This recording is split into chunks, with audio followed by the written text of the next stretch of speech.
Chapter 1, The World Controlled by the Rules of the Creepy Stories. Welcome to the world of creepy stories. Every creepy story world has its own rules. Please follow every correct rule inside. Every country selects one chosen one to participate in the creepy story world. There are currently 197 chosen ones. You represent Long Kingdom and will participate in the upcoming creepy story world. The current creepy story world is K Hospital, difficulty level 3, easy, but you are now a patient. Spend 5 days in the hospital, leaving the hospital between 7:30 a.m. and 8 a.m. on the 5th day. Information like an ocean poured into Feng's mind. This is a world controlled by the rules of creepy stories. Each country selects one person to be the chosen one and enter the creepy story world to clear the level.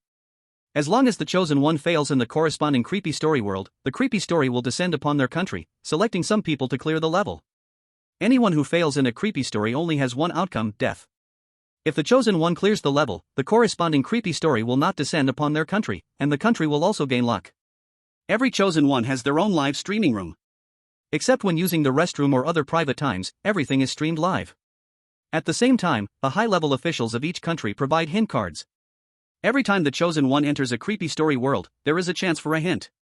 Feng was very unlucky. He had just been lying in bed reading a horror novel when, in the next second, he was transported to a parallel world and became the so-called chosen one. I can't be so obsessed with novels that I fell asleep and dreamt all this, right? Feng pinched his arm, and the pain spread throughout his body. Is this real? I entered the creepy story world? Feng took a deep breath, calming his anxious emotions, comforting himself. He was playing the role of a patient, and this should be a hospital room. Feng leaned against the hospital bed. After all, he was a man who had read hundreds of horror and suspense novels, so he quickly stabilized his emotions. The creepy story world should have its own rules. The first set of rules should be the easiest to find, probably right in the most noticeable place in the hospital room. At the same time, the Long Kingdom live streaming room had 1 billion online viewers, all watching Feng's every move. It's uncomfortable. How can our chosen one be a teenager? He looks like he should be in high school. We can only pray for a smooth clearing. If the creepy story descends on us, we're doomed. Everyone, turn up the volume, I hear footsteps. W? W. At that moment, footsteps echoed outside the hospital room. The sound of footsteps striking the ground was neither fast nor slow, like the sound of high heels. Tap, tap, tap. Bang, bang, bang. Hello, I am your exclusive nurse. A gentle female voice came from outside the door. Please open the door, patient. Feng's first reaction was to absolutely not open the door. Horror novels always start with someone opening a door, and the terror outside kills you. Feng lay in the hospital bed, giving no response. As long as I don't open the door, they can't do anything to me. Bang, bang, bang. The knocking continued, growing faster and louder. Patient, please open the door. I am your exclusive nurse. According to the doctor's orders, you need to take your medicine now. She started kicking the door, and the lock showed signs of loosening. Bang! Bang! Bang! Open the door! Bang! Bang! Bang! The knocking lasted for a full 5 minutes. Feng continued lying on the hospital bed, ignoring the noisy sounds outside. The entire hospital room suddenly became quiet. A pair of pitch-black eyes suddenly peered through the crack under the door, seeing that there were no feet on the floor. Looks like the patient is resting. I'll go get the spare key to open the door. Tap, tap, tap. The sound of high heels grew fainter and eventually disappeared. The Long Kingdom live streaming room's viewers finally breathed a sigh of relief. Calm in the face of danger. This boss is amazing. You scared me. I thought the door was going to open, and if it did, we'd be done for. Armchair critic. But our chosen one seems pretty good. At least up until now, he hasn't shown any panic. Unlike the chosen one from Kangaroo Country, who got eliminated instantly. Holy shit. It's over so fast. Let's go take a look. Just when everyone breathed a sigh of relief, thinking nothing else would happen for a while, there was another knock on the door from outside. Hello, I am your personal doctor, please open the door. Feng still lay on the hospital bed, ignoring the sound outside the door. Looks like he's asleep, then I will open the door myself, said the person outside. As long as the door doesn't open, the horror outside can never come in. Knock, knock, knock. Please open the door, I am your personal doctor, the doctor told me to give you the medicine on time. Just when Feng and the Dragon Nation audience thought everything would be fine as long as the door wasn't opened this time. Creak. The hospital room door opened, and a woman in a pink nurse uniform walked in, wearing flat shoes, looking not much different from ordinary hospital nurses. The female nurse carried a light jasmine fragrance on her body. She wore a work badge on her chest. The information read, Jean Lihua, female, 28 years old, nurse at K Hospital. Jean Lihua smiled at Yi Feng. This patient, you are awake. I am your personal nurse, Jean Lihua, responsible for the patients in room 404. You are Yi Feng from room 404? Yi Feng nodded and replied. I am Yi Feng.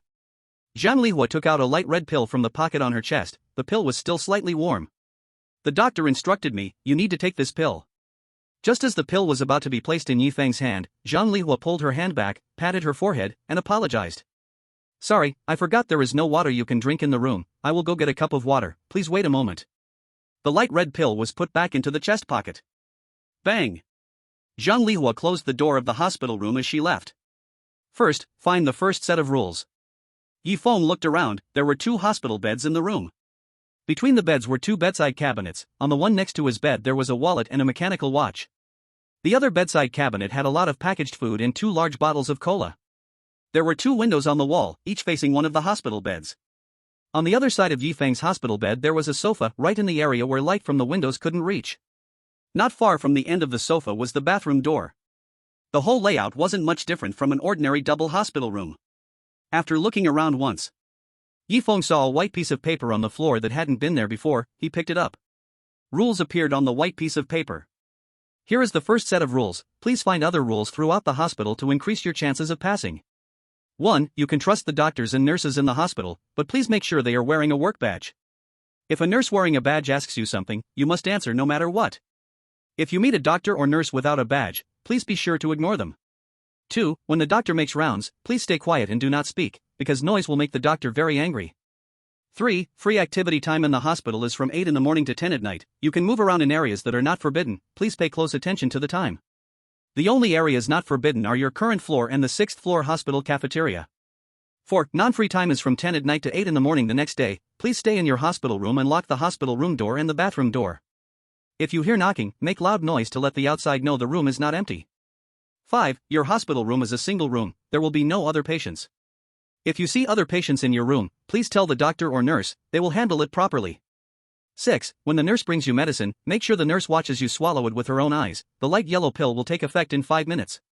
Chapter 2. Swallow the pill. 7. The hospital cares a lot about cleanliness.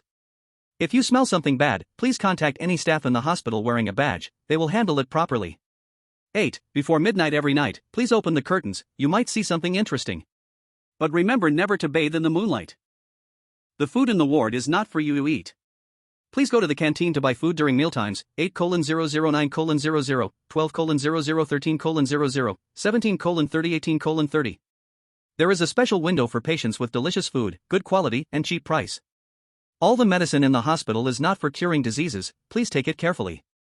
Without the doctor's permission, please do not leave the hospital. You do not belong to the original world's humans. Your danger is not yours. You became the chosen one and gained extra help.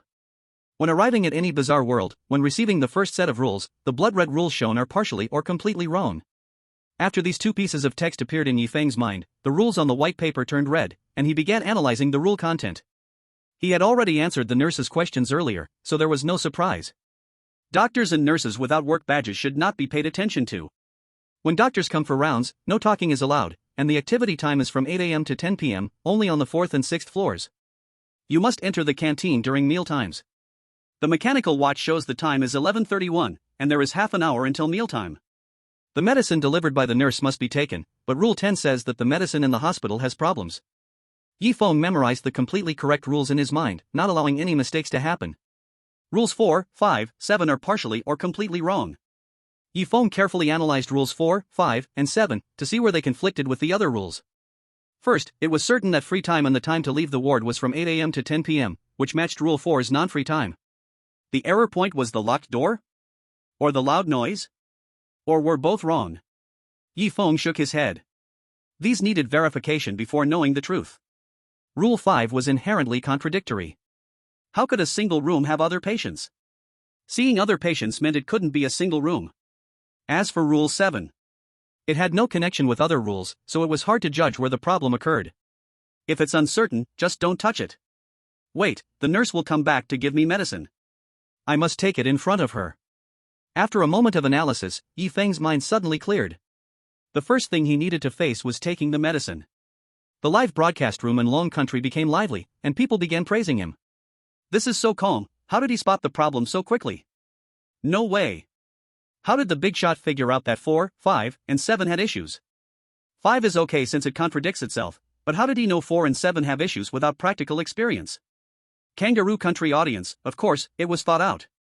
You people in Long Country will soon be like us in Kangaroo Country, with the bizarre tales coming. Spit. Management, quickly block that guy upstairs. Better than you guys dying on the spot. Ha, Kangaroo Country, just wait for the bizarre tales to come. Everyone stop arguing, the nurse is back. Nurse Zhang Lihua walked to Yi Feng's bed with a water cup. She placed the water cup on the bedside table, then took out a light yellow pill from her pocket and placed it next to the cup. If your condition worsens, it will be troublesome. Please take the medicine now. Zhang Lihua suddenly grabbed Yi Feng's hands and shook her head. Wait a moment before taking the medicine, let me introduce something to you. This is the emergency button. If you have any problems, press it, and I, your dedicated nurse, will serve you 24 hours a day. Is that clear? Yi Feng replied. Okay, if I have a problem, I will press this button. That's a lie. Zhang Lihua patted the bedside table and smiled. Remember to take the medicine later.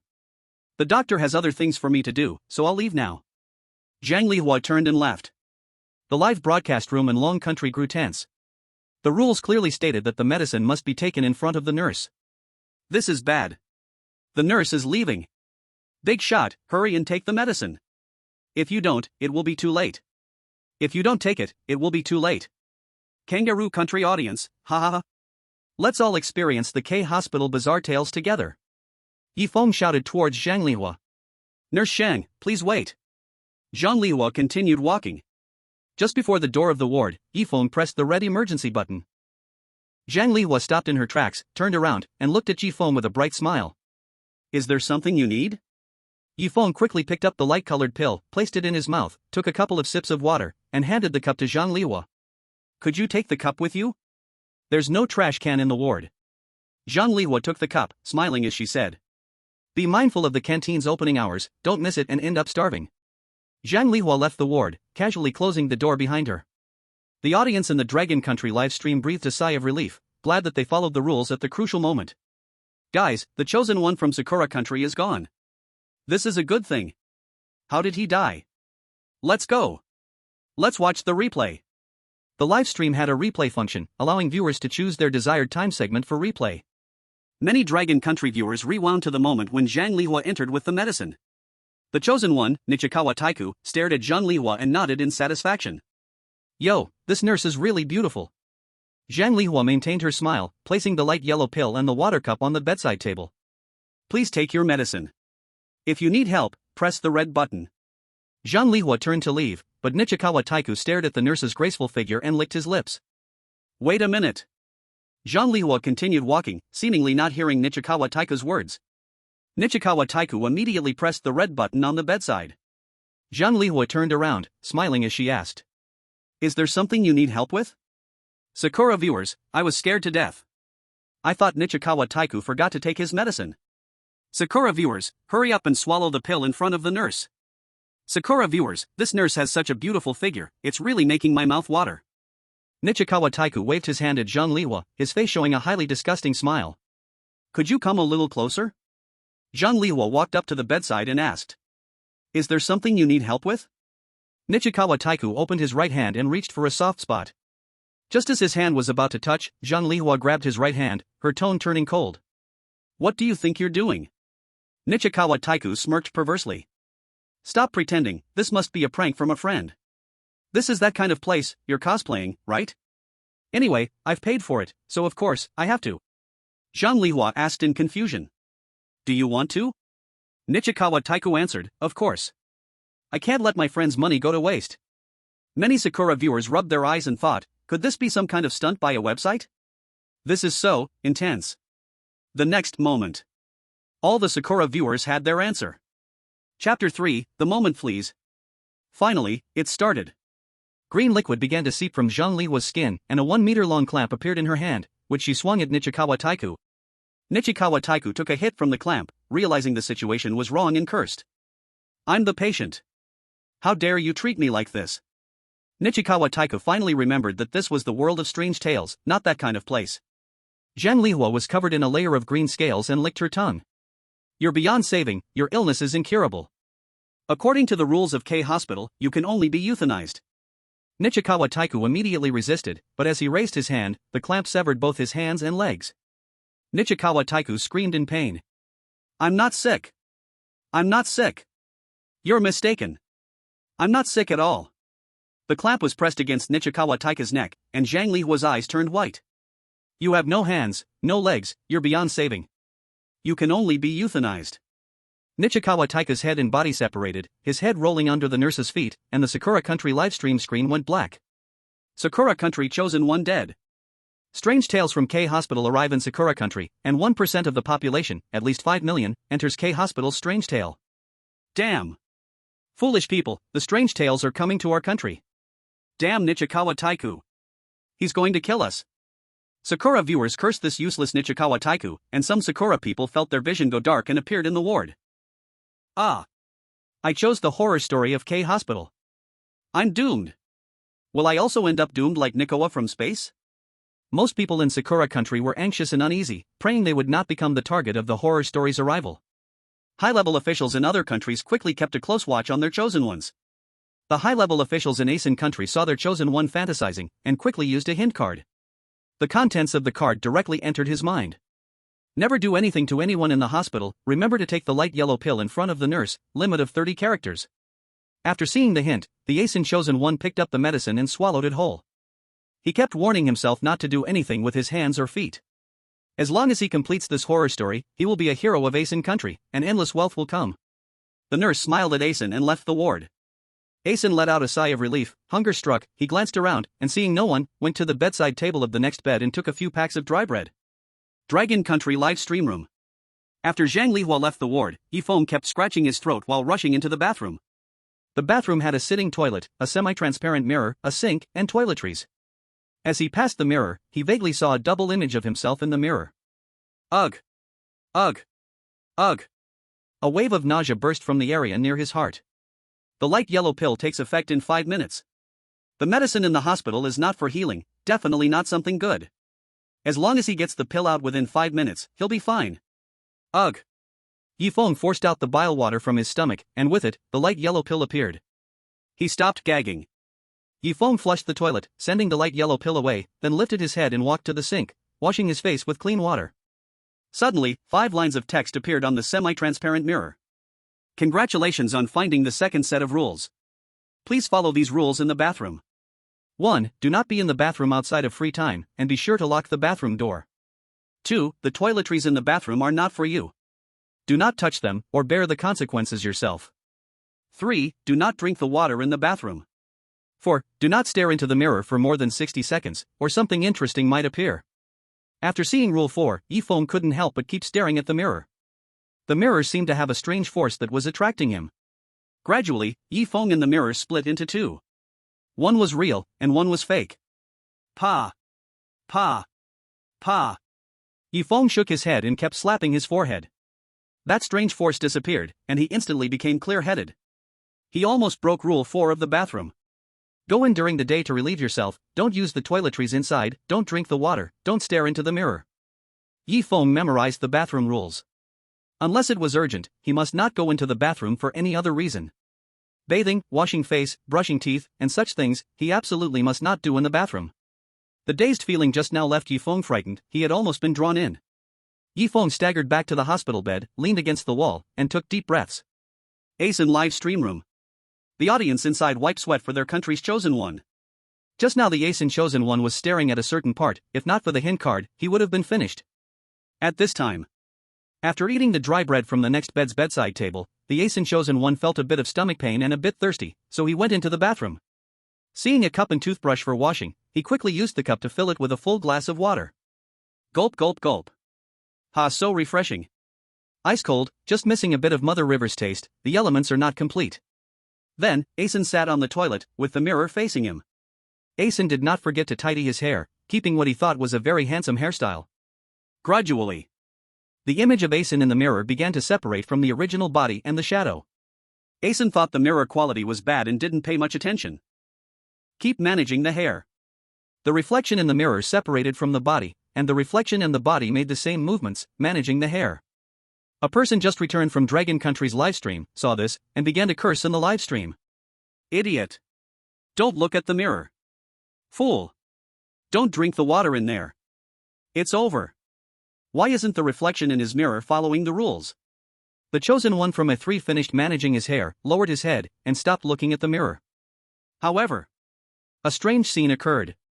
The reflection in the mirror didn't lower its head like the body did, instead, it started smiling at the mirror. The reflection's appearance gradually changed, its eyes turned pale, and Feng slowly grew. Its hands slowly reached towards the body's neck. A pair of identical hands appeared behind A3. The live stream of A3 instantly went black. A3's chosen one from the Dragon Kingdom died. K Hospital's strange incident descended on A3's country, 1% of the population immediately entered K Hospital's strange incident, minimum 5 million people. Stupid fool. We're doomed. I hope his family only has daughters. Oh my god. Please protect me. Please don't let me be chosen for K Hospital's strange incident. I'll give all my wealth. A3's viewers began to curse, while some viewers of A3 started praying devoutly. After watching the chosen ones from Dragon Country and A3's country, most of the senior officials in their own countries, seeing that their chosen ones hadn't yet encountered a nurse to deliver medicine, immediately used their hint cards. At least ensure their own chosen ones survive the opening. Swallow the pills in front of you, leave immediately after the nurse leaves, go to the bathroom and scrape them off, don't look at the mirror for over 60 seconds, limit of 30 words. Other countries' senior officials also used the shortest phrases to convey the most information. Chosen ones who received the hint followed the instructions and narrowly escaped the disaster. A very small number of chosen ones from other countries, without hints, escaped the disaster. These countries' senior officials sent people to the Dragon Country livestream to watch and gather first-hand information. Dragon Country's livestream. After Yifeng's breathing became smooth, his gaze stayed on the nightstand connected to his bed. On the table, there was a wallet and a mechanical watch. Chapter 4, The Letter in the Wallet. 20 minutes left, let's take a look at the things on the table. Yifeng glanced at the mechanical watch on the counter and said. The rules only said food in the hospital room cannot be eaten, it didn't say that the wallet couldn't be taken. Yifeng picked up the wallet and slowly opened it. Inside the wallet, there was an information card, a $100 bill, and a piece of paper stuffed into the wallet seam, the paper covered in dense writing. When you read this letter, it means I have already died. The K hospital you are in cannot cure the living. A long time ago, someone came to this hospital to be hospitalized, and within half a month, they all mysteriously disappeared. The relevant departments came to investigate but found no traces, and the hospital had surveillance records. The patients who stayed at the hospital all had discharge surveillance videos, showing they disappeared from their own homes. They couldn't find anything wrong, and after half a month, they withdrew from K Hospital. But I have always believed that they disappeared inside K Hospital because my sister disappeared after entering K Hospital. I happen to be a medical professional, so I quit my job at a clinic in another city and came to work at K Hospital. At first, I was in charge of the respiratory department at K Hospital, treating patients with colds, the department located on the first floor. K Hospital had strict security, and the first floor only had ordinary departments that didn't require hospitalization. The second floor and above were for hospitalized patients, with doctors and nurses responsible for them allowed to go up. To become a doctor responsible for hospitalized patients, one must work at K Hospital for 5 years and pass a rigorous review. But I didn't have the time to wait. My sister has been missing since she entered K Hospital, and it's been a month. I know my sister is in grave danger, but I still decided to go to the upper floors of K Hospital to find out the truth. At least I must get justice for my younger sister. Taking advantage of K Hospital's holiday, I walked up through the safety passage, which had no surveillance cameras. When I reached the second floor, the brand new iron chain was locked, but not tightly, and I could see through the gap. The entire floor was pitch black, you couldn't see your hand in front of your face, only the sound of kakaka as something was being sawed. The door on the third floor was locked with a rusty iron chain, completely inaccessible, not even a gap could be seen. The corridor on the fourth floor had no lights, but 4 or 5 rooms were lit. Through the dim light, I seemed to see a doctor at the end of the corridor, leaning against a person's thigh. I panicked and didn't dare go in, so I continued walking upwards. The doors on the 5th and 6th floors were still locked, but through the gaps, I could see that the 6th floor should be the cafeteria for hospital staff and inpatients, and the eyes of deep-sea fish had fallen to the ground. I swallowed nervously and continued walking upwards. Because every time I worked a night shift, when passing the elevator, it sometimes showed the 7th floor. From the outside, the 7th floor seemed to be the attic space between K Hospital's top floor. I reached the 7th floor, the door was unlocked, so I walked in. The lights in the 7th floor corridor lit up, and the floor was covered in blood. I couldn't tell if it was human blood or the blood of food from the 6th floor cafeteria. The 7th floor was very quiet, I could even hear my own heartbeat. When I passed the first window in the corridor, I suddenly saw. Outside the window, everything was blood red, and people dressed in hospital gowns were hanging, biting red pills. Rather than being human, they were more like monsters, made from pieces of corpses stitched together. Each pill was as large as a fist, and blood was dripping from them, slowly falling and merging with the blood-red world outside. I was completely panicked and wanted to leave K Hospital immediately to report this matter to the authorities. But then, I heard footsteps coming from the safety passage behind me. I could only run to another safety passage to escape K Hospital. But unfortunately, I failed. The other safety passage was locked from the 1st to the 3rd floor, only the 7th and 4th floors were open. Taking advantage of this time, I wrote this message in room 404 on the 4th floor. If any patients come here and see this letter, please leave, get out of here. Remember, do not go near the elevator in the safety passage. I remembered. You must remember. Never go to the 7th floor of the hospital. Those things in the corridor are the surveillance cameras. Damn it. No wonder there were human footsteps after going up to the 7th floor in the safety passage. Everything in this counter is mine, you can take it, I probably won't survive. If. The letter wasn't finished, and the paper was folded unevenly, with the handwriting crooked. It was clear the doctor was writing in a hurry. Feng put the letter back into the wallet, glanced at the ID, the same name but a different ID number. I'll go to the cafeteria later to check the situation, it's best to buy back food and water together. The hospital cafeteria is on the 6th floor, it doesn't open until 12 p.m., and there are still 10 minutes left. I continued to search the drawer, inside was a surgical knife and 6 physical novels. Fight the strange tales here with a surgical knife? Feng suddenly had this idea, then immediately shook his head, rejecting it. If the surgical knife were really useful, that doctor would have used it to fight, not leave a letter. The surgical knife couldn't deal with those people, but at least it could be used to deal with the chosen one who came along. Feng took 100 yuan from his wallet, placed it in his pants pocket, the sharp end of the surgical knife tucked into the wallet, and then put it in his pants pocket. The mechanical watch was placed in the other pants pocket. Tick-tock. The mechanical watch ticked second by second, showing that time was passing normally. I guess I'll pass the time by reading novels, just in time for some horror novels, I love them. Feng casually picked up a physical book and opened it to read, placing the other books back on the nightstand. At exactly 12 p.m., he left the room and headed to the 6th floor cafeteria to buy food. In the Dragon Kingdom's livestream, the viewers raised their thumbs one after another. Brother Feng is really amazing. After reading the letter, I still want to read horror novels. I can't even stay alone in the room after reading the letter, I need my girlfriend to accompany me. Hey, that's too much upstairs. So Brother Feng likes this kind of thing, now I can relax. No wonder Brother Feng was so calm earlier and even analyzed the problematic rules, turns out he's a longtime fan of horror novels. Originally, the Dragon Kingdom's audience was not optimistic about Feng, but after his actions, they began to change their view. Especially after he mentioned that he often reads horror novels, they finally felt relieved. At least, he is calmer in dealing with problems than others. Calmness gives you a chance at survival. Apart from the Dragon Kingdom's viewers, audiences from other countries sent in viewers who knew dragon language to watch the livestream. Or they paid high prices to Dragon Kingdom people who know minor languages to translate for them. But at the same time, some countries sent people into the Dragon Kingdom's livestream to verbally abuse Feng. Sakura Kingdom's audience, I suspect that all of this is the work of Feng. Indian audience, despicable villain. It must be your Dragon Kingdom's conspiracy. Otherwise, why is it that only your Dragon Kingdom's chosen ones are still so calm? What are you dogs barking about? Our brother Feng is used to big scenes, unlike your Japan space, brainless Americans. And that Indian one, who doesn't carefully look at the rules, whose fault is that? Why not send some normal people next time? But I know that's quite a challenge for you. The Dragon Kingdom's viewers were not easy targets, immediately driving out these scheming viewers with insults. In the 404 hospital room. It's time to buy some food. Feng stood up and pushed open the door of the hospital room. Outside the room was a nearly 100-meter-long corridor, with many nurses passing by, pushing hospital beds covered with white sheets, under which it seemed like people were covered. A hospital bed covered with a white sheet passed in front of Feng. There were nurses pushing the bed, one of them happily said. Today a lot of critically ill patients arrived, many of them are beyond saving. Another nurse glanced at Feng. Stop talking, there are also lightly ill patients here, if they hear, they will start overthinking. We were just joking, don't mind us. Feng noticed that neither of the nurses wore a work badge and ignored them.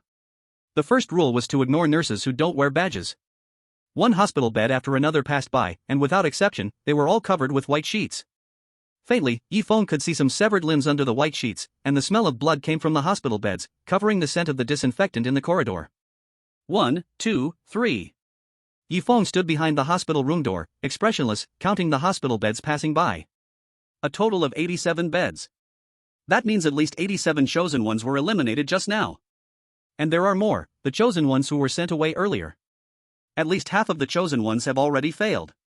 The last hospital bed passed, and Feng looked in the direction the nurses were pushing, towards the left side, away from the hospital room.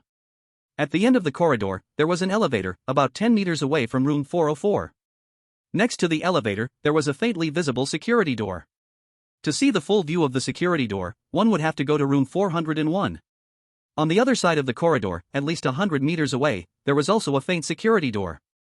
It should be the safety passage that the doctor mentioned in the letter. The doctor had said not to use the safety passage near the elevator, only the one on the other side should be used. Feng quickly walked towards the entrance of the safety passage, which was farther away from room 404. 405, 406, 407, 444. Room 444 was at the end of the corridor, right next to the entrance of the safety passage. Feng pushed the door of the safety passage, and a clattering sound came from outside.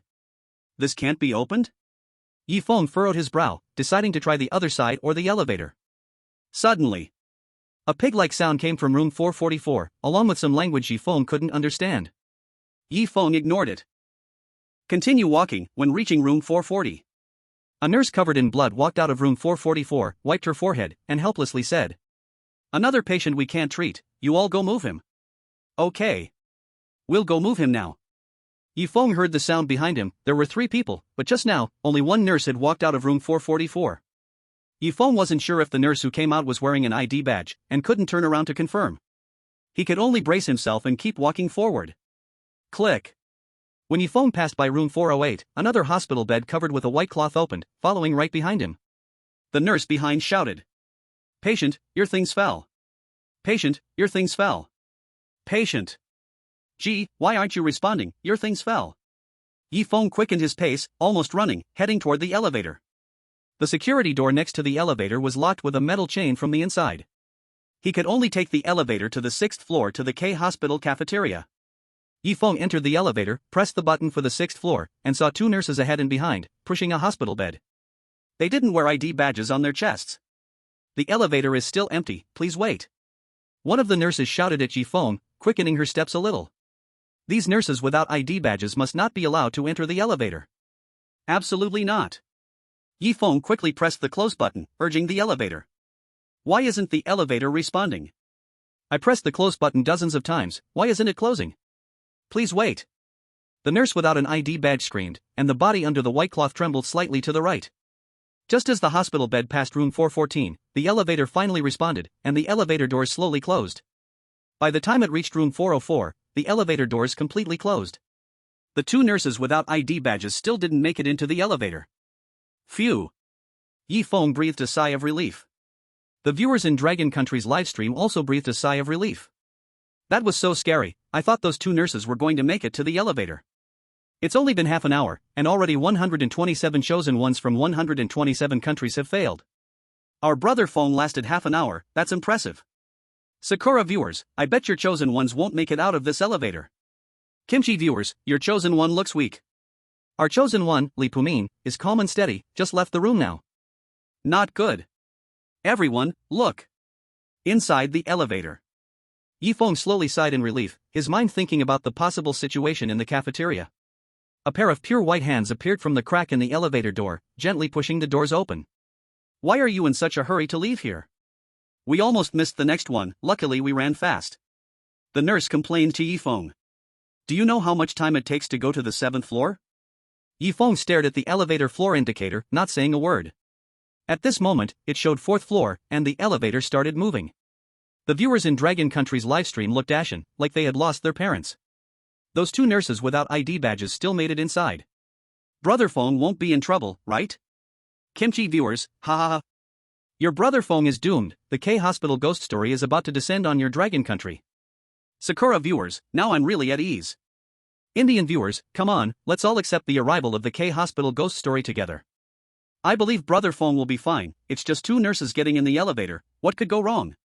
All viewers in Dragon Country stared intently at the livestream, with the higher-ups in Dragon Country ready to send a warning card to Feng the moment something unusual happens. The two nurses started chatting and laughing. There are so many patients today, I wonder if we have enough staff. It should be enough, at most, we'll have to work overtime at noon. K Hospital is pretty generous when it comes to overtime pay. Speaking of overtime, it's already noon, after we push this corpse, shall we go eat meat in the cafeteria? K Hospital brought in a lot of stuff today, it must be delicious. The nurse sniffed the air. I can already smell the fresh meat, my colleagues must have gone to the cafeteria to eat and eat. Another nurse wiped the drool from the corner of her mouth, licked her tongue, and said, I want to lose weight, but I still have to order a portion of hot pot snowflake beef, the mix of fat and lean is just amazing. Hey! Wait for a moment, you should try too, especially the doctor's line, their food is the best. My boyfriend is a doctor, so I get a free ride. Give me 50 yuan, and I'll ask my boyfriend to get you an extra portion of hot pot snowflake meat, how about that? The nurse was clearly talking to Feng. Feng continued to stare at the floor indicator, as if no one else existed in the elevator. The display showed the 5th floor, and the next level was the cafeteria of K Hospital. Suddenly, a cold hand gradually approached Feng's back. Chapter 6, Always Stay Calm. Feng felt something cold as ice was getting closer to his neck. Now, there must be no reaction. As long as I don't break the rules in K Hospital's creepy tales, nothing will happen. At least nothing will happen now. I'm the only one in the elevator, I'm the only one in the elevator, I'm the only one in the elevator. Ah, my hand isn't long enough to reach the elevator button. Could you help press the 7th floor for me, little brother patient? The nurse said gently. Feng shook his head, still staring at the floor number. Forget it, I'll do it myself. The nurse said unhappily, reaching to press the elevator button, and another nurse explained. Don't argue with the patient, maybe his ear is sick, and he can't hear us.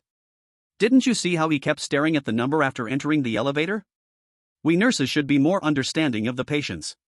Just as the nurse pressed the number 7, the elevator stopped and slowly opened, making a cold sound. The 6th floor has arrived. Feng didn't look back and left the elevator. As the elevator doors closed, the eyes of the two nurses turned white, and the corners of their mouths curled upward slightly. The white cloth on the stretcher disappeared, and the corpse lying on the stretcher was clearly a chosen one from Sakura Nation. Rather than saying it was a chosen one, it looked more like a patchwork corpse, the head and neck simply sewn together with visible thick white threads. Strangely, the corpse was biting something, and fresh blood flowed from the corners of its mouth. The viewers in the Dragon Kingdom's livestream let out a real sigh of relief. Luckily, Brother Feng didn't pay attention to those two nurses. Those two clearly weren't human. I just saw it, in their white eyes, there were a few worms wriggling around. Stop talking upstairs, can you not speak? I'm eating protein steamed shrimp. Viewers from the Kimchi country, what's going on? Your chosen one is so calm, is this creepy tale yours? Stop talking nonsense, if you want to apply for a heritage site, take it. We don't want this bad luck stuff. At this moment, all the viewers in the Kimchi country livestream held their breath. At this time, the Kimchi country chosen one, Li Pumin, desperately pressed the elevator close door button, cursing constantly. Ah, damn it. This broken elevator, why can't it close the door? Hurry up and close the door. Just as the elevator doors were about to close, a hand stuck in between the gap, and the doors slowly opened again. It was still those two nurses, who said unhappily. Do you know how long it takes to wait for an elevator? We told you to wait a bit, didn't you hear? Li Pumin saw that both nurses were women, shorter than him by a head, and immediately got angry. What do you mean by this? Do you think I have to wait for you to take the elevator? Who do you think you are? I'm in a hurry, can't I go up? Li Pumin couldn't help but curse, and after swearing 3 times, he realized that this was the creepy world of K Hospital, and the nurses in front of him weren't wearing name tags. Li Pumin stopped talking and stared at the floor display. When the number reached 5, Li Pumin felt an ice-cold sensation on his neck, and couldn't help but lower his head. Click, the 7th floor button was pressed. On the floor in front of Li Pumin, a set of rules appeared. Congratulations on discovering the elevator rules of K Hospital. 1. Patients are allowed to make loud noises in the elevator, it is their right, and no one can take it away. 2. There are only patients in the elevator, no one else. If you see someone else, please ignore them. 3. K Hospital does not have a 7th floor, and the elevator cannot reach the 7th floor. If you see the floor button for the 7th floor and it lights up, please press another floor button in advance. 4. The elevator's floor buttons only have one destination, and the later button presses will override the previous ones. 5. It is always safe in the elevator. Li Pumin's face turned pale when he saw the fourth rule of the elevator and quickly pressed the sixth floor button. But the elevator had already passed the sixth floor and could not stop there. Who are you trying to scare? It's safe in the elevator. As long as I stay in the elevator, nothing will happen. Li Pumin laughed loudly. Ding, the seventh floor has arrived. A creepy voice echoed. The elevator suddenly disappeared, and Li Pumin appeared at the entrance of the seventh floor. The screen in the Pickled Cabbage Nation live broadcast room immediately turned black. Pickled Cabbage viewers, will being serious in a ghost story get you killed? Ha ha ha. The one who discovered the elevator rules is probably destined to die. They just let him die clearly. Look how nasty the commenters upstairs are. Li Pumin was right. It's safe in the elevator, but the elevator's gone. 2333. Dragon Nation viewers translated this into Pickled Cabbage language so the Pickled Cabbage viewers would understand.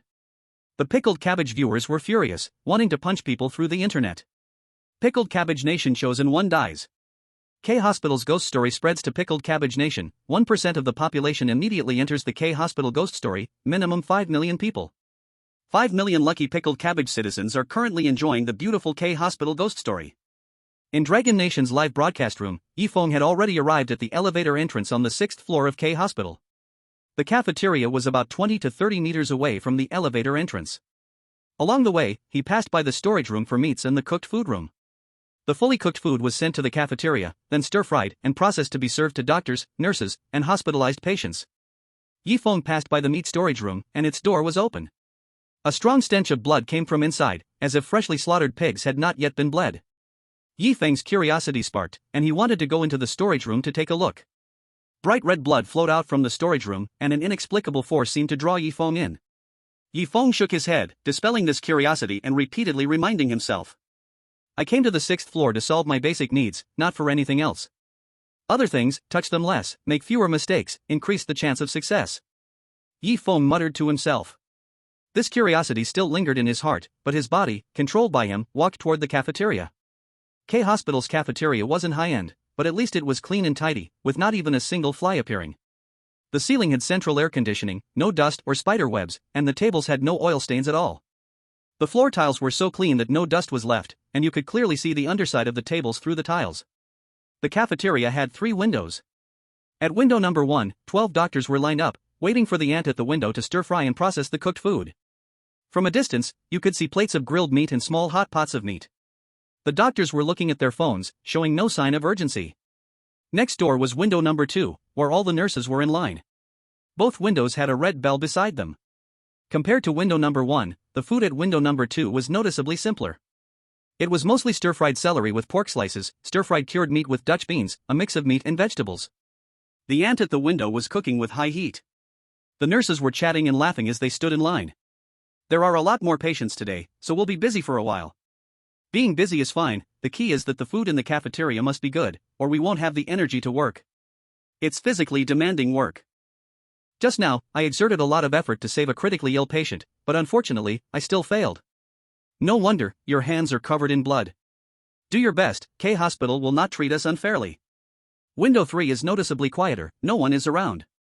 It should be the window for patients. Feng passed by 5 long benches and arrived at window 3, only to find no one inside. Chapter 7, The Red Bell or the Light Yellow Bell. Please. Feng immediately shut his mouth. This was K Hospital, a world full of strange tales. Who knew if there were extra rules in the cafeteria? Looking around window 3, the food offerings there were particularly scarce. There was only a simple table, with 2 blue plastic buckets on top. One of the buckets was filled with packaged bread, enough to last 10 days or so. The other bucket held half a bucket of fresh bread, which could spoil if eaten the next day. Under the table, there were bottles of drinking water, 500 milliliters, 1 liter, 2 liters, and 5 liters. Feng lowered his head, and a set of rules appeared on the window. Congratulations, you have discovered the cafeteria dining rules of K Hospital. 1. Windows 1 and 2 are for hospital staff only, please purchase food at window 3. 2. You can choose to eat in the cafeteria or take the food back to your room. 3. Please do not speak loudly in the cafeteria, as it may upset the doctors or nurses eating. 4. If there is no staff at window 3, please press the red bell, and the staff will appear. Next to the rules were a red bell and a light yellow bell. The other two windows only had a red bell. Yi Feng furrowed his brow and thought deeply. The rules are not necessarily true. At first glance, rule number 4 seems problematic. Why can't you press the light yellow bell? Why must you press the red bell? Besides, windows 1 and 2 only have the red bell, no light yellow bell. Could it be that the red bell is for K hospital staff, and the light yellow bell is for patients? Thump, thump, thump. Yi Feng's heart raced. If he pressed the wrong one, it could be disastrous. If his reasoning was correct, patients should press the light yellow bell. There was no choice but to try. You can go 5 days without food, but never without water. Only the water at window 3 is drinkable. Ding, ding. Yi Feng pressed the light yellow bell twice. The doctors and nurses were chatting and laughing, seemingly unaware of the bell's sound. Finally, a patient has come to eat. The cafeteria lady appeared in front of Yi Feng, smiling as she asked. Young patient, here's the price list for food and bread. K Hospital has rules that patients can only eat these foods. Yi Feng glanced at the food prices. The regular caterpillar bread cost 2.5 yuan, the more expensive square bread cost 6 yuan, both packaged breads that could last 5 or 6 days. The freshest bread, the cheapest being pineapple buns at 1.5 yuan, the most expensive being beef hamburgers at 14 yuan. The 500 milliliters water cost 2 yuan, 1 liter cost 3 yuan, and the 5 liters cost 6 yuan. Yi Feng quickly calculated the appropriate food in his mind. Soon, 3 nurses lined up behind Yi Feng, chatting. I have to work the night shift these days, might as well buy some bread for supper. Yes, a lot of patients have come these past few days, it's been so busy. Enough talk, I'll buy 10 or so breads to save for later. The cafeteria lady noticed the nurses behind Yi Feng and asked. Young man, why don't you stand aside for now and calculate, let the nurses behind you buy their bread first. Yi Feng shook his head and pointed to the caterpillar bread. I'll take 10 caterpillar breads, 5 square breads, 2 bottles of 500 milliliters water, 3 bottles of 5-liter water, 2 sausage buns, and 1 meat floss pizza. That'll be 100 yuan. Yi Feng quickly calculated in his head. The sausage buns cost 2.5 yuan each, the meat floss pizza 6 yuan each. The total came to exactly 100 yuan. Yi Feng took 100 yuan from his chest pocket and placed it at window 3. The cafeteria lady took the 100 yuan and gave a thumbs up in appreciation. Young man, your math skills are impressive. Exactly 100 yuan. Then, the cafeteria lady took the bread and water Yi Feng had requested from the plastic buckets. The aunt in the cafeteria saw that Yi Feng was alone and thoughtfully gave him a few large plastic bags. Young man, the bread is packed in one bag, and the water is in another. Don't worry, the cafeteria bags are very strong, they won't break. Auntie, I'll give you a few more clean bags. Yi Feng took the 2 large bags of food and water in advance, smiling at the cafeteria aunt. Thank you. Yi Feng turned to leave. At this moment, one of the nurses behind him, Zhang Lihua, who had a badge on her chest, smiled at Yi Feng. The patient in room 404, you're here to buy food? Would you like to sit with us and eat? Yi Feng shook his head, politely rejecting Nurse Zhang's kind offer. I came to buy food, but I have other things to do, I'll eat back in the ward. Zhang Lihua maintained her smile, not feeling upset by Yi Feng's rejection, and continued. All right, then I won't disturb you. The other 2 nurses grew curious and asked Zhang Lihua. Is this handsome patient under your care?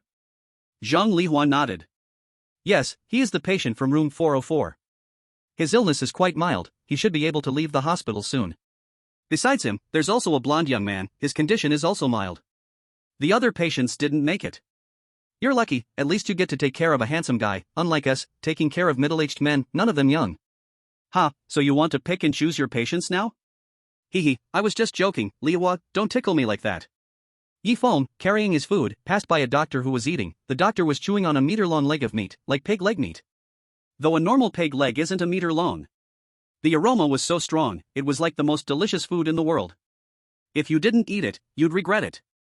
Yi Feng stopped, telling himself he absolutely couldn't touch the food the doctor was eating. But the impulse was controlling his body, wanting to reach out and grab a piece of meat to taste. The doctor, who was eating, stopped, raised his head, and asked Yi Feng.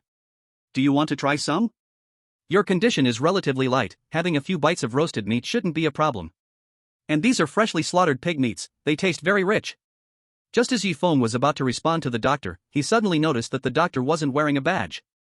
A surge of impulse wanted to answer the doctor, but Yi Feng blinked, stopped looking at this doctor, and walked toward the elevator. The door to the security passage next to the elevator was still locked, and the elevator had just started on the 4th floor, heading upwards. Yi Feng pressed the button, and the elevator doors slowly opened. A blond young man walked out of the elevator, muttering OMG, OMG, OMG, as he passed by Yi Feng. Inside the elevator were two nurses, and the hospital bed still covered with a white cloth, making it impossible to see the body. The two nurses smiled at the back of the blond young man, and the elevator doors slowly closed. After 3 seconds, the elevator doors slowly opened again, but the nurses in the hospital bed were gone. Yi Feng walked in and pressed the 4th floor button, and the elevator doors slowly closed. As the elevator doors closed, the lights in the cafeteria flickered, accompanied by the sound of noisy chatter. The 6th floor has arrived. The elevator made a cold sound, and Yi Feng quickly left. Finally back to the ward. Yi Feng locked the door of room 404, placed the food on the floor, and lay down on the sofa, breathing heavily. He had only gone to the cafeteria to buy food and water. It took less than 10 minutes, but for Yi Feng, it felt like he had gone through an entire day of hardship. The viewers watching the livestream in Longwa really wiped sweat for Yi Feng. Just now, if Yi Feng had taken one wrong step, he might have ended up in a different ward. Wiped a sweat for Yi Feng. Brother Feng is invincible. Kimchi viewers, not fair. Why can Longwa's chosen one get food so easily? Sakura viewers, Kimchi, you're wrong. When it comes to unfairness, your country takes the lead. You're just one step away from applying for World Heritage. Kimchi viewers, what nonsense are you talking about? Longwa viewers silently watched Yi Feng's next actions. Drink some water first. Yi Feng twisted open the bottle cap and gulped down half of the 500 milliliters water. I bought a total of 3 5-liter bottles of water, that's 15 liters, enough for 5 days of drinking, and there will still be some left. He bought 2 extra 500 milliliters bottles, one for drinking to avoid contaminating the 5-liter bottles of water. The other one was for convenience, so he wouldn't have to go to the bathroom unless absolutely necessary. Yi Feng was a bit hungry, so he casually grabbed 2 sausage bread rolls and started eating them quickly, almost choking, and kept patting his chest. After finishing the 2 sausage bread rolls, his hunger was gone, and he randomly picked up a horror novel from the bedside table and opened the first page. The Forbidden Child. I haven't heard of this book, but I'll use it to kill time. Yi Feng had to spend 5 days in the hospital room, and he could leave K Hospital between 7:30 and 8 a.m. on the 5th day. Spending time in the hospital room wasn't a big deal. Reading a horror novel was the best way to kill time. Chapter 1. Every night, someone knocks on the door and asks for food. Yi Feng became absorbed in the novel. Dragon Country livestream audience. Brother Feng is so calm, even in the world of strange tales, he still has the time to read a horror novel. The difficulty of K Hospital is nothing for Brother Feng. Brother Feng, can you flatten the novel a bit so we can also see the interesting parts? I'm so bored, can something happen? I hope something happens upstairs. +1. Everyone, Brother Feng is fine for now. The chosen one from the Noall nation is still in the dining hall, eating beef meatballs in large bites.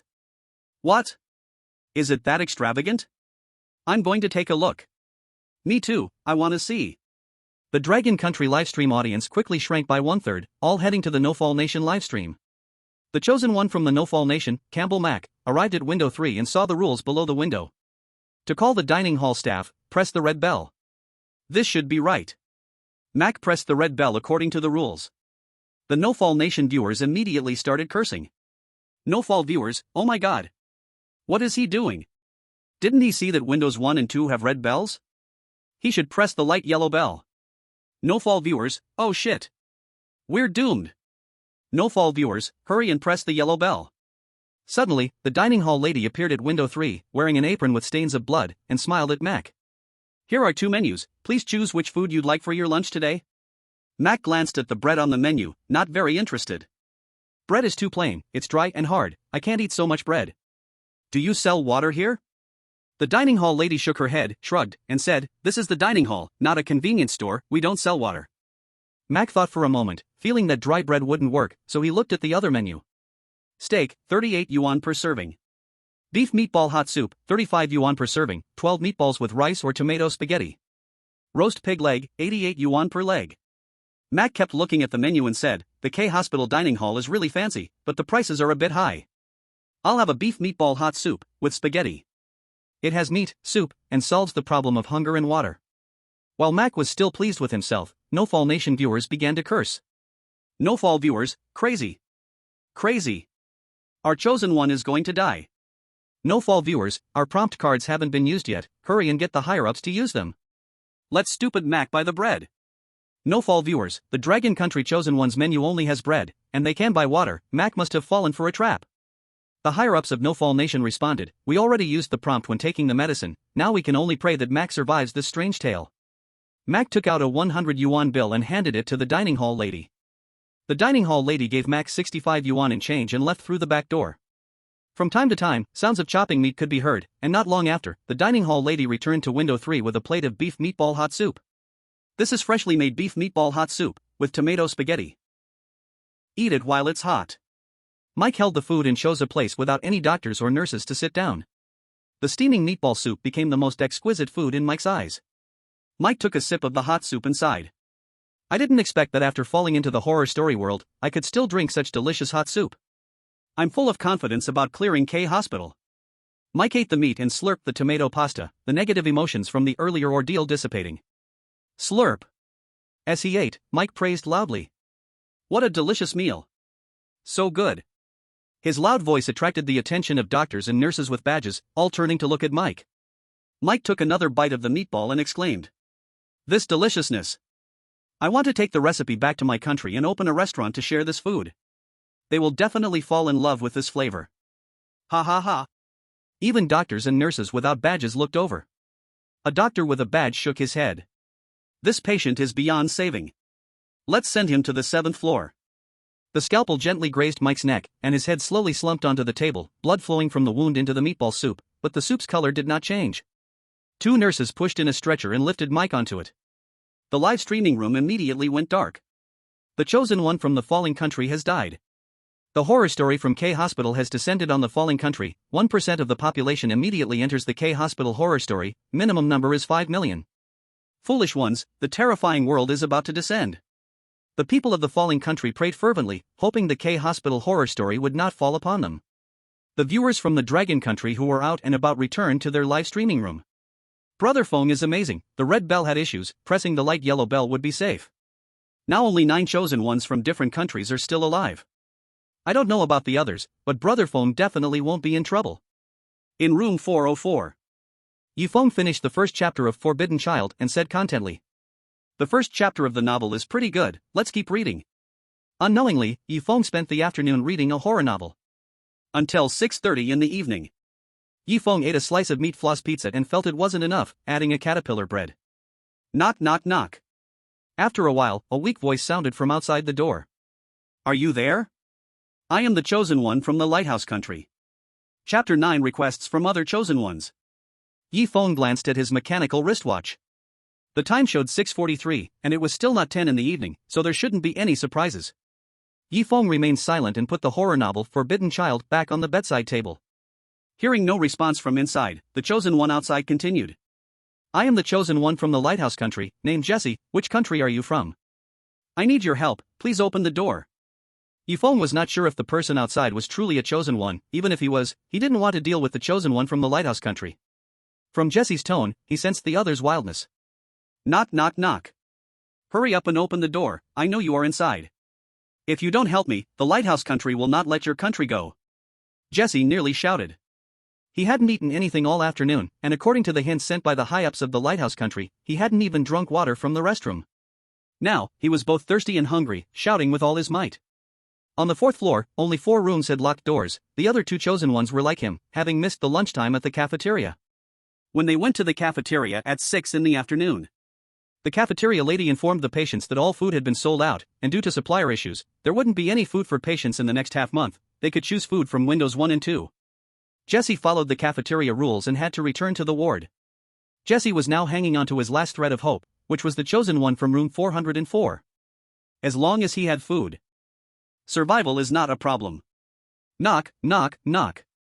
Get out quickly. Jesse Ban shouted loudly. Yifeng's face turned serious. The chosen one outside clearly wanted to set him up. The food bought for $100 is only enough for one person. Splitting it into 2 portions will definitely not be enough, and even if it were, it wouldn't be shared. Yifeng felt very displeased with the actions of the chosen one outside. If you ask for help, you should at least show a little humility. Does this look like asking for help?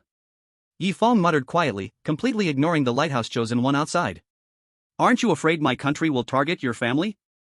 Jesse Ban didn't believe there was any place that would dare to ignore the Lighthouse's power. Knock, knock, knock. In the Dragon Country live stream, viewers began to curse at Jesse Ban. What kind of dog is this? Helping you is a duty, not helping is what we should do. Who do you think you are? Brother Feng, please don't open the door. Don't give him any food, that stuff looks disgusting. Brother Feng, if you open the door, I might turn from a fan to a hater. The Lighthouse viewers came specifically to the Dragon Country livestream to curse along with the Dragon Country viewers. Lighthouse viewers, we should work together to go through the K-Hospital horror tale. Lighthouse viewers, you can't be so selfish, you need to learn to share. How about sharing your whole family? It's easy for you to say, do you want to starve our brother Feng? Sorry. Our brother Feng is invincible, he doesn't need your cooperation. Kimchi viewers, exactly, why can't we help the Lighthouse Chosen One? We need to cooperate well. The Lighthouse higher-ups even specially contacted the Dragon Country higher-ups, hoping they would give the Chosen One a hint to share half of the food with Jessie-ban.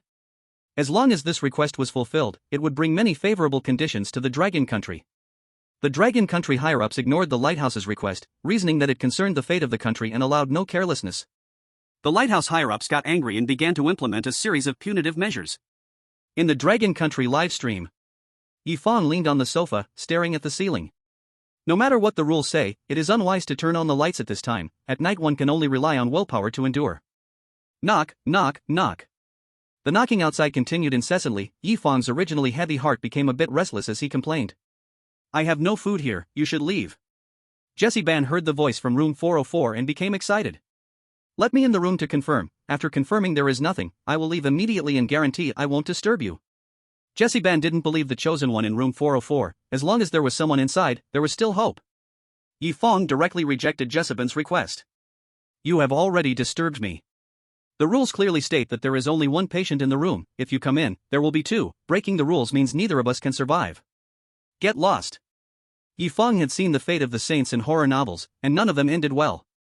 If there were, then this horror novel wouldn't be scary. Jessie-ban continued knocking, threatening. I know you have food. Hurry up and open the door, otherwise, I will knock all night, and we'll die together. If I can't live, you won't live either. Jessie-ban's face grew fierce. He didn't want to die and needed food and water urgently. This was the only chance. At that moment, the sound of high-heeled shoes echoed behind Jessie-ban. Who is making such a racket in the hallway? It affects the rest of the other patients. Zhang Lihua walked towards Jessie-ban, scolding him. Jessie-ban saw that it was a nurse with a badge and quickly explained. I am Jessie-ban, a friend of the patient in room 404. I have something to discuss with him. Zhang Lihua's pocket suddenly revealed a scalpel, glimmering red in the moonlight. Do you know the name of the patient in room 404? Jessie-ban shook his head and answered, I don't know. Zhang Lihua's expression became cold. Since you are one of my patients, I won't tell the doctor about your behavior right now. Go back to your own room quickly. If this continues, I will tell the doctor, and he will re-evaluate your condition. A worsened condition will only lead to choosing euthanasia. Jessie-ban understood Zhang Lihua's words clearly. He glared at room 404 with resentment and unwillingly returned to his own room.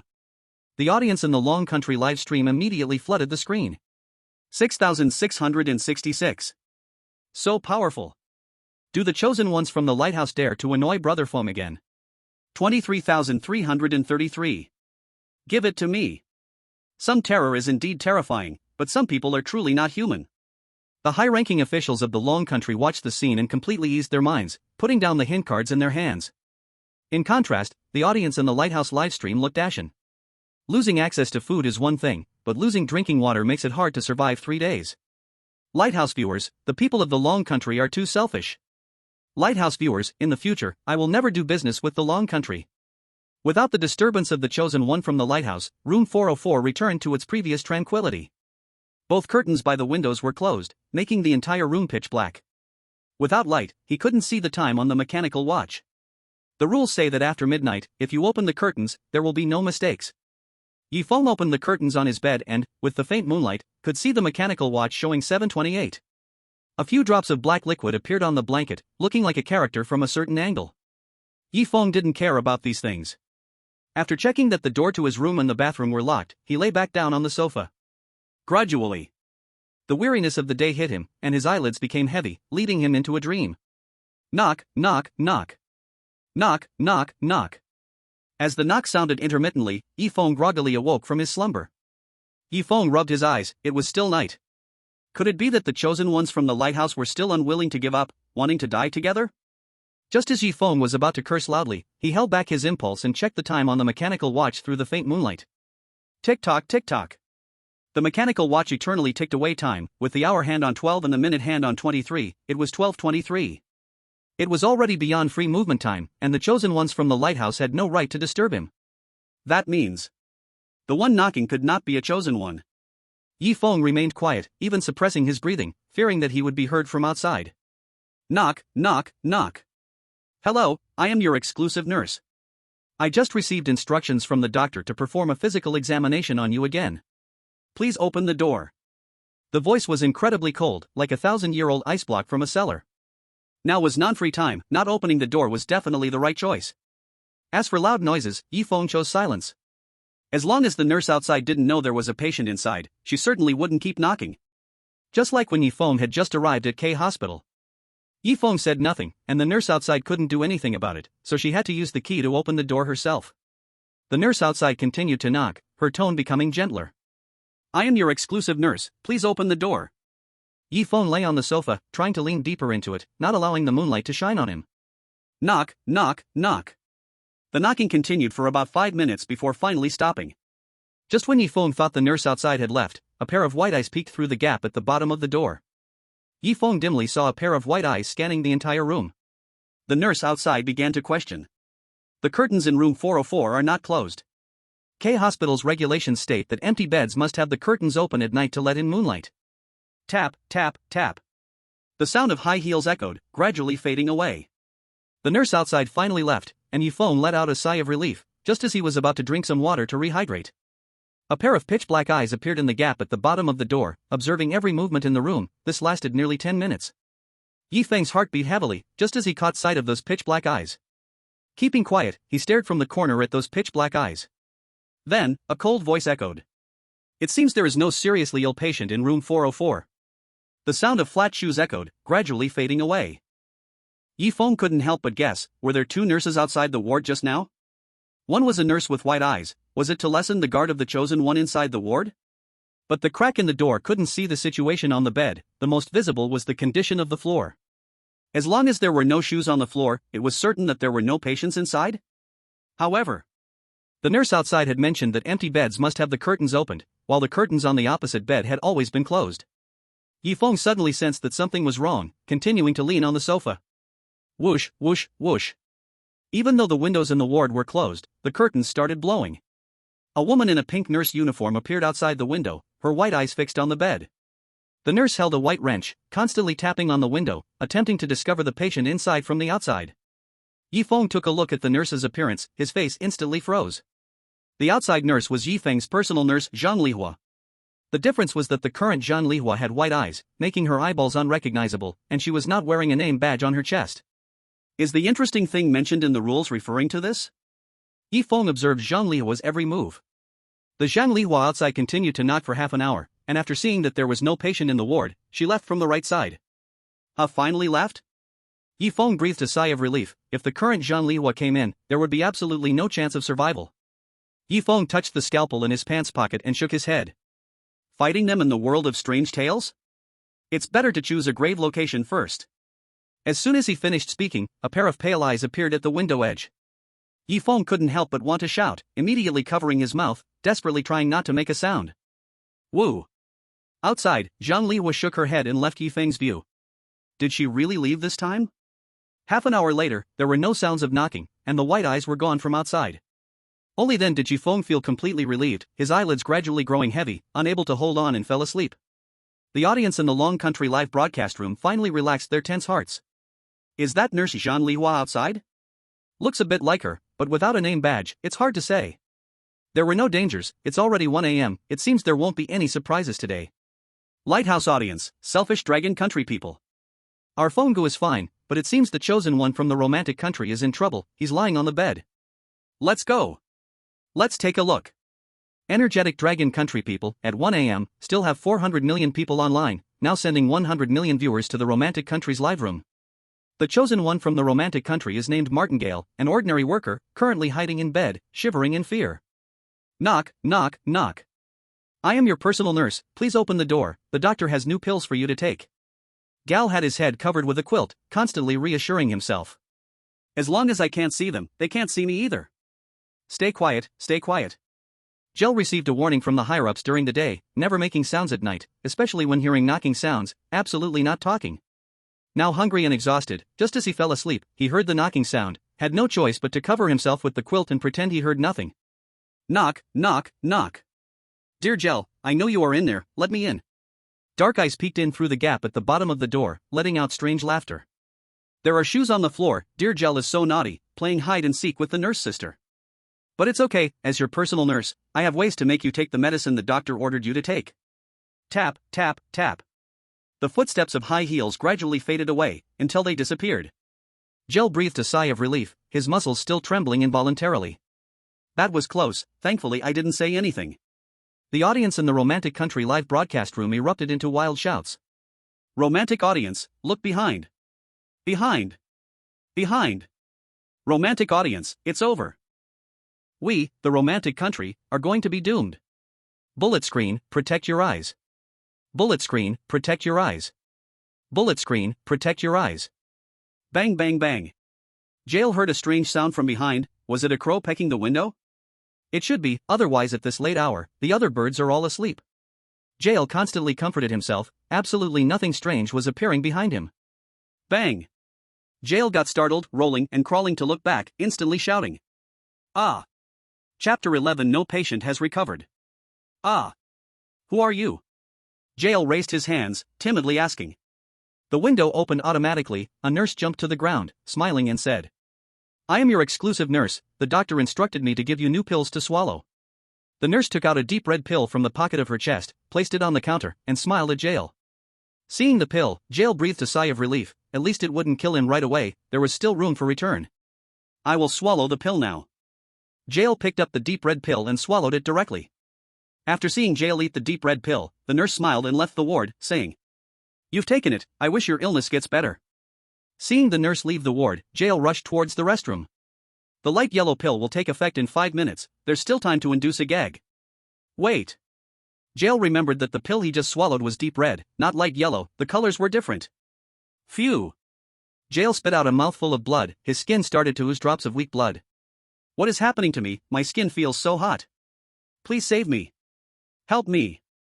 Jill fell to the ground, looking towards the ward door. The ward door opened, the nurse slowly walked in, covered in blood, as if she had just rescued a patient who was spitting blood. Help me. Please save me. Jill grabbed the nurse's leg, begging. The nurse shook her head, cold as ice, and said, What a pity, after the doctor's medication treatment, you still can't escape the outcome of being incurable, you can only be euthanized. At some point, a huge claw appeared in the nurse's hand, smashing towards Jill's face. Thud. Blood splattered, and at that moment the Romantic Country's livestream went black. Romantic viewers, OMG. This is bad. We also have to experience the K Hospital ghost story. Death of the chosen one in the Romantic Country. The K Hospital ghost story descends upon the Romantic Country. 1% of people immediately enter the K Hospital ghost story, minimum number 5 million.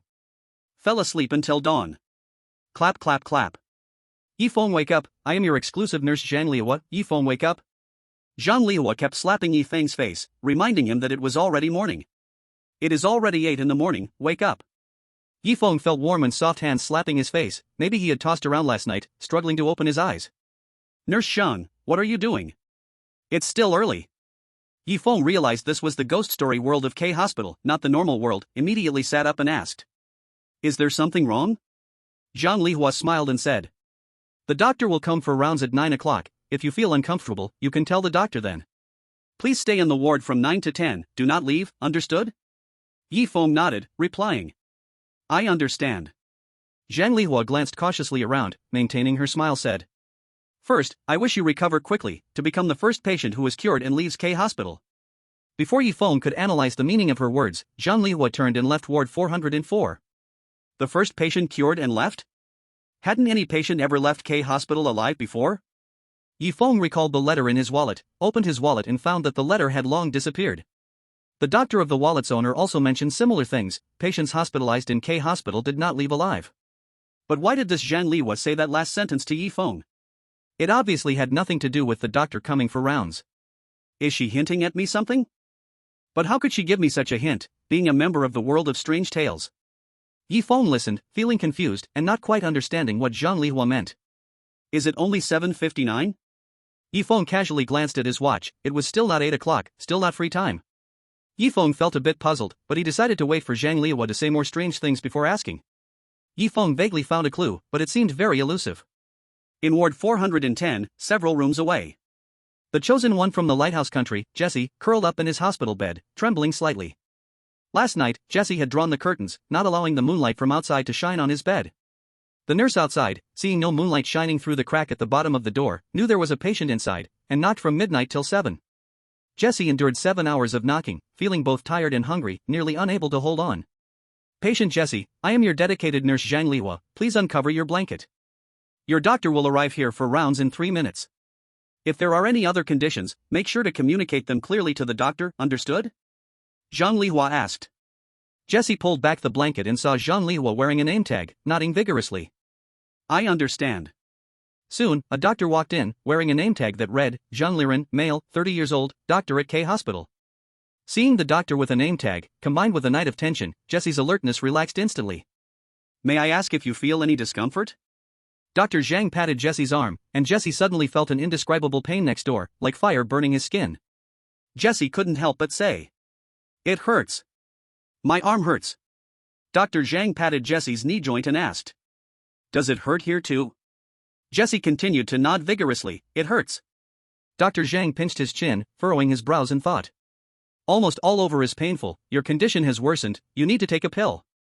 Jesse looked at the light red pill on the bedside table and swallowed it without thinking in front of Zhang Lihua. I have already taken the medicine. Zhang Lihua confirmed Jesse had swallowed the pill and spoke to Dr. Zhang. Currently, only one patient remains in Ward 404 needing rounds, Dr. Zhang. Dr. Zhang put away his notebook, left Ward 410, and Zhang Lihua followed him out. After seeing the doctor and nurse leave, Jesse rushed to the bathroom. Suddenly, a burning sensation arose from his stomach, and fresh blood seeped from his mouth, nose, ears, and eyes. The Lighthouse Country live broadcast room instantly went black. The chosen one from the Lighthouse Country has died. The K Hospital strange tale descends upon the Lighthouse Country, and 1% of the population immediately enters the K Hospital strange tale, minimum number 5 million. High-ranking officials from Dragon Country discovered this matter and immediately sent Yifeng a warning card. Do not answer the doctor's questions, light red pills take effect in 30 seconds, dark red in 5 seconds, only you are the chosen one. This sentence suddenly appeared in Yifeng's mind, and his expression darkened. The doctor will be coming for rounds soon. Now, this prompt from the high-ranking officials of Dragon Country must have been sent after seeing the situation in other live broadcasts. Yifeng deduced several effective clues from the prompt. No matter what the doctor asks, do not answer, as mentioned in the rules. The pills have different colors. Besides the light yellow pill, Yifeng had also seen the light red pill. The onset should refer to the choking time limit. The darker the color, the shorter the onset time. There is only me left as the chosen one, which means that anyone I encounter next will not be a chosen one. After analyzing the prompt, a series of knocks sounded at the door.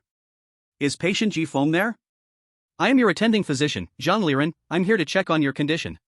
Chapter 12 Pain, please speak up. Yifeng remained silent, staring intently at the doorway. Knock knock. Patient Yifeng, I'm going to open the door. The doctor opened the door and smiled as he walked to Yifeng's bedside. Yifeng lay in the hospital bed. Ignoring the doctor who entered, Yu Guangzhong observed the doctor who came in. Standing at 1.7 meters tall and thin, wearing large frame glasses, with delicate features and dressed in all white, he had a name tag on his chest. The name tag read, Zhang Liren, male, 30 years old, doctor at K Hospital. However, Yifeng, in an instant, saw that there was another name hidden in the name tag, and fatally saw the character Yi. Dr. Zhang Liren picked up a writing board, made a gesture to write, and inquired. How has the situation been during your hospital stay? Do you feel any discomfort in your body? Dr. Zhang Liren smiled and asked Yifeng. Yifeng lowered his head, pretending not to hear the doctor's words. The blanket draped over his legs occasionally gave off a faint bloody smell, as if it had wrapped blood before. Nurse Zhang Lihua walked up beside Dr. Zhang, smiling as she spoke to him. Dr. Zhang, Yifeng's condition is the best among the patients at K Hospital right now. He is expected to be discharged soon. Dr. Zhang looked surprised and let out a small "oh," patting Yifeng's head. A sharp pain pierced into his mind. Yifeng couldn't help but raise his head, frowning at Dr. Zhang, thinking, Dr. Zhang must be doing this on purpose. Dr. Zhang smiled and explained. I'm just checking your condition. If you feel pain, then speak up. If not, just remain quiet. Yifeng continued to lower his head, no longer looking at Dr. Zhang. Dr. Zhang patted Yifeng's arm. In an instant, it felt as if dozens of fire ants were crawling up his arm, mercilessly biting into his skin, both painful and itchy. Feng tightly closed his mouth, his teeth clenched down hard, not daring to make any sound. Bang bang bang. Dr. Zhang continuously slapped Feng's arm for a full 5 minutes. It felt as though hundreds of fire ants were gnawing at his arm, leaving only pain and no other feelings. Dr. Zhang inquired. Does your arm hurt? Feng could hear the doctor's question but did not respond.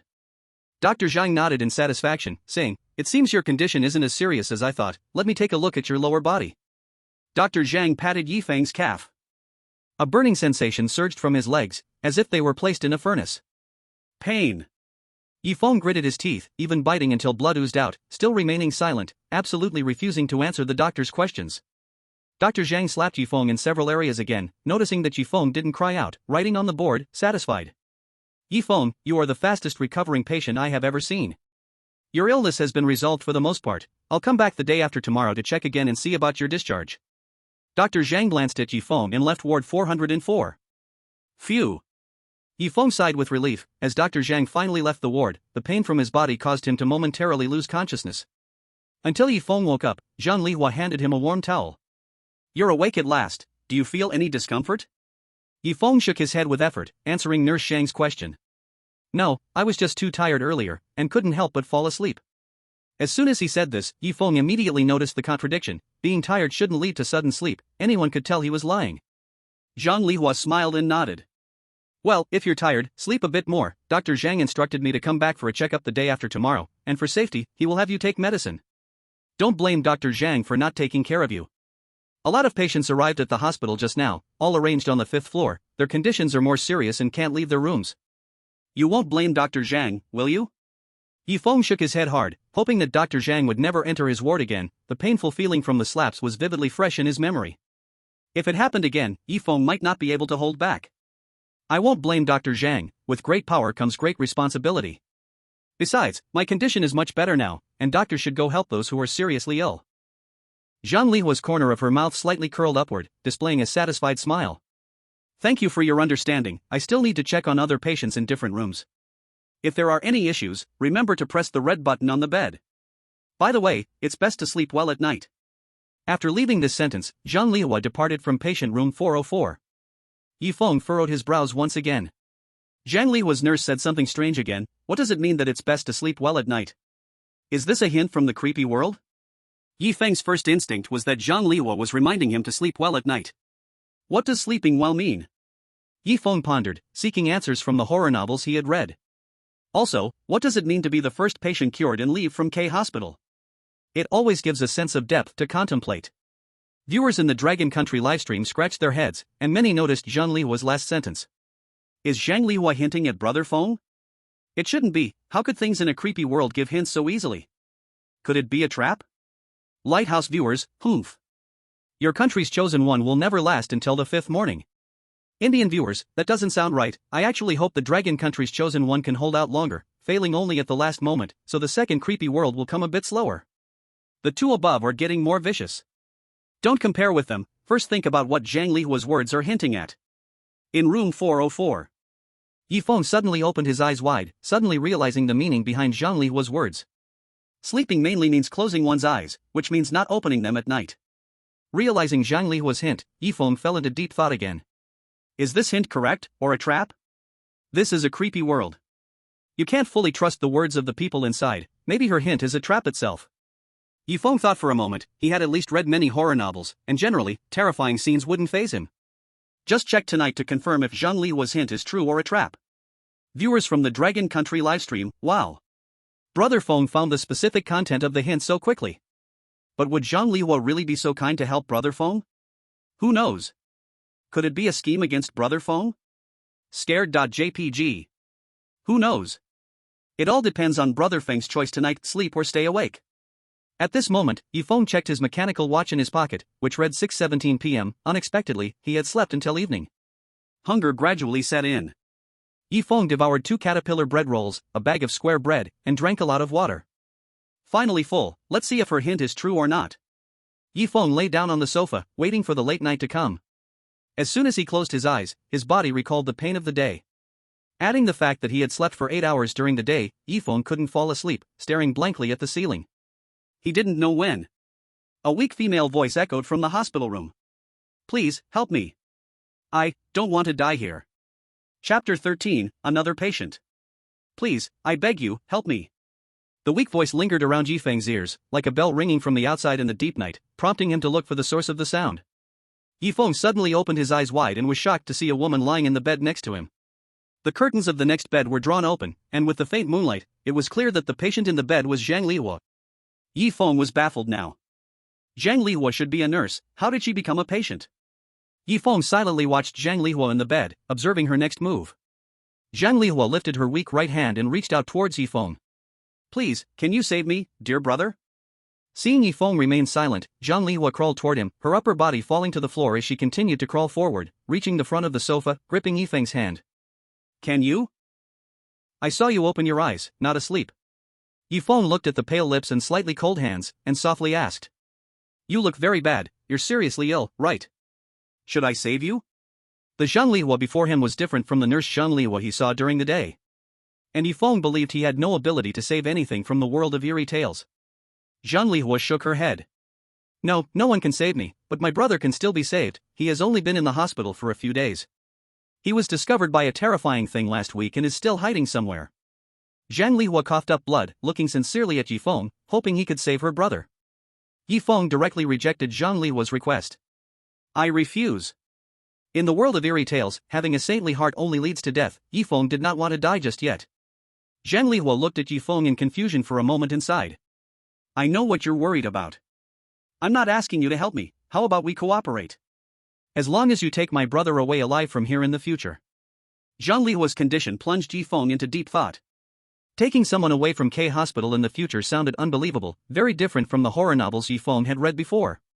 And this was a world controlled by eerie tales. Could the people inside really cooperate with the chosen ones? Yifeng shook his head, dismissing the idea.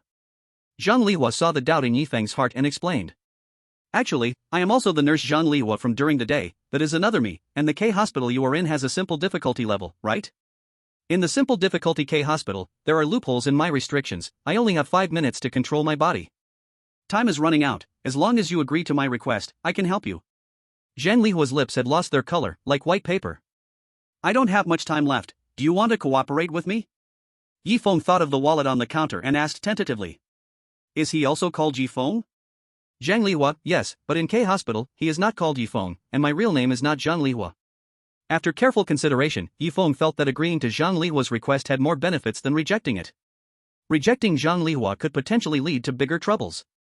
If he offended Zhang Lihua, would he fall into a trap when she was a nurse? Okay, I agree to cooperate with you. What's your brother's name in K Hospital? Just as Zhang Lihua was about to speak the name, she turned into a puddle of blood, seeping into the ground and disappearing. At the same time, the curtains of Zhang Lihua's hospital bed suddenly closed. Was the time for her to control her body up? Yifeng frowned, feeling that the seemingly simple K Hospital eerie tale was not as simple as it appeared. Zhang Lihua had something to say. Yifeng looked at his watch. The mechanical watch showed 9:43, still not time for freedom. Better to close his eyes first, he would try to sleep if he could. Dragon Country Livestream viewers, so boring, I thought something else would happen. Upstairs, why don't you change your nationality and experience the K Hospital eerie tale in another country? Like the neighboring Cherry Blossom country? Cherry Blossom viewer, first of all, we haven't offended you. Oh no. Everyone, look. Another patient has appeared in the hospital bed.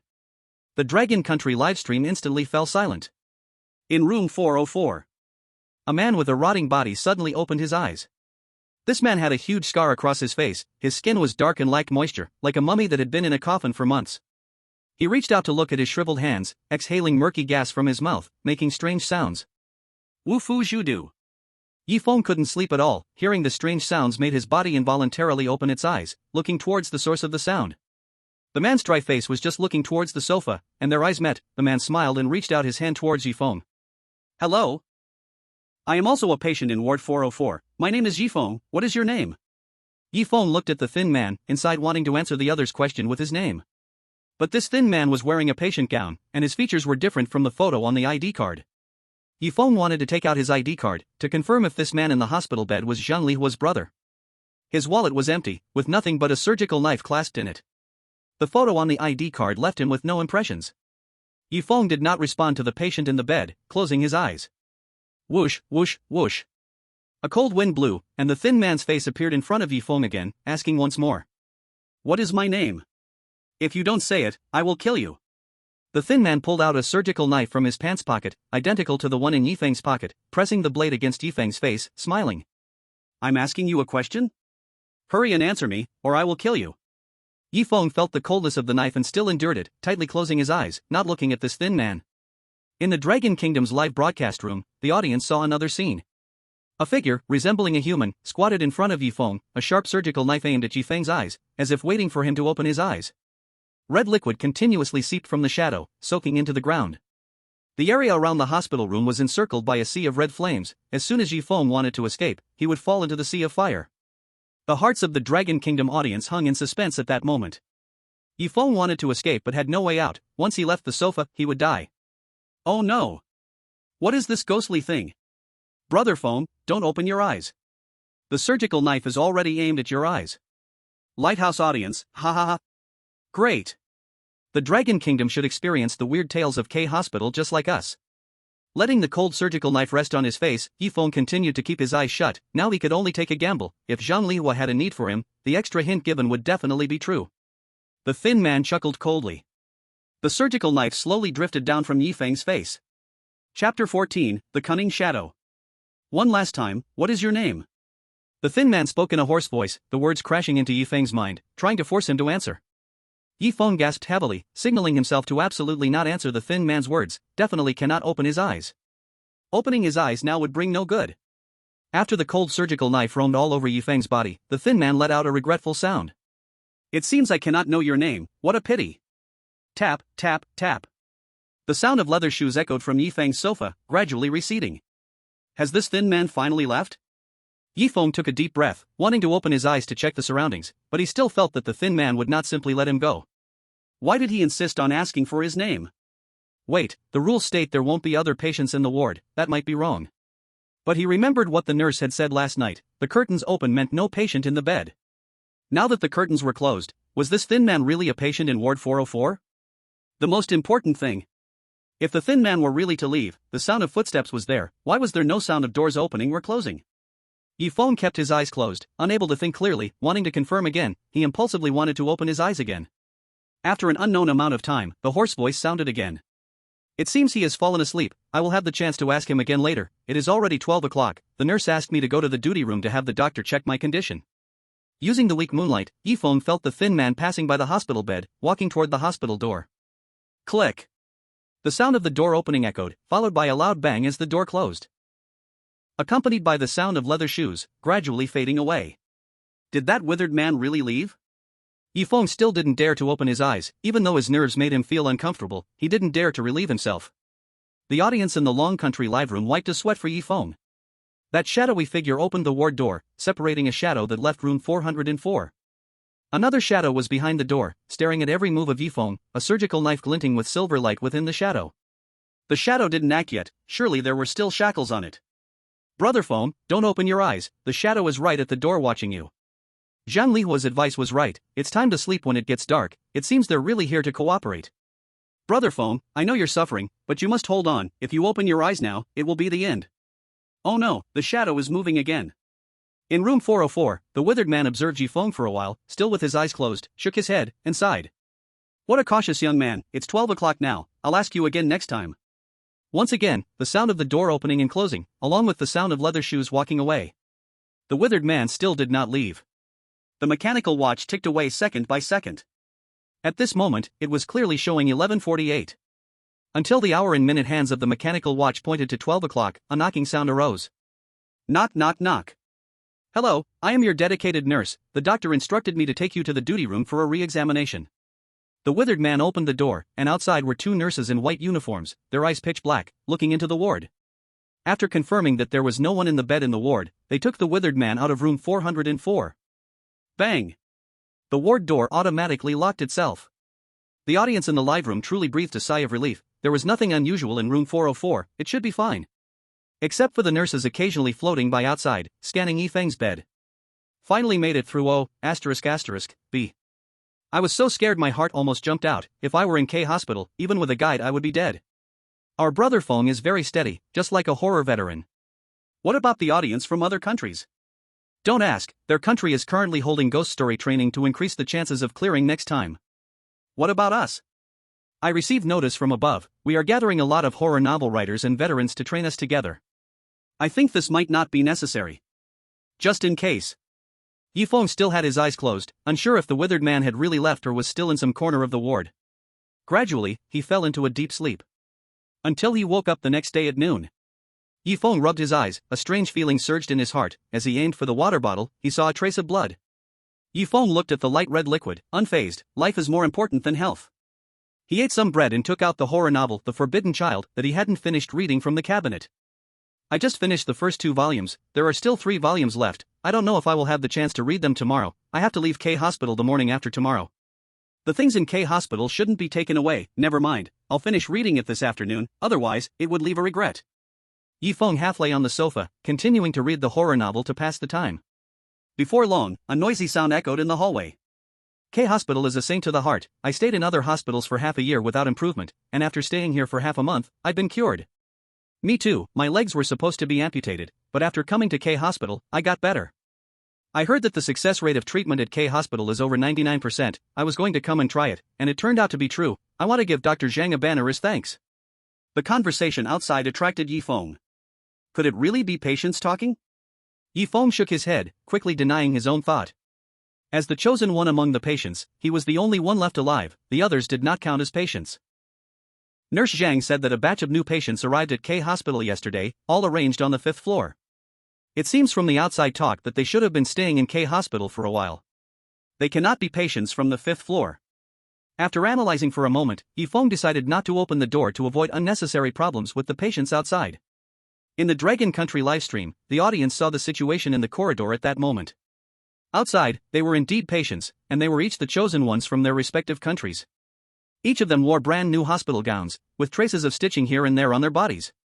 Some had stitching between their limbs, while others had stitching marks around their necks. At the front of the patients, Dr. Zhang, who was not wearing an ID badge, lifted a green writing board and shouted, "All patients please take the elevator to the 7th floor with me." The patients walked stiffly towards the elevator. The noisy sounds gradually faded away. Yifeng continued to read the horror novel, and there were no unusual occurrences during the night, reaching noon of the 4th day in K Hospital. A knock sounded at the door. Knock knock knock. Hello patient, I am your exclusive nurse, Zhang Lihua. According to the doctor's orders, I am here to bring you your medication. Knock knock knock. I'm coming in. Chapter 15 Impalpable Hints. Creak. The door to room 404 slowly opened. Zhang Lihua, with a smile plastered on her face, walked in, but her smile vaguely revealed stiffness. Her ID badge was stained with a little black liquid, and one could smell the scent of blood from 5 or 6 meters away. Yifeng, you are indeed resting on the hospital bed. Zhang Lihua came to Yifeng's side and said with a smile. Yifeng looked at Zhang Lihua's different smile and couldn't help but shiver inside. Is this Zhang Lihua the same as the one I met before? Yifeng couldn't decide, but since she was a nurse wearing an ID badge, he had to follow the rules and answer any questions. Zhang Lihua took out a deep yellow pill and placed it on the bedside table beside Yifeng's hospital bed, and began to ask. Did you sleep well last night? Yifeng nodded. It was comfortable. Aside from that dry man, who made it hard for Yifeng to be comfortable, everything else was fine. Zhang Lihua's smile faded a few notches as she pulled out a withered yellow apple from somewhere and placed it next to the pill. This was given to me by a patient in the 5th floor ward, but I don't like apples. Yifeng, you probably haven't eaten any fruit in K Hospital, so this fruit is for you. The apple on the bedside table looked quite ordinary compared to those outside, featuring alternating green and red colors, clearly a crisp apple. Yifeng didn't understand the meaning behind Zhang Lihua's gesture, but he still nodded to accept the apple. Thank you for your kindness, Nurse Zhang. I will eat it later. Zhang Lihua appeared unconcerned, picked up a scalpel, and cut a small piece from the apple, stuffing it into Yifeng's mouth. A huge force restrained Yifeng's whole body, leaving him no choice but to eat the piece of apple that Zhang Lihua had given him. Zhang Lihua asked, is the apple delicious? The apple was not only crisp but also brought a sweet flavor that made Yifeng unable to help but chew and swallow it. Yifeng replied, delicious. Zhang Lihua picked up the bitten apple and looked at it with a smile. Our K hospital is highly skilled, even a bitten apple can be restored to its original flesh. Do you understand? The bitten part of the apple in Zhang Lihua's hand slowly began to regrow the flesh and then grow skin again, looking no different from an ordinary apple. Yi Feng couldn't understand the meaning of Zhang Lihua's words, but he had deeply remembered it in his heart. Could the original flesh of the apple really come back? Zhang Lihua put the apple in her pocket and turned to leave. Yi Feng pondered for a few seconds and saw Zhang Lihua about to leave room 404, urgently pressing the red button. Zhang Lihua turned her head with a smile and asked, "Is there anything else you need?" Yi Feng immediately picked up the 500 milliliters water bottle on the floor along with the deep yellow pills and brought them to his mouth. Gurgle, gurgle. The pill swallowed into the stomach. "It's okay, I accidentally pressed the wrong button," Yi Feng replied. Zhang Lihua nodded and added one sentence. Dr. Zhang just personally took the cured patients from the 4th floor out of K Hospital and sent them off, so the final check might be done in the afternoon. Nurse Shan walked out of the ward and casually locked the door behind her. Yi Feng rushed to the bathroom, constantly clawing at his throat over the toilet. The color of this pill was darker than the first one. According to the hints from the high-ups of Dragon Country, the yellow pills take effect slower than the red ones, and light colors are less effective than dark ones. The deep yellow pill should take effect between 30 seconds and 5 minutes. Ugh. Ugh, ugh. A pill stuck in his throat. He clawed for 2.5 minutes before finally getting the deep yellow pill into the toilet. The pill started to dissolve in the water shortly after. About 3 minutes for its effect. Yi Feng roughly calculated the time and deduced when the deep yellow pill would take effect. He also dumped the liquid from the convenient bottle and washed his hands in the sink. A strange scene occurred. 5 rules of the previous bathroom appeared in the mirror. The first 4 rules had already appeared. The 5th rule emerged in blood-red letters. 5. Remember what the nurse with the ID badge said earlier, it will greatly help your departure from K Hospital. After 5 seconds, the 5th rule vanished without a trace. Is this a hint? Did Zhang Lihua's words contain crucial hints for the level? Yi Feng was a bit confused. Zhang Lihua only mentioned apples earlier and didn't say anything else. What exactly was she trying to hint at? Yi Feng came out of the bathroom with the water bottle, half lying on the sofa, pondering the meaning behind Zhang Lihua's words. The most obvious strange part was the sentence praising K Hospital's medical skills. Nurse Zhang had clearly said to let Yi Feng be the first patient to leave alive. Now she's saying the medical skills are remarkable. What does this mean? The Dragon Country livestream was revealing true meanings in waves. The dry man from last night was lying on the hospital bed, dressed in a white top and black bottom. A green liquid smeared on his skin blended with the wounds. At first glance, it looked like it was releasing the smell of garbage. Outside room 404. At this moment, Zhang Lihua was not wearing her badge, her eyes rolled back, holding a huge pair of pliers, wandering outside the hallway. The pliers were still stained with the blood of the previous chosen one. What is going on now? That nurse said something strange and is wandering outside. It's hard not to think it's fishing enforcement. Will Feng go ask that nurse for answers? Are you silly upstairs? Do you dare open the door to ask now? I don't dare. A strange smell interrupted Yi Feng's thoughts in room 404. A faint stench wafted from the neighboring bed. Yi Feng looked in the direction of the smell. It was the bed where the dry man had lain last night, emitting the odor from that spot. The rule stated that if you smell something foul, you should inform the nurse or doctor. Yi Feng frowned but still refused to follow this advice. The smell might be due to the deep yellow pill I took or that apple, causing an abnormality in my sense of smell. There's no foul odor here, it's just my illusion. As time passed, the stench grew stronger, finally resembling that of a cesspool. Yi Feng held on, casually picked up a short horror story to read. Time flew by, and in the blink of an eye, it was 5 in the afternoon. Knock, knock, knock. Is patient Yi Feng in? I am your dedicated doctor, Zhang Liren. I want to do the final checkup on you. Is it convenient for me to come in now? A hoarse voice echoed from outside, sounding somehow different. Yi Feng hurried back to the bed, quickly putting the horror novel back in the drawer, pretending to sleep. Knock, knock, knock. Looks like he's sleeping. Excuse me, I still need to go check on the patients on the 5th floor. Creak. The ward door slowly opened again. This time, a chilling wind swept through Yi Feng's whole body. BRR. Yi Feng couldn't help but shiver from the cold and opened his eyes to look. A doctor with white eyes came to Yi Feng, holding a stethoscope. His hair was completely gone, and a strange symbol was drawn on the top of his head. Yi Feng covered his mouth, not wanting to make a sound. This strange doctor had a name tag on his chest that still read Zhang Liren. Chapter 16 Doctor's Permission. What's wrong? Are you cold? Dr. Sang's tone of questioning didn't seem much different from an ordinary doctor's. Yi Feng thought, suddenly getting cold by dozens of degrees, do you think it's cold? Yi Feng didn't answer Dr. Zhang and continued lying in bed. After a moment, Dr. Zhang picked up the stethoscope and placed it on Yi Feng's forehead, closing his white eyes. Your temperature is normal, it seems your condition has improved a lot. Let me check your heart. Yi Feng saw the stethoscope placed over the heart area. Thump, thump, thump. The powerful beating of the heart was transmitted to the stethoscope and then to Dr. Zhang. However, the viewers in the Dragon Country livestream saw this. With his eyes closed, Zhang Liren had a black thing coiling around his neck. The black thing formed spikes that pierced through the skin of Yifeng's heart, exposing the bright red heart to the audience. Thump, thump, thump. The strong heartbeat sent blood rushing with every contraction, spreading it throughout the body. As long as Yifeng made any other moves, the spikes would puncture the heart. After more than 10 seconds, Dr. Zhang put away the stethoscope and said with satisfaction. Your condition has been completely treated. The special vehicle to pick you up will arrive tomorrow morning between 7:30 and 8. If you miss this time, you will have to wait another 5 days. By then, the special vehicle should arrive at noon. Dr. Zhang patted Yifeng's arm again, and this time there was no stinging feeling. A mouthful of stagnant blood was spat onto the bed, and the surrounding foul smell disappeared. You can leave K Hospital tomorrow morning at 7:30, understood? Yifeng still did not respond to Dr. Zhang's question. Dr. Zhang put away the stethoscope and hurriedly left room 404. Yifeng clenched his fists. He had received the doctor's permission and could leave K Hospital early tomorrow morning. But the specified time was between 7:30 and 8, which happened to be a non-free period, so he could not leave room 404. If he missed it, he would have to wait until noon 6 days later. Who knew what would happen then? During the insurance period, it's better to leave K Hospital tomorrow morning. Yifeng made up his mind and began to pack his things. His wallet had disappeared from his pocket, leaving only a mechanical watch and a scalpel, which Yifeng took with him.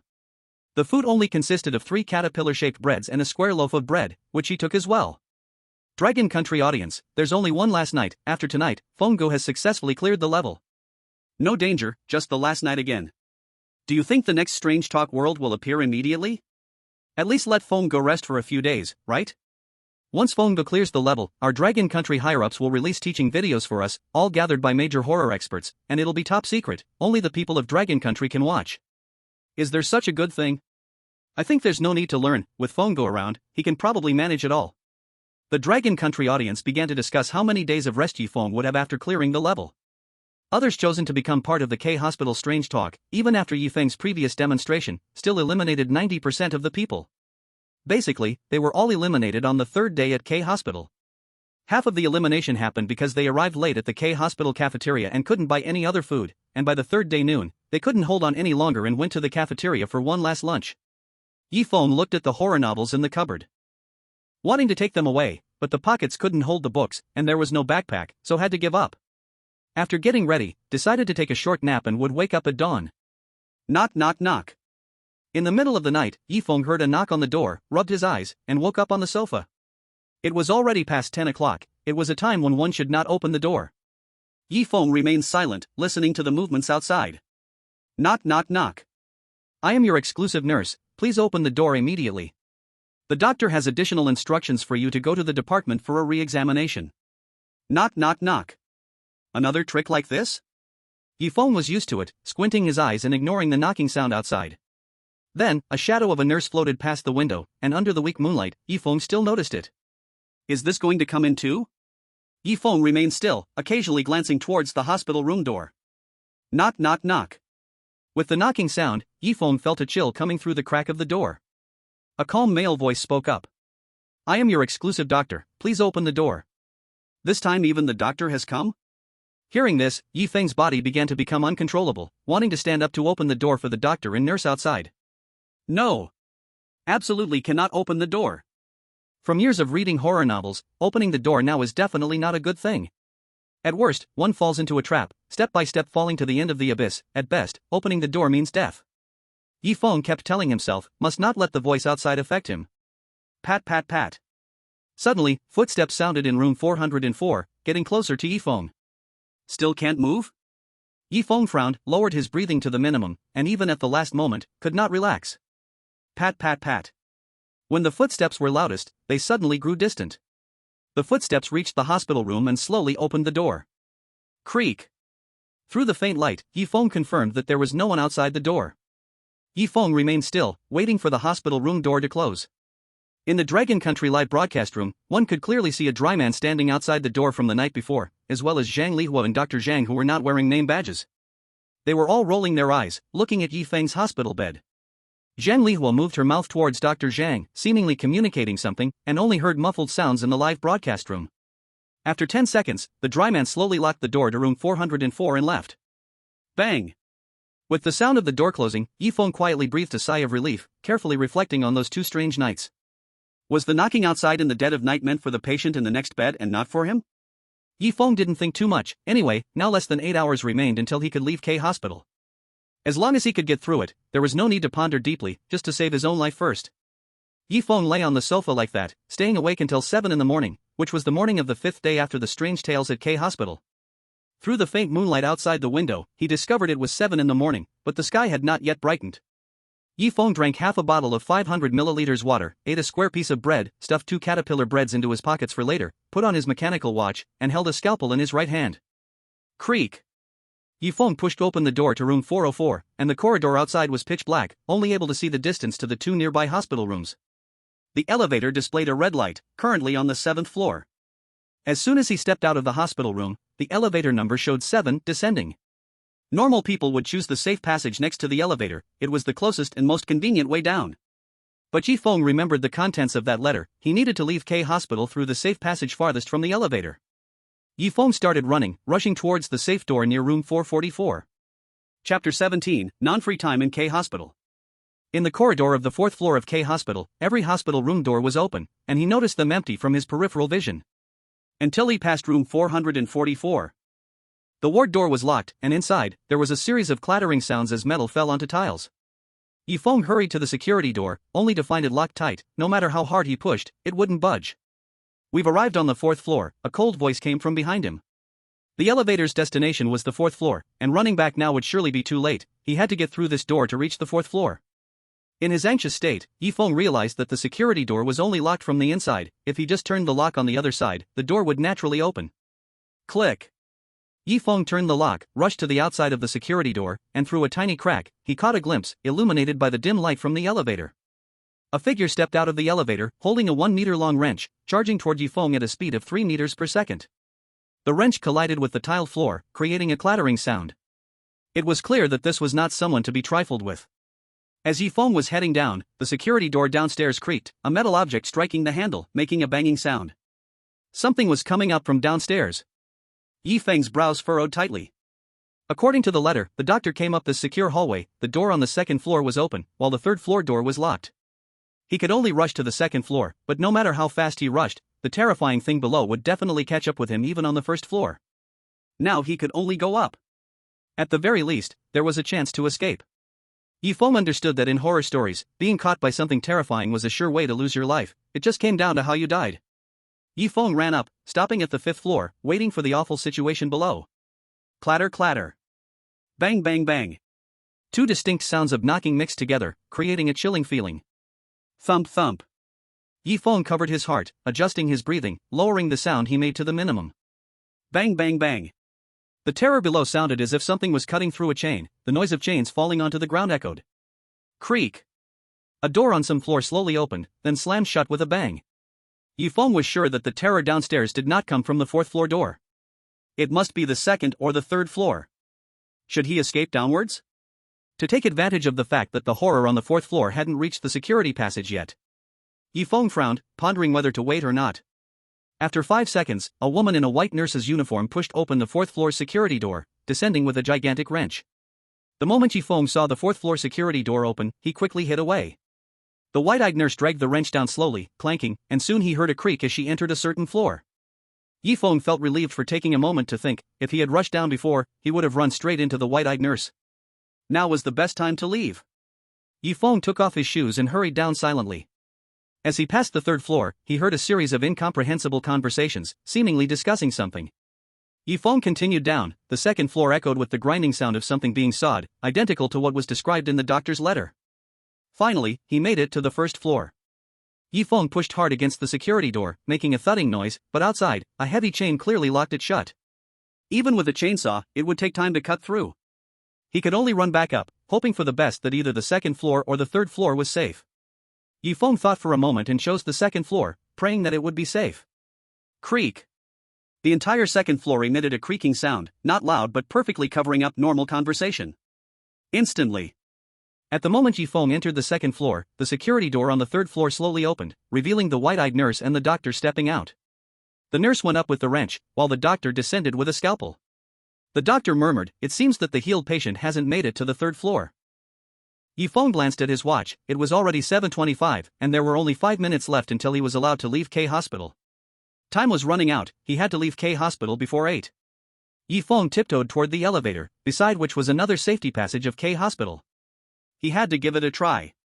From room 343 to room 301, strange sawing sounds echoed from every room.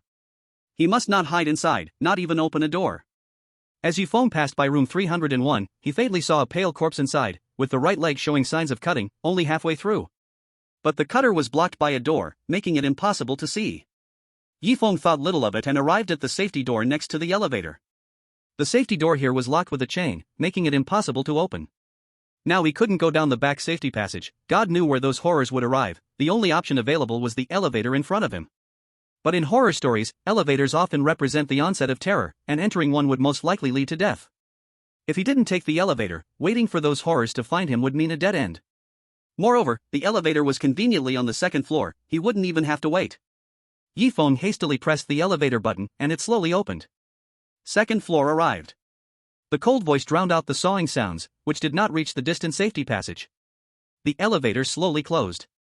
The audience in the Longwa live broadcast room was now sweating coldly. No way, doctors and nurses can always find Feng Ji's hiding places. I suspect that K Hospital is equipped with cameras everywhere. Upstairs, that doesn't make sense. If everything is monitored, how come they are always a step behind Feng? It can't be said that there's a delay in the monitoring. Not good. Doctors and nurses are running toward the second floor. The moment the elevator closed, the eye-rolling doctor and nurses forcefully pushed open the second floor safety door.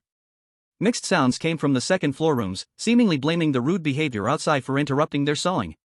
One nurse examined the tiled floor with pliers, and the noisy sounds in the room finally vanished. Another nurse made a strange sound, pointing toward the direction of the elevator. The door of room 343 slowly opened, and then the nurses and doctors quickly moved toward the elevator. The elevator slowly descended. Feng let out a sigh of relief. It seemed he had made the right bet and could only take the elevator down to the first floor. But this way, his position would be completely exposed. Feng looked up and saw a camera in the corner of the elevator, the camera blinking with a red light, indicating it was operational. The elevator stopped at the first floor, its dim lights flickering. In the darkness, it seemed full of patients, but when the light shone, only Feng was alone. First floor arrived. The cold voice echoed. Feng took advantage of the flickering lights and stepped out of the elevator with large strides. The elevator closed slowly, and the lights inside extinguished instantly. In the darkness, it seemed a group of patients was staring blankly ahead as the elevator continued down. Feng glanced at his mechanical watch. It was already 7:27, and he had only 3 minutes before the time to leave K Hospital arrived. Feng hurriedly searched for the main entrance of K Hospital. Chapter 18, A Failed Attempt? The first floor elevator exit was in a corner of K Hospital. The lower the floor of K Hospital, the worse the lighting. Feng could only see 2 meters ahead. In a world of darkness, every 2 steps he took, he would bump into something. Bang! Feng collided with something cold, flat, and long, following this icy object. At the end was something soft and squishy. Feng took a closer look. It was a nurse rolling her eyes. How could she be here? Feng's heart tightened. The nurse resembled Zhang Lihua to some extent but was not exactly the same. The current Zhang Lihua was not the original Zhang Lihua. Run! Feng's first reaction was to leave the attack range of the eye-rolling nurse's pliers. Boom! At the spot where Feng had just left, a claw suddenly appeared, smashing harshly onto the ground, the claw stained with blood, illuminated by the faint red light from the elevator's unique floor indicator. Flashing bright red. The eye-rolling nurse walked towards Feng, the right corner of her mouth curling up to the height of her eye. The nurse had no teeth, and as her mouth curled up, she exuded a foul smell, like the scent of someone who hadn't brushed their teeth in 10 years. I have to run. No matter what is ahead. Feng ran in the opposite direction, but after a short distance, he reached the end, right next to the safety door by the elevator. Oh no! Wrong way. Feng dashed left and right, but both sides were 2 walls, less than a meter apart. The eye-rolling nurse slowly approached Feng. Am I going to fail here? There must be a way to break free. What on earth is that way? Feng had only a mechanical watch, a surgical knife, and a caterpillar-shaped bread left in his pocket. The mechanical watch needed the faint light to be seen clearly, it had no capability to glow, not a way to escape. Only one thing left, the surgical knife. Confronting the nurse with the surgical knife? Feng thought this method was absolutely impossible, but it was the only option he had now, gripping the surgical knife and charging at the eye-rolling nurse. The surgical knife aimed for the nurse's head. However, just as the surgical knife struck the nurse's head, the claw simultaneously smashed onto Feng's shoulder. His left shoulder instantly lost sensation. Taking advantage of the moment the claw hit the ground, Feng disregarded the pain in his arm and dashed away, distancing himself from the eye-rolling nurse. Feng mocked himself. Sure enough, the surgical knife wasn't for dealing with the eye-rolling nurse. If I had been just a second slower, the claw would have aimed for my head. In the darkness, Feng saw the eye-rolling nurse continuing to close in behind him. Feng could only continue to walk quickly, praying that on the first floor, this eye-rolling nurse was the only one, with no other presence. First floor has arrived, a cold voice echoed again. The elevator slowly opened, the dim yellow light flickering, with each instant of darkness revealing the voices of 10 or so nurses or doctors. In their hands, just like the eye-rolling nurse, were massive claws, emerging from the elevator. Thud, thud, thud. Feng's heart raced violently, his limbs trembling slightly, as he constantly reminded himself. I must hold on, I must hold on, I must hold on. At this moment, the situation he was in couldn't be overcome by simply reading horror novels, he was on the brink of physical and psychological collapse. His inner suggestions clashed with the current reality, desperately trying to interpret it as an illusion, but the pain in his arm kept reminding Feng. This is not an illusion, it's real, and failure means death. Even dying in the horror world is not a good thing. How can I leave K Hospital? Feng held his breath, quickly analyzing all the possibilities in his mind. Having never been to the first floor of K Hospital, along with the dimness, he had no starting point for analysis. Tick-tock, tick-tock. The sound of the mechanical watch running seemed to attract the surrounding horrors. Could it be that the ticking mechanical watch revealed my position to the horror, preparing to give me a claw? Feng glanced at the time on the watch, there were 30 seconds left until 7:30, hurriedly took off the watch, and threw it behind him, mentally counting the time. 1, 2, 3. His body continued to move quickly forward, vowing not to look back until reaching the end. Bang! The mechanical watch smashed onto the ground, causing all the horrors with claws to move toward it. Feng glanced back, the terrifying nurse had finally disappeared, probably heading towards the mechanical watch. He kept walking, still silently counting. 27, 28, 29, 30. When he counted to 30, the outside of K Hospital transformed from night to day, and under the faint sunlight, visibility finally improved. The entrance to K Hospital was just 50 meters ahead. At the entrance, there was an off-road vehicle. The door was open, waiting for the healed patients of K Hospital. Feng put the scalpel back into his pocket and rushed towards the entrance of K Hospital. Even though his legs were not cooperating, he sprinted with all his might. Breaking through invisible walls, he ran at the speed of the wind to the entrance of K Hospital. The entrance to K Hospital was a glass automatic door, which slowly opened as it sensed someone approaching.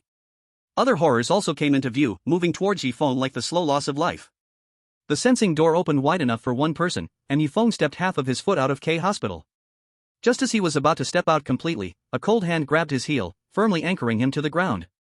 Feng reacted too late, falling to the ground, the sharp end of the scalpel poking through his pocket, revealing half of it. Behind him, a doctor with rolling eyes grabbed Feng's left foot, slowly pulling him back into K Hospital. His calf had already entered K Hospital, leaving only his thigh, torso, and head outside. Feng pulled out the scalpel with his right hand, recalling the nurse Zhangli was warning, his mind racing with all possibilities. The scalpel could not deal with the horror behind him, but could it be used on himself? The doctor behind him was not blocking his way, he must have restrictions, unable to leave K Hospital. As long as his torso was pulled into K Hospital, his organs would spill out, and at that point, he wouldn't be able to get into the car. Could the scalpel be used on himself? Between life and my foot, I would rather choose life. Feng grit his teeth and drove the scalpel down towards his calf, and the moment it cut, it felt like slicing through ocean water, with no resistance at all. With both calves severed, blood surged from the wounds. If I'm not mistaken, you all cannot leave K Hospital, I have one. The doctor with rolling eyes grabbed Feng's white foot, showing a fierce gaze as he stood up and picked up the scalpel. The Dragon Nation's livestream room was in an uproar. Let's see if this horror can leave K Hospital. Brother Feng will never fail. He must succeed this time. Brother Feng is so ruthless, even to himself. My heart is pounding, I can't continue watching, I just want to see if the horror will descend next. The higher-ups of the Dragon Nation were sweating profusely, hoping to bring peace to everyone by surviving. They must leave safely. All the people of Dragon Nation were watching the livestream. As long as the horror behind them could not leave K Hospital, Feng would survive, representing the success of the Dragon Nation. Failure. The horror of K Hospital would descend upon the Dragon Nation. Just as everyone in the Dragon Nation was tense, the doctor took the first step toward the door. Chapter 19, Rated A, Next Stop Horror. Feng threw down the scalpel with his right hand and kept crawling towards the SUV, suddenly looking back to see that the terrifying doctor had not let him go. Taking the first step toward the K Hospital entrance. Was failure imminent? Feng still refused to give up, continuing to crawl towards the SUV. As long as the terrifying doctor behind him did not catch him, he still had a chance of victory. Bang! Just as the terrifying doctor reached the entrance of K Hospital, a terrifying force fell upon him, causing him to immediately kneel on the ground, trembling all over, unable to leave K Hospital by a single step. I guessed right. Gaining permission to leave K Hospital, while the horror inside could not leave at all. In other words, the moment his body stepped out of K Hospital, Feng had already won most of the battle. Now all that was left was crawling into the SUV. Once he accomplished that, he would clear K Hospital's horror. 1 time, 2 times, 3 times. Feng struggled to crawl into the SUV. Other nurses on the first floor saw the commotion at the door and rushed over, wanting to leave K Hospital and keep the healed patients trapped there forever.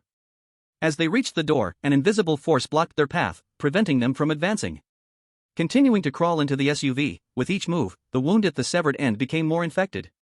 Finally reaching the SUV door, a pale hand grabbed Feng's right arm, emanating a cold voice. You successfully left K Hospital between 7:30 to 8 o'clock on the 5th day. Arrive at the Abyss train entrance, come in. Feng raised his head. In front of him was a 1.30 meter tall humanoid thing, its shape silhouetted in the sunlight. Under the blazing sun, Feng couldn't help but turn his head, seeing a scene in K Hospital. Inside was a nurse, rolling her eyes similar to Zhang Liwa, who spoke to Feng. Feng tried to decipher the shape of her lips. Please remember our cooperation. After saying this, the nurse smiled slightly. The smile was definitely not something terrifying could mimic. It must be Zhang Liwa's sincere smile. Soon, she angrily shouted at Feng and rushed toward the entrance of K Hospital. Feng remembered Zhang Liwa's smile. He guessed that it was definitely thanks to her that the terrifying doctor had held him back just now. If one more horror had appeared, Feng wouldn't have had time to sever his own calf. Feng also mimed to Zhang Liwa. I won't forget our cooperation. The next second. A great force lifted Feng, blackness enveloped him, and he lost consciousness. In the Long Country livestream, several lines of big characters popped up. The chosen one of Long Country successfully passed the horror story, K Hospital, difficulty level 3 mode. This horror story will not descend upon Long Country. As the only passing contestant, Feng brings massive fortune to Long Country. The probability of good weather increases by 3%, max 100%, desert area reduces by 1%, oil emergence probability increases by 1%. Long Country's audience looked at this so-called fortune, a bit confused. This terrifying thing really brought them good luck? Soon, major meteorological stations sent good news. The originally harsh weather in a certain area suddenly improved, and the predicted flood area was halved. The audience of Long Country saw this news and believed in the fortune rewards from the live stream. Brother Feng is awesome. Let's call it a perfect pass. To be honest, if Zhang Liwa had caught Brother Feng as well, the outcome would be uncertain. Everyone, this is only difficulty level 3, a simple difficulty horror story. It's probably much harder up the levels. Should we go check out learning materials, horror story world? Are you kidding? With Brother Feng here, what is there to fear? I'm just saying, just in case, training our mental strength, at least we won't be startled when watching Brother Feng's heroic demeanor during the livestream. That's true, just now that scene scared me to death. All the top officials of Long Country breathed a sigh of relief. The leader raised his head and looked at everyone. Immediately investigate Feng's identity. He is now risking his life for his country, for our Long Country. Regardless of whether the next step results in failure or victory, we must take care of his immediate family members, as long as we confirm their appearances are fine. His parents will be arranged in a direct nursing home, his wife arranged to work in a direct department, and his children arranged to attend a direct school in the imperial capital, providing them with a house in the imperial capital. We cannot do anything for Feng, but at least we should treat his family well. The officials of Long Country stood up and respectfully looked at the giant screen. This time, there were no casualties in the horror story, all thanks to Feng breaking through the K Hospital horror. The leader continued. Additionally, we need to increase efforts to train everyone on studying horror, just in case. Yes. Feng suddenly opened his eyes. In front of him stood a little girl wearing a black hat, with smooth, long black hair and a tender white face. The little girl's eyes, like rubies, stared at Feng coldly. You finally woke up. You are the only one who passed the K Hospital horror story, difficulty level 3. The place you are in is called the Abyss train. Before the train reaches the next horror world, you can enjoy all services on the train. There are 7 days until we reach the next horror world. The chosen one who clears the game will have corresponding ratings. For simple difficulty, the ratings from low to high are D, C, B, and A. Normal difficulty additionally adds an S grade rating, and the difficulty level is based on the S grade rating. There are also SS and SSS levels. Based on your performance at K Hospital, your rating is a level. As the only person to pass, you can ask me 3 questions that the chosen ones can ask, and bring items to the next ghost story. The available items are a mechanical watch, dry rations, and a flashlight, lasting 10 hours. These items are exempt from restrictions in the ghost story world of the ordinary difficulty. Feng thought for a moment and chose the mechanical watch directly. I choose the mechanical watch. The mechanical watch in the K Hospital ghost story allowed Feng to know the exact time to leave the ward. Without the watch, he wouldn't have been able to tell time from dusk to dawn. The little girl handed Feng a mechanical watch. Please keep the mechanical watch with you. This watch can only be used in the next ghost story world. You will lose the right to use this watch whether you pass or fail. Feng took the mechanical watch and casually put it in his pocket, then he asked, "How many ghost story worlds do I need to pass to return to the original world?" The little girl answered, "It is currently unknown, you will be given an answer when the exact number is known." Feng continued to ask, "As long as I pass, no matter how many injuries I have, I will heal?" Feng then realized that his feet had stopped hurting and his left arm was no longer in pain. The little girl replied, "Yes, as long as you are a passer, everything can be healed." Feng finally asked, "Are all the ghost story worlds created by oneself?" The little girl stared into Feng's eyes. He felt as if he was sinking into a bottomless swamp, and beneath the swamp were silent cries for help. After 5 minutes, the little girl shook her head. "This question barely qualifies as one that the chosen one can ask. My answer is not everything." Feng sighed in relief and smiled. "Thank you for your answer." The little girl walked to the suite door, opened it, and said, "This place is absolutely safe. The outside cannot see anything happening in the train. Also, my codename is Z. If you call my codename for a function the train doesn't use, I will appear in front of you immediately." Bang! Z closed the door. Feng looked at the bright lights. The suite only had one window. The window was sealed and could not be opened. Looking outside, it was pitch black and nothing could be seen. Feng slapped his face and began to analyze what he did well and what he lacked in the K Hospital ghost story with pen and paper. The entertainment time was to use the train's functions to play the latest or unreleased games, or to listen to horror novels and watch horror movies. And the features were complete. There was no service the train could not provide that you could think of. Feng kept himself in the best condition. In the blink of an eye, 7 days passed on the train. Z knocked on the door outside, coldly saying, "The next stop in the ghost story world is about to arrive. Please the chosen one come to the train door and wait for the station." With the mechanical watch in his pocket, Feng stepped out of the suite, and as soon as he did, everything went dark. When his vision returned, he was in a dimly lit room. The room displayed more than 30 vertical iron cabinets, one of which had Feng's name written on it. In the corner of the cabinet, there were 2 or 3 dusty film rolls. Feng was sitting on a long bench, wearing a work badge, dressed in a light red t-shirt and black pants, and he patted his pocket. The mechanical watch was still there. Sitting next to him were more than 20 people, most of whom wore work badges, while a few did not. Knock knock knock. At this moment, there was a knock on the door outside. Chapter 20, The Dripping Toolbox. Feng heard the knocking and remained in his original position. Feng concluded during his time on the Abyss train that upon entering the ghost story world, he must not act recklessly at the beginning. In ordinary difficulty, there was over a 90% chance of success. The others also sat on the benches, not leaving their spots. Those wearing work badges occasionally threw Feng unfriendly glances, as if harboring a grudge against him. Feng frowned. The individuals wearing work badges are all unique, making it easy to roughly distinguish which chosen one belongs to which continent or country.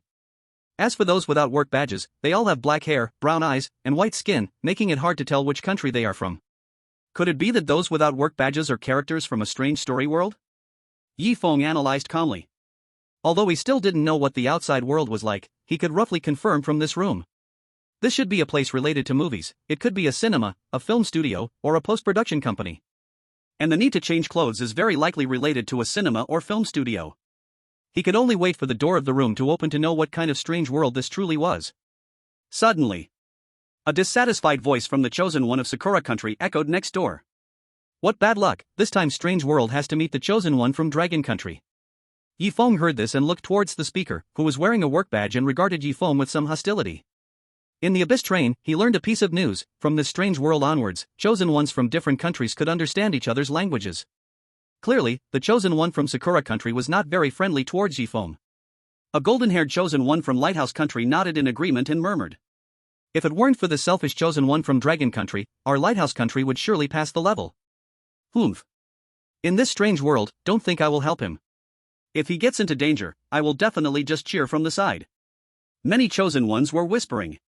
We trained hard, much stronger than the last batch of chosen ones, and this time we must pass, while also pushing Dragon country down. As for Dragon country's chosen one, I doubt any chosen one here would help him. We have to make the chosen one from Dragon country suffer. Those present saw Feng as an enemy to varying degrees, believing he was selfish in the last strange world and didn't help the chosen ones from their country. This resulted in the horror world of K Hospital descending upon their country. Feng remained silent, observing the people speaking. All were wearing work badges, meaning they were chosen ones. Those without work badges kept silent and should be the people of this world.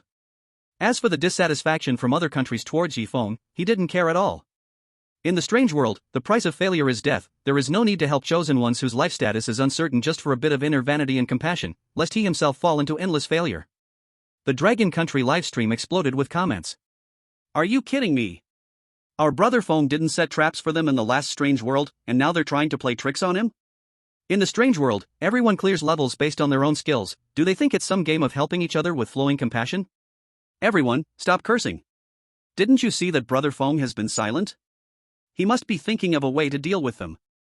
Humph. After all, brother Feng has cleared a strange world once, why fear these worthless ones? High-level officials in Dragon country also protested to the high-level officials of these countries, but they ignored them, reasoning that once they enter the strange world, they have no right to interfere. The high-level officials of Dragon country had people make a video to let the broad audience of Dragon country know about this matter, which caused dissatisfaction among the people. They all hoped that Feng could deal with these chosen ones in the strange world. In fact, the chosen ones who just called to target Feng were all learning from Feng's K Hospital clearing video. One could say Feng was their teacher. Feng listened to the chosen one's conversations, the corner of his mouth slightly curling up. As long as there is a chance, he wouldn't mind sending others to the claws of this strange world. Knock knock knock. The knocking sound echoed again, and a hoarse male voice came from outside. Open the door, I am your manager. I would like to assign you your work for the next few days. Without a work badge, one person stood up, walked to the door, and opened it. Haven't you heard me knock for so long? A middle-aged man in a black t-shirt, printed with the words Happy Cinema, wore jeans and carried a black wooden box. The box was the size of a basketball. Drip, drip, drip. Black liquid dripped from the box onto the ground. The middle-aged man and the badgeless person ignored the black liquid on the floor. Some selected ones turned pale seeing the strange toolbox of the middle-aged man, signaling each other to avoid touching his box at all costs. Feng calmly stared at the toolbox.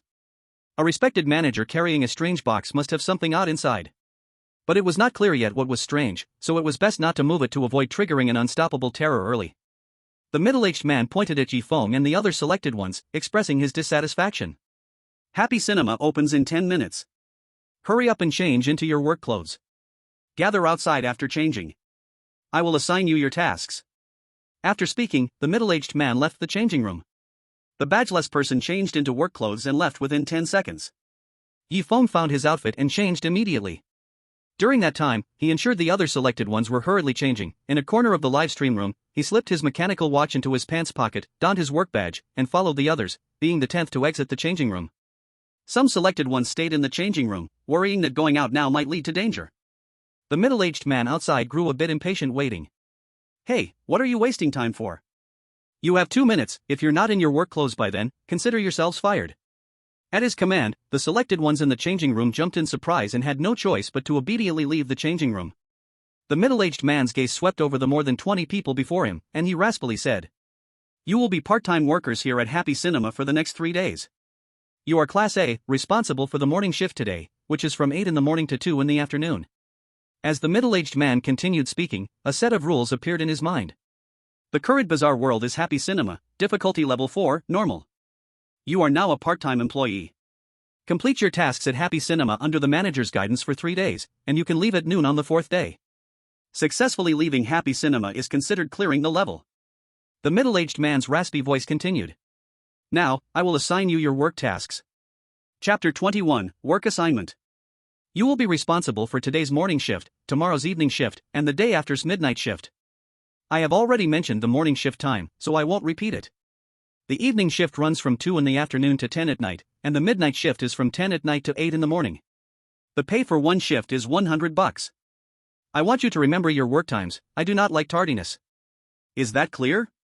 The middle-aged man stared at each worker, as if trying to see into their innermost thoughts. Feng and the others answered in unison. Understood. The middle-aged man nodded in satisfaction and continued. Next, I will assign specific tasks for the morning shift. Feng, Tongpara, and Kichuan will be responsible for ticket sales. After the middle-aged man detailed the work responsibilities, he patted the wooden box pressed against his waist and explained. This is my toolbox. If you find any equipment in the theater is broken, call the front desk, extension 444, and I will come to handle it right away. Also, you can call me Manager Yang. The cinema staff present replied in unison. Hello, Manager Yang. You all go to your respective posts. There are 5 minutes left until work time. All the selected ones hurriedly left, following Manager Yang's instructions. Feng arrived at the cinema's ticket window. On the way, Feng kept his eyes open and remembered the rooms he passed by. The changing room is located at the very back of the cinema. After turning the corner there is a long corridor, first the bathroom, then the screening rooms numbered 20 to 11, with odd numbers on the left and even numbers on the right. At the end of screening room 11, it became a crossroad. From screening rooms 11 to 20 is the upper part, and below should be rooms 1 to 10, the left leads to the ticket check area, and the right is pitch black, nothing can be seen inside. Next to the ticket check area is the staff canteen. The canteen is locked, with a sign hanging that says, Staff Canteen, no entry for outsiders, opening hours, 7:50 to 8:30 in the morning, 12 to 14:10 at noon, 1800 hours to 2400 hours in the evening. Then he arrived at the cinema hall, where the ticket and food windows are located on the inner side of the hall, right next to each other.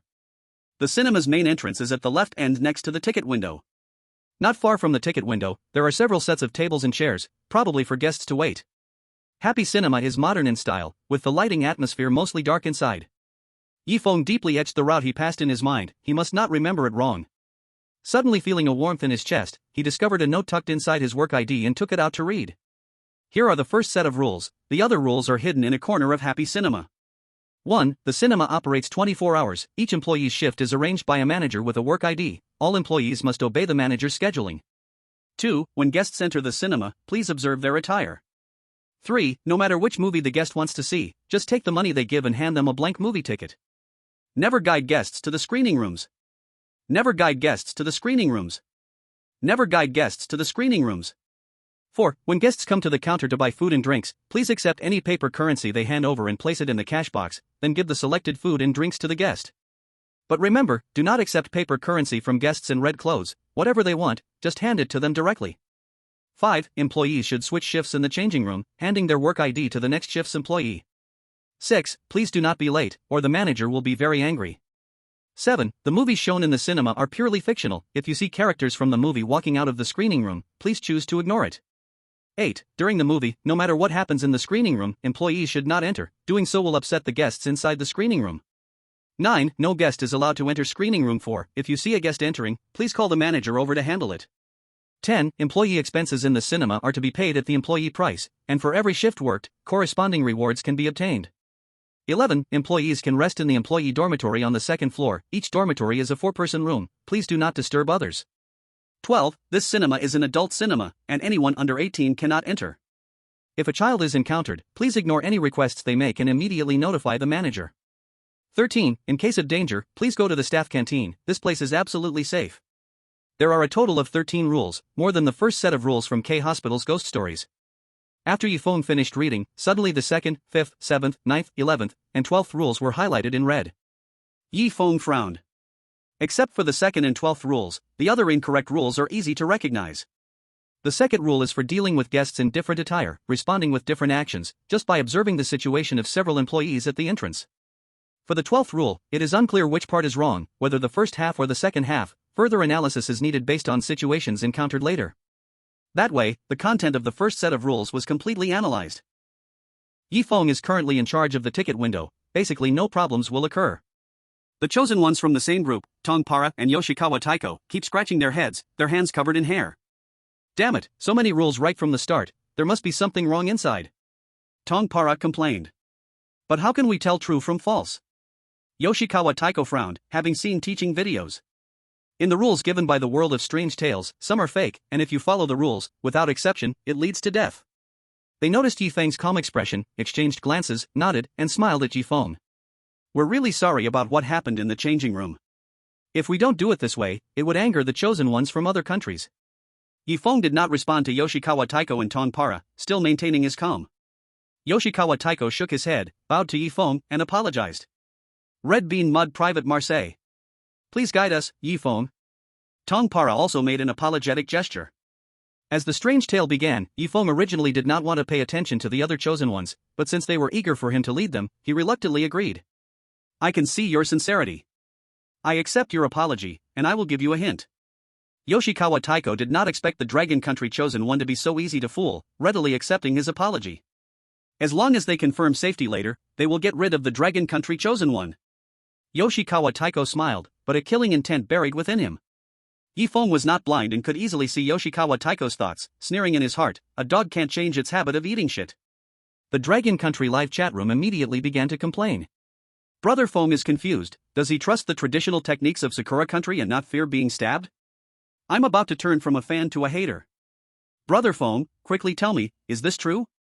Sakura viewers, ha ha ha. It must be our Yoshikawa-kun's sincerity that moved Yi Feng. Yi Feng is always our friend. Just then, a woman in a casual t-shirt and shorts walked in, approached the ticket window, and handed Yoshikawa Taiko a brown banknote with the number 100 written on it. I'd like a ticket for the movie Eye of the Deep Mountain. Yi Feng nodded. Yoshikawa Taiko quickly handed a movie ticket to the woman in the casual t-shirt.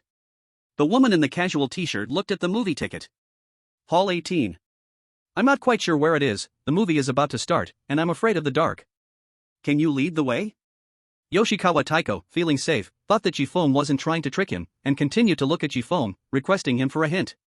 Yi Feng smiled, a hidden killing intention in his smile, and said to Yoshikawa Taiko. Please take her there. Yoshikawa Taiko was confused, the rules clearly stated not to lead guests to the screening room. Yi Feng began to explain. Chapter 22, Sending to a Blood Sacrifice. Yi Feng said because of two and immediately shut up, unwilling expressions appearing on their faces.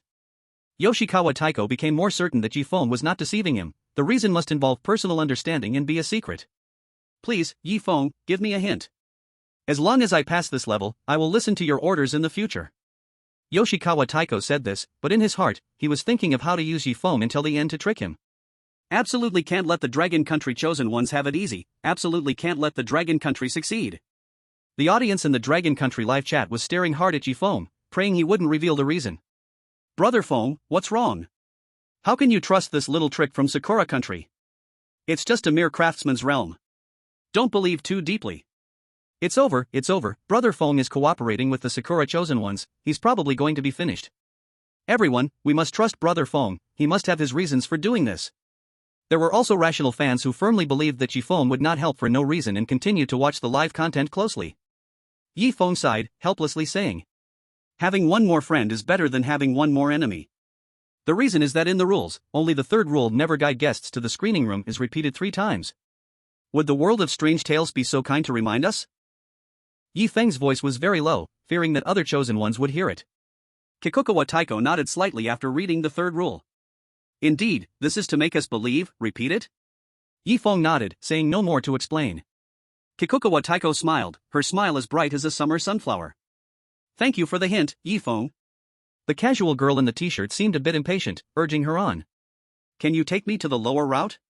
Kikukawa Taiko respectfully said to the casual girl in the t-shirt. I'll take you to screening room 18, please follow me. Kikukawa Taiko made a gesture for her to follow as he led her away from there.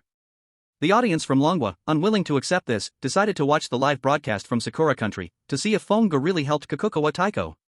Kikukawa Taiko passed the ticket gate, and those without work badges let the casual girl in the t-shirt through immediately after checking her ticket. As they walked around the corner, the casual girl in the t-shirt suddenly hugged Kikukawa Taiko tightly and whispered. I'm sorry, I'm afraid of the dark. It's really scary with such darkness at the corner. Kikukawa Taiko's heart raced, thinking, after being single for so many years, relying on my skills to survive until now, I didn't expect the first time I held a girl's hand would be in a creepy world. Kikukawa Taiko patted the casual girl's hand, assuring her. Please don't worry, I will definitely take you to screening room 18. However, at the moment the casual girl in the t-shirt held onto Kikukawa Taiko's arm, the live broadcast screen changed its appearance. The casual girl in the t-shirt's skin turned pale, her eyes rolled back, and her hair quickly fell out, revealing an orange lump on the back of her head. The audience from Longwei immediately understood Yi Feng's intention and burst into laughter. 23,333. It seems Fenggu is still quite clear, cooperating with Sakura country is undoubtedly seeking death. The Sakura audience exploded with anger and began to curse. Sakura audience, despicable Longwa people. You want to trick our chosen ones, aren't you afraid our country will sanction you? The upstairs are too harsh, our Fenggu also has times of failure, maybe he misunderstood. Exactly, even a horse can stumble, won't your chosen ones think for themselves, are they pig brains? Sakura audience, you all. The high-level officials of Sakura didn't have time to pressure Longwa, hurriedly using the hint cards. Do not trust Yi Feng. The woman next to you is not human. Go back to the ticket counter immediately. Kikukawa Taiko received the high-level hint in his mind, glanced at the girl holding onto him. It should be that the high-level wants to provoke conflict between me and Yi Feng. Yi Feng still has a use for me, and besides, the one next to me is a beauty, it can't be wrong. Kikukawa Taiko ignored the high-level's hint, allowing the woman beside him to hold on, strolling slowly to screening room 18. Kikukawa Taiko pointed at the screening room door, smiling and saying, Miss, we've arrived at screening room 18, please go in. The rules mention that when the screening starts, they cannot enter the screening room but must stand outside. The t-shirt woman shook her head and said timidly, I'm still afraid, how about you help me open the door, and I'll go in by myself. Kikukawa Taiko thought for a moment, it didn't really matter, anyway, they weren't going into the screening room, so nothing would happen. Creak.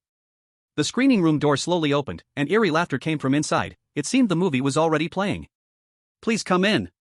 The t-shirt girl stepped 1 foot into screening room 18, holding onto Kikukawa Taiko with one hand, smiling and saying, I'm still afraid of the dark, let's go into the screening room together, just take me to my seat. The t-shirt girl looked at Kikukawa Taiko pitifully, blinking her charming eyes, making Kikukawa Taiko's heart race. This is the feeling of love?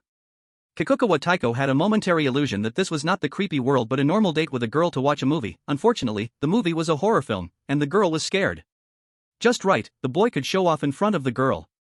Kikukawa Taiko shook his head vigorously, feeling a bit dizzy and heavy, but still held onto the rules tightly. Refused the request from the t-shirt woman. The cinema has a rule that no one can enter the movie hall during a screening. I'm sorry.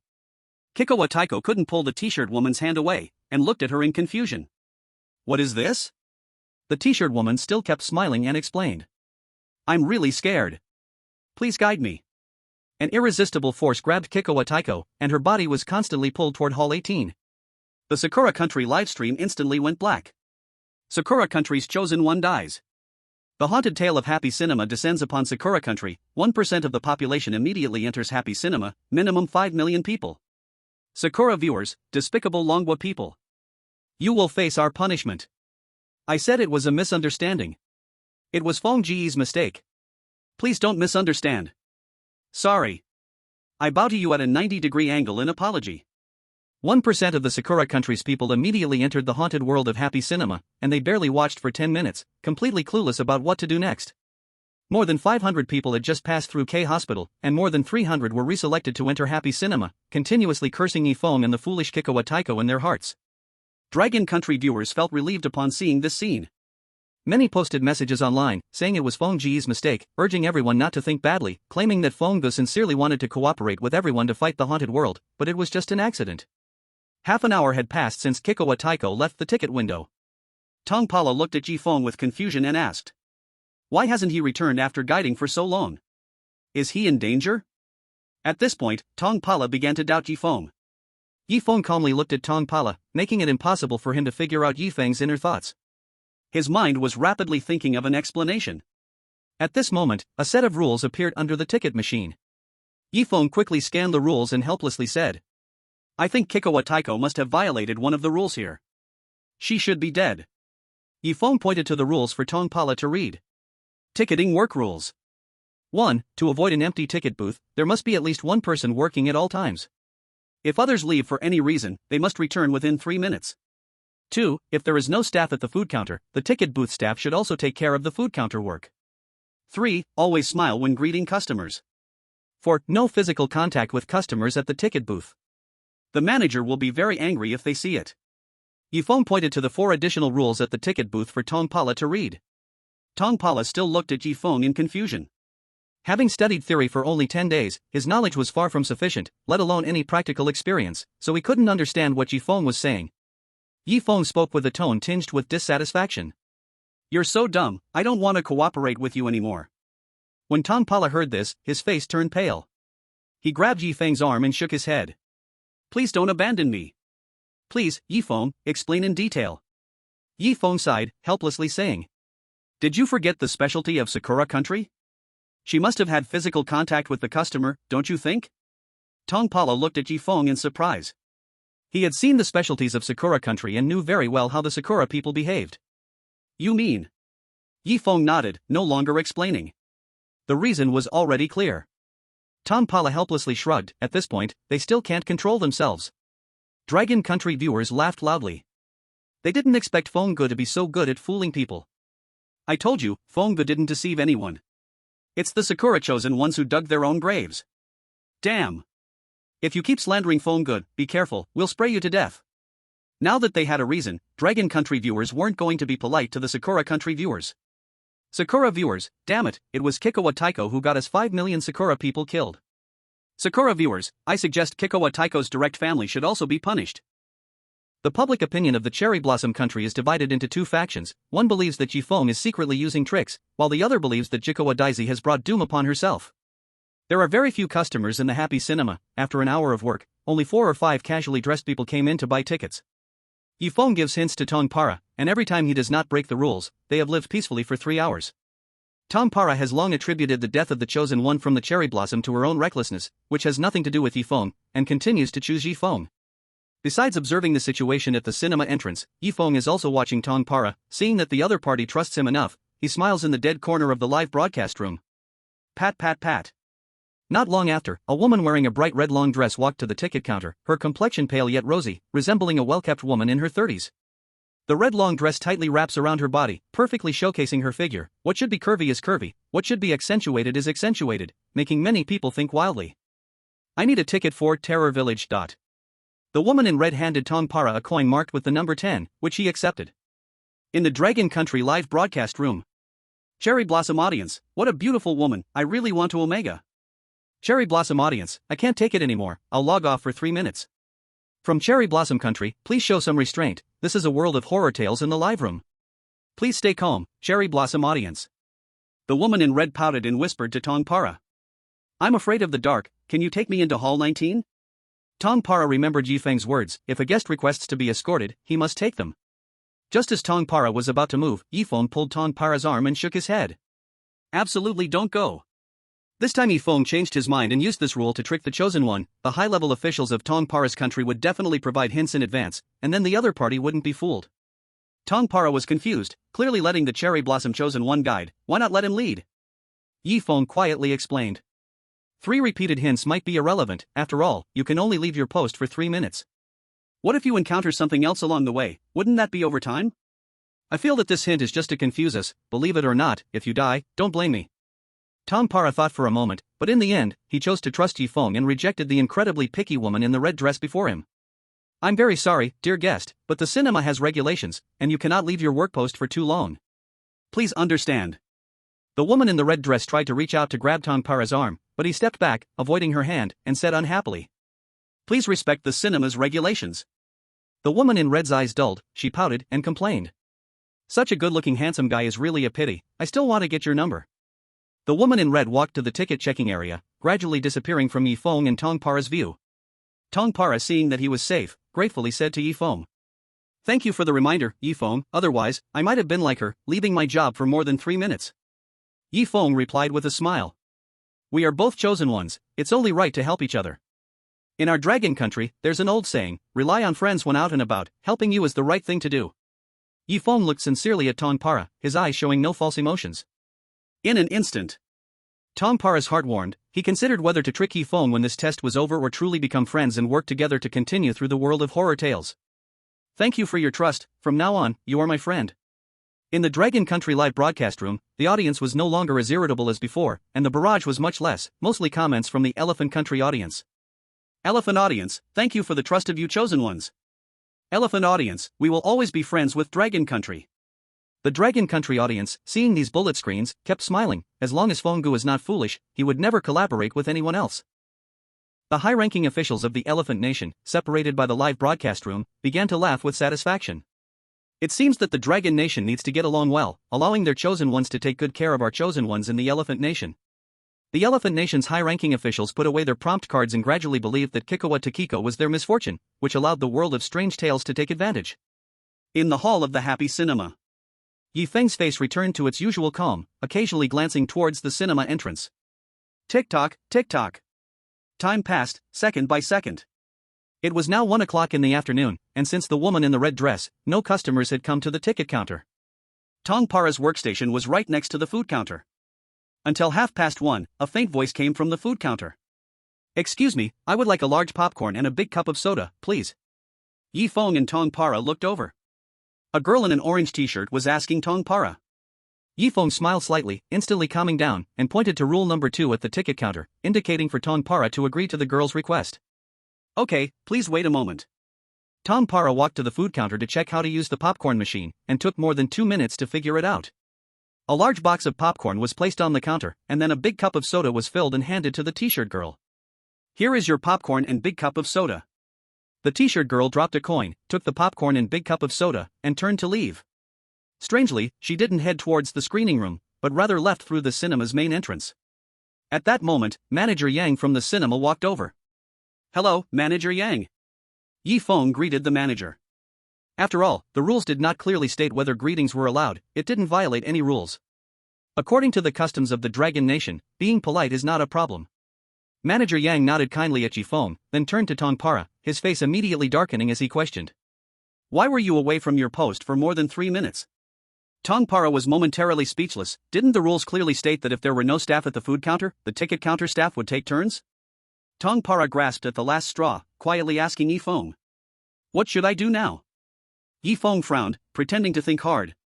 Bang! Manager Yang slammed the table hard, shouting loudly. "I'm talking to you? What are you dazed for? I'm going to deduct your pay for this shift. Hurry up and say why." Yi Feng pinched his chin and replied seriously. "To speak honestly, didn't the rules say that we can take turns?" Tongpara nodded vigorously, replying earnestly. "Just now, a customer needed popcorn and soda, so I got it for her, and she paid." Manager Yang raised his eyebrows slightly, looking at her with a disbelieving expression. "Did you see a customer buying food at the food counter?" Tongpara nodded. Manager Yang slapped Tongpara and scolded. "The next showing is at 3:05 p.m.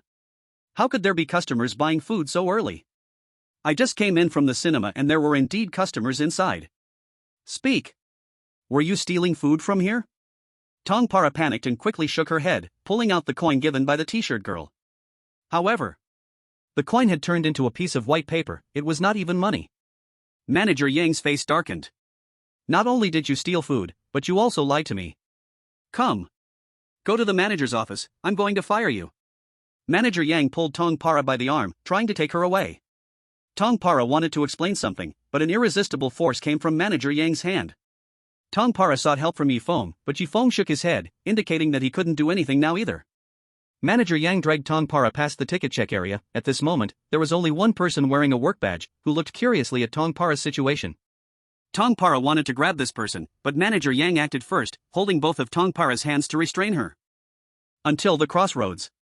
Manager Yang pointed towards the dim direction and said gloomily, "Inside is my office.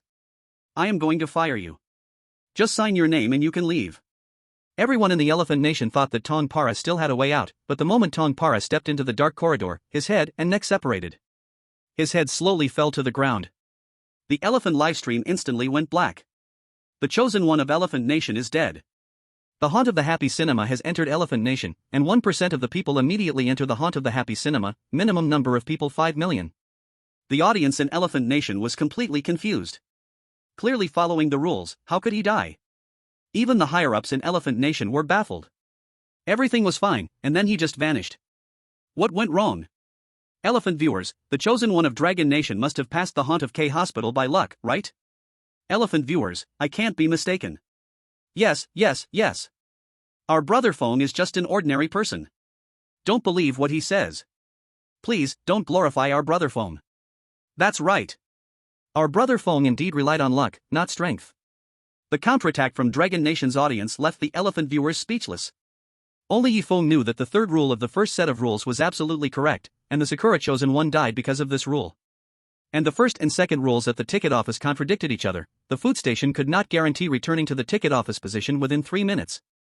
Yifeng was even more convinced that the first rule of the ticket office was correct while the second rule was wrong. When the girl in the red skirt came, Yifeng didn't plan to kill Tongpara, mainly, the livestream was on. He could only wait for the next chance to do so. Even with prompts, Tongpara could not turn back the situation of death. Yifeng did not want any factors that could be detrimental to himself in the world of the haunt. In the changing room, Yifeng noted to target his chosen one. Soon, people from Elephant Nation understood that not all 4 rules at the ticket office were correct. The second rule was definitely wrong. Employees at the ticket office cannot simultaneously work in the food station. And that was indeed the result. Yifeng waited at the ticket office for more than 20 minutes and still did not see Tongpara's figure, likely meaning he was dead. At this time, only Yifeng remained at the ticket office, glancing occasionally at the cinema door, estimating that this batch likely wouldn't have any guests coming. There were 3 minutes left until closing time. A tender voice rang in Yifeng's ear. "Big brother, I want to buy a ticket for Hall 4, the time is 2:30 p.m. Yifeng was about to say that the nearest movie showtime was at 3 p.m., but he shut his mouth and began to think. Could Manager Yang's words really be correct? People in the world of the haunt wouldn't kindly throw out correct information, it could be a trap. Yifeng shook his head. At least the 12th rule was inherently contradictory. Now there was a little boy showing up. Ignoring the little boy was a mistake, or contacting the manager was incorrect. Contacting Manager Yang was dialing 444. Just then, Yifeng's mind flashed with a warning from the higher-ups of Dragon Nation. Do not dial 444. Furthermore, the chosen one in your cinema no longer believes in you. Is contacting the manager wrong? Then how about ignoring the little boy? Is it to ignore or not to ignore? Yifeng observed the little boy's outfit. He wore a checkered shirt and ordinary mid-length pants. According to the second rule of the first set, this could be considered a guest wearing casual clothing, so he should give him a ticket. Absolutely can't be wrong. Must give him a movie ticket. Yifeng smiled and said to the little boy. This is your movie ticket, please keep it well. The little boy took the movie ticket, glanced at Yifeng a few times, and curiously asked. Big brother, aren't you afraid of me? Yifeng shook his head. Just an ordinary child, what's there to be afraid of? You are a guest, why would I be afraid of you? However, in Dragon Nation's livestream, the little boy was not a little boy at all, but a faceless, pale-skinned humanoid being. Saliva continually fell from all over the body onto the ground. Many people felt uncomfortable, but only the Dragon Country live broadcast saw the scene, while other chosen ones either died or were in other job positions. The chosen one who had just managed to see the little boy called the number 444 because he believed in the content of the rules. As a result, the little boy was killed with one knife, and that cinema immediately turned into a sea of blood, with 10 chosen ones in the happy cinema dying in an instant. Brother Feng has to hold on, there are only more than 30 chosen ones left alive. The little boy smiled and placed a white coin on the table, saying, Thank you for trusting me, big brother. I believe I will see you again soon, goodbye. The little boy walked to the ticket checking area, and strangely, no one stopped him to check the movie ticket as he walked into Yifeng's blind spot. Just 3 seconds after the little boy left, Manager Yang walked out from the ticket purchasing area and came in front of Yifeng to ask. Did you just see a little boy? Manager Yang was still carrying a black wooden box on his back. Chapter 25, Shift Change, Asking for Work Permits. No. Yifeng shook his head and answered very sincerely. Yifeng responded to the little boy's request by giving him the movie ticket, and there was nothing wrong for now. The only explanation was that he could not tell Manager Yang about the little boy. The happy cinema was decorated in a modern style but had no cameras. Yifeng thought that as long as he acted a bit sincere, he would not show any flaws. Manager Yang stared into Yifeng's eyes for 2 minutes and then sighed in relief. It's good that we didn't encounter the little boy. Although this place is called Happy Cinema, what it plays are all horror movies unsuitable for children. We can't let children in. Remember, if you encounter a child, contact me immediately. Yifeng nodded and replied, I understand. Yeah, right. Contacting you will probably get me killed. Yifeng thought carefully. There were staff watching at the entrance. If entry was truly not allowed, someone at the door would definitely stop the child from coming in.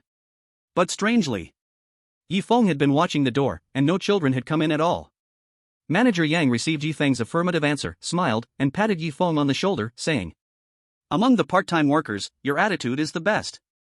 The pay for this shift is 150 yuan, with 100 yuan as base pay and an extra 50 yuan as commission. Manager Yang took out 2 coins and stuffed them into Yifeng's pants pocket, then walked toward the cinema entrance. At this time, there was still an employee wearing a work permit at the entrance of the cinema. Feng glanced at his watch in the blind spot of the broadcast and confirmed it was 2 p.m., then walked into the changing room. At this moment, there were 4 people with work permits sitting in the changing room, plus the chosen one at the entrance. There were only 6 chosen ones who survived the first shift. Among them were chosen ones from Pickle Country, Lighthouse, and Maple Leaf Country. They held the strongest hostility toward Feng, while the other 2 chosen ones were hostile but dared not show it. Feng changed into a set of ordinary clothes and placed his mechanical watch into his pants pocket in the blind spot of his vision. The chosen one from Lighthouse Country, Henry, said unhappily. Fortunately, there was a hint just now, otherwise, I would have died. The theoretical knowledge is far too different from the actual world of strange tales. The chosen one from Maple Leaf Country, Charlie, said. Indeed, I have run out of my hints as well. From now on, I can only rely on myself. What the hell? They say it's normal difficulty, but I think it's not unfair to call it difficult. Feng listened to the conversations among the chosen ones, and the only thing he could confirm was that they all had received hints from their respective higher-ups. As long as they were not foolish, they would certainly not believe Feng's words moving forward. Feng sneered inwardly, just right. Creak. The changing room door opened, and more than 20 people without work permits walked in, spreading their hands toward the chosen ones, saying, "We are the next evening shift, please hand over your work permits to us, we need to continue working." Feng ignored these people's demands and sat in his original position. These people are clearly lying, there are only 6 work badges present, and that isn't enough for them. Furthermore, aside from the chosen ones, no one else has a work badge around their necks. One of them grabbed a chosen one, viciously saying, "Hand over your work badge to me right now. Otherwise, I'll call Manager Yang." The threatened chosen one trembled in fear, his mind going blank, and confusedly handed over his work badge. Seeing that this tactic worked, the second person approached Feng, growling fiercely. "Hand over your work badge to me immediately." Feng stood up, calmly looking at the man before him. "Why should I give my work badge to you?" "No way." Feng's decisive tone made the man lose his confidence instantly, and he had to turn to ask other chosen ones for their badges. With Feng's refusal, all the other chosen ones also declined to hand over their work badges. The other party yelled in displeasure. "What do you mean by this? Do you intend to defy the rules of happiness cinema? Believe it or not, I'll beat you to death." This shouted remark attracted the arrival of Manager Yang. He pushed open the door, dissatisfied, and said, "What time is it now? Hurry up and get to your workstations." As soon as Manager Yang appeared, the opposing group wilted away, leaving the changing room in a dejected manner to go to their workstations. The chosen one who lost his work badge walked dejectedly to Manager Yang and complained. "Manager Yang, they took my work badge. Please help me get it back." This chosen one didn't understand the importance of the work badge, but after seeing Feng's firm refusal, he assumed it must be very significant. Manager Yang coldly looked at the chosen one. "They can't take your work badge unless you hand it over. That's your freedom, and you have no right to regret it."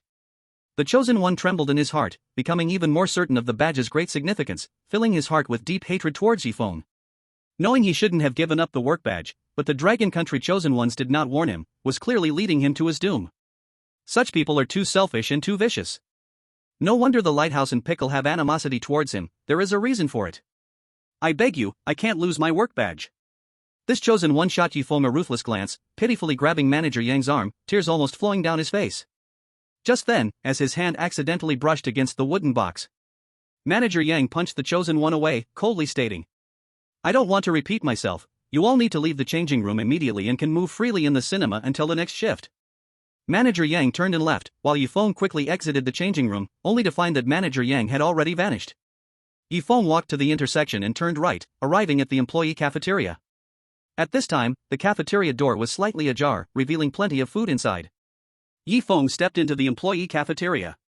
In the changing room, 5 chosen ones looked at each other in silence. The chosen one from Lighthouse Country, Henry, slammed his hand on the bench angrily, cursing. "Damn Dragon Country chosen one. If he hadn't been the second one to demand it, we probably would have never known. He plans to use the rules of the horror world to get rid of us." The chosen one who lost his badge felt extremely wronged, wishing he could tear apart the Dragon Country chosen ones and reduce them to paste. "Am I going to die?" Henry patted the chosen one's shoulder, comforting him. "We will help you. When we see Feng, we will snatch his work badge and give it to you. After all, he is our enemy, there's no need to be polite with an enemy." Other chosen ones chimed in. "I got a hint, Feng is likely to kill 2 chosen ones. Such a person is our enemy and must be eliminated first." The chosen one looked sincerely at Henry and said, "Thank you for your help.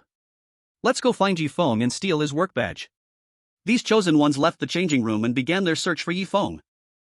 The Dragon Country live broadcast room's audience started to curse. A bunch of trash. They blame others for their own bad skills. Are you going to gang up on Brother Feng? What nonsense! Lighthouse audience, selfish guys naturally should have corresponding punishments. Sakura audience, the one above is right.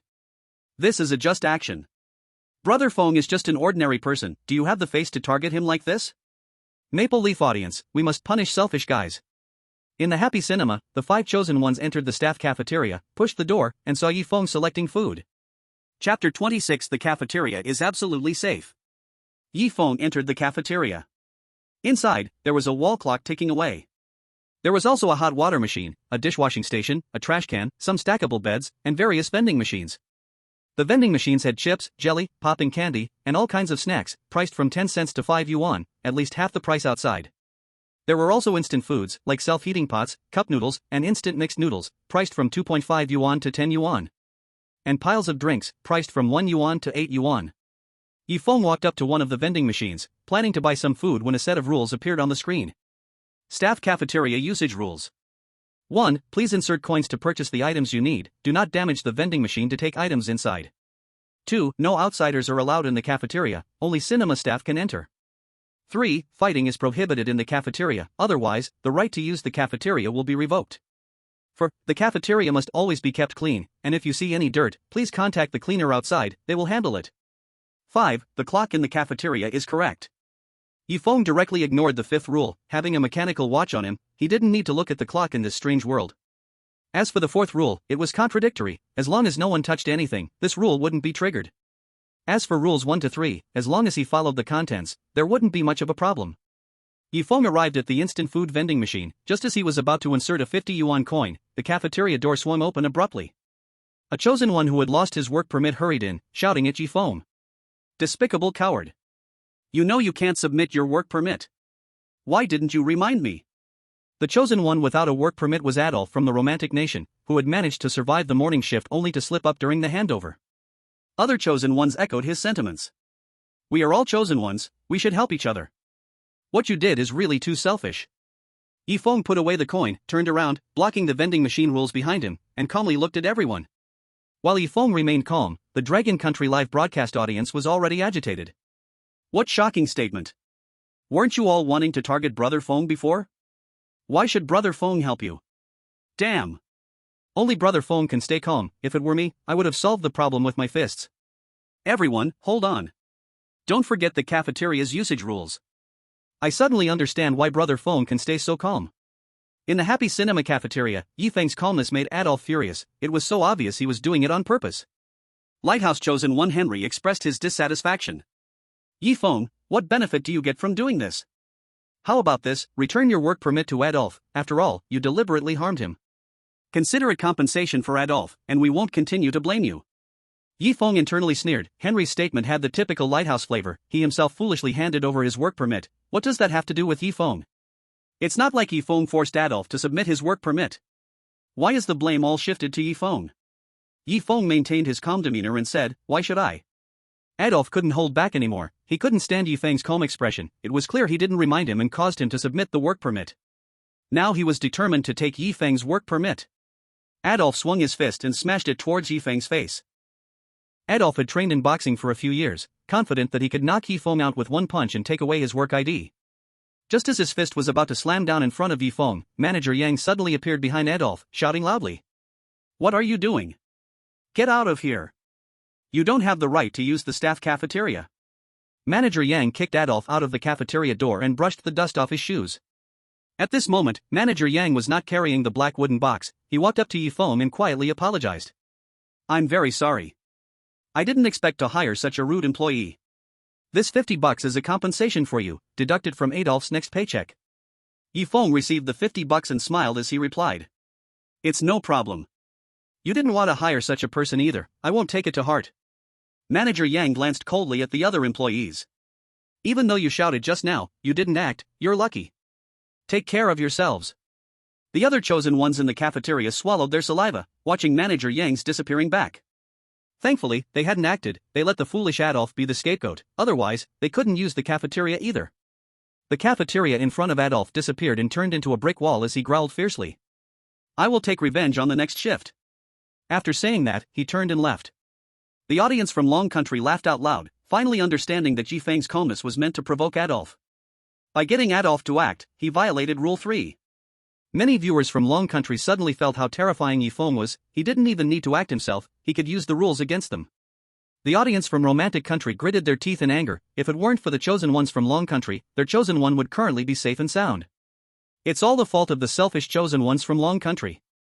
Feng picked up the coins that Manager Yang had brought him and put them into the instant food vending machine, choosing a steaming beef self-heating pot, and selected a bottle of hot milk from the next vending machine. The self-heating pot contained 2 pounds of beef alone, paired with white rice and drizzled with spicy sauce. Feng took a bite and started eating heartily. Other chosen ones smelled the spicy aroma, and their taste buds exploded in an instant. Lighthouse Henry confirmed that Feng had no problem using the vending machine and waved to the other chosen ones. Everyone, go get your food. As Henry approached the vending machine, he saw a set of rules and instantly understood why Feng had been so calm. It turned out fighting was not allowed in the cafeteria. What a cunning chosen one from Long Country. Henry said no more, spending $10 to exchange for food and water, and began to eat. The other chosen ones also exchanged their food, eating lavishly. The smell even wafted through the livestream, enticing viewers to prepare their own sumptuous meals. After Feng finished eating, he tossed the trash into the bin, lay down on the folding bed to rest, and casually said, "To avoid you calling me selfish, I'll tell you something I've discovered." Before the other chosen ones could ask, Feng continued. It's absolutely safe in the cafeteria. Apart from work hours, it's safest for us to stay here. Of course, you can choose not to believe me, you've always viewed me as an enemy. After saying this, Feng closed his eyes, intending to rest for a bit after eating his fill. The other chosen ones also lay on their folding beds, pondering whether what Feng just said was true or false. The chosen ones present exchanged glances, wondering, would the chosen one from Long Country really be so kind as to remind them? Or was it that the cafeteria wasn't absolutely safe? The viewers in Long Country were also puzzled, wondering why Feng would kindly remind them that the cafeteria was absolutely safe. Could it be that the cafeteria wasn't absolutely safe? But, would these chosen ones believe what Feng said? The audience from Long Country couldn't understand the purpose of Feng's words, and as time flew by, it had already reached 8 o'clock in the evening. Feng rubbed his eyes, waking up, and was surprised to find he had slept for so long. He looked at the mechanical watch in the blind zone. Confirming that the time on the cafeteria clock is correct, I continue to exchange food. The next meal isn't until tomorrow afternoon at 2, and nothing strange has happened yet. It's safest to stay in the cafeteria. Just as Feng was thinking about how to pass the time, there was a knock at the door. Creak. The door opened, and Manager Yang entered with a tablet in hand, still not carrying the black wooden box, smiling as he walked in. Chapter 27, Don't Believe Feng's Reminder. You're still here. Manager Yang smiled as he came in and said, "Hello, Manager Yang." Feng greeted. The other chosen ones in the cafeteria suddenly woke up, imitating Feng and greeting Manager Yang. "Hello, Manager Yang." Manager Yang nodded, placed the tablet on one of the few chairs, and explained. "You probably won't be going home for the next few days, and staying in the cinema can be boring. I brought you a tablet so you can watch movies on it. It can help pass the time without spending any money." Then, Manager Yang randomly opened a popular and thrilling movie from the real world. Henry the Lighthouse exclaimed. "This is a movie that's been trending lately. If it weren't for the strange talk, I would have gone to see it with my friends. I didn't expect to be able to watch it here." Manager Yang said proudly. "This is the Happiness Cinema. What movie can't you find here?" However, this place mainly features horror films. Other genres can only be watched on the tablet. After explaining the basic operations of the tablet, Manager Yang left the cafeteria. Feeling bored, Feng figured watching a movie was a great way to pass the time. The only advantage of watching movies here is that foreign films are automatically translated into Dragon language, so there's no need to read subtitles. After finishing the first movie, Henry the Lighthouse insisted on picking the second film to watch.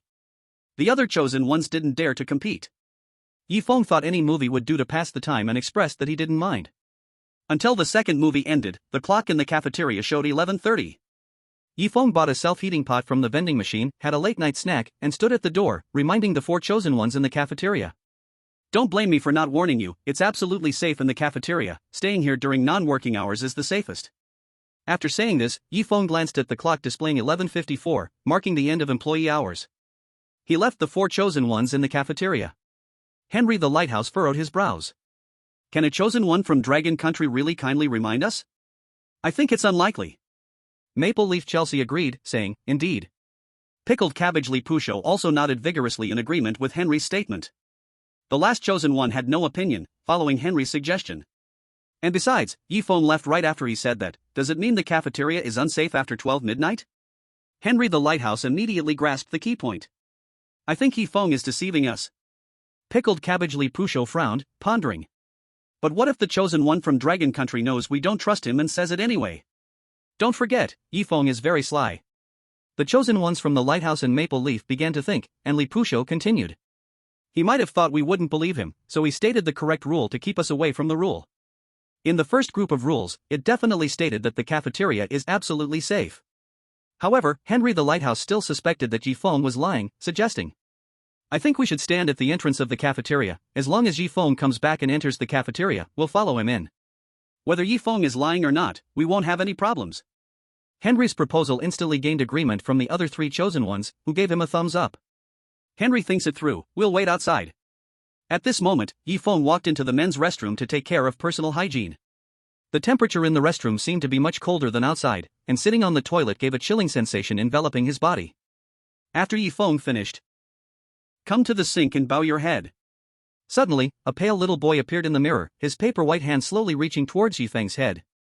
The audience in the Dragon Kingdom livestream held their breath in an instant. Bro Feng won't be so careless, right? Bro Feng, run. There's something in the mirror. The audience from the Lighthouse, it's your own fault. Letting you deceive other chosen ones. Just as the little hand touched Yifeng's head, the pale little boy shook his head and slowly withdrew his hand. Yifeng finished washing his hands and looked up. There was nothing unusual in the mirror, his hair was a bit messy, but Yifeng didn't pay much attention. In the world of strange tales, surviving was enough, nothing else mattered. Yifeng checked his watch in the blind spot, it was 11:58, and he quickly returned to the employee cafeteria, seeing three chosen ones waiting outside the door. Yifeng ignored them and walked into the cafeteria. Not feeling sleepy at the moment, he opened his tablet to pass the time. Lighthouse Henry signaled to the other two chosen ones, walked into the cafeteria, and questioned Yifeng. Did you see the chosen one from Maple Leaf Country? He went to the bathroom. Yifeng continued watching the movie, ignoring Henry. Henry, seeing Yifeng disregarding him, felt embarrassed and raised his tone, interrogating. I'm asking you a question? Yifeng glanced sideways at Henry, looked at the wall clock, feeling a bit disappointed. Only one chosen one. I didn't see him, I swear after leaving the cafeteria, I didn't see the chosen one from Maple Leaf Country. Yifeng held up 3 fingers, assuring. There was no need to lie about such things, it was of no benefit to him.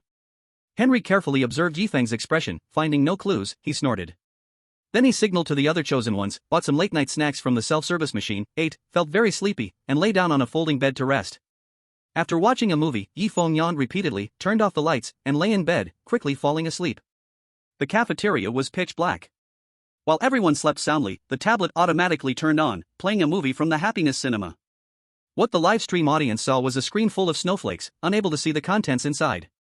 Outside the cafeteria, Chosen One Chelsea was returning from the restroom, but no matter what, she couldn't push open the cafeteria door, and she couldn't see the other chosen ones, frowning. What's going on? Wasn't it agreed to wait at the door? Have they all left? Could it be that Yifeng lied? This place isn't safe at all, did they leave here when they encountered danger? Chelsea thought for a moment, and this was the only explanation that made sense.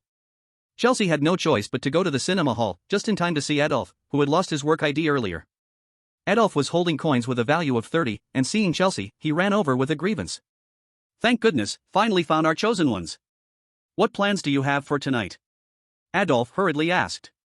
Chelsea looked towards the second floor of the cinema, there was transparent glass across the walls, and many rooms could be seen, it seemed to be where the staff rested.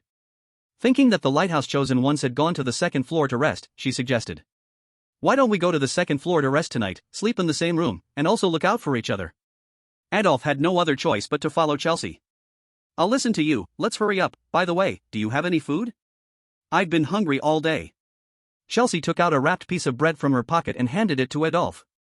This is all that's left, hurry and eat it. Adolf started nibbling on it and talked about the situation from the afternoon to the night.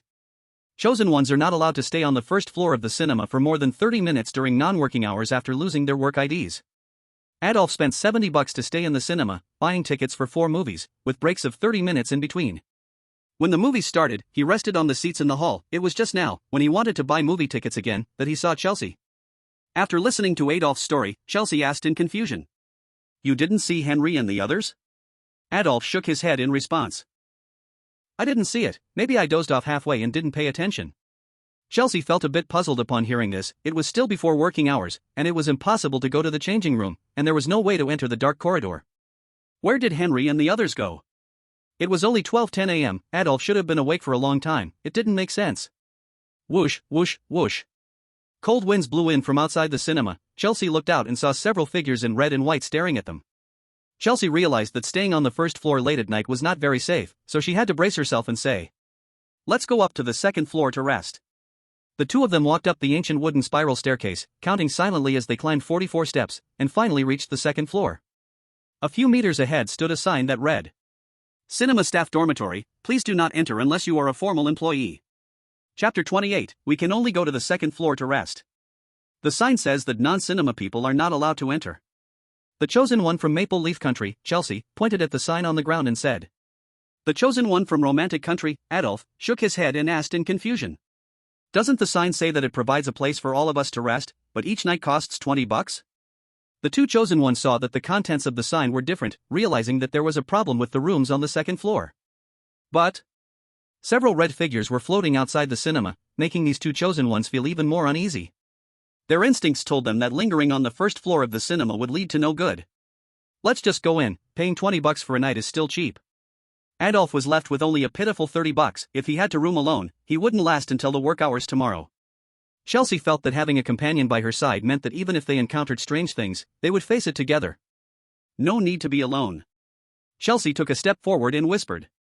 We'll share a room, split the cost. Adolf finally smiled on his face and quickly followed Chelsea's pace.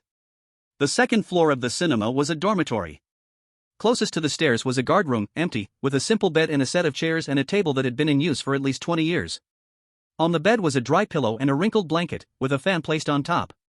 The chairs and table bore remnants of black dirt, giving off a faint fishy smell. The dim light in the guard room swayed left and right, and even though there was no wind on the second floor, it seemed as if a strong wind was blowing inside the guard room. Chelsea swallowed hard at the sight of the guard room. A perceptive person could see that the second floor was also not very safe. But they had no choice but to take a gamble by entering the second floor. Adolf tightly grabbed Chelsea's arm and said timidly, Let's choose one of the rooms to rest. Chelsea withdrew her gaze from the guard room and nodded, thinking. As long as they reach tomorrow morning, maybe the cafeteria will reappear, and then they can go in to see if Henry and the others are in the cafeteria. As for Adolf, he could pray for other options. However, in the live broadcast rooms of Romantic Country and Maple Leaf Country, the scene of the guard room was quite different.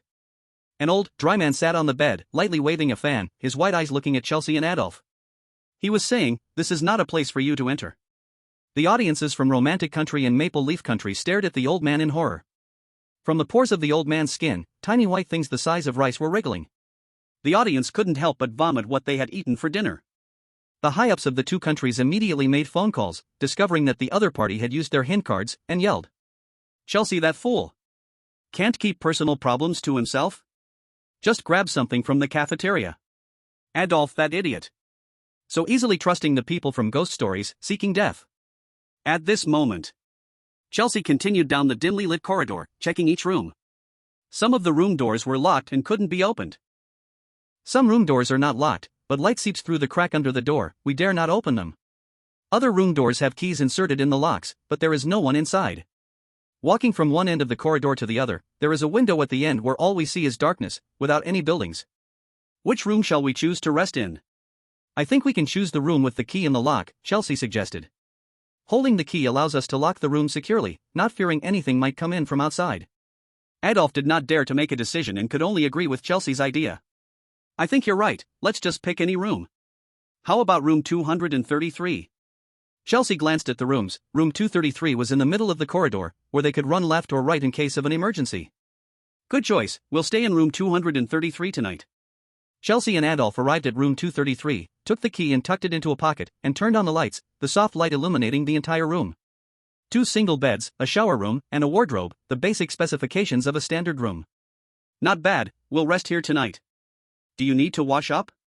Chelsea sat on the soft single bed, smiling and asking. Adolf shook his head, lying on the other single bed. I think Henry and the others must be resting in some room. Those rooms with lights on should have one of theirs. Adolf remembered there were 10 rooms that light leaked through the cracks just now. Opening the wrong room might show things that shouldn't be seen. Chelsea felt very tired, ignoring the smell of sweat on his body, locked the door from inside, turned off the lights, and whispered, "Let's rest quickly, remember to wake me around 8. Adolf replied with a smile, "My biological clock is very precise, I will wake up exactly at 8.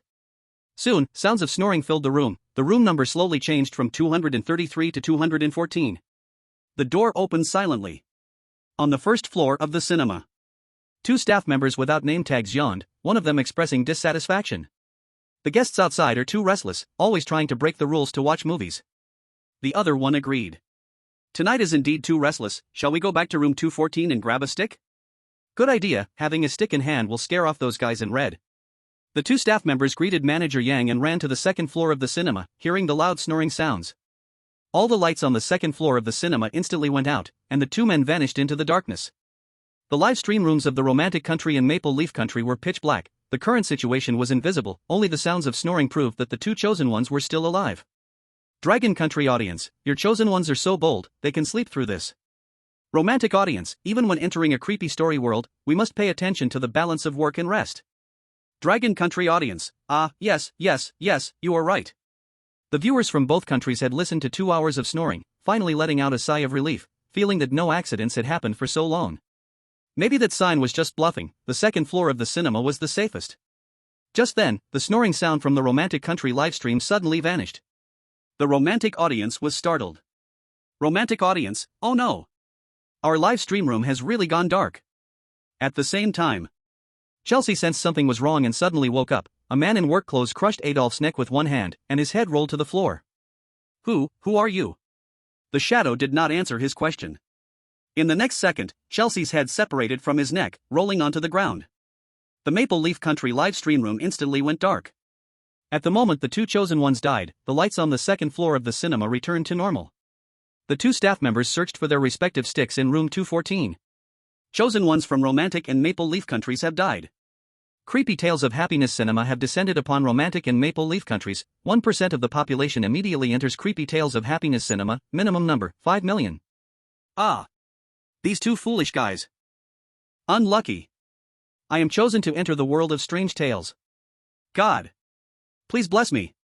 For a moment, the people of the Romantic Kingdom and the Maple Leaf Kingdom prayed that strange tales would not descend upon them. Yawn. Feng suddenly woke up from his dream, suddenly raising his head as the wall clock showed 11:32. The tablet on the chair was black-screened, likely out of battery. Feng took out a data cable from the tablet to charge it. The other chosen ones gradually woke up, their hearts tightening as they looked at the clock, then relaxing when they saw Feng charging the tablet. Henry looked puzzled. Last night it had 60% battery, how could it be dead? Chapter 29 late. I don't know. Feng said calmly, though he knew in his heart that the tablet must have used all its power while they were sleeping. As for what application the tablet had opened, Feng was unsure and, just to be safe, he didn't want to check. Lighthouse Henry stared at Feng's eyes, frowning. I think you know something, but it doesn't matter, the cafeteria is definitely safe. Henry confirmed that Rule 13 was right, the employee cafeteria was absolutely safe. Feng's lips curved slightly up as he smiled and answered. Whether the cafeteria is safe or not. I'm not sure right now. Henry felt as if he was hitting a 10-meter thick sponge, not able to make any effort, and he stopped talking to Feng. Pushing open the cafeteria door, he didn't see Calzi, and his face sank. Calzi must have already died. Pickled Cabbage Chosen One Li Pushio immediately blamed Feng. Feng. If it weren't for you going out at night and raising our suspicions, Calzi wouldn't have died. Damn guy. Li Pushio looked at Feng with a provocative gaze, seemingly supported by someone, not afraid of Feng at all. Feng felt a rush of desire to beat this person to death, took 2 deep breaths to suppress his anger, and smiled. My kidneys aren't well, I need to go to the restroom. Is that wrong? That's just too much to say to me. I have to say, you all have such good bodies, being able to hold it for so long. Shoo. 3 chosen ones rushed to feel it and hurried off to the restroom. Only Feng remained alone in the employee cafeteria, buying food at the self-service machine while blocking the live stream's view, glancing at the watch in his pocket. Sure enough, there was a problem. Feng selected a lightly flavored beef rice bowl and a bottle of mineral water, leaning against the dishwashing plate as he took big bites of his meal. The rice bowl was piled high with beef, at least a pound of it, drenched in sauce, with every grain of rice filled with the aroma of beef. When the other chosen ones returned from the restroom, they saw Yifeng eating his rice bowl, and saliva couldn't help but drip down. They quickly bought a box of beef rice and a bottle of cola. After solving their hunger problem, the tablet automatically turned on, playing a classic movie from the real world. Yifeng sat on the folding bed to watch, and the other chosen ones copied him, staring at the tablet. Halfway through the movie, Yifeng held his stomach and hurriedly left the employee cafeteria. Henry laughed disdainfully. "Ha, the bodies of Dragon Kingdom people are really weak, just a bit of cold water and their stomach hurts." Pickled Cabbage Lipuccio agreed. "Don't mind him, it's only 1:15 p.m., we can still watch for another half an hour." Yifeng went to the restroom, spent 3 minutes resolving personal issues, and returned to the employee cafeteria. Another 5 minutes passed, and Yifeng, holding his stomach, left the employee cafeteria again. The repeating action happened several times. Until finally, Henry and Lipuccio grew impatient and expressed their dissatisfaction. "You walking back and forth is affecting my movie, why don't you just do it in the restroom, weak Dragon Kingdom person?" Yifeng frowned, glanced at Henry, and hurriedly left. Yifeng sat in the restroom. For some reason, the live stream was extremely blurry, not revealing what Yifeng was doing. What is Brother Feng doing? Could it possibly be kidney weakness? I see Brother Feng's face is glowing. Dragon Kingdom audience, Hulu and Orange, everyone mind your language. Maybe his stomach isn't good, don't forget the time. A lot of viewers had come to the Dragon Kingdom livestream, including the Lighthouse. The audience of pickles and burritos. The audience of the Dragon Kingdom set rules in various chat groups. Even if they can guess what Yifeng is going to do next, they absolutely cannot show it on the bullet screen. After all, the chosen ones from these 3 countries have no good intentions towards Yifeng, they are enemies. No matter whether the other side has used up their hint cards or not, they must not speak. Unless their live broadcast rooms go completely black. Yifeng squatted on the toilet for a while, stood up, and went to the changing room to change clothes. In the staff cafeteria, Henry and Lipuccio felt a bit uncomfortable and asked the burrito chosen one. "Do you want to go to the restroom together?" The burrito chosen one was engrossed in watching a movie and shook his head. "There are 3 minutes left, I don't want to miss the most exciting part." As Henry and Lipuccio passed by, they saw the changing room door slam shut, and there was no one in the restroom. Henry suddenly understood. "Oh no. Yifeng must have entered the changing room, we should hurry to the changing room after we're done." Lipuccio nodded, not planning to return to tell the burrito chosen one, saving their own lives was the most important thing. The burrito audience exploded in the Lighthouse country's live broadcast room. "Burrito audience, so selfish, go back and tell our chosen one." "Burrito audience, aren't we allies?" "Burrito audience, disguised as Dragon Kingdom audience?" "Burrito audience, disguised as Dragon Kingdom audience. Henry is the most selfish person." The burrito audience began to denounce the Lighthouse audience. Bang! The changing room door opened, revealing 8 staff members without work badges and Yifeng. Henry and Lipuccio quickly changed into work clothes and sat on the bench waiting for time to pass. The burrito chosen one rubbed his eyes and saw the wall clock in the cafeteria showing 1:55 p.m. "Let's head to the changing room 5 minutes early, Henry and Lipuccio are too slow. I'll call them from the restroom to avoid being late." The burrito chosen one went to the restroom, it was empty, and he suddenly felt something was off and hurried to the changing room. "Stop!" A hoarse voice called out from behind the burrito chosen one, stopping him. Manager Yang walked up to the burrito chosen one, raised his right hand, and the watch appeared in the burrito chosen one's view. "Look at what time it is now." The burrito chosen one replied. "It's 2 o'clock and 2 minutes. Cold sweat instantly broke out on the burrito chosen one. The rules stated that being late was not allowed, or Manager Yang would be very angry. "Manager Yang, I didn't mean to be late, please forgive me." In the burrito live broadcast room, it exploded instantly. The rules stated that being late was not allowed. If he upset Manager Yang, it would be bad news. Burrito audience, oh no, our chosen one is in big trouble. Burrito audience, disguised it's all because of Henry and Lipuccio's selfishness. They claim to be friends but only care about themselves at critical moments. Burrito audience, disguised how cruel. If only they had gone to the restroom earlier and warned our chosen one, he wouldn't be in this situation. The burrito audience's emotions ran high as they privately discussed, in the next horror world, they could not let the Lighthouse and Pickle chosen ones have it easy. The burrito chosen one knelt on the ground, grasping Manager Yang's pants leg, with a crying voice begging for mercy. "Please forgive me, I can't lose this part-time job." The burrito chosen one's family was already under close surveillance. If he failed, his family would be in danger too. They had chosen to stand with Lighthouse Henry, thinking there was safety in numbers, better than Yifeng being alone, but it turned out to be useless. Manager Yang coldly glanced at the burrito chosen one, his icy right hand reaching for his shoulder. Chapter 30, Shortage of Staff. The burrito chosen one closed his eyes, waiting for death to come. The audience in the Burrito Live broadcast room stared intensely, praying that Manager Yang would spare their chosen one. Manager Yang's cold hand rested on the burrito chosen one's shoulder, chillingly saying, "I hate it when people cry in front of me." Manager Yang swatted the burrito chosen one's hand away. 2 minutes late, deduct 50 yuan from your pay, this will be taken from your wages. The chosen one of the burrito sighed in relief, it was just a fine, not a matter of life and death. It wasn't too serious, at worst, he would just buy less food at the self-service machine. At least his life was spared.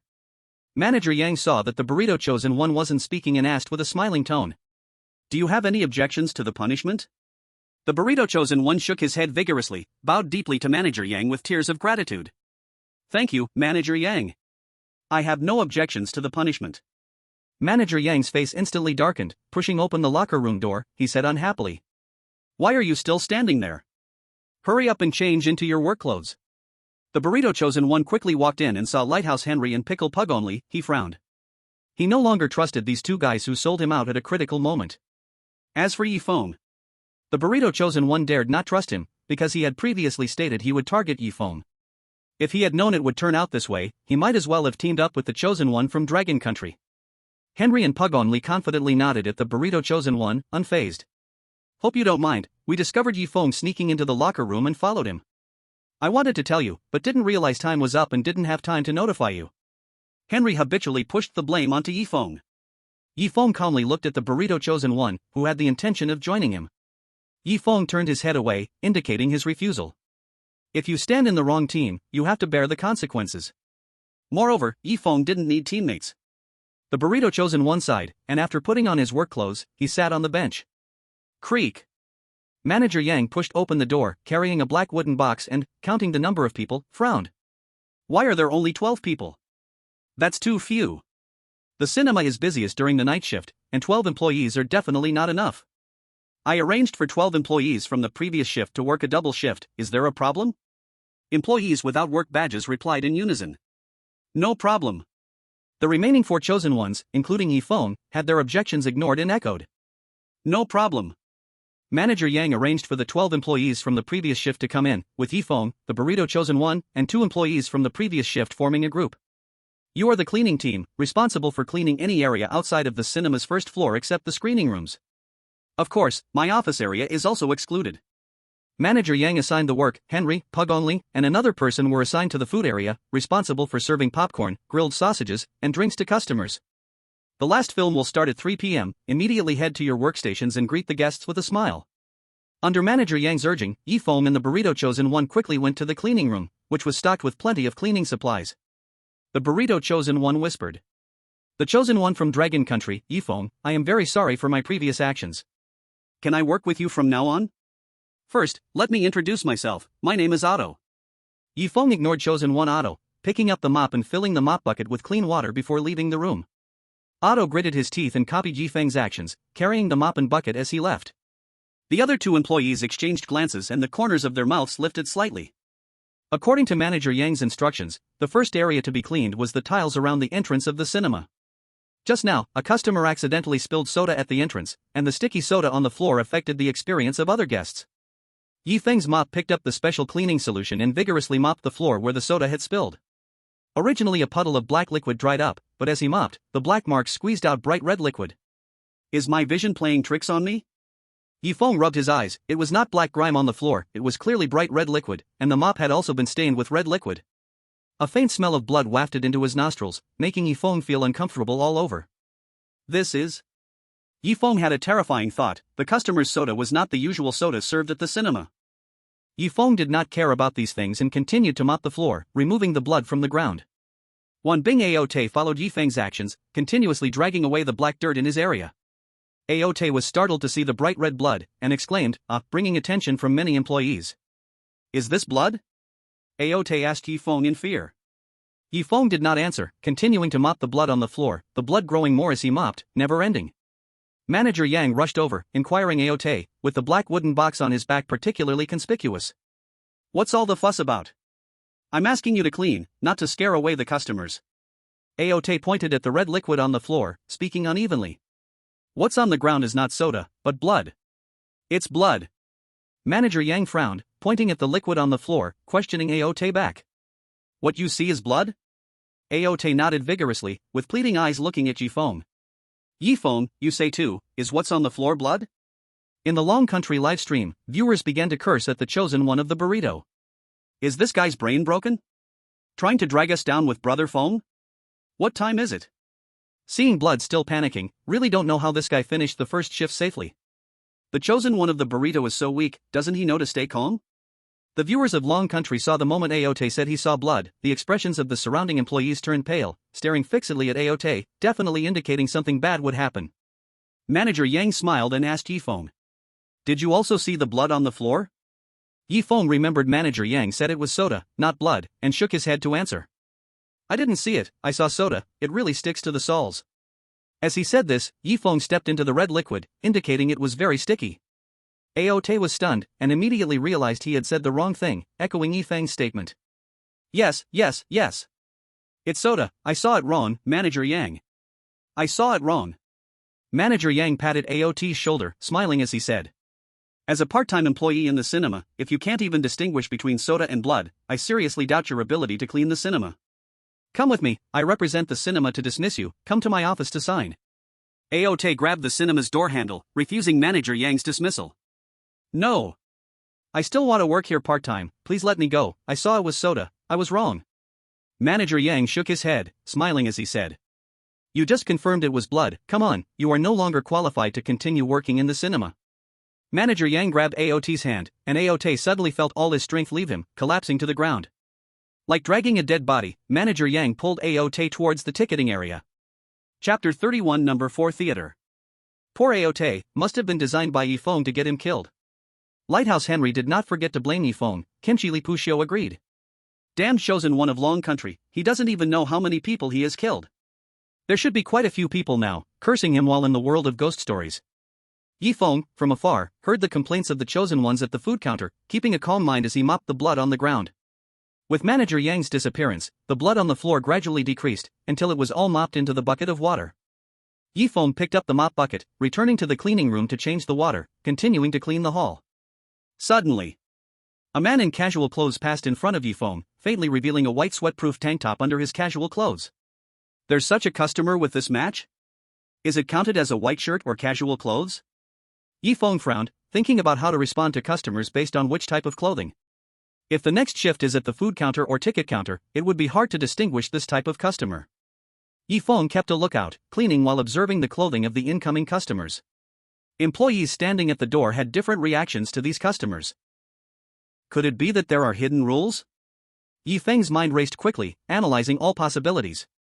In the live room of wrapped pancakes, Manager Yang dragged out down a dark corridor, walking for who knows how long, reaching the end and pushing open the door, which also revealed a void of darkness. Dozens of shadows swayed in the air, seemingly headless. The viewers wanted to take a closer look and, as a result, the screen instantly went black, losing the image. The chosen one of wrapped pancakes has died. The horror tales of Happy Cinema have descended upon wrapped pancakes. 1% of the population immediately enters Happy Cinema horror tales, minimum number 5 million. The audience of wrapped pancakes cursed the foolish oat, while many viewers from Dragon Country returned to their live rooms, horrified by the swaying shadows they had just seen.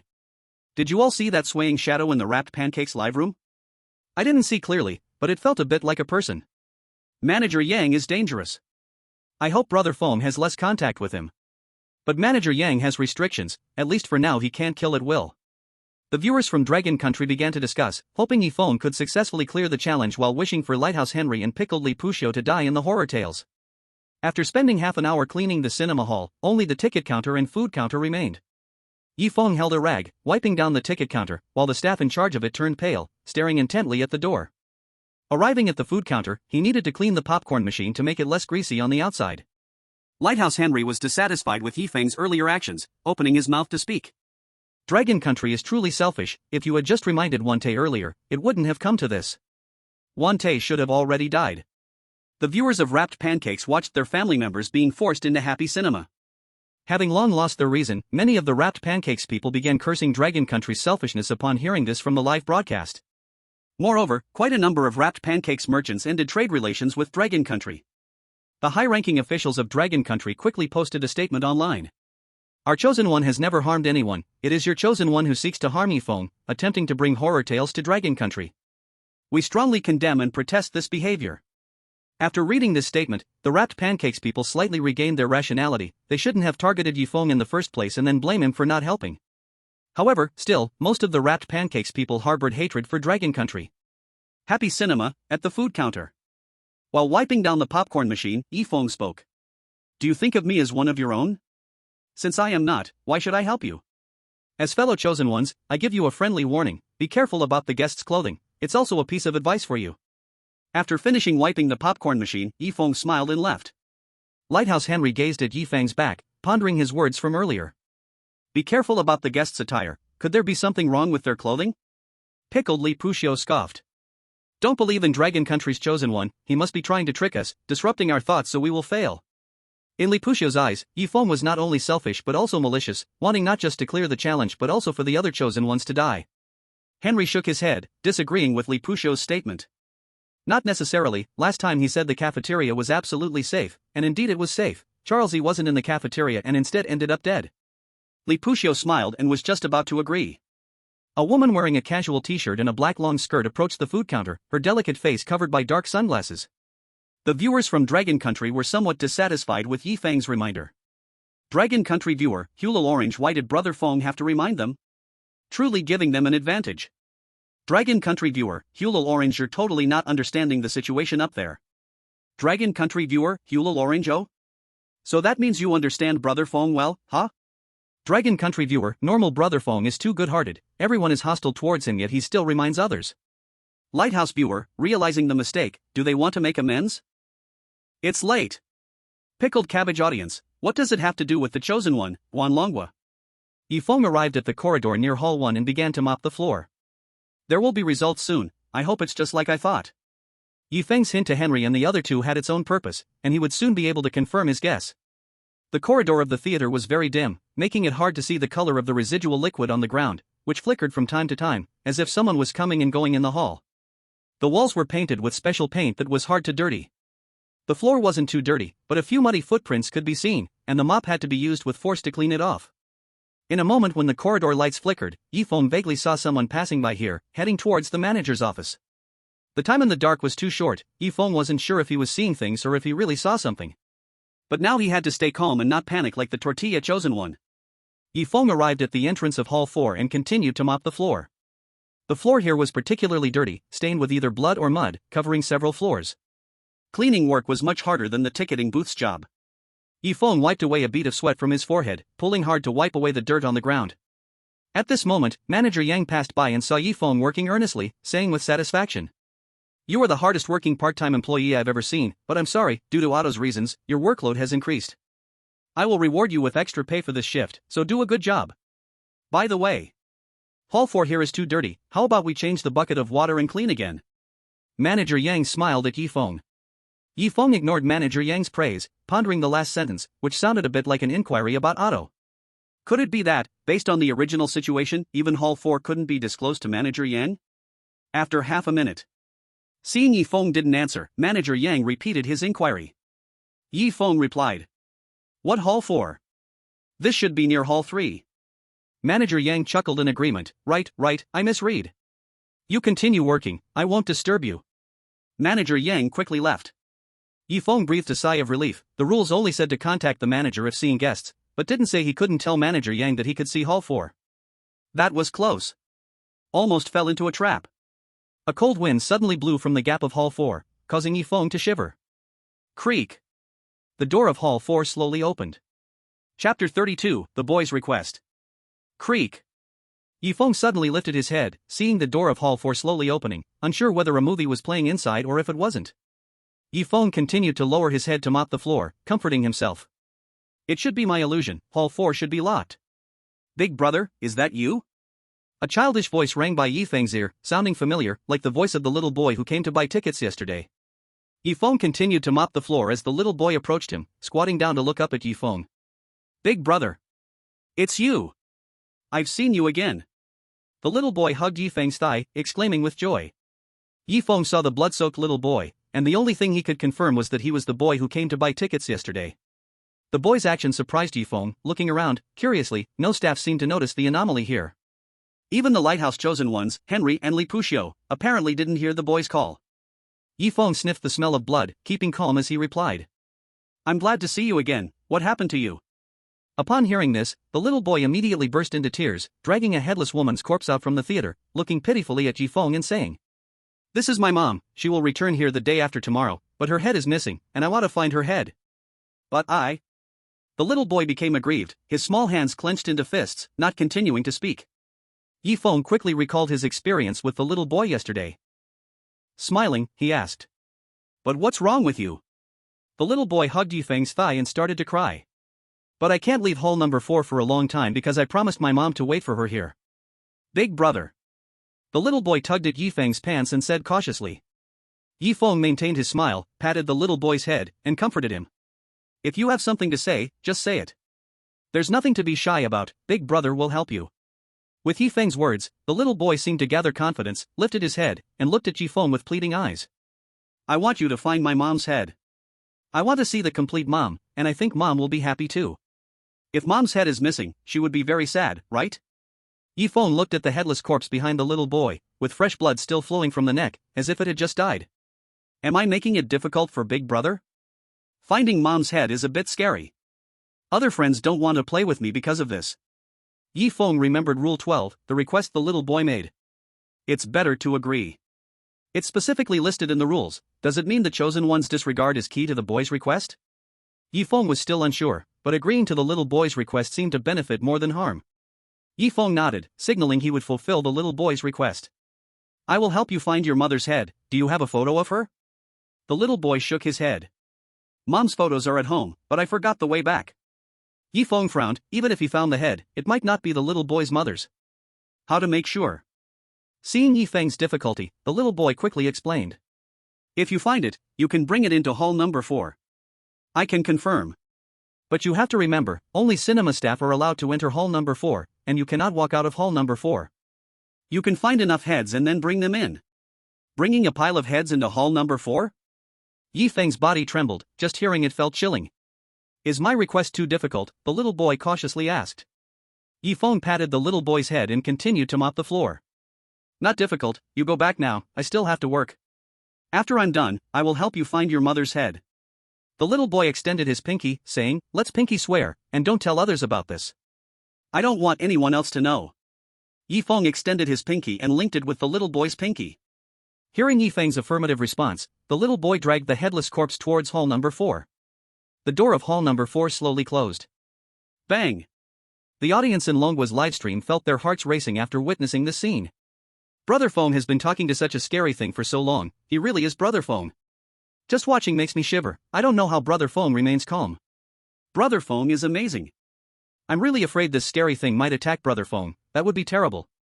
It's possible that if Yi Feng made just one wrong answer, it could all end. What the audience in the live stream saw was a thing that looked like a child with no features and pale skin standing in front of Yi Feng. And Yi Feng was surrounded by a dim space, seemingly cut off from the happiness cinema. Hanging ropes surrounded them, as if someone was prepared to hang themselves nearby. There were several bodies on the ground with indistinct faces, and bugs slowly crawled on the bodies, moving toward the next severed ends. Blood dripped from above Yi Feng's head. The moment the blood touched Yi Feng, it turned into black hands, constantly climbing over his entire body. This thing made a series of cackling sounds that no one in the livestream understood, only hearing Yi Feng's blurred responses. If he got even one answer wrong, those black hands could easily penetrate Yi Feng's skin and take his life. Lighthouse audience, my god. Can you chosen ones really stay calm like this? Pickle audience, they must be pretending. But it's pretty good, just a little worse than our servant brother's show. Huyoju, you all saw it wrong, our Fenggo is very timid. If it weren't for luck, he would have been done for in K hospital a long time ago. Huyoju, don't you remember when Fenggo was afraid of the dark and held in his urine all night in the K hospital ward? It even bled out. Lighthouse audience, it seems that way.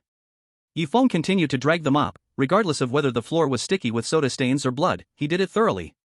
He dragged the mop all the way to the intersection, just in time to run into Manager Yang, who was still carrying a small black wooden box on his back. You got here so fast, it's very clean. Manager Yang peeked outside, satisfied with Yi Feng's cleaning. Keep it up, if you continue like this, you'll earn more extra pay this shift. After saying this, Manager Yang asked further. I just heard a child's cry, did you hear it? Please answer me seriously, Happy Cinema does not allow children inside. If I hear it, I will punish the staff. If we find the child, I will give you a high bonus. Manager Yang looked at Yifeng seriously. Yifeng, seeing Manager Yang's eyes, felt his head grow heavy, as if someone was controlling it. The little boy. Yifeng patted his head, half of the heavy feeling disappearing, and said with difficulty. Crying? I didn't hear it. Did Manager Yang hear wrong? Manager Yang supported Yifeng, showing concern. What's wrong with your body? Is your head hurting? How about I take you to my office for a good rest? Chapter 33, Concern of Team Employees. The lights at the cinema intersection flickered. Under the dim light, Manager Yang's face seemed covered in blood. Only in the brief moments of darkness could it be vaguely seen. Yifeng continued to pat his head, refusing Manager Yang's kindness. Thank you for your concern, Manager Yang, but we only have 3 people left in our group, and the workload has increased. I can't make the other 2 colleagues work harder because of me. I can still keep working. Manager Yang received Yifeng's clear refusal and patted him on the shoulder. Then you keep up the good work. If you need to rest, feel free to come to my office. Yifeng nodded and continued mopping the floor, and Manager Yang walked away quickly. Yifeng thought to himself, you said cleaning does not include your office. Now, not long after agreeing to the little boy's request, you invite me to your office. There's nothing odd about Manager Yang's office, it's just that Yifeng couldn't understand why the other employees without name tags were working, while only he was left doing the task in his group. The other 2 employees were nowhere to be found. The entire first floor of the cinema needed to be cleaned by Yifeng, while also keeping an eye out to see which corner of the cinema might hide the head of the little boy's mother. Until after 6 in the afternoon. Yifeng, covered in sweat, arrived at the cleaning station and poured a bucket of dirty water into the sink, watching it disappear down the drain. Cleaning the cinema is really tiring, even more exhausting than playing badminton all afternoon. Yifeng pounded his shoulders, waves of soreness surging in. Now he really wanted to lie down on a soft mattress, with the outside air blowing in at -3 degrees Celsius, while he snuggled under a thick blanket. And someone would automatically feed him hot meatballs into his mouth. When Yifeng thought of the foldable beds in the employee canteen, the feeling of soreness became even more pronounced. According to Manager Yang's instructions, he only needed to clean and wipe everything once to complete his work. The remaining time could be spent in the changing room, waiting for the end of the shift. Yifeng thought for a moment, perhaps Manager Yang's actions might raise doubts about him, so he decided to go to the changing room first during working hours. After work, he would then go all around the cinema's first floor to look around. Yifeng felt that the little boy's head was most likely in Manager Yang's office. But currently, Yifeng knows of 2 chosen ones that Manager Yang called to the office, and after that, they never appeared again. Manager Yang's office should be forbidden ground. Once you go in, you won't come out alive. Is it possible that she can only appear at a specific time? Yifeng's head started to hurt again, and he squeezed his temples hard, trying to alleviate the pain. Knock, knock, knock. 2 cleaning staff walked in, patted Yifeng on the shoulder, and asked with concern. What's wrong? Is your head hurting a lot? How about this, you can rest in my staff dormitory, it's on the 2nd floor of the cinema. Yifeng had never seen a 2nd floor in the cinema and wanted to refuse the invitation. But the thought of lying on a soft bed and having a good sleep filled his mind. Yifeng constantly reminded himself, this is a world of strange tales, as long as you live, you don't have to worry about anything else. Just stay alive, just stay alive, just stay alive. Yifeng's headache eased somewhat, and he lifted his head to force out a stiff smile. Thank you for your kindness, but I'm not used to resting in someone else's room. The 2 employees did not give up, continuing to invite him. It's uncomfortable for a part-time worker to rest in the staff canteen. Why not come with me to the 2nd floor? They have freshly cooked dishes there, all at staff prices. Last night I had braised pork, it was tender and juicy, with skin that was crispy to bite. It's simply top-notch. Yifeng clenched his fist and punched his head a few times, trying to minimize the pain. Thank you, but I really don't need it. Yifeng clearly refused the 2 employees, put the mop down, and walked to the changing room to wait for the end of his shift. The 2 employees exchanged glances, grinding their teeth, and uttered one word. TCH. Most viewers in the Dragon Country's live broadcast were confused. Manager Yang seemed to care particularly about Yifeng and even invited him to rest in the office. These 2 employees without name tags inviting Yifeng to the 2nd floor raised a big issue. The chosen one who went to the office ended up dead. Both Maple Leaf and Romantic Chosen went upstairs to rest and also met their demise. Some attentive viewers immediately reacted and typed anxiously in a group called Maple Brothers Wise Wolf Team. Could it be that they want our Maple Brother to die? Did Maple Brother trigger some special event that made the Strange Tale world want to kill him? The most likely reason is because he agreed to the little boy's request. It could also be that contact with the little boy led to a cognitive error. I've watched many live broadcasts of chosen ones at K Hospital, many failed because they interacted with the wrong things and faced cognitive errors. Thankfully our maple brother held on. It seems the happy cinema might be targeting him. In the live broadcast, let's keep leading other countries' viewers to think that Maple Brother is relying entirely on luck. I get it. Making other countries think that Feng cleared the game purely by skill makes him an easy target. The strange tale is just that others had no chance to strike. There's a saying, watching others succeed feels harder than failing yourself. Viewers from the Dragon Country began to post confusing comments in the live broadcast. In the changing room of Happy Cinema, Feng was at this moment covering his head. As time passed, the pain gradually faded. By 9 o'clock at night, the headache completely disappeared. 3 hours of headache had left his whole body feeling hollow. My head finally doesn't hurt. Feng exhaled, his brain functioning normally again, and his vision cleared up. What he regretted most was wanting to check on the two chosen ones in the food area, hoping to see if they were still alive. In the food area stood two employees, one was Henry, and the other was an unnamed employee. Henry, who was originally somewhat confident, now trembled. He mumbled, "I hope I don't encounter any guests again. The guest is too scary." At that moment, a young woman in a red dress walked in front of Henry and pointed at the popcorn. "Give me a large popcorn." Henry gasped and fell to the ground. It was a co-worker from next door who helped him up and reminded him. "A customer wants to buy popcorn." The co-worker also said this to the woman in the red dress. "A large popcorn costs 28 yuan. The woman took out a 50 yuan bill and placed it in front of Henry, smiling as she said, 50 yuan, I want to buy a large popcorn."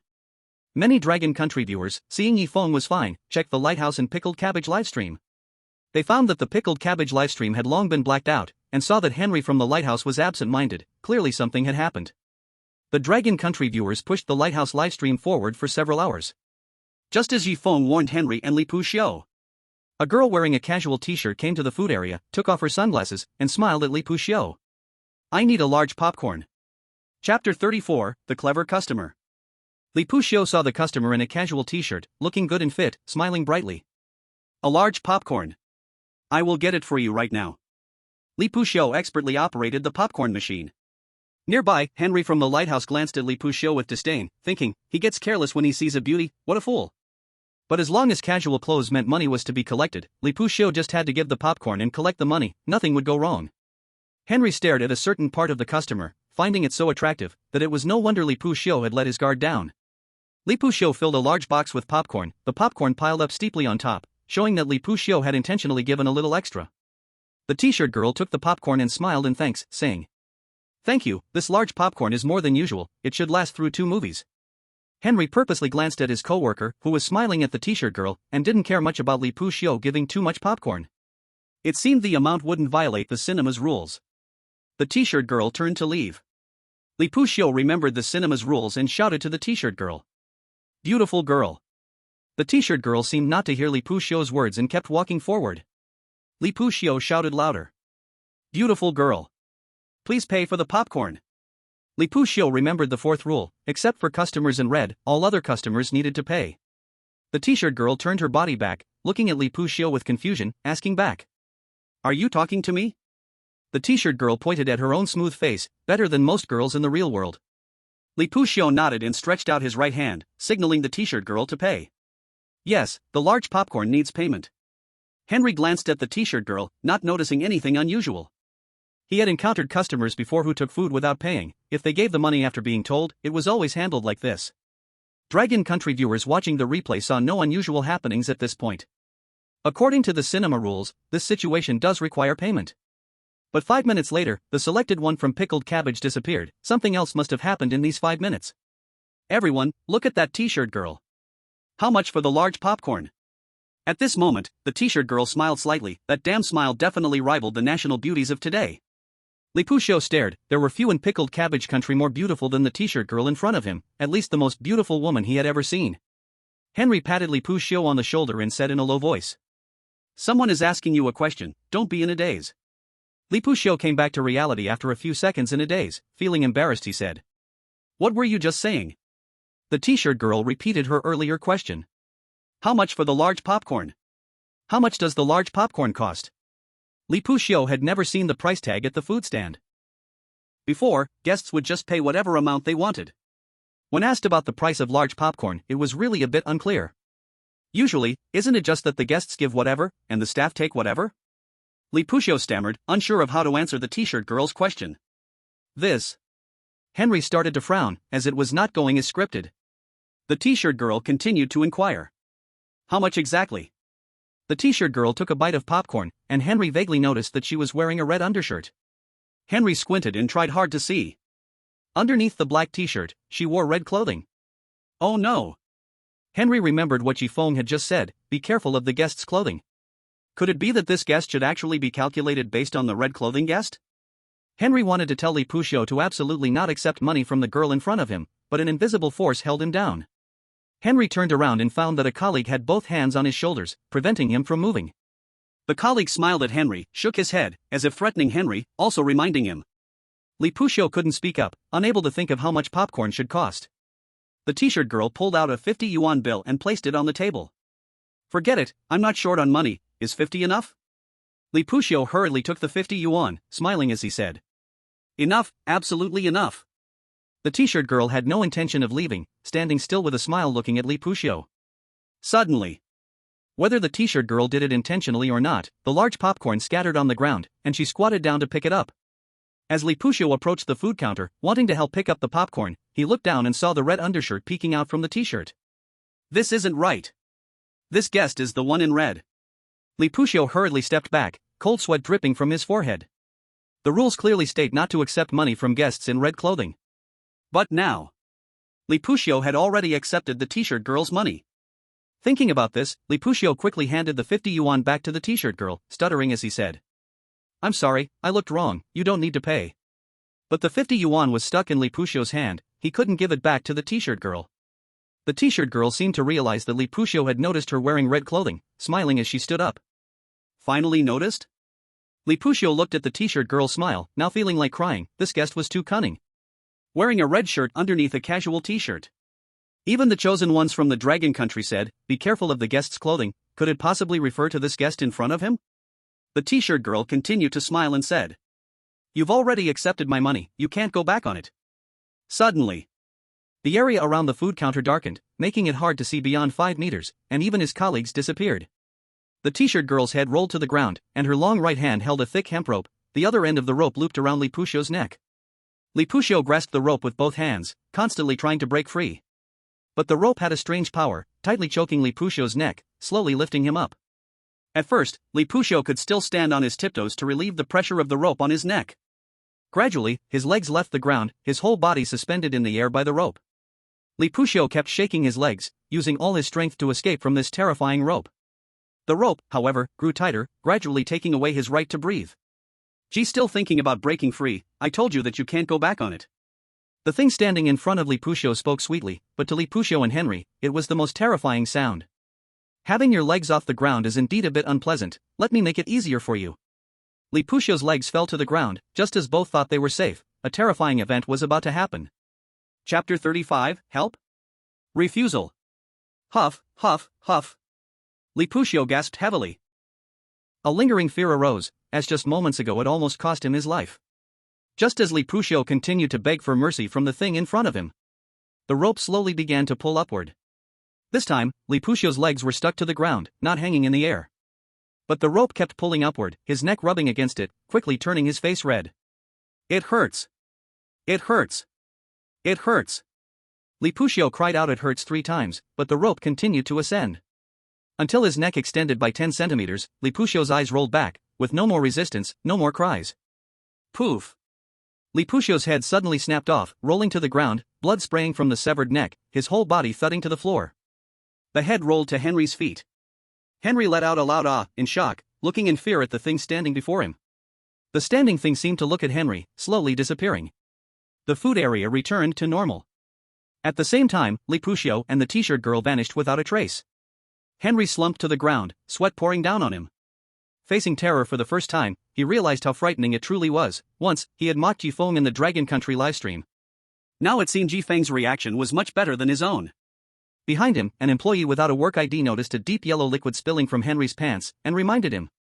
Do you want to go to the bathroom and take care of that? Henry propped himself up on the counter, struggling to stand as his legs trembled violently, refusing the kindness of the fellow employee. No need, I need to stay at my post. A strange smell filled Henry's nostrils, but he couldn't wash away the images from earlier. Feng, why was he so kind to remind us?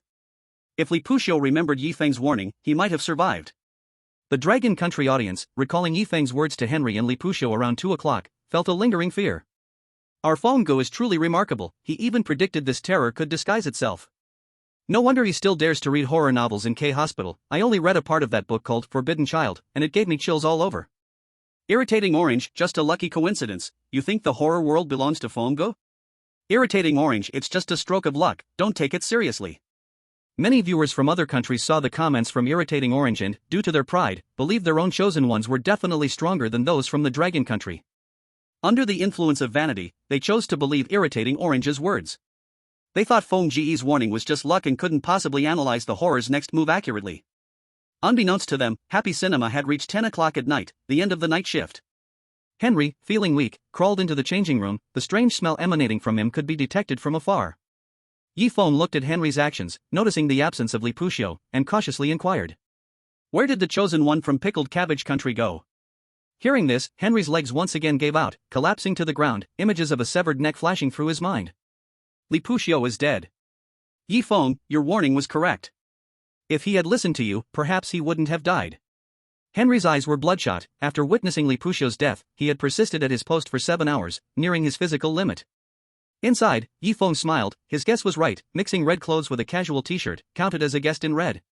The chosen one from Lighthouse Country must have witnessed how Li Puxiu died. Seeing it live and watching it through the stream were two completely different experiences. If Yi Feng hadn't read hundreds of horror novels, he would have wet his pants by now. How did he die? Henry shook his head vigorously, not wanting to recall the images from that moment. Was it truly that terrifying? Seeing Henry change completely, no longer arrogant, Yi Feng felt confused. Yi Feng chose not to pursue the question further. Henry's fear could be real or it could be an act, and it was unclear whether he would speak the truth. Other employees without ID cards entered the changing room. Manager Yang followed them into the changing room and smiled as he spoke. I want to give special praise to this part-time worker, who did the work of 2 people. This $180 is your reward for this shift.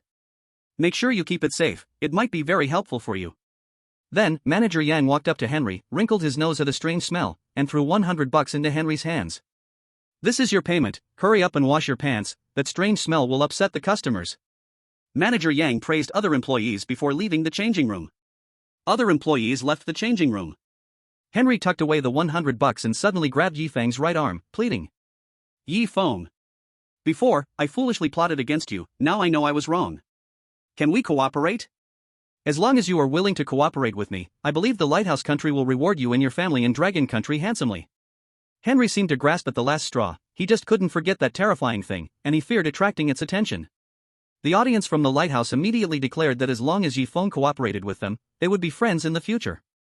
The senior officials of the Lighthouse Country expressed in a post that as long as Yi Feng cooperated with Henry, they promised enormous benefits in the future. After seeing this, the senior officials of Dragon Country were a bit tempted, but the Lighthouse Country had a good reputation among the people, so they immediately issued a statement saying, the opportunity card has been used up. Whether to cooperate or not depends on Yi Feng's willingness, we have no right to interfere, nor can we interfere. This infuriated the senior officials of the Lighthouse, gritting their teeth and continuously issuing statements hoping Yi Feng could take Henry along. In the changing room, Yi Feng answered calmly. I'm not used to cooperating with others, especially not with people from Dragon Country. Henry had previously teamed up with other chosen ones to target Yi Feng. Now, knowing Yi Feng's strength, he wanted to cooperate? That was like putting on 5-layer makeup, too thick to break through. Yi Feng swatted Henry's hand away and left the changing room, heading towards the staff cafeteria. Henry glared at Yi Feng's back with malice, thinking if you want me dead, I'll pull you down with me first. The self-service machine in the staff cafeteria was still piled high with food and drinks. Yi Feng collected $180 plus the remaining $128 from the previous shift, totaling $308. He ordered 2 self-heating pots and a bottle of soda, completing his dinner and late-night snack, planning his next move. After eating, he intended to look for clues. Maybe the little boy's mother's head would appear tonight. With only an hour and a half left, he had to return to the staff cafeteria to rest, regardless of whether he found something or not. As Yi Feng stepped out of the cafeteria, he encountered Henry, the chosen one from the lighthouse, whose bloodshot eyes were fixed on him. Yi Feng ignored Henry and headed straight for the changing room at the end of the corridor, which was empty at that moment. The dim yellow light flickered, and he could vaguely hear eerie sound effects from a movie.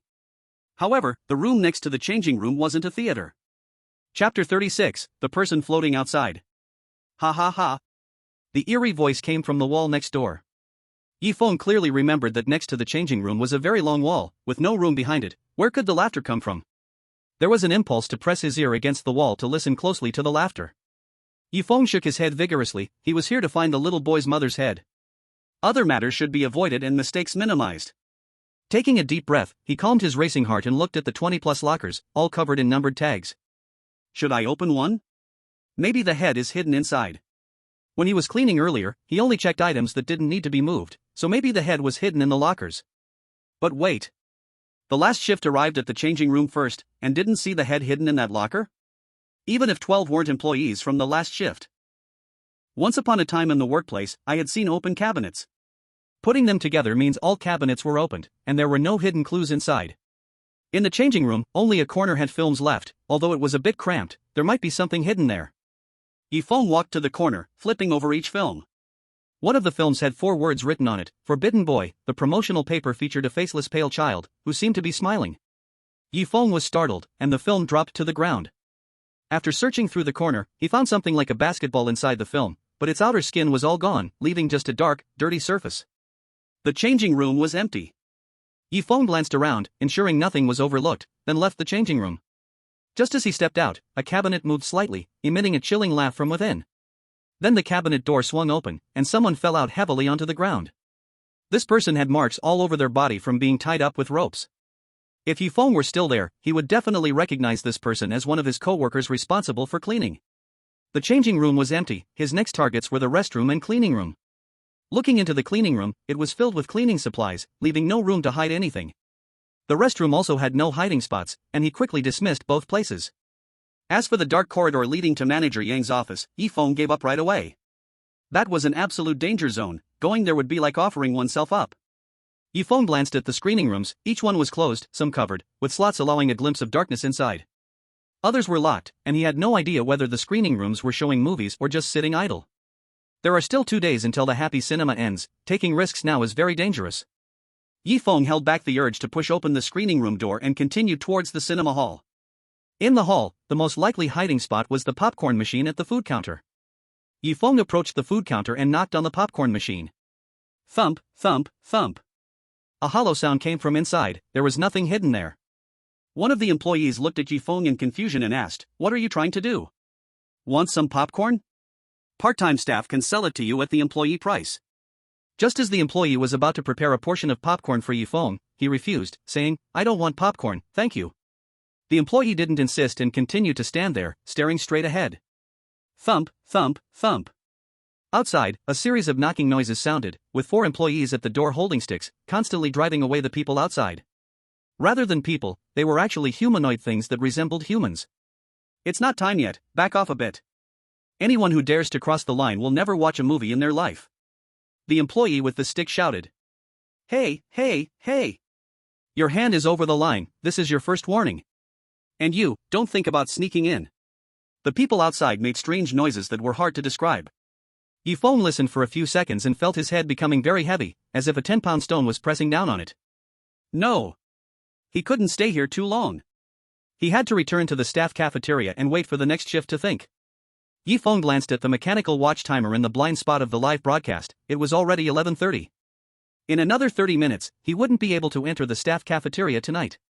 Bang! Suddenly, a person outside hit the glass door hard with a punch, catching Feng's attention.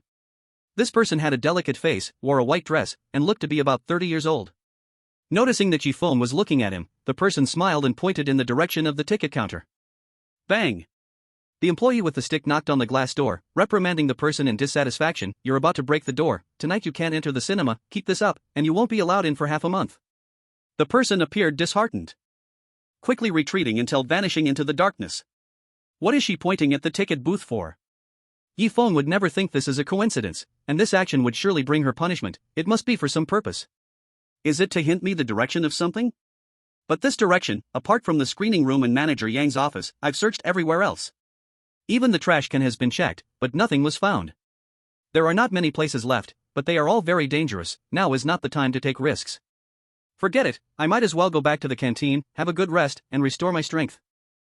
Feng squeezed his shoulders, feeling a wave of soreness, pushed open the canteen door, and walked in. The Dragon Nation audience put the live broadcast at the cinema entrance. Outside, besides the pitch black, there's nothing special. Even the 4 employees guarding the door were listlessly watching the entrance, nothing out of the ordinary. On the contrary, there was a kind of indescribable eeriness. Why is Brother Feng smiling? There's clearly nothing outside. Huyoju, is it possible that Brother Feng has been infected and is imagining things? Huyoju, oh no. It's only the 2nd day, and we have to last until noon on the 4th day. Huyoju, I hope Brother Feng's luck can continue. Gee, now only 34 chosen ones are still alive. After tonight it's likely to be even fewer. At least it's better than the K Hospital ghost stories. At this time there are only 4 or 5 alive in the K Hospital ghost stories. Compared to the normal comments, many international viewers believed Huyoju's dialogue even more. Their country's happy cinema ghost story failed, and they all hoped the Dragon Nation would fail too. In the happy cinema, Feng walked into the staff canteen and saw Henry curled up in the corner, continuously murmuring, "Didn't see, didn't see, didn't see." Feng ignored Henry and went to the self-service machine to buy a spicy hot pot with self-heating balls, eating heartily. At the same time, the tablet on the chair automatically turned on and played a cheerful movie. Feng watched the movie, and couldn't help but spit out the balls in his mouth, laughing a few times. Henry glared at Feng with resentment, clenched his fists, and left the staff canteen. Chapter 37, The Child in the Mirror. Feng looked up at the wall clock in the canteen. The time displayed was 11:50. The mechanical watch showed the time as 11:58. Henry had left the staff canteen, and it was estimated he was in great danger now. Feng lay on the folding bed, hands behind his head, forming a natural pillow. At 12, the canteen lights automatically turned off, and Feng unknowingly fell asleep. The tablet on the chair began to play the movie for this session in the cinema, intermittently flashing the actor's eerie smiles. It felt like not a movie, but a live performance. At this moment, Feng was already sound asleep and had no idea about the tablet's current situation. Before Feng entered the canteen, Henry had already seen the bizarre movie on the tablet. The actor's smiles were truly horrifying. After Feng entered the canteen, the screen on the tablet suddenly disappeared, and Henry saw his enemies returning. So he gathered his courage and hurried to the bathroom to splash some water on his face. But the time Henry saw was exactly 11 o'clock. The Lighthouse audience saw this scene and cursed Henry. Lighthouse audience, this fool, it's almost 12, and still dares to go to the bathroom. Isn't he afraid that terrifying thing will appear? They had witnessed a chosen one meeting their end during that time frame by going to the bathroom. Lighthouse audience, perhaps Henry's perception has malfunctioned. The Dragon Nation chosen ones are truly selfish, not even reminding him. Lighthouse audience, disguising maybe the Dragon Nation chosen ones also experienced perception issues, just don't dare to come out at this time.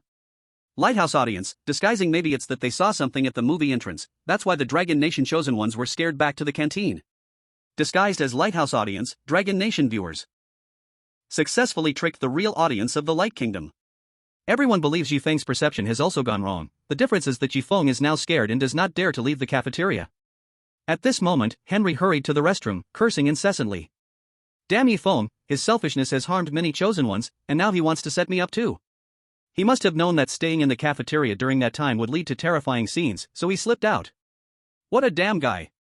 Henry splashed his face with water, instantly feeling more awake, and caught a strange smell wafting from his pants, pondering for a moment. It is now 11 o'clock at night. If I'm not mistaken, the cafeteria will close at midnight, leaving an hour for cleaning. Henry started to wash his pants, rinsing out the smell with clean water. I don't start work until 10 o'clock tomorrow night. There's a whole day, enough time to dry the pants. Henry continued to wash his pants. Creak. Suddenly, a squat toilet door slowly opened, a chilly wind blowing in. Henry jumped in fright, thinking a terrifying thing had appeared, stopping his washing, his neck stiffly turning to look behind. Whoosh. The cold wind blew in, and there was nothing unusual behind. It was clean and tidy, probably tidied up by the chosen ones of the Dragon Kingdom. Henry began to mock himself. I'm too sensitive, it's only 11 o'clock at night, there shouldn't be any scary things appearing. Henry continued washing his pants, ignoring the chilly wind behind him. However, in the Lighthouse live broadcast room, a faceless child clearly appeared from the open toilet door, looking exactly like the child in Theater 4. The faceless child slowly walked toward Henry, leaving a black footprint on the ground with each step. Whoosh, whoosh, whoosh. The cold wind continued to assault him, causing Henry to turn his head again, still finding nothing behind, empty and devoid of anyone. Damn it, is this time period not safe anymore? Henry began to realize that the restroom wasn't safe, and just as he was about to leave, the restroom door slammed shut with a bang. Henry pounded on the door, shouting, "Open the door! Open the door! Open the door!" But in the restroom of Happiness Cinema, Henry vanished without a trace. Seeing no response from outside, Henry began to pound the door with his fists, but the door was as solid as steel. No matter how hard he hit or kicked, it wouldn't budge. Whoosh, whoosh, whoosh. The cold wind continued to blow in. Henry looked toward the source of the wind, still finding no one, yet in the mirror's reflection, a pale-faced little boy was slowly walking toward Henry. Is the source of the chilling wind this? Henry shouted loudly. Who are you? I don't know you at all. Don't come any closer. The pale little boy seemed not to hear Henry's cries, slowly walking closer, reaching Henry's ankles. Immediately, a series of images flashed in Henry's mind. During the first shift, responsible for cleaning, he once came to Theater 4, where a little boy wanted to ask for Henry's help. Henry not only refused the little boy's request but also kicked the boy twice, cursing, "What bad luck, running into such an ugly kid."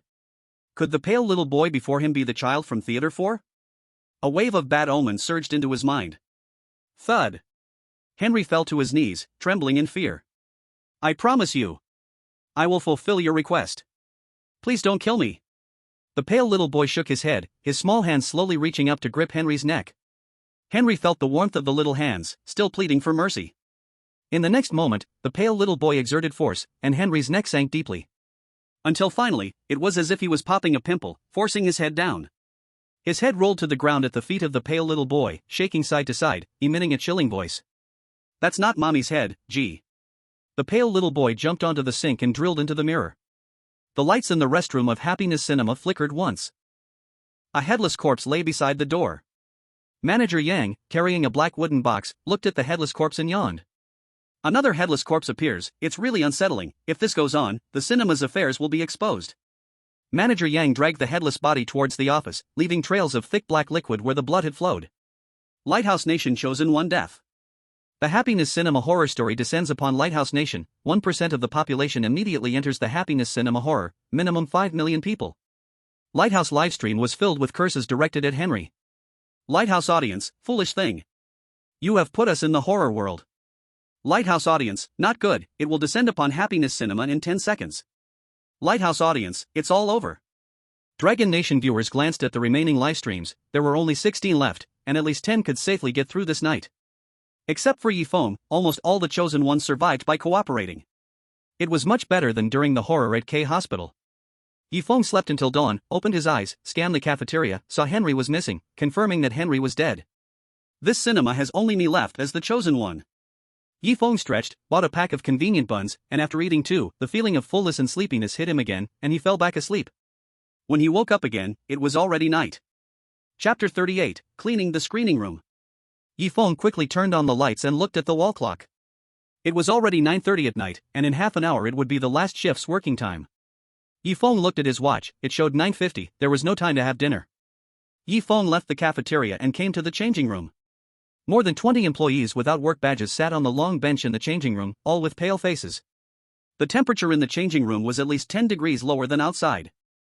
Feng changed into a set of work clothes and found an empty spot to sit down, waiting for Manager Yang to come and assign tasks. Soon, Manager Yang hurried in, scanning the employees, and complained. Only one part-time worker is left. Thank you all for working an extra shift, just proceed as before. The employees without work badges stood up and spoke in unison. Okay, Manager Yang, we will start working now. Only Manager Yang and Feng were left in the changing room. Manager Yang abruptly changed his attitude towards Feng and smiled. The staff responsible for cleaning the screening room has completely disappeared. The shift you are responsible for cleaning the screening room, any problem? Feng was taken aback. He had no idea when the screening room was showing or when it would be free. It was the most dangerous place besides Manager Yang's office. Seeing Feng hesitating and not agreeing right away, Manager Yang patted Feng on the shoulder and made him a promise. I will never shortchange you. If you agree to clean the screening room, you will earn 300 yuan, and if you do well, there will be additional rewards. If you refuse, I can only assign you to guard the entrance, which pays only 50 yuan. I won't force you, you choose. Feng recalled the horror he saw at the entrance last night. Guarding the front might just make him a terrifying snack. Feng gritted his teeth and replied to Manager Yang. I choose to clean the screening room. I won't make it difficult for you, Manager Yang. Feng's response made Manager Yang beam with joy as he patted Feng on the other shoulder. Young man, I have high hopes for you. As long as you work hard, you might just get a full-time position next shift. After Manager Yang explained some precautions for cleaning the screening room, he left the changing room. Feng secretly cursed, no need for that, I'm leaving the cinema after this shift. Feng came to the cleaning room. The employee responsible for cleaning areas outside the screening room had already taken some tools and began tidying up the cinema. Feng picked up a stack of garbage bags, a metal grabber, a rag, and a dustpan, and just as he was about to leave, a set of rules appeared behind the door. Employee cleaning theater rules. 1. When the theater door is locked, the movie inside has ended, and the guests have left. As long as you knock 3 times, the theater door will automatically open, allowing you to go in and clean. 2. If you see anyone else inside the theater, please keep talking, anything will do, until you leave the theater. 3. After the movie ends, there will only be food waste, no other trash will appear. If you see any other trash, just ignore it. 4. Inside the theater, do not believe anything said, not even the cinema staff or manager Yang, cannot be trusted. Feng looked at these 4 rules and found them basically similar to what manager Yang had told him. Which one could be the wrong rule? Feng simply analyzed and found that each rule could be correct or incorrect. For now, it was hard to tell. He decided to try cleaning one of the theaters, and if something unexpected happened, there would be a way to salvage it. Feng grabbed the cleaning tools, and the only door locked was Theater 6. He knocked 3 times on the door. Creak. The door to Theater 6 slowly opened, revealing total darkness inside, and besides the cold air from the air conditioning, no appliances were turned on. It seems the first rule is correct? Feng scanned the surroundings and, aided by the weak light in the corridor, saw that the theater was very clean, without any trash. It seems Theater 6 is very clean and doesn't need to be cleaned at all. However, in the long country live broadcast room, he saw a woman in red pulling the door of Theater 6, urging Feng to go in. The seats in the theater were filled with people, some dressed in casual clothes, looking quite normal. Some were in white clothes, giving an unsettling feeling of not being human. A scattering of 4 or 5 people in bright red clothes with white eyes clearly looked sinister. Many audience members in the theater turned to look at Feng, their lips curling into a strange arc. Brother Feng, run! This theater is open. It's over. Get ready for the paranormal to arrive scared.jpg. Lighthouse audience, it's already quite good, at least you can last until now, half of your dragon country should survive. Pickle audience, your chosen one is lucky enough to last until now. Sakura audience, you all should thank Feng, he's the one who lets you experience the world of the supernatural. Audiences from other countries came to mock and ridicule, not many had good intentions. Feng felt the cold wind blowing, heading towards the air conditioning switch, which was not turned on. Not good. The first rule is wrong. Feng realized that the cinema hadn't started the show, yet there was cold air blowing. Could it suggest that there was something in the theater, besides the air conditioning, that could release cold air? And it was something Feng currently could not see. Thinking of this, Feng rushed to the theater door. The next moment, the door of Theater 6 slammed shut, black liquid oozing from the gap in the door. A moment too late, and an accident would happen. It seems that locked theaters cannot be entered, now only the half-open and closed theaters remain.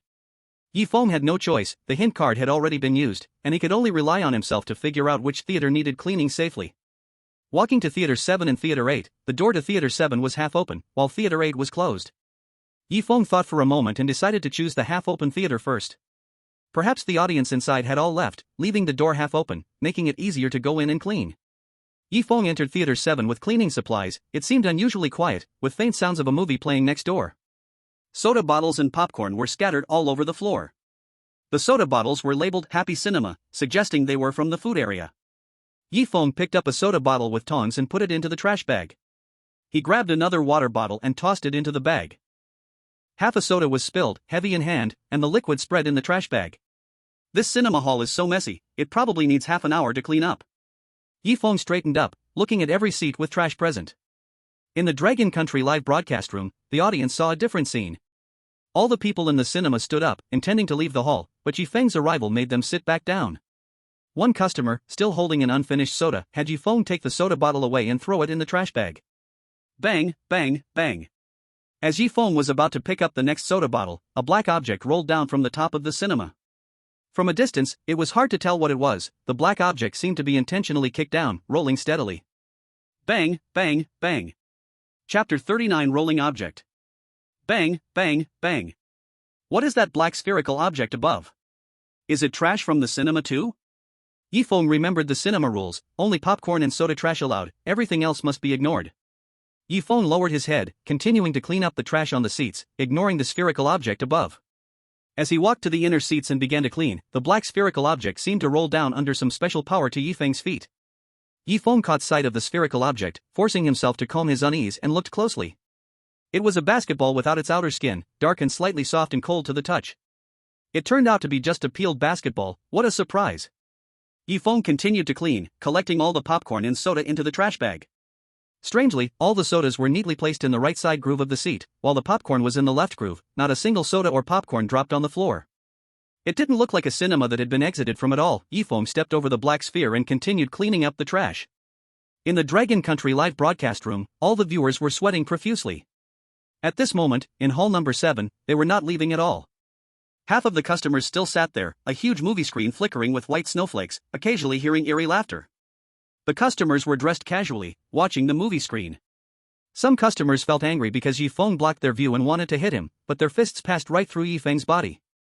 The collected sodas and popcorn had customers sitting in the seats, continuously shouting and cursing at Feng, demanding him to put the soda and popcorn back. But Feng seemed not to hear, tossing the food into the trash bag. And on the ground rolling was not a black sphere, but Henry's head. His eyes were wide open, mouth and face twisted into strange angles, like his entire face had been ironed with a hot iron. Some angry customers stood up, heading toward the cinema door. Brother Feng, stop cleaning. There are still customers here. Is it possible that Brother Feng can't see the customers in the cinema? Is it the end? Lighthouse audience, deserve it. Who told your chosen one to be so selfish? Kimchi audience, your chosen one's luck has run out. Feel the horror of ghost tales. Some Dragon Country viewers were trembling, constantly recalling the traps of happy cinema, hoping to break through. The Dragon Country High Command created small cards detailing the ghost tales of happy cinema up to Feng's current breakthrough record, sending them to every citizen of Dragon Country. Ah! I received the prompt note. It seems like this time we're really done for. So close yet so far, damn it. Brother Feng, hang in there. Don't make conclusions until the last moment. The High Command is just making the worst-case scenario. Foreign viewers mocked, eagerly anticipating the failure of Dragon Country's chosen ones. Sakura audience, holding on for so long is already impressive. Maple Leaf audience, very impressive. Currently, only 10 chosen ones are alive. This is the strongest chosen one I have ever seen. In theater number 7. Feng finished cleaning up the trash in the middle row and stood up straight, drenched in cold sweat. I don't know what's going on. The theater is obviously very hot, yet there is an indescribable chill, a chill that originates from the heart and chills the entire body. Manager Yang walked in through the back door of the theater, and when he saw Feng cleaning up the trash, a look of surprise flashed across his face, but it quickly returned to a smile. Are you cleaning trash here? Feng felt a bit confused when he saw Manager Yang enter the theater. At this moment, Manager Yang was wearing casual clothes, not in work attire, nor carrying the black wooden box, and he wore a smile on his face. Feng was puzzled by Manager Yang's presence, but he still smiled and responded. Yes, I saw that the customers had left, so I came in to clean the trash inside. I must say, the customers in the theater are of high quality. They placed their food and drinks in the slots of the seats, making it easy to clean up. Feng was uncertain, wondering if they truly left or just closed the doors. He started to tactfully ask Manager Yang with these 2 sentences. A fleeting joy crossed Manager Yang's face, and he pat Feng on the shoulder, saying with satisfaction. Very good, you are the most hard-working part-time employee I have ever seen. You deserve to earn the formal employee's salary for this shift. Manager Yang hit it well, but Feng still caught a glimpse of that strange smile, and he continued. It's what I should do. Theater number 7 just happened to be locked, so I came in to tidy up. Manager Yang maintained his smile and gave Feng a thumbs up. Not at all lazy, unlike those previous part-time employees. They would complain of exhaustion after half an hour and sneak off to the bathroom to slack off, completely unacceptable.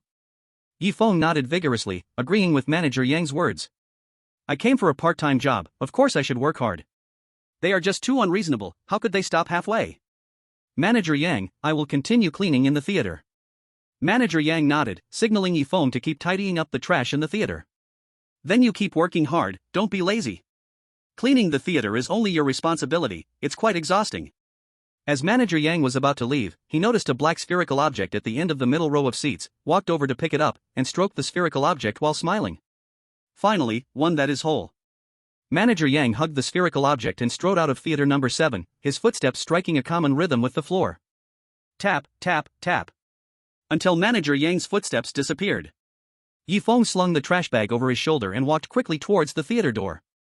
From the conversation earlier, he confirmed 2 things: theater number 7 is absolutely not safe, and he must leave this place.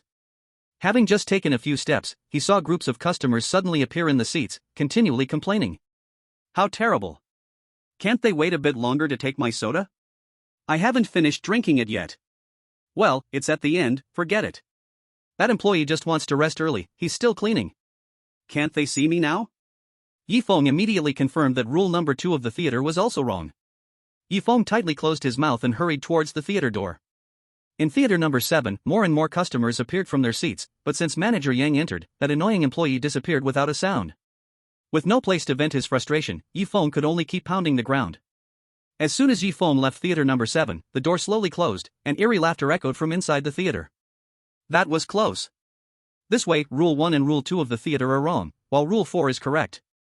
Thanks to Feng's quick reflexes, if he had been a moment late, even without speaking, he wouldn't have escaped theater number 7. Fortunately, even in violation of the rules, there was still a glimmer of hope, but not much. Feng, still feeling a chill in his heart, arrived in front of theater number 8. At this moment, the door was still closed, and it was not locked. Gently opening the door, a faint smell of blood wafted out. This was the theater that needed cleaning. Feng walked into the theater and began to clean up the trash in the middle row. Chapter 40, the black liquid became a sea of blood. The number 8 theater was noticeably dirtier than theater 6 and 7. The floor was littered with soda bottles and popcorn, and there were a few seats stained with black soda. Feng saw the messy theater and let out a sigh of relief. It seemed that the theater with the door closed but not locked was indeed the one that needed cleaning. Feng wiped the dirt on the seats with a rag. Surprisingly, the clean water easily removed the black liquid. After clearing out over 50 soda bottles, 20 popcorn boxes, and 4 soda-stained seats, Feng was dripping with sweat, and he sighed with relief, saying, "The cleanup of Theater 8 is done, let's move on to the next theater." What disappointed Feng was that there was no head of the little boy's mother in Theater 8, he could only continue to search other theaters. The entire cinema had 19 theaters, there had to be at least one theater that contained the little boy's mother's head. Just as Feng walked out of Theater 8, he saw thick black liquid seeping out of Theaters 7 and 6, and did not care, searching for the next theater. He found that the door of Theater 5 was shut but not locked. Upon opening it, he discovered it was in worse condition than Theater 8. It took Feng half an hour to clean it up. Aside from ordinary trash, there was nothing else. As he left Theater 5, he noticed that the black liquid seeping from Theaters 6 and 7 had increased and was gradually spreading, drawing closer to the door of Theater 5. Feng frowned. Could it be that what happened earlier violated the correct rules of the theater? However, the black liquid bubbled, appearing to be just ordinary soda without anything unusual.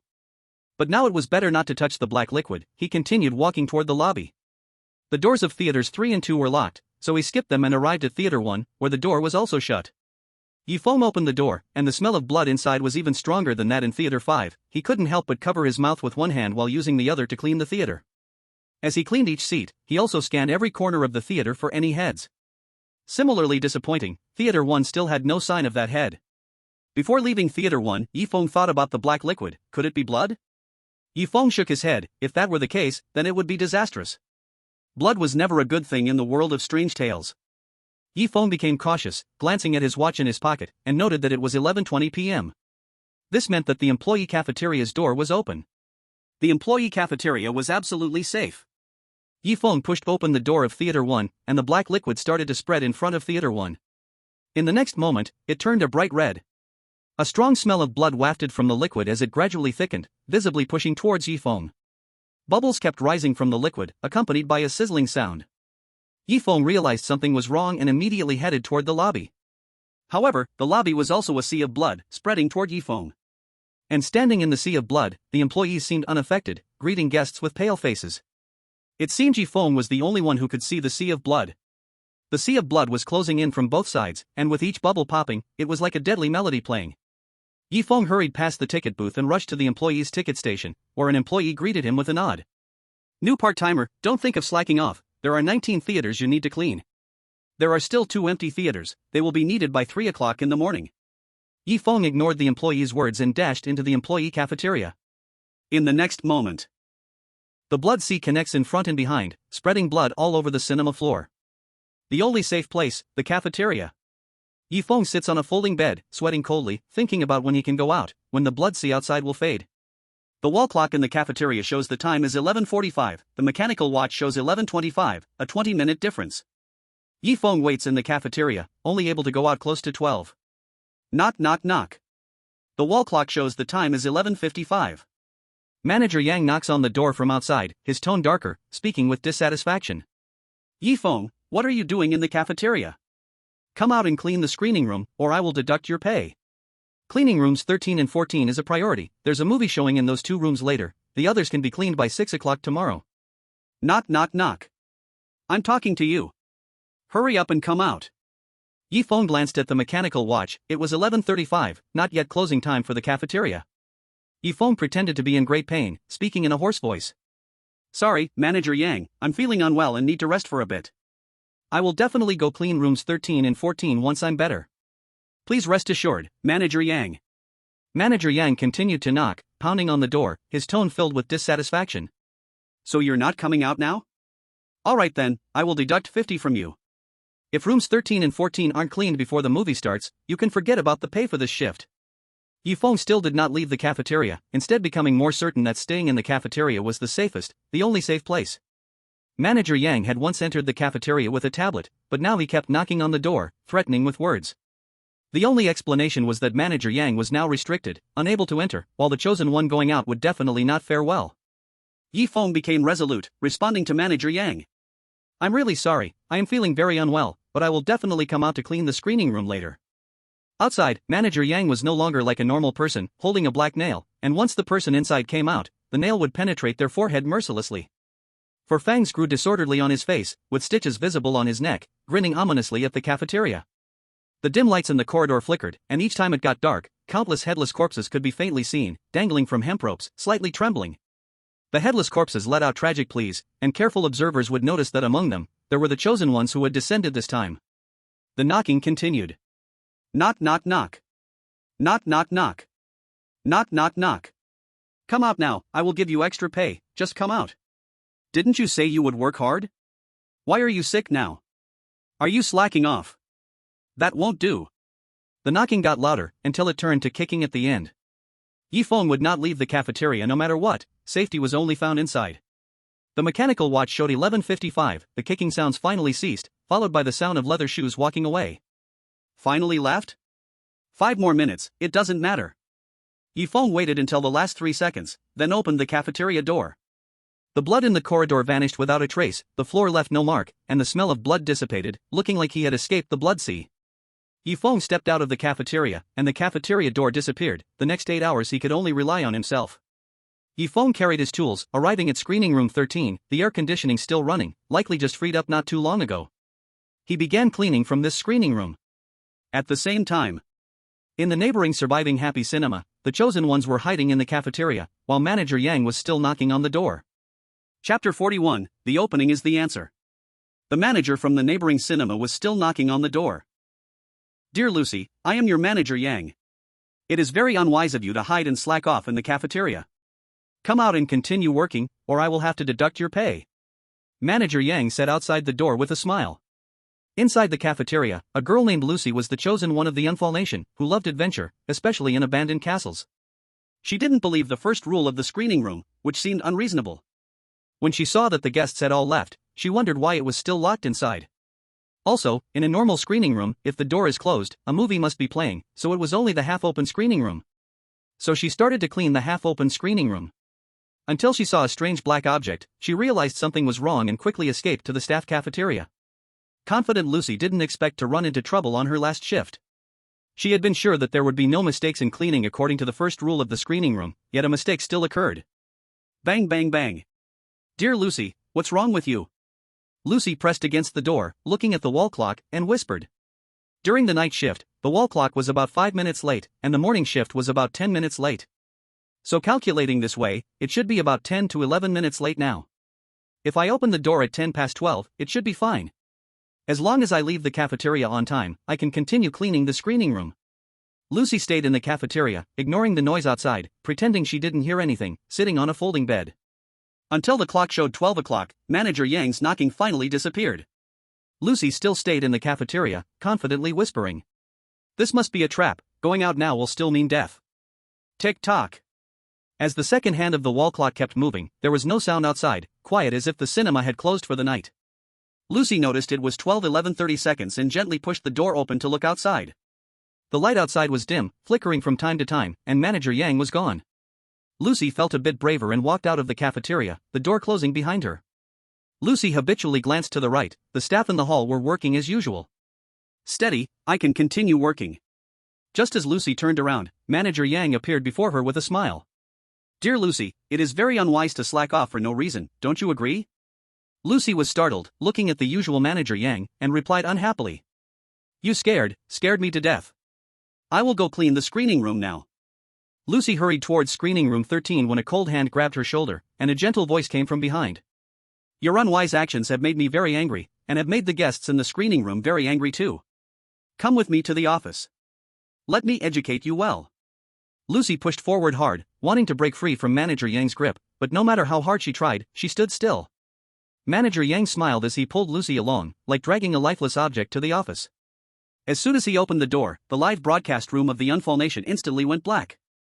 Chosen one of the Unfall Nation has died. Happy cinema horror has descended upon the Unfall Nation, and 1% of the population immediately enters the happy cinema horror, minimum number of people 5 million. At that moment, there were still chosen ones remaining in the cafeteria, too afraid to go out, fearing that terror awaited them outside. Yifeng had finished cleaning screening room 13, and according to Manager Yang, only screening rooms 13 and 14 needed to be used in the morning. All other screening rooms needed to be cleaned by 6 o'clock. The situation in screening room 14 was somewhat better, having no black spherical objects or suddenly appearing guests. It's just that. When Yifeng cleaned the last seat, a black liquid seeped from the backrest of the seat. At first, Yifeng thought it was soda spilled there, so he wiped with a cloth, and after a while, he finally cleaned it up. As Yifeng planned to continue cleaning the next screening room, he suddenly smelled blood on his hands. What is this? Yifeng looked down, and what he saw on the rag was not the mark of soda, but blood, fresh blood. Yifeng hurriedly threw the rag into the bucket and quickly walked out of Theater 14. Suppressing the terror that had just calmed down, he continued to clean the other theaters, recalling why the black liquid had turned into blood. Why couldn't blood be disguised by something else? Yifeng remembered the black wooden box that Manager Yang had carried. The first time he saw it, black liquid had dripped from the box. Until 6 in the morning, Yifeng cleaned all the theaters and returned to the changing room. The only regret was that there was no trace of the little boy's mother's head in the theater. Now, the only place left that he hadn't searched was Manager Yang's office. Could it be in Manager Yang's office? Yifeng stepped out with his left foot but immediately withdrew. The office was very dangerous, and no chosen one could walk out alive from there. But besides Manager Yang's office, where else could a head be hidden? Yifeng connected the black liquid together. Drip drop drip drop. Yifeng heard the sound of dripping water outside, or rather, the sound of blood dripping. Suddenly, memories of the first time he met Manager Yang flooded back, carrying the black wooden box, from which black liquid dripped, said to be a toolbox for repairing cinema equipment. But he had never seen Manager Yang repair anything, let alone open the toolbox. In the Happiness Cinema, the black liquid likely represented blood. Moreover, Manager Yang had said one very key sentence, and now thinking back, it gave Yifeng a 90% certainty. In fact, he had seen the little boy's request as soon as he arrived at Happiness Cinema. When quitting time came, Manager Yang would appear to pay me my wages. This might be the only chance he could fulfill the little boy's request, and not trying would mean betraying the little boy's promise. Yifeng thought for a long time and could only wait to see if Manager Yang would come out with the black wooden box this time. Unknowingly, it turned 8 o'clock. The employees returned to the changing room, changing out of their work uniforms, laughing and chatting. Some employees struck up a conversation with Yifeng. Your name is Yifeng, right? I'm Zhang San. I've been working at the cinema for 10 years, so I'm considered an old employee. Manager Yang thinks highly of you. You'll probably be officially hired soon. Don't think our work is dull. In fact, it's quite easy, and the money is good. The monthly salary plus commission starts at 10,000. Yifeng smiled without speaking, not really wanting to talk to the employees. The employees didn't feel any discomfort at Yifeng's indifference and continued their chatter. How about this? Once you're officially hired, I'll treat you to a nice meal on the second floor. What do you say? Yeah, once you're officially hired, you'll be a full employee, and then you'll have your own room. Creak. At that moment, Manager Yan walked into the changing room, still carrying the black wooden box, and approached Yifeng. Yifeng, I'm very angry about what happened last night. Luckily, you managed to clean theaters 13 and 14 on time. Here is your pay for this shift. Yifeng took the 3 coins, 2 100 bills and 150. Manager Yang's face was filled with anger as he laid out his hand towards Yifeng. But because you did not follow orders, our cinema has decided not to retain you. You must return your work badge to me, and you can leave this place. Chapter 42, Run, the cafeteria is certain death. Yifeng kept his face calm while looking at Manager Yang. The work badge must not be returned. If Manager Yang could take it away, he would have acted long ago and wouldn't waste words on Yifeng. The only explanation is that Manager Yang is getting impatient, wanting Yifeng to break the proper rules. The more Manager Yang demanded, the more Yifeng refused. At this moment, all of Feng's attention was on the black wooden box that Manager Yang was carrying. Drip drop drip drop. The box continued to drop black liquid, drop by drop. Unlike before, when the black liquid dripped onto the ground, it turned a bright red. The bloody smell gradually wafted into the nostrils. There was no doubt. This wooden box must be what the little boy wanted, and the only place to hide it. Manager Yang saw that Feng did not respond and punched the neighboring wardrobe door, which immediately showed a deep imprint of his fist. Don't toast me and refuse to drink, hurry up and hand over your work ID, and get out of Happiness Cinema immediately. Just at the moment Manager Yang withdrew his fist, Feng saw the strap of the box slide down his arm and hit the ground. Without thinking, he rushed to grab the strap of the box, still oozing black liquid. After confirming that he was holding the box strapped tightly, Feng burst out of the changing room. Manager Yang's face instantly turned cold when he saw the scene, mumbling incomprehensible words. Outside, the employees melted away like snowballs hitting a fire, turning into streams of blood that seeped through the ground into Manager Yang's body. Manager Yang's body shrank by half, his head had pulled in like a turtle's, and his eyes were covered with two arms, countless white eyes bobbing restlessly. From a distance, it looked like a spherical object. Manager Yang let out a shrill scream, crashing through the changing room door, sprinting towards Feng. Feng kept running, but strangely, no matter how fast he ran, he still hadn't reached the corner. Bang! Hearing the sound of a door crashing behind him made his heart tighten a bit. The Manager Yang behind him had already turned into a monster, only the manager's badge on his chest confirming his identity. It should be that after snatching his little wooden box away, it unlocked the horror world's grip on him, leaving him unrestrained in Happiness Cinema.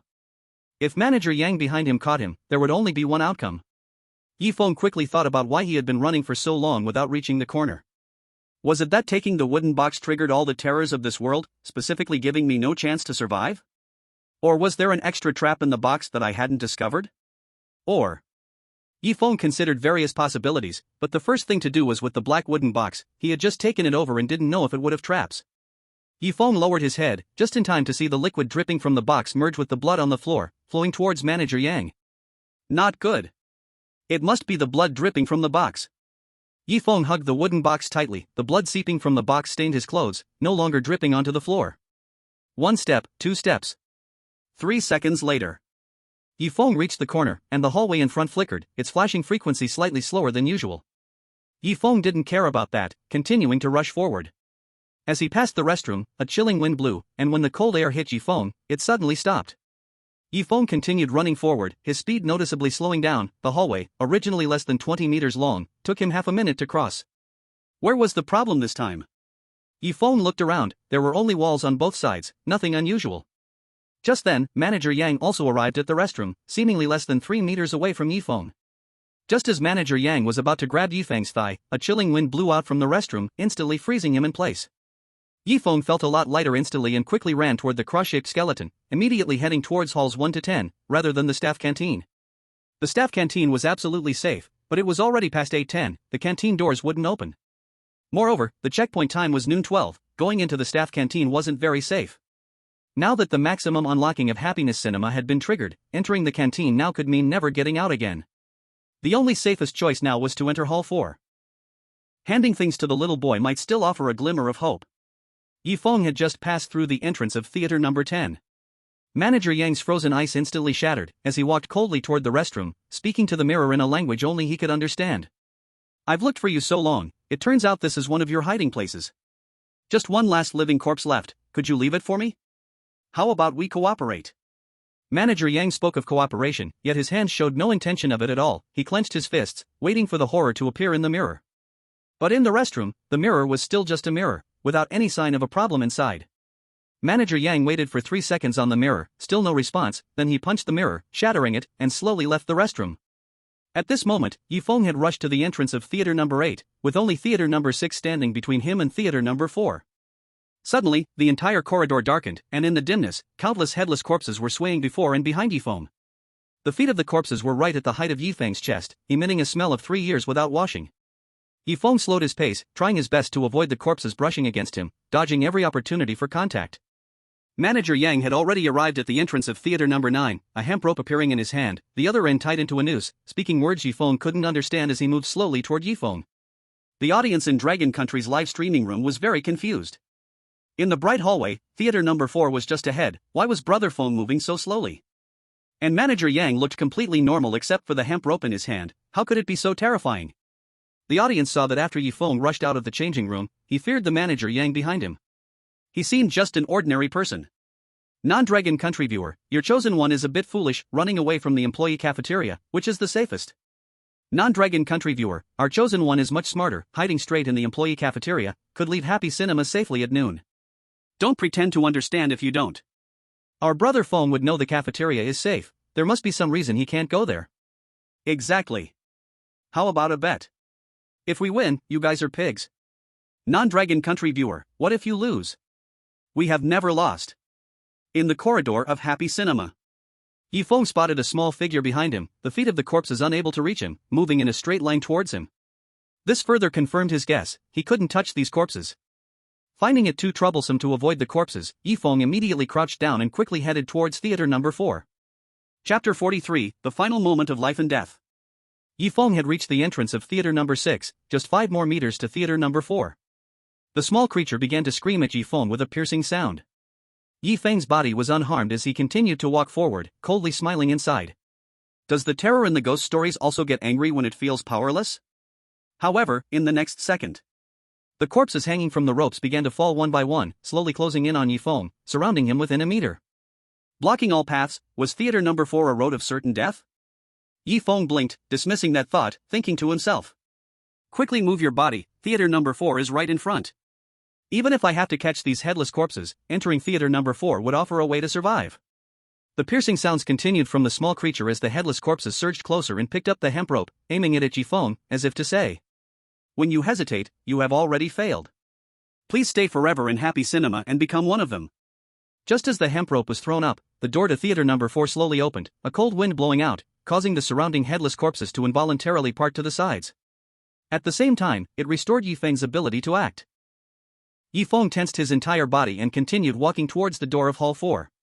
The rope had loosened, and the short creature walked briskly towards Yi Feng, still mumbling words only it could understand. So you've been hiding here all along, but you won't have a chance to stay here anymore. Become one of the people in the cinema, just like the last one. The harsh voice had an inexplicable allure, drawing Yi Feng to look back. But at that moment, all Yi Feng could see was Hall 4. 1 step, 2 steps, 3 steps. With every step, his legs grew heavier, and by the time he reached the door of Hall 4, he could barely crawl inside. A pair of pale hands suddenly appeared, grabbing Yi Feng's shoulder, swiftly pulling him into Hall 4 as the door slammed shut. Bang! Yi Feng vanished into the Happy Cinema. The short creature, realizing its target had disappeared, showed its teeth for a moment before the Happy Cinema returned to its original appearance. The creature transformed back into Manager Yang, coldly staring at the wall near the door of Hall 4, yelling for someone to paint it black. Once done, Manager Yang said coldly, "Keep working, don't even think about slacking off. I've spent a lot of money to keep you alive, if you don't work hard to earn money, you'll never leave the cinema. One more, and you can leave early." What a shame, keep an eye on the customers outside. The nearby employees had pale faces, staring blankly at the door. When they heard Manager Yang's words, their bodies shook uncontrollably. A boy in a casual t-shirt walked in, sucking on a lollipop. He dropped a coin at the ticket counter, picked up his movie ticket, and smiled.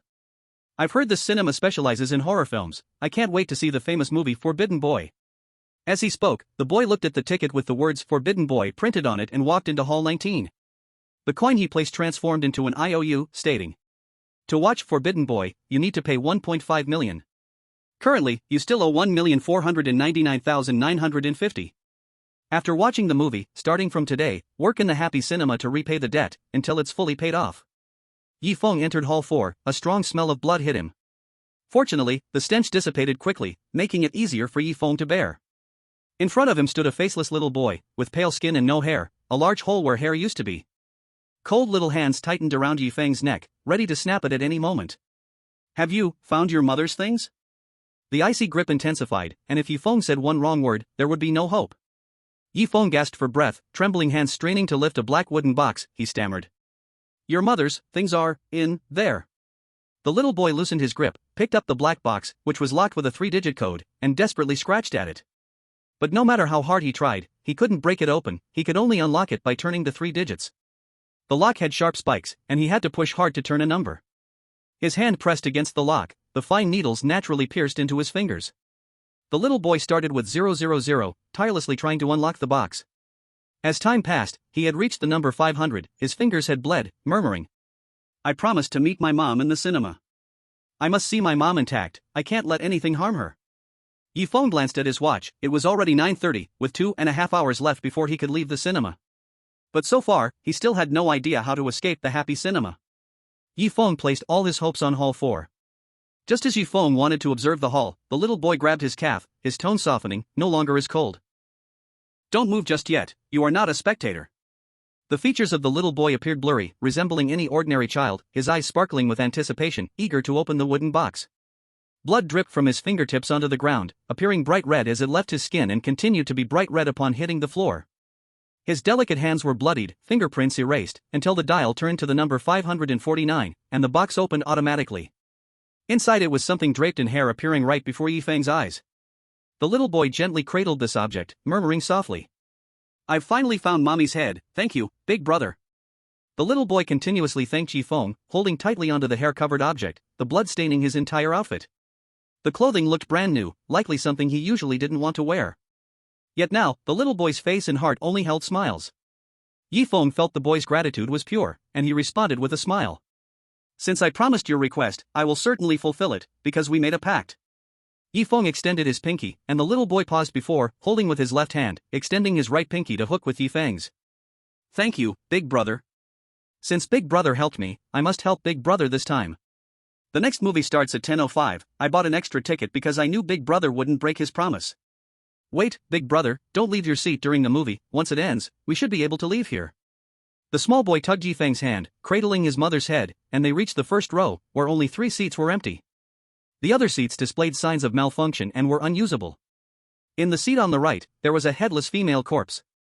Chapter 44, The Forbidden Boy Screens, Part 1. Mommy, you're here. The little boy carefully placed the hair-draped object on the headless corpse, the severed edges gradually fusing together. A woman in her 30s appeared in the seat. She had a scar on her face, rough hands, dry cracked lips, and twisted her neck stiffly, smiling at the little boy. The little boy immediately hugged the woman, quietly exclaiming with joy. Great, my mommy is finally back, big brother, look, my mommy is the most beautiful in the world. The woman smiled and nodded, but when her gaze turned to Feng, she furrowed her brow as if feeling a knife slicing through her body. The little boy noticed his mother's unease and quickly explained.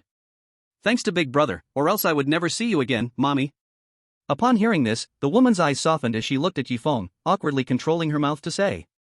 Thank you, young man. Feng nodded in acknowledgement, not wishing for further interaction with this woman.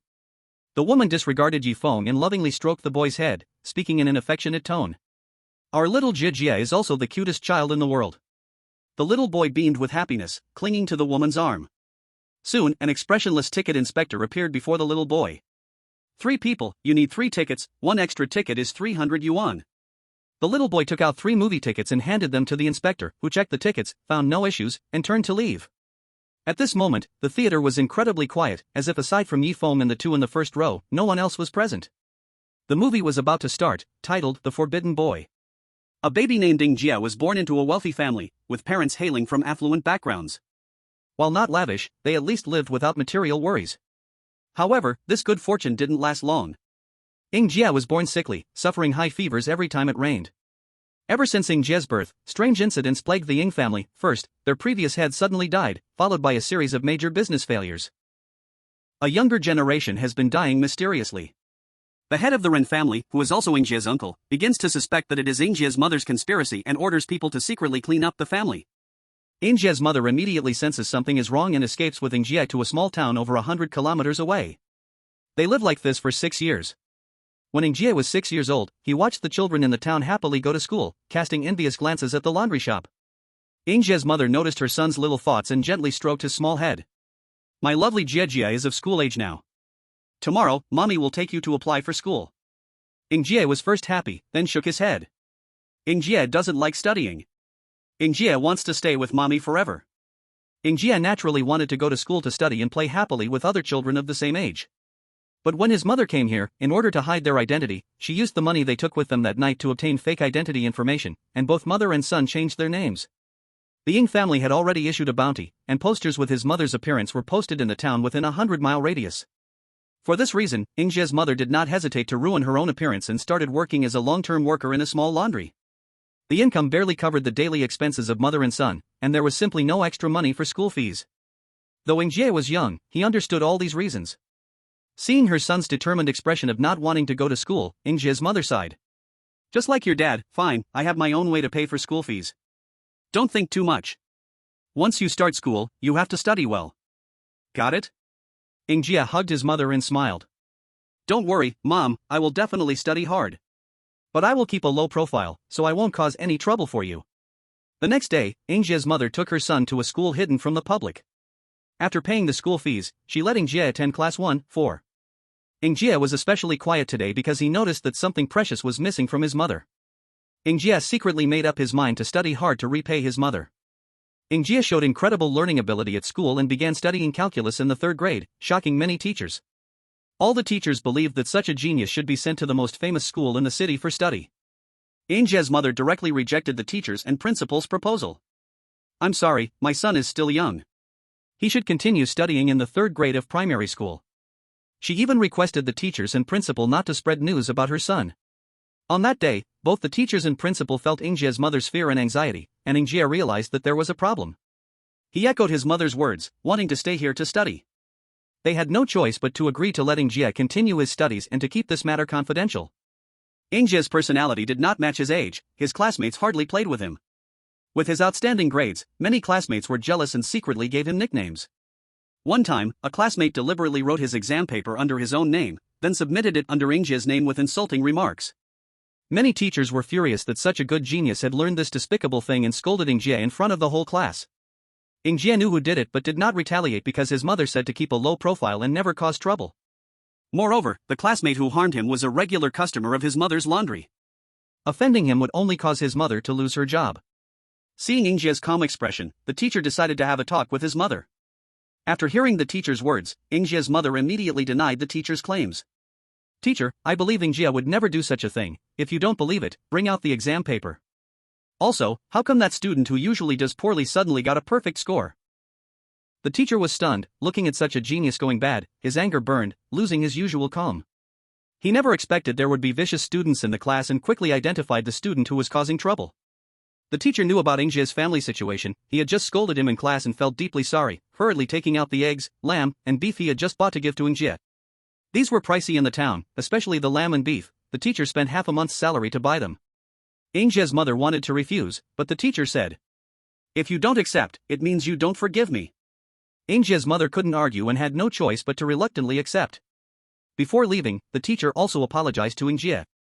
The next morning, the teacher criticized himself at the podium while calling out the name of that vicious student. That student received a half-hour beating from his elders that night. All the classmates believed Ingjia reported him, and every dismissal, some classmates would throw leaves, frogs, and stones at Ingjia. Ingjia didn't take it to heart. Because there were still caring teachers in class and a loving mother at home. Tonight, Mom promised Ingjia to make a sumptuous lamb stew. When Ingjia returned home. Chapter 45, The Forbidden Boy Showdown, Part 2. The strong smell of meat wafted in the air. Ingjia dashed into the house. The dining table was filled with dishes that combined meat and vegetables, the aroma of meat mixed with the fragrance of vegetables, making Ingjia's appetite soar. He shouted, "Mom! I'm back!" Strangely, Ingjia's mother did not appear. Only one pair of chopsticks remained on the table. Ingjia ran outside to ask the neighbors if his mother had gone to help, and the answers were all no. Ingjia panicked. He never thought his mother would suddenly disappear, and he returned home, crying loudly. After half an hour, Ingjia's mother came home, rubbing her red hands and touching Ingjia's head. "Why is my little Jia crying? Did someone bully you at school?" Hearing his mother's voice, Ingjia was overjoyed. He looked up, hugged his mother's neck, and cried, "Mom is finally back." Ingjia's mother then realized it was because of her and apologized to her son, taking out 2 movie tickets and whispering, "It's all Mom's fault. I just heard that a happy cinema opened in the neighboring town, so I went to buy 2 movie tickets. Jia has never seen a movie growing up. This time, you got the first in the whole grade, and Mom will take you to watch a movie. It's at 9 o'clock tomorrow night. We'll go after dinner." Ingjia jumped with joy. He had heard his classmates say that the movies in the cinema were great, and finally, he could go, especially with his mom. The next morning, Ingjia happily went to school, while Ingjia's mother went to work at the laundry shop. Unfortunately, the family of Ing also found Ingjia's mother and brought her back to meet the family head. The family head was Ingjia's uncle, who first interrogated her about Ingjia's whereabouts. Ingjia's mother said that Ingjia had died of a fever while escaping.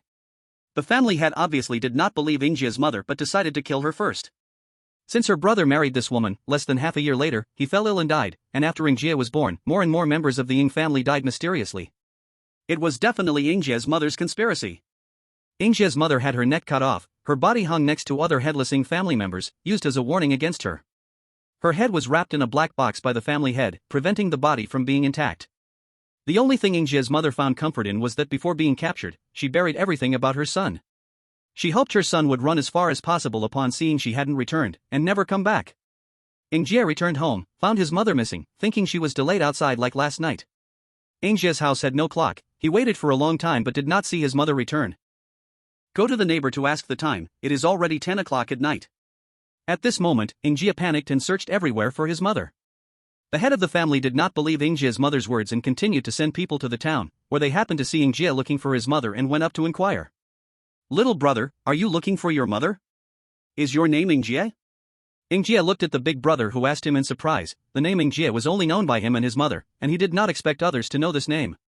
Because he was a relative, Ingjie lowered his guard and nodded vigorously. Yes, yes. My original name is Ingjie. Several strong men immediately bagged Ingjie and took him to the Ying family. The head of the Ying family saw Ingjie and immediately wanted to execute him and throw his corpse at his mother's feet. Ingjie's powerless eyes looked at his mother, full of unwillingness. Clearly, they had agreed to go see a movie together. Why did these people want to kill him and his mother? Was it because he did not do well enough? Did he deserve to be punished? The headless corpse seemed to sense its son, its body trembling non-stop as it began to break free from the rope dangling from it. His mother looked so distressed. Anyone who bullied his mother must die. A pale, faceless little boy emerged from Ingjie's body, walked up to the servants, extended his 3-meter-long small hand, and snapped their necks. The head of the Ying family resolved his long-term worries and happily took his family to the newly opened cinema to watch a movie. They chose the time of 12:30 at night to watch a festive film. As the Ying family went to watch the cheerful movie, celebrating that the Ying family would forever be lucky, the originally happy movie turned into a horror film. In the movie, a group of people accidentally entered an abandoned old house, only to be killed one by a faceless child. The family had sensed something was wrong and hurried to find the cinema manager, but the doors of the screening room were locked, and they couldn't get out. After the faceless one killed this group of people, he walked out of the screen and began to massacre those in the theater. In the end, this cinema vanished in a great fire. Feng saw this scene and realized that the Ingjie inside resembled the little boy beside him, while manager Yang bore some resemblance to the family head inside. No way! Feng tried hard to recall the movie ticket Ingjie's mother had given to her son. It just happened to be in Hall 4, in the first row, at Happy Cinema. Could they possibly be? Feng turned his neck stiffly and found that the little boy and his mother had disappeared, only he was left in the first row. The movie was still playing. In between, there were several small stories interspersed. After an unknown number of years, a mother and son who looked like Ingjie were happily walking into the Happy Cinema. Feng thought they must be trying to avoid leaving the audience with regrets. The mother smiled and said, "Finally, I can fulfill the promise I made with my son many years ago." The son smiled and nodded. With a shift in the scene, the mother became a headless corpse, and the son became a faceless child. The movie ended. Throughout the entire film, it was different from the novel The Forbidden Boy scene in K Hospital. In the novel, the faceless boy came out causing trouble right at the start, without explaining what happened before he became faceless. Moreover, the novel did not mention the faceless boy's mother. Feng shook his head. The movie was poorly adapted, the horror elements were somewhat lacking, and it would have been better to just read the novel. The Dragon Kingdom live broadcast room followed Feng's perspective and saw this movie as well. The difference was, from beginning to end, Ingjie was always the faceless boy, and Ingjie's mother was always a headless corpse. Every day they had to kill those who once bullied them. Even the teacher who misunderstood the faceless boy ended up hanging as a headless corpse at the gate. Thank you, Brother Feng, for showing us these scenes again. It's almost midnight, it's time to leave the cinema, right? But now there's no way to leave. Some country's audience, you won't have a show. We chose to stay in the cafeteria, and as soon as the time was up, we would leave. Don't worry about the upstairs. I think the faceless boy in the movie is very similar to the faceless child in the bathroom. They can't be the same, right? The audience in Dragon Country began to discuss. In Cinema 4. The screen displayed the end. Thank you for watching. Loud applause came from behind, and at some point, the theater was full of guests except for the front row. The applause faded, and the theater lights turned on. Feng turned around and found that he was the only one in the theater. Woo woo. At the same time, a train sound came from the power screen. Chapter 46, Passing the S rating. Come up, You have passed the happy cinema horror story. The train doors slowly opened, and a pale little hand reached out from the movie screen. Feng grasped the icy little hand and stepped onto the train inside the movie screen. Inside the train, the cold-faced Z pulled Feng and sat down in the nearest seat. Z coldly said, "During the happy cinema horror story, you were not injured. The initial score is set at C. Complete the little boy's request to activate the score limit to S. There is still 539 yuan remaining in the happy cinema. For every additional 100 yuan remaining, the score will rise by 1 level. The score you received this time is S. You are the first chosen one to pass this horror story and currently the only one who has achieved an S score. You can ask me 2 questions that a chosen one can know." Z waved casually and poured a cup of green tea for Feng, washing away the toil of the cinema. Feng drank the tea and posed his question. "Are the horror worlds connected?" Feng wanted to know if the Forbidden Boy in the cinema was a modified version from the novel Forbidden Boy in K Hospital or if the horror world originally was like this. Z thought for a moment, took a small sip of tea, and quietly replied. "The lower-level horror worlds are not connected. The happy cinema you just experienced is a lower-level horror, it absolutely will not be connected to other horror worlds. Are there indeed middle and upper levels among horror worlds?" Feng was about to ask this question, but Z stood up, stepped on the bench, bent down, and placed a small finger on Feng's lips. Z shook his head. "This question you currently have no right to know. Better ask another question." Feng pondered. Was the little boy and his mother suddenly disappearing a happy life together? The Forbidden Boy in the theater may not be possible, but at least in the early stages, it looked quite warm, suitable for a whole family to watch together. Feng shook his head, denying this question. It wasn't worth wasting a chance. "Can I know which horror world we will reach next?"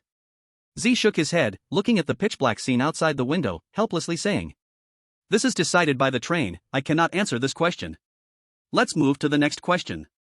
If there are no other questions, you can choose to use this question opportunity to increase the items you can choose to carry into the next horror world. Feng had nothing to ask and had to increase the choice of items to carry into the next horror. Z continued. For the next horror story, you can choose to carry 3 pieces of compressed biscuits, a flashlight, adjustable brightness, a hint symbol, indicates danger, triggers once, an invisibility symbol, the invisible once, lasts 10 seconds, or poison, only effective against chosen ones. Food should never come first, poison to deal with chosen ones? They're lucky to take care of themselves. A bunch of chosen ones in the happy cinema want to target Feng but end up unable to protect themselves. However, Feng wouldn't be careless. If he encountered a master of horror, it might really be a chance to target him. Poison could be considered, but it wasn't the priority.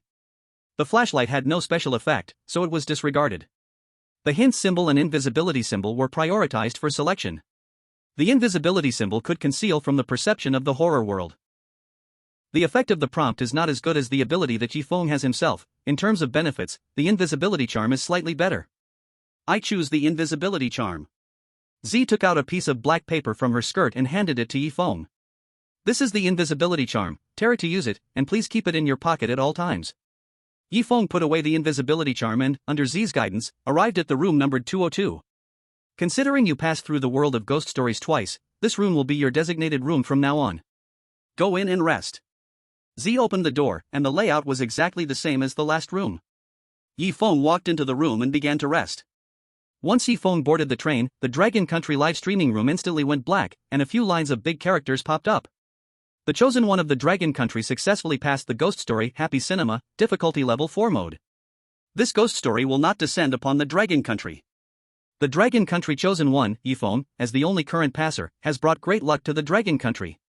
The chances of favorable weather have increased by 2%, maximum 100%, desert area reduced by 0.7%, probability of oil occurrence increased by 1%, disease probability decreased by 5%.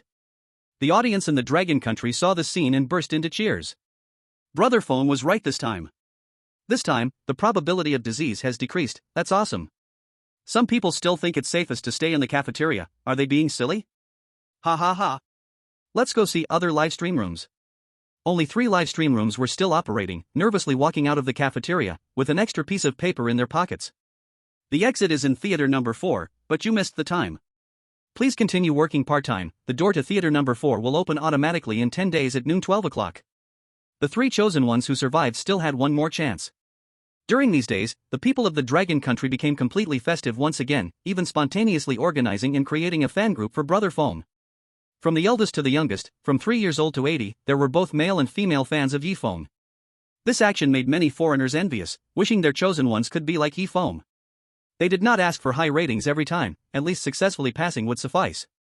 Therefore, the foreign high-ups increased efforts to train their citizens, hoping to improve the success rate. In the blink of an eye, 7 days passed, and Z lightly knocked on room 202's door. The next stop in the ghost story world is about to arrive, please be prepared and wait at the train door. Feng stepped out of the room, and everything went dark again. When his vision returned, he found himself sitting on a sofa, with his right foot bound in bandages, sending waves of pain. His leg must have been injured. The television in front of him was on, playing cheerful animation. Suddenly, the animation switched to a host. Now we interrupt for a news announcement. An unexpected traffic accident occurred in Yuhua City. A black sedan lost control and fell from a bridge into the 50-meter-deep river below. The car has now been retrieved. According to nearby surveillance, there were 3 people in the car, all of whom were female, approximately ages 57 to 63, 30 to 33, and 6 to 7. We are currently searching. If family members of the 3 women see this news, please call our hotline to contact this television station. We also ask any citizens with clues to call our hotline to speed up the search and increase the chances of survival. After watching this news, Feng had a strange feeling about it. It looked like news, but it didn't quite feel like regular news. However, just having arrived in this ghost story world, the first thing he saw might just be an important hint. Feng deeply engraved this piece of news in his mind, including the appearances of the 3 women in the news. Just then, a set of information appeared in Feng's mind. Chapter 47, The Unclosed Computer. The current ghost story world is the gentle wife, difficulty level 2, easy. You are now the husband at home, please live at home for 7 days. Successfully leaving this home counts as completing the challenge. Feng, seeing that the difficulty is only 2 in this easy ghost story world, revealed a casual smile on his face. The difficulty is simpler than K Hospital, staying calmly at home for 7 days to pass is such a good thing. Feng quickly calmed his mind. The simpler the strange tales, the more careful one must be. Often, a single misstep will not give you a chance to rectify your mistake. Other countries' chosen ones originally looked ashen, but upon seeing that the strange tale world had only a difficulty of 2, satisfied smiles appeared on their faces. Among them were a few lucky ones who had continuously passed through K Hospital and Happy Cinema after the strange tale world arrived. Thinking they would die here, they perked up immediately upon hearing the difficulty was only 2.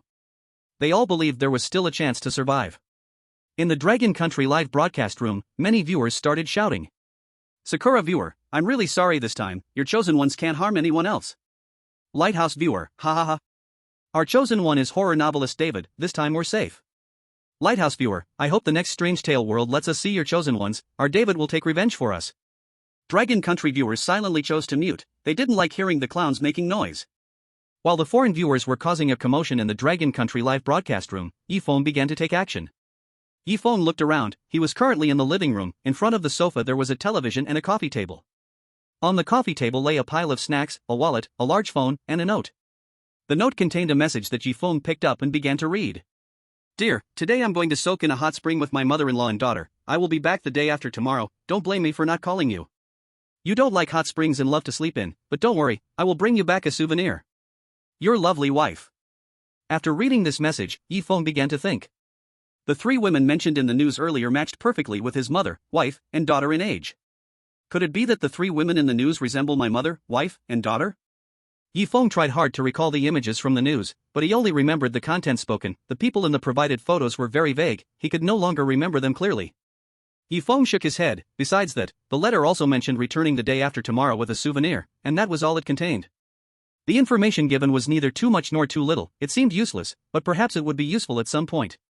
Feng flipped the note over, on the back was a set of rules. Here are the rules of the gentle wife. The strange tale world is too simple, there is only this one set of rules.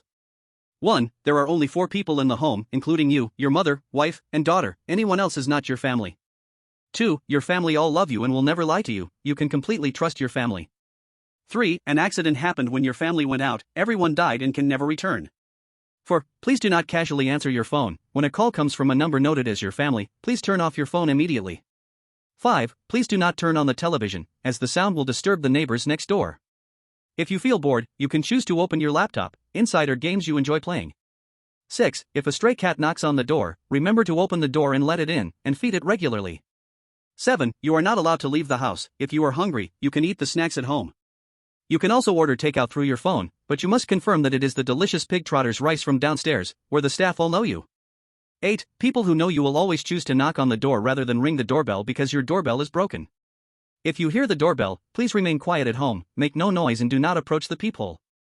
9. Your family will return 3 days after they go out, please open the door to welcome them with the warmest smile, facing them. 10. If you do not hear anything strange at night. If you do, please do not open your eyes, they will not find you. 11. Your wife is used to sleeping with you. A heavy snore will be heard. When you hear the sound of snoring, please do not complain about your wife. If you see other people appearing in your home, it must be an illusion, please choose to ignore them. Do not let their actions affect your behavior, and do not let them discover that you have noticed their presence. Suddenly, the 3rd, 5th, 10th, and 11th rules turned into red letters, some errors, or all errors. Feng carefully read the rules and read. The 3rd rule actually turned red. An accident occurred when your family went out, and all of them died, never to return. Could it be that not everyone has died, or will they come back? The 3rd rule clearly knew it was wrong, but the mistakes were ambiguous and could not be distinguished even when connected to other correct rules. The 5th rule was easier to identify, the TV was still on, and everything was fine, so the second half of the sentence must have a problem, absolutely do not open the laptop. The contradiction between the 2 sentences of the 10th rule was also easy to spot. As for the 11th rule, the snoring sound felt very strange, it always seemed odd. Just as Feng was about to memorize the correct rules, a scream suddenly came from a laptop nearby. The laptop was on the balcony, with the brightness set very dark, making it impossible to see the screen clearly. The sound shook Feng's ears, and he quickly ran to the balcony, closing the laptop, at which point the scream finally disappeared. It's obvious there's a problem, could someone think the computer is fine? Although Feng could not see the screen clearly, he was very certain that the computer could not be opened. Unfortunately, he was slow to react, the neighbor next door began to hurl vicious insults. Knock, knock, knock. The wall next door started to bang, and a voice shouted at the wall. What the hell, can't you let anyone rest early in the morning? I know your leg is broken, and you can stay home all day, but we can't, we still have to go out to work. Finally, it's the weekend, and just when I was about to sleep a bit, you woke me up. Feng kept quiet, pretending there was no one in the house. After a few curses from the neighbor next door, they realized no one was retorting, their anger subsided significantly, and they stopped cursing. Seeing that nothing strange was happening, Feng sat back on the sofa, continued to watch TV, and opened up some chips on the coffee table when he got hungry. Crunch, crunch, crunch. The livestream from the Dragon Country was making people salivate. I found something interesting, since the happy cinema, Brother Feng has never stopped eating. I suspect Brother Feng is actually doing an eating broadcast, and I have evidence. Hey everyone, such an easy difficulty still catches people off guard, just in the Kangaroo Country livestream. Now for the most thrilling part. Damn. Falling flat, I need to go check it out. Many viewers from Dragon Country immediately switched to the Kangaroo Country livestream. At this moment, the chosen one from Kangaroo Country turned off the TV and brought the laptop from the balcony inside, complaining to himself. The sound is way too loud, where's the volume button? The chosen one from Kangaroo Country was frantically searching for the volume key on the laptop, but there were no buttons, and the screen brightness was too dark to find the volume control panel. Complaints from the neighbor next door continued. Are you looking for trouble? Are you trying to get yourself killed? The insults continued for more than 10 minutes, the chosen one from Kangaroo Country panicked for over 10 minutes until it finally quieted down. He slumped down on the sofa, cursing inside. Wasn't it said that the difficulty is only 2 for this easy ghost story? How could it start off so difficult? This rule can't be a lie, right? The chosen one from Kangaroo Country thought that difficulty 2 would be easy, yet, it had him stumped right at the start. Fortunately, the neighbor next door finally stopped cursing, and I breathed a sigh of relief, opening a bag of chips on the coffee table and eating them mouthful by mouthful. Just as the chosen one and the audience relaxed. The neighbor next door banged on the door with force, constantly pressing the doorbell, cursing. It's so loud inside. Open the door quickly. The kangaroo chosen one heard the knocking sound and, baring his injured right leg, hopped toward the door continuously. Bang bang bang. Bang bang bang. Bang bang bang. The kangaroo chosen one felt irritated by the knocking sound, lost his ability to think, and forcefully opened the door, complaining. Although I disturbed you, can't you speak to me politely? At the moment the kangaroo chosen one pushed the door open, what he saw outside was not human. The kangaroo chosen one immediately fell to the ground, his eyes wide open, as if he had seen the most terrifying thing in the world. In the kangaroo livestream, only a shadow flashed by, making it impossible to see what it was. Kangaroo audience, is it another death right at the beginning? Kangaroo audience, oh my gosh. Why are the chosen ones arranged for us so weak? Drop dead, kangaroo is so strong. This is only difficulty level 2, and it's already over at the start? Even the higher-ups of Kangaroo Country hadn't settled in their seats yet, and they couldn't even give a hint before their own chosen one was gone. Death of the chosen one in Kangaroo Country. The Gentle Wife horror story descends upon Kangaroo Country. 1% of the population immediately enters the Gentle Wife horror story, minimum number 5 million. The people of Kangaroo Country went crazy just a few minutes into the game, and they barely saw a few prompts. No matter how low the difficulty, the chance of success was still not high. The audience from Dragon Country, after watching the Kangaroo Chosen One's outstanding performance, returned to the Dragon Country livestream to watch. At this time, Feng sat leisurely on the sofa, watching an entertainment movie on TV, occasionally letting out laughter. Feng originally planned to search his house to see if there were any useful clues. However, with his right leg wrapped in bandages, every time he moved, a tearing pain shot through it, so it was best to avoid moving as much as possible. Eating the spicy fries on the coffee table and drinking the icy soda, he let out a satisfied sigh. Other than my right leg being broken, everything else is normal. Feng looked around. The longer he stayed in this low-difficulty horror world, the less likely it was for high-level challenges to come at the start. It's better to sit on the sofa, recover his strength, keep his mind clear, and analyze the correct rules. The rules stated that the chosen one only had a mother, wife, and daughter as family. Other family members like father or son absolutely weren't Feng's family. Moreover, it was stipulated that family members would return home on the third day after going out, meaning they would return within 3 days. However, this horror story was about the gentle wife, so he would probably spend the most time with her. What Feng was most concerned about was the 6th rule: stray cats shouldn't just appear for no reason. Feng thought for a moment and decided to wait until the stray cat appeared. Now was not the time to exhaust his brainpower. Feng continued to lounge on the sofa, eating fries and chips when he was hungry, and drinking soda when he was thirsty, letting the afternoon pass like this. Until nightfall. A cold wind blew from the balcony, making it hard for Feng to resist the urge to use the bathroom, especially since the living room lights were off, leaving it pitch black. Feng stumbled until he found the light switch, turning on the living room lights, and leaned against the wall to reach the bathroom. The bathroom was a one-piece unit, equipped with a shower and a bathtub. Feng turned on the bathroom light, and there was a pair of crutches placed beside the sink. After using the bathroom, he leaned on the crutches and slowly returned to the sofa. With the crutches, moving became much more manageable. At least he wouldn't feel pain in his right leg from hopping. Having these crutches makes moving around much easier. Feng gently patted his right leg. A sharp sensation shot through it, indicating the original owner of this body must have been badly hurt. He then picked up the wallet on the coffee table to take a look. Inside the wallet, there were a few $100 bills and some $50 bills. An identity information named Gu Buxiao, and a sweet photo of a man and a woman. In the photo, the man is the role Feng is currently playing. Just now he saw himself in the bathroom mirror, looking exactly like in the photo. That woman should be Gu Buxiao's wife, who is also Feng's current wife. She has well-defined features, beautiful long hair, and a slightly petite figure, yet quite charming. She looks a bit like a beauty from Jiangnan. The news from earlier in the day flashes in Feng's mind, and the woman in her 30s matches the one in the photo. There is no mistake. If it were someone else impersonating his wife, it could be ignored. Feng puts away his wallet, and while in the bathroom just now, he has already looked at the entire layout of the house. There are 4 rooms in total, taking the living room as an example on the left. At the end above the living room is the master bedroom, the largest space, with a private bathroom inside. A little further to the right, above are 2 rooms with beds, probably for mother and daughter. The room on the far right should be the storage room, filled with all sorts of clutter. Below is the dining area, with a tall refrigerator for 2, occasionally vibrating, likely full of food. Further right is the large bathroom, next to the kitchen, with a balcony outside the kitchen. The whole house is about 200 square meters, quite spacious. Whoosh, whoosh, whoosh.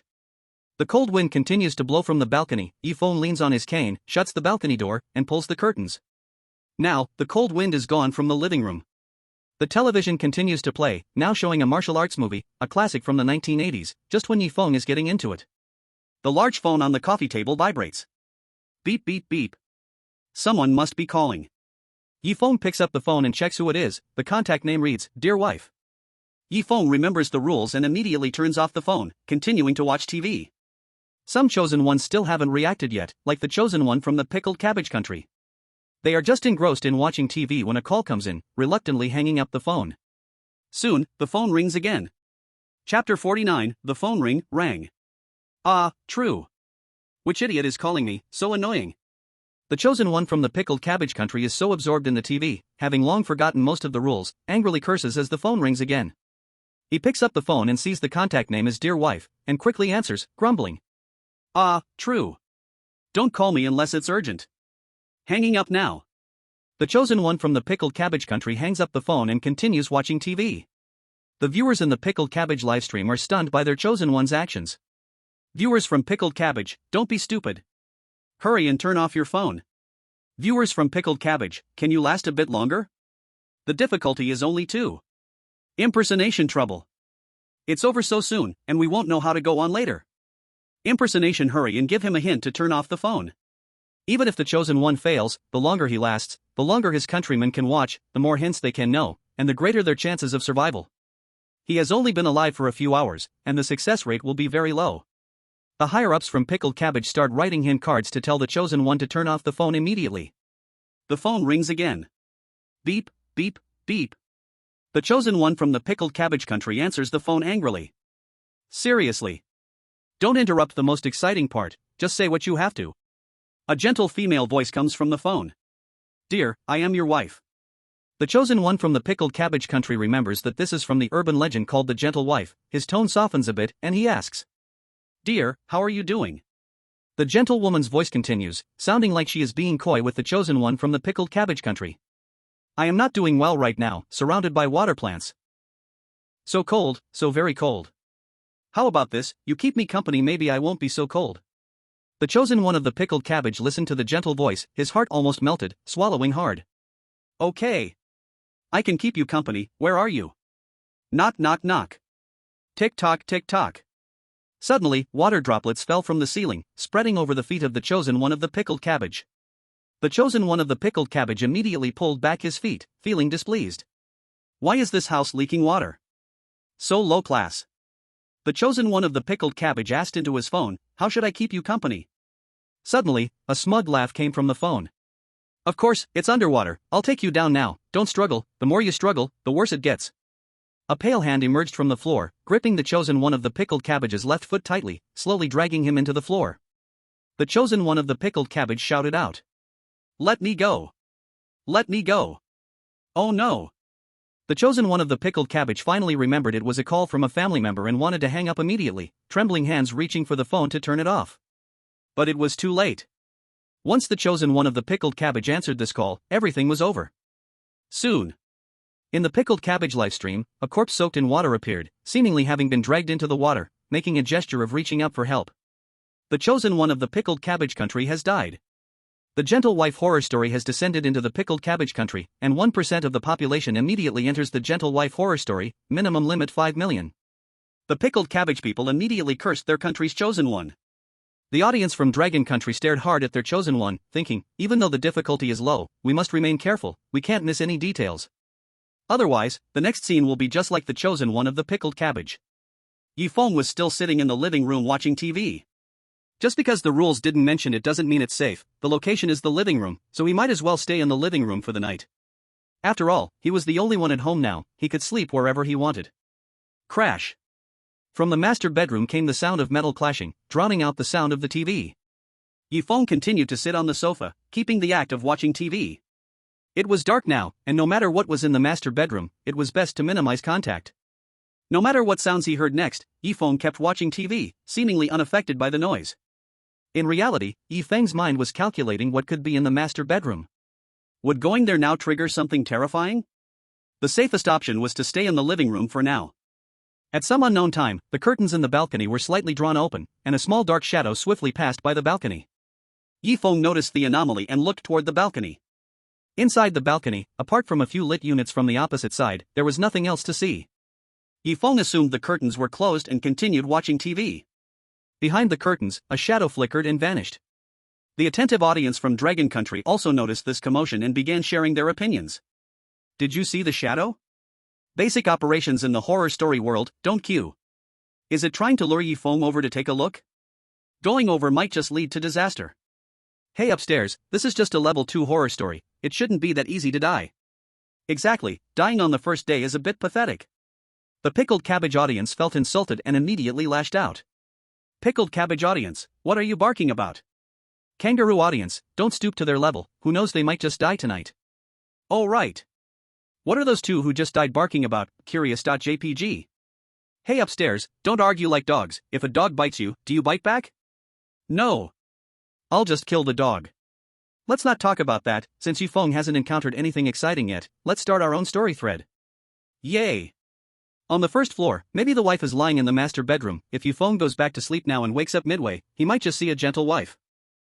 On the second floor, Brother Feng heard his wife calling gently in the middle of the night. As if under some control, he walked toward the master bedroom and instinctively lay down on the bed.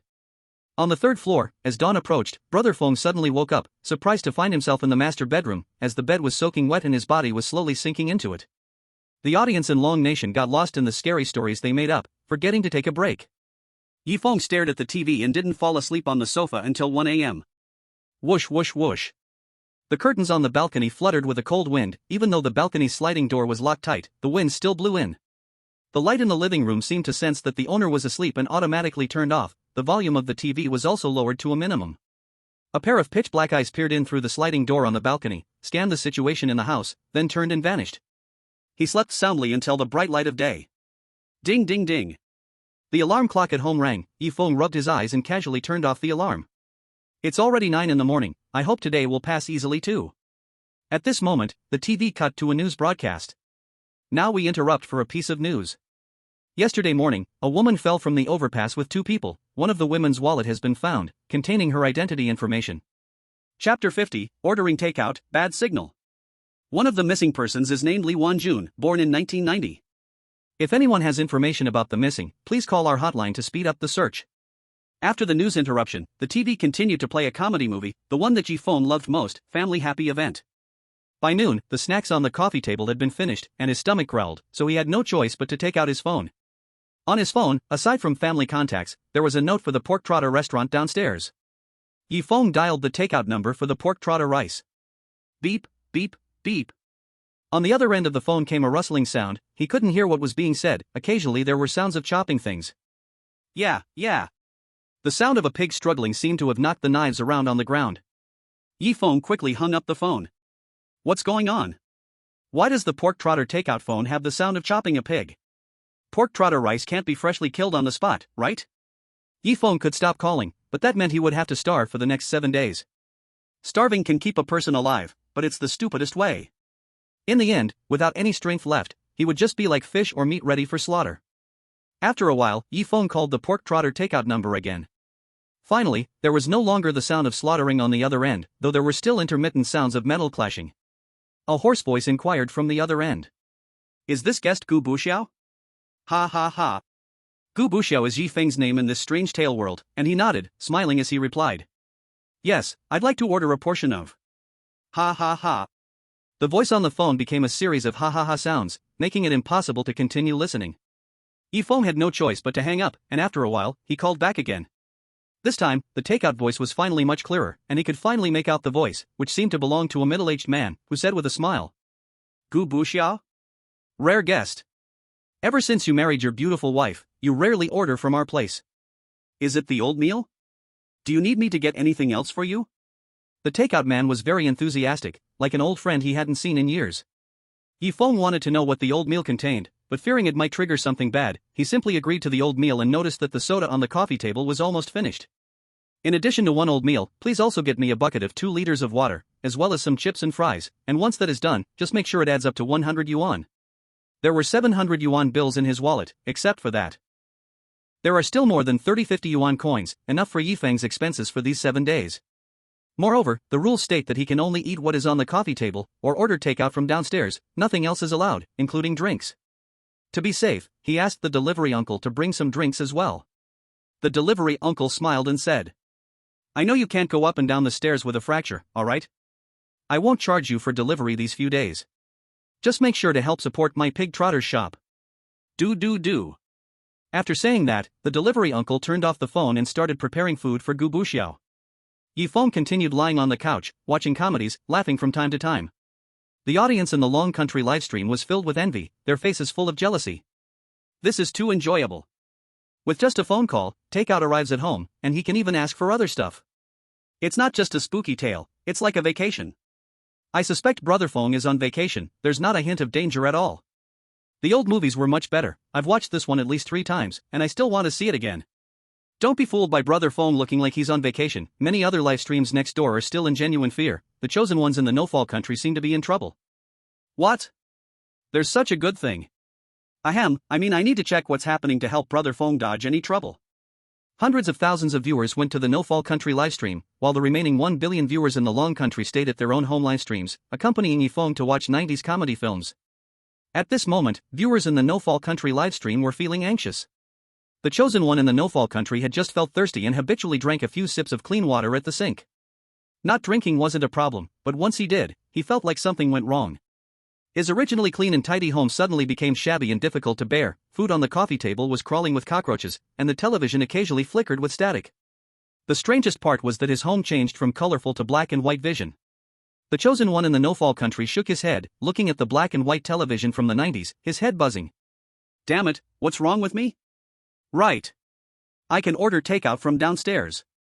The money in my wallet should be used for ordering takeout. The chosen one dialed the delivery number downstairs, and a gentlewoman's voice answered. Hello, this is the Pig Trotter's takeout shop. What type of Pig Trotter's rice would you like to order? The chosen one furrowed his brows in surprise. Pig Trotter's rice? Does your shop only serve pig trotters?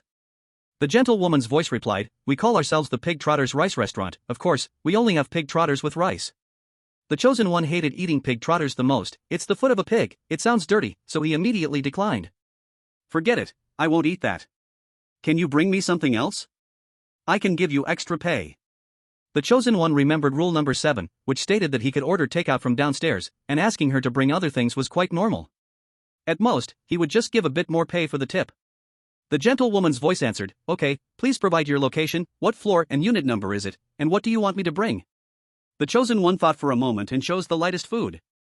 I need 10 packs of instant noodles, 2 bottles of water, and a big bag of chips, I will give you an extra 100 yuan tip. Also, the chosen one hurriedly searched for his identification information on his wallet, saying it dryly. It's unit 444 on the 4th floor, just deliver it here. The gentlewoman's voice replied, okay, please wait a moment. As soon as the chosen one hung up the phone, there was a knock at the door, accompanied by the doorbell ringing. Hello, sir, your takeout has arrived.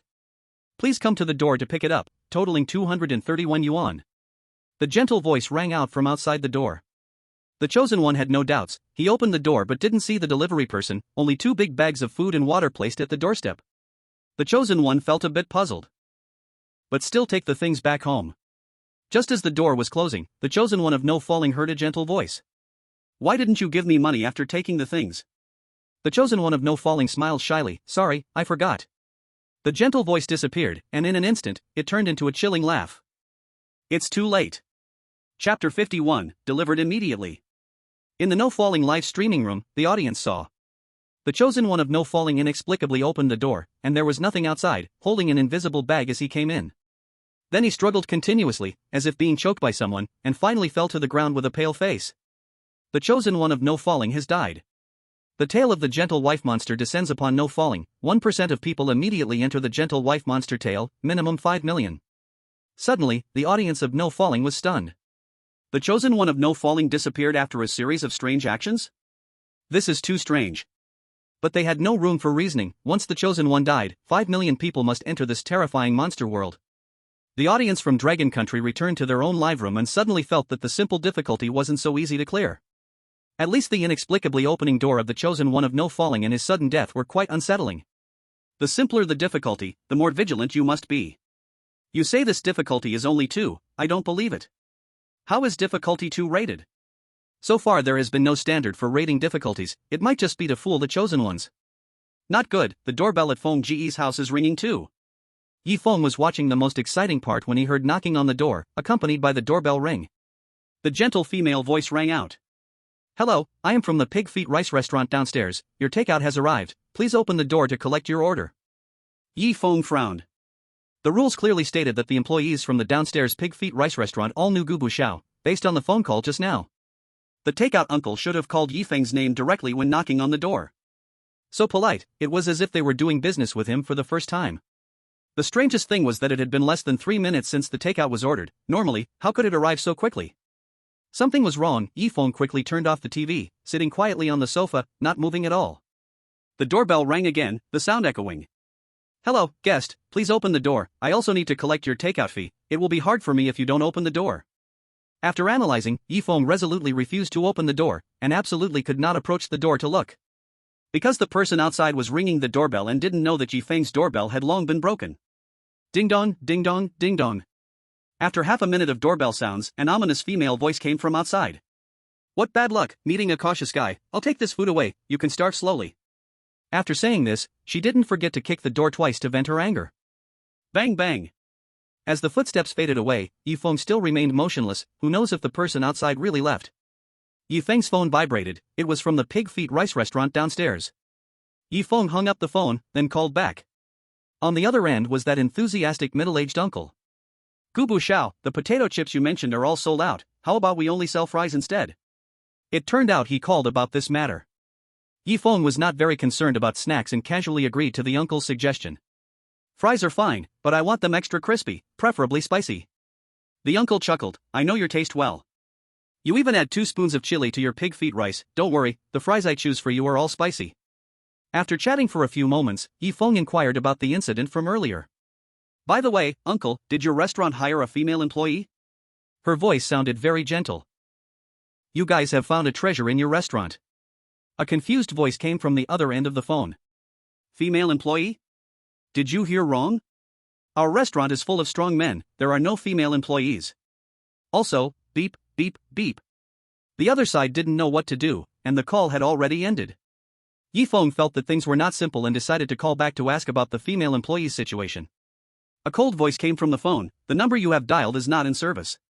Please leave a message after the beep, and it will be forwarded to the phone owner. Beep, please leave a message. Feng hurriedly turned off his phone and could only wait for the real delivery to arrive. The viewers in the live stream breathed a sigh of relief, they had purposely opened the peephole at the door and found a black object flickering in front of it. The woman outside had not left at all, she was waiting for the people inside to look through the peephole. The difficulty of level 2 is so cunning. Exactly. Our chosen one vanished without a trace, my parents were both chosen to go to the world of strange tales.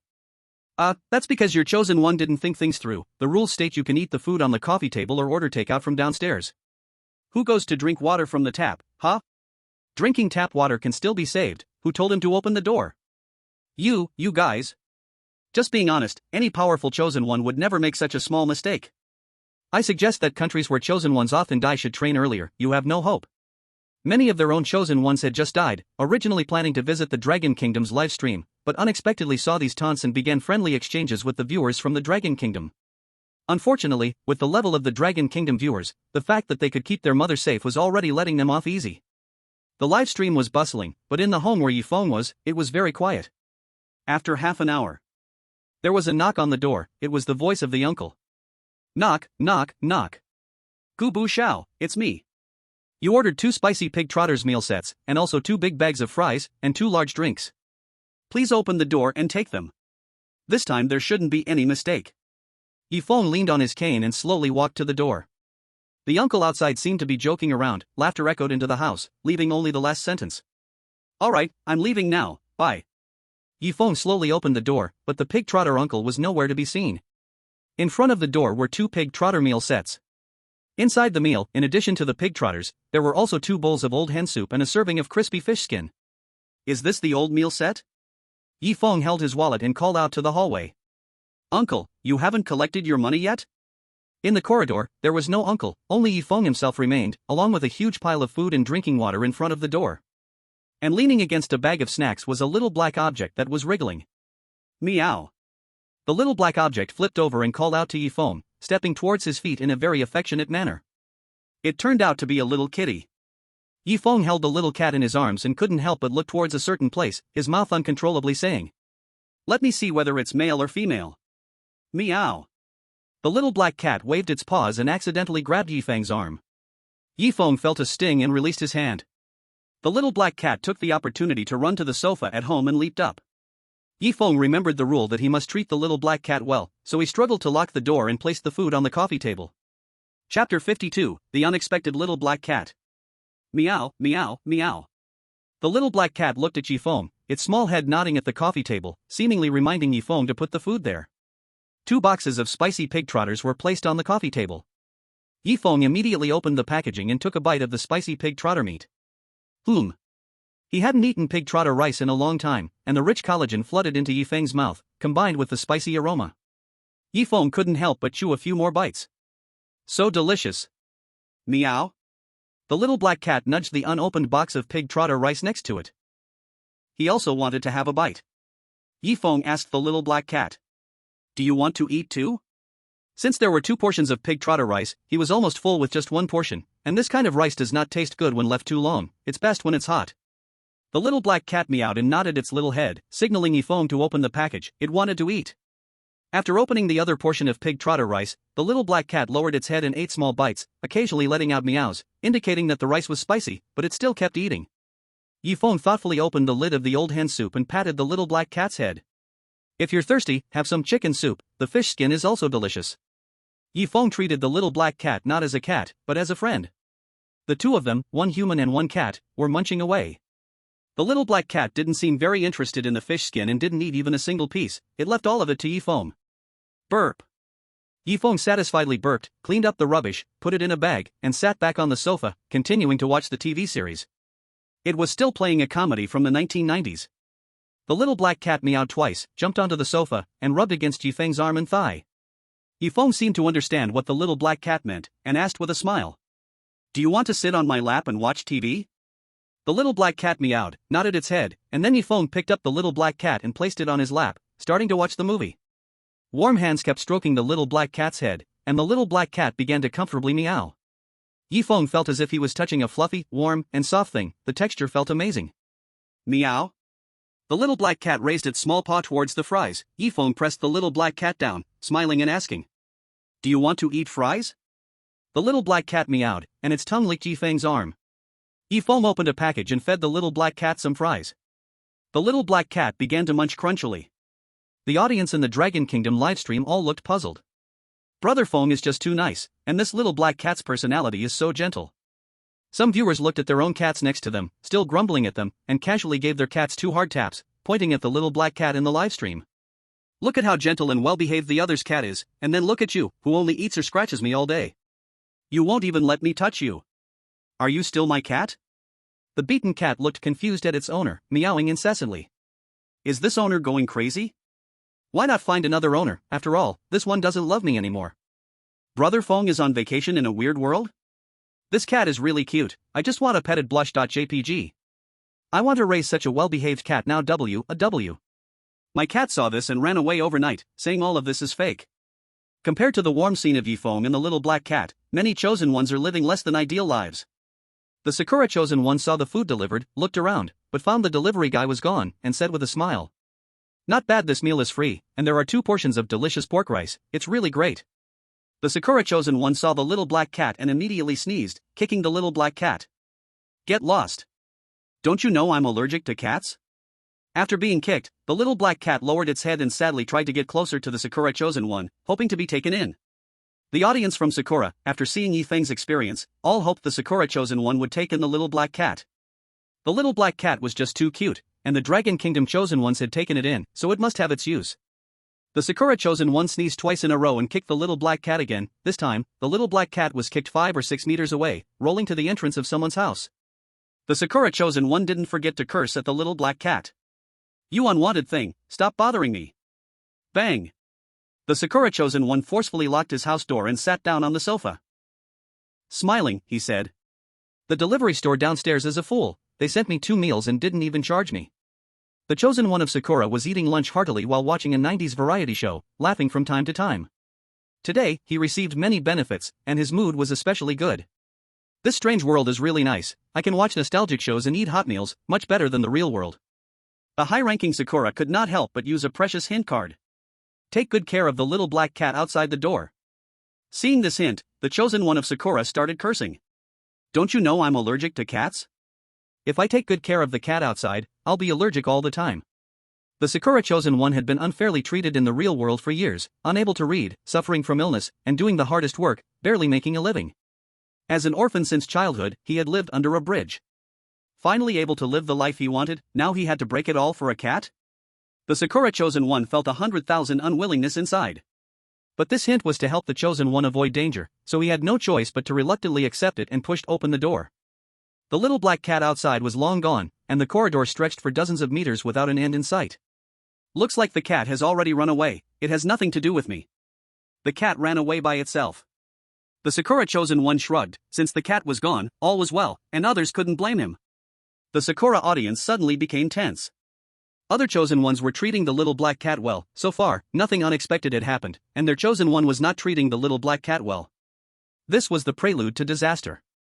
Suddenly, the neighbor's door burst open, and a hand threw the little black cat out into the corridor, tossing it outside. A miserable cat cry came from outside. Seeing this, the Sakura chosen one felt a bit scared and quickly closed his door. But before the door could fully close, a withered hand blocked it, and a raspy voice came from outside. Your cat annoyed me, so I got rid of it. Now it's your turn. The Sakura chosen one pushed against the door and quickly denied it. That's not my cat, you saw wrong. I have other matters, it's not convenient for me to entertain you.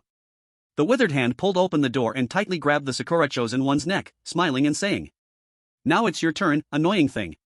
The Sakura livestream saw that the Sakura chosen one was painfully grasping his neck with both hands, and his face turned red. Gradually, he fell to the ground. Chapter 53, Who Paid for the Delivery? Feng stroked the little black cat, watching movies from childhood. For a moment, he forgot that this was the world of strange tales and felt like he was in a warm reality. Lazing on the sofa with the cat, watching TV dramas, and calling for his favorite delivery when hungry. Years ago, Feng's dream was just like this. He never expected it to come true in the world of strange tales. If only it could stay like this forever. Whether it was the exciting part of the TV drama or the little black cat understood Feng's words, he couldn't tell. The little black cat nuzzled against Feng's embrace and softly meowed a few times, as if in agreement with Feng's words. If only it could stay like this forever, how wonderful it would be. Many cat-owning viewers from Long Country, seeing this scene, looked at their own cats with fresh and old scratches on their hands, their faces not looking good. Sensing the killing intent, their cats quickly ran away. Brother Feng, stop showing off, I know your cat is very well behaved. Indeed, only my brother Feng is different, the other chosen ones are getting nervous. Everyone, hold on, do you think the little black cat is here just to be an ornament? Who knows, the little black cat might be terrifying, brother Feng just hasn't triggered the conditions yet. A small number of viewers from Long Country looked twisted with jealousy. Feng's stomach growled, and he casually gave the little black cat a shrimp-flavored fry, asking, Are you hungry? Now I'm going to order takeout? The little black cat meowed a few times, indicating that it was hungry too. Downstairs, the pork trotter rice only offered pork trotters, so I had to ask the uncle to buy some food that the cat loves from nearby stores. Then let's order 2 takeouts and add some snacks. There was still 2,500 yuan in my wallet. Spending a little more was definitely not a mistake, especially for the little black cat. Feng felt more and more that he had to protect the little black cat and not let it suffer. The little black cat was lying on Feng's lap, sleeping and waiting for the food to arrive. Feng quickly dialed the phone number for the pork trotter rice takeaway. From the other end came the uncle's voice. Hello? Is it Gubu Xiao? What do you want to eat tonight, the old set meal again? Or should I buy something else for you? Feng patted the little black cat and smiled. Let's go with the old set meal. Is there a place nearby that sells prawn chips or cooked shrimp? Dried fish is also fine. The pork trotter uncle thought for a moment, fell silent for a while, and then replied. The shop next door sells river and seafood. You must have hit your leg and bumped your head, right? A few days ago, your family went there for dinner and even had me pack 2 pounds of shrimp for you. Feng learned from the uncle that he should be quite familiar with him, otherwise, he wouldn't have packed 2 pounds of shrimp for him. Feng chuckled twice and continued. Please help me buy 2 pounds of cooked shrimp, a steamed osmanthus fish, and add the old set meal. Feng ordered lighter dishes, hoping the little black cat would like them. After recording the menu, the pork trotter uncle smiled happily. Are you secretly living in a 2-person world with your wife? Is your daughter sending your mom away? This is totally adult portions. Do you want me to get you some adult items? Feng's lips stiffened, this uncle was too familiar. Why was he asking about such private things? Besides, he was the only one at home, what would he do with those things? No need, just buy what I told you. Oh, and buy another pound of shrimp. The pork trotter uncle gave a thumbs up, grinning wickedly. Young people are great, the more they eat, the harder they work. Feng, with a frown, said, the extra pound is for you, since you don't want a delivery fee, consider this pound of shrimp as your fee. After saying that, Feng quickly hung up the phone, also knowing that besides family, the pork trotter uncle downstairs should be Gubu Zhao's acquaintance. He could help bring things up. After a while, the doorbell and knocking sounded at the same time. Outside, stood a young man wearing a t-shirt marked with pork trotter rice, holding a bag of fresh meat stained with blood. He was banging on the door while pressing the doorbell, urging the people inside to hurry and take the things away.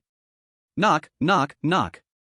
Your takeaway is here, hurry and open the door to take the things, it's a total of 328 yuan. Upon hearing the doorbell, Feng immediately became alert.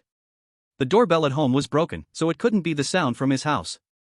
Feng kept quiet while covering the little black cat's mouth, not allowing it to make a sound. The little black cat blinked its black jewel-like eyes, lying still on Feng's lap. The noisy sounds continued for several minutes until the impatient neighbor next door opened the door and scolded. What time is it? Why are you still making noise? How come you're covered in blood? Get out. With the sound of footsteps, the urging outside disappeared. The neighbor said, what bad luck, always running into these things, the next door must owe money and has someone coming to collect. Otherwise, how could the person be covered in blood, looking so fierce? A little scary. Bang!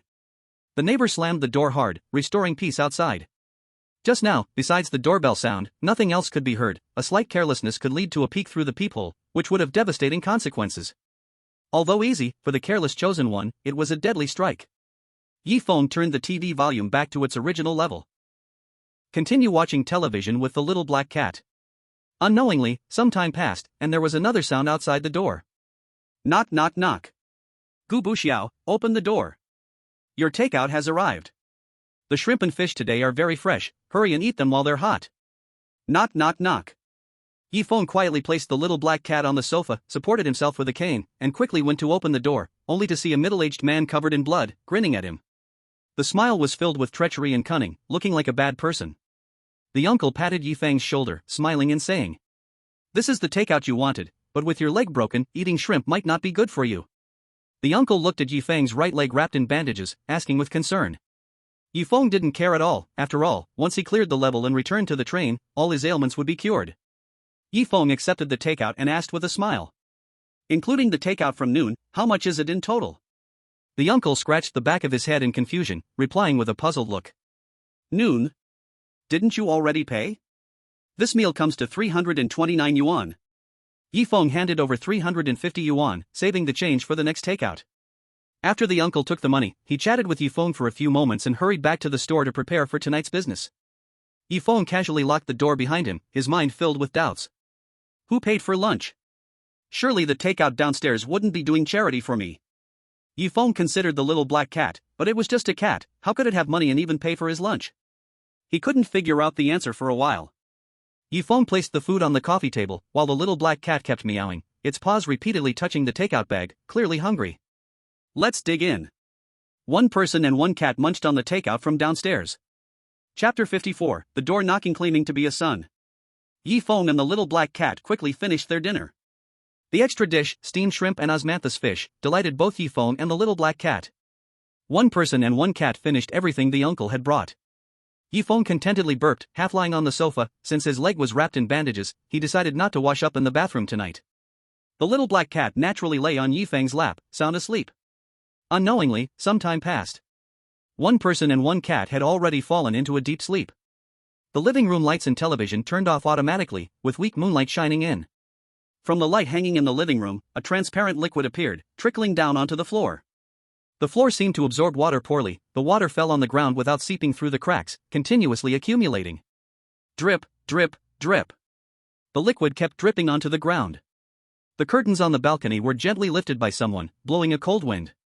This made Feng wake up briefly. Upon discovering the lights were off, he hugged the little black cat as a warm baby and went back to sleep. After Feng fell into a deep sleep, the little black cat stood alert, watching the surroundings with its wide-open eyes. The cold wind continued to blow on the balcony, but after the little black cat took a glance, the balcony returned to calm. A night passed. 30 or more chosen ones had fallen, while the 100 or so survivors trembled through the night. Many chosen ones were filled with fear.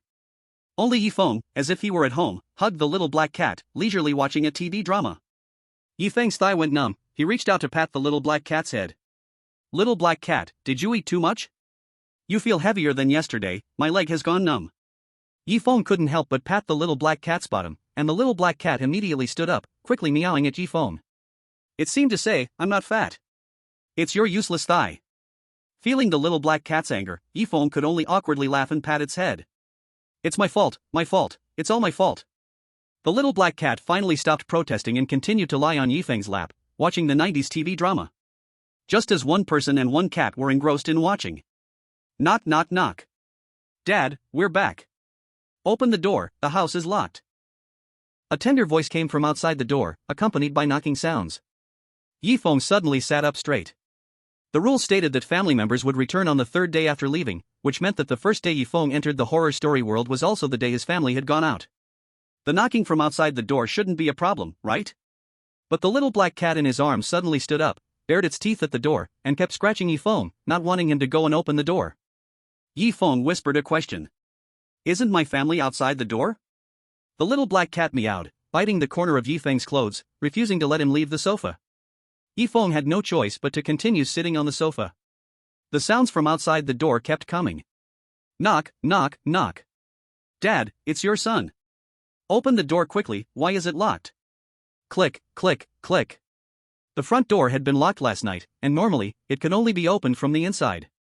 The doorknob outside was being twisted continuously, but it just wouldn't budge.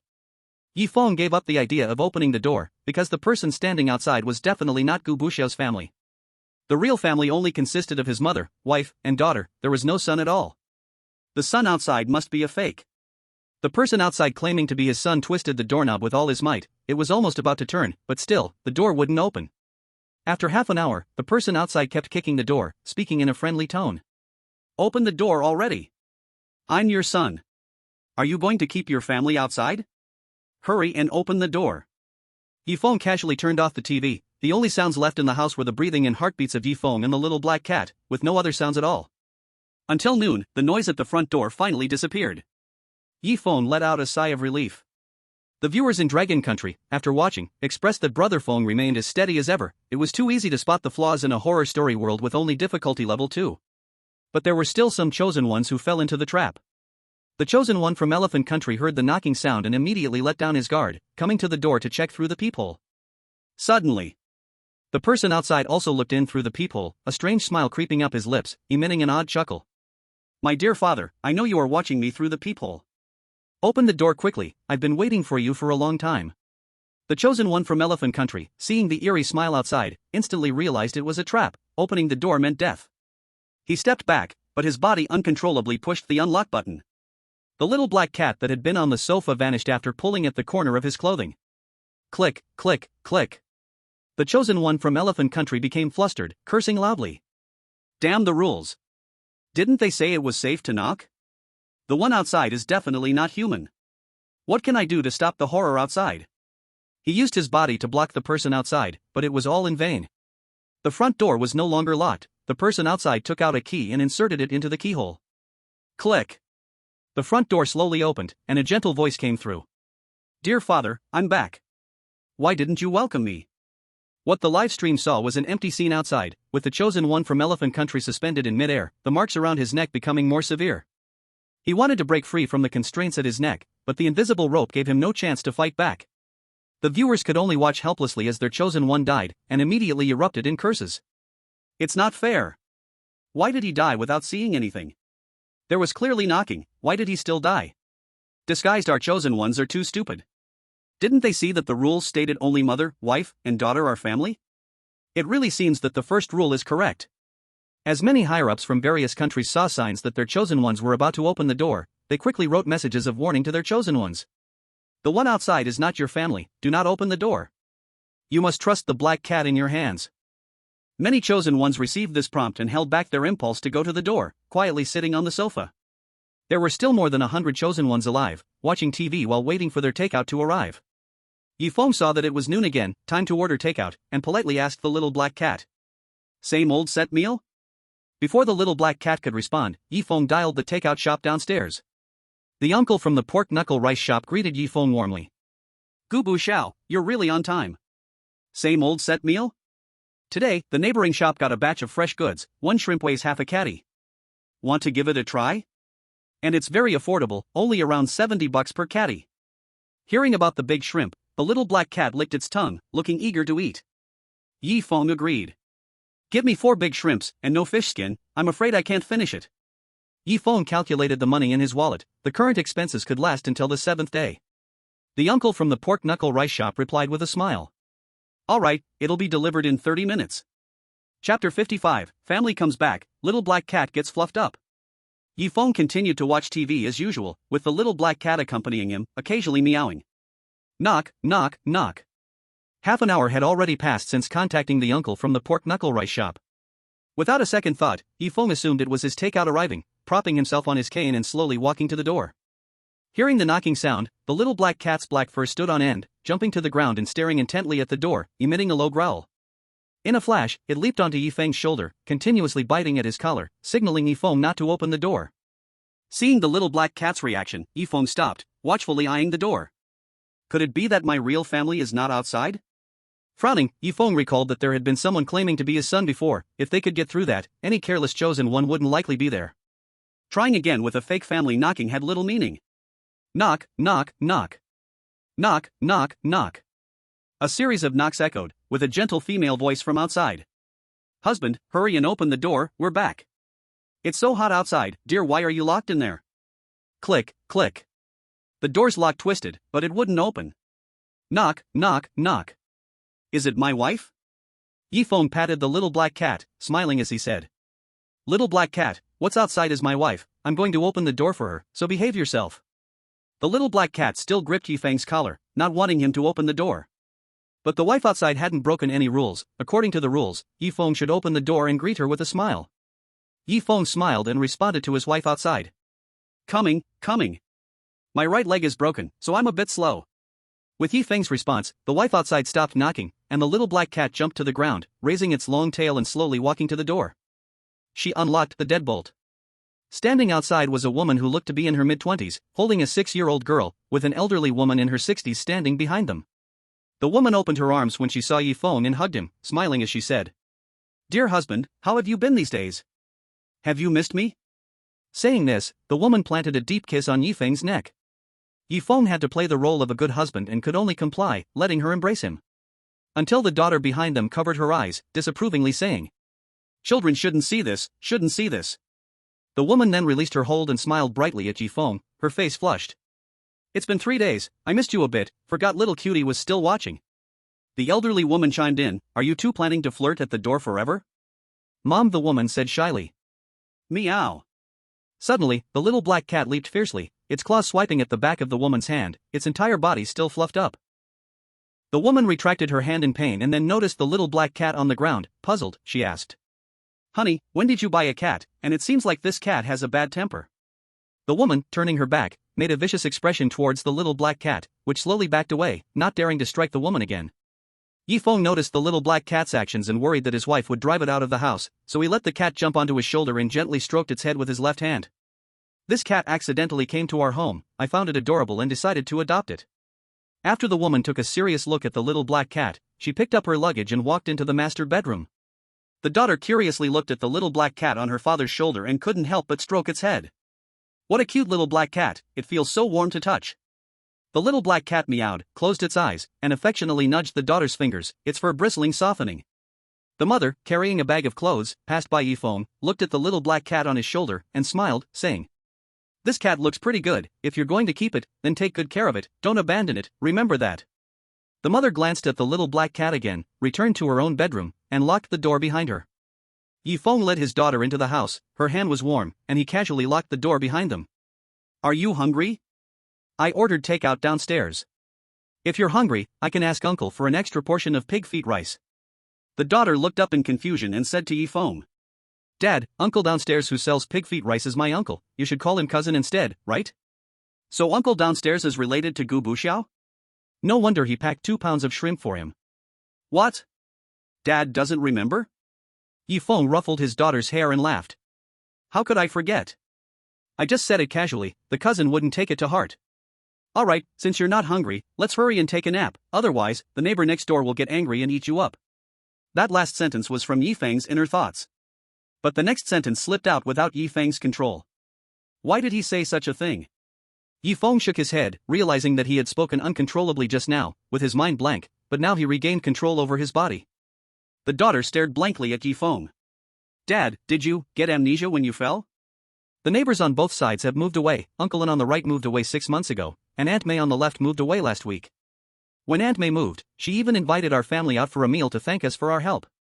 Dad, you didn't forget that, did you? Listening to his daughter's response, Feng recalled the first day he arrived here, when he heard a man's angry voice through the wall. That was from the neighbor who lived next door on the left. Since both neighbors have moved away, doesn't that mean? Feng touched the warmth left in his daughter's hand, like a person, not a horror story character. Because the rules state that you can trust true family, Feng needs to confirm whether the daughter in front of him is really family. Just as he was about to ask his daughter again, a voice came from the master bedroom. Tian, hurry back to your room and take a nap. Didn't you just say you were tired? Oh, I know, Mama. The daughter had no choice but to return to her own room, locking the door behind her. Only Feng was left alone in the living room, returning to the sofa and turning the TV volume to the lowest setting, deep in thought. Now he had to confirm if his daughter was really family. But currently, there was no special way to identify her true identity. Rule number 9 states that you must greet family with a smile. Combining it with rule number 3, among the mother, wife, and daughter, at least one of them is not truly family. If the daughter is not truly family, then what she just said is all false information. However, right now, there is a way to verify. Feng dialed the phone of Uncle Pig's Foot Rice. Chapter 56, choose one? Knock, knock, knock. Not long after, the knocking sound came again. Gubu Xiao, your takeout has arrived. Feng leaned on his crutch and quickly opened the door. He had just contacted Uncle Pig's Foot Rice, but when he asked the key question, the phone suddenly lost signal. Coming, wait a moment. Feng opened the door, and Uncle Pig's Foot Rice handed the takeout to him with a smile. A total of 219 yuan. Feng took out the money and handed it to Uncle Pig's Foot Rice, saying with confusion. The signal was bad just now, I have a question to ask you. Uncle Pig's Foot Rice scratched the back of his head, looking at Feng with curiosity. You this guy, a top student, also has places you don't understand to ask me? Feng needed to confirm if his daughter was really his family, and he smiled as he spoke. Cousin, you've supported me quite a bit these days, right? Uncle Pig's Foot Rice looked at Feng in confusion, as if he found something wrong with Feng's words. The latter part was definitely correct. These past few days, Uncle Pig's Foot Rice had indeed been helped a lot, but the term cousin was questionable. Could it be that my daughter is not really my family? Feng frowned, trying hard to recall the words his daughter had said earlier. After 5 seconds, Uncle Pig's Foot Rice patted Feng's shoulder hard and laughed out loud. You rascal, weren't you complaining that I'm 20 years older than you, and you don't like calling me cousin? Today you called me cousin. Uncle Pig's Foot Rice wrapped his arm around Feng's neck, smiling with satisfaction. It seems that my daughter is indeed my family. Then I can ask her other questions. The rules clearly state that family members all love Feng and will definitely not lie to him. Feng smiled while patting his almost cold arm. Isn't it because you've been so busy these days for me? Thank you for your hard work. Uncle Pig's Foot Rice waved his hand, indicating he wasn't tired.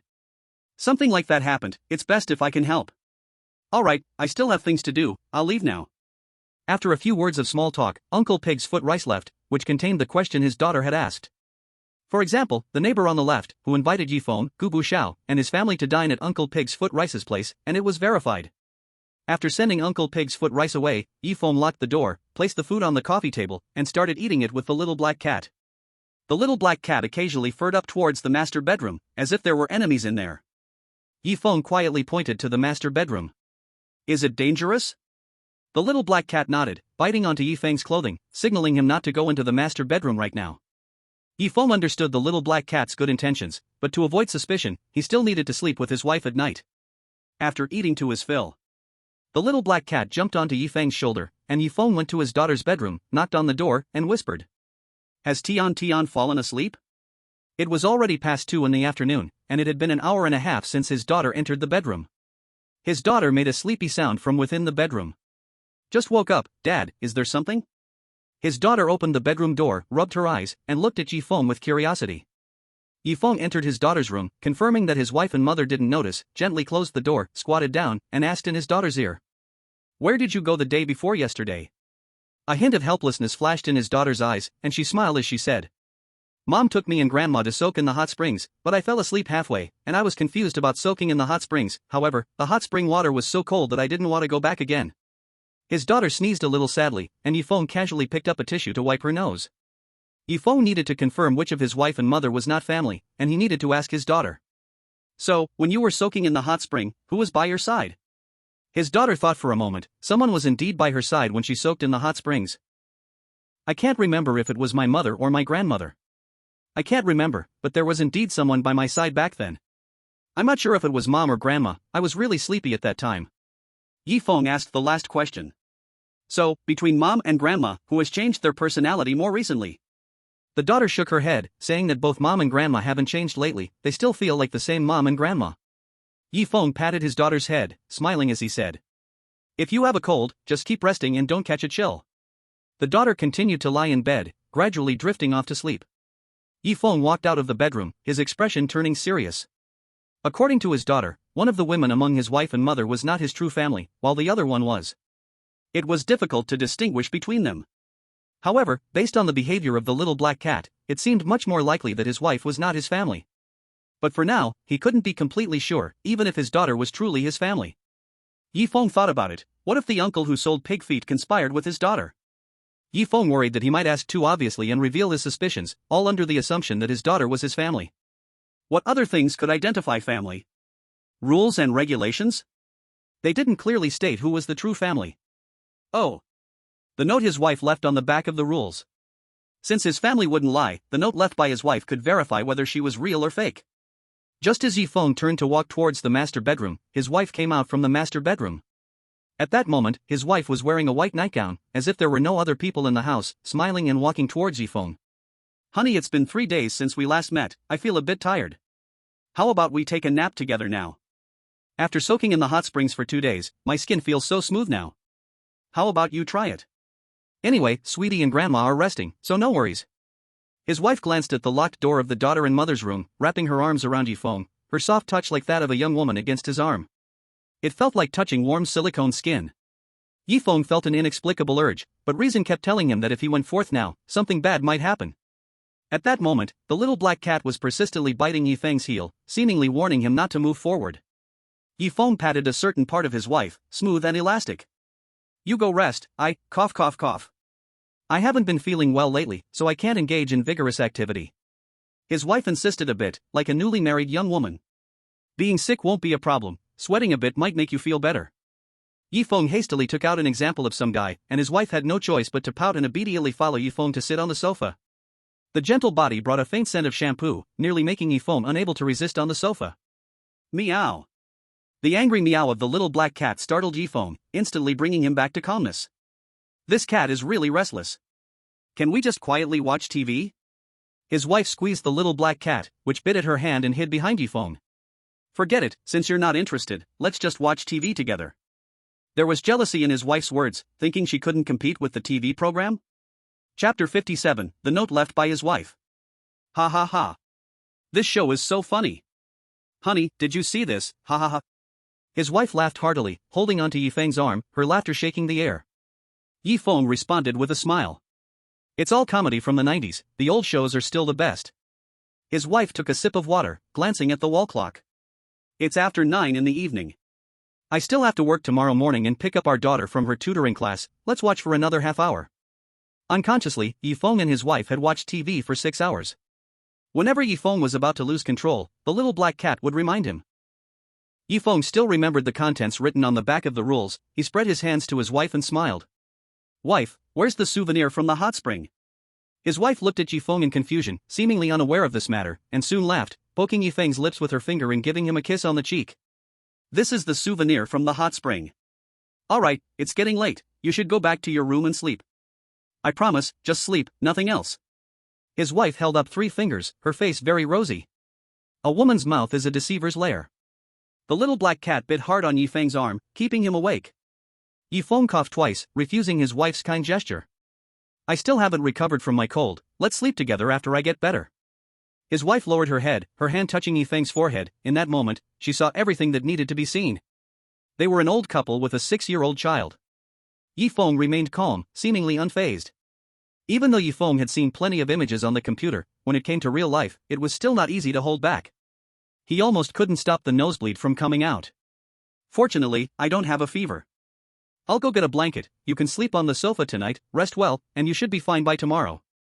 His wife brought over a blanket and covered Feng, yawning as she walked back to the master bedroom.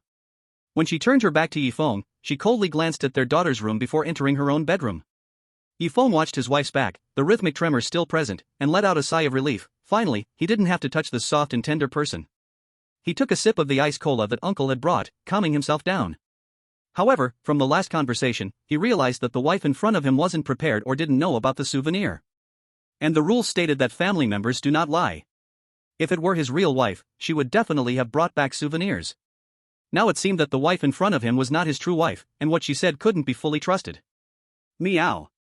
The little black cat called out to Yifeng, as if performing his calm demeanor. Yifeng also wanted to be calm, but this was a world of strange tales. Without using his brain to control his body, there could only be one outcome. Many audience members from the Dragon Kingdom, after finishing their last sip of green tea, slowly breathed a sigh of relief and gave Yifeng a thumbs up. Brother Feng is really something, to stay with such a pale woman for so long and still act affectionate like a husband. Especially the look towards the daughter when returning to the master bedroom, as if wanting to stab someone. Apparently, the wife overheard the conversation between Brother Feng and their daughter. I think putting a burlap sack over the head isn't a bad idea. After all, her figure is too stunning and very appealing. Upstairs, are you a cherry blossom friend visiting the Dragon Kingdom? Hurry up and say yes. This cherry blossom friend, please remain calm. Haven't you seen other chosen ones who, after doing intense exercises, just disappeared? I'm fast, I'll go first. During the time from afternoon to evening, the number of chosen ones had decreased from 114 to 51, and 4 chosen ones were in the midst of intense activities, probably about to meet their end. The failed chosen ones had received warnings from their respective countries, but reason was rapidly declining. And those who survived, half were rational individuals, the other half were women who had entered Gu Buzhao's body, with no attraction to the wife. The Dragon Kingdom's higher-ups put away the warning cards and praised. Yifeng is very impressive. It's not easy for a man to remain so calm. What's the investigation status on his family? The higher-ups in the Dragon Kingdom had to ensure Yifeng's family was well protected. To say nothing of if other countries found Yifeng's family and threatened them in this large world of strange tales, it would be very unfavorable for the Dragon Kingdom. Whether willing or not, they had to arrange a good situation for Yifeng's family. There are nearly 600 people in the Dragon Kingdom with the same name, more than 30 that fit the conditions, and upon investigating recently missing persons, we found that Yifeng from City Z completely matches the criteria. He has been without parents since childhood, with no family, yet he excels in his studies, consistently ranking among the top in the city, and has already been accepted into Mountain University. Currently, we are keeping him confidential, sending out someone similar to attend Mountain University in his place. The high-level officials of Long Country nodded in satisfaction. Without family, there are fewer worries, that's good. It makes completing the weird tales easier. When he comes out, we must offer him the highest treatment. After the high-level officials of Long Country conducted a careful analysis of Yifeng's real identity, obtaining the answers they wanted and felt assured about, they all left the conference room. Only the on-duty senior officials remained, just in case. At this moment, Yifeng was still in the living room, watching TV with the little black cat. To avoid the lie about catching a cold being exposed, he had to turn off the TV, hold the little black cat, and lie down on the sofa to fall into a deep sleep. Perhaps it was the soft fur of the little black cat that made Yifeng feel at ease, and he quickly fell asleep. Tick-tock, tick-tock. Whether it was the sound of the clock moving or the noise of the faucet dripping, it was unclear. The little black cat suddenly opened its eyes, its dark pupils glimmering with faint ferocity, looking around. At this moment, the wife was wearing slippers, walking into the kitchen to pour herself a glass of water. Glug glug. As the sound of drinking water filled the air, the tick-tock sound gradually decreased until it disappeared. The wife came out of the kitchen, her right hand placed behind her back, as if hiding something sharp. Slowly, she walked to the sofa in the living room. Her eyes fixed on Yifeng's sleeping figure, the slowly unsheathed knife glistened with a silvery light in the living room, where no moonlight could reach. Just as she was about to strike, the little black cat in Yifeng's arms stirred. The wife hurriedly put away the knife, made a sound of frustration, and returned to the kitchen, resulting in a sound of metal clashing. Tick-tock, tick-tock. The sound of the faucet not being tightened once again rang out. The wife walked out of the kitchen, glanced at Yifeng on the sofa, yawned, and went back to the master bedroom. That night, Yifeng slept very soundly. Until a warm liquid kept touching Yifeng's face, he slowly opened his eyes to find it was the little black cat continuously licking his face. Looking at the sunlight coming through the balcony, he patted the little black cat's head. Morning, little kitty. The wife, dressed in energetic work clothes, walked out of the master bedroom and kissed Yifeng on the cheek. Dear, your breakfast is ready, it's on the dining table. Is Sweetie ready? We need to leave in 10 minutes. A voice came from the room, almost, Mom, wait a minute. Chapter 58, Coincidental Outing. Yifeng rubbed his eyes, having slept deeply last night, now feeling a bit groggy, he responded to his wife. Morning, dear. The little black cat meowed, licking Yifeng's arm nonstop, the slightly stinging sensation gradually waking him up. Taking advantage of the fact that their daughter was still changing clothes in the room, the wife sat beside Yifeng, smiling as she said, Honey, I have to work overtime tonight and won't be back until tomorrow evening. As she spoke, the wife planted a strawberry kiss on Yifeng's neck, causing the little black cat to puff up its fur, glaring at her. Her soft touch against Yifeng's arm stimulated every nerve. If this were reality, Yifeng would not hesitate. But this is the world of weird tales, and he absolutely cannot make a move. Yifeng held back the manly urge and boldly pinched his wife's cheek, smiling as he said, "Alright, I'll take good care of myself tonight, you can go work with peace of mind." The wife smiled mischievously and planted another strawberry kiss on Yifeng's face, provoking the little black cat to extend its claws, trying to claw at her. The wife grabbed the little black cat by the scruff of its neck, letting it struggle, but it couldn't reach her. "By tomorrow evening, you should be well enough too, so don't sleep on the sofa again, or I'll get angry." After saying this, the wife knocked on their daughter's bedroom door. "Is Tian ready? If she doesn't come out soon, we'll be late." The daughter poked her head out of the room, grinning as she looked at Yifeng and his wife. "I didn't want to disturb Mom and Dad's intimate time. I've already changed into my clothes, see how cute I look." The daughter stepped out of the room, spinning around in the open space, her skirt fluttering up, with a big braid that made her extremely adorable. The wife poked her daughter's little face, blushing shyly. "You little rascal, do you even know what intimacy means?" The daughter wanted to say something more, but the wife interrupted her, turning to Yifeng. "Honey, Tian and I are leaving now. Also, Tian won't be back until the night after tomorrow. My sexy pajamas will arrive tomorrow, see you then." The wife blew a kiss at Yifeng. For some reason, Yifeng was sweating cold on his forehead and did not respond to his wife's words. The wife smiled with satisfaction, taking her daughter's hand and leaving their home at 444. As they closed the door and stepped out of room 444, the wife led her daughter forward, crossing the railing in the corridor to continue walking, as if there were invisible stairs. If viewed through the peephole, the wife and daughter now appeared to be floating in midair. Yifeng held a small black cat in his arms, sensing that nothing unusual would happen today. Only when his wife returned tomorrow would things change. Provided that the daughter was his family.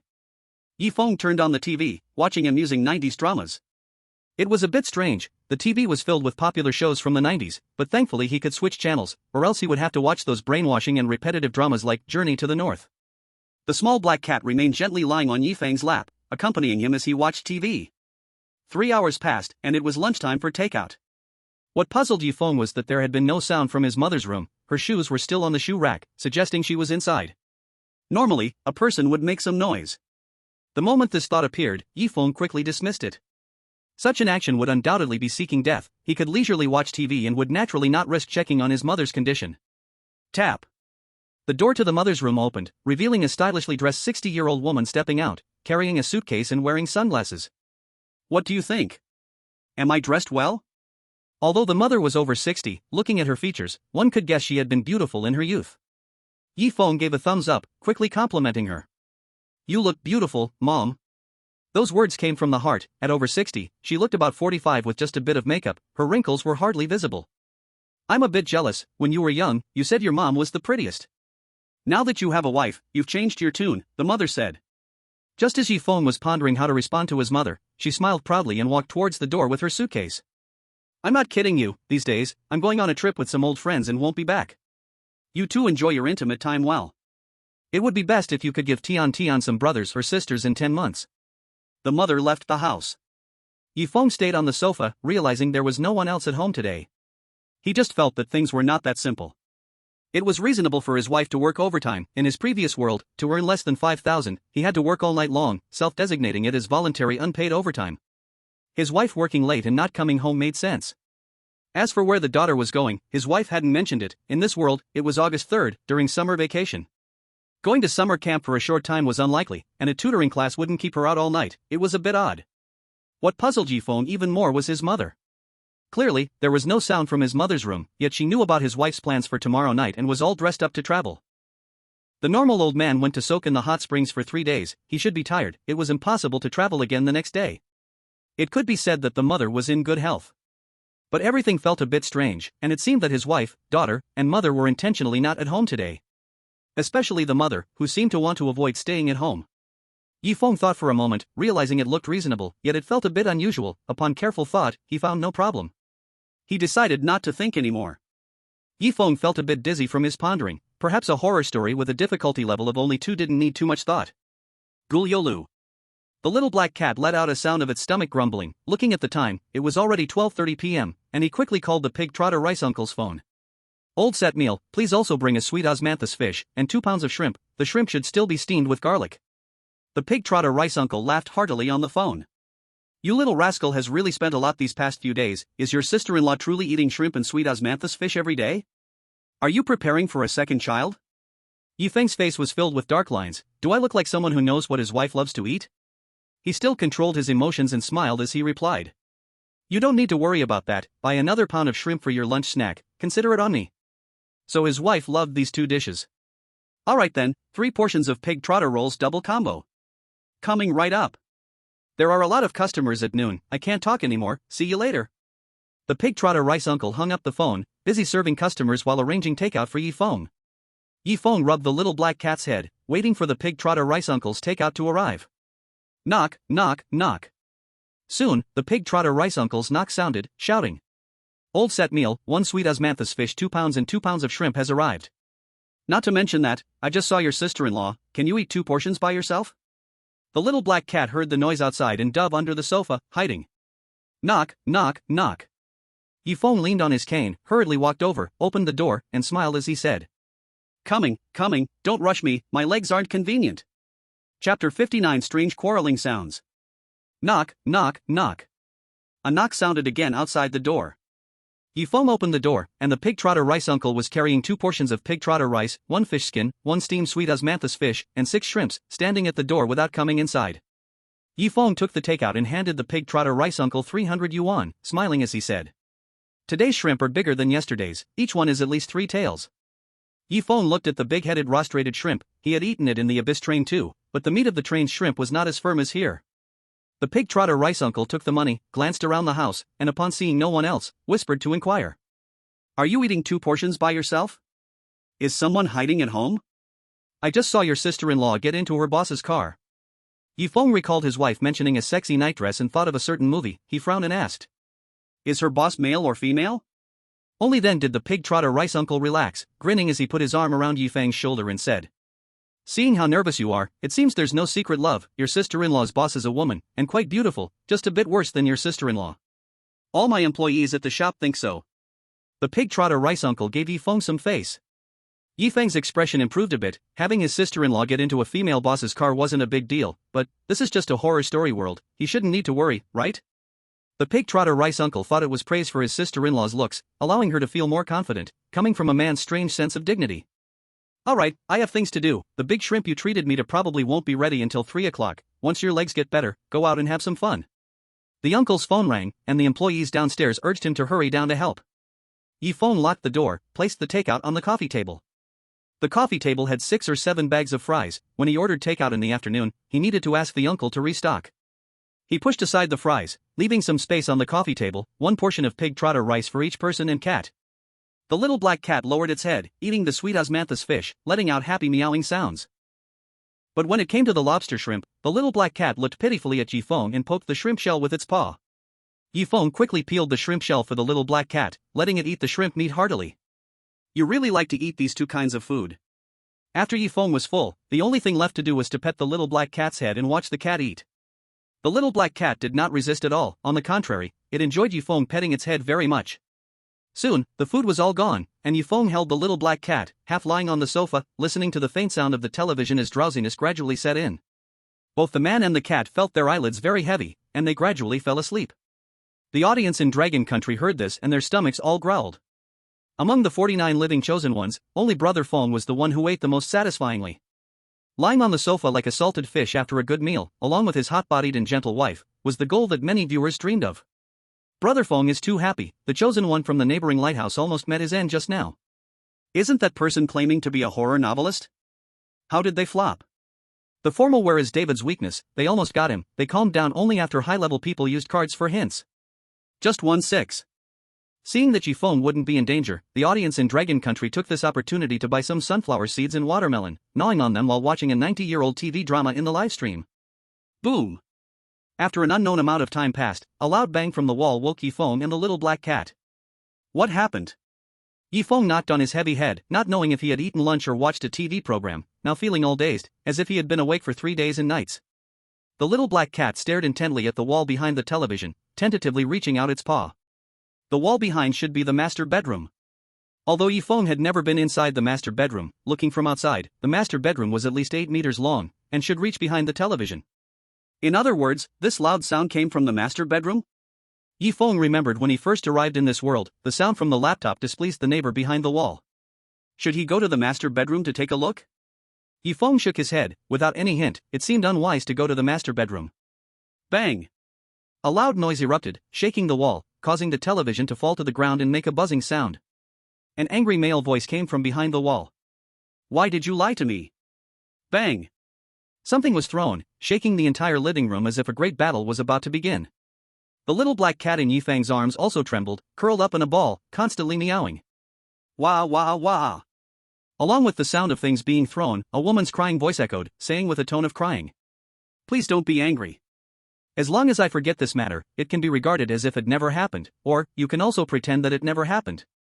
Okay? Yi Feng could imagine, the woman who spoke must be in tears, having made a huge mistake that made the man so angry, unable to control his emotions. Yi Feng thought of the things that could have made the woman provoke the man's anger. It might even be an important clue in this strange world. The man also started crying, punching the wall, leaving a visible fist mark. Dust fell from the living room ceiling, causing Yi Feng and the little black cat to be covered in dust. Not good.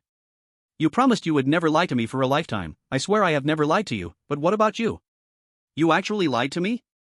The man slumped to the ground, endlessly pounding the floor, and the coffee table trembled in the process. The woman cried for a while, took a deep breath, her breathing heavy, which could be heard even through the wall. How about, we just do this? Let's go to the Civil Affairs Bureau tomorrow to handle the procedures. I shouldn't drag you down. The woman said with determination. After a moment of silence, the woman seemed to panic, her voice no longer so certain. What do you want? Let go quickly, that is. The man sighed, constantly kissing, slowly saying. I'm not afraid of being a burden, I'm angry that you didn't tell me earlier. I don't mind this, we can face it together, there should be hope. The woman occasionally made soft sounds, shyly responding to the man's actions. But, woo woo woo. Yi Feng could tell that the man was bullying the woman, in a very serious way. 10 minutes passed. The woman coughed before regaining her calm. After a while, the man patted her on the back. In my eyes, there is no but, I still have some connections, it will be absolutely fine. Remember, in the future, don't hide things from me, because we are husband and wife. Yi Feng thought it was a hint, but he was completely confused, not knowing what was being expressed at all. What had the woman hidden from the man? There was no clear answer. And if it was a hint, then the 10 minutes couldn't have been wasted? Not only Yi Feng, but even the audience in Long Nation was baffled. Many viewers shared their guesses. I think the woman cheated on the man, but the man chose to forgive. It shouldn't be that simple. Didn't you hear the last sentence where the man said he still has some connections? Using those connections to do something about the person who cheated? Perhaps this is infatuation. I don't think this is possible, no man would forgive such a thing. Then what does the one above think it is? Just keep watching and you'll know. Anyways, it definitely isn't cheating. The noise behind the television wall gradually decreased until it disappeared. Suddenly, Yi Feng heard a gentle voice in his ear. Do you regret it? Yi Feng heard the gentle voice, like his wife's voice, but with more tenderness. Looking around, apart from the little black cat in his arms, there was no other living thing. However, that phrase, do you regret it, lingered in his mind, refusing to dissipate. What exactly was regretted? Yi Feng silently noted this phrase, perhaps it was the key to the strange world. Gurgle. The little black cat and Yi Feng both unconsciously felt hungry. Yi Feng hurriedly adjusted the position of the television. Other than occasionally crackling, everything was fine. The strange argument seemed to have never happened. But the dents on the corner of the TV displayed that the quarrel indeed existed. What exactly was regretted? Meow. The little black cat gently bit Yi Feng's arm, indicating it was time for him to order takeout. Yi Feng dialed Uncle Pig Trotter's phone, ordered 2 takeouts, and continued watching TV. Today's living room was a bit strange. Usually after 6 p.m., the lights would turn on automatically. But this time, Yi Feng had to personally turn on the lights in the living room. When the light turned on, the originally bright light dimmed, and through the curtains of the balcony, the living room seemed to be enveloped in a dreary red. This change quickly disappeared, returning to the original brightness. Yi Feng frowned. This wasn't a good omen. Tonight, Uncle Pig Trotter's business seemed to be not so good. It took less than 10 minutes for the takeout to arrive. When he opened the door, Uncle Pig Trotter brought an extra serving of pig intestines. You love to eat pig intestines the most, but your sister-in-law can't stand the smell. She probably hasn't come back, so I brought you a serving of pig intestines. Remember to eat, don't waste my kindness. At worst, just brush your teeth well.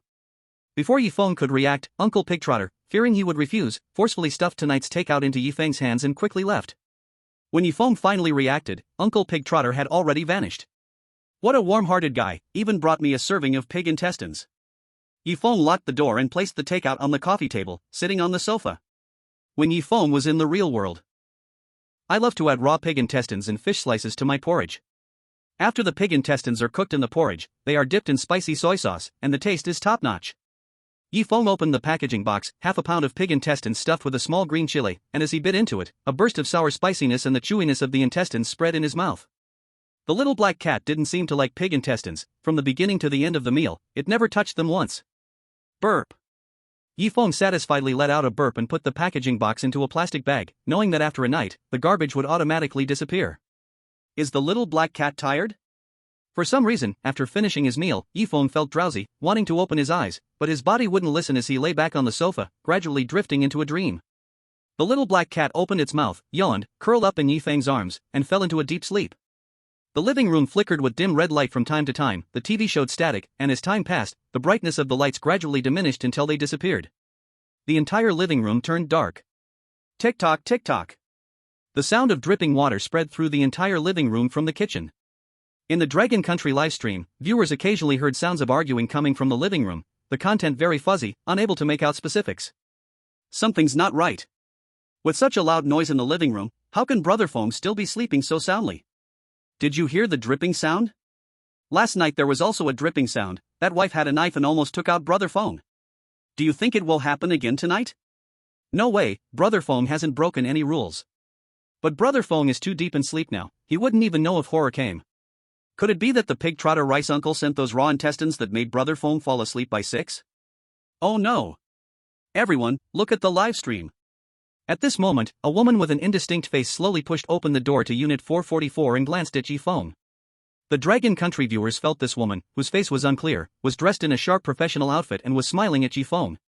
After a while, the ticking sound disappeared, and the woman walked into the kitchen. A clattering noise was heard, the sound of metal colliding. When the woman came out of the kitchen, she had a knife in her hand, the blade smeared with something, unclear in the dark whether it was blood or water, dripping onto the floor. The woman's steps became stiff, each step making a clicking sound. Her sharp professional outfit appeared to have been wet then dried, wrinkled. The live stream audience watched with hearts pounding. This time, the little black cat did not wake up. Then this horror could take action on Brother Feng? Oh my god. Brother Feng, wake up quickly, horror is coming to kill you. Don't sleep, get up fast. Oh no, the live stream from next door is blacked out, just like Brother Feng is dead asleep, allowing horror to strike. That's cheating. The chosen one is being attacked while sleeping. The woman with an unclear face had now walked to the front of the sofa, illuminated by the faint light coming in from the balcony. This woman bore some resemblance to his wife, her complexion extremely pale, as if she had been frozen at 30 degrees below zero for 3 days. The corners of her mouth curled slightly upward, the knife in her hand reflecting silver light. Yifeng had already woken up at the sound of the door, but his body uncontrollably remained in a sleeping state. It felt like being pinned down by a ghost. Hearing the clicking footsteps getting closer, he sensed something coming near. His heart began to pound violently. His body was immobilized, becoming fish meat on a horror slaughter board, his mind racing through past events, hoping to find a way to break free. The woman slowly raised the knife, the light reflecting off it shining into Yifeng's eyes. Yifeng's body began to tremble, trying to control himself. But his body still could not move. At the moment the knife was about to fall, a scent belonging to the pig intestines spread from Yifeng's breath. The woman caught a whiff of this smell, her hands drooping weakly. The knife slipped from his hand and fell to the ground, just in time to stab the woman's right foot. The woman's foot was as if made of paper, and with a poke, it immediately burst forth a transparent liquid. Her entire body was like skin wrapped around water. The transparent liquid swiftly flowed out until it formed a puddle, seeping into the floor, disappearing without a trace. At the moment the knife hit the ground, it morphed into a puddle, along with seeping into the floor. Was there no sound?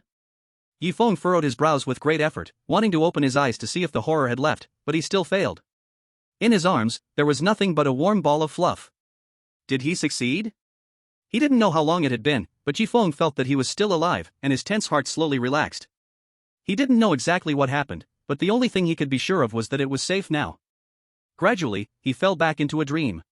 The viewers in the livestream felt their scalps tingle. The horror had almost struck, but for some reason, it was restrained. I'm a bit dazed, but luckily we survived a disaster. I noticed that those who didn't eat takeout stayed alert and didn't encounter the horror at all. Only the chosen one who had pig trotters for takeout fell into a deep sleep, and the horror appeared. I suspect the pig trotter's takeout is a trap, it must not be eaten. But some chosen ones ate takeout and are still alive, how do we explain that? The horror just took down 7 chosen ones. Not good. All the chosen ones who were awake are done for. This, if we knew the reason, we could only blame the world of strange tales itself. The viewers from Long Kingdom passionately analyzed the recent events, and by daytime, the heat gradually dissipated, with half the comments in the livestream gone. Feng woke up from his slumber, and aside from a puddle of dark, dirty stains on the floor, everything seemed normal. Today is the 5th day, there are still 2 days left. Knock knock knock. At that moment, a stranger's voice came from outside the door. Is anyone at home? Here's a delivery for Li Wanjun, please open the door to collect your package. Knock knock knock. The person outside was knocking on the door, not ringing the doorbell. According to the rules, the delivery person outside should know Gu Buxiao, which is the character Feng is currently playing. Should he open the door? Feng pondered, the rules only said the person knocking knows him, and it didn't say he had to open the door. The person outside wasn't a family member, nor was it a takeout he ordered, so he could pretend no one was home. Feng made up his mind, as long as nothing unexpected happened, it was better not to open the door. Knock knock knock. Knock knock knock. Hurry up and come out to sign for the package. I still have to deliver other packages, don't waste my time. The delivery person outside became rough, almost kicking the door in. Just when Feng thought that not opening the door would keep everything safe, he heard an angry shout from the neighbor next door through the wall. It's so noisy. Can't you let people rest? Keep this up, and I swear I'll kill you. Feng's face instantly darkened, the delivery outside had to be picked up, or the delivery person's rage would provoke revenge from the neighbor next door. Feng shouted towards the door. Sorry, I have a broken right leg, I'm moving a bit slow, please wait a moment. The polite response seemed to shame the delivery person outside, and the loud knocking stopped. The delivery person said in a softer tone. No rush, take your time.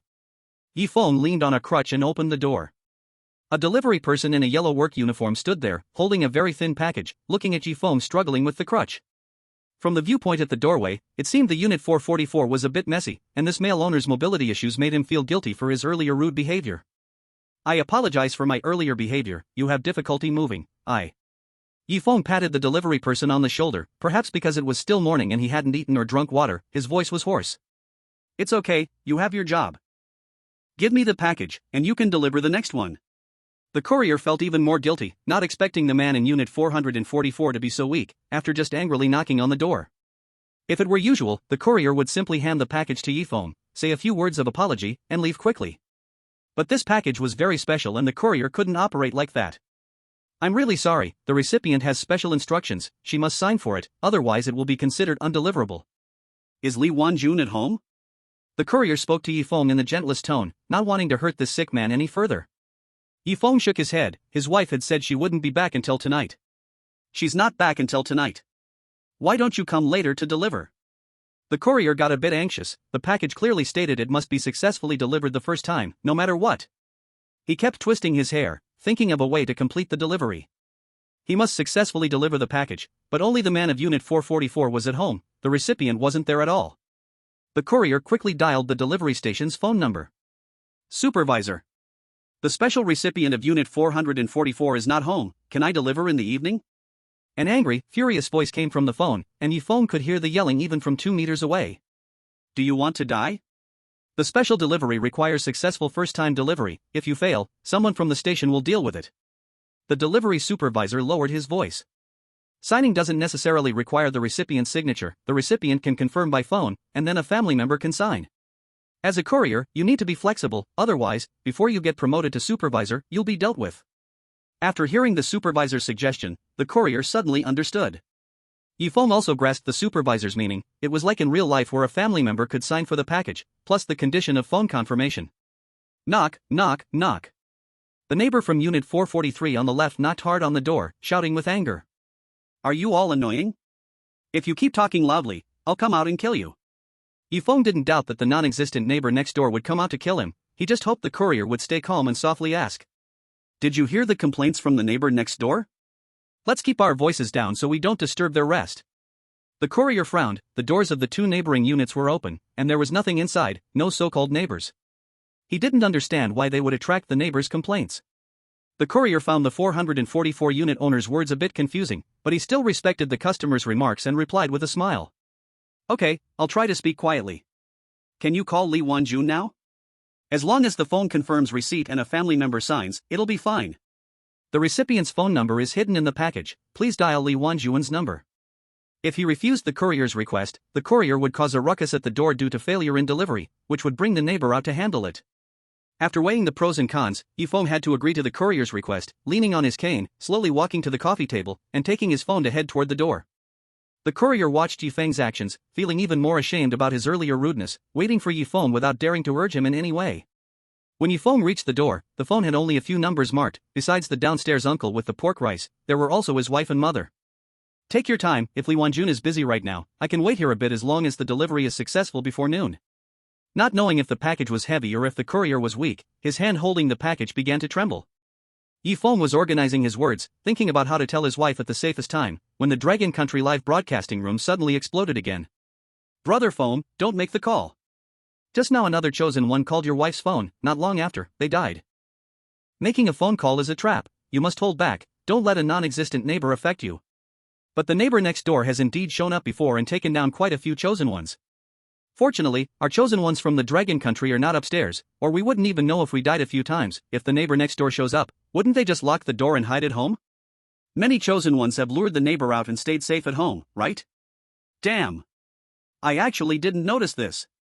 So now Feng just needs to ignore the delivery man and lock the door to succeed? The high-ups in the Dragon Country are already ready to send out a hint card to Feng, but they were still a step too slow. Feng thought for less than 3 seconds and immediately dialed the number noted as his wife's. A series of unclear numbers popped up on the phone, and a cold female voice came through. Beep beep beep. Sorry. Chapter 62 Disconnected Number. Sorry, the number you dialed is disconnected. Beep beep beep. The number noted as his wife's is disconnected? Feng looked at the hopeful delivery man. If the other party knew it was a disconnected number, maybe it would trigger something.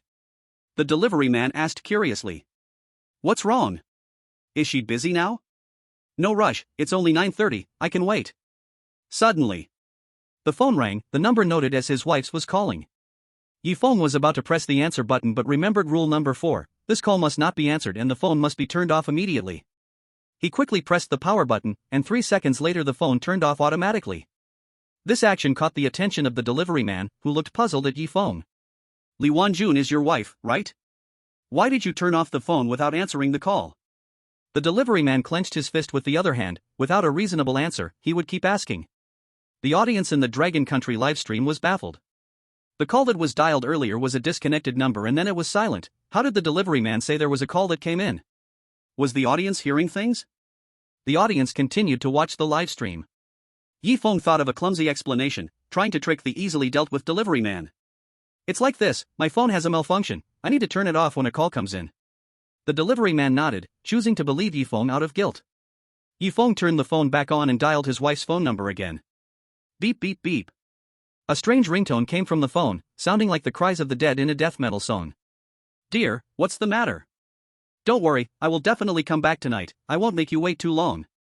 A gentle voice of his wife came from the other end, filled with the thought of not having been home for a long time and needing to try tonight. Just then, the delivery man heard it, and a slight smile formed on his lips, showing an understanding expression. Feng quickly covered the phone and whispered. Honey, did you buy something online? There's a package for you. His wife smiled and asked, does the package say what the item is? Feng took the package. The product name was a Viduna nightgown, and the seller was called Aodi Vibrate. Feng was confused and still told his wife the product name. It's a Viduna nightgown, it should be a dress, right? His wife chuckled a few times, her tone a bit hasty. Dear, you forgot I told you about the sexy pajamas yesterday, this is it, what? Are you impatient now? Feng's face turned red. Any adult man hearing this would find it hard to suppress his impulse. He took a deep breath and quietly said. The delivery requires your confirmation before signing for it, I'll give the phone to the delivery man. Feng said to the delivery man, this is Li Wanjun, you can confirm the phone call. The delivery man quickly took the phone, confirmed it was the recipient, and handed the phone back to Feng. The recipient has something to say to you. Feng took the phone, and his wife gently said. I knew you were such an impatient guy, don't worry, I will come back early tonight. Just wash up and wait for me. Do. Before Feng could respond, the call was already disconnected. It seems something bad might happen tonight, unless one is a fool to trust what his wife said on the phone. The delivery was stuffed into Yi Feng's bag. After signing for Gu Buxiao's name, the delivery man quickly left with the receipt, seemingly in a hurry to deliver other packages. Yi Feng picked up the package, casually placed it on the empty dining table, curious about what was inside, but resisted the urge and returned to the sofa, munching on the few fries he had. The little black cat also woke up, licking its paws and fur, curling up in the corner. The TV was on, though Yi Feng didn't know when it started. Yi Feng hugged the little black cat, watching TV when suddenly a news break came on. So far, we have found 3 people missing from a car accident that fell into the river. Their identities are as follows. Female 1, Xie Ailian, 61 years old, residing in Unit 444, Building 4, Happiness Community. Female 2, Li Wanjun, 32 years old, living with Female 1. Female 3, Gu Tiantian, 6 years old, living with Female 1. If their relatives see this news, please call 114 **** 514. Li Wanjun is exactly the name of my wife. Plus, the footage from the news bears a slight resemblance to my wife's outline. It cannot be wrong. What was previously a certainty of about 80% has now turned into a complete certainty upon seeing this news. Yi Feng still did not dial the number provided in the news and continued to watch the TV series. Until evening, nothing unusual happened. The little black cat, tired from watching TV, lay down on Yi Feng's lap to rest. Yi Feng called Uncle Pig's feet rice, still ordering the usual few takeout dishes, waiting for the delivery to arrive. Just thinking about how his wife will wear the Victoria's Secret nightgown tonight made his heart race. He hoped his wife wouldn't come back tonight so he could spend a peaceful night. Yi Feng put his hands together, silently wishing for his wife not to return. Bang bang bang. At that moment, a knock sounded at the door. Yi Feng froze for a moment, wondering how the takeout could arrive so quickly. Uncle Pig's feet rice could not possibly deliver in 30 seconds even with 4 legs. Yi Feng quickly turned off the TV, staying quiet. Bang bang bang. Darling, it's me. Aren't you eager? Why did you lock yourself in? It was his wife's gentle voice. Yi Feng had no choice but to lean on his cane and slowly open the door for her. His wife still wore that energetic work outfit, and after entering, feeling a bit hot, she instinctively unbuttoned the first 2 buttons, half sitting on the dining table, waving her hand to cool herself down. Her eyes casually landed on the package on the dining table, which she picked up. Honey, are you hungry? There are 2 prime cuts of beef in the fridge. We can fry them and eat well to sleep. His wife opened the fridge, took out 2 pieces of tender beef, the meaty smell wafting like it was freshly butchered. Upon smelling that scent, Yi Feng felt something was off and declined his wife's kind offer. No, thanks. I ordered takeout. Do you want me to add a spicy pig's feet rice for you? His wife seemed uninterested in the pig's feet rice, shaking her head and putting back a piece of beef. I can't eat spicy food, and I don't like pig's feet rice. Then, dear, I'll make my own steak. Do you want me to make something else for you? Yi Feng shook his head, unable to eat food from the fridge, and turned the TV back on. Soon, the aroma of beef wafted from the kitchen. Originally hungry, Yi Feng's stomach began to gurgle. The little black cat woke up to the smell, angrily meowing a few times towards the kitchen, causing clattering sounds to settle down, curling back inside Yi Feng's bed. After a while, his wife brought a plate of fragrant steak and placed it on the dining table, waving at Yi Feng. If you want to eat, come over. Chapter 63, Tonight, I must enter the master bedroom. The smell of steak made it hard for Yi Feng to refuse. Rationality told him. Food taken out of the fridge must never be eaten, even if it is delicious, it is a trap. Yi Feng shook his head, forcing himself to resist the desire in his heart. I ordered takeout. I can just eat with the little black cat. I can't waste food. After Yi Feng gave a reasonable explanation, his wife stopped inviting him and began to eat slowly at the dining table, displaying a somewhat ladylike manner. If it weren't for being in a horror story world, Yi Feng would think he was dining in a high-end Western restaurant. After his wife finished the steak, she opened the delivery package. Inside was a white, semi-transparent pattern nightgown, accompanied by the scent of perfume. Walking in front of Yi Feng, she raised the nightgown. Her gentle tone could not suppress her emotions. Dear, look at this nightgown, isn't it beautiful? It must be beautiful, right? The nightgown truly is beautiful, it should be very breezy too. But this kind of dress is usually only suitable for wearing at home when alone or only with her husband. Seeing Yi Feng dazed for a moment, his wife smiled. I knew you would like this nightgown. Come into the master bedroom tonight, otherwise I will be angry. Holding the nightgown, his wife walked directly into the master bedroom's bathroom to freshen up, only holding the nightgown. Yi Feng gulped. It was definitely not because his wife wanted to wear a beautiful nightgown.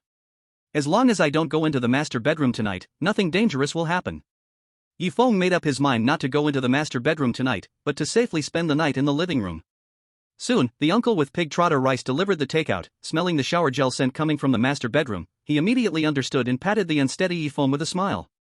You are in for a treat tonight. I've brought you a portion of pig intestines. I even specially ordered 5 pieces of lamb kidney and 2 pieces for you, just in time to be useful.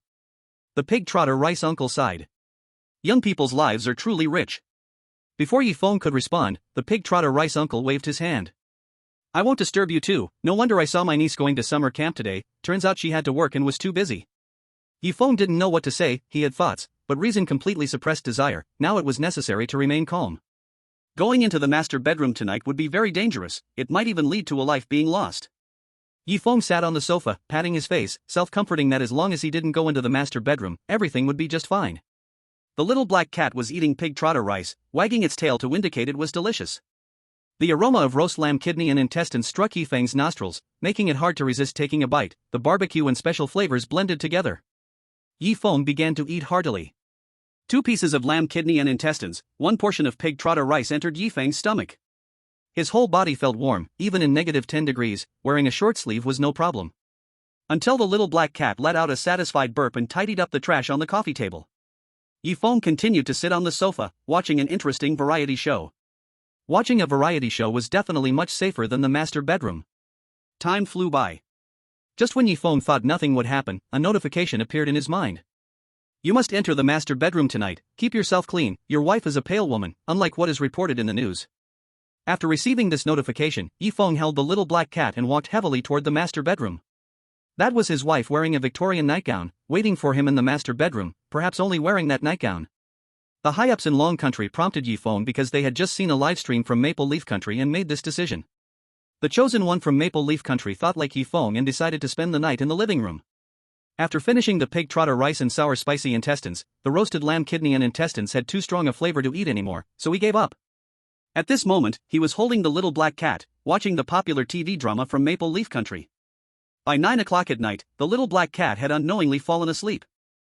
The sound of dripping water echoed in the kitchen, and Maple Leaf Chosen One remained calm, continuing to watch the television program.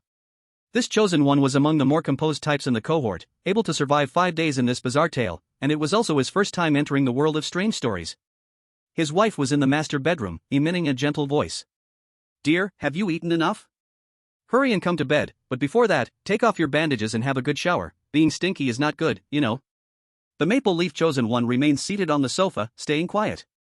Half an hour passed with no sounds from the master bedroom, and the Maple Leaf Chosen One sighed in relief, realizing it was definitely safe to stay in the living room. Just as the Maple Leaf Chosen One was breathing easy, his wife's voice came from the master bedroom again, this time with less gentleness and more urgency. Dear, are you not done yet? I've been waiting for a long time, if you don't come in soon, I might get angry. The Maple Leaf Chosen One's heart skipped a beat, cold sweat breaking out all over his body. He kept telling himself to remain calm, continuously petting the little black cat to ease his inner anxiety. Could it be that staying in the living room wasn't safe after all? A doubt began to gnaw at the Maple Leaf Chosen One. He had studied the rules of the first 2 strange stories, which all mentioned safe places, but this one did not mention any safe areas. Would the living room become dangerous? The Maple Leaf Chosen One started to question his decision to stay in the living room and considered whether he should go to the master bedroom to check on the situation. Perhaps going to the master bedroom was the right choice. Tap. At that moment, his wife emerged from the master bedroom, wearing the pajamas she had ordered online, her hair disheveled as she approached the Maple Leaf Chosen One. The Maple Leaf Chosen One couldn't clearly see his wife's face, he only felt the temperature drop by 10 degrees around him. What was even stranger was that with the drop in temperature came a dampness, and his entire outfit became wet and cold. Something was off. Absolutely off. The Maple Leaf Chosen One forced down his unease and started to ask. Honey, what are you doing? His wife slowly raised her head, and through her obscuring hair, he faintly saw a pale face that had been soaked in water for a long time, smiling at him. You've been in the master bedroom for so long, it's very unlike you. With a sudden shift, her words turned eerie. Or have you discovered that I am not your wife? Right? You saw my pale face, didn't you? The Maple Leaf Chosen One was drenched in sweat, shaking his head in fear. No, you misunderstood, I just wanted to wait for you to sleep before going into the bedroom. His wife cupped the Maple Leaf Chosen One's face with her hands, their eyes meeting, and in the Chosen One, she saw her own pale face, the corners of her mouth slightly curling upwards. Your eyes have betrayed your lies. She released her hands and returned to the master bedroom. Was it over? The Maple Leaf Chosen One sighed in relief and continued watching television. But on the living room floor, water began to seep up from somewhere. A dark, foul-smelling liquid rapidly spread out. By the time the maple leaf chosen one reacted, the liquid had already risen to the level of the sofa, and the moment his right leg touched it, his entire body went numb, unable to move. As the liquid touched the little black cat, its body gradually became transparent until it vanished completely. He let the liquid keep rising, which ultimately filled his mouth, nose, and eyes. At this moment, Feng had already removed the bandages from his right leg and stood in front of the master bedroom door, gently knocking and whispering, "Honey, can I come in?" A gentle laugh came from the master bedroom. "Of course you can." Chapter 64, The difficulty is simple, just the difficulty. When Feng touched the master bedroom door, he gently pushed it open. The door to the master bedroom was not closed. The scent of shower gel wafted from the master bedroom, making one feel refreshed. His wife was sitting at the end of the bed, revealing her smooth, flawless, fair skin, which would make any man unable to help but fantasize. Feng suppressed the violent beating of his heart. Keep constantly reminding yourself that the terrifying figure before you, daring to make special moves, is definitely a dead end. The viewers in the Dragon Kingdom livestream clearly see a woman with a pale face, her whole body drenched, as if she had been soaking in the river for several days. So scary, it's hard to imagine the chosen one being able to act. Maybe the chosen one sees a beautiful wife like a flower? I think putting her in a burlap sack isn't impossible. Blush.jpg. This cherry blossom friend, please calm down. At this moment, Feng looked at his thoroughly cleaned wife. His steps became heavy, saying he had no thoughts would be a lie, but he absolutely couldn't have any thoughts. His wife extended her clean right hand, waved at Feng, and smiled gently.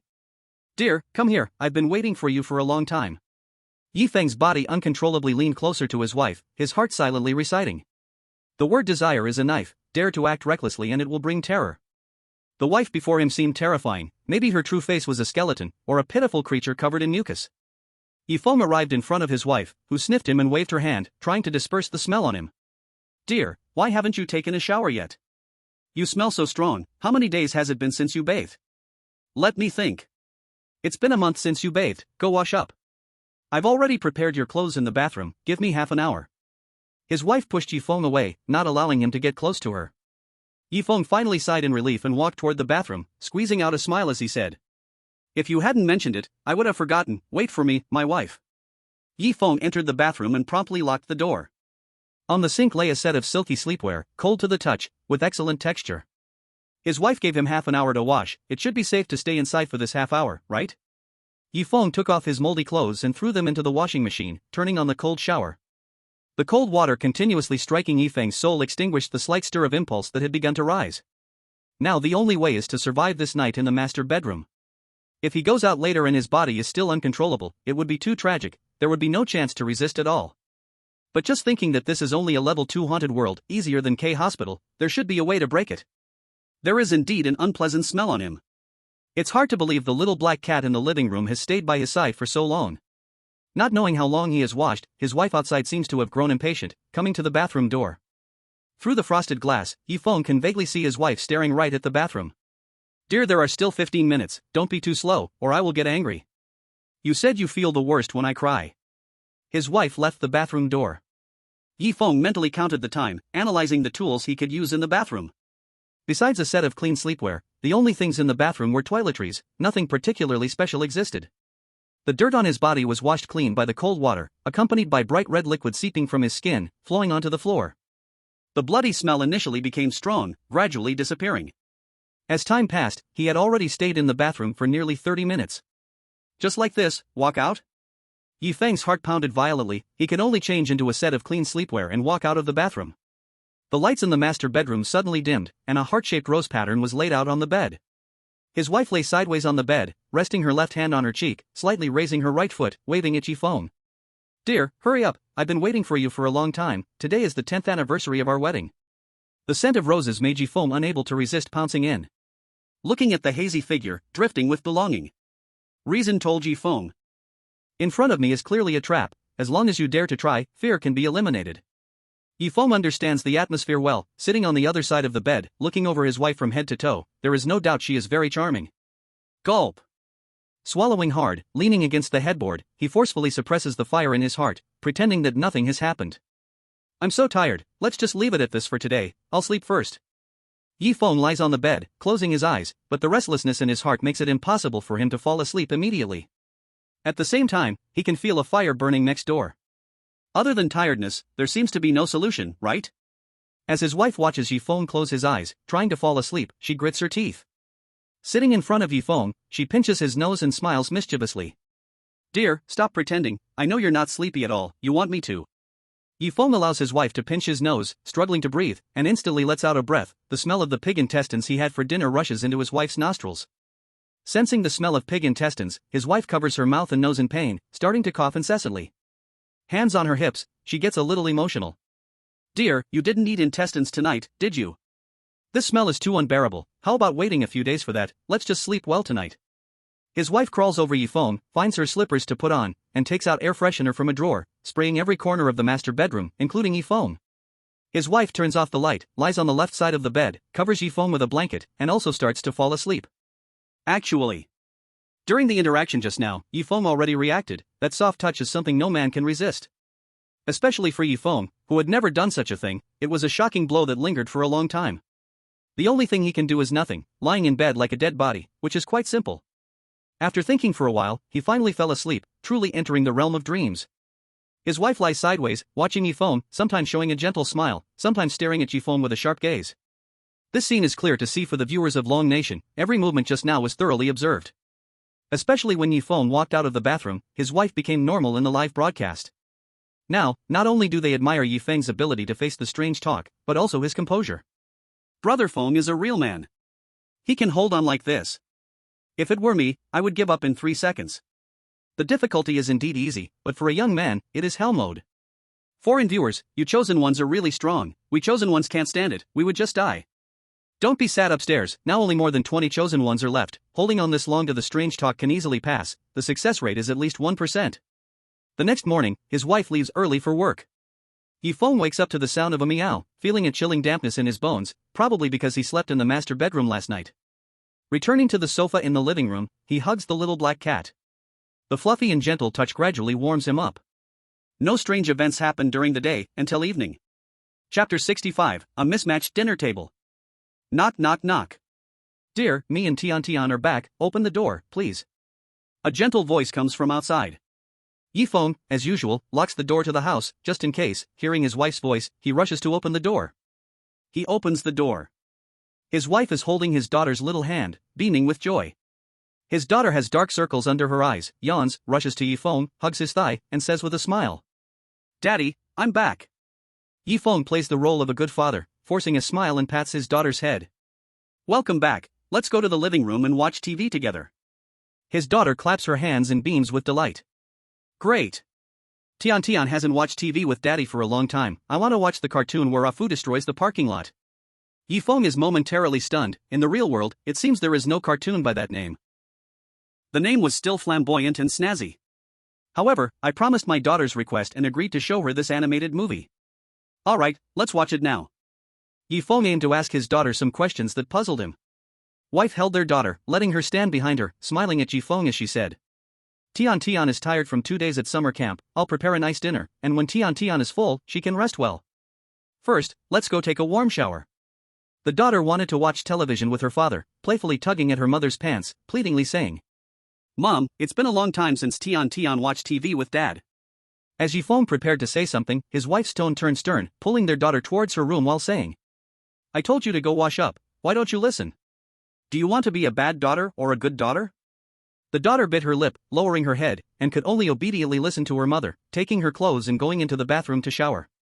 Wife took out 3 vacuum-packaged lamb chops from the fridge and placed them on the sink, washing off the ice with clean water. The unique smell of lamb spread throughout the house. At the same time, the wife was also making egg fried rice in a non-stick pan, the aroma mingling with the smell of the fresh lamb, causing Yifeng to swallow hard. It should smell delicious. Once the wife finished preparing the lamb, she waved the spatula at Yifeng, gently saying, Honey, later we will enjoy a big family dinner. It's a pity that my mother is still traveling, otherwise, it would be a family of 4.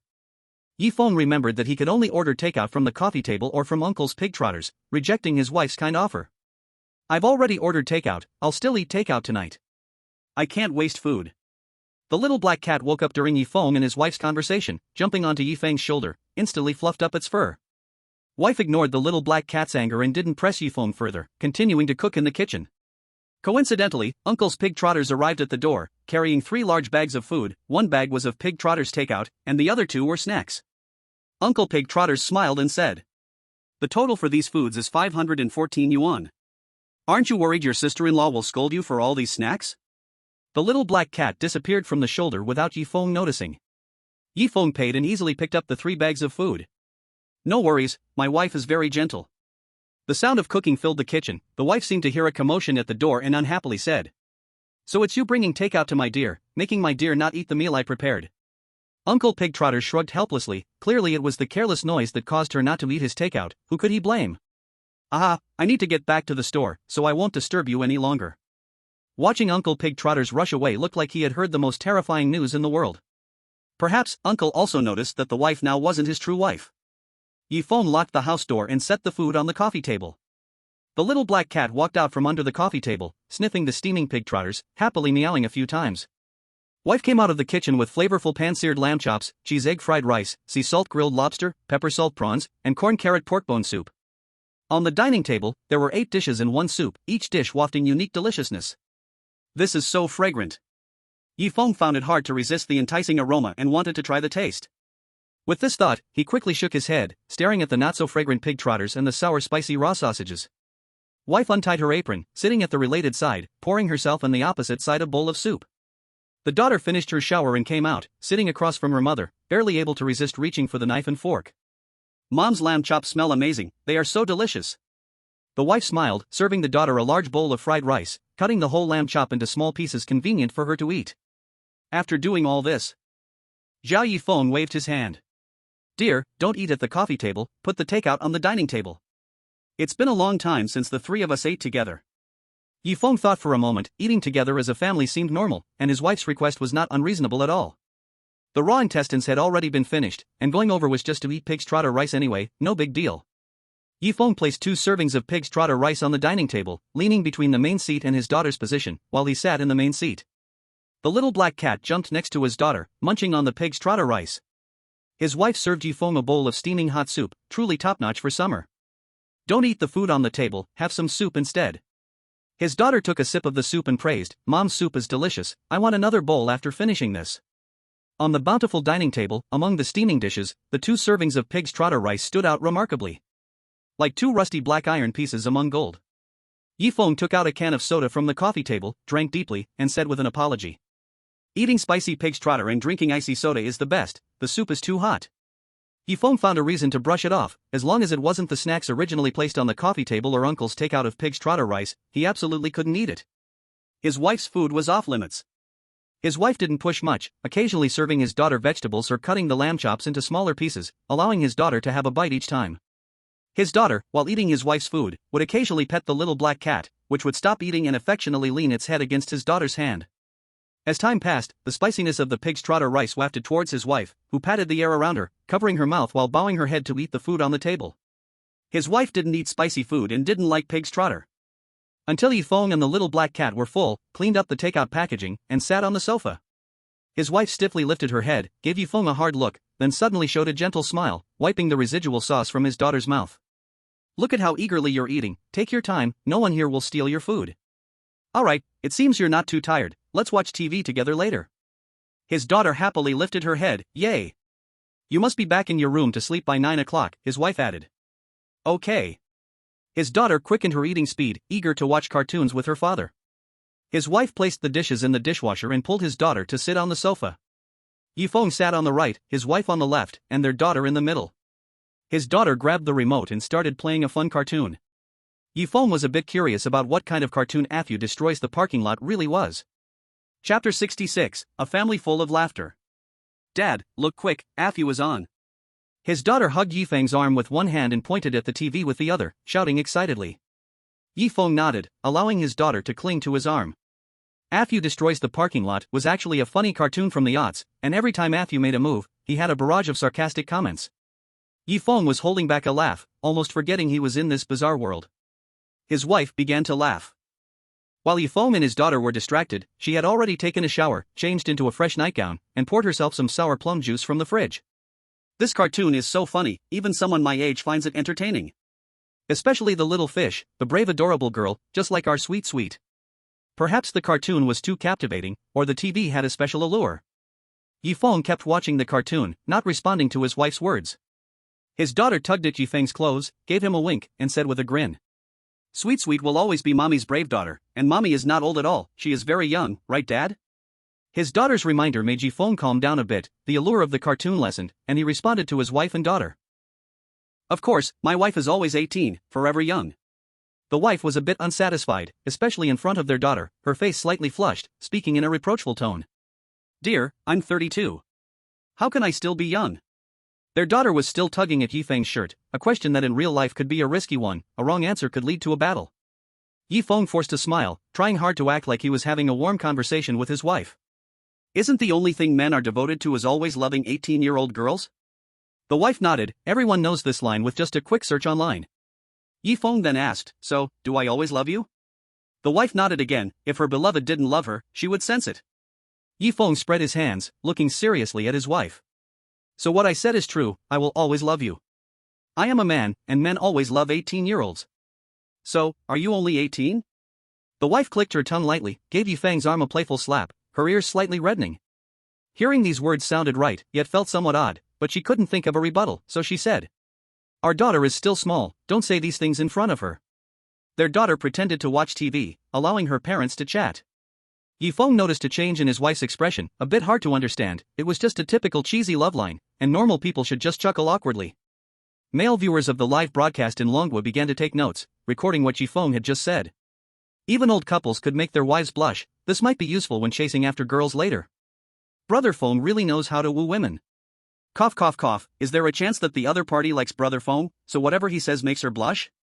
I want to report that the one above is my friend, named Xia Ergo, and he is reciting Brother Feng's love lines. Don't let me find out who you are? Yifeng didn't want to continue, he was really afraid it would turn into last night again, who could stand it every night? Especially that Victoria's Secret nightgown. In the cartoon, a Fu shouted, the black tiger catches the trapped little lamb. This made their daughter burst into laughter, taking the chance when the wife wasn't paying attention to open a pack of chips on the coffee table, eating while watching the cartoon. An episode passed. Only then did the wife notice their daughter had eaten 2 bags of chips, snatching the third bag from her hands, pinching her nose and scolding her. What time is it? Still eating snacks? It's too unhealthy. It's 8:30, you can still watch one more episode. I'm punishing you to drink water now. After drinking, you can watch TV. Upon hearing the word water, their daughter reluctantly pouted toward Yifeng. Sweetie doesn't like drinking water. Can you tell mommy I only need to drink half a cup? The wife looked sternly at their daughter, who then dashed to the kitchen to drink water. Dear, what was with you just now? You usually don't know how to comfort people? The wife leaned toward Yifeng, wrapping her arms around his, her delicate touch warming Yifeng's arm on the left side of his body. The wife poked Yifeng's waist, playfully leaning against his side face with a smile. Because they were so close, the scent of flowers enveloped him, and a wave of drowsiness washed over him. The little black cat watched the wife with sharp eyes, letting out a low, deep meow. Could such cheesy words really stir his wife's heart? He remembered hearing such words from a short, chubby man in the real world last time, and the woman left behind a line, turning to leave. The gist was, fat, oily, and cheesy, speaking such cheesy lines, just looking at it was nauseating. That man spent a whole night drinking from sadness. Yifeng happened to witness this scene in a convenience store. Yifeng patted his wife's shoulder with his right hand, explaining. I learned this from watching TV every day. Do you want to hear more? The wife turned a bit as if genuinely responding to what Yifeng had just said. Yifeng felt even more warmth and softness on his left side. The daughter finished drinking water and came back, watching her parents' affectionate actions, tilted her head and whispered. Mom and Dad, Tian is a bit sleepy, I'm going back to my room to sleep now, you can chat slowly. The daughter tightly clenched her small fists and jogged back to her room, locking the door behind her. Thinking, maybe in 10 months, there will be a little brother or sister. Without the daughter around, the wife's hands disobediently touched her back, warmth and coldness intertwining. The little black cat reacted more fiercely, almost scratching the wife. Yifeng grabbed his wife's warm hand, yawned, and the lingering taste of raw intestines surged onto his wife. The wife hurriedly retreated to the other side of the sofa, covering her mouth. Dear, does the takeout always deliver raw intestines for you downstairs? Yifeng nodded, not only was it delicious, but now it seemed to keep his wife away from him. Though he still didn't know what he might die from if he did that with his wife, he still followed the higher-ups' hints, keeping himself clean. The wife stood up, tidied her pajamas, and said one sentence before returning to the master bedroom. Dear, I'll also go back to my room to sleep tonight, or the living room will be very cold. Yifeng remembered this sentence and, when it was 11 p.m., came to the master bedroom. His wife had gone to bed early, her breathing was even but seemed a bit off. Just before locking the master bedroom door, the little black cat secretly slipped in, hiding in a corner and concealing itself from Feng. Feng didn't disturb his wife and quietly climbed to the other side of the bed in the dark, turning his back to her and beginning to sleep. After a long time, Feng entered sleep, breathing steadily. The wife's body remained still, yet her head turned 180 degrees, facing Feng with a strange smile. Chapter 67, Wounded and Scarred. He. The wife started laughing, a foul-smelling liquid continuously spreading from her body, gradually filling the entire bed. The stinking liquid that the bed could not hold spilled onto the floor beside the bed. The floor tiles were of poor quality, and the stinking liquid couldn't seep through. The little black cat stepped on the foul liquid and slowly walked towards Feng. In his dream, Feng heard a heavy snoring and a warm temperature. Was the heating on? It seemed to be summer here, could it really be? Feng kept his eyes closed because rules 11 and 12 were wrong. Now hearing the strange snoring, the safest method was to keep his eyes shut, pretending not to notice. The foul liquid gradually seeped into Feng's nostrils, his breathing began to falter, and he could smell a river water scent. What kind of horror is this? Having followed the safest method according to the rules, this must be a feint, it must be. Feng kept his eyes closed, even struggling to breathe. Suddenly, an angry meowing rang out, sometimes distant, sometimes near, mixed with the heavy snoring, sometimes fast and sometimes slow. It lasted for a full half hour. The meowing disappeared, the snoring also vanished, and breathing became smooth again. Finally, it was over. Feng breathed a sigh of relief and fell back into a dream. Compared to Feng's steadiness, several chosen ones that night still opened their eyes. A woman with her head turned 180 degrees, hair disheveled and face pale, appeared opposite the bed, smiling at the chosen ones. The little black cat seemed to be under some restriction, disappearing in the master bedroom. This woman was seeping black foul liquid from her whole body, spreading towards the chosen ones who were awake, wearing a sinister smile. He. Before these chosen ones could react, the foul liquid covered their entire bodies, leaving no strength to resist. The Livestream audience could only watch helplessly as these chosen ones perished. A night passed. Feng suddenly woke up, his shirt soaked, clinging wet against his body, feeling utterly uncomfortable. His breathing grew hurried. The indescribable feeling of suffocation, as if the oxygen around was insufficient. So uncomfortable. Feng struggled to sit up, taking a few breaths, still feeling the lack of oxygen around him. A clean pajama lay at the corner of the bed, with a crooked note on it. Dear, you sweated a lot while sleeping last night, wash up. After reading the note, Feng's expression brightened as he noticed his shirt was covered in black dirt, and adding that he hadn't showered yesterday, it smelled terribly bad. Just as Feng picked up the pajamas, he saw a little black cat leaning at the edge of the bed, its body trembling continuously, with visible bone wounds on its black fur. Little black cat, what happened to you? Feng was worried that the dirt on his body would infect the little black cat's wounds, so he dared only to observe closely. The little black cat let out a weak meow, licking its wounds, rubbing its body against Feng's feet. Feng vaguely remembered the sounds of snoring and meowing from last night. Could it be that the little black cat was protecting itself? Was it her that hurt you? The little black cat seemed to understand his words, nodding slightly, and the wound on its neck opened, oozing black blood. Meow. Okay, you stay here and don't move. After I wash up and the dirt is gone, I will find bandages to help you heal. Feng was worried that if the little black cat moved, it would open its other wounds. The little black cat remained still on the ground, its trembling belly proving it was still alive. Feng hurried to the bathroom to wash up, the foul smell falling away with the cold water, changing into a set of clean pajamas. Feng began searching through the master bedroom cupboard. Inside were only cosmetics, special items, clothes, a safe, and documents, nothing else was there.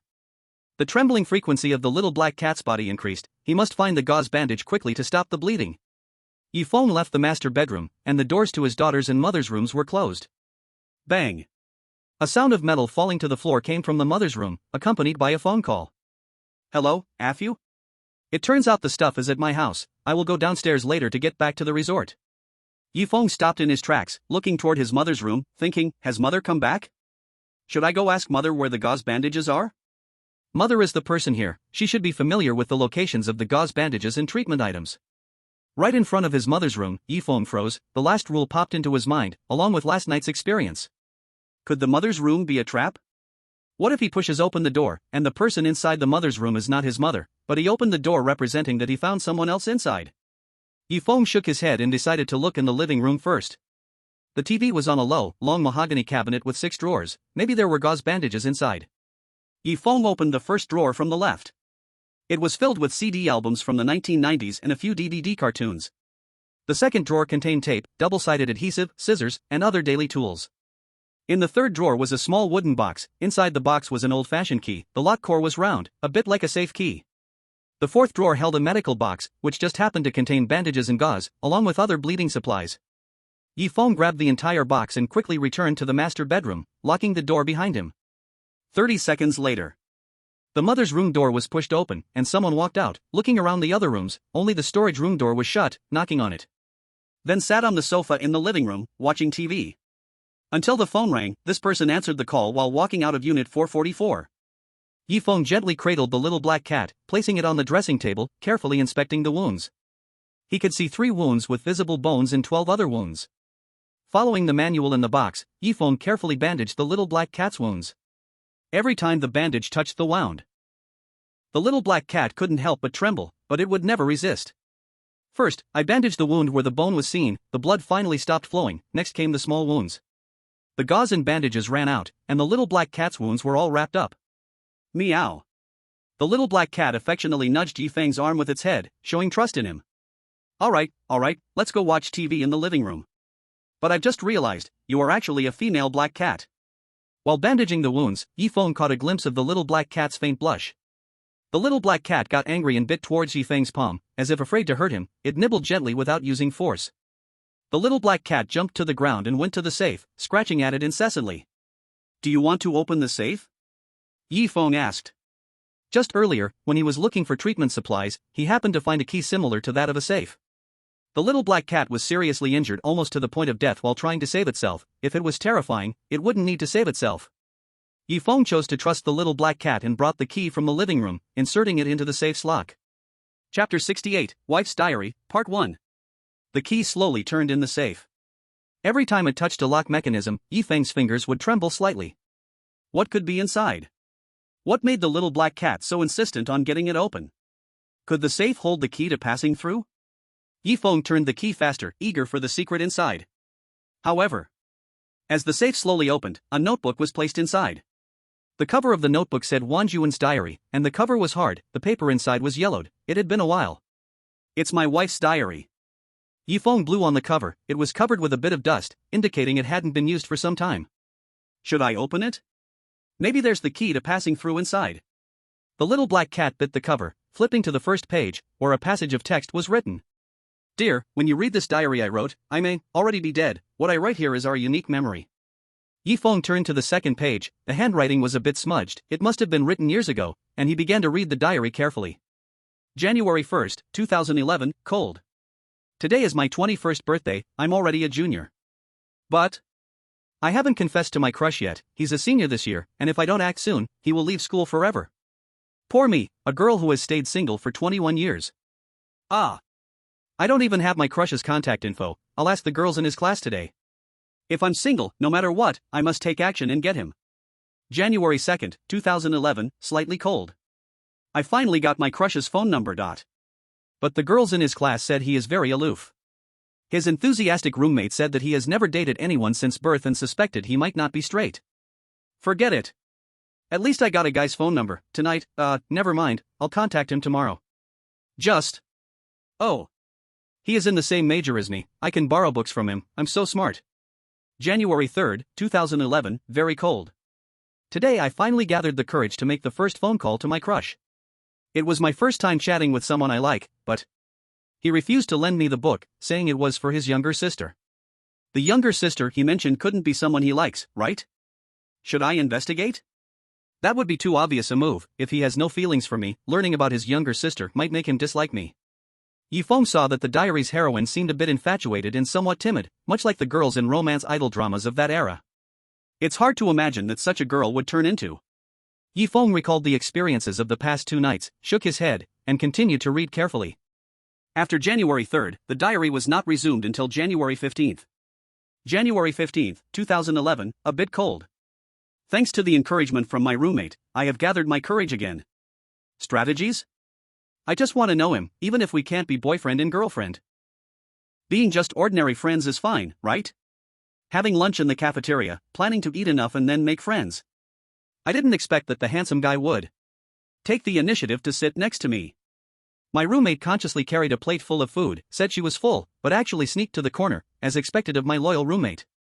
He sat down and spoke to me with a slightly hoarse yet very magnetic voice, saying, "My sister decided not to choose my major. This book is useless to me. I'll give it to you, so you can save some money."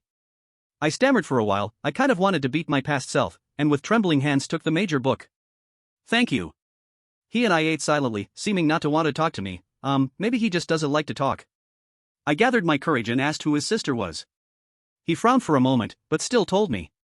His sister is his real sister, in her senior year of high school, preparing for university, decided to choose a major in golden honor.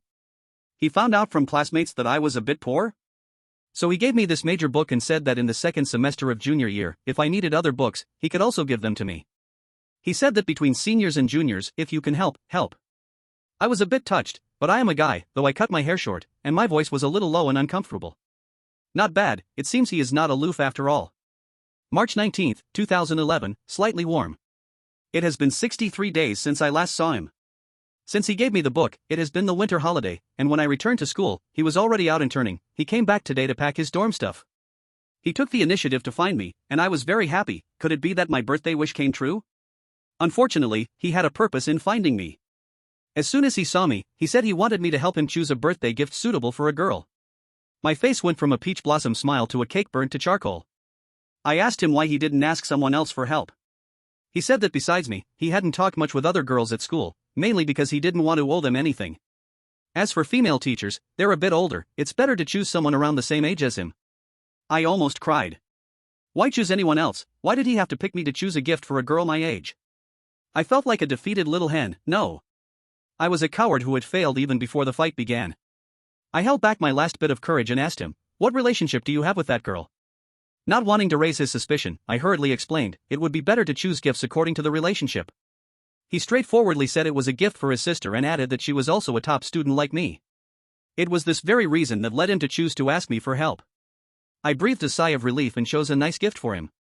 In the evening, he called me for the first time to say that his sister really liked the gift. So happy. March 23, 2011, a bit warm. He called me for the first time, making me happy for several days. Last night I finally had a good sleep. Today he invited me to join a part-time event at his company, saying I would be responsible for setting up the scene, for 50 yuan in 4 hours. He explained that since I was poor, this kind of job with decent pay was quite suitable for me. Help! I shouldn't be considered poor, but I am very grateful to the senior who told him I was poor, otherwise, I wouldn't have had the chance to meet him. In the afternoon, I went to set up the venue. He was in charge of setting up the venue, and I was responsible for following his instructions. When placing the water bottles on the table, he and I reached for a bottle at the same time, accidentally brushing against his finger. His index finger felt icy yet a bit warm, a little bony yet soft, quite strange, but it thrilled me. At that moment, my heart raced faster than when I sprint full speed for 100 meters. After setting up the venue, he and I stood aside, waiting for the meeting to start. During the chat, I felt like I used up all the words and thoughts I had in my lifetime. Now I'm back in the dorm, feeling a bit tired, so I won't say more. I'm going to sleep first. The diaries from March 24th to June 15th later are all about the wife working part-time at the company he is at. Or the wife pretending to encounter professional knowledge she didn't understand. When he asked him for advice, he was always patient in explaining to his wife. Over time, he and his wife became friends. Feng turned to the diary entry from June 16, 2011, and continued reading. June 17, 2011, it was very hot. P.S. For a newbie with zero romantic experience, this chapter is a bit tough to write. I hope the readers like it and kindly ask for a 5-star review. Abba. Chapter 69, Wife's Diary, Part 2. Today, not only is the weather hot, but my heart is also very hot. Because today is your graduation ceremony, after today, you will leave school forever. We are friends. But after you leave school, our contact will probably decrease. At least, it won't be as frequent as before. I mustered up my courage and made pig trotter's rice by hand.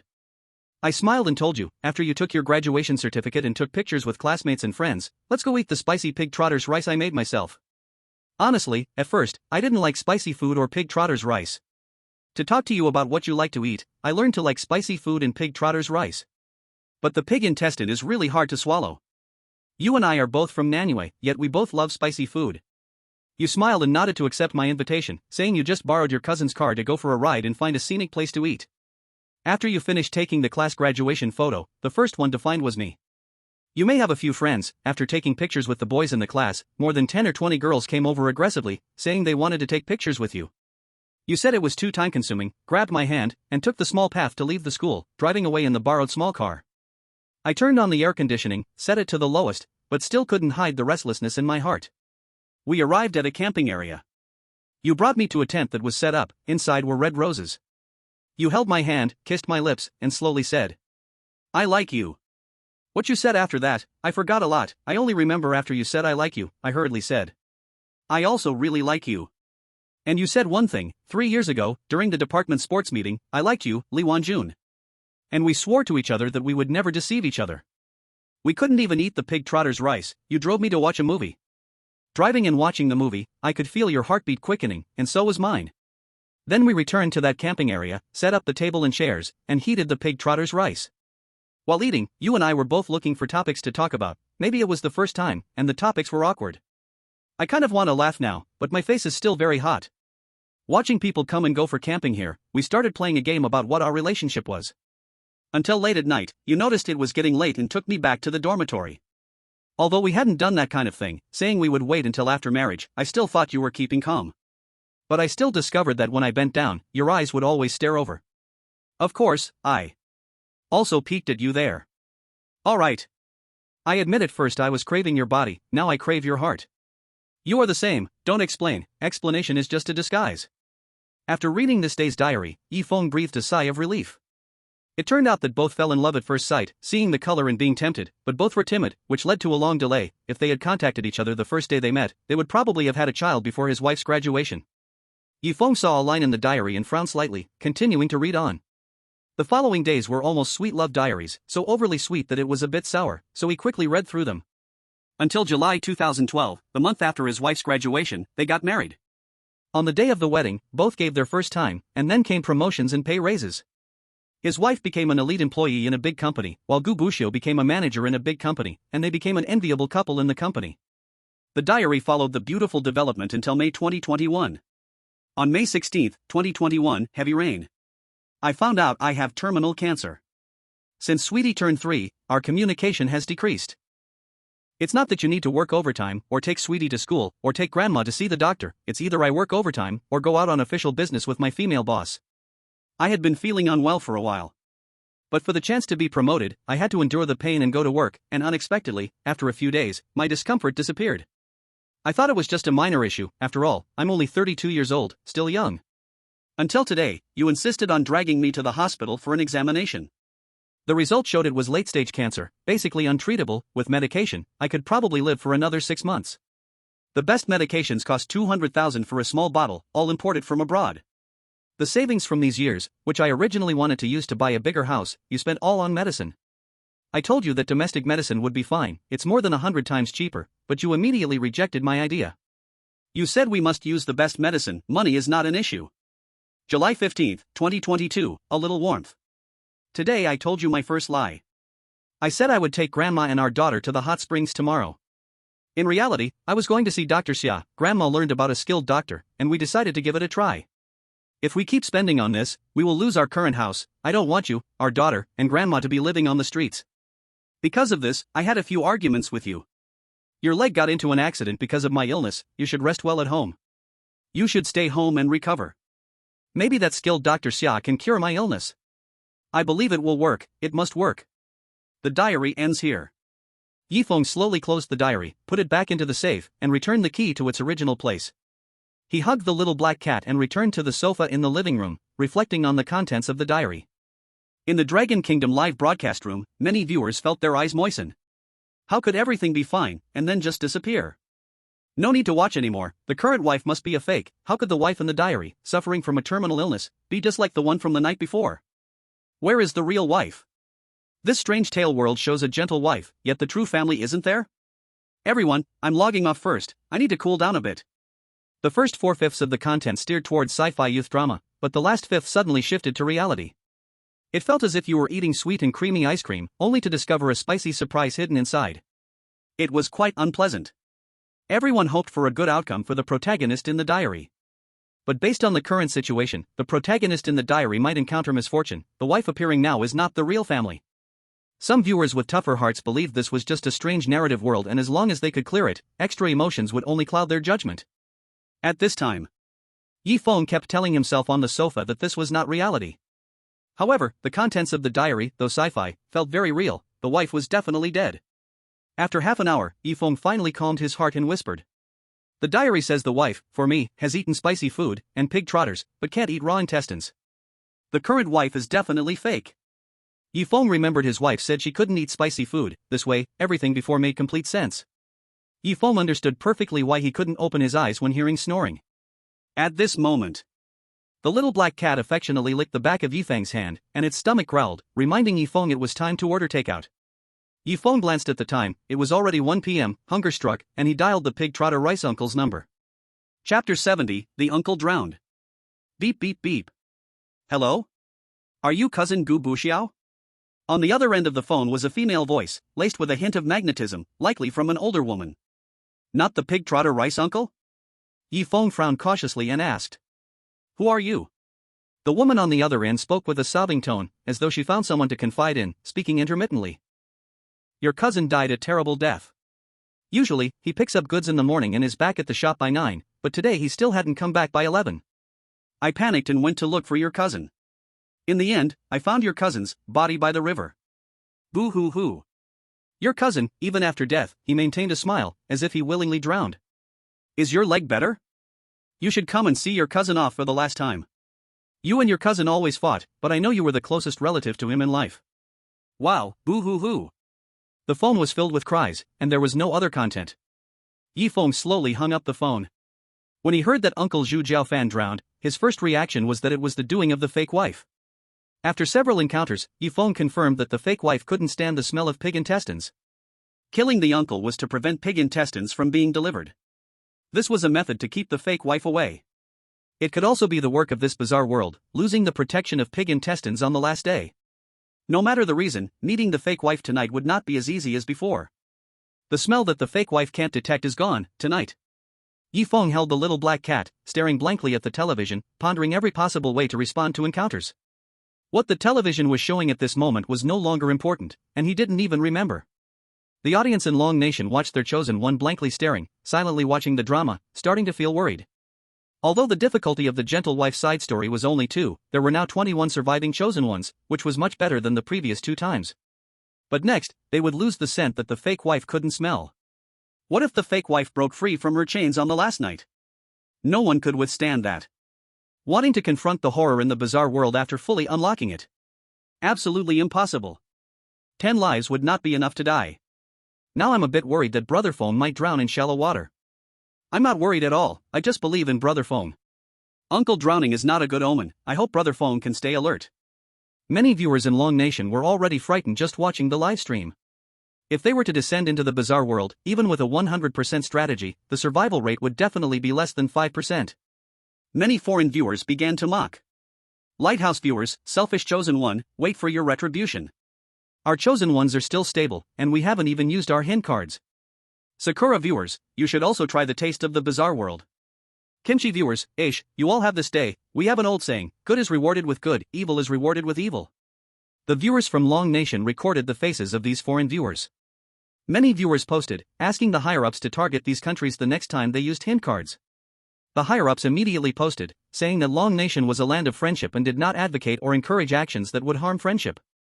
This instantly caused dissatisfaction among many viewers, but they believed that as long as Brother Feng encountered the chosen ones from these places, he would definitely not be polite. Foreign higher-ups ignored the situation concerning Feng, treating it as if it never happened. Some even posted calling it a righteous act that should be supported and affirmed. This made some viewers from Long Nation spit out blood in frustration. At this moment, Feng held the little black cat, thinking for almost 2 hours. In the end, it was a meow from the little black cat that brought Feng back to reality. Goo goo goo. The little black cat's stomach grumbled pitifully.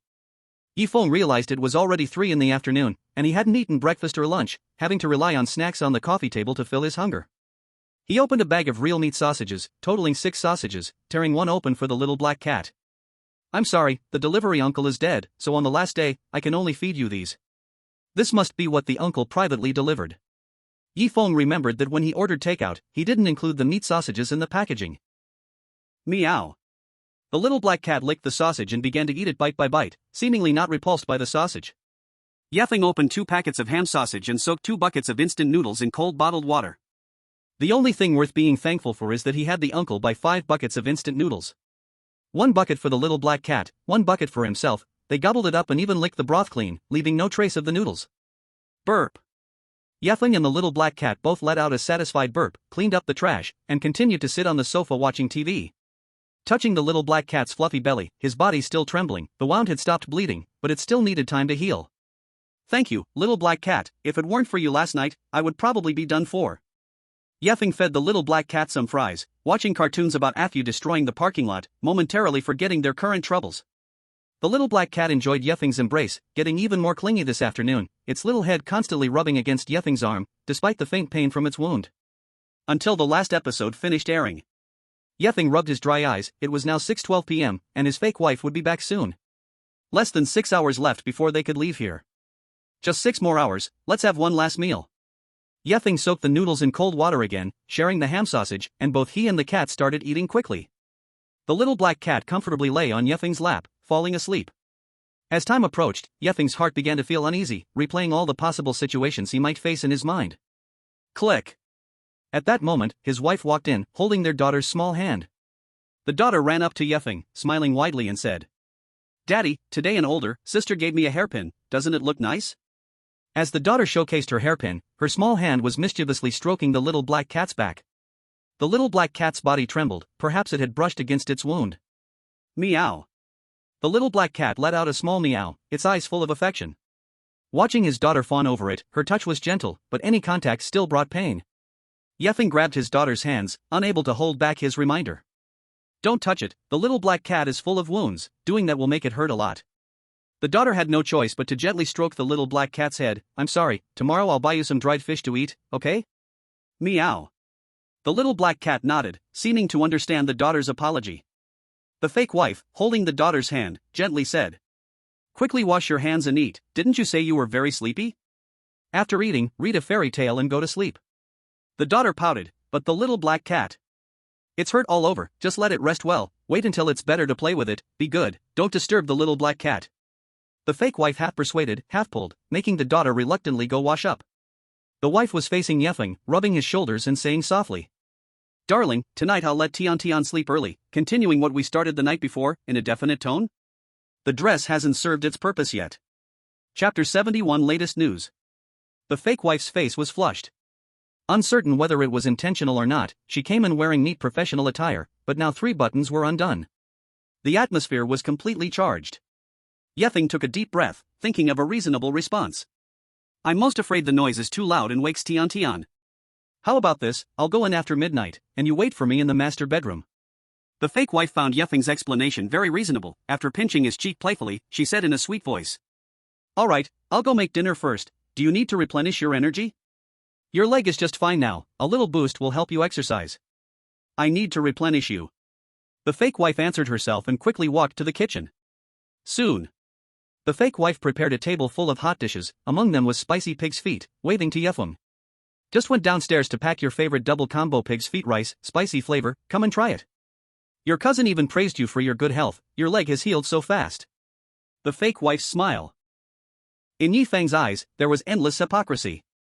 The uncle from the pig trotter rice died early in the morning, how could anyone praise him and still pack up the pig trotter rice? Feng was stunned for a moment, forcing a smile as he replied, "No need, I thought you were working late, I've already eaten dinner. You and Tian eat it." The fake wife's expression changed instantly, then returned to normal, starting to complain. "Ordering takeout again? Eating too much of it is bad for your health. Starting tomorrow, I will cook 3 meals for you daily. If you dare to order takeout again, don't think about coming into the room to sleep."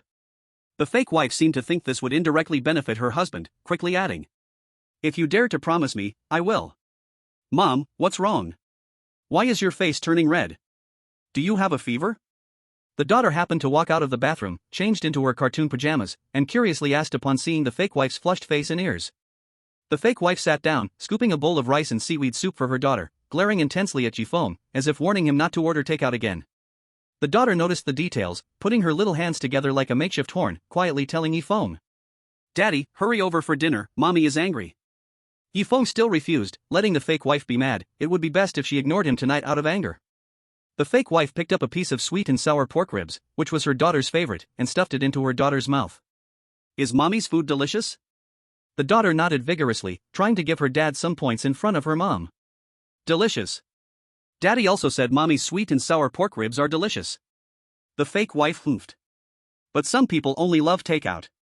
Tion, be good and don't learn bad habits." The daughter, "Got it. If you know it, eat more. Finish your dad's share too, let him go hungry tonight." The fake wife kept piling food onto the daughter's plate, and she obediently ate. After the daughter was full, she rubbed her round belly, wanting to sneak over to the sofa like a little kitten. The fake wife immediately noticed and grabbed her daughter by the collar, sending her back to brush her teeth and then to her room to read fairy tales. Feng continued watching TV, his heart pounding violently, knowing he had to be careful as they reached the final point. The audience from Long Country also started to feel anxious. According to logic, it's about to end, shouldn't something scary happen? On the last day, it seems too easy. You go ahead if you think it's so easy, don't just complain here. To be honest, this one is easier than the first two, just keep your composure. Not good, I hear the sound of a door opening. Me too. Why isn't Feng reacting? Can he not hear? At this moment, the fake wife, dressed in a nightgown, holding a glass water cup, walked out of the master bedroom in slippers. The fake wife's face was very rosy, and anyone unaware would think a fierce battle was about to happen tonight. Feng couldn't hear any sound made by the fake wife nor see her pass in front, walking behind him. Feng was petting the little black cat, thinking, in 10 minutes, I will leave here. After these days together, I feel you are a good cat. I hope you can survive well in this world. The fake wife returned, unsure if she would overhear what was said, and could only wish the little black cat well in her heart. Without the little black cat, Feng might have died last night. Suddenly, the TV automatically changed channels, switching to a modern idol variety show. Just as Feng picked up the remote to change the channel, a gentle voice came from behind him. Dear, why are you still watching TV? It's almost midnight. Feng's body trembled, instantly returning to normal. Wife, you scared me a bit from behind. Feng pretended to pat his chest and continued speaking. Just seeing the exciting part, wait a moment, and I'll come in and exercise well soon. The fake wife didn't want to let Feng go, sitting closely beside him. Both wearing thin silk pajamas, they could feel each other's heat and softness. Perfect, I'll watch this episode with you until the end, and... The fake wife blew gently into Feng's ear and whispered softly. So you won't fall asleep while watching and forget the important things to do. Feng's ears tingled a little, and he twisted his thighs hard, trying to stay awake. The fake wife held Feng and watched the TV program together. Just as they reached the most exciting part, the variety show suddenly changed to breaking news, with that serious host. Now we interrupt this program for a news update. Tonight at 10:22, there were reports from the public of a suspected floating corpse in the river near their homes. Our team has rushed to investigate. Feng immediately sensed something was off about the news and grabbed the remote to change the channel. After switching several channels, every one of them was broadcasting the same news, and he quickly pressed the button to turn off the TV. The TV remained on, still working. This is the body of a woman, identified as Li Wanjun, one of the women reported missing when a car fell into the river a few days ago. The body was found in a protective embrace, and experts believe that in life, Li Wanjun was shielding something, maintaining that position even after death. We are still investigating the other two missing women. The news disappeared, and the variety show resumed. The fake wife released her hold, her face flushed, and slowly walked towards the kitchen. Wife, where are you going? Feng tried to buy some time, but the fake wife ignored him and continued walking. The fake wife still discovered me, knowing she was not my family. Feng stood up, only 2 minutes left to leave this place, just 2 minutes without dying. With the sound of metal clashing, Feng's body froze in place, unable to move. Until a woman with disheveled hair and oozing black liquid emerged from the kitchen, holding a rusty knife. Feng's body finally could move again. 1 minute until midnight. Chapter 72, A Dead End. Tick-tock, tick-tock. The sound of a dripping faucet echoed in the kitchen. The footsteps of the woman covered in black liquid warned Feng. It's finally here. Feng glanced quickly, the woman was slowly approaching him. The knife in her hand, seemingly rusty, could definitely cut through the chosen one's body, there was no chance of escape. She was targeting him. Feng carefully set down the little black cat so it could sleep peacefully on the sofa, then ran toward the master bedroom.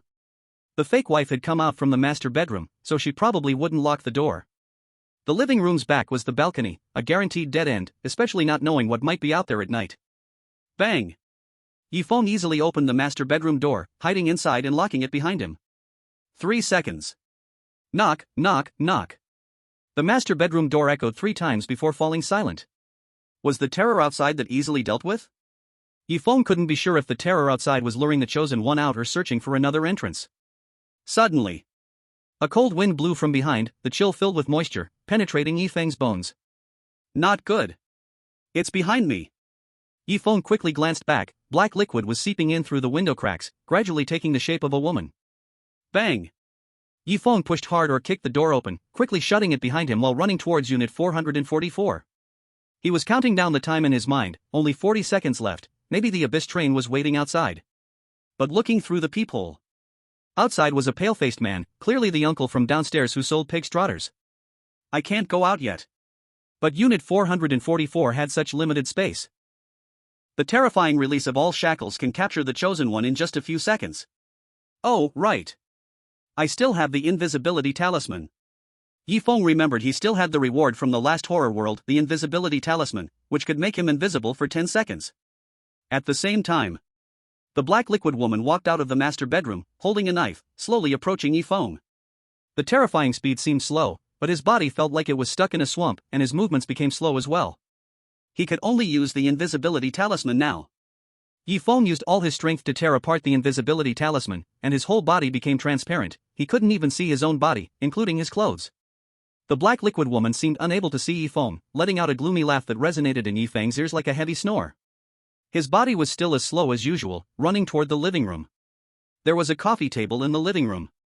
Feng planned to use the coffee table to gain a little more time for protection after the invisibility effect disappeared. 15 seconds left. The effect of the invisibility talisman disappeared, and Feng's figure appeared in the black liquid woman's sight. Roar! The black liquid woman raised her knife and ran towards Feng, moving quickly, faster than an ordinary person. Was there no time to react? Feng used all his strength to run away from the black liquid woman. Unfortunately, his speed was still as slow as before, and he couldn't last too long. 10 seconds left. The black liquid woman appeared right in front of Feng, and he could feel the terrifyingly cold air of her breath. The woman's lips curled upwards into a height, wrinkling with her eyes and ears, as she gripped the knife tightly and aimed it at Feng's heart. At this moment, Feng's only thought was to use his hand to block the blow, hoping for a chance of survival. Once the time was up, he would return to the Abyss train and recover from his injuries. All the viewers in the Dragon Kingdom's livestream held their breath, watching as only 10 seconds remained. These 10 seconds had to be endured, no matter what. Many viewers realized Feng's intention and hoped he could use his hands to catch the knife, trying to save his life and dodge this strike. Not good, there were still 15 living chosen ones just now, and now there are only 7 left, no, 6. Explosive. That knife is fierce, just one strike can sever the chosen one's hands. There's only one chance. After severing the hands, the next strike will go for the heart. Why is Brother Feng's knife rusty while the other chosen ones have shiny white knives? Brother Feng won't die. I believe in him. What just happened? Did we really not see Brother Feng for 10 seconds? I would trade my roommate's 10 years of being single for Brother Feng to pass smoothly this time. Many viewers from the Dragon Kingdom quickly typed on their keyboards, expressing their feelings, all hoping Feng could make it through safely. Some viewers, whose own chosen ones had died, expressed that the selfish chosen one should experience the taste of death. It would let those arrogant guys truly feel the fun brought by the horror world. In the dark living room, the television was still playing a variety show, reaching a comedic moment that filled the air with laughter, disturbing Feng's sanity. As Feng raised his hand to block, he had a momentary illusion. The rusty knife in front of him could sever his hands and still have the sharpness to cut through his body. At the same time, observing the black liquid woman maintaining her eerie smile further confirmed his thoughts. Was it a dead end? The terrifying speed was unavoidable, and the coffee table could not block the terror of time. No! There's still a chance. Just as Feng grasped the rusty knife, a black shadow lunged in front of him. The rusty knife instantly pierced through the shadow's body. Tick, tick, tick. Only 3 seconds left. The black liquid woman wanted to launch her final strike, but her body's speed slowed down, and along with the rusty knife of the small shadow, it slowly lifted upwards. 2 seconds left. Meow. The small shadow let out a piercing sound. The little black shadow turned out to be a small black cat. It was already asleep, wasn't it? Its body covered in wounds, how could it suddenly jump in front and block this knife? Before Feng could think, the black liquid woman moved even slower, slower than at the beginning. Only 1 second left. The rusty knife was 2 fists away from its hands, and the little black cat desperately clawed at the pale hand. Time's up. The black liquid woman turned into a puddle of black liquid and seeped into the floor's cracks. Clang. The rusty knife lost the support of the black liquid woman, sending the little black cat crashing to the ground.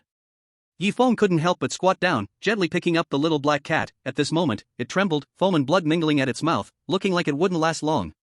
Thank you, little black cat. If it weren't for you, I would be dead. The little black cat suddenly opened its eyes, licked Feng's palm, nudging its head affectionately against his hand. Sticky, fluffy, warm, the chubby feeling filled Feng's whole body. Such a well-behaved kitty.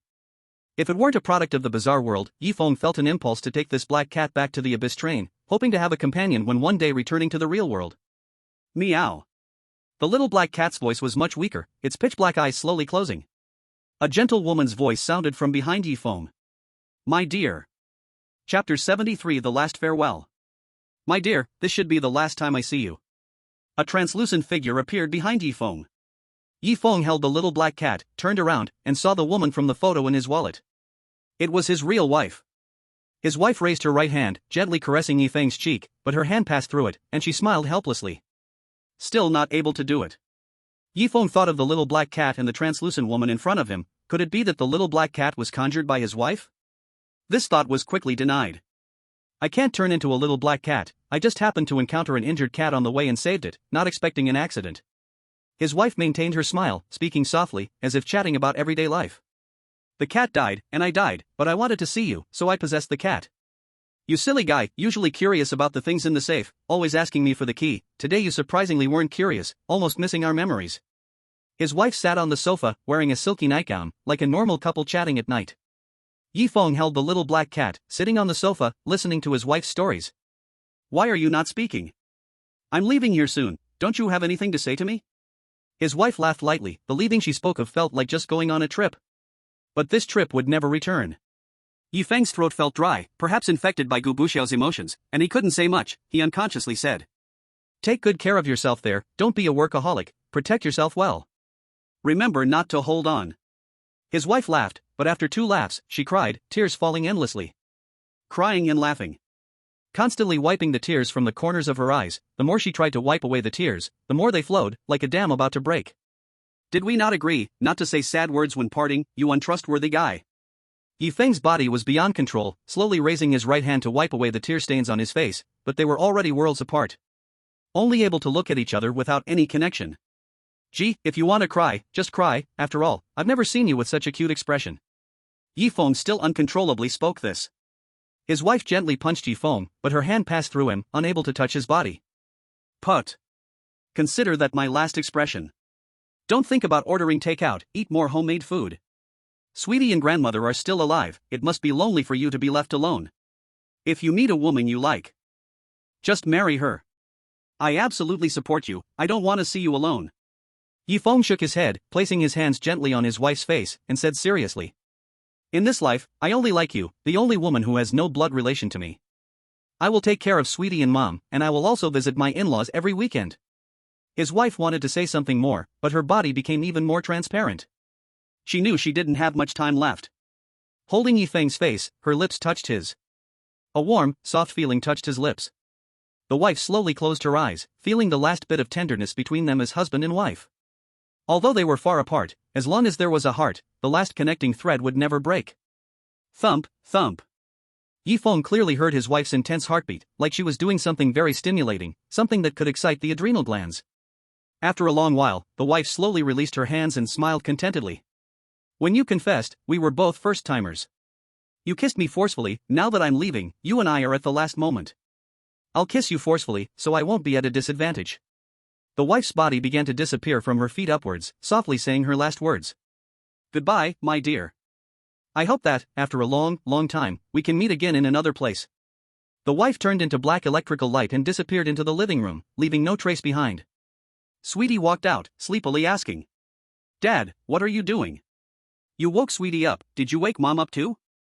Feng half-heartedly sent Sweetie back to her room to sleep, not wanting her to know that his wife had already passed away. Creak. The door of Unit 444 slowly opened. Outside was the entrance to the Abyss train, where a little girl stood. She wore a black hat that pressed down her smooth, dark hair, her white, tender face expressionless as she looked at Feng, extending her small, white hand. Come here, enter the Abyss train, and you'll have truly completed the eerie tale of the gentle wife. Feng glanced at the dead little black cat, silently saying, "Thank you for accompanying me these past few days, I hope you have a good end." This sentence was a blessing to the little black cat, and also to Li Wanjun. What's wrong? Are you reluctant to leave this world? The little girl looked at Feng in confusion, not understanding why a chosen one like him wasn't leaving directly like the others. The little black cat trembled and meowed, seemingly responding to Feng. Not reluctant, just saying goodbye. Feng walked up to the little girl, grabbed her small hand, and everything went dark before disappearing. The Dragon Kingdom livestream screen went black instantly, and the audience finally breathed a sigh of relief. They never expected that the key to clearing the stage was the little black cat. If the little black cat survived that strike, the chosen one would be safe and clear the stage. This meant that the chosen one had to treat the little black cat well, or else, like the other two chosen ones, the cat might stay asleep during the crisis, getting hit twice and falling down without moving. No wonder Feng always treated the little black cat so well, turns out it was for the last moment. At first, I also wondered. The rules only mentioned feeding stray cats, but didn't say we should treat them like girlfriends. Laughing and crying.jpg, could it be that Feng just likes cats? Didn't expect such an effect. Doesn't matter, as long as Feng clears it, the eerie tale won't come to us. Bad news, the Lighthouse chosen one has also cleared the stage, and the Tortilla chosen one has cleared too. I heard the Tortilla one is from our area. What? The Happiness Cinema also has a surviving chosen one? Looks like they're all tough. After reading the strategy guide, going through the eerie tale is a whole different matter from going in blind. It's like the former copied homework, and the latter had no idea of the answers, relying on themselves to figure it out. The difficulty difference is 100-fold. The Dragon Kingdom audience regarded the surviving chosen ones as enemies. They were more or less dissatisfied with Feng. Especially the Lighthouse chosen one, the horror novelist David. This made the audience of the Dragon Kingdom worried, praying that the next horror world would still be an independent world, without any connection to other chosen ones. Feng returned to the Abyss train, and the black-eyed girl in front of him was Z. Z gave a thumbs up and coldly said, "The scoring standard for the gentle wife is to return alive, the base score is D level. If there is no physical injury, the score increases by 2 levels. If the wife in the horror story can chat with you in the end, and you share a final kiss, it raises the score by 1 level. Reading through the diary in the horror story and thoroughly reviewing it raises the score by 1 level. P.S. The main text has over 2,000 words. Though the newbie is a bit worked up, their mind has slowed down a lot, breathing has become heavy, and climbing one flight of stairs leaves them gasping, which was never the case before. Typing speed has also dropped significantly. I don't dare to look at book reviews and paragraph reviews because I fear being criticized, and I can't help but want to hit the keyboard back. It's absolutely not that the newbie is being aloof and not replying to you, actually, I'm a bit of a chatterbox. It both affects my mood for writing, and I'm afraid of suffering from mental exhaustion due to poor reviews. I'll just treat all reviews as good, and paragraph reviews as lively atmosphere. Once I fully recover and my mind is sharp again, and I've typed up enough words, I'll carefully look over everything and humbly seek to improve on any shortcomings. After 6 years, this is the first horror story I've written. Hopefully, it will achieve some good results. Moreover, if there's anything you'd like to say, you can leave a message in the latest chapter's chapter discussion section. _. Chapter 74, there are other chosen ones surviving. You have completed all the requirements to raise your score in the horror story, reaching the highest score of a level in a simple horror world. Z raised 2 fingers. You are the first chosen one to complete the Gentle Wife horror story and have achieved an A-level score. You can ask me 2 questions, or exchange a question for an item that can be carried into the next horror story. Feng really wanted to know what would happen to Gubushio after the Gentle Wife. But as it is a horror story world, it is destined to have nothing to do with him, knowing or not knowing is not important. Feng asked the only question he currently wanted to know. In the 3 horror stories I've experienced, besides me, who else has cleared them? From Z's words, he understood that besides him, there were definitely other chosen ones who had passed the Gentle Wife. Z's innocent eyes frowned slightly as she raised a finger. According to the train rules, this question counts as using one of your 3 questions. Do you understand now? Feng nodded to indicate he understood. Z continued, in the absence of knowledge, it counts as 1 question used. Besides you, there is 1 chosen one who cleared the Happy Cinema horror story, hailing from Italy. 2 chosen ones cleared the Gentle Wife, one is from the Lighthouse chosen ones and the other from the Burrito chosen ones. In K Hospital, besides you, no one has survived. After hearing this, Feng felt a bit of pressure. Not all chosen ones were idiots. Among billions of people, there will always be some talented individuals. Passing the horror story world without any strategy requires some skill. Even if it's luck, it's still a form of luck. Especially if the non-chosen ones have opinions about him, they simply did not want to help the ungrateful. For the second question, what is the name of the next horror world? Feng asked. If it involves teaming up with several chosen ones, then it's necessary to be cautious of the chosen ones who have cleared once. Be fully prepared. Z shook her head, looking at the pitch-black scenery outside, and replied. Currently, it is impossible to know what horror world the Abyss train will arrive at next. Please consult other questions or choose one more item to carry. Feng thought for a moment, having no other questions to ask, and had to choose one more item to carry. I choose to convert my remaining question opportunities into one more item to carry. Z led Feng into a train compartment, where 5 items were placed on a table in front of a certain seat. They were 2 pieces of compressed biscuits, a flashlight, and 3 hints. Another 2 items are to reach the previous round's upper limit score and to consume question times to obtain choice items. They are a power bank and 10 sheets of white paper. The power bank can charge a mobile phone to 50%, while the white paper cannot be damaged and can only be seen by oneself. Feng thought for a moment. The first 3 items were too simple, the power bank and white paper were more special. The power bank can charge mobile phones, laptops, and tablets, but it can only charge the mobile phone to 50%. Moreover, after it's fully charged, the power bank cannot be recharged, equivalent to a one-time item. The white paper is used for recording, especially since it cannot be damaged and no one can peek at it, which made Feng ponder. Adding that the white paper cannot be damaged indicates there is a special use for it. In the end, Feng chose the white paper, stacking 10 A4 sheets pressed together, eventually forming a rectangular shape. After passing through the food car and snack car, he arrived at the second carriage of his residence, open room 202, and walked in. Feng planned to stay in the room for a few more days. At least, he wouldn't let other chosen ones know that he had smoothly passed the Gentle Wife horror tale. Dragon Kingdom chosen ones have successfully passed the horror tale, Gentle Wife, difficulty mode 2. This horror tale will not descend upon the Dragon Kingdom. Dragon Kingdom chosen one Feng, as the first successful challenger, the Dragon Kingdom gains extra fortune. The probability of good weather increases by 0.5%, maximum 100%, desert area decreases by 0.2%, flood probability decreases by 2%. Upon receiving this good news, the entire Dragon Kingdom decided to celebrate for a day tomorrow. Z would then welcome the Lighthouse chosen one and the Burrito chosen one. The 2 of them passed the Gentle Wife horror tale 2 minutes later than Feng, aside from some unexpected events. Z looked expressionlessly at the Lighthouse's David, who had crippled hands, and coldly said. The scoring standard for the Gentle Wife is to return alive, with a base score of D level. Review the diary in the horror tale and browse it carefully, upgrading 1 level. The score is C level. You can choose the following items to bring into the next horror world. David chose a flashlight. At the same time, Burrito's Yang Yanqing entered the Abyss train, also scoring C level, and saw David there. To avoid arousing David's suspicion, he quickly explained. Hello, I am Yang Yanqing from Burrito, with no relation to the Dragon Kingdom. Can we form an alliance? More friends, more help. David's deep gaze seemed to see through Yang Yanqing. With the keenness of a horror novelist, he discovered Yang Yanqing was not lying. He extended his right hand and smiled. Congratulations on passing the Gentle Wife horror tale, you are now my friend. Yang Yanqing excitedly extended his hand, and they shook hands. David introduced himself. I am David from the Lighthouse, a horror novelist in the real world. Yang Yanqing, who had a habit of reading horror novels, previously saw David hurriedly clarify his relationship with the Dragon Kingdom and suspected this chosen one was the horror novelist David. Unexpectedly, he really was. Yang Yanqing smiled and said, So you really are the horror novelist David. I have read your famous work 3:30 in the night. David found out that the other party was still a fan of his book and smiled brightly. I never expected to meet a fan of my books here. Z interrupted David and Yang Yanqing's conversation, explained the matters of the Abyss train, and then led them to room 313 and 314 before turning to leave. That night, the 2 men, David and Yang Yanqing, talked for a long time. Time flew by. Feng rested in room 202 for 2 days, recovering his body and mind. In the following days, he spent 12 hours each day watching horror movies and television series. The level of terror felt from the videos was hundreds of times less than the terror from personal experience, especially without any strategies.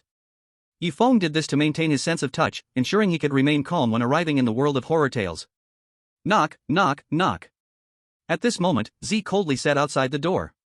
The next horror world is about to arrive, please prepare yourself. Feng put the white paper into his pants pocket and slowly pushed open the door of room 202. Everything went dark, and when his vision returned, he found himself standing in a crowd. There were people standing on both sides, wearing light yellow clothes, with smiley faces printed on their backs. I roughly counted the number. There were 25 people in 5 rows and 5 columns. Each person's hair color was different. There were brown, black, blonde, and light blue. They looked like chosen ones from different countries. Feng stood still, waiting for something to happen. Tapping sounds echoed in the distance as polished shoes struck the ground, instantly drawing everyone's attention. Feng also turned to look, but his body was controlled by some special force, preventing him from looking away. He couldn't see the figure making the footsteps, only hearing a steady, slightly hoarse male voice. Welcome to your arrival. From now on, work hard here, and I will never treat you unfairly. Chapter 75, Smiling Courier. You are all numbered 01 to 25, are smiling couriers from the Southeast Station. After the holiday break, it's time to work hard. The top 3 in performance will receive an additional 10% commission. A man, both fat and thin, appeared at the front of the line, holding a bunch of work IDs and keys. This man looked about 40 years old, standing at around 1.70 meters, neither too tall nor too short. His limbs were thin, but he had a round, big belly, wearing a red shirt with the logo of the Smiling Courier. He wore a high-tech sports wristband on his right arm, with a towel hanging around his neck, drenched in sweat, as if he had just finished exercising. The man coughed twice and began to introduce himself. Did you forget about me after half a month off for the new year? Everyone present, including Feng, who could not control his body, shouted towards the man. Hello, old Gu. You are the head of our station. Old Gu smiled at everyone, walking in front of each person and selecting specific IDs and keys, mumbling to himself. Remember, work hard in the new year, strive to be the best courier. This is your ID and key, number 02. The person receiving the ID immediately hung it around their neck. One side said Southeast Station of Smiling Courier, with a smiley face icon next to it and a complaint phone number at the bottom. The other side was blank. The ID was in a transparent plastic sleeve, threaded through with a cord to be hung around the neck. Soon, Old Gu arrived in front of Feng, selected the ID with the number 04, and handed over the key marked with 04, smiling as he said. Number 04, you did well last year, winning the best smiling courier for 3 consecutive months. Keep it up this year. Feng took the ID and key, smiling, but said nothing in response. Old Gu didn't mind and continued distributing IDs and keys to other couriers. After all were distributed, Old Gu returned to his original spot, smiling at the couriers. Look at my memory. This year we have 2 new employees. Let me introduce the work and daily routine at Smiling Courier. Whenever we deliver a package, we must smile at the recipient. This is our station's mission. Anyone who violates this principle will be immediately fired, even without complaints. Old Gu looked at the employees listening attentively and continued. Your ID is your identity badge, the only proof that you are an employee of our station, so don't lose it. The key will open the corresponding number's vehicle and employee dorm room door, so remember to keep it safe. Now check your IDs and keys to see if there's anything wrong. If there is, bring it up now, and I will change it immediately. Many couriers checked their IDs, finding them intact, still warm inside, as if just printed. On the key, there were still tiny metal shavings along the seams, giving it a gritty feel, as if freshly polished. At the same time, Feng discovered a note was wedged inside the transparent sleeve of the ID. He pulled it out, revealing a set of rules. Welcome to become a courier at our Smiling Courier Station. You are a courier at the Smile Express station, and you only need to follow the delivery assignments given by the station manager. Your working hours are quite flexible, but remember that the packages for the day must be delivered by the end of the day. When facing the recipient, please keep smiling. If the recipient sees no smile on your face, they may complain about your bad attitude. If there are 3 complaints, you will be punished by the station manager. During the daytime, the recipient is most likely at the delivery location. You can call in advance to confirm, but remember to be polite. You can use the map app on your phone to find the delivery address, but it will use up a lot of battery power. The recipient has the courier's phone number. If your phone rings, please answer it. Not answering may lead to a complaint. Your job is only to deliver packages. You can refuse any other requests from the recipient, and you don't need to do anything unrelated to delivery. But remember to record the conversation with your phone. The delivery station needs the evidence you provide. Your delivery vehicle is a 3-wheeled motorcycle. Please keep your motorcycle key safe. You can use it after 6 o'clock in the morning. Before 8 o'clock in the evening, please return it to the designated place. Do not call anyone at the delivery station by the wrong name, and do not greet anyone unless necessary. If needed, call them by their number. No one can discover your real name. If the manager finds out you are not the real courier, you will be dealt with. The delivery station provides staff dormitories. Please enter your own dormitory according to your work number to rest. And the staff canteen provides free meals and drinking water for employees. The station manager has the right to fire you unconditionally. Please always try to please your manager. Feng quickly skimmed through the Smile Courier rules, among which rules 1, 6, 8, and 12 appeared in red. These 4 rules are partially or completely wrong. Rule 1 is easy to understand. The first half is correct, but the second half is wrong. Maybe some other people can also assign delivery tasks to couriers. Rule 8 as well. The mistake might be in the usage time of the vehicle. Rules 6 and 8 are not 100% clear on where the error is. Only future events will tell. Every rule looks simple, but instinct tells Feng that each one is full of traps. This horror tale is at least of normal difficulty. The difficulty is definitely not lower than the happy cinema. Many chosen ones read the seemingly simple rules and laughed. They thought this time it was an easy horror tale, like the previous Gentle Wife one. From the Livestream paper analysis, as long as you don't let desire break your will, you can pass easily. The chosen ones began to imagine that after passing successfully, their families would gain great wealth. At the southeast station, a chosen one discovered that Feng was also inside, and also noticed this horror tale seemed simple. He planned to use the rules to eliminate Feng inside the tale. A chosen one who looked smart noticed rule number 10. The corners of his mouth slightly curled up. Lighthouse David also noticed rule number 10 and wondered if he could use this rule to immediately kick out the Dragon Nation chosen one. Since the horror tale had just started a few minutes ago, now was the best time to eliminate the strongest enemy. David stood in place observing the surrounding couriers. He could only confirm Feng and the new book fan Yang Yansheng. He couldn't tell for now who else was a chosen one or a real courier. Feng noticed a courier smiling at him. Hidden in the smile was cruelty, as if there was a deep blood feud. This one must be a chosen one. Feng noticed rule number 10. His expression changed. Is this putting his life in someone else's hands? He would never be so careless. He instantly calmed down and smiled back at this chosen one. The chosen one's face darkened, thinking Feng's smile was a provocation. Raised a hand and shouted to Old Gu. Old Gu, I found someone sneaking in here who doesn't belong to our delivery team. As soon as the words fell, Old Gu and the other delivery workers all looked at this delivery worker. Chapter 76, Say the Name. Who? Old Gu stared sharply at this delivery worker, then scanned the other delivery workers. All the delivery workers kept smiling. Feng, under the influence of a strange force, also maintained a smile.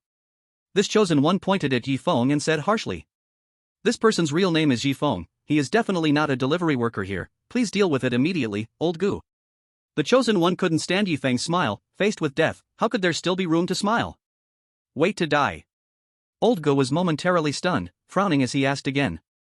Who is it? The chosen one thought Old Gu didn't hear him clearly and yelled loudly. It's him. He is Feng, not a delivery worker here.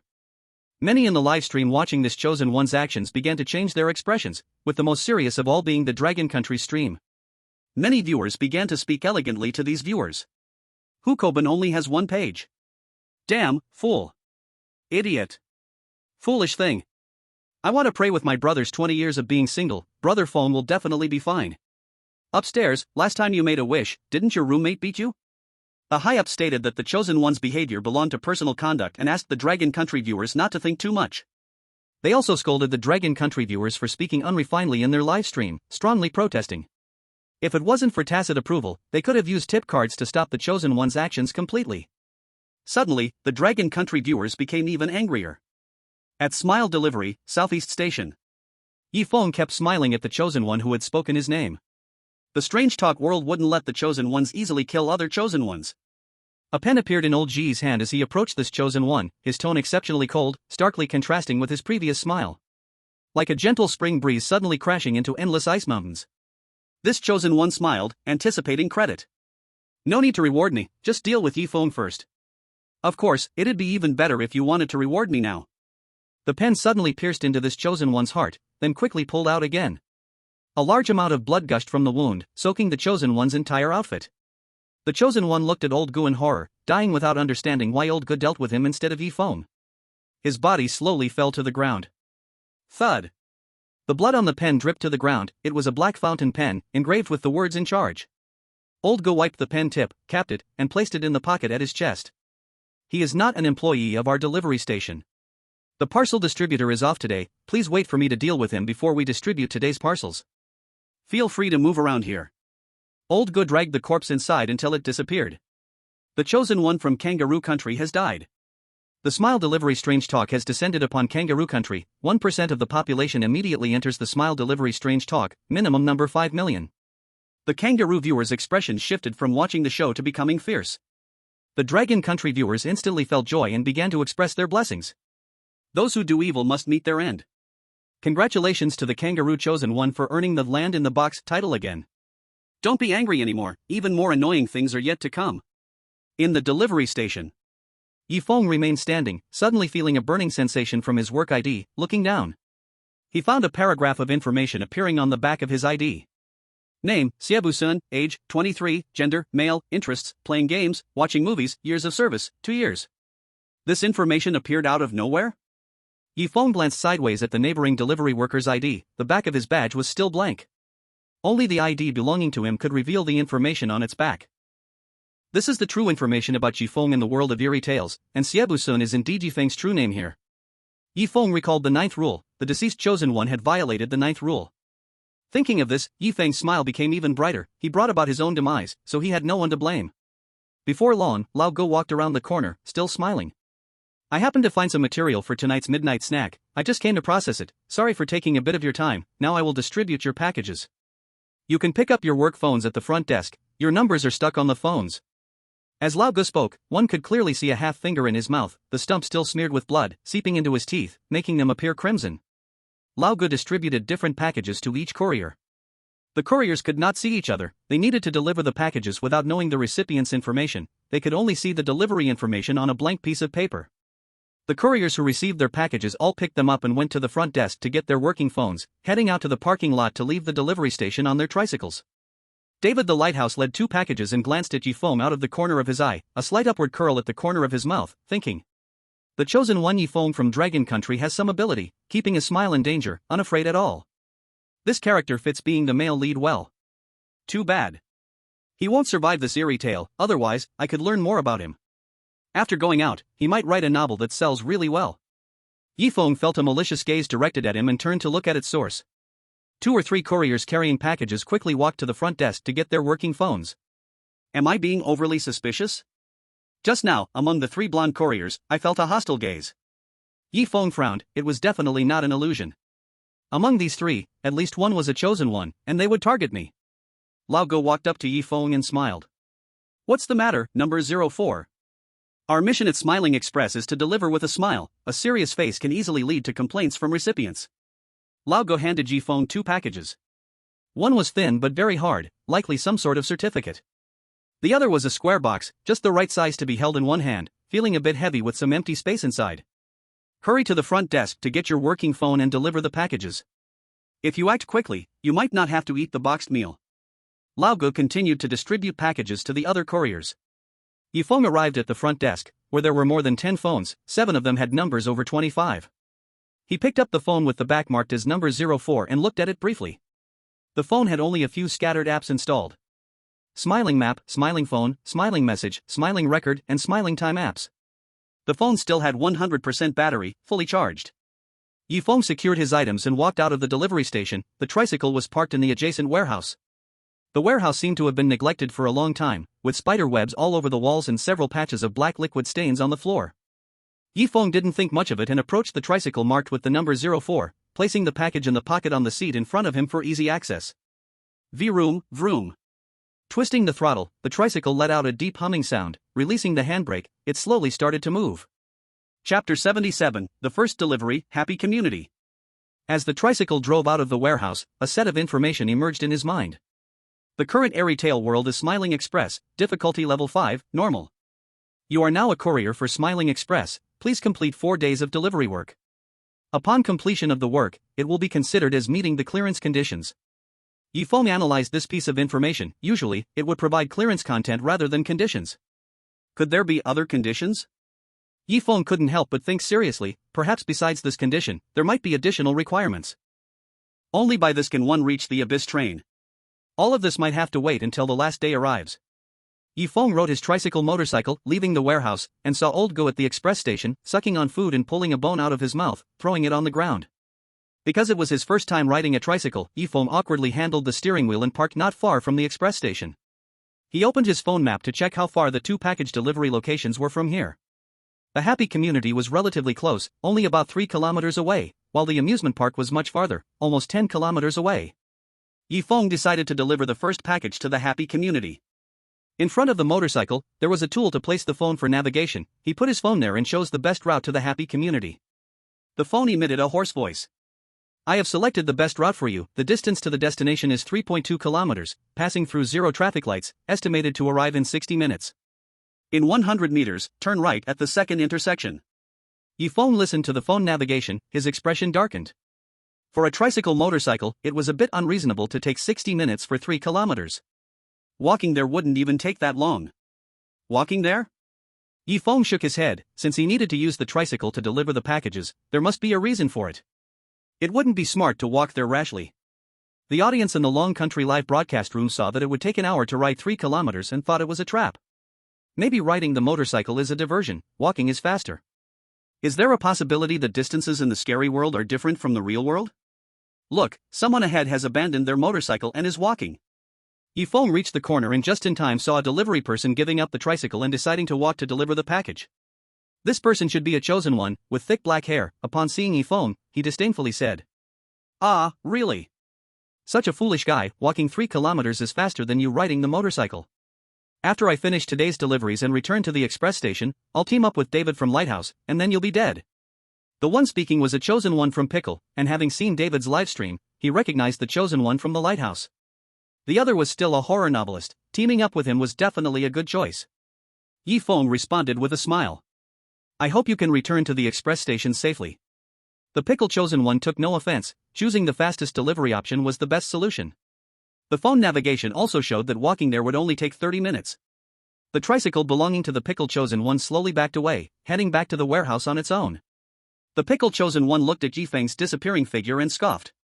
I thought the chosen ones from Long Country were strong. Turns out he is just an ordinary coward, not even reacting to a threat just now. I guess other Long Country people are the same, like little eggs. The Pickle audience laughed heartily, finally gaining some ground. Pickle audience, well said. Weak at heart. Pickle audience, still keeping a smile, really timid. Pickle audience, when our chosen one alliances with David, that will be the end for you, Feng. The Long Country audience was furious, not because of Feng's actions. He was steady, which was fine, but rather because of the Pickle chosen one and the Pickle people. Many cultured people from Long Country came to the Pickle live broadcast room to have some heartfelt talks. Your chosen ones are really impressive, expected to survive less than an hour. Dog. I seem to have insulted an animal, still can't change my habit of eating shit. Youngster, have a bigger perspective, don't just limit yourself to such a small scope. Many Pickle people's pride was hurt and they couldn't respond to the other side. The live broadcast room was not in Pickle, couldn't pull the wires, so they had to spam, trying to bury the heartfelt words of the Long Country audience. However, at that moment, in the Pickle live broadcast room, an accident happened to the Pickle chosen one. The chosen one of Pickles found himself in his first confrontation with Feng, gaining the upper hand, puffing out his chest like a victorious rooster. Holding a delivery package, he hurriedly followed the navigation to his destination. The place he had to deliver to was called Warm Apartment, just 2.9 kilometers away. After walking only a few steps, he felt weak all over, his legs sore, almost dropping the delivery package. Just then, 2 couriers drove by side. They must have known each other, stopping as they passed the chosen one of Pickles. Where's your vehicle? Delivering packages needs it, why aren't you using one? The chosen one of Pickles considered himself well versed in the rules. The rules only said usage time was allowed, not that a vehicle must be used, forcing a smile as he replied. I think walking to deliver a package is faster and improves my work efficiency. The 2 couriers exchanged glances, dialed a number, speaking in words that the chosen one of Pickles couldn't understand, and a few minutes later, the 2 couriers rode away on their motorcycle. The chosen one of Pickles felt proud. Looks like my judgment was right, I'll give this news to David as a show of sincerity. Just as he stepped forward with his right foot, a hot, strong hand came down on the shoulder of the chosen one of Pickles, issuing a low voice. Courier number 14, where's your vehicle? The chosen one of Pickles was about to get angry, already escaping his lips. When he turned around, he saw Old Gu, the manager of the delivery station, instantly forcing a smile. Just as he wanted to explain with his earlier words, Old Gu interrupted him. Our motto is to smile. You walked here without a vehicle, you must be exhausted, how can you keep smiling? You're not even an employee of my station. 2 years ago, it was emphasized again and again that a vehicle must be used for deliveries. The chosen one of Pickles began to sweat coldly, thinking about escaping but Old Gu took out a pen, removed the cap, and stabbed it into the chosen one of Pickles' chest. slowly bringing him down to the ground. The live broadcast of the pickles suddenly went black. The chosen one of pickles is dead. The Smile Delivery ghost story descends upon the delivery country. 1% of people immediately enter the Smile Delivery ghost story, minimum number 5 million, but the audience of pickles was left in disbelief. There was no mention of needing to use a vehicle. Could this count as a rule violation? Some viewers also realized that what seemed like a simple delivery hid many traps. In the Dragon Country livestream, Feng was currently driving a 3-wheeled motorcycle. After an hour of driving, following the navigation, he finally arrived at a residential area. At the entrance, for large characters read, Happiness Community. The handle of the gas gave off a burning warmth. Looking over, he grasped a note that wrote the rules. 13. The vehicle has a pen. Its user may use it freely and must have the recipient sign the delivery slip to confirm receipt, then take back the signed slip. Besides this, do not lend it to others. After reading this rule, the security guard of the community suddenly appeared in front of Feng. Chapter 78, The Moved Out Resident. Delivering packages? Place the package in the bird's nest. The residents of the community will come to collect the package. The security guard was used to this, simply explaining to Feng about placing the package in the bird's nest. If Rule 13 had not appeared, Feng would have considered placing it in the bird's nest. But Rule 13 clearly stated that the recipient must sign for it, and the delivery slip indicated that it required a personal signature. No. I am from Smile Delivery Company. The recipient must sign in person.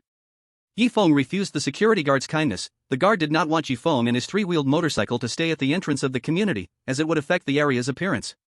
He had to continue asking. Which resident are you delivering the package to? I can contact the person to come down and collect it. The security guard did this to confirm if the package Feng was delivering was indeed for the happiness community. Feng read out from the delivery slip.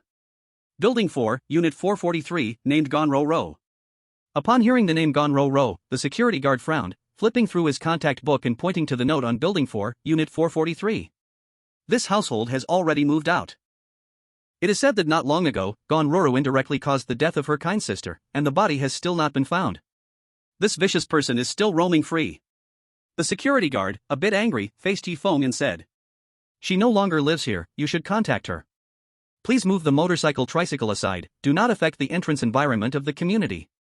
Feng moved the motorcycle aside, and just then the drawer loosened, revealing an oily signature pen, which he put in his pocket.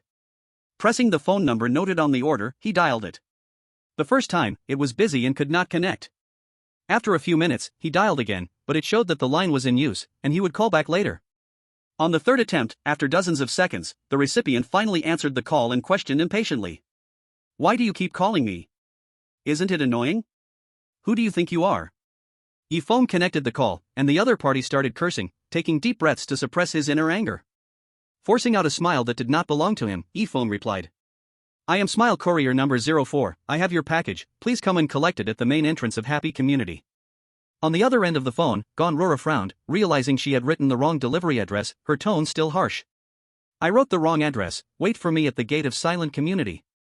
It's not far, it's just a few kilometers away. Feng casually searched for Silent Community, the closest distance was still 10 kilometers from here. Silent Community, just by the name, it's not a good place. At least it would take 3 hours to drive there, the round trip would take 6 hours. An unreasonable request. He directly refused. I'm sorry, dear customer, I still have other packages to deliver. Please collect your package at Happy Community. The expected delivery time here is from 10 a.m. to 10:30 a.m. If it's overdue, I will prioritize delivering other packages. Feng tried to slow his tone down, speaking as gently as possible to this customer. Gonroru's tone turned cold. This package is extremely important to me, you must deliver it right now, instantly. Feng smiled and replied. I'm very sorry, this is not within the service range of Smile Courier. He casually pressed the hang-up button, cutting off Gonroru's call. When Gonro called back, Feng directly blocked the number, turning his back to the security guard, a slight smile curling at his lips. Since the package is so important to you, you can take it or leave it. After the expected time, he would deliver other packages first, definitely not staying here for even half a second more. This was not an emotional decision for Feng, but a thoughtful one. If the package was important to the other party, they should come to sign for it. If it wasn't important, he would prioritize other deliveries and resolve this one later. As long as the expected time passed, Feng had a reason, everything would wait for the other party to arrive before proceeding to the next step. Taking advantage of this time, Feng observed the surrounding environment. Outside Happy Community, across the street was a food street, with a variety of dining places. The most striking was a pig trotter restaurant. Even before opening, 7 or 8 customers were standing in line outside, while no one was at other places. Next to the community, there were also residences, with the gates unmarked, and he did not know the names of those communities. The entire street was deserted and very lonely. It was a bit like the scene in a 3rd or 4th tier city during the new year. Half an hour later, a woman in a simple dress walked towards the entrance of Happy Community, cursing under her breath. Damn courier, don't let me find your complaint phone number, I will definitely complain about this person. Forcing me to rush over from a nearby apartment. If it weren't for the documents needing to be used at noon, I wouldn't have come. Seeing the vehicle marked with Happy Courier, Gonroro walked up to Feng and angrily asked. Are you the person from Happy Courier? Do you know my time is very precious? I wasted half an hour walking over here, what's your complaint number? Feng forced a smile and answered with a grin. Hello, I am the smiling courier, number 04, and our station's phone number is 24144414. From the moment Gonroro questioned him, she began recording with her phone. Gonroro casually took out her notebook, opened her hand towards Feng, and shouted. Where's the pen? I want to note down the phone number and your employee number. I want to complain about you. Feng covered his pocket pen and, without waiting for a response, the community security quickly handed over a pen. Don't argue with him, use my pen. Gonroro looked at the smiling security guard with disdain, wiped the pen, and started writing in her notebook, softly reciting. Happiness Express Southeast Station, employee number 04, phone 24144414, bad attitude, defied the recipient's wishes. After finishing, she handed the pen back to the security guard, still maintaining her aggressive posture. Where's my package? Feng took out the receipt and pen, handed them to Gonroro, and said with a smile. Please sign the receipt, and only then can I give you the package. Fearing this unreasonable recipient might take the package without signing, he made her sign first. Gonroro snatched the pen, wrote her name Gonroro in bold letters, and shoved the receipt back into Feng's hand. Feng continued to smile, slowly taking the package out of his vehicle. The security guard handed Gonroro a bottle of mineral water, saying, Here, drink some water, don't get angry over these people, it's not worth it. Gonroro glanced down at the security guard with disdain and scoffed. Bad attitude, slow actions, if the courier pissed you off, you're just wasting money. While complaining, her mouth felt a bit dry, she twisted open the bottle and took a few big gulps of water, still wanting to curse. Feng held out the package with both hands to Gonroro. This is your package. Holding the receipt, the first delivery was successfully completed. Before Gonroro could continue her rant, Feng started his 3-wheeled motorcycle and moved on to deliver the next package. Chapter 79, Directly Complaining. You even lost your courtesy? Just walked away? Gonroro began to scold, holding her package, dialing the courier station's phone number, hurriedly leaving the place. Hello, is this Happiness Express Southeast Station? I want to complain about your courier number 04. A steady yet hoarse voice came from the other end of the line. Please specify the situation. Gonroro replied, Here's what happened. Gonroro's direction was opposite to Feng's. The security guard twisted open the pen, the ink cartridge stained with blood, glancing at Gonroro's receding figure, the corners of his mouth slightly curled up. The corners of his eyes, mouth, and ears melded together. Young viewers in Long Country felt their blood boil at this moment, wanting to charge into the world of bizarre tales and slap the other party a few times. In the live broadcast room, there were rational discussions about Gonroro. What's going on? Brother Feng clearly kept smiling, how was his attitude bad? Only Brother Feng can hold back. If it were me, I'd have made a move already, arguing with someone like her is just an insult to intelligence. If the complaint is successful, this courier station would be disgusting. Hold on, you didn't see the security guard looking at Gonroro, the corners of his mouth were pulled up to his ears, too bad Brother Feng had his back turned, otherwise he could have seen his face. Such an exciting scene, I want to see it. Too late, can't see it anymore QAQ. Feng opened the navigation app and saw his phone battery was only at 38%, not enough to reach the amusement park. At this moment, he thought of 10 special white papers. One A4 paper was written on both sides, barely recording enough, and following the route marked would definitely be fine. Feng followed the recorded route towards the amusement park. At the same time, the chosen one from the Noall nation arrived at Happiness Community, calling the recipient's phone. Hello, I have your package here. The recipient immediately started scolding, and the chosen one did not dare to show any signs of rebuttal, fearing complaints. The high-ups from the Noall nation approved that as long as one goes through a bizarre tale, their family could receive a high reward. As long as the chosen one could return alive, they could also gain immense power. Having already consumed one hint, now the chosen one could only rely on themselves. The chosen one did not want to die and also wanted to gain a generous reward. Let the recipient curse, never fight back. In the end, the recipient started to threaten. Deliver it to the silent apartment immediately, or I'll report you. The recipient clearly stated they would complain, and the chosen one had no choice but to agree, riding their motorcycle to the silent apartment.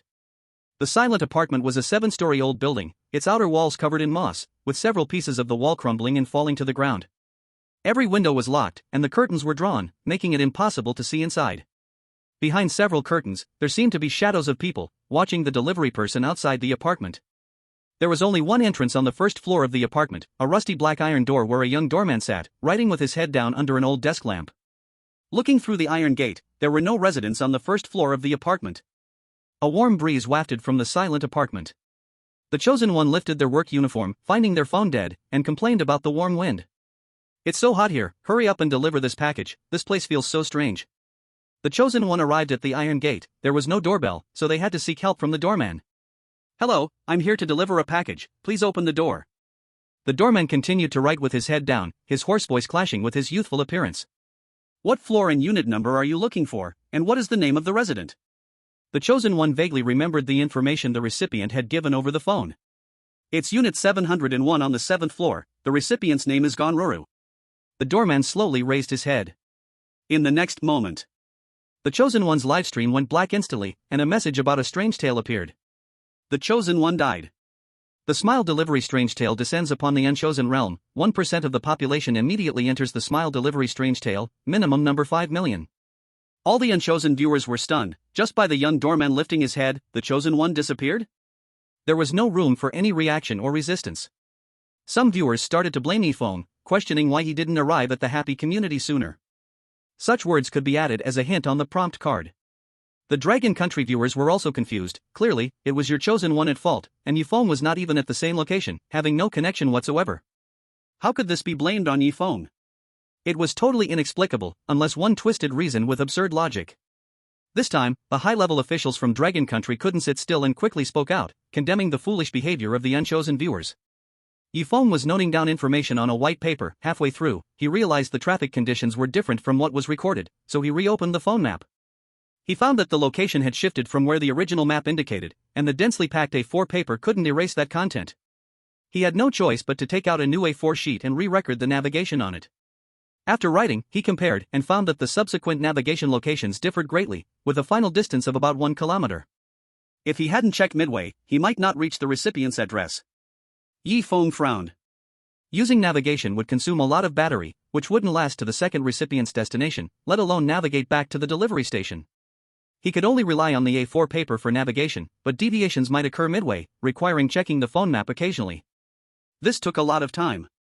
But he had to do it. Feng continued to drive the 3-wheeled motorcycle, following the navigation written on the paper. There were still 3 kilometers to the destination. Feng opened the phone map again, the distance on the paper was 300 meters off from the phone map, and he noted down the new navigation on the back of the A4 paper. By the time he finished all this, it was already noon, and the phone battery was down to 15%. Under the scorching sun, his work uniform was soaked with sweat that belonged to Feng. Sweat splashed onto his phone, almost preventing him from opening the map app. The last delivery for today, once I finish this, I'll go back to the station for a rest. Feng felt hungry and thirsty, but what he wanted most was to return to his dormitory and rest. Just as he started the 3-wheeled motorcycle, a man's and a woman's voices shouted from behind. Hey, delivery guy in front, please stop. I have a package that needs you to deliver. An unreasonable request can be refused. Feng ignored the voices behind him and continued to start the motorcycle, while also turning on his phone's recorder.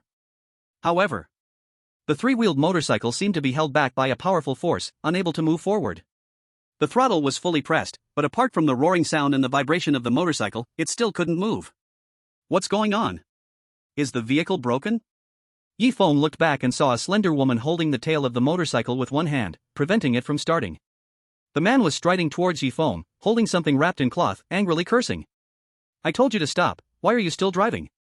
Are you deaf? Chapter 80, Stop them. I'm asking you a question. Didn't you hear? The man with the wrapped bundle questioned Feng. Feng maintained a smile and responded to the unreasonable man's question. I'm from Smile Express. If there are packages that need delivery, please take them to the delivery station and then assign them to us. To hand over an item directly without going through the delivery station is simply an unreasonable request. The bundle wrapped in cloth had no indication of what was inside. The unreasonable man held the bundle with his left arm, and with his right hand clenched in a fist, he harshly said, "I'm asking you, will you help me deliver this package or not?" The unreasonable man was very angry and seemed ready to fight. The unreasonable woman walked to the front of the three-wheeled motorcycle, pushed against the steering wheel with both hands, and said coldly, "Hurry up and agree. Otherwise, we will complain about you. You must agree." "It can't hold on much longer," the unreasonable man insisted. Feng maintained his smile, again clearly rejecting the unreasonable demands of the pair. "I'm sorry, this does not fall within my scope of work, I cannot agree to your request." The unreasonable man frowned, pulled back the cloth, revealing a black dog inside. There was a visible wound on the dog's back, about 20 centimeters long, spreading to its abdomen. The black dog looked at Feng, breathing heavily, as if pleading for help. The item they wanted delivered was an injured black dog. "You have to look at it, it's about to die, please help me take it to the hospital, we will give you an extra reward, $500. That's extra income, all yours if you earn it. We will absolutely not report this to the delivery station, as long as you get it to the hospital within half an hour. Money as a reward has minimal effect in this world." Feng still refused, smiling as he answered, "I reject." The unreasonable man raised his fist and swung it at Feng, not even half a fist's distance away. As Feng felt the wind from the fist, the unreasonable woman grabbed the unreasonable man and gave him a look, shaking her head. "Forget it, just because he doesn't want to make that money doesn't mean other delivery workers don't.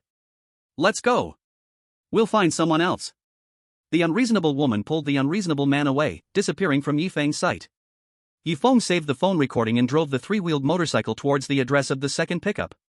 The audience in Long Country watched in anger, feeling that this was just taking advantage of the rules of Smile Express to do wrong. Audiences from other countries began to mock upon seeing it. The fiercest were the Cherry Blossom viewers, expressing their inner thoughts in Long Country's livestream. "Cherry Blossom viewers, so humble, who did you think you were? Turns out you are your chosen one, that makes sense. Cherry Blossom viewers, ha, you're not even resisting, are you still a man? Cherry Blossom viewers, it turns out your chosen one is kneeling to get through." The Long Country viewers immediately explained in a refined manner. "What does a dog bark at? You would have already wet your pants. Waiting for your chosen one to resist. If you're blind, please go see an eye doctor. When has Brother Feng ever knelt?" The Long Country viewers felt this explanation wasn't profound enough, so they went to the Cherry Blossom livestream to explain, just in time to see the Cherry Blossom chosen one encounter the unreasonable pair. The Cherry Blossom chosen one initially clearly refused the other party. At the moment the unreasonable man threw a punch, the Sakura chosen one instinctively reacted, thinking his opponent seemed weak, he yelled, "Bring it on!" The senior members of Sakura saw this scene, their faces darkened. The quality of this chosen one was very low, an unemployed loser, the hint card had already been used, indicating he couldn't fight back.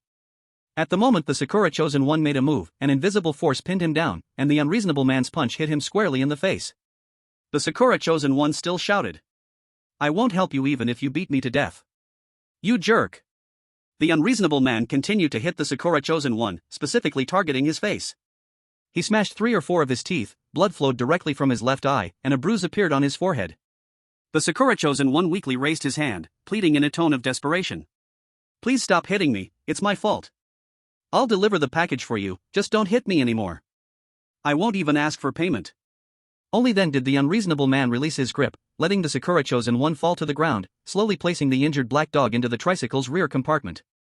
The Sakura chosen one propped himself up with his hands, barely standing up, and took his place at the driver's seat, preparing to leave. The unreasonable man stepped on the accelerator, while the Sakura chosen one covered his head with both hands, fearing he would be beaten again. The unreasonable man scoffed, pulled out 500 yuan and a map, and stuffed them into the Sakura chosen one's pocket. "This is your payment and destination, go to this hospital for treatment, and we will head back." The Sakura chosen one nodded vigorously, not daring to oppose the unreasonable man. The unreasonable man took the unreasonable woman and left the scene. Some Sakura viewers sighed in relief, thinking it was only about delivering an extra package, nothing significant. Others became wary, believing the situation could not be this simple. Following the map, the Sakura chosen one arrived at a hospital called Desire. The hospital was eerily quiet, even the security guard at the entrance was dozing off, as if knowing no one would come. The Sakura chosen one drove the tricycle into the hospital. As soon as he entered the hospital, the sky turned blood red. Rows upon rows of corpses were hanging from ropes, with the 2 corpses closest to the Sakura chosen one. They were the unreasonable man and woman. The commotion caused by the Sakura Chosen One had drawn attention inside. A dark figure slowly emerged from the blood-red shadows. The Sakura live stream screen instantly went black. Sakura Chosen One dead. The smile delivery horror has descended on Sakura country. 1% of the population immediately enters the smile delivery horror, minimum number of people 5 million. Sakura viewers instantly erupted, unable to even see the dark figure clearly before facing death. Dragon country viewers didn't forget to encourage them. Congratulations, your chosen one's brave performance has rewarded you with the smile delivery horror. The one upstairs must be blind, clearly got beat up like a pig's head, and then surrendered to agree to deliver a package. Sorry, turns out he was a coward. Not bad, at least the first package avoided the pit, unlike the old players who hit the ground and became boxes. At this moment, Sakura viewers became timid, praying not to get picked, having no time to pay attention to the barrage in the livestream. After rejecting the unreasonable man and woman, Feng drove for over an hour and finally arrived at the amusement park. At the entrance of the amusement park stood several people in skin suits, with visibly zippers at the back of their necks. There were ones resembling mice, tigers, and snakes. They looked like they were out to attract customers, posing in what they thought were cute ways. A pair of siblings holding hands, about 6 or 7 years old, walked by. The tiger-masked character blocked the view of the siblings, cheerfully saying, "Welcome to the Happy Amusement Park. There are many fun facilities here. Today is free, just come in and play, and we will give you plush toys." Hearing about the gifts, the siblings became excited and followed the skin-suited characters into the amusement park. Feng parked the tricycle to the side and dialed the recipient's phone number. Chapter 81, Second Delivery, Amusement Park. The recipient of the second delivery was a staff member inside the amusement park. The delivery location was at the entrance of the Happy Amusement Park. It's now 1 o'clock in the afternoon. First, call the recipient to come outside to collect the package. Soon. Feng dialed the recipient's phone number. Hello, this is Smile Express. I am the courier with ID number 04. I have your package, please come to the entrance of the amusement park to sign for it. On the other end of the line was a lazy female voice, as if she had just woken up. Who are you? Feng repeated what he just said, and the person on the phone yawned, replying with a weak tone. Put it at the security booth at the door, I'll get it after I wake up. The Smile Express package needs to be signed for. Feng rejected the recipient's suggestion and smiled while explaining. Our Smile Express needs the recipient's signature, please. Beep beep beep. The recipient hung up the phone. When Feng called again, the other party's phone was already off. He could only continue waiting at the amusement park for the recipient to come out and sign, not going anywhere. While waiting, he observed the amusement park here. There was a fence outside the amusement park, built with bricks.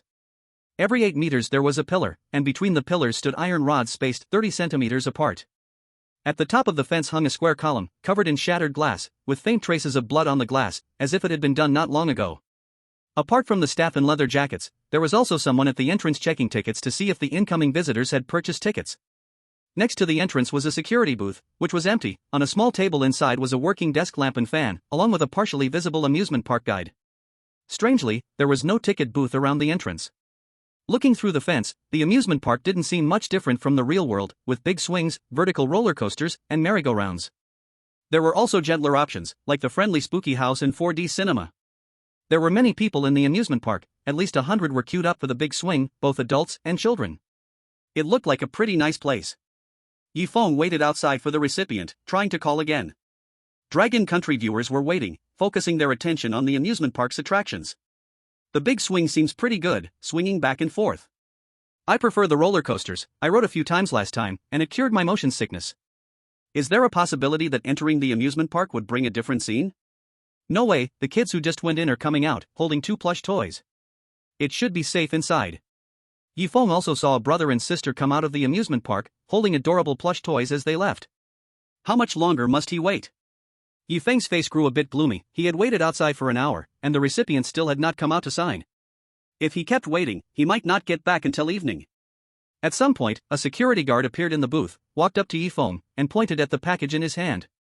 Ah, Piao just contacted me, saying the manager called him to work, so he won't be able to pick up the package for another half an hour. How about this, you leave the package here, and I'll sign for you. The security guard smiled, looking to be in his 40s or 50s, giving off a gentle uncle vibe. The rules didn't mention allowing someone else to sign. He continued calling. The call still didn't go through. Until 2:30 in the afternoon. The recipient's phone finally connected. Feng suppressed his dissatisfaction and kept smiling as he said, "Hello, I am Smile Express, ID number 04. I have your package. A dazed female voice came through the phone. I'm really sorry, I just woke up from my nap, and the manager called me to work, so I have time now. A woman dressed in a cheerful amusement park uniform arrived at the entrance, waving her phone towards Yifeng. She walked quickly to Yifeng, pointing at the package and said, "That's my package, please hand it to me." This woman's voice sounded very much like the one on the phone, but she was very energetic, not dazed at all. This woman saw that Yifeng did not hand her the receipt, and she felt puzzled. What's wrong? Give me the receipt to sign, so you can deliver the next package. Yifeng became alert, doubting that the woman in front of him was the recipient. He took out his mobile phone with his right hand, placed it behind his back, pressed the redial button, and dialed the recipient's number. The woman in front of him stood still, waiting for Yifeng. After a while, the phone behind him still had a hoarse voice. I'm very sorry to keep you waiting so long, I'm about 50 meters away. The woman's face changed slightly, and she awkwardly smiled. I'm so sorry, I remembered incorrectly, my package should arrive tonight. A security guard came to the woman's side, tied her hands with a rope, and sternly said, impersonating a theme park employee, I will take care of this now. Young man, you can continue waiting here. The security guard pulled the woman and entered the theme park, quickly disappearing from sight. Before long, the recipient walked out of the theme park, feeling secure, and redialed the number. The recipient answered. Yifeng smiled and said, I've finally been waiting for you, your package is here. As he hung up the phone, the woman who came out was indeed the recipient. The recipient's name was Zhang Yuyu, who walked over with a smile, but her speech felt somewhat confusing. I'm really sorry to keep you waiting for so long, I've been busy at work. Yifeng still pressed the recording button, just in case. After the recipient signed her name on the receipt, Yifeng handed her the square package. After receiving the package, the recipient didn't seem to have any intention of leaving. Instead, she stayed and smiled, saying, I'm sorry to keep you waiting so long, please allow me to invite you into the theme park to have some fun, the facilities inside are the newest and most thrilling. Please don't refuse my invitation. The recipient looked at Yifeng sincerely, her eyes pure without any impurities. In an instant, Yifeng felt an illusion that the person in front of him was genuinely inviting him into the theme park. Just as he was about to agree, his rationality told him. Don't let the things in front of you confuse your eyes, the recipient's unreasonable request could also be refused. From the outside, the theme park looked normal, but once inside, it was hard to say. Experience from reading many horror novels told Yifeng, absolutely don't agree. I'm sorry, I need to hurry back to the delivery station to return the vehicle, let's talk next time. Yifeng maintained a smile, refusing the recipient's invitation, sitting in the driver's seat, preparing to fill up and leave. The recipient blocked his path, seeming a bit angry but still deliberately showing a smile. Don't refuse my kindness, please come into the theme park to have fun. Otherwise, I will file a complaint against you. Yifeng didn't pay attention to the recipient's obstruction and pressed the throttle, the tricycle slowly moving forward. Angry, the recipient dialed the complaint hotline. At the same time, a chosen one was coming by on a tricycle, watching Yifeng's departing back and the recipient's complaint call, smiling. Looks like the chosen one from the Dragon Kingdom is about to receive complaints. Let's see who the recipient is, named Zhang Yuyu. Chapter 82 The Most Exciting Theme Park. Hello, is this the southeast branch of Smile Express? I want to complain about the 04 delivery person. He did not deliver my package at the door as I requested, and he didn't keep a smile. If you don't handle this, I will keep complaining. The recipient hung up the phone, not waiting for a response. At this moment, the chosen one Asen dialed the recipient's phone. Zhang Yuyu saw it was an unfamiliar number and spoke gently. Hello. Asen was surprised to find out Zhang Yuyu was the woman in front of him, looking at her in a professional outfit perfectly wrapping her figure. Her face was extremely delicate, without makeup, a true beauty. As Asen was lost in thought, Zhang Yuyu came up to him, hung up the phone, and smiled while asking. Are you the delivery person for Zhang Yuyu? That's me. Asen finally came to his senses and replied with a smile. Yes, here is your package, please sign for it. The people at Asen's place were trained to keep their composure. At least in the world of horror stories.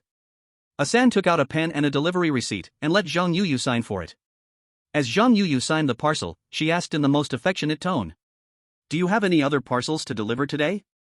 Asen, the chosen one, instinctively shook his head, having just used up his hint chances, successfully delivering the parcel to Happy Community. This was the last delivery of the day. Zhang Yuyu's smile became even brighter. Since you finished your deliveries for today, why not come in and play at the amusement park? There are lots of the latest attractions inside. And Zhang Yuyu noticed that he was staring at a certain part of her, so she confidently straightened up and whispered by Asen's mouth. Asen's heart was wild with joy, thinking, is she? His eyes could not leave her. Some of Asen's viewers were also watching intently, momentarily forgetting that this was a horror story livestream. Zhang Yuyu smiled and continued. There are many beautiful girls in the amusement park, especially in the water park. Not only that, the facilities in the amusement park are the most advanced and the most thrilling. Asen, the chosen one, felt troubled. According to the rules, he had to return to the delivery station by 8 o'clock. His phone was also left with only 1% battery. Alright then, let's just go in for a look. If it's not fun we can leave, it won't waste much of your time. Zhang Yuyu pulled on Asen's arm, and Asen's heart was filled with joy. Never before had such a beautiful woman come into contact with him. Whether it was his own will or some sort of control, he couldn't help but respond to Zhang Yuyu's invitation. Okay. I'll go in and take a look. Zhang Yuyu led Asen into the amusement park. From the outside, it looked futuristic, with a vertical roller coaster reaching at least 200 meters in height, a freefall ride estimated at 500 meters, and a swinging pendulum at least 50 meters high. The amusement equipment was more advanced than that in the real world. But it was eerily quiet outside. Asen's viewers watched the livestream, expecting many beautiful women in the amusement park, waiting for them to observe. Many viewers from the Dragon Country switched from their own live streams to Asen's livestream. They mainly wanted to see what the amusement park was like, definitely not because of Zhang Yuyu's claim that there were many beauties inside. When Asen, the chosen one, stepped through the amusement park's gates, two children, seemingly only 6 or 7 years old, were slowly walking behind the gates, clutching stuffed toys, their faces pale. Their eyes were vacant, like the living dead. Asen had never seen these siblings, but the Dragon Country viewers recognized them. They were the siblings who had just been invited inside. Asen felt something was off and wanted to leave. Zhang Yuyu became very forceful, pulling Asen further inside. The amusement park was pitch black, lit only by dim yellow lights. On the 500-meter freefall ride, customers inside spewed their insides out after a rapid drop. In the 50-meter pendulum, guests had their brain matter leaking out from their ears. The staff had healthy skin tones and wore uniforms that complemented near-perfect figures, but their eyes were pitch black, perfectly blending with the color of the sky. These weren't beauties at all. Asen lost control, his pants turning yellow as he frantically tried to retreat, shouting, I want to leave, I want to leave, I want to leave. Zhang Yuyu's eyes were filled with darkness, ignoring his pleas, and continued to pull him further into the facilities. Behind them, the original gate had vanished. It was still an endless darkness, with faint sounds of laughter echoing. Zhang Yuyu dragged Asen to the facility map and asked, Which ride do you want to try? You must pick at least one. Her strange eyes, combined with her cute and gentle tone, sent a shiver down Asen's spine. He trembled while looking at the rides, with only 3 choices available, the rest marked with question marks. After some thought, he pointed at the seemingly less terrifying vertical roller coaster. This one. After this, I want to leave. Zhang Yuyu pulled Asen, the chosen one, and asked him to choose a seat. He chose the last one. In the blink of an eye, the seats were filled with guests. The vertical roller coaster slowly started. In the next moment, Asen's livestream went black, and a message about strange tales appeared. Asen's audience was instantly confused. Asen's audience, foolish guy, strange tales have come again. Asen's audience, we strongly demand our normal people be sent out. This guy forgets his name whenever he sees a woman. The audience from the Dragon Country comforted them kindly. Don't forget, you guys don't even spare giant lizards. This time you can surpass quite a few people. At least there are 2 delivery guides for you, good luck. This time, 30% of the chosen ones have made progress. Only 70% of the chosen ones successfully delivered 2 packages. This is the result after a month of training. Mainly because the chosen ones are random and may not pick powerful folks. In the Dragon Country live broadcast room, Feng checked the phone map several times on the way back to the delivery station, but there was no change. When he arrived at the warehouse, 15 tricycles were parked inside. He locked his phone. The battery was at 3% before it locked. It seemed that the phone map wouldn't change when returning, unlike the actual address. The tricycle parked back in its original spot. He took out the keys and the signature pen, put them in his pocket, and walked to the delivery station. Are you kidding me? On the first day back to work after the new year, you bring me so many complaints. Especially you, 2 packages and 2 complaints, how do you explain that? Even through the wall, old GE's scolding could be heard. The one being scolded was the burrito chosen one, Yang Yansheng. Today he received 2 complaints mainly because he didn't agree to the recipient's extra requests. I'm asking you a question. Why aren't you speaking? Yang Yansheng answered softly, like a castrated chicken. The recipient made unreasonable demands, and I refused, so they complained. Where's the evidence? Old Gu questioned. My phone ran out of battery halfway, I only have 1 recording. Yang Yansheng played the recording. After listening, old GE's expression softened a bit. You can eliminate one complaint, today you get one complaint. Then, old Go looked seriously at everyone. Work well tomorrow, don't bring me more complaints. Where's courier number 04? Today, the delivery station received 3 complaints about him, deal with him when he gets back. The 4 couriers present chuckled. Just then, Feng arrived at the delivery station and saw the 4 smiling couriers. They were numbered 01, 11, 12, and 18. Old Go saw Feng and shouted sternly. Stop. Chapter 83, The Sudden Trap. 04, I'm talking about you, stop right there. Old Go blocked Feng's path, ordering him to stand in line with the 6 others receiving a scolding. Courier number 04, you received 3 complaints today, how do you explain that? If you can't explain, you'll be dealt with immediately. The 4 chosen ones being scolded could hardly contain their joy and were about to laugh out loud. Great. It seems that the impressive Dragon Country chosen one has stumbled on the first day. 3 complaints, completely doomed. Yang Yansheng said with a smile. Old Go, calm down, courier number 04 might be unfamiliar since it's his first day at work, just forgive him. Yang Yansheng's words were loaded with double meaning. As long as he accepts it, it's easy to mislead into thinking it's a first day new job mistake. Even if Feng retorted, Yang Yansheng could add that it's the first workday after the new year. Cunning and treacherous. Feng frowned, quickly suppressing his inner anger. Thinking of revenge now is very irrational, it does nothing to ease the mind. Unless it's a critical moment, giving Yang Yansheng a chance to stab him in the back. The Dragon Country audience watched, gritting their teeth. Someone dug into the background of the burrito chosen one, Yang Yansheng. Born in a small town in Dragon Country, he secretly went to Burrito Country after committing an offense, and became a burrito maker. In Dragon Country, those who know Yang Yansheng generally have poor opinions of him. The most striking comments were, petty thief, bullying the weak and fearing the strong. He's a traitor. If Brother Feng is a newbie, this explanation is definitely going to fail. This opponent is something, can we just get rid of him first? Hard to say, in Gentle Wife, this guy performs quite normally and has some skills. Feng ignored Yang Yansheng's question, smiling as he replied. I refused their unreasonable requests, so they complained about me. I have relevant evidence to prove it. Yang Yansheng didn't believe it, just navigation alone consumes a lot of power, how could he still record?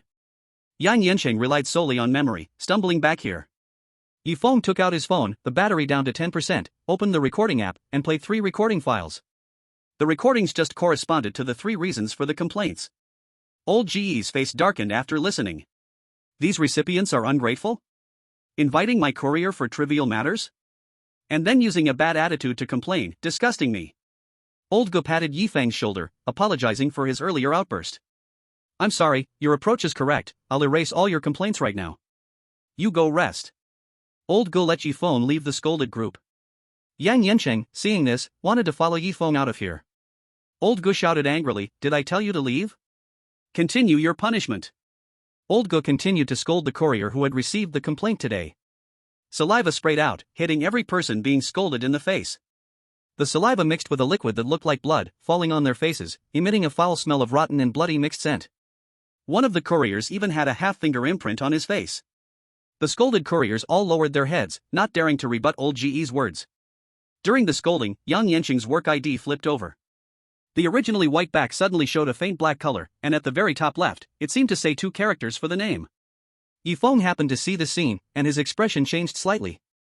The information on the back of the work ID, only visible to himself, could be seen by others over time? Feng couldn't judge this point, ensuring his information wasn't known to others and could only cover it. Used white paper. Feng thought of using the used white paper to cover the information on the back of the work ID and would discuss it later when he got home. The courier station floor is 50 square meters, facing the manager's office, with the employee cafeteria on the left and a corner on the right. Inside the corner is the employee accommodation area. At this moment, besides the scolded couriers, 6 couriers were sitting to one side, chatting and laughing. They seemed to be old colleagues who had known each other for a long time. Feng sat to one side, listening to their conversation, preparing to insert himself into the topic, blending in with these couriers. We've been chatting for so long, our mouths are dry, let's have some of this ice water to moisten our throats. Courier number 07 handed everyone a bottle of ice water, the label reading Eternal Ice. Feng took the bottled water, thanked the other couriers, but did not open the bottle to drink. At the same time, Feng noticed that among the 7 chatting couriers, 3 did not open their bottles to drink, but set them aside. The other 4 couriers had opened their bottles and began to gulp it down. It's clear that the 4 drinking couriers were definitely genuine employees, while the other 3 couldn't be determined. Watching the actions of these 4 employees didn't raise any doubts. After chatting for a while, Courier number 07 noticed Feng hadn't drunk the water and became curious. Why aren't you drinking water? Aren't you thirsty? This is all ice water, the cafeteria doesn't have water this good. I remember you love drinking ice water. The sudden question put Feng in a dilemma. It seemed simple, he could just brush it off by saying he had drunk a lot of water outside. But his intuition told him it definitely wouldn't be that simple. If it was just to make Feng drink water, one sentence would be enough. Was the second sentence a test for me? What if Courier number 04 originally doesn't like drinking ice water? Whether answering thirsty or not thirsty, he would fall into this trap. If Courier number 04 loves drinking ice water, answering that he doesn't love it would also be wrong. The top management of the Dragon Kingdom did not expect the sudden question, which contained a trap. There had been no hints from all the experiences before. They immediately sent someone to other live streaming rooms to search for answers from other chosen ones. The result was that both the answers of liking and disliking were wrong. The original Courier, number 04, couldn't really say he liked or disliked ice water. The top management of the Dragon Kingdom slapped their forehead. It was only the first afternoon, and they had to use the hint card. From then on they could only rely on Feng himself. Looking at Feng in the live streaming room, he was pondering the answer. The top management of the Dragon Kingdom could only use the hint card. A set of information came into Feng's mind. Not hating or loving ice water, 21 fierce enemy David, 18 traitor Yang Yensheng, 11 and 23 are former employees. The top management of the Dragon Kingdom expressed a lot with very simple words. After receiving the hint, Feng was surprised to learn that 11 and 23 were also former couriers. Number 11 was the courier who got scolded and laughed upon seeing Feng being reprimanded. It seemed that their relationship was not good. Number 23 was the courier who was chatting and he also hadn't drunk any water. Number 21 was talking to Feng like him, but he had not drunk water. I'm asking you a question? Courier number 07 was a bit impatient and continued to question Feng. Feng looked at courier number 07 with a puzzled expression. I never said I liked drinking ice water, you must have remembered it wrong. Courier number 07 slapped the back of his head and quickly confirmed. Ah, right. It was my mistake, you don't like drinking ice water. Feng shook his head. No, that's not right. I don't dislike ice water either. Courier number 07's expression changed slightly, he stroked his chin and thought for a moment, then started chatting about other topics. Half an hour passed. The scolded courier dismissed the meeting, and old Gu opened the door to the dormitory area, walking into the first room. Many couriers walked into the dormitory one after another. Courier number 07 brushed off the dust from his pants and smiled at Feng. Go in and rest, dinner won't start until 4:30. Feng ignored courier number 07, pretending he didn't hear, and quickly headed to the 7th room, where the doorplate read 04. Courier number 07 furrowed his brow and looked at the back of courier number 01. Chapter 84, Single Room Dormitory. At the Happy Courier Southeast Station, there are 50 employee dormitories. Walking inside from the right turn of the courier station's floor. The first room is Old GE's room, followed by 2 locked rooms. The room next to Old GE's has a bloody smell, while the other room is silent, the doorknob covered in dust, as if it has been vacant for a long time. Starting from the 4th room is the employee dormitory, each room marked with a door number. Feng's employee number is 04, he arrived at the 7th room, slowly turning the motorcycle key in the keyhole. The employee dormitory contained a bed, table and chairs, charging cables, a socket for charging, and a private bathroom. The walls also had a ceiling fan and air conditioning, with manuals for these 2 items on the table. The manuals for the 2 electrical appliances each had 6 or 7 pages of palm-sized paper. Operating them was very simple, just using the height of the chair, press the switch for the air conditioner and the fan. Perhaps because of the single page, the last page of the manual was blank. The font in the manual was faint, so it could easily be written on. After reading the manual, Feng's mouth curled up slightly. It seemed there was also a solution. The table had 3 drawers. Feng opened each drawer to see if there was anything else inside. In the top drawer, there was a note showing the rules. The following are the rules of Happy Courier. 14 items in the employee dormitory must not be taken out, as these items are the assets of Happy Courier. 15 all items in the dormitory may be freely used, but do not break them. 16 free entry and exit time for the employee dormitory, from 1 p.m. to 12 a.m., and from 6 a.m. to 10 a.m. At other times, the dormitory is locked, and even with a key, you cannot open it. Feng carefully observed these 3 rules.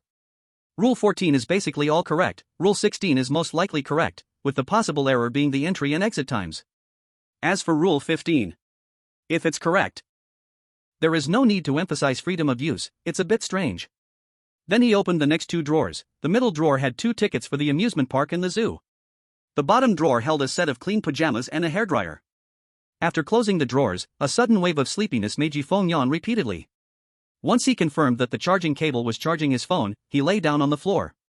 I have to say, the clean floor was very warm, perfect for sleeping. Before long, Feng was fast asleep on the floor. At this moment, the courier also walked into his dormitory. Seeing the manual placed on the table, he took an interest and began to read it. He came from the romantic chosen ones. After seeing David, he felt more confident, thinking with David around, at least he could get through this strange tale. Using the appliance is very simple, it shouldn't need 6 or 7 pages, right? Forget it, let's look at the other drawers first. The romantic chosen one opened the other drawers and saw new rules. He quickly skimmed through them, and the content was the same as what Feng had seen. Looks like all the rules are correct. Yawn. Why am I suddenly so sleepy? I'll just lie on the bed for a bit, and go out to gather around 5 o'clock. David secretly agreed with his ally to leave the dormitory at 5 in the afternoon.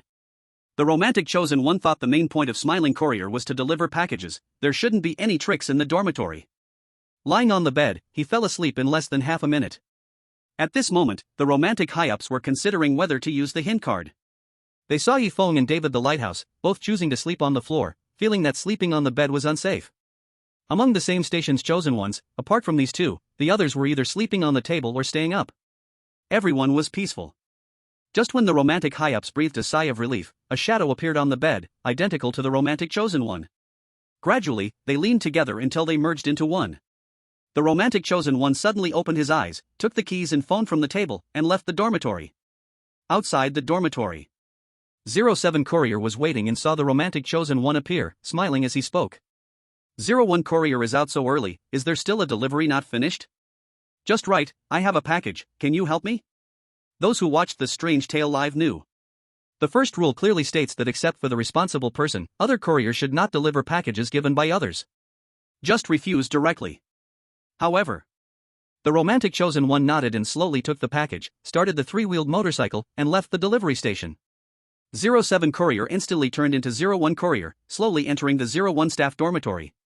Viewers in the live room were all stunned by this scene. Why would their chosen one make such a basic mistake?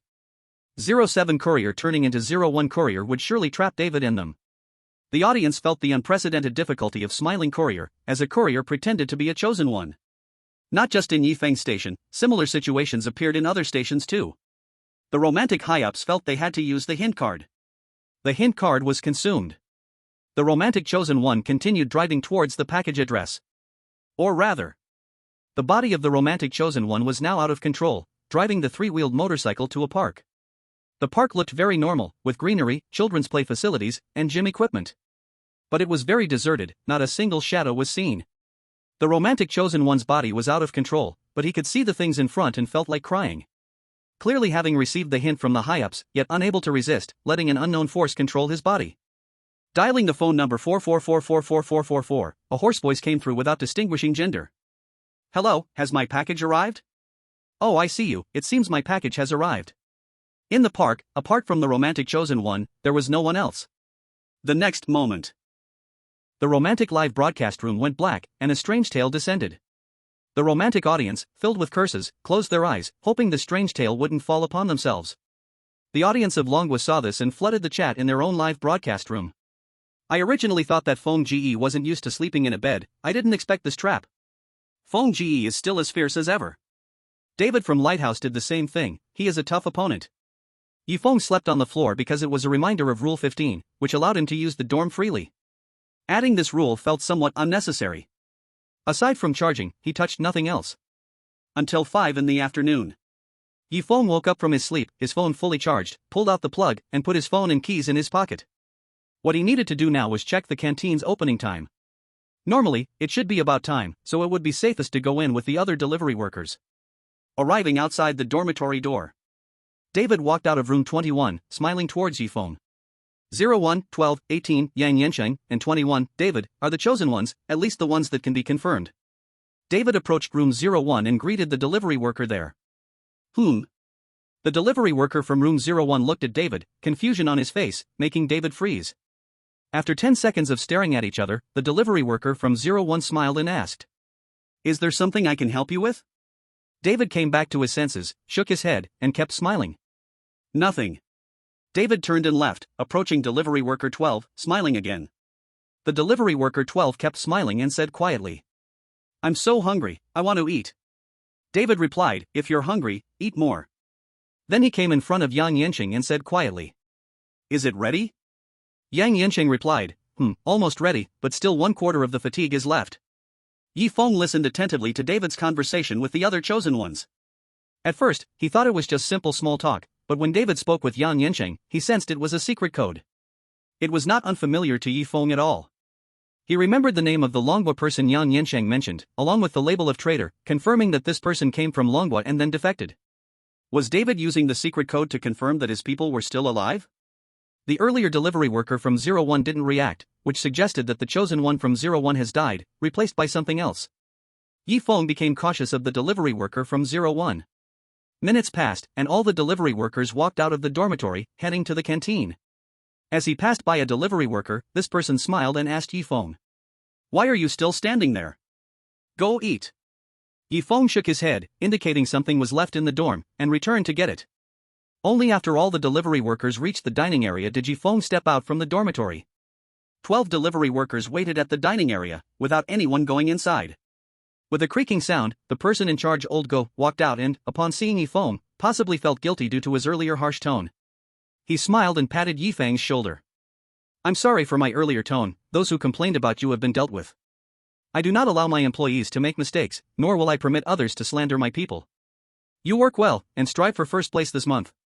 Old Go handed Yi Feng 2 napkins and stuffed them in Yi Feng's pocket. "Look at you covered in sweat, wipe yourself." After that, Old Go entered the staff canteen and opened the door, allowing the delivery workers to enter. Yi Feng followed them inside.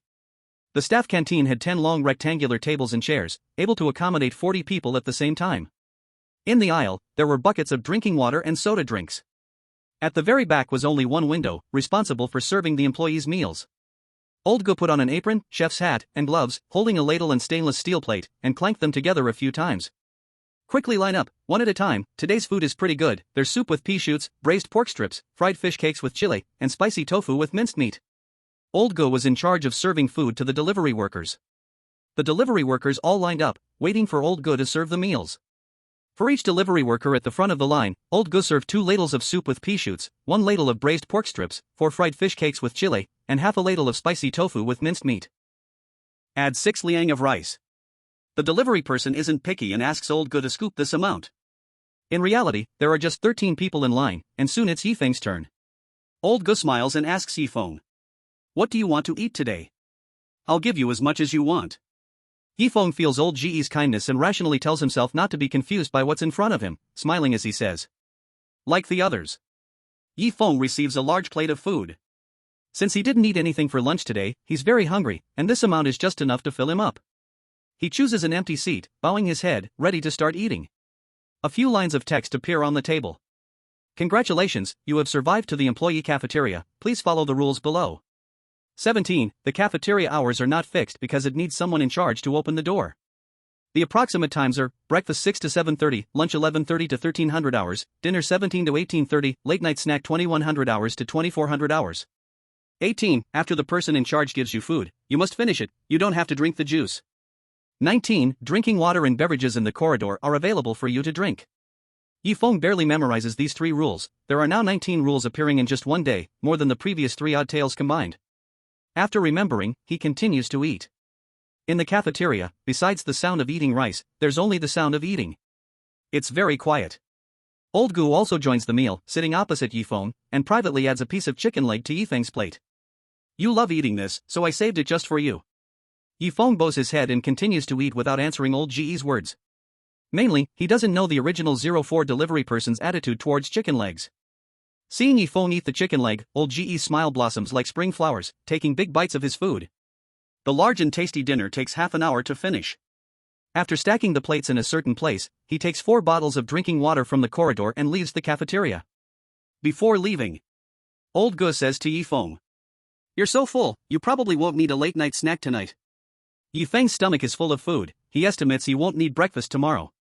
Outside the door, David and his two allies wait to see if Feng can come out alive. If he comes out alive, it means it's safe to enter the cafeteria. Seeing Feng come out safely, his slightly protruding belly is visible.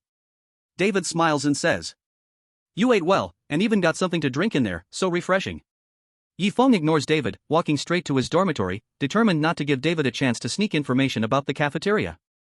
David watches Feng's back, and their stomachs growl in protest. With gritted teeth, they think, as long as they can get to the cafeteria.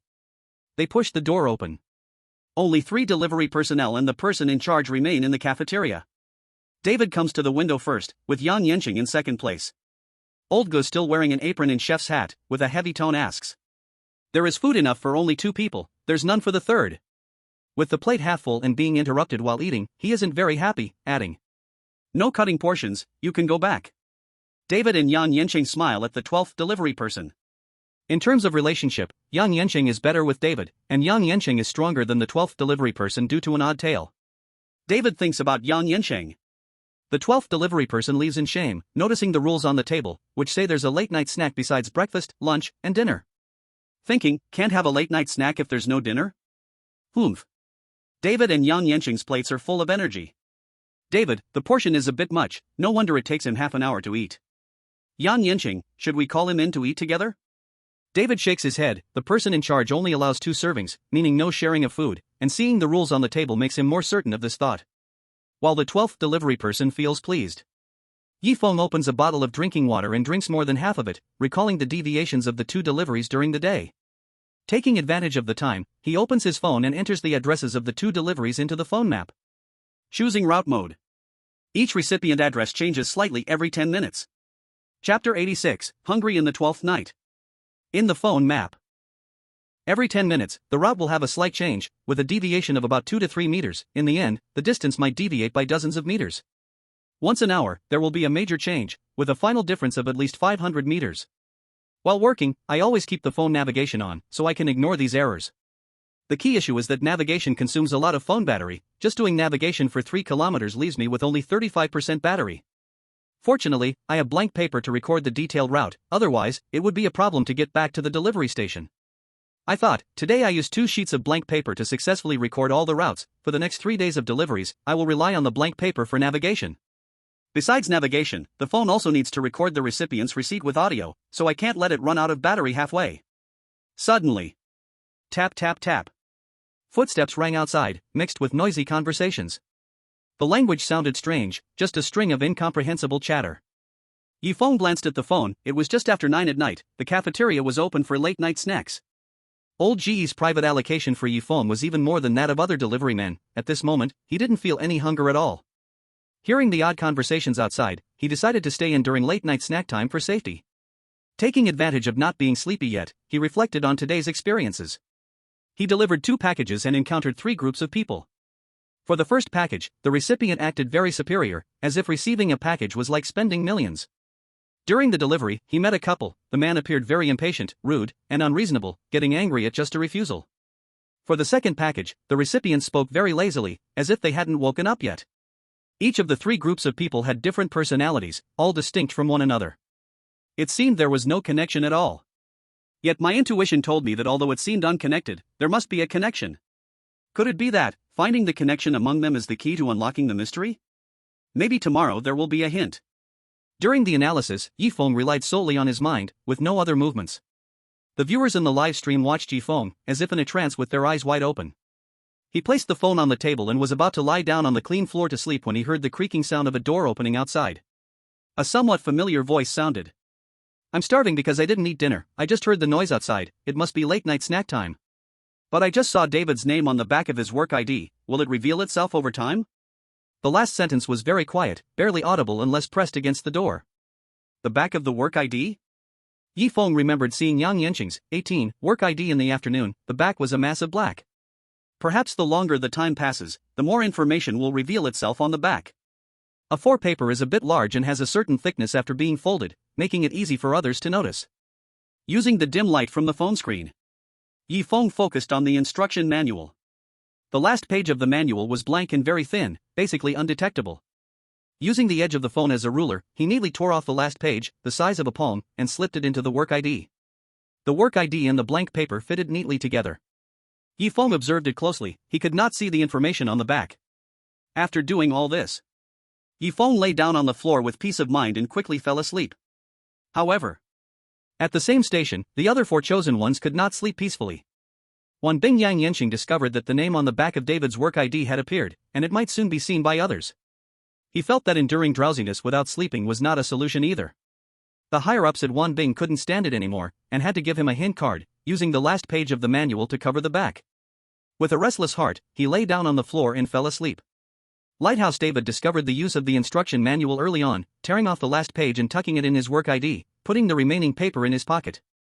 What puzzled him was, what kind of connection existed between the packages delivered? According to David's experience, in every ghost story world, there should be some hidden connections. As for the chosen one, who had not left the dorm since entering it in the afternoon, he nibbled on half of a compressed biscuit, trying hard to close his eyes, but found no sleep. Only the delivery person number 12, also known as the chosen one of the forest country, secretly slipped out of the dorm. He was clinging to David's side, but at dinner that evening, there were only 2 portions. Besides David, Yang Yensheng, through a ghost story, did not dare to offend the forest chosen one, so he had to give up his dinner portion. However, there was still late-night snack time in the cafeteria, and the forest chosen one had already planned to feast during the late-night snack, making up for the missed dinner. Click. As the forest chosen one stepped out of the dorm, the dormitory door slowly closed. Whether it was locked or not, he did not notice. The corridor outside the dorm was lit with warm-colored lights, the floor covered with dark red carpet, and the scent of lavender coming and going. The forest chosen one felt comfortable, like in the corridor of a hotel next door to his home. It seemed that ghost stories were quite humanized. The cafeteria door is open, it should be time to eat. Outside the delivery station, the rolling shutter door was locked, but through the corridor's lighting, he saw a blurry view. More than 20 meters away, the cafeteria door was open, possibly because they couldn't find the switch, it was pitch dark inside. Perhaps there were no lights in the cafeteria, which is why it was so dark. The forest chosen one said softly. Since they had dinner inside without incident, it means other mealtime in the cafeteria must be safe. The forest chosen one analyzed rule number 17, as long as the person in charge opened the door, one could go in to eat. Absolutely, there would be no mistake. The forest chosen one followed David for half an hour. David shared some points of attention, and he was confident about his analysis. Rule number 17 was definitely completely correct. With confidence, the forest viewers felt a bit insecure. Both the floors and the cafeteria were so dark, was it really safe? And the door of dormitory 12 was automatically locked, it wasn't the chosen one who closed it. Forest viewer, it should be fine, the chosen one had dinner without issues, proving the food in the cafeteria was safe. Forest viewer, as expected from the horror novelist David, in less than an hour, he made our chosen one so much stronger. It looked normal, but filled with many strange phenomena. A certain horror novel big shot from Dragon Country saw Feng sleeping and went to check the live broadcast rooms of other chosen ones at the same station. At that moment, only the forest chosen one was still awake. The forest viewers were about to rebut, but then saw their chosen one already stepping into the pitch-black floor. The forest chosen one continued towards the cafeteria, the hunger driving him to eat a hearty late-night snack no matter what. In his eyes, there was only the urge to fill his stomach. Halfway there, through the corridor's lights, it seemed like a shadow hanging on the left side, like a pig's head. Looking back suddenly, it was a body. Each body wore a happy delivery work uniform, with a total of 8 bodies. The faces of the bodies were pale, completely unrecognizable. Only the one closest to him, the forest chosen one, recognized it, was the chosen one who had also clung to David's side earlier. Delivery person number 01. Chapter 87, a little extra. Ugh. The forest chosen one looked at the bodies and pressed his mouth hard. Reflecting on coming out of the dorm in the afternoon, David had exchanged codes with number 01, but there was no response from the other side. Maybe it was at that time, the chosen one pretending to be number 01 had already died, it was a horror disguise. Just thinking of it gave him chills. If David hadn't discovered it, their people would have been doomed long ago. The forest chosen one wanted to retreat. Being hungry was far better than losing one's life. Turning around to look, the corridor seemed to stretch infinitely. Apart from the warm lights, there were no dormitory doors in the corridor. The warm light gradually dimmed, starting from the end into darkness. In the darkness, there seemed to be a figure approaching with a pig slaughtering knife. The forest chosen one could only continue walking forward, his vision returning to what it was before. The corpse on the left side vanished without a trace. It must have been an illusion, there was no corpse at all. The forest chosen clenched his fists, thinking he must have been seeing things. It was still late night snack time, still safe. He quickly walked to the employee cafeteria. Old Go was still wearing an apron, chef's hat, and gloves, serving food to the delivery guy. It was incredibly dark in the cafeteria, making it hard to see what food was on the counter, and the forest chosen was focused on waiting in line. Halfway through the line, the delivery guy in the front complained. "Why am I missing my favorite parts? I've worked hard today, at least I should get my favorite portions as a reward." "Old Go, that's not fair. It should clearly be 6 pieces, did you hide some?" Old Go scratched his head awkwardly and smiled as he explained. "A few pieces were a bit too heavy-handed, so I only got 6 of your favorite parts, but one of them is spoiled and can't be eaten. Maybe tomorrow, perhaps you can eat it in 3 days." Old Go picked up a piece and held it to the delivery guy's nose for him to smell. The delivery guy quickly waved the smell away, covering his nose and saying helplessly, "It stinks. Looks like tonight's late-night snack won't be tasty." The forest chosen also saw that it was a piece of something about 5 centimeters long and a bit slimy. His first reaction was that there were too few pieces, only 5. Old Go smiled, and the forest chosen leaned forward to look, making Old Go see him. "Looks like you're lucky, your favorite parts are here, and they are fresh enough." The delivery guy became puzzled. If there are 5 pieces distributed, how could there still be fresh ones? Old Go pointed his spoon at the forest chosen and continued smiling. "Isn't this it? He's not an employee at our delivery station.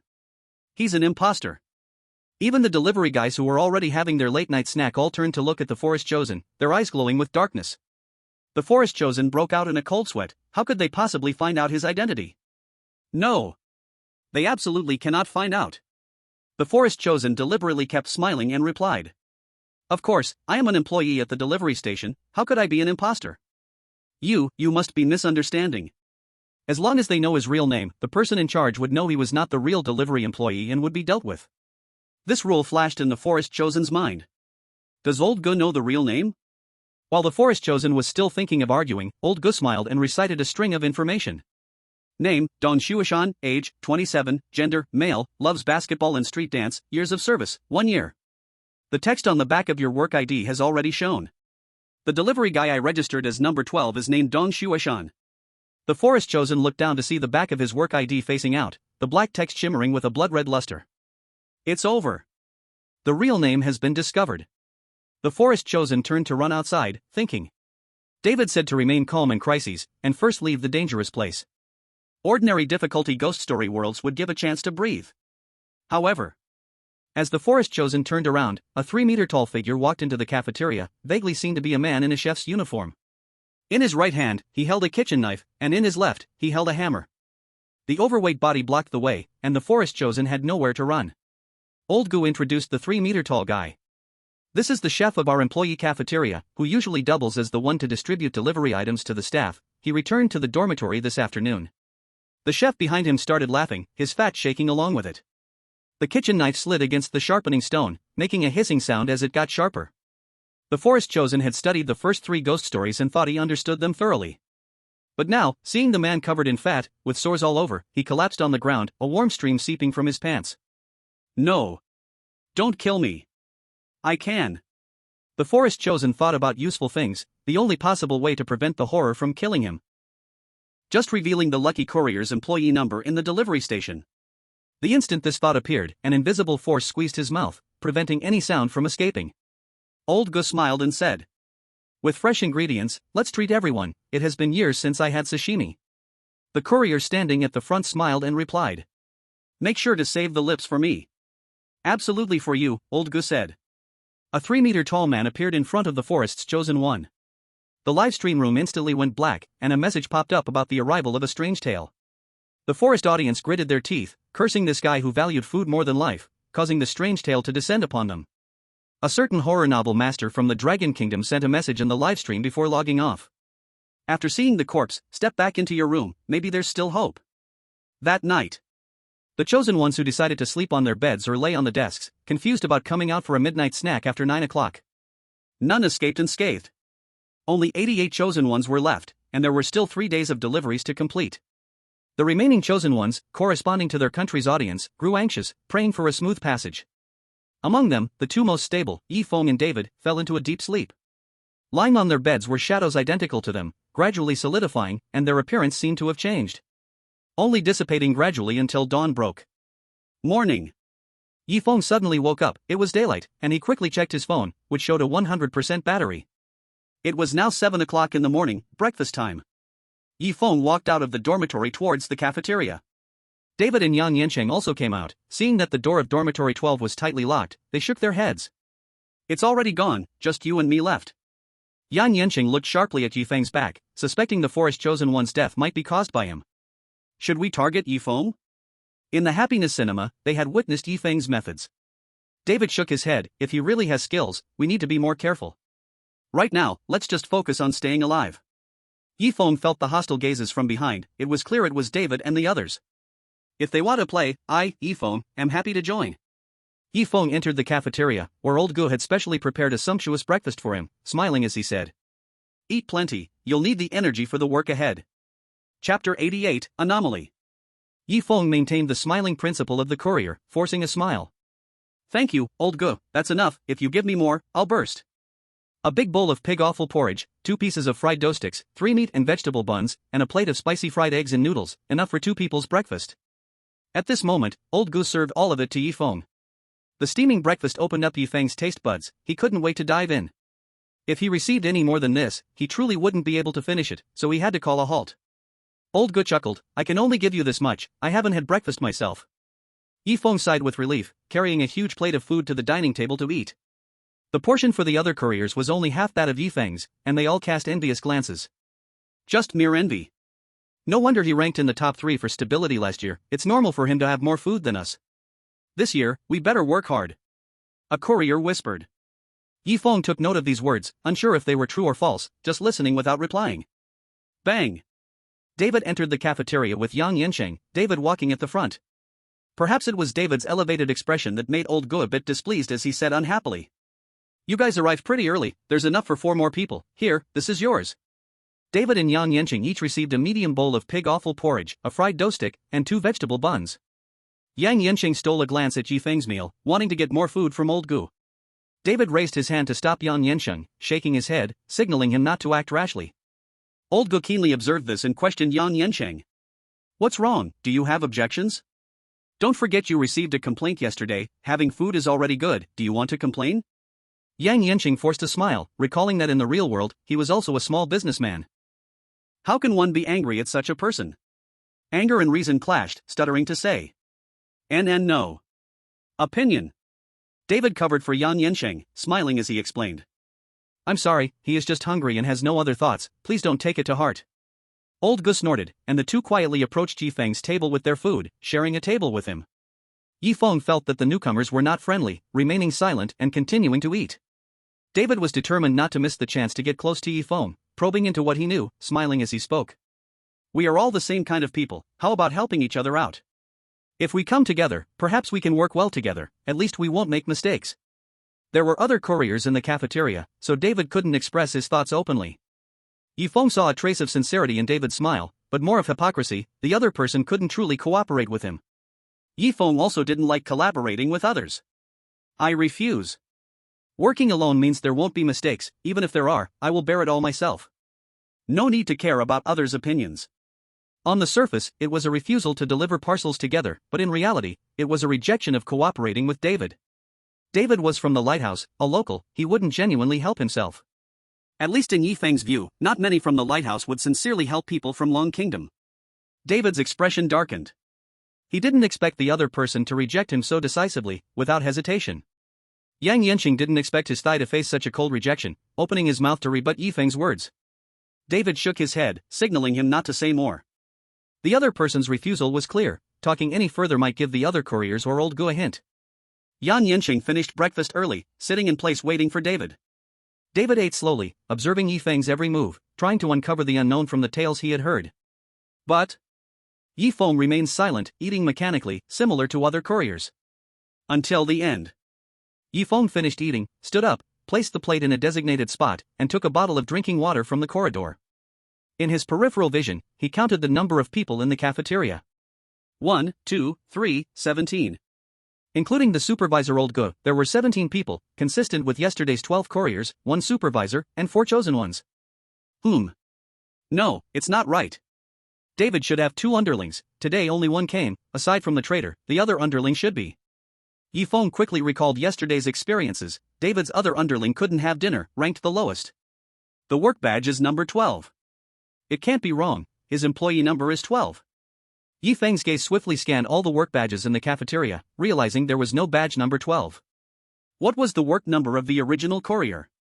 Yi Feng quickly recalled, unable to remember all the courier's numbers from yesterday's dinner in the cafeteria. Not lingering, he left the cafeteria.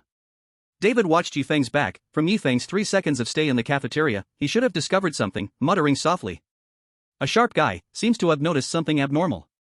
Yang Yanqing didn't think so. He considered the arrogant guy to be strong just for staying 3 seconds to notice an anomaly? That's too impressive. In order to continue clinging to David, Yang Yanqing nodded in agreement.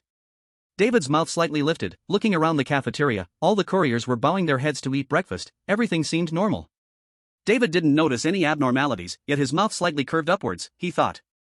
A good opponent, competing with him should be challenging. Of course, a very splendid tool to utilize as well. Soon, David and Yang Yanqing finished eating, put away their plates, took a bottle of drinking water, and quickly left the cafeteria. In a corner, a courier bowed his head, eating breakfast while keeping an eye on David's back, partially memorizing it in his mind. When Yi Feng left the cafeteria earlier, he also noted it down. Yi Feng was waiting on the floor for today's parcels to be assigned. David saw Yi Feng and temporarily didn't want to talk to him, avoiding making the other person hate him more. He took Yang Yanqing to a corner to wait. After a long time, the second room on the left at the corner slowly opened.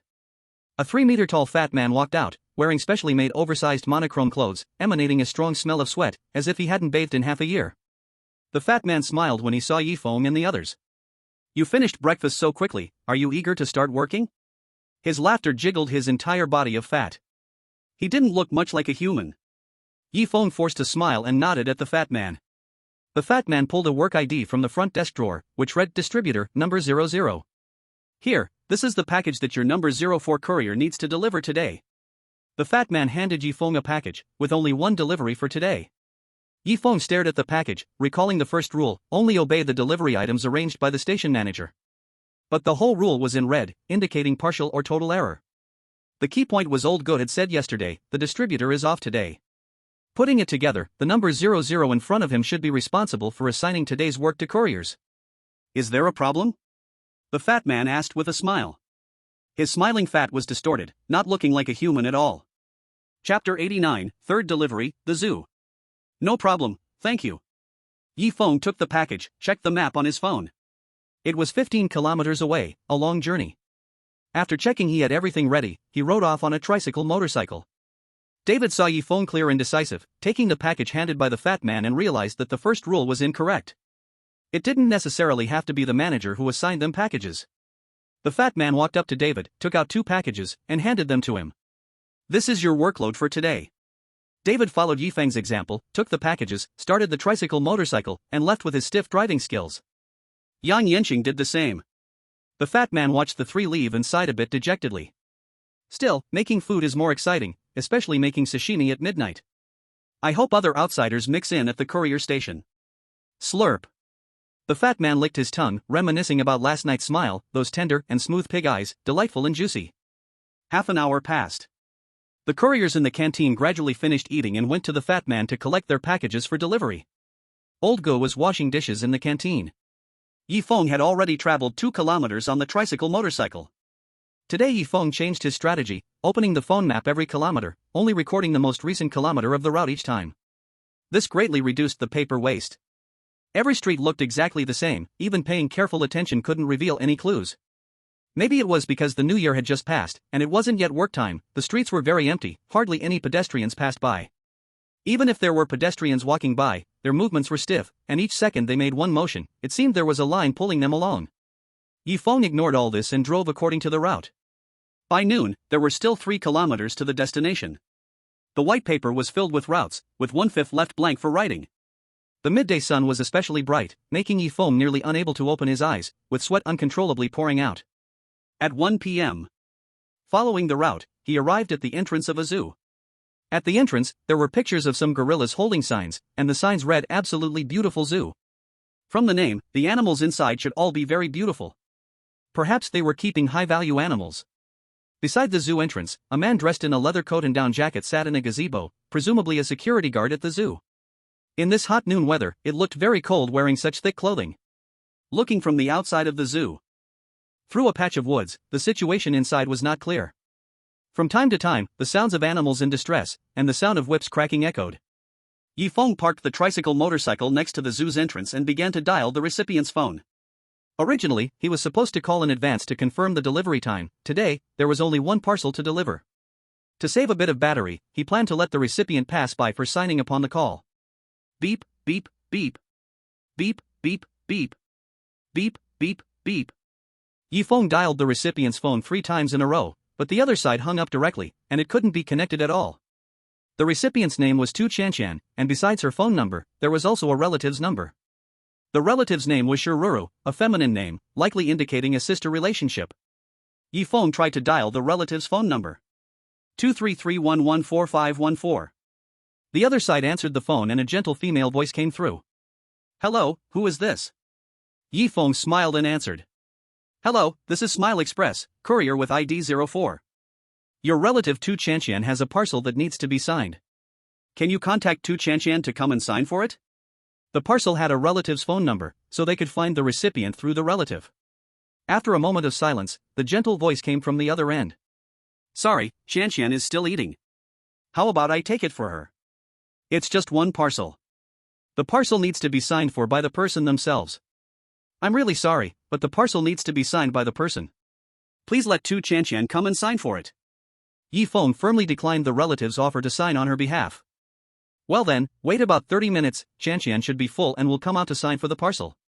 The gentle voice of the woman rang out. May I ask where to sign? So I can tell Chanshan. Feng became alert. What sounded like a casual question had a different meaning since it came from a non-recipient.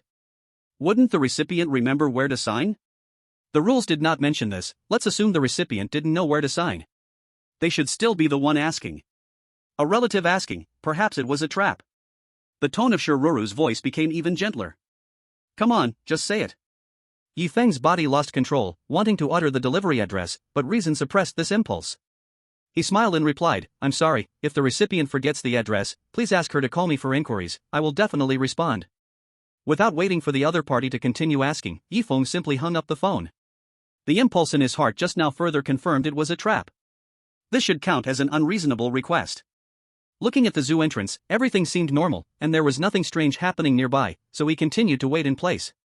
He would call back in half an hour to remind them. Just during Feng's waiting period, a bone was tossed out from the security booth, probably a leg bone from a sheep, accompanied by dissatisfied voices. The quality of the staff meal is getting lower and lower, it's so hard to eat, not as delicious as before. After work, I have to report this to the higher-ups, eating this kind of meat every day, how can I have the energy to work? The guard in the booth looked outside and asked curiously. Is there someone outside? Hey! What are you doing here? Entering the zoo during the day is 100, at night it's 50, if you want to stay all night, there's an additional fee of 20. Feng happened to catch a glimpse of the guard's face, which was covered in dense, dark fur, with retro features resembling an ape-like face. No! It was just an ape. The guard was an ape, or maybe someone dressed up like one in a theme park. Wearing an animal costume would better attract visitors to come in. Hey! I'm asking you a question. The guard seemed a bit impatient, venting his dissatisfaction with the tasteless lunch onto Feng.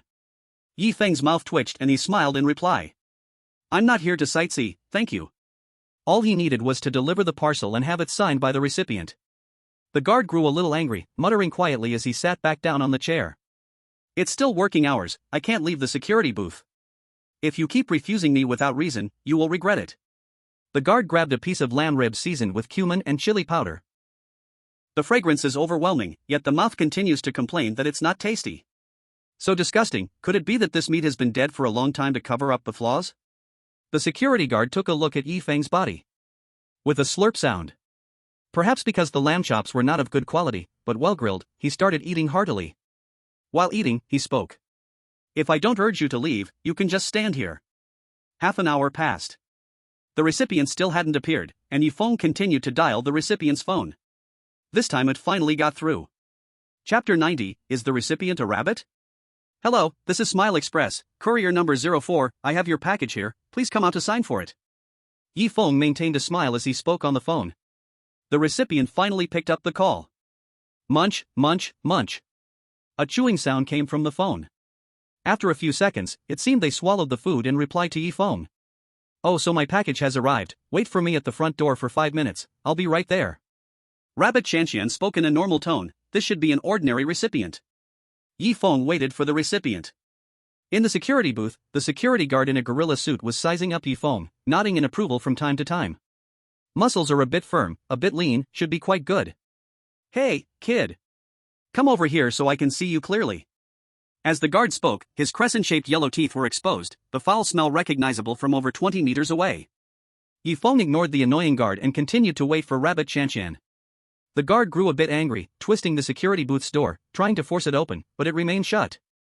Arrogant guy, I'm talking to you, respond. The guard ranted at Yi Feng, but Yi Feng ignored him completely, wanting to leave as soon as he finished the delivery. The guard sensed that his threats were ineffective and then smiled, showcasing 2 rows of sharp teeth. You haven't eaten anything yet today, right? How about this, come over here, I'll share some food with you. I still have half a grilled lamb chop left. Saying this, the guard waved the grilled meat outside the booth, and the aroma of cumin and chili powder flooded the air. Yi Feng's body couldn't resist, wanting to taste the grilled meat. His feet moved toward the security booth, but his hands gripped the handlebars of the tricycle, not letting himself get close to the booth. He absolutely can't eat this meat. Just as his feet were overpowering his arms, a gentle female voice came from inside the gate. Is Courier 04 here? I'm sorry to keep you waiting for so long. As soon as Yi Feng heard it, he recognized Rabbit Chanxian's voice. The bizarre allure of the grilled meat gradually faded, and control of his legs returned to Yi Feng. Although he couldn't see Rabbit Chanxian behind the entrance, he politely waved and smiled at the door. Hello, I am Courier 04, your package has arrived, please sign for it. Rabbit Chanxian walked out of the door, still wearing an animal skin suit. The suit had 2 long ears standing up on top, a rabbit head, while her limbs and torso had characteristics of both humans and rabbits. If the Zeus guard can't see clearly because of his thick clothing, then in front of him, Rabbit Chanxian looked like a person wrapped in rabbit skin. It should be. Not quite sure. Yi Feng maintained a stiff smile, waiting for Rabbit Chanxian to come closer. Rabbit Chanxian was still chewing on meat, with oil all over her mouth, her sleeves stained with grease, carrying a thin hemp rope tied to a greasy paper bag shaped like a summer medicine package. Rabbit Chanxian quickly approached Yi Feng, not waiting for Yi Feng to react. Her oily right hand touched Yi Feng's face. You're too skinny, you don't eat well, do you? Your clothes still stink. Rabbit Chanxian's warm gesture came right away, along with a tone that felt very much like that of a family member. Yi Feng momentarily didn't know how to respond, taking 2 steps back, smiling. Hello, please sign for the package. Rabbit Chanxian pouted, coldly responding to Yi Feng with dissatisfaction. Such a handsome man. Eating poorly and being thin shouldn't be good. Tu Chanxian spread her hands helplessly. Shouldn't you provide a pen and a receipt for me to sign? Yi Feng just realized, handing the pen and the receipt to Tu Chanxian. Tu Chanxian signed her name, and the oil on her hand stayed on the pen and receipt, which she handed back to Yi Feng. Both the pen and the receipt were oily and uncomfortable to touch. Yi Feng looked at Tu Chanxian, who seemed unfazed, and he himself didn't mind, placing the pen and receipt aside despite the grease. A series of careless actions were all seen by Tu Chanxian. Tu Chanxian's pupils flashed a hint of blood red as she lifted the oily paper-wrapped item and presented it to Yi Feng. Since you waited for me for 30 minutes, here's my snack for you. Eat it well, don't starve, and next time I see you, hopefully there will be more meat. The recipient's relative had never even talked to Tu Chanxian about it. The package was at the front gate. Yi Feng ignored the gift Tu Chanxian offered, knowing the oily paper wrap was definitely not a good thing. He stuffed the package into Tu Chanxian's hands and smiled, saying, This is your package, please receive it. The package was only palm-sized but very heavy, needing both hands to lift it. Am I hungry and lacking strength?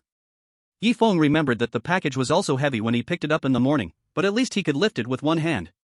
No matter, as long as he gets the receipt, delivers the item, and keeps smiling, that's enough.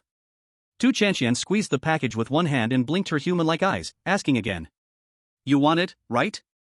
You look pitifully thin. At this moment, the food wrapped in oil paper emitted a delicious smell never encountered before. It seemed to be a taste of the human world. A strong desire filled his heart to accept the food Tu Chanxian offered. This piece of food was definitely the most delicious thing in the world. In addition, curiosity began to sprout. What could the most delicious food in the world be? Even if I don't eat it, should I open it to see? Absolutely not. Rationality and horror novel experiences in Yi Feng's mind told him not to touch it at all. Yi Feng stepped back, struggling against his inner desire, and sat in the tricycle driver's seat, quickly leaving the zoo. Tu Chanxian watched Yi Feng's back and smiled, saying words that even the livestream couldn't hear. Tu Chanshan's relative, Shiruru, came out and looked at the tricycle's back with dissatisfaction. Chanshan, hurry up and complain about this guy. I told you to let me know the pickup location so you wouldn't have to rush here halfway through eating. You're still going to give him good food? Shiruru looked at Tu Chanshan in confusion, as if seeing the sun rise in the west. Tu Chanshan shrugged and said helplessly. He doesn't accept it, and his attitude is fine. He even waited for me for 30 minutes. There's no need to complain about him. What a shame. Tu Chanshan pulled Shiruru back into the zoo, and the security guard finally left the security booth, reluctantly watching the tricycle's back. Yi Feng successfully delivered today's package, and the audience from Long Country breathed a sigh of relief. After a long wait, Yi Feng was a bit anxious, and the audience from Long Country was very worried, fearing the recipient would delay until evening. By then, even if the delivery was successful, it would exceed the deadline for returning the vehicle. I told you, this package is absolutely solid. Who was just spamming the comments, panicking so much they couldn't control themselves? Brother Feng doesn't have anything exciting to see here. Let's switch to Maple Leaf's livestream. There's something nice there. Got it. Switching channels immediately. Some audience members from Long Country switched to Maple Leaf's livestream. At this moment, the chosen one of Maple Leaf drove the tricycle to the entrance of the zoo and began to complain. The phone map drains so much battery, and the route is so hard to remember. It's already 2 in the afternoon, and I've only just arrived at the pickup location.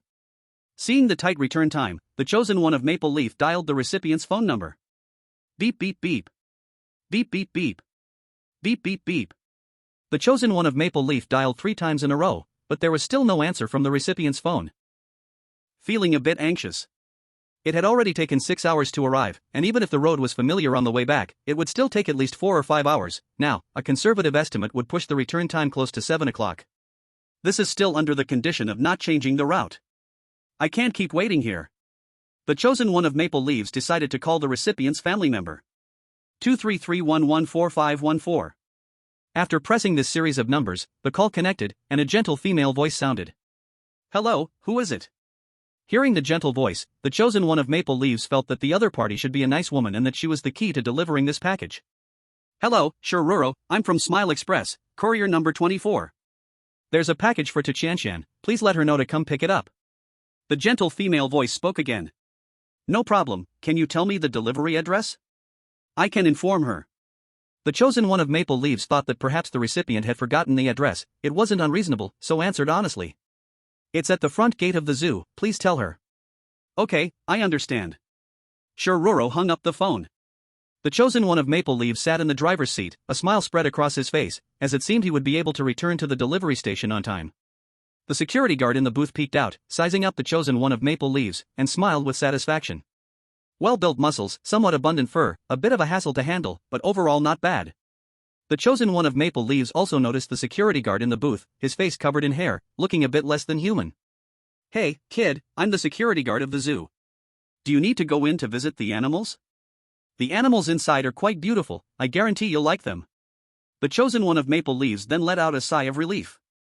It turned out to be a zoo security guard. The gorilla face was probably like an amusement park, wearing an animal skin suit to attract visitors.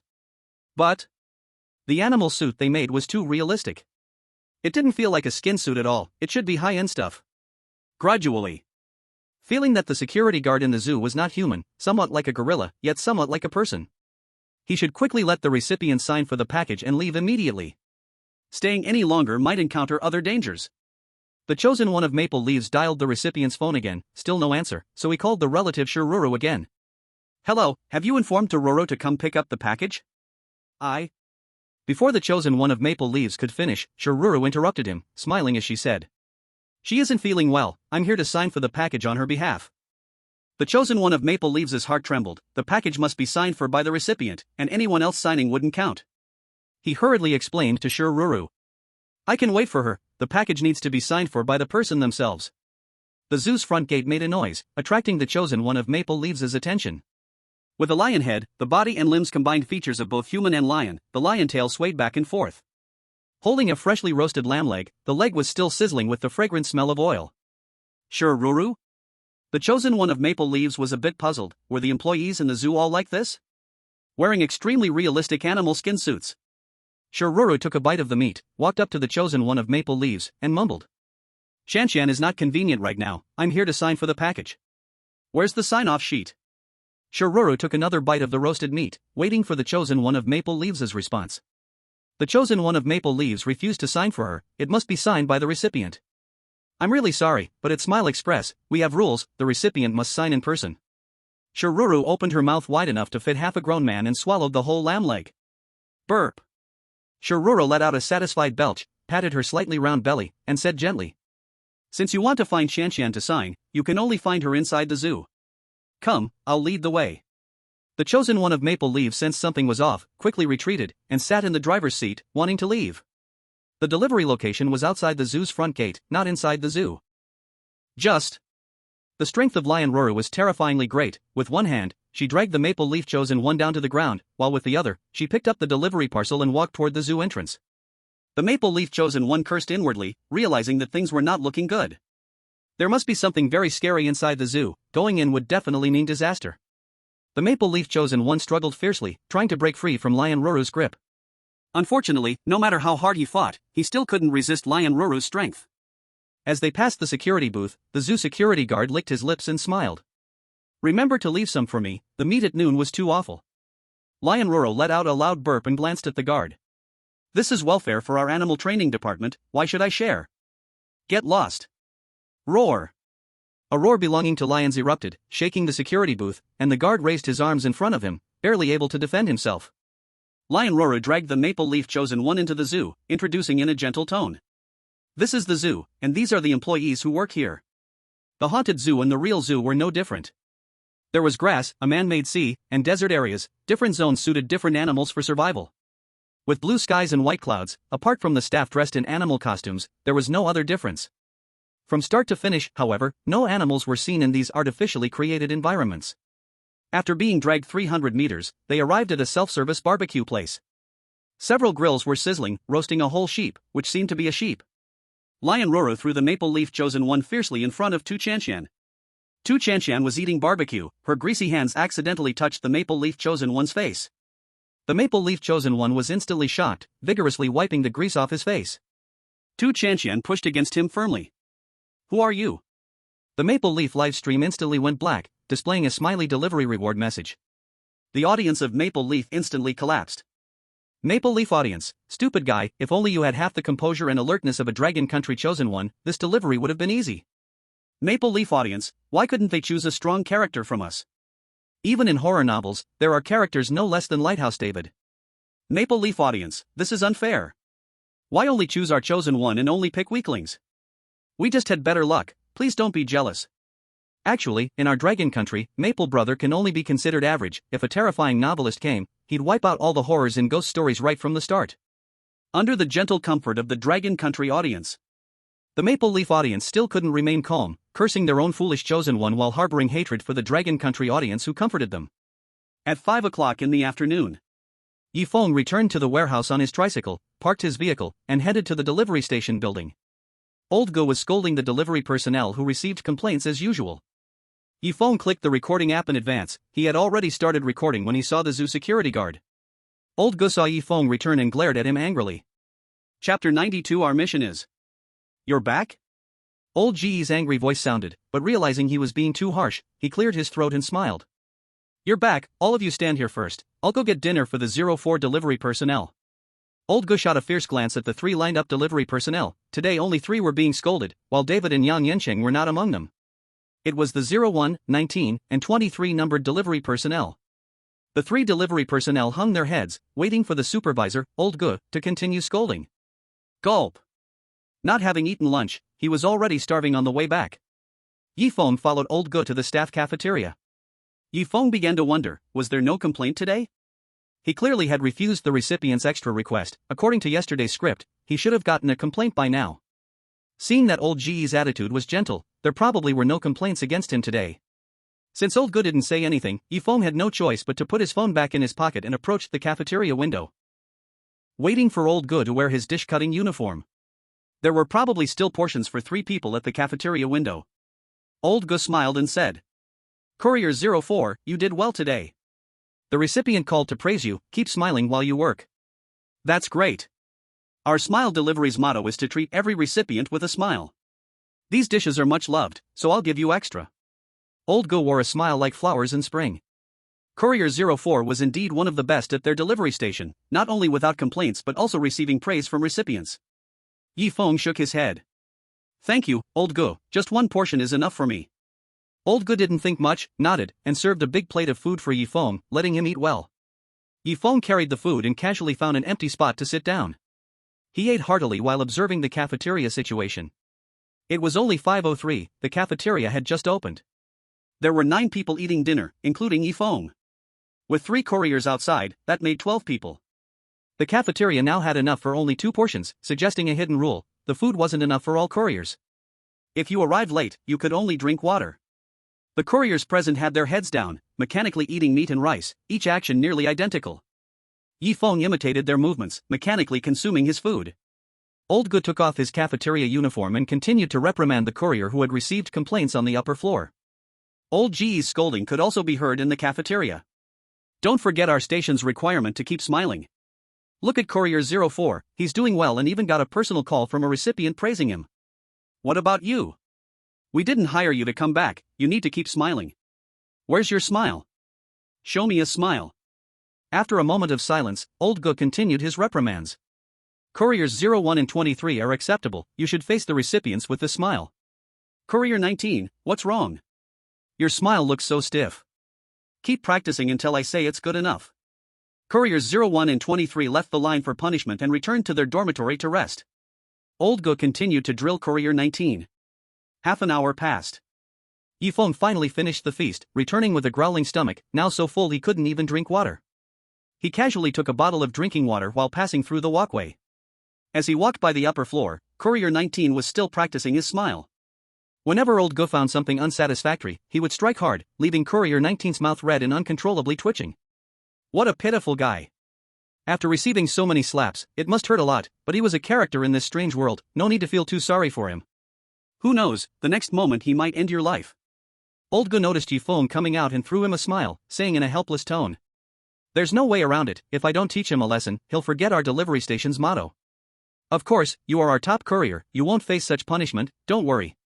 Feng didn't linger, heading straight back to dormitory 04, charging his phone, and reflecting on today's experiences. He recorded the recent delivery route of 1 kilometer on a blank paper. The recipient had done nothing extra besides signing and receiving the package. All of this was done correctly. But he still felt there were places he hadn't done well enough. After thinking for a while, he realized every time he picked up a package, he would just deliver it without calling the recipient in advance. If he contacted the recipient beforehand, he might not have encountered so many troubles.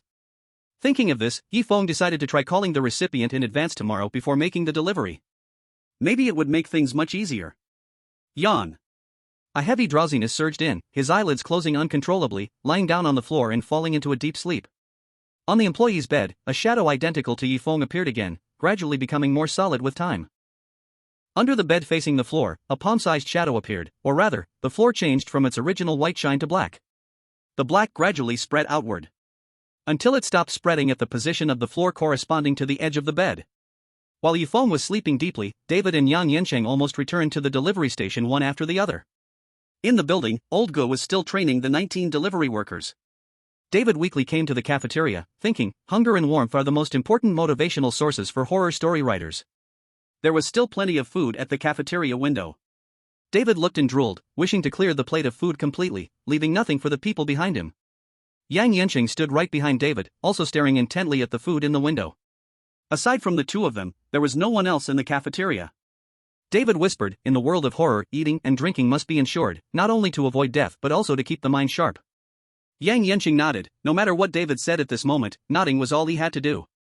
In a short while, after Old Gu finished lecturing the 19 delivery worker and sent him back to his dormitory to rest, he came to the cafeteria and smiled at David and Yang Yansheng. You both did very well today, no complaints received. But it would be even better if we received a compliment from the recipient like with 04. There are still 2 servings left, remember to close the cafeteria door after you finish eating and leave. After distributing the food, Old Gu left the cafeteria. The lights in the cafeteria flickered as David and Yang Yansheng wolfed down their meals and quickly left the cafeteria, returning to their dormitory to rest. At this moment, the audience in the Longwa live broadcast room was somewhat surprised. They didn't expect that none of the 4 chosen ones at the delivery station where Feng was located had encountered any accidents today. They were all alive and well. The other delivery stations barely had any surviving chosen ones. At most, there were 3, and they survived by luck, having received 2 complaints. Basically, each station only had 1 or 2 chosen ones surviving, and 1 delivery station was completely wiped out. Still alive, 36. That's good, considering the difficulty is higher than at the Happiness Cinema, and so many have survived after 2 days. The quality has improved a lot. The chosen ones from Brother Feng Station have better quality, 2 complaints, 2 with 1 complaint. The success rate is really high. Covering face.jpg master area. After waking up from a deep sleep, Feng moved his body and prepared for the 3rd day of deliveries. Today, he had to try to contact the recipient in advance, no matter what. Stepping out of the dormitory, he happened to see David and Yang Yancheng also walking out of their dormitory to the floor to pick up today's deliveries. It was still the same fat man, who today handed Feng 2 packages. Here is your workload for today. Feng took the packages and went to the warehouse, sitting on the tricycle, first looking for the nearest delivery address. Chapter 93, the 4th delivery, the restaurant. This is it. Among the 2 packages the fat man gave Feng, the one closest to the delivery station was for a restaurant.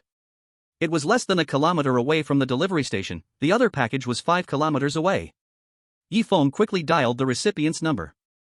Beep beep beep. The number you dialed is busy, please try again later. After several calls, there was still the busy tone. He could not connect. He could only go to the restaurant first, which was called a budget restaurant, and it shouldn't be very big. Feng recorded the route in the blind spot of the live stream. The route to the restaurant was very simple, so he decided not to waste paper recording it and said softly, "Go straight for 500 meters, turn right for 432 meters to reach your destination." Feng started the tricycle, leaving the warehouse and passing by David and Yang Yancheng. David smiled at Feng. "It seems today I'm quite lucky, there's only 1 delivery, and this has been the case for the past 2 days. So easy." As he spoke, David raised 1 package, waving it in front of Feng. David secretly laughed. Regardless of its usefulness, he aimed to affect your mood first. As long as negative emotions appeared, making deliveries would easily go wrong. If he got a complaint, it would be best if mistakes cost him his life. David's abacus clicked loudly.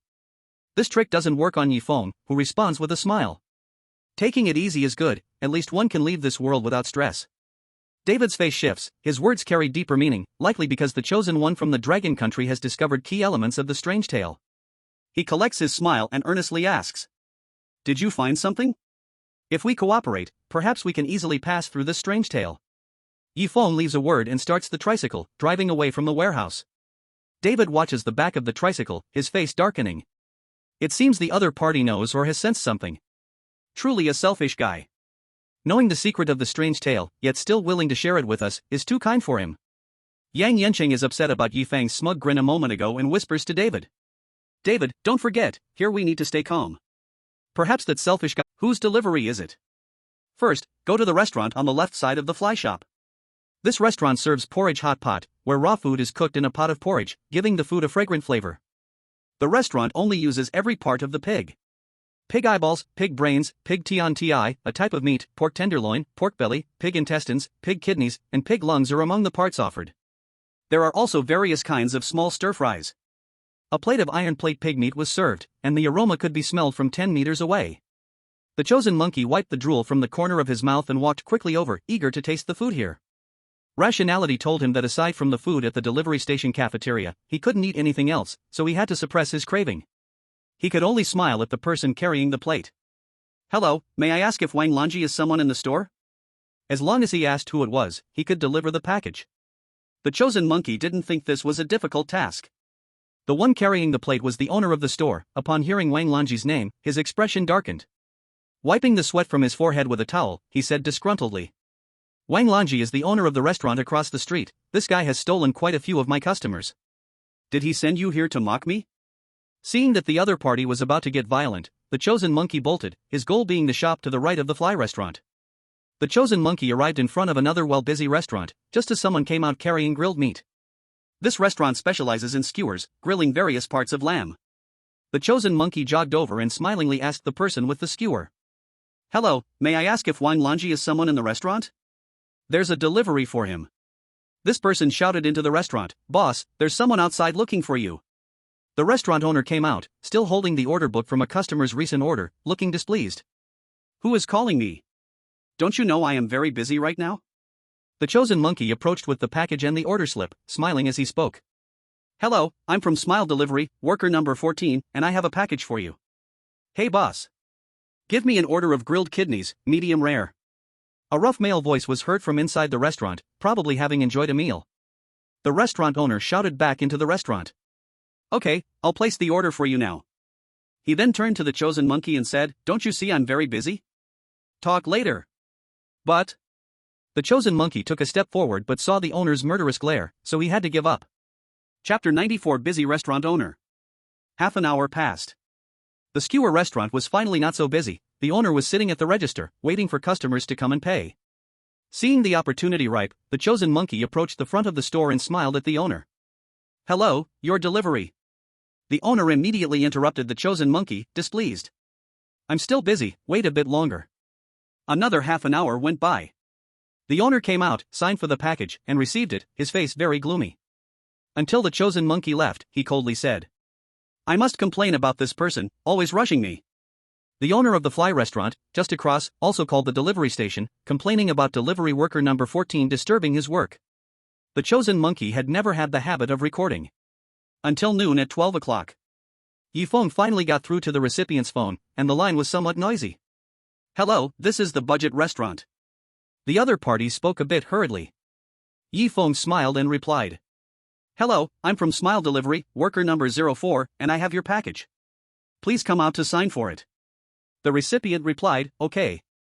I'll come out now. From the right side of the fly restaurant, a bald man came out, holding a notebook to take orders from customers. It turned out that the budget restaurant was a barbecue place. Feng walked towards the restaurant, and just a few steps in, a customer called out from inside the restaurant. Boss, speed it up. I've been waiting an hour for my grilled meat, why is it still not ready? Okay. I'll hurry it up right now. The bald man awkwardly glanced at the approaching Feng, scratching his head. Sorry, I'm busy right now, I will sign for the delivery later. The bald man looked a bit simple-minded, someone in real life would call him honest. Wearing a black and white check shirt, loose pants, a cheap watch, and big black frame glasses. There was another delivery, and since the person was really busy, he could only wait outside. The recipient, being the shop owner, was busy helping out in the store. A few minutes later. One of the staff members at the store opened a table for Feng, smiling and saying. The boss said to sit down and wait for him, usually, he won't be too busy for another half hour. The recipient was nice, even offering a place to sit and rest. But Feng declined the kind offer with a smile. Thank you, I can stand, no need to open another table for me. Feng started recording, waiting for the recipient to finish and come over to sign for the delivery. The bald man's name was Wang Lanji, who was still in the store helping customers place orders or collect payments. A drunken customer yelled at Wang Lanji to place another order. Boss, hurry and bring me 10 more skewers, it has to be fast, or I'll tear your shop down. Wang Lanji kept smiling, adding the order for this table of drunken customers, and the steaming skewers quickly arrived. However, the customers were not satisfied, one person grabbed Wang Lanji's shirt and angrily cursed. We didn't order skewers.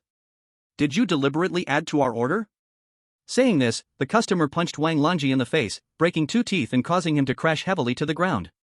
Wang Lanji struggled to get up, rubbing his right cheek with blood oozing from the corner of his mouth. 2 staff members rushed over to help Wang Lanji, angrily shouting at the drunken man. You dare to hit our boss? You want to die? Chef, grab something, someone hit the boss and broke 2 teeth.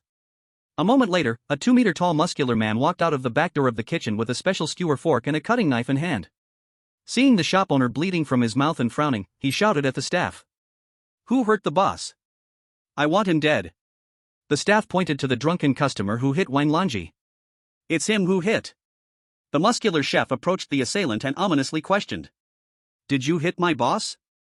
The assailant immediately sobered up at the sight of the 2-meter-tall body, especially when he saw the fork and knife in the chef's hand, swallowing hard. I just got drunk and lost control, you have to stay calm and don't do anything silly. You are still young, don't let anger cloud your judgment. The shop owner's right cheek was already swollen from the heavy punch thrown by the drunken customer.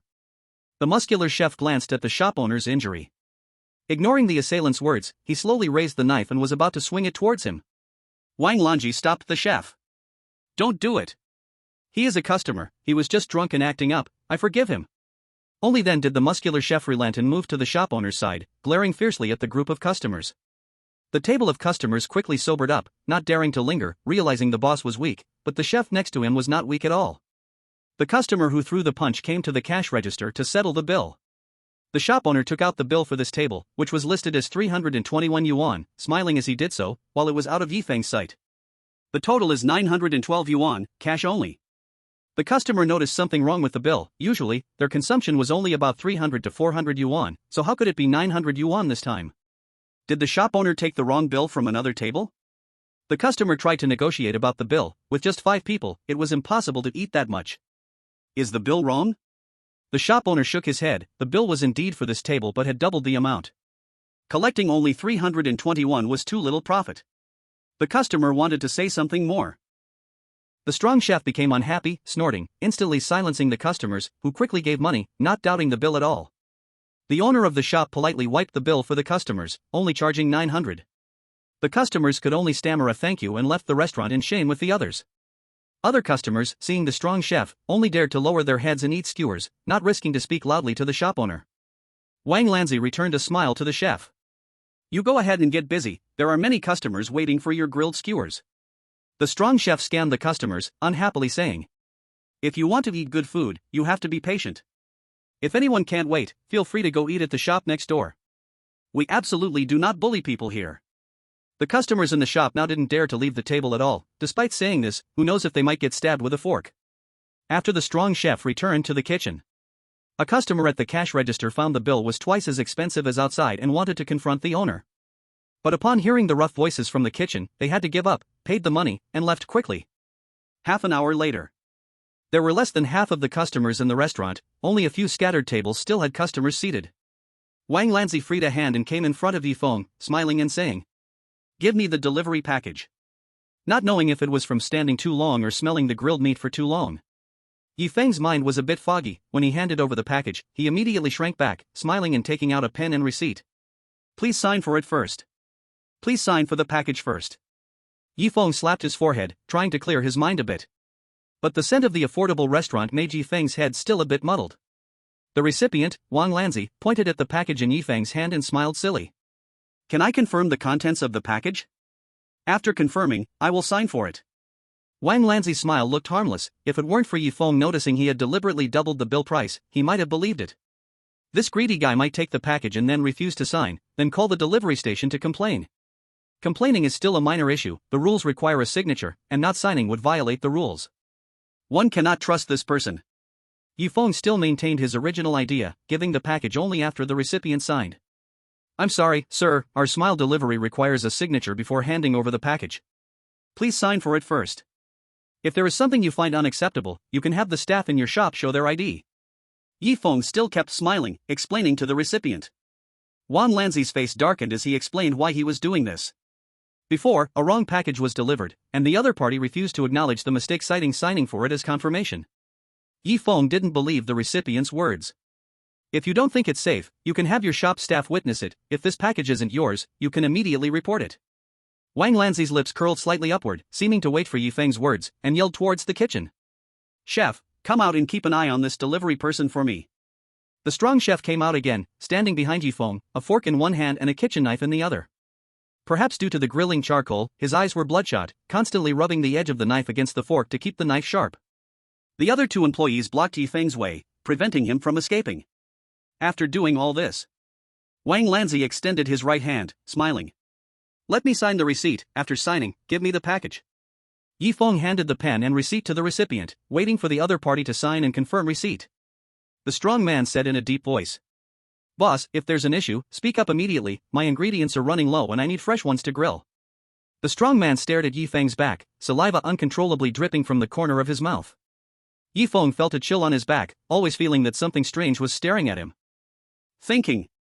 The chef's ingredients he mentioned, could it be me? That roasted lamb is actually roasted. Feng shook his body to shake off the chill from behind and smiled while speaking. Please confirm if this is your package. The recipient's name is Wang Lanzi. Wang Lanzi's face darkened upon hearing this. Seemingly the original conspiracy was broken by Feng's words. Feng noticed the change in the other person's expression, proving he was right, and handed the package to them. Wang Lanzi could only check the recipient's information on the package and nodded. It is indeed my package. Everyone disperse, continue working. The muscular chef seemed a bit dissatisfied, still staring at Feng's body and muttering to himself. The fat content is low, usually, extra duck fat needs to be added while roasting, this way, it will be more fragrant. Yi Feng turned around and left, delivering the next package. The muscular chef slowly raised his hand, and Wang Lanzi shot him a glare, her tone radiating an icy refusal. Hurry back to grilling, don't you need to? The customers are pressing for their orders. The muscular chef reluctantly looked at Yi Feng, shouldering the grilling fork as he returned to the kitchen. The staff in the shop had to go back to work, and Wang Lanzi returned to the cash register, continuing to double the price on the original bill. Yi Feng sat on the tricycle, searching for the next package address route, recording the last kilometer before driving in the opposite direction. What Yi Feng didn't see was customers in the cheap restaurant were drooling, looking at Yi Feng and talking to the shop owner. What exactly was said, Yi Feng couldn't hear, and the viewers in the live stream couldn't hear either. After a while, a new chosen one arrived here. Yi Feng rode his tricycle, stopping after every kilometer, recording the route in the live stream blind spot. Then he folded the white paper and hid it in his sleeve. His work uniform was long-sleeved, making it easy to check the route. The viewers in the live stream could only see a piece of white paper. Halfway through the journey, Yi Feng pondered about the last recipient. The personality and behavior matched. To earn more money, reporting the customer's bill at double the amount suited that personality. Yi Feng counted the 4 packages he encountered and the man and woman who blocked him, just right to make 5 types. If he could find the corresponding 2 types in the next packages, it would completely align with Yi Feng's thoughts. But why would this situation appear in the smiling package? Could it be the key to clearing the levels? Yi Feng buried this question in his heart. Only after delivering the second package could he basically confirm his guess. Just as Yi Feng was driving along, the chosen one David from the Lighthouse was riding a tricycle, still bothered by Yi Feng's confident expression during the day. The last package had unfortunately consumed a hint card, knowing that besides him, Yang Yansheng, and Yi Feng, there was a 4th chosen one in the delivery station. In addition, it also reminded David that all the chosen ones at their station had used up their hint card counts and that Yi Feng was searching for secrets in the urban legend. Could it be that Yi Feng from Dragon Country knows the key to clearing this urban legend?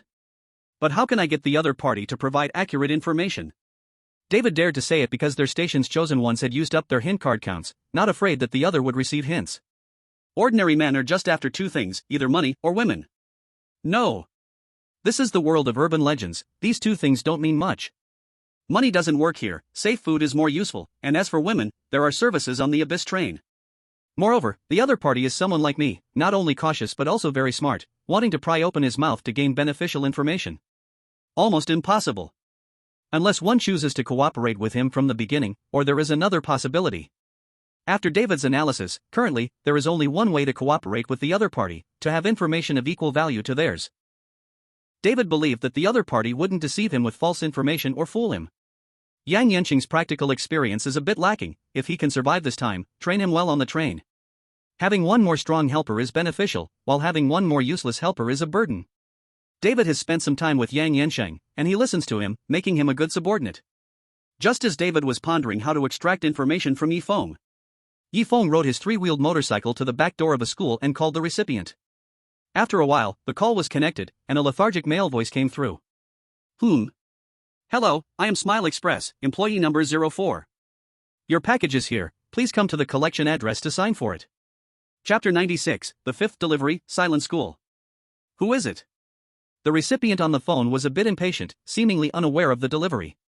Yi Feng smiled as he confirmed the recipient's information. May I ask, are you Mr. Li Jiahao? The recipient answered briefly. Yi Feng continued. Your package from half a month ago has arrived, please come out to sign for it. I'll come out to get it after class, wait a moment. The recipient said before hanging up. Yi Feng put away his phone and looked at the situation at the school's back door. This is a school called Silent School, with a security booth near the back door that was empty. Black fences stood with sharp spikes, which could easily scratch the skin if touched. At the tips, sensors were installed every 5 meters to prevent anyone from sneaking in or out. Next to the fence was a patch of grass, and even crossing the intervention devices would easily expose a person's figure.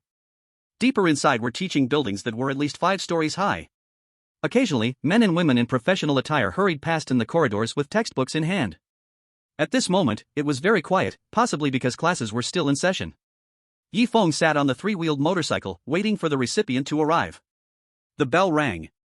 More people appeared in the corridor. They wore matching black and white checkered clothing, with brown trousers and held books in their hands. The covers of the books were entirely black, with no words visible. They took a step forward every 2 seconds. Their strides were uneven, but their movements were consistently timed. Whenever they saw a man in professional attire, they would stop, nod to him, and only continue walking forward after he passed by. There was no playful banter or urgency, it was like aimless zombies. The bell rang again, and the number of people in the hallway decreased significantly until only the professionally dressed men and women hurried back and forth. Half an hour passed. The bell rang again, and a few of the men and women in black and white checkered clothing came to the grassy area at the back door. Up close, it was evident that they looked a bit older, at least over 20 years old. A checkered-clothed woman approached the fence and quietly said to the outside delivery person, "This is my takeout, give it to me." The delivery person hurriedly took out a red plastic bag, which contained something shaped like a lunchbox, tightly sealed, making it impossible to see what was inside. The checkered woman held the outer red plastic bag and returned to the teaching building. Yi Feng's phone rang. Was it the recipient calling? Yi Feng pretended not to hear the ringing and aimlessly observed the people in the open area, some of whom were counting the grass on the ground. Once the ringing stopped, Yi Feng dialed the recipient's number. The recipient still sounded lazy but could be heard expressing dissatisfaction. "Hello, didn't you answer the phone just now? I'm already at the back door, where are you?" Yi Feng looked toward the back door, where 3 checkered men stood, all of whom were on their phones. To confirm who the recipient was, Yi Feng smiled and said, "Please look to the left, I am bringing the parcel over." The checkered man in the middle slowly turned his head, looking towards him at a 90-degree angle, his gray-white eyes devoid of any normal human vitality. This was the one. Yi Feng picked up the package and the sign-off sheet, walking up to this recipient. The signature pen and the delivery slip were handed over to each other with a smile. "Please sign for it." The recipient wrote the first character and paused slightly. At the same time, the man in plaid on the right, also there to receive a package, dressed in a courier uniform, smiled and said, "According to your extra request, I have brought you soda and yogurt, and additionally, I have gifted you a set of interesting cards. Please sign for this package." The man in plaid on the right received the food and cards, signing his name on the delivery slip with a blank expression before leaving with his package. The satisfied courier took the signed slip and left with a smile. The recipient, Li Jiahao, wrote another character Jia and then stopped again. On his left side, the man in plaid was also waiting for a package. Again, it was a courier dressed in a uniform engraved with the words "Satisfaction Delivery," who handed over to the plaid man a birthday cake and home-cooked meals, smiling as he said, "As per your request, I have brought cake and home-cooked meals to your home, please sign the slip." The man in plaid quickly signed his name and briskly left with his items. At this moment, the recipient Li Jiahao stopped his pen, looked at Yi Feng with a cold expression, and said in a deep voice, "Their couriers can fulfill extra requests from the recipients, I also have extra requests that must be completed. Otherwise, I will not sign my name on the slip. Anyway, this package is not urgent for me at all, but you guys at Smile Delivery have a rule that packages must be delivered and signed for on the same day." The recipient returned the signed slip and pen to Yi Feng, having only written Li Jia to avoid trouble. Yi Feng's face darkened. The rules did not require fulfilling unreasonable demands from recipients, but only delivering packages was necessary. Without waiting for Yi Feng to refuse, Li Jiahao took out a set of mature clothes and placed them in front of Yi Feng. The clothes were a collared red and white striped shirt, black pants that looked very comfortable, and an old pair of leather shoes. It appeared to be a set of mature clothing. The recipient pointed at the clothes on the ground, looking at Yi Feng, his face showing no hint of joke. "Put on this outfit for me." The clothes on the ground seemed fine, styled like something a man in his 40s would wear in the real world. If he put on this outfit, would the other party write the last character? Yi Feng did not believe it could be that simple. Once he wore this outfit, there might be further requests. And if Yi Feng's guess was correct, he absolutely could not agree to any extra requests now. Yi Feng smiled and responded, "As long as I wear it, you will agree to sign?" Before the recipient could answer, a man dressed in old-fashioned clothes entered through the back door, pulling a girl in plaid by the hand, smiling as he said, "Today is the parent-teacher meeting. According to your request, I wore my father's clothes to substitute for him." The plaid girl said expressionlessly, "Thanks, brother, my father is busy, so it's up to you to attend the meeting." Yi Feng frowned. Wearing this outfit means going to a parent-teacher meeting? He absolutely cannot wear this outfit. The recipient paused, still pointing at the clothes on the ground, his tone turning colder. "You put on this outfit first, then we can talk, otherwise, no discussion. This outfit must not be worn. If worn, he would have to enter the school, and the delivery address clearly stated it was outside the back door of the school." Yi Feng did not feel that what looked normal from the outside in school might not be normal inside. He cannot take the risk. Yi Feng smiled and replied, "I refuse, please sign for it." The recipient glared at Yi Feng, turned, and slowly walked away, his pace much slower than before. Until the recipient's figure disappeared. Yi Feng sat on the tricycle, deciding to wait a little longer. As long as his guess is correct, the other party will surely appear again. Chapter 97, agreed. The bell rang again. Strangely, the few plaid men and women on the grass did not return to the teaching building. On the open ground, continue counting the grass. At this moment, it was already 4:30 in the afternoon. If the person didn't come out to sign soon, the package would be placed in the designated area after the time limit. Could it be that my guess was wrong? Feng continued to wait. Even if the other party didn't sign, perhaps there would be other ways to salvage the situation. But once he agreed to the unreasonable demands of the other party, there would be no way out. Suddenly, the recipient walked out of the teaching building, looking coldly at Feng, with no expression on his face. You really won't agree to my extra request? Feng nodded vigorously, answering the recipient in a very certain tone, while opening the voice recording on his phone. When the person in charge asks later, he would also have room to argue. The two stood their ground, maintaining a standoff for 30 minutes. The recipient sighed first, pointing at the package and said, "Sign for me, quick." Feng swiftly signed the delivery slip, and after writing the last character, handed the package to the other party. This package felt a bit strange. It was very heavy when picked up in the morning, but now it was very light. After delivering the second package, Feng drove at full speed towards the delivery station. The recipient coldly stared at Feng's back. The sky at school darkens particularly quickly. As soon as Feng left, it immediately turned dark.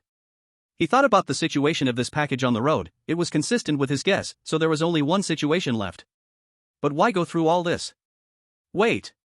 I am a courier. Encountering these situations in just 4 short days would be quite odd, but what if it's not just 4 days?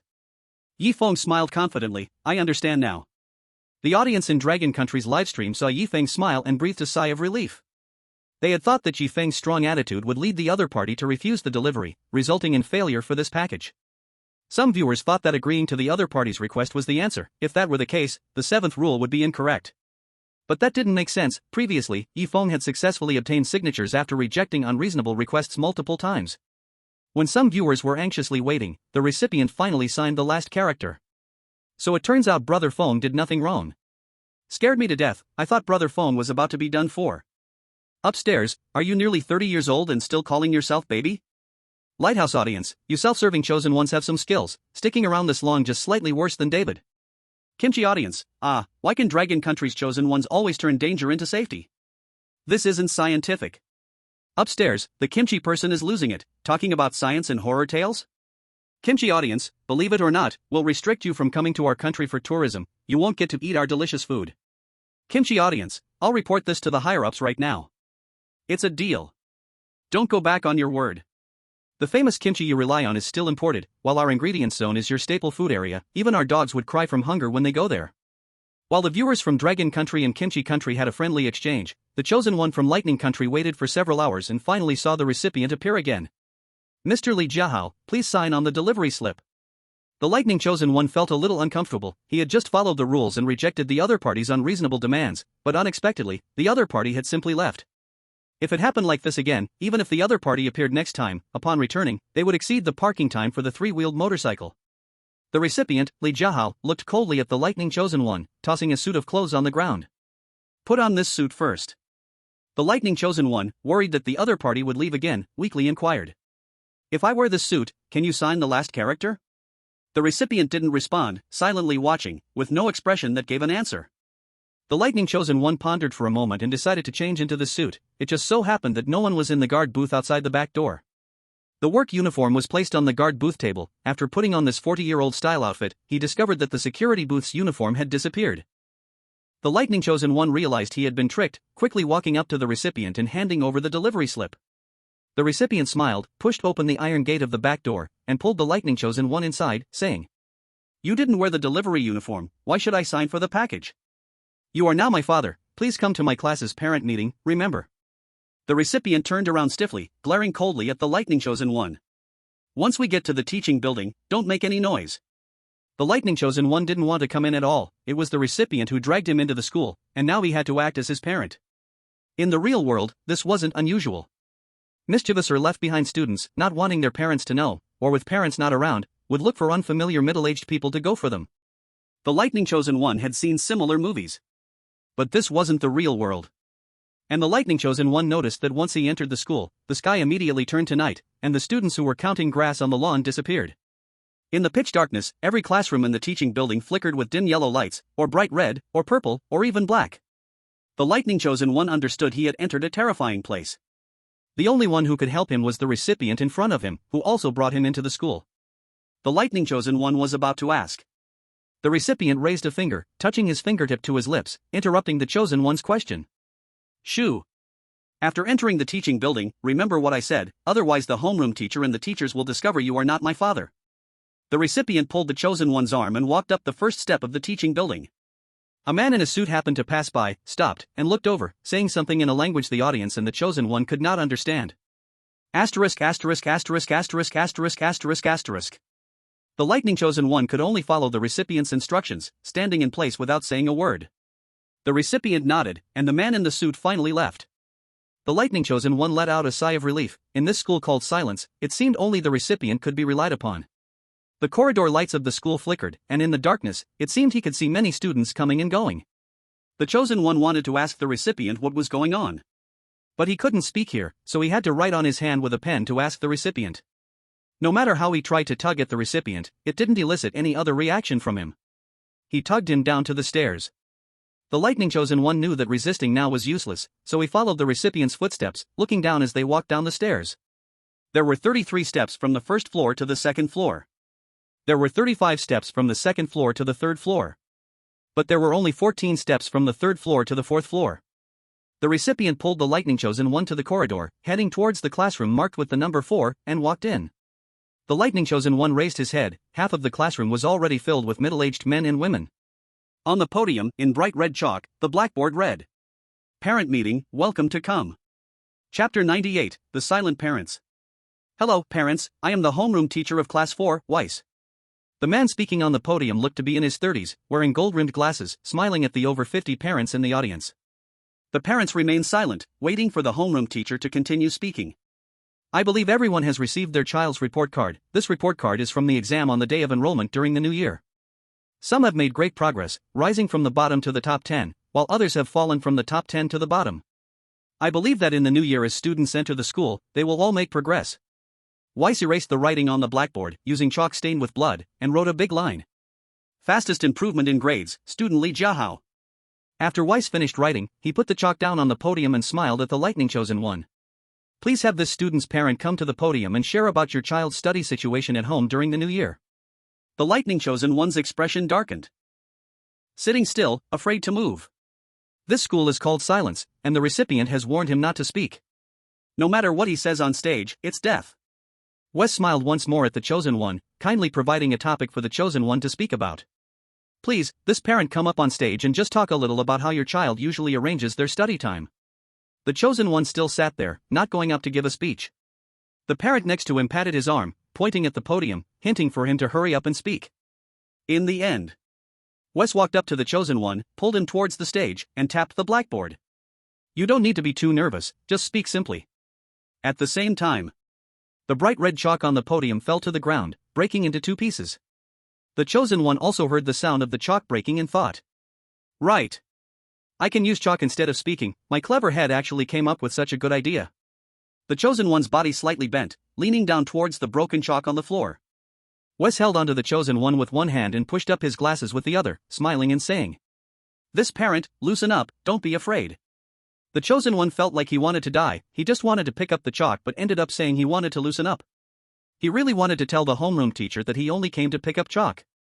Over 50 pairs of eyes were staring at the chosen one, smiling, as if they all wanted to know how this student improved his grades. The chosen one stood straight, still not speaking. As long as he endured, maybe it could be resolved. Wes thoughtfully took out the microphone and held it up to the chosen one's mouth. The chosen one's heart raced, breath quickened, with each breath amplified countless times in the microphone.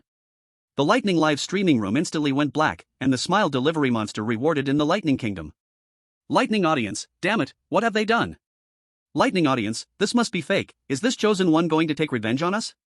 Lightning audience, how could we have such a foolish chosen one? Lightning audience, we strongly request our chosen one to be on par with David. The lightning audience was very confused. Clearly changed clothes, the recipient had already signed, so why did their chosen one enter through the back door? Walking into a dark shell room, with blank eyes he arrived at the podium. Then it turned into a black screen. There was no room for any cracking or resistance at all. The Long Kingdom audience let out a sigh of relief. Thankfully Brother Feng had been clear in refusing the recipient's extra demands at the beginning. Otherwise, it would have been like the lightning chosen one, dying without a clue. At this moment, Yi Feng rode his tricycle back to the warehouse, 1 hour until night. There's still one last delivery. I already know the key to this strange tale, as long as I encounter the last situation tomorrow. I have a 90% chance of passing this strange tale. After parking the tricycle in place, a figure walked out from the dark warehouse, speaking in a slightly deep tone. Yi Feng of the Long Kingdom, I have been waiting for you for a long time. I thought you had failed. David walked out from the darkness, looking seriously at Yi Feng. Yi Feng frowned, not wanting to have too much interaction with this person. Even if he had to act, it wasn't the time. David raised his right hand, blocking Yi Feng's path, smiling and saying, "The honorable chosen one from the Long Kingdom, are you afraid and not daring to communicate with me?" Yi Feng replied coldly. "I feel there's nothing to discuss with you, move aside." Yi Feng didn't believe that Lighthouse David would stop him for anything good. It was likely that he learned through hints that he had noticed the passing code. Especially since David had a pair of eyes that seemed to see through others. David showed no anger at Yi Feng's scolding, his smile even brighter, thinking, "He must know something and doesn't want to share, it must be that." David continued to smile and said, "I think there must be some misunderstanding between us. I have no hatred towards you, and I've received very important information. It is about this strange tale. I hope we can exchange information and ensure we both get through this strange tale together." Yi Feng looked down and to the right, speaking with a puzzled tone. "You first share your information, and after you are done, I will share mine. In this strange tale, there is only one key point, at least Yi Feng thinks so, if the information from the other party is the same as his own. Regardless of whether the other party speaks the truth or lies, it can be known at a glance. This response still considers that the other person is an expert." David's face darkened for a moment, then he immediately smiled again. "I found that in the cafeteria hallway, you can only take drinking water, not beverages." Yi Feng nodded and smiled in return. "I think so too, just a little carelessness may lead to death. I have no other business, I need to return to the express station." David couldn't say much else, he let Yi Feng leave the warehouse. Yang Yanqing walked out from the darkness, his expression was not good, just like David's. "This selfish chosen one must have discovered something, intentionally letting you speak first to test us." David shook his head, pondering not only Yi Feng's words just now but also his demeanor, all of which told David that Yi Feng did not lie. The other person is not an ordinary person, they probably haven't discovered the key, so they said that to try to test me. It's no wonder, even I haven't discovered it, Yi Feng probably can't find it either. But that doesn't make sense. During the day it was clear that he sensed the other party knew something. "We should find out tomorrow, let's go back first." David and the others also left the warehouse. The audience from Long Country and the Lighthouse live broadcast started cursing that cunning David. They didn't know anything at all, trying to coax words out of Brother Feng, but Brother Feng wasn't foolish and dispatched him with just a few words. Yi Feng relied on his wits the whole time, while the Long Country audience didn't quite understand what Yi Feng knew. In the express station's office, Old Go looked sternly at the 13 couriers in front of him, saying, "Recently, with fewer people, the number of express packages assigned to you has increased. Of course, your rewards will also increase accordingly. Is there any objection?" The 13 couriers below replied in unison. "No." Old Go nodded in satisfaction, and when he saw Yi Feng return, he smiled and waved to him. "Courier 04, come over here." Chapter 99, The Person in Charge Talks. "Okay, Old Go." Yi Feng smiled and nodded, coming to the line of couriers. David and Yang Yanqing also joined the line, waiting for Old Go to speak. Old Go scanned the couriers present, nodded, and said with satisfaction, "Finally, everyone is here. We just had a brief meeting, mainly discussing that in the past few days, some couriers did not meet the express station's requirements and have been dismissed. Recently, we have contacted the headquarters to recruit new people. Until we find new people, your workload will slightly increase. Of course, the rewards given to you will increase accordingly. Do the three of you have any objections?" Old Go smiled at the three newly arrived chosen ones, asking in an inquiring tone. Yi Feng and David remained silent, while Yang Yanqing immediately replied that there were no issues. Old Go took Yi Feng and David's silence as agreement and continued. "As long as you have no objections, that's fine, the meeting is dismissed. 04, you stay behind." The staff cafeteria had already closed, and it would not reopen until late-night snacks time, so the couriers returned to their dormitories to rest, leaving Yi Feng behind. Old Go pulled Yi Feng to a corner tea table, making Yi Feng sit down, his expression a bit heavy. It was already past 7, and in about another hour, it would be late-night snack time. Yi Feng didn't want to be seen anywhere outside his dormitory during snack time, so he finally asked, "Old Go, did you keep me here to say something?" Old Go gently nodded, fell silent for a moment, then sighed. Gee. 04, some things should be left to happen naturally, holding on to them only harms yourself without any benefit. Your parents called, saying you had a very hard time during the new year. Your wife died in an accident. Your daughter is seriously ill and doesn't have much time left. Your parents said they have been trying to call for the past few days. But the call wouldn't go through, asking what was going on? As he spoke, Old Go placed his calloused right hand on Yi Feng's shoulder, looking at him sincerely. It seemed that because 04 was a capable employee in the store, the supervisor couldn't let a reliable subordinate get into trouble, so they were having a quiet heart-to-heart. Why not contact your parents by phone tonight to see if something happened? You need to take care of your family while working too, Old Go said, making some of the live stream audience almost believe it. Such a considerate supervisor was almost a rare creature. Even more cried out, angrily asking why they had never encountered a boss like that. Only Yi Feng sat quietly, silently looking at Old Go. Aside from a slight feeling of touch, there was more vigilance. The rules clearly state that one cannot let the other party know their true identity, and one cannot reveal that they are not originally an employee of this delivery station. 04's courier originally had no family. Was his wife dead? What was the cause of death? Did he have children? How many were there, and were they boys or girls? Yi Feng didn't know at all. No matter what he said now, as long as Old Go made a mistake with even half a word, it could raise suspicion from him. Yi Feng maintained his silence. Old Go spoke tenderly for half an hour. Seeing that 04 still remained silent, he helplessly shook his head. He could only let 04 leave. Yi Feng returned to the dormitory, finally letting out a sigh of relief. If it were the real world, Old Go would be considered a good person as a supervisor. Reining in the extra emotions. Yi Feng smiled, for he had already determined the key to the Smile Courier's strange tale. He just needed to encounter the last one tomorrow. Almost, he could get through the strange tale. Thinking of this, Yi Feng charged his phone while lying down on the floor and quickly fell into a deep sleep. On the bed, an identical figure to Yi Feng appeared, slowly turning its head and smiling at the Yi Feng on the floor. Compared to Yi Feng's calmness, David could hardly contain himself, thinking again and again that the chosen one of Long Country must know something. Damn selfish chosen one. He probably predicted that I was different from the other useless chosen ones, which is why he talked to me like that. To confuse me. He must know something. But how can I extract the information? David hit the floor hard, really unable to figure out what the key to the Smile Courier's strange tale was. So far, he had easily delivered 4 packages. Am I thinking too complicatedly? The key is actually very simple.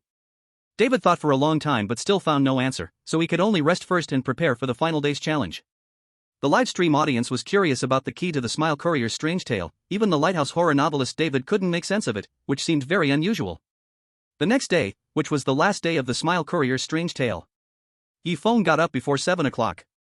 Today, he was particularly clear-headed, hearing the sparrows outside chirping clearly. After a while, a room's door opened, and with the sound of footsteps fading away, more dormitory doors opened, heading towards the cafeteria. It was breakfast time. Yi Feng pushed the door open, passing by 2 or 3 couriers, and walked toward the cafeteria. The cafeteria was filled with the delicious smell of meat buns, making Yi Feng, who hadn't eaten lunch or dinner yesterday, even hungrier. He hurried to the cafeteria. In front of Yi Feng stood 5 couriers, with 3 others standing behind, waiting for Old Go to change into cafeteria clothes. When it was Yi Feng's turn, Old Go specially gave him a few extra items. Don't be too sad. Once we recruit someone, I'll approve your paid leave. You have to be strong. Yi Feng remained silent, holding his food tray, and found an empty spot to sit down and eat quickly. While eating, he did not forget to observe the situation in the cafeteria. Today, there were 2 or 3 less couriers in the cafeteria, with only 13 couriers eating breakfast. Yang Yanqing was at the end of the line but still managed to get a portion of breakfast. David intentionally sat across from Yi Feng. Smiling, he said. Are you sure you won't say it? Cooperation is better than having another enemy. David naturally excluded Yang Yanqing. This kind of person was simply not on the same level as Dragon Country's Yi Feng. Yi Feng lowered his head to eat breakfast, still remaining silent. Cooperating with the people from the Lighthouse is not as safe as teaming up with a traitor. Especially someone who seems to be a master. Old Go walked over with food, his face dark as he looked at David and the other. Seeing Yi Feng still refusing to cooperate, and Old Go having bad intentions, David could only silently start to eat. Half an hour later, Yi Feng belched, casually took a bottle of drinking water, and came to the floor to collect the delivery packages for today. More than 30 packages were placed on the ground of the floor. The overweight man was still wearing the number 00 badge, and his face jiggled as he smiled. Seeing Yi Feng appear, he picked up 2 packages and approached, smiling as he spoke. Old Gu specifically instructed me to reduce your workload during this time. Originally, you only needed to deliver one today. 3 couriers are sick and cannot work today, so I'm giving you 2. Others have at least 3 packages to start. Feng took the packages and said with a smile. Thank you for Old Gu and your consideration, I will go deliver the packages now. Feng took the 2 packages and started the 3-wheeled motorcycle, leaving the place. David and Yang Yansheng were quite unlucky. One had to deliver 3 packages, while the other had to deliver 5, leaving the delivery station with a crying face. Chapter 100, 6th Order, Funeral Home. Finally arrived. Feng carefully looked at the recipient address, which was written as Living Funeral Home. Unlike the other 5 packages, this package's address was written as Funeral Home, and it did not specify where to wait. The 3-wheeled motorcycle drove to the entrance. 4 people were carrying a coffin, slowly entering the funeral home. The coffin was shorter than others, about able to contain a body under 1.4 meters. Feng lowered his head, waiting for the recipient. Aside from the strange recipient address, other information on the delivery note was also odd. The recipient was marked only with the surname Xie, but no first name was provided. The recipient's phone number was left blank, with a note written. The recipient will find the courier by themselves. Please let the courier wait at the Living Funeral Home, with the expected collection time between 12 p.m. and 3 p.m. Another package is close to the delivery station, but the expected collection time is 7 p.m. Feng had no choice but to come deliver the package to the Living Funeral Home first. It was only 10:49 a.m., with more than an hour until the expected time. Feng drove the 3-wheeled motorcycle near the delivery cabinet, waiting for the recipient to appear. Dragon Country Live Room. The viewers from Dragon Country stared at Feng in a daze, curiously asking, are there other chosen ones delivering to the funeral home? It feels so boring, I want some excitement. Boredom is to be expected, I hope Brother Feng can pass through the last day smoothly. Lighthouse viewers, you selfish chosen ones will definitely die in the end. Thank you for your reminder, everyone eventually dies, but at least I'll die later than your David. Lighthouse viewers, foolish guy. Don't mind this guy, I really saw chosen ones delivering to the Living Funeral Home, and all of them died by noon on the 2nd or 3rd day. In the delivery station where Brother Feng is, he is the only one who received the package for the Living Funeral Home. What the hell? Isn't that dangerous for Brother Feng? As the viewers from Dragon Country started to worry about their chosen one, Burrito chosen one Yang Yansheng had a little unexpected incident. The recipient started to scold. How did you deliver the package? The box has a hole, did you peek inside and steal something? Yang Yansheng kept smiling as he answered. I'm sorry, but when I received this package, the box already had a hole. If you feel there's a problem, you can complain to our delivery station. Yang Yansheng received a courier package, and indeed, the box had a small tear. A chubby man with employee ID 00 told him, the delivery box is like this, don't worry. As the chubby man explained, saliva dripped from his mouth. Inside the room, there were other people. The recipient grabbed Yang Yansheng and urged the others to open the package and record it on their phones. Inside the box were 3 packs of vacuum-sealed beef balls. The delivery slip also stated 3 packs of beef balls.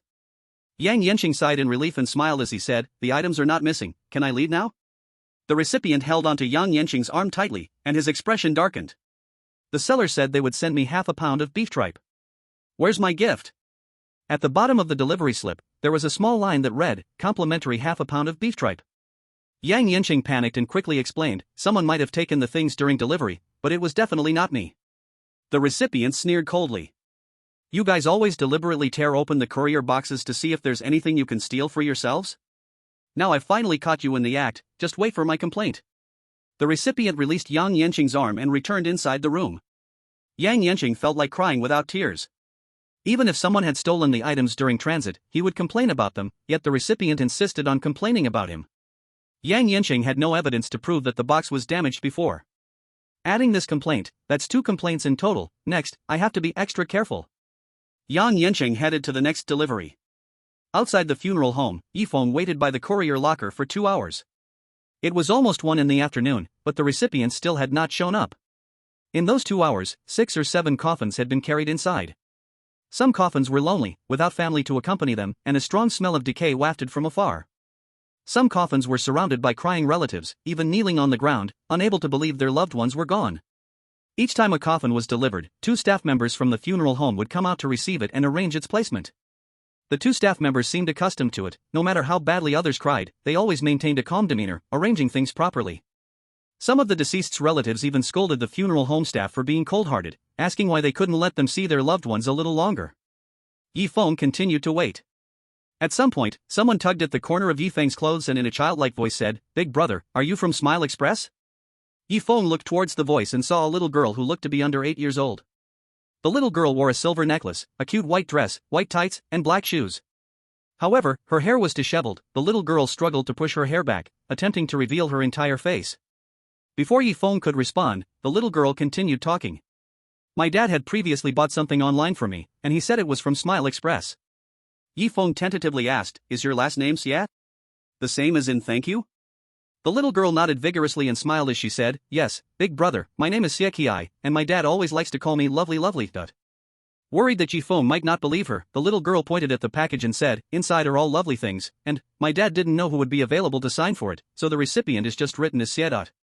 The package from the funeral home was small enough to fit in his shirt pocket, with the recipient's information pressed against his chest. The little girl's explanation almost confirmed that she was the recipient. Yi Feng signed the delivery slip for the little girl and smiled as he said, "Hello, I am from Smile Express, employee number 04. This is your package." The little girl took the delivery slip and slowly broke into a smile. "It finally arrived, yay! Lovely has a small request and needs big brother's help." The little girl tucked the delivery slip into her skirt pocket and looked at Yi Feng seriously. Yi Feng refused the little girl. No matter what her request was, he absolutely could not agree to anything outside the scope of the delivery. The little girl pouted. She said in a spoiled tone, "The things in the package are hard for me to use. I need my big brother's help, okay big brother." "Big brother." The little girl tugged at Yi Feng's right arm, walking towards the living mortuary. Yi Feng vigorously swung his right hand and was surprised to find the little girl was very strong, forcibly pulling him towards the mortuary. Arriving at the mortuary door, the two staff members responsible for arranging the coffin placements asked no questions and simply stood at the entrance. With a tug, Yi Feng had half a foot in the living mortuary's door. P.S. Finally reached 100 chapters. Chapter 101, The Cute Butterfly Clips. Inside the mortuary, it suddenly darkened. The originally bright noon suddenly turned into night. The two employees at the entrance remained calm, watching the situation outside. The little girl said in a slightly urging tone, "Big brother, hurry up, or we'll be late and it will be too late." Yi Feng did not understand the little girl's words. Her strength easily pulled him into the mortuary. At the front desk in the hall, a young man sat, writing down the specific details of each body. It was too far to see what was written. A round clock hung on the wall of the front desk, ticking away, showing the time as 1:23 p.m. In 3 directions of the hall, there were corridors and doors. The doors were closed, while the corridors were pitch black. The connecting corridor seemed to have forgotten to turn on the lights. Seeing Yi Feng silent, the little girl patiently explained. "Actually, cute ones are afraid of the dark too, but after staying here for 2 or 3 days, it's really not that scary. The people here are very easy to get along with. When we meet the others later, don't lower your head, you must greet them properly, or they will teach you a lesson. Cute doesn't have much time, we need to hurry." The little girl quickened her pace, arriving at the corridor on the right-hand side facing the door. The corridor was completely dark, and one couldn't see their hands in front of them. From time to time, a cold wind blew, chilling to the bone. After about 20 steps, bang! Yi Feng bumped into something hard, like a wooden board, but there were no human outlines. It should still be a woman. A gentle female voice came from the other side. "Isn't this the cute one? It's very dangerous to wander out so late, hurry back." "Who is this?" The last sentence was filled with coldness, like terror sizing up its prey. The little girl tugged at Yi Feng's shirt, recalling what she had just said. Yi Feng slowly raised his head and smiled. "Hello, I am the cute one's friend, she has something for me to help with." The woman's voice became gentle again, and faintly, a bony, white hand patted the little girl's head. "So you're the cute one's friend, that's fine, but remember to leave here before 4:44. Consider it a kind reminder from a friend of the cute one." Tap tap tap. The footsteps grew fainter. "Phew. Just now, I was scared to death, thinking you forgot what I just told you. Let's keep walking." The little cute one tugged at Yi Feng's arm, her little hand warm and soft, yet carrying a hint of coldness. It was hard to distinguish whether it was a person or a horror. After walking maybe 100 steps, the little girl finally stopped, pointing to the room on the right with the lights on, smiling, saying, "Big brother, come in here." Inside the room was a rectangular bed. The bed was short, probably only about 1.3 to 1.4 meters long, a bit longer than the little girl. The square bed was right next to a set of tables and chairs. The little girl sat in the chair, kicking her little legs, carefully opening the package, mumbling softly. "This is something Dad bought for the cute one. I kept begging Dad to buy it for me. Every time Dad heard it, his eyes would turn red, and he would cry in the corner. Don't think the cute one doesn't know. After trying a few times, the cute one didn't dare to ask Dad for this again. Now it's good, Dad finally bought the cute one a hair clip. The package was small, easily opened up. Inside was a pair of cartoon-patterned butterfly clips meant to clip hair. Holding them with both hands, her eyes stared fixedly at the butterfly clips. The butterfly clips looked very ordinary. On the street, it could be bought for less than 5 yuan, but in the little girl's eyes, it was a supreme treasure. Can you help me wear this pair of cute hair clips, big brother? I have never worn hair clips before. I beg you, big brother. The little girl looked at Yifeng sincerely, her eyes clear without any impurities, simply wanting Yifeng to put the butterfly clips on her. Yifeng stood still, considering whether to put the hair clips on the little girl. The Dragon Kingdom's live broadcast room was also debating. In horror stories, they wouldn't use such a cute little girl as a trap, that would be too much of a bad omen. Talking about bad omens in horror stories? Are you out of your mind? I think we shouldn't agree to the little girl, the hair clips might be a trap. I believe Feng should put them on her. Hey, do you want Feng to die? Lighthouse audience, haha. You guys are really unlucky to draw the delivery from the living mortuary, unlike our David, who has successfully completed a delivery with full confidence to pass. Sakura audience, no wonder he is a well-known horror novelist, unlike some people who just rely on luck to get through the horror stories. Ah yes, our Feng is just lucky, unlike your chosen ones who are always unlucky, huh? The little girl gently patted Yifeng's hand and continued. Big brother, please. Only you can help me wear this pair of cute butterfly clips, the other friends cannot wear them at all. Yifeng pondered for a long time.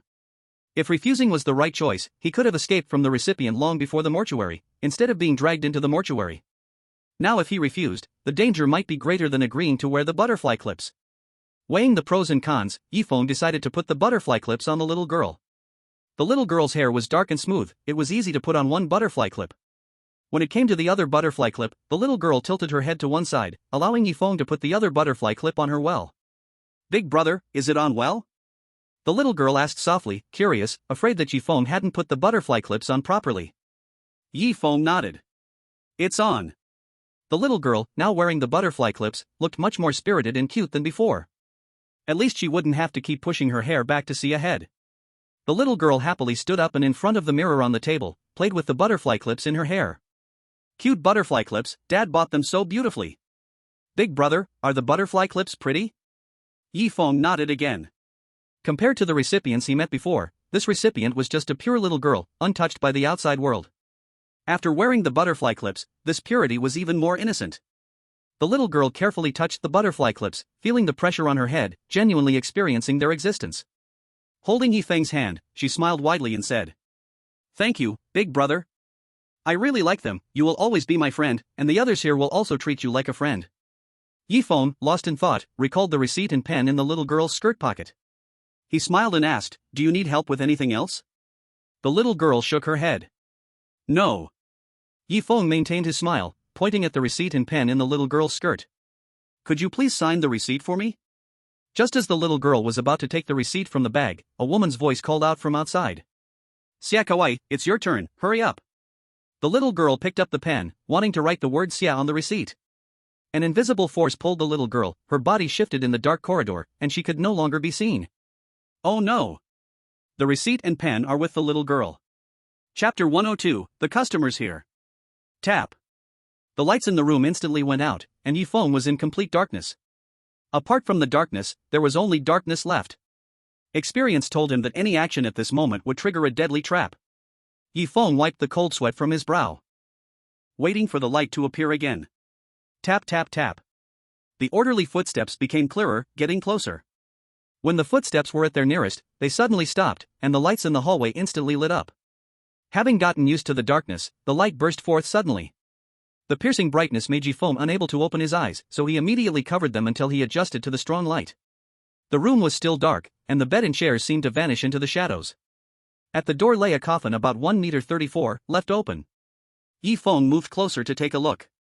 Inside the coffin lay a little girl, exactly the recipient who had just worn the butterfly clip. The little girl was smiling, with a pair of butterfly clips particularly eye-catching on her head, her pure white dress spotless. Her hands were crossed, holding Yifeng's signed order, a pen, and a piece of paper. The little girl was a living guest of the funeral home. Yifeng took the order and pen away to check the signing situation. On the order was a crooked thank you, possibly from an unsteady hand holding the pen.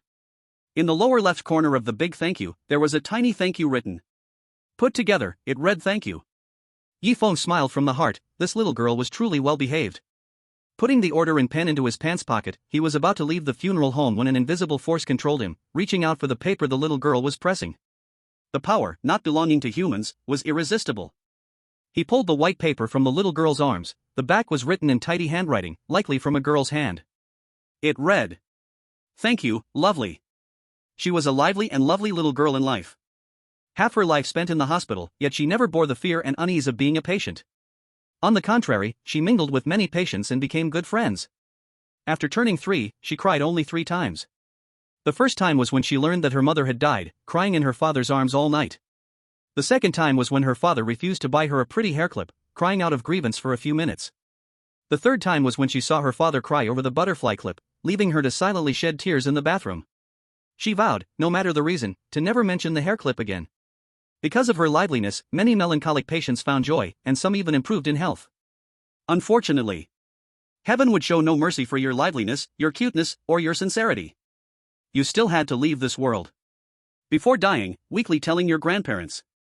Please, Grandpa and Grandma, don't tell Dad about the lovely leaving. And don't come to send Lovely off. Lovely is afraid, seeing you at departure, I might not be able to avoid crying. I asked myself to never cry in front of Dad. I can only smile. Your grandparents kept their promise, not coming to see you off, truly leaving this world. As for your father. The rest became a pool of black ink, the content unreadable.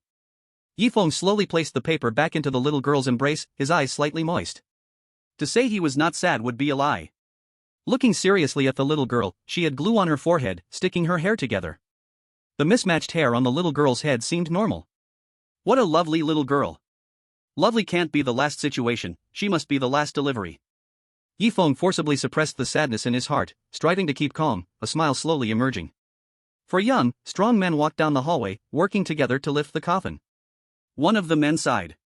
A good little girl, but by the time she was found, it was already in the advanced stage, her hair shaved off, her face unrecognizable. Fortunately, the makeup artist in the funeral home is skilled, adding hair and doing minor adjustments restored the little girl's beauty to perfection.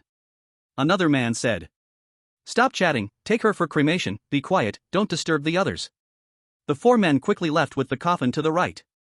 No wonder Lovely's father wouldn't buy her a hairclip. It was originally for this reason. Yi Feng walked out of the room with heavy steps, gazing at the distant shadow of the coffin. What Yi Feng could not see was the little girl's smile fading away, her eyes becoming moist and gathering tears. Finally, he got the signed order. Yi Feng patted the signed order in his pocket, picked up his phone to check the time. It was 2:30 p.m., enough time to deliver the last package. However, Yi Feng did not quite understand why this delivery was being sent.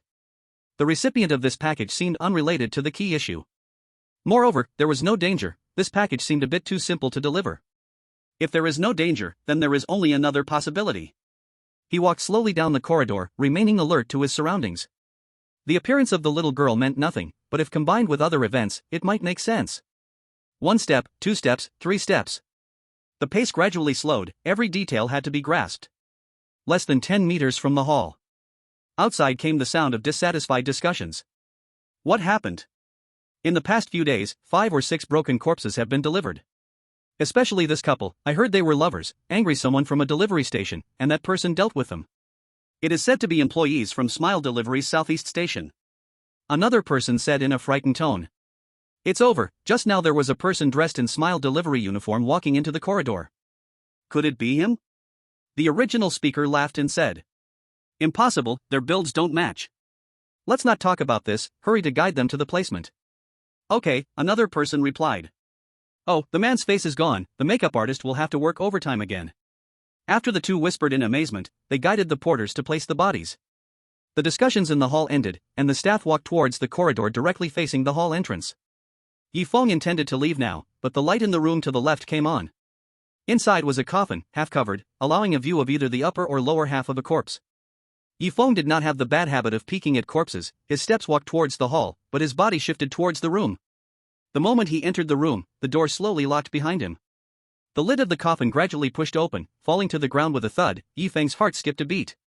In front of the coffin was a huge mirror, beneath which was a set of work clothes. The work clothes were printed with 4 large characters, Smile Delivery. Could it be him?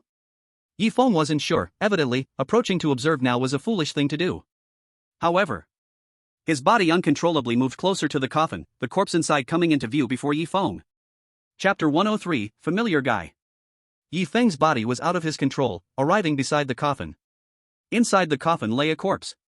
The corpse's face was sewn up. Upon closer inspection, one could see traces of nails on it, the lips stitched together with thin threads. The limbs also bore visible stitching marks. In its hands was a small box, possibly containing something. There was still a hint of color, indicating the corpse had likely just died not long ago. Only the smile on its face made Yi Feng feel somewhat uneasy, as if he had seen it somewhere before. Yi Feng looked into the mirror in front of the coffin, seeing his own appearance, then avoiding the sight of the corpse in the coffin. Not to say they were completely identical, they at least looked remarkably similar. This corpse had been a smile delivery worker, employee number 04? Yi Feng found it hard to believe, another self from the world of strange tales lying in the coffin, smiling at death. Was he called Xiabusun? This thought vanished in an instant. The information on the name tag did not belong to the original employee. This name definitely did not belong to the corpse before him. Beside the coffin lay a white piece of paper, filled with writing. Yi Feng's body, still out of control, picked up the white paper and started to read. Xiabusun, once a strong and responsible man. During his student days, he met his lover, and after entering society, they fell in love and went all the way to the end. At that time, you were just a naive boy. She is the class flower. A originally happy family, in an accident, the wife leaves you forever. The person who caused the accident escaped punishment due to some means. Even the economic compensation was delayed by the other party, who eventually moved away to avoid you. You initially wanted revenge, to eradicate the source, and then follow your wife. But unfortunately, you have your soft spot, your aging parents, and your seriously ill daughter. With them around, you dare not easily die. In front of your daughter, you maintain a smile at all times, but each time she wants to wear a beautiful butterfly clip, it feels like the last straw pressing down on you, your strength fades away. Because your daughter must shave her head for treatment. A bald head can't wear hair clips. To have enough money for your daughter's treatment and to support your parents, you work desperately. You are a delivery man. Besides normal recipients, you also encounter unusual ones. Some greedily demand benefits, otherwise threaten you with bad reviews. Some give you bad reviews out of jealousy for others getting their packages faster. Some, seeing you are easy to talk to, unleash their anger on you, pouring all their frustrations from outside onto you. But you still adhere to the principle of smiling delivery, always facing these unreasonable people with a smile. Your colleagues, especially your supervisor, notice this and secretly help you, always giving you good delivery orders. You see all this, the seeds of hatred buried in your heart seem to be rotting. But heaven never favors good people. The person who caused the accident to your wife, seeing you living well, feels uneasy, worried that you will seek revenge upon getting better. She decides to take advantage of her position and strike against you. You ignore her, her scheme cannot be carried out. On your way back, while taking the train, she attacks you again. Your body falls onto the tracks, and the ruthless train crushes you into pieces. In your dying moment, you plead, good begets good, evil begets evil. Unfortunately, you cannot see this while alive. Yi Feng, after reading the paper, realizes it should be the story of this corpse in life. The wife dies in an accident, while the person responsible for the accident faces no punishment, even evading the desired compensation. Yi Feng recalls certain things in the real world. He doesn't find the story of the corpse's life to be a fairy tale, it can only be said to be a true experience filled with misfortune. There are those who have worse experiences than the original delivery man. Yi Feng slowly puts the paper filled with text back beside the coffin, slightly bowing to this unfortunate life. The murderer who ruined the original delivery man's life is likely still free and living well. After all, the enemy has already been eliminated, his daughter might give up treatment for lack of money, and soon she too would likely die. His last name is Xia, his daughter should also be named Xia. Could she be the father of the lovely Xie? Yi Feng suddenly remembers the little girl he just met, who happens to have the last name Xie. As soon as he says this, his right hand loses control and opens the small box. Inside the box is the very pair of butterfly clips Yi Feng had just delivered to the little girl. The original delivery man wanted to buy a pair of hair clips for his daughter. But in the end, he couldn't personally deliver the clips to the little girl's hands.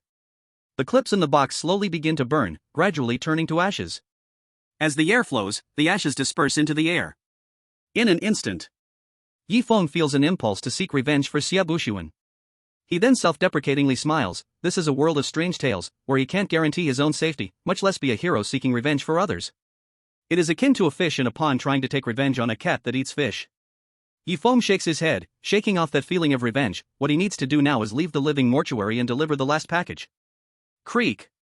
The door suddenly opens, and the corridor returns to darkness. A petite figure appears. Passing by Yi Feng, rushing towards the coffin behind him.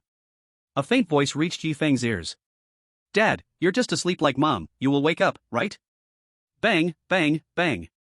The lights in the entire room dimmed, and the coffin behind him disappeared, forming a wall.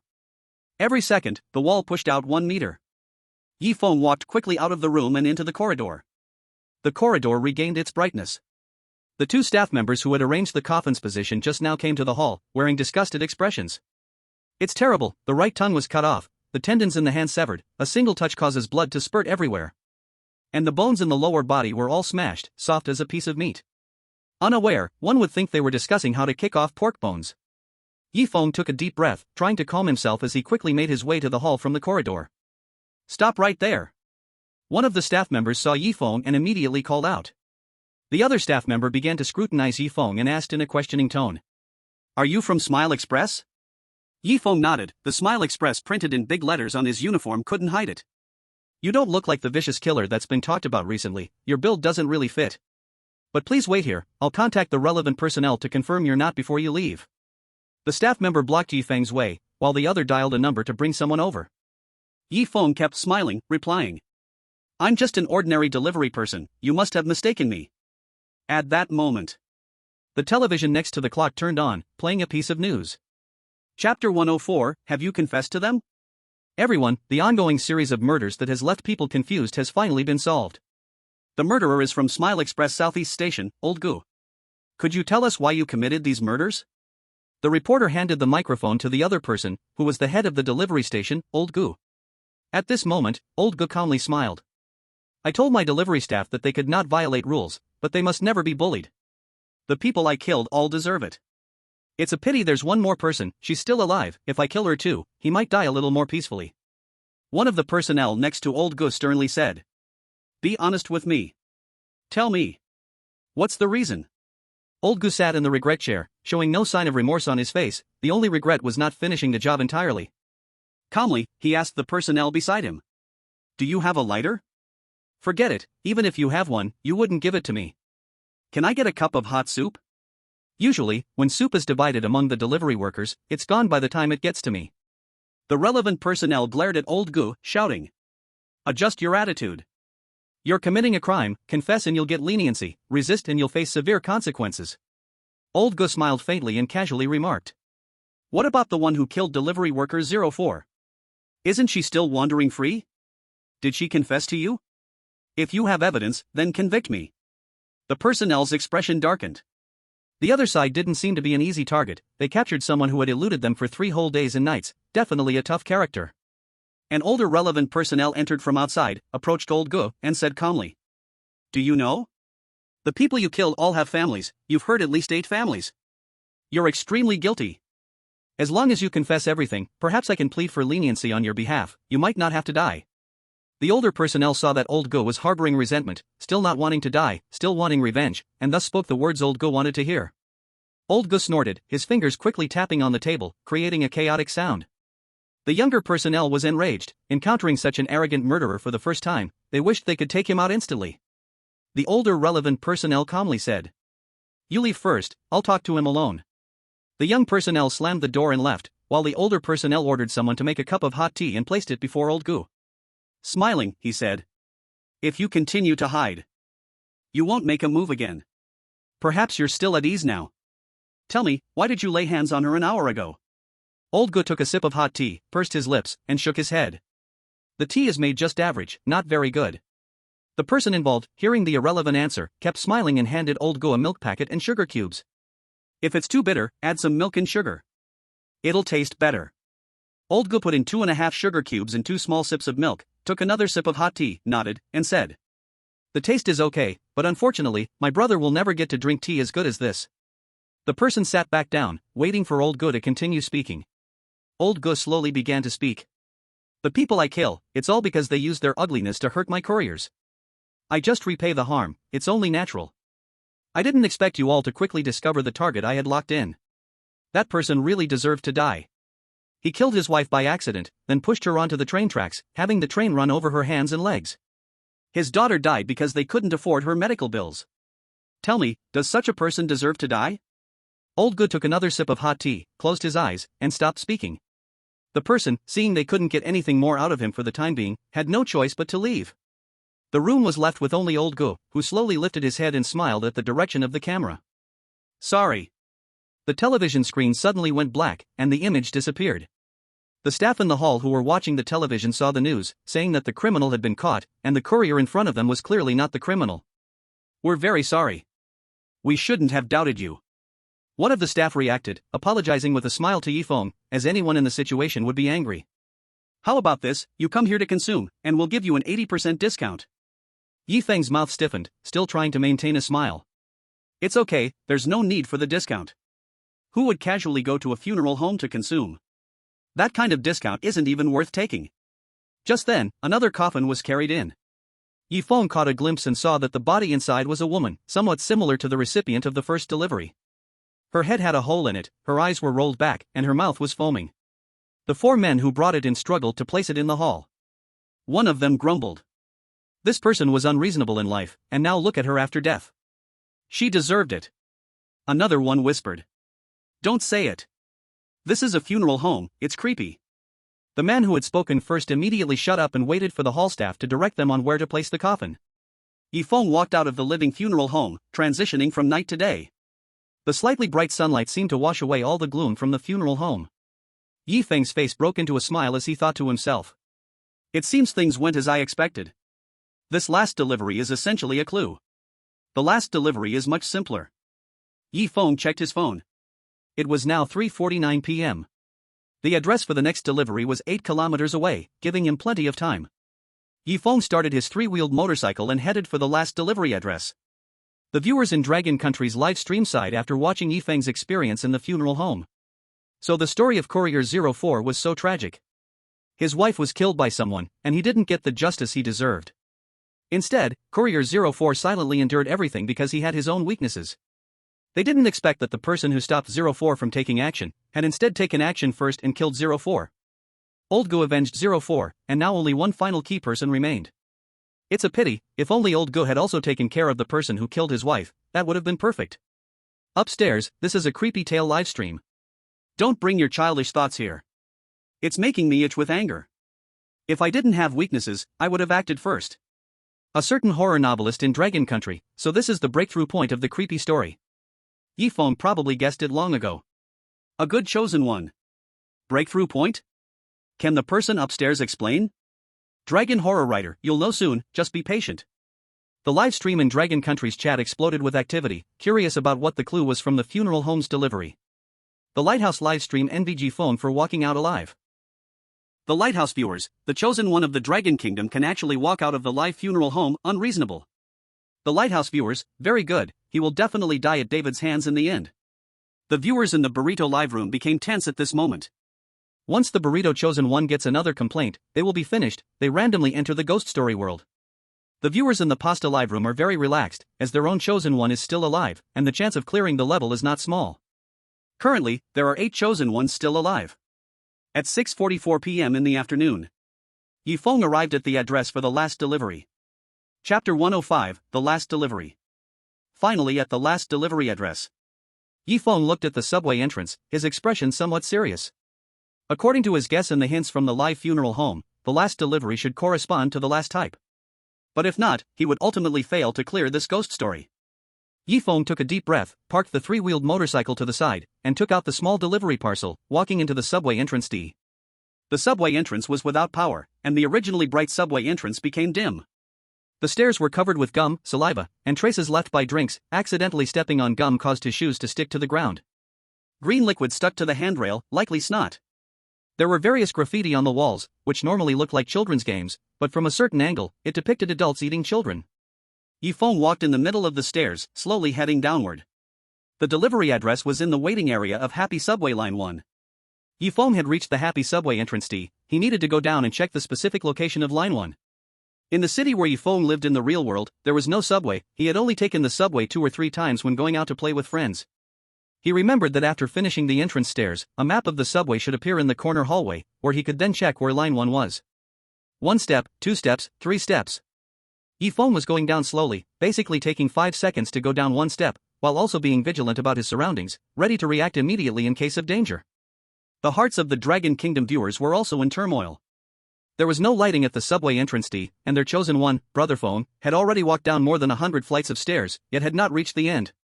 Seeing the darkness getting deeper, they worried that Brother Feng would encounter horror at the corner. Some Dragon Kingdom viewers mixed into other live rooms, hurriedly returning to send comments. Among the other 6 surviving chosen ones, the last delivery was all happy subway. I suspect this is the clearance place. No way, 7 chosen ones are still alive, not to mention Brother Feng and David. There are actually 5 others still alive. The quality this time is a bit high. Not only that. Last time, with difficulty level 2, only 3 survived. Without a strategy, entering the ghost story world is countless times harder than when the ghost stories descend onto a country. Everything has to rely on oneself to explore. One mistake could lead to death. The Dragon Kingdom viewers continued to watch their live room.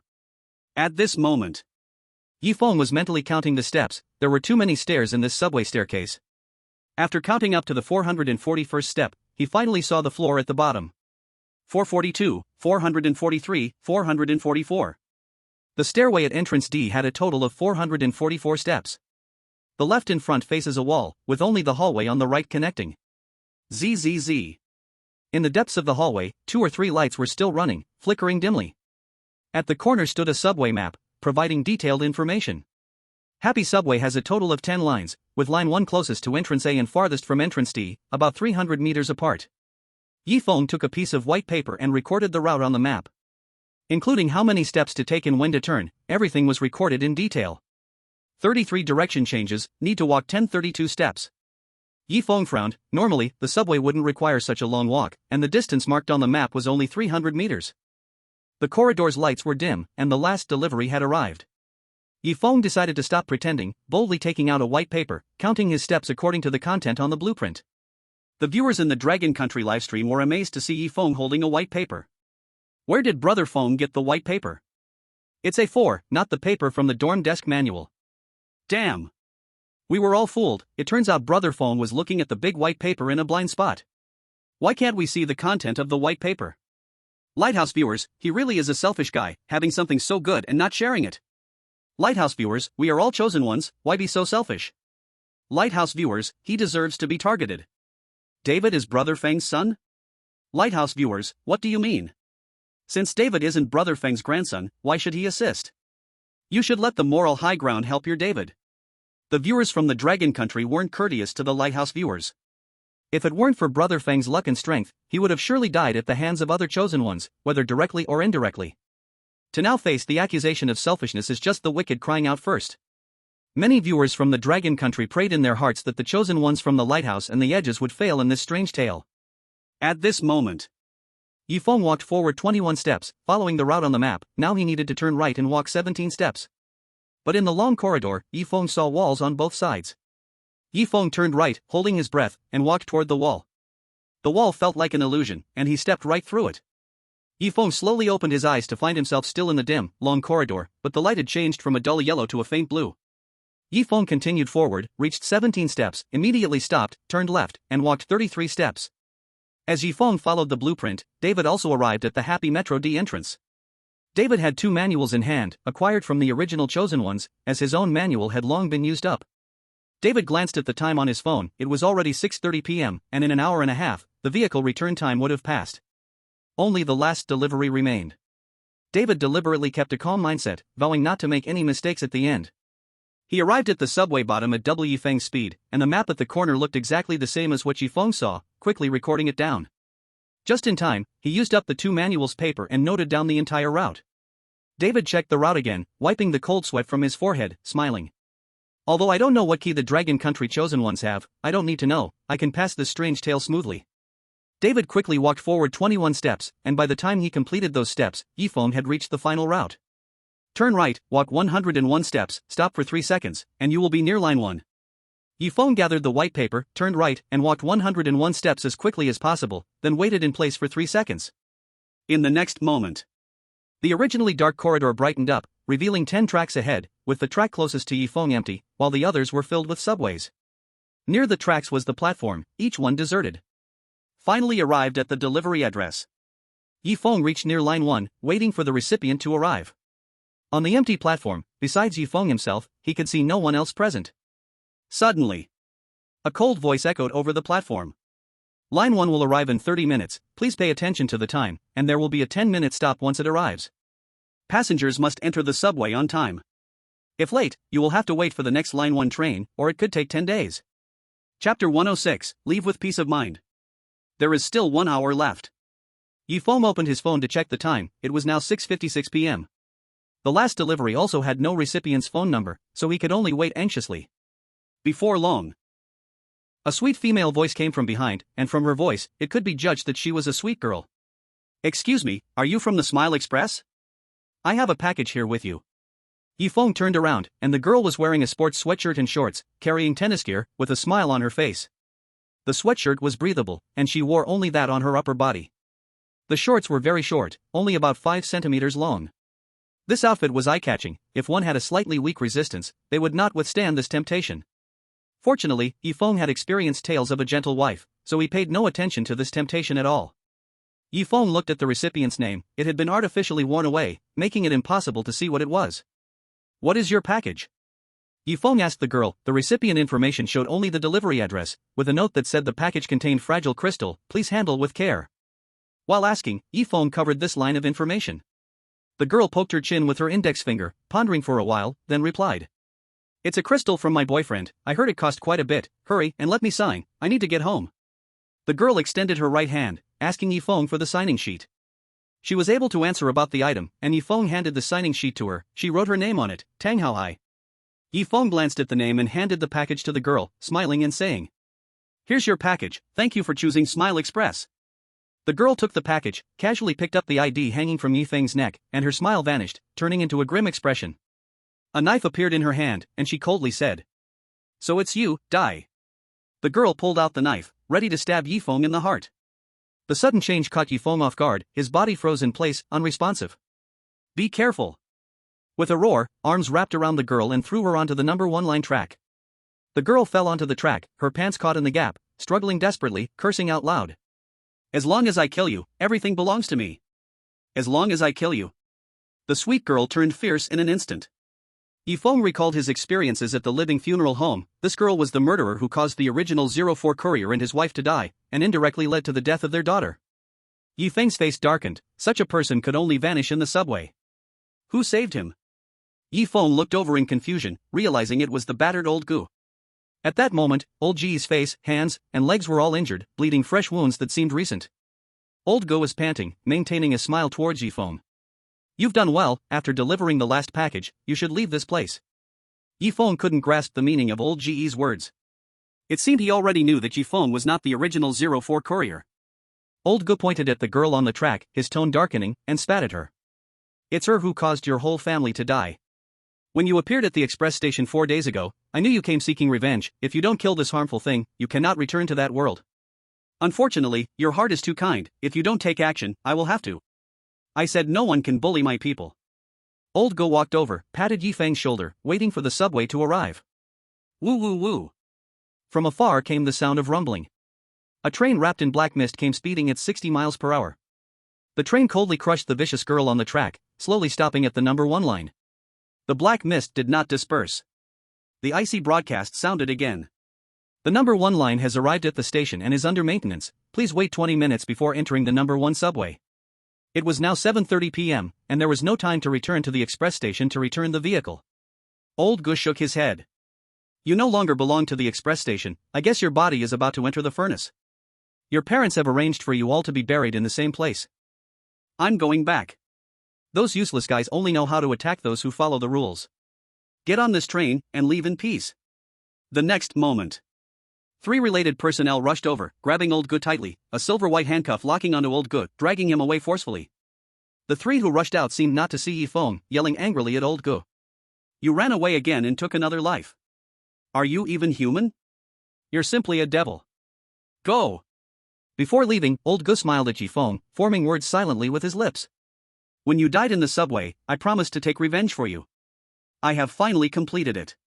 The personnel pressed down on Old Ji's head, angrily saying, What are you laughing at? Quickly get out of here. After Old Gu left, The platform returned to calm. The girl trapped under the subway probably couldn't even have her body pieced together. Why did they want to deal deadly with the original 04 delivery personnel? Feng didn't know, nor did he need to investigate, he just wanted to return to the path of the Abyss train. The train in front of him emitted black gas, resembling the Abyss train he saw before. Before, he saw only part of it, now he saw the entire train, with no end in sight. Old Gu had also mentioned that taking this train was the way to leave here. Was crossing over to that train the way to pass through? Feng stood in place, waiting for the train to open its doors. The chosen ones, David the Lighthouse and Pasta the Chosen One, appeared on the adjacent platform. It seemed the Abyss train only had one entrance. David was the second chosen one to appear on the platform, saying coldly. The chosen ones from Dragon Country arrived here first. Old Gu from the delivery station talked to him. He probably knows how to leave this strange tale. The Pasta Chosen One said curiously. Should we go ask him? Even though I don't really like selfish people like him. The other three chosen ones looked towards David. Among the five, David was the most powerful. David glanced at the Pasta Chosen One, coldly responding. Would a selfish guy tell us anything? Even if he did, would it be the truth? Actually, it's simple. We just need to cross the platform from the front of the subway and follow his every move. David looked at the end of the subway, which seemed to have no end, and decided to cross the platform from the front of the subway. The four chosen ones looked at each other, but it was the burrito Yang Yensheng who first expressed his stance. I agree with David, there's no need to ask, just follow our Dragon Country chosen one.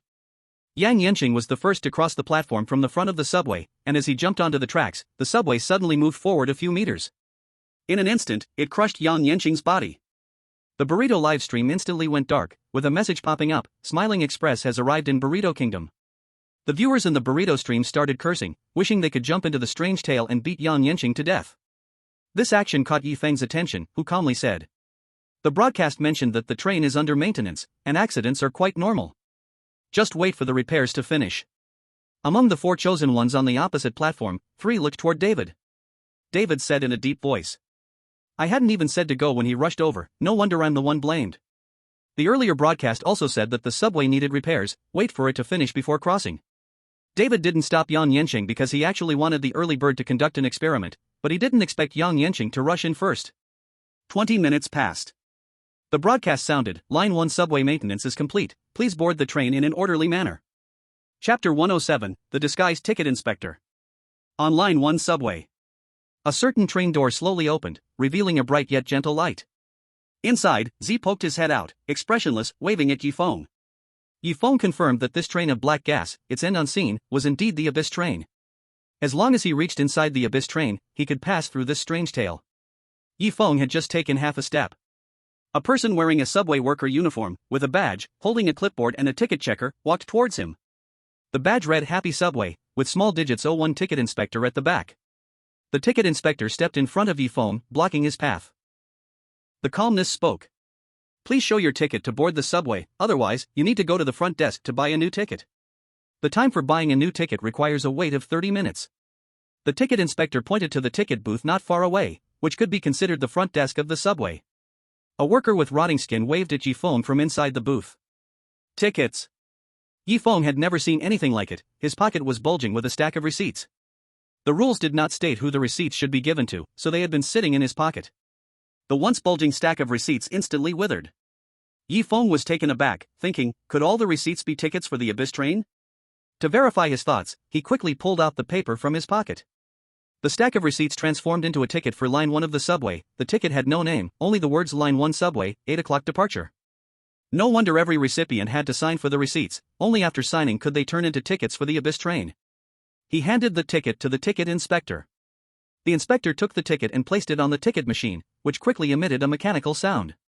8 o'clock departure, Line 1 subway, name information cannot be read. Please have the ticket inspector personally record the information of the ticket holder. The ticket inspector returned the ticket to Feng and took out a record sheet and a pen, smiling as he asked.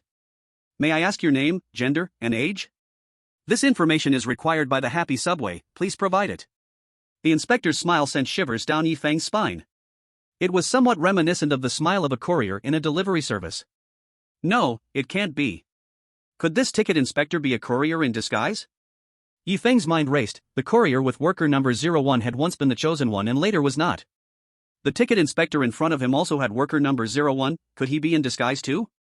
The inspector shoved the record sheet into Yi Feng's arms, urging him to fill it out himself. The record sheet displayed underscore underscore name underscore underscore underscore underscore gender underscore underscore underscore underscore age underscore underscore. Is this mandatory to write? Yi Feng looked up, needing a confirming answer from the inspector. I must write this information to enter line 01 subway? The inspector nodded vigorously, his smile unchanged. Yes, sir, it is necessary to write this information. What seemed like an ordinary matter was a matter of life and death for Yi Feng. The other party could be a person disguised from the delivery station. Gender and age information were relatively straightforward.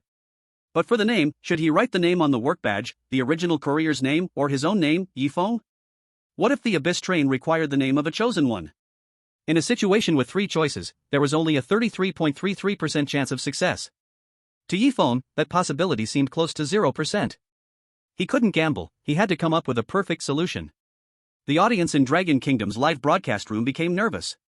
Whichever name he wrote could be wrong, lightly, he might go back to buy a new ticket, and seriously, he could die. Just when the audience in Dragon Kingdom didn't know what to do, Yi Feng smiled faintly and quickly wrote down his information, including his name, gender, and age, in the blind spot of the livestream. The ticket inspector smiled and took the record sheet away. After reading it, his expression darkened for a moment, forcing a smile. Your identity information is correct, please board the Line 1 subway. Yi Feng smiled and walked into the Abyss train. The Dragon Kingdom live broadcast room instantly went black, popping up a line of subtitles. The chosen one of Dragon Kingdom successfully passed the smile delivery service and is under evaluation, please wait. The audience in Dragon Kingdom heaved a sigh of relief, curious about what Yi Feng had written in the name section of the record sheet. What do you think, among the 3 names, which one did Brother Feng choose in the end? Aren't there still 3 other chosen ones alive? We'll see what they wrote later. That makes sense. Look, David and the others are crossing the tracks. The other 3 among David's group all turned to look at David. They learned to be smart, only after David set off did they move. Lighthouse David understood the tone well and grew displeased, saying, Alright, I will cross the subway track first, and you can follow me. Your foolish doubts are not worthy of being my allies. With these 2 sentences, the 3 who originally doubted David instantly felt ashamed. As David crossed the track, the other 2 chosen ones quickly followed him, except for the pasta chosen one. The pasta chosen one followed last. He knew that Lighthouse David's move was intentional, meant for someone to act as a guinea pig to confirm his suspicions. However, this subway, emanating a black mist, was likely the Abyss train. The pasta chosen one could do nothing but follow and see what happened. David arrived at the opposite platform and saw a ticket inspector standing ahead, deliberately slowing his pace. The other 2 quickened their steps, afraid of falling behind and losing out. One of them was the elephant chosen one, lucky enough to still be alive. Also, they had a recording board stuffed into their arms. The elephant chosen one thought for a moment, remembering that the information on the badge couldn't be leaked, and had to write down a name from the real world. In the next moment, the elephant chosen one disappeared, the elephant livestream went black, and displayed a message saying the elephant chosen one had failed, and the urban legend descended upon the land of elephants. Another chosen one's hand trembled, uncertain about what to write. David snatched the signature pen and recording board, writing the number 21 in the name section. The ticket inspector's face darkened, but still allowed David to pass. Before leaving, David calmly said, Just write down your employee number. The other chosen one was filled with gratitude, writing down their employee number in the name section and successfully passing the ticket inspection. The pasta chosen one kept a calm face but felt more convinced of his thoughts. From Lighthouse David, outwardly stable, was in fact a cunning and scheming guy, using the other chosen ones to scout ahead. Allying with him would lead to misfortune. Going solo, at least if he died, it was his own mistake. Allying with David, he might only become a stepping stone for David. The pasta chosen one thought of Yi Feng from the Dragon Country, who was quite strong, almost on par with David. Unfortunately, he was very cautious and would never cooperate with foreigners, leaving him to rely on himself. The pasta chosen one sighed and wrote down his employee number on the recording board, quickly heading towards the Abyss train's door. Chapter 108, Safely Arrived. Yi Feng was the first person to enter the Abyss train. Z waited at the door, coldly saying, Get on. Yi Feng stepped into the Abyss train. The uniform, A4 paper, employee badge, and signature pen all disappeared, transforming back into his casual clothes. Z's petite body stood in front of Yi Feng, surveying him. The rating standard for Smile Express is to complete 4 days of delivery work. The base score is D level. If no effective complaints were received, it increases by 2 levels. Experiencing the unreasonable recipients originally faced by delivery workers raises the score by 1 level. Knowing the original delivery workers passed in fulfilling their last wish, delivering the butterfly clip to his daughter and activating a hidden storyline raises the score by 1 level. Killing the murderer who caused the original delivery worker's death raises the score by 2 levels. Z raised 4 fingers, indicating Feng had simultaneously met 4 scoring requirements. Your score has reached the limit, S level. Z raised 2 fingers. You are the first to complete the Smile Express urban legend and have received an S level, maximum, score. You can ask me 2 questions or use your questions to exchange for an item that can be carried in the next urban legend. After experiencing this Smile Express urban legend, when he saw the Pig's Trotter rice shop opposite the Happy Community, a doubt arose in Feng's mind that he was just able to inquire about. Besides the lower-tier urban legend worlds, do other urban legend worlds have connections with each other? Z paused in place for a moment. Then nodded coldly and responded. The world of strange tales beyond the lower levels is interconnected in parts. Feng continued to ask. Can you list the related strange tale worlds? Z was silent for half a minute and shook his head. With your current status, I cannot answer that question. Feng had no other questions to ask, turning the other questioning opportunity into a chance for items. I have no other questions, so I'll convert the remaining opportunity into the next item I can carry. Z led Feng into another carriage, where 5 items were placed on the table. There were 4 pieces of compressed biscuits, a flashlight, and the 3 usual items. The extra 2 items were those that received the highest ratings in the previous round in various options acquired through consuming questioning opportunities. They were the disguise talisman and the stiffening pill. The disguise talisman, when used, allows the chosen one to disguise as an object in the scenario for 12 hours. The stiffening pill, when consumed, keeps the body immobile for 3 days in the time of strange tales, simultaneously losing all 6 senses. After consumption, one can choose whether to become stiff and lose senses, with a 30-minute vacuum period during which states cannot be switched. Feng directly skipped the 3 usual items and aimed for the disguise talisman. However, the duration of the disguise talisman was far too short compared to the stiffening pill. In terms of endurance, the stiffening pill was better. Feng pointed at the stiffening pill. I choose the pill. Z handed the stiffening pill to Feng and said coldly. Remember, you can only take it after descending into the next strange tale. Don't take it early. After finishing, Z turned and left to greet other successfully cleared chosen ones. Feng arrived at his room 202, slightly ajar, peeking through the gap to see the chosen ones who passed this time. David was the second one to enter the Abyss train, receiving AB rating, falling short due to not activating hidden plots and thus unable to take revenge for the original Courier. David looked at the 3 usual items, pondering for a moment. There are more compressed biscuits than last time, maybe the biscuits will be more useful. David chose the compressed biscuits and waited for other chosen ones to come up. The chosen one from the windmill successfully passed the strange tale, selected items, and shook David's hand. Thank you so much for your help at the end, Mr. David. In the future, during Strange Tales, I would like us to form an alliance to fight against the outside Strange Tales and the selfish chosen ones from Dragon Country. Seeing his capable sidekick die, David worried he wouldn't have another life-saving stone. Now one had come to him, a smile covered his face as he also shook the other's hand. Your approach is a wise choice, having one more friend is better than one more enemy. To avoid the tragedy of roll pancake yan yensheng, I will train you well in these days so that you have the ability to protect yourself at least in the Strange Tales. The windmill chosen one, Udiwin, was so touched he almost cried. Z led Udiwin to the corresponding room, then welcomed the next chosen one. After confirming his accommodation, Udiwin, under David's lead, went to a place to drink, starting to briefly explain the main points to pay attention to in the Strange Tales. Z welcomed the last chosen one, Ricardo from the Pasta Chosen Ones, who received a C rating and also chose compressed biscuits. In fact, he had arrived at the train door long ago but kept delaying entering to avoid David approaching him. Ricardo had seen David and didn't dare to make eye contact with his sharp eyes, fully aware that David was a formidable character. It was best to avoid meetings if possible. Ricardo held the compressed biscuits and quietly said, David is lucky, another chosen one has become his stepping stone. With good luck, he might survive the next strange tale. Ricardo quickly walked to his room, avoiding exposing himself. The door of the Abyss train closed and slowly started up. Feng closed the room door, completely isolating the outside noise, and the room was quiet enough to hear his heartbeat. David found another scapegoat, he's indeed lucky. The Pasta Chosen One seems very ordinary. It seems there are unknown abilities. Successfully passing through a creepy tale can be explained by sheer luck. Passing through 2 creepy tales without any strength at all is simply impossible. Ricardo is an enemy who understands hiding better than David. Feng lay on the sofa in the room, resting for a while, washing away the fatigue and negative emotions from the creepy tale of the smiling Courier.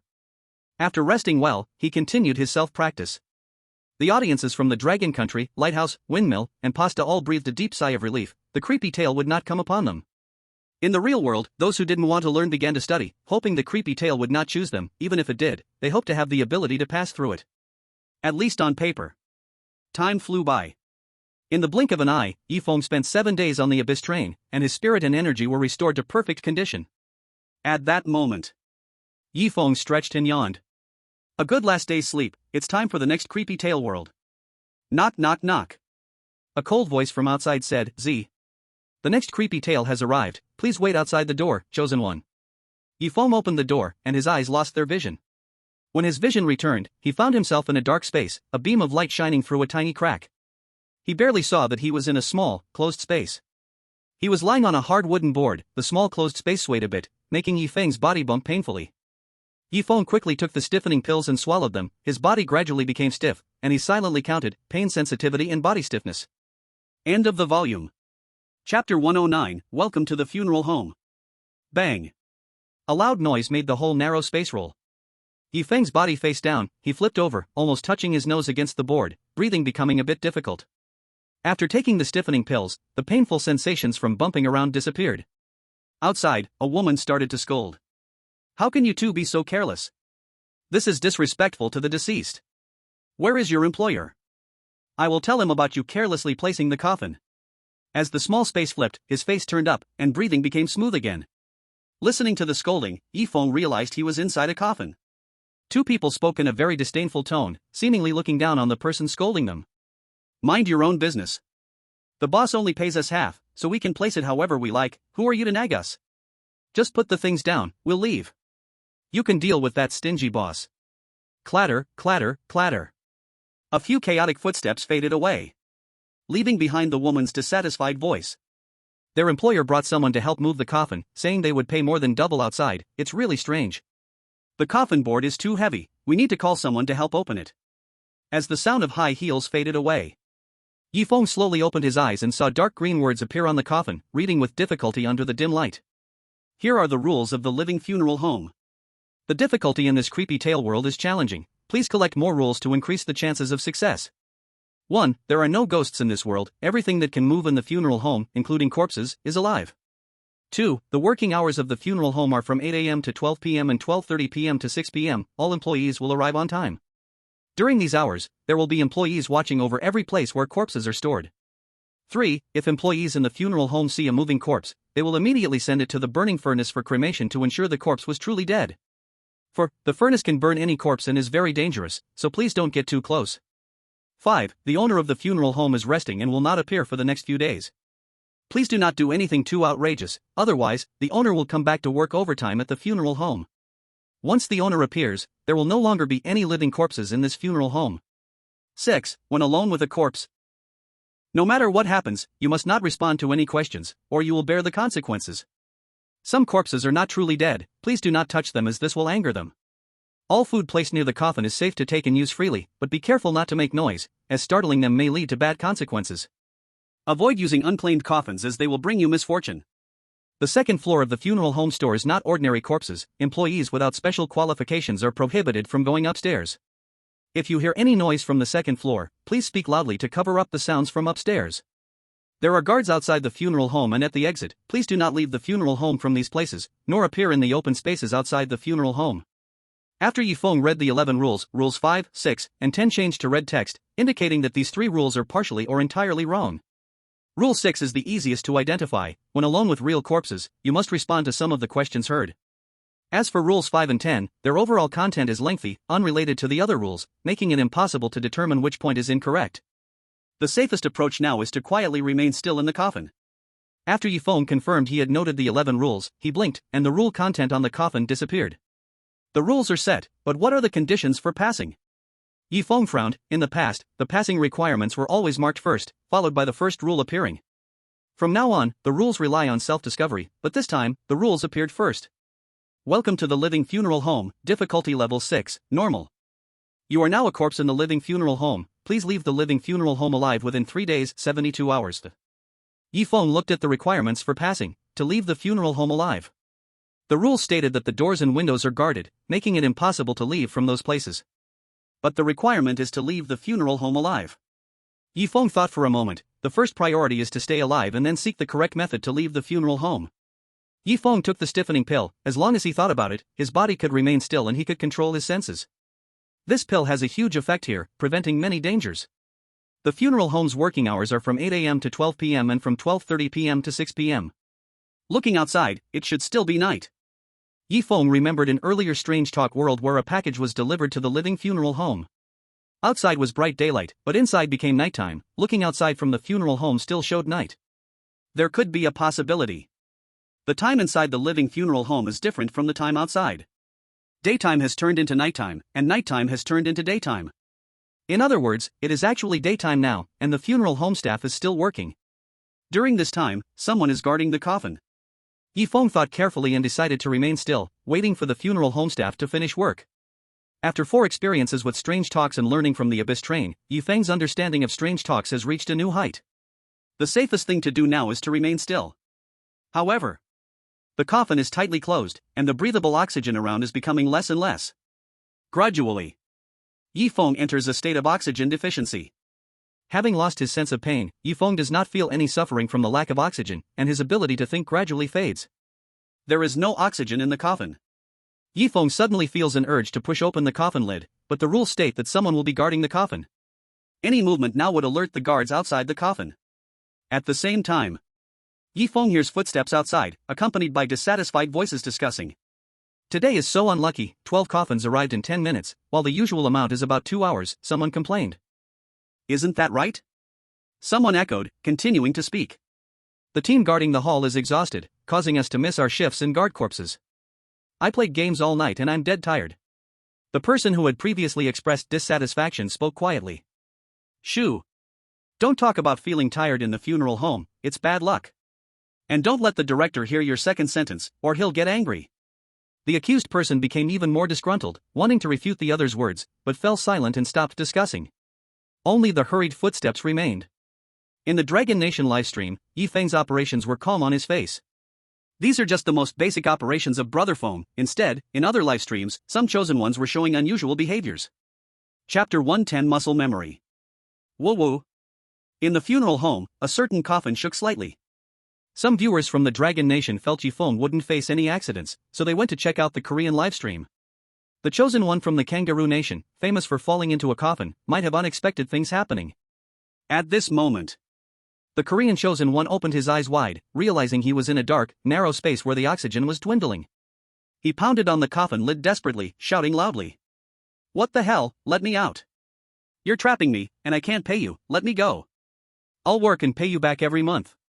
The Korean chosen one kept banging on the coffin. He borrowed money from a certain force to support his spending on girls. Unexpectedly, the other party was only interested in his money, spent it all, and left without a care. That very morning, the lender found him, demanding repayment with interest. He had no money, so he tried to escape while the other side wasn't paying attention, but ended up injuring his right leg. He found a guest house to rest, but when he woke up, he was trapped in this enclosed space, thinking it was a tactic to force him to repay. The Korean chosen one kicked again, not believing they would dare to kill him. They wouldn't get anything if he was dead. As time passed, the Korean chosen one felt the oxygen inside was running out, continually banging on the coffin. The Korean livestream just showed darkness, unaware of the situation outside. Korean viewers, what is he doing? Korean viewers, oh my god, it feels like they're hinting he's entering the horror story world. Korean viewers, it's been over a month since the horror story started, how can there be people who still don't know? Looks like someone is about to fall into a coffin. Shut up upstairs, everyone pay attention, the coffin lid is slowly opening. The Korean chosen one's actions finally made a response outside. The previously almost sealed space had a gap allowing air to come in. The Korean chosen one breathed a sigh of relief. It was just money he owed, not his life, so he wouldn't end up dead. Just as he was thinking about how to escape, a notification from the horror story appeared in his mind. The Korean chosen one was stunned. How did he inexplicably become a chosen one? He was just an unemployed person in debt. Entering the horror story world would mean certain death. Moreover, he even heard it was the highest difficulty level, level 6. The Korean chosen one silently recited in his heart, this isn't a horror story, isn't it a trick used by creditors to deceive him? It is definitely not a horror story. The coffin lid continued to push outward until it was completely opened. Only then did the Korean chosen one realize he was sleeping in a coffin, and a man in work clothes was standing next to the coffin, calmly looking at him. The Korean chosen one questioned. Who are you? If you let me go, I will work immediately to pay back the money. The man in work clothes watched his actions, frowning. The body sent here cannot be alive. Could it be a false resurrection? Unlikely, it should be a post-death muscle reaction. We should quickly take it to the crematorium to be burned, before the director finds out, or it will be a huge problem. The man in work clothes muttered to himself, then nodded firmly, confirming his thoughts. Before the Korean chosen one could react, the man in work clothes seized his neck, lifting him like a chick. The pickle chosen one was pulled up and continuously moved through the dark environment until he reached the burning flame stove. The pickle chosen one finally understood that what lay before him was indeed the world of spooky tales. Please let me go, I still don't know this is the world of spooky tales, I need to start over. The pickle chosen one panicked. The creatures in the spooky tales are even more ruthless than the guys looking for him to pay back. The man in work clothes seemed to hear none of his pleas for mercy, throwing him onto an iron bed and binding his whole body with iron chains. At the same time, he muttered to himself again.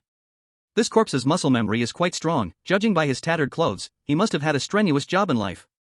I hope in the next life, he can find a good family. The pickle chosen one kept shouting. I'm not dead yet. I'm not dead yet. I'm not dead. The iron bed, touching the flames for a long time, still had a hint of burning heat, causing the pickle chosen one to be on the verge of tears.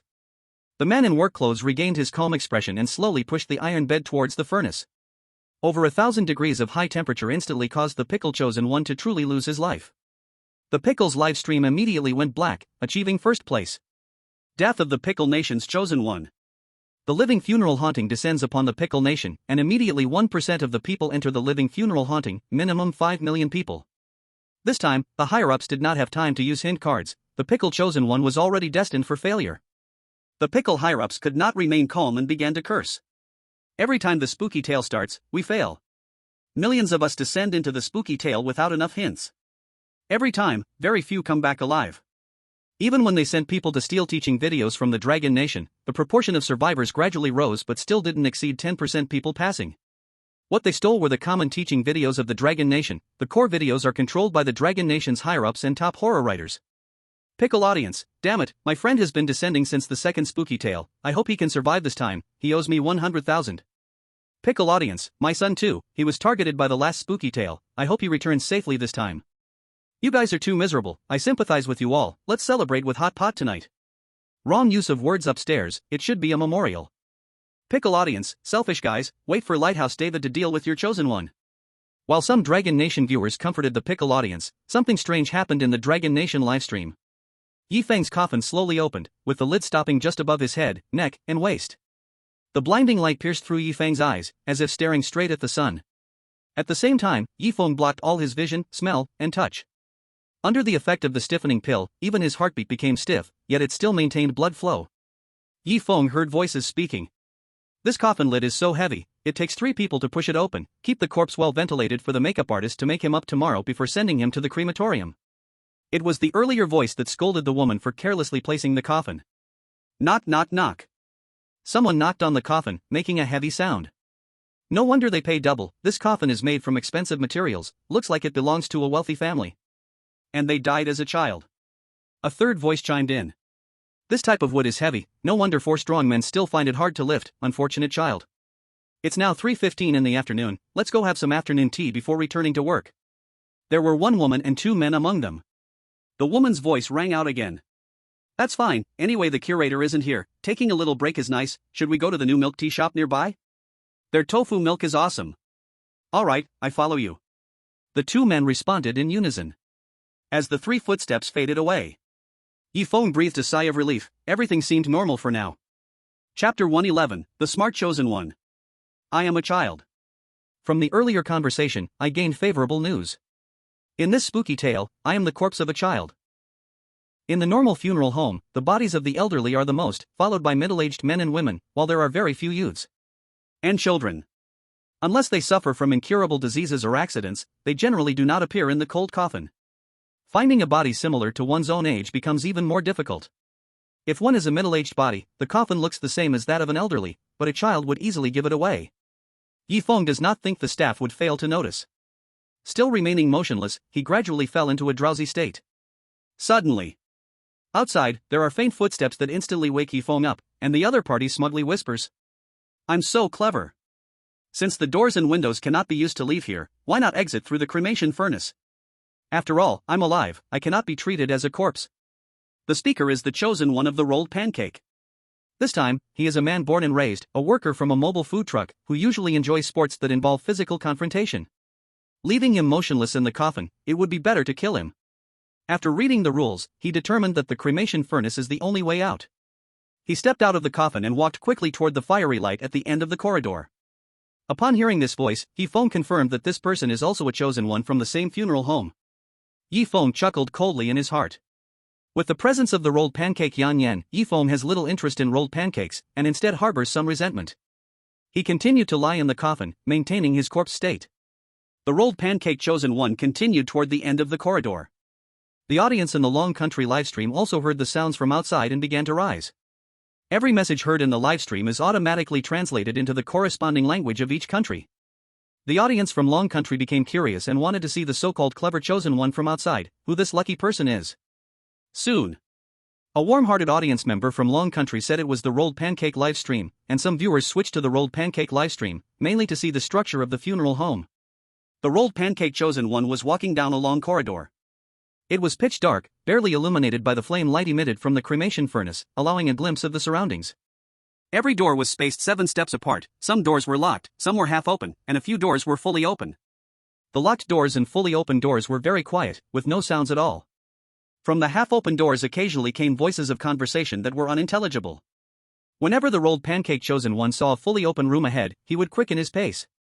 It might be because they were summoned to the strange tale world at midnight. The rolled pancake chosen one's physical ability was a bit unstable, his legs were somewhat weak, but he pushed himself to pass through this strange tale.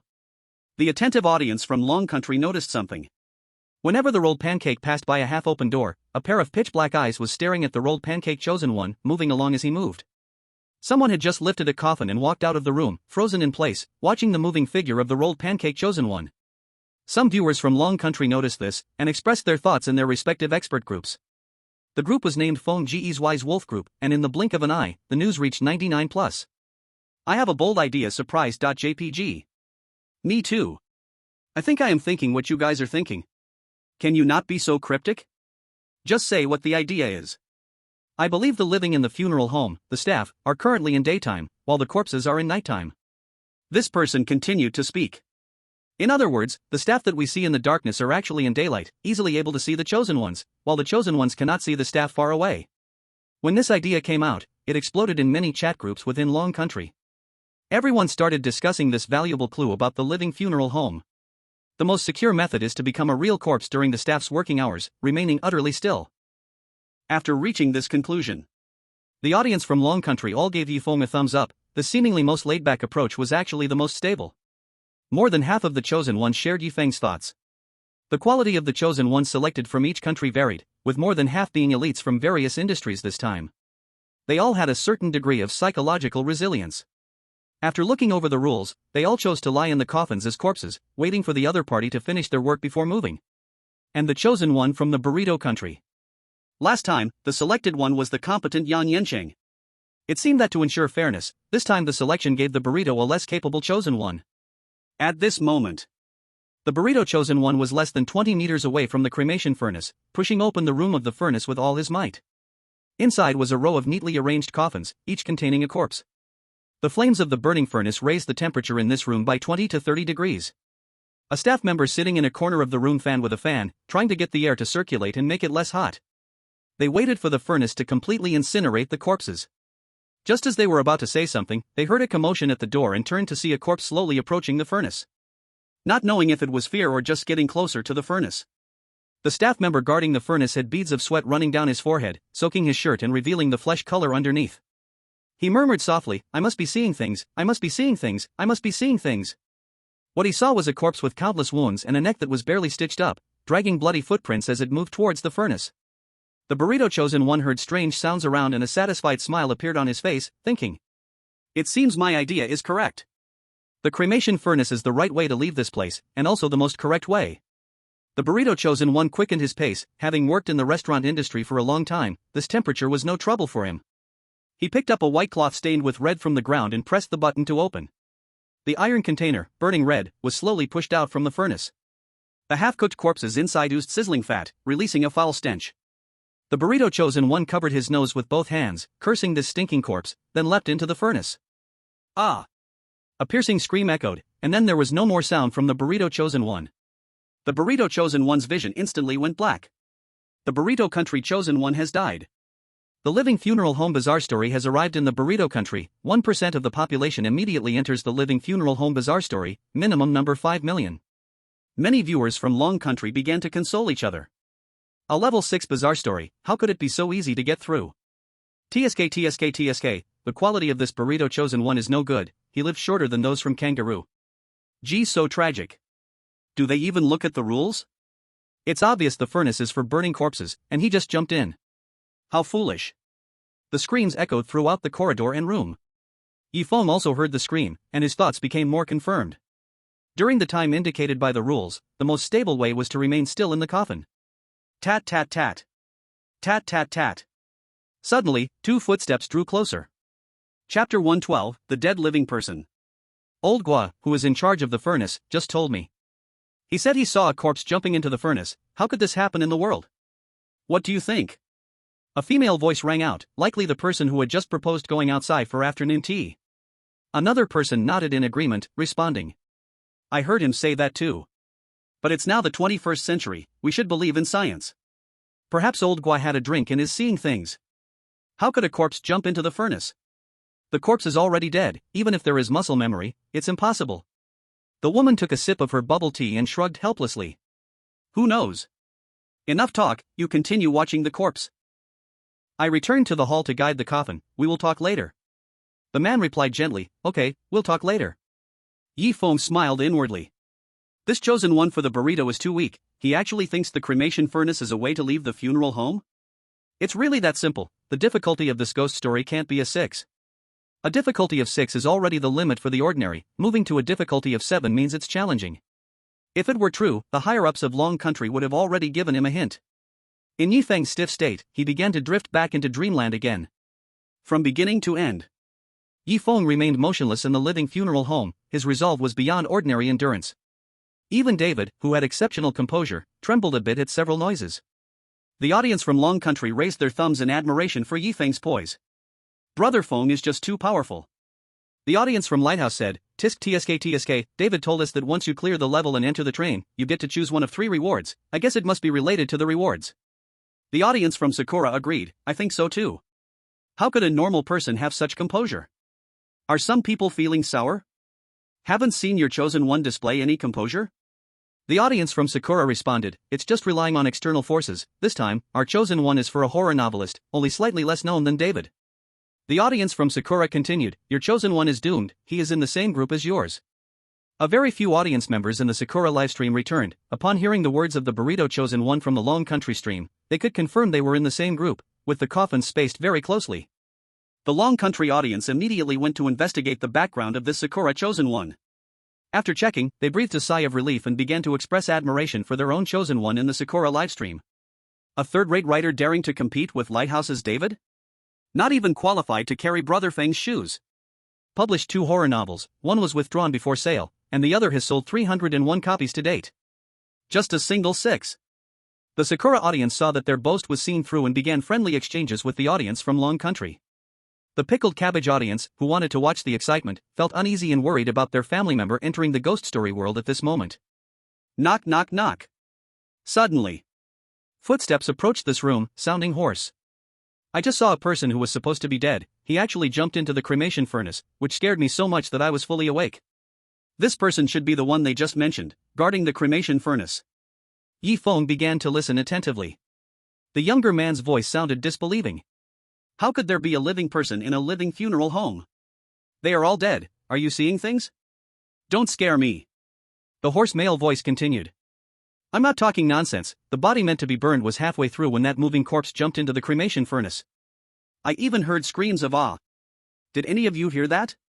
The young man had gone out for afternoon tea with a female staff member from the hall, so he hadn't heard the so-called screams. However, in his next words, the young man sounded half convinced. Are you sure you saw a living corpse? What a pity all the cameras on the first floor of the funeral home are broken, otherwise, we could verify what you said. The horseman seemed somewhat dissatisfied, chatted with the young man for a moment, then repeated what he had said in the next room. The young man moved the stool, making a creaking sound, and sat down. Gee, how could a dead living person possibly exist? If the director finds out, we'll be in big trouble. Let's try checking the body we're guarding. Does it have muscle memory? The young man stood up cautiously, walked to Yifeng's coffin, and murmured. No blame if something weird happens. I've been working here for 2 years and 5 months and haven't heard of a living dead person. I'm just here to see if you are alive. If you are dead, please forgive me. No blame if something weird happens. No blame if something weird happens. The young man turned on the light, and the blinding light shone into Yifeng's eyes. Yifeng had long sealed his vision, only feeling a glimmer of light in the darkness. The young man poked Yifeng's face with his index finger and whispered. The face is cold and a bit stiff, should have died several days ago. This child is really unlucky, clearly could have lived, yet got caught up in family disputes. At this point, the young man did not continue, or maybe he did not dare to continue. The young man continued to touch the corpse. He lifted Yifeng's hands, then let go, and Yifeng's hands fell heavily onto the coffin, making a loud thud. The sound made Yifeng's ears ring a bit. He knocked on Yifeng's kneecap again, the legs were stiff and could not move. 10 minutes later. The young man nodded in satisfaction, wiping the sweat from his forehead. It seems I was too suspicious. This corpse is quite normal, with no muscle memory at all. Maybe old Gua drank fake liquor, not only seeing things but also out of his mind. The young man turned off the light and sat back down on the stool, guarding Yifeng's coffin. The room fell back into darkness. The Dragon Kingdom livestream room erupted instantly, the lights came on, and things were finally clear. Brother Feng has become a child's corpse. The guy guarding the corpse looks a bit like my brother. Hold on, Brother Feng. Don't move. Yifeng lay in the coffin in the appearance of a 7 or 8-year-old child, his face pale, yet his lips smeared with thick lipstick. A young man, looking no different from the real world, was testing whether the corpse was really dead or still alive. Unfortunately, the livestream could only see around the coffin, the layout of the room was unclear. At this moment, Yifeng almost felt deaf until the guy guarding the corpse sat down, settled himself, and reflected on the conversation just now. It became clear that he currently had lips painted, a pale face, and was a 7 or 8-year-old child. The cause of death for this corpse was being caught up in family disputes. Could it be like in the previous Strange Tales, where the corpse owner's memories might hold crucial hints? There should be a white paper on the corpse that might be written upon. Yifeng remembered that, in life, there would be a white paper on the corpse in the funeral home, detailing the general experiences of the deceased. He would check it out after the guy guarding the corpse got off work. Yifeng wondered if this would be too simple. Key hints would not appear so obviously. Tick-tock, tick-tock, tick-tock. The sound of dripping water interrupted Yifeng's thoughts. Tick-tock, tick-tock. Yifeng heard the sound of dripping water, disturbing his thoughts. The water seemed to be dripping on his head. For Yifeng, who had lost the sense of pain and touch, this was not a big problem.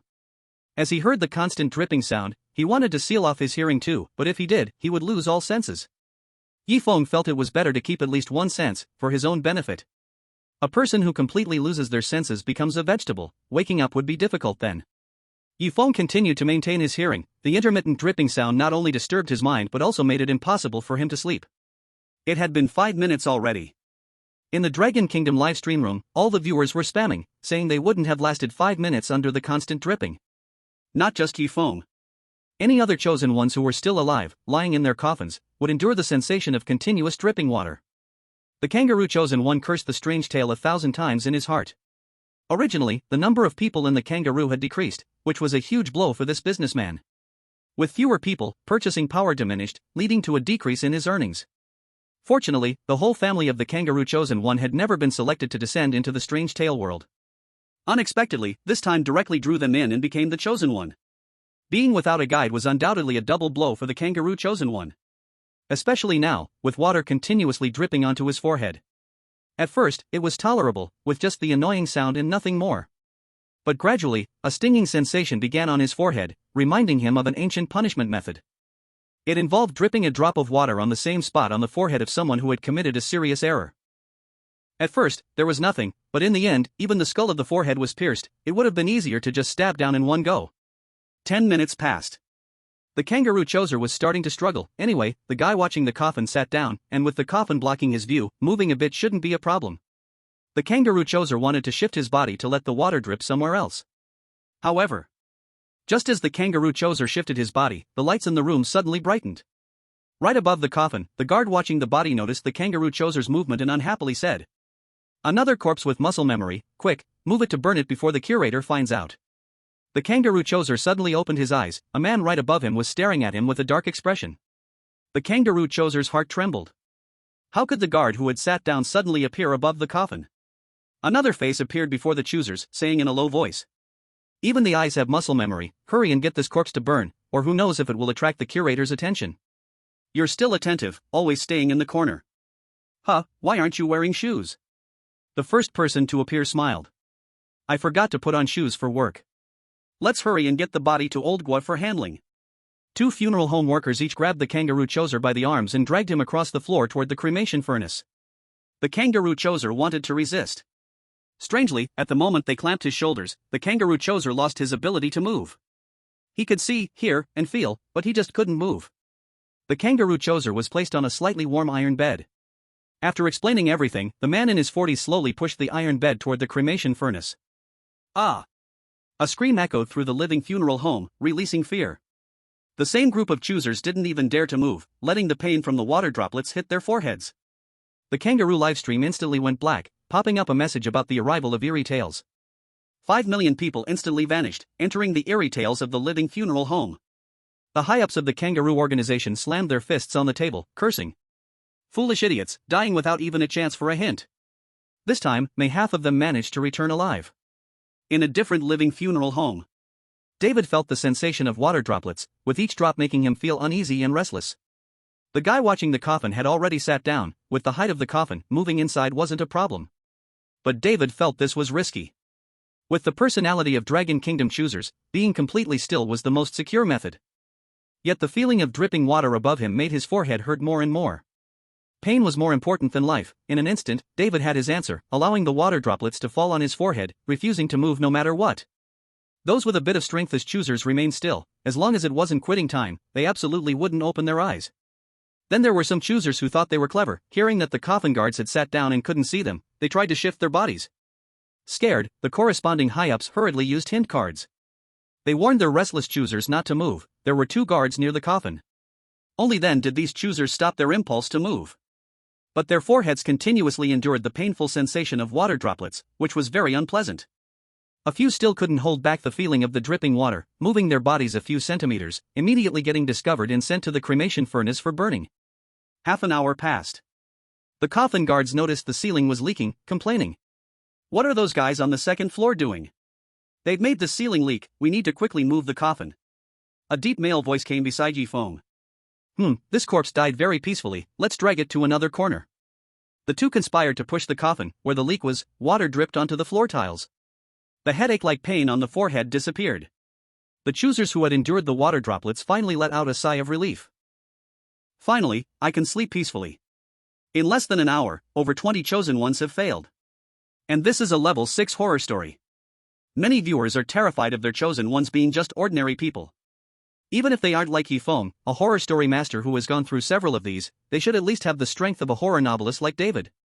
At the very least, there should be cherry blossom chosen ones with some horror story experience. Instead of being a corporate slave who only goes to work and comes home to sleep. Many viewers are jealous of Long Country, envious that they haven't failed even once, hoping that they can fail this time. Let the selfish chosen ones from Long Country be replaced. Kangaroo viewers, ugly people from Long Country, you shouldn't be alive. Lighthouse viewers, why aren't they dead yet? Do they want us, David, to take action? Kimchi viewers, selfish dogs. Hurry up and die. Many foreign viewers are launching vicious remarks in the Long Country's live broadcast room, the management of which is not under any country's control. Naturally, Long Country viewers uphold the virtue of responding to unkindness with grace, offering polite guidance to these malicious viewers. You have this free time, you might as well learn more from the knowledge you've stolen from us. It'll be too late when horror stories come to you. Don't waste your breath with them upstairs. Can these worthless beings survive the horror story? I can poop standing on my head. Let's not get angry. Does a dog barking mean we should bark back? No. I will kill the dog. Real dog, please do not insult us. In the real world, Long Country viewers are cheering for Feng. In the horror story, Feng suddenly hears a metal cutting sound from upstairs, his previously relaxed heart becoming alert. P.S. The night before, the 4th night, I had a quarrel, and my mood is a bit bad. My current state is still not great. I weekly ask, is there any single girl for a blind date? I am a man, love women, 28 years old, 175 centimeters tall, from Guangdong, with a bachelor's degree. Writing web novels is a hobby/part-time job, and I have a stable job and income. My weight was 135 pounds in high school, 160 when I graduated, then soared to 200, and after a year of exercise, I dropped back to 160. After the mask issue, I stopped exercising and went back to 200. Now I am starting to lose weight. Mainly, I like to stay home. I don't like to wander around, making it hard to find a girlfriend. As long as the other person has the right values, is used to / likes living a simple life, choosing me won't be a mistake. If any young lady is interested, please leave a comment below. Chapter 114, Moving Means Death. Sizzle, sizzle, sizzle. A saw is cutting wood from the ceiling. It sounds a bit different from the usual wood cutting, the sound from above seems heavier. Crack, crack, crack. Another sound of a saw cutting something rings out. Gradually. 5 or 6 chaotic and noisy sounds come from upstairs. Roughly, it sounds like individual pieces of music being played, but listening closely, each piece is half a beat off, forming noise that disturbs Feng's ears. The 10th rule is wrong. I don't know if there's a corpse or something else upstairs, nor do I know if the people upstairs have special qualifications. All I know is that making loud noises means death. It seems there are only 2 people guarding their own coffins, making it easy to resist. But Feng is different. He lets these noises assault him, not moving even if beaten. Other chosen ones might have the urge to move, but before moving, they receive a reminder from higher-ups. Moving now is absolutely forbidden. Because there are 2 people in the room guarding the coffins. One is at a distance, while the other is right above the coffin, staring intently at the corpse. The chosen ones who previously used tips resist the impulse within themselves. They constantly remind themselves, now is absolutely not the time to move, moving means death. All the sounds heard in the broadcast room play simultaneously. Long country viewers lower the volume to the minimum, their ears clearing up. These noises not only disturb the chosen ones but also trouble the viewers from long country. Many viewers turned the volume up past halfway, listening for a while before realizing their ears were bleeding and quickly muted the live broadcast. Noiseless attacks with no discrimination, damn. My ears are bleeding. I am going deaf, heading to the hospital now. Be careful, don't fall into K hospital. Don't worry. With Feng Ji's strategy, there's no fear of falling in. In the Dragon Country livestream chat, not much can be seen, but in the Feng Go Wise Wolf Team chat group, everyone is expressing their doubts. Currently, the highest difficulty ghost story is at level 6, which can affect the health of us viewers. Won't the higher levels be even stronger? It might just be a coincidence. Right now, it's still normal difficulty, and the peak is just level 2, it's hard to imagine how difficult it will be as we go up. I've always had a guess, did Feng Go get some really good items? At least not the same old 3. I also think this time it should be something that can stiffen the body, otherwise, like David, there would still be slight movements on the face and skin. I suspect Feng Go, as the only one who cleared K Hospital, the first ghost story, must have gained enough advantage. I think so too. From my observations, the quality of those in the same group as Feng is not low, the Cherry Blossom chosen one is among the top few. That street novel writer? Yeah, I've read one of his novels, he has skill, but the content doesn't appeal to Cherry Blossom over there. Compared to the lively chat, the commotion in the coffin where Feng is located can also be heard. The noise continues for half an hour. The person guarding the coffin couldn't help it, stood up, and patted his stiff legs, dissatisfied. What are the guys upstairs doing? It's so noisy I don't even have the chance to relax. This guard found guarding the coffin boring. He had already downloaded a movie he wanted to watch, put on his headphones, and prepared for a leisurely day. Unexpectedly, the noise from upstairs kept coming down and wouldn't stop. At this rate, not to mention relaxing, by the time he gets home, his mind will be filled with these noises. No way. I have to go upstairs and talk to them. Those guys think they have special qualifications and can do whatever they want? Watching Feng's face, the person quickly walked over and grabbed the one who was about to rush upstairs to argue. Smack! It seemed like he pushed the other person against the wall, preventing him from going up, speaking in a calm tone. You need to pass the certification to go upstairs. If you go up without a certificate, do you want to be fired from the funeral home? Doing this increases my workload. The other person didn't have enough strength to resist and could only nod in agreement. Alright, I won't go up, but the noise upstairs must be stopped. I can endure it, the corpses can endure it, but the family of the deceased will definitely complain. If they file a complaint to the director, it will be troublesome. Suddenly, the sound of high heels striking the ground echoed down the corridor, getting closer, stopping when it was nearest. A woman's slightly angry voice rang out. Don't go up, I already scolded those guys upstairs. The noisy sounds gradually faded away. The woman's voice slightly softened. These guys, for their own twisted amusement, actually went to saw off the limbs and heads of corpses, then stitched them back together. Only those upstairs have such a hobby. Feng heard a slight noise, and the 2 guards by his coffin couldn't help but tremble, their teeth constantly clashing. One man wondered suspiciously. Aren't those guys afraid the director will find out and fire them? With the director's bad temper, not only would they be fired, but they'd also get a good lesson. The woman's voice responded. Did you forget? The director can only fire employees on the first floor. To fire employees on the second floor, approval from the funeral home is needed. The guys on the second floor are above them. Aside from dissatisfaction, there's only dissatisfaction. Not even a fart dared to be made. Only the two female employees standing in the lobby had some familiarity with the funeral home director, giving them a bit of say. The two sighed, thanked the arriving female employee, and returned to their posts. One after another took out their phones, put on their headphones, and began to relax for 2 hours. The noisy sounds finally dispersed. Yi Feng's ears finally quieted down. During the following working hours at the funeral home, there were no more screams. All that could be heard was someone's hurried breathing. Outside of the intermittent laughter, there were no other abnormalities. Yi Feng noted down the words they said. Especially the director of the funeral home, their tone slightly changed when talking about this person. There seemed to be a bit of awe, or perhaps fear. However, the possibility of the director not showing up in these days could be a mistake. According to their words, the director was a terrifying guy. He should appear and consume some chosen ones. Gulyolu. Hunger gradually surged in his heart. The sound of his stomach rumbling was loud enough for Yi Feng to hear. Perhaps the person guarding the coffin was wearing headphones and couldn't hear the rumbling of his stomach. But Yi Feng noted this down. After the funeral home closed, he had to go out and find something to eat. The guy watching over him didn't wear headphones all the time. The audience in Dragon Country also heard Yi Feng's stomach growling. Not just him, other chosen ones also heard their own stomachs growling. Some chosen ones decided that when they could move, they must find lots of food. After an unknown amount of time, 2 staff members stood up, stretched their backs, and yawned, smiling. Another easy day. No surprises, and we've made it to 6 in the afternoon. Let's go, we'll go to your house to play games. I'll go buy some snacks. The other person asked in an unhappy tone. Just the 2 of us?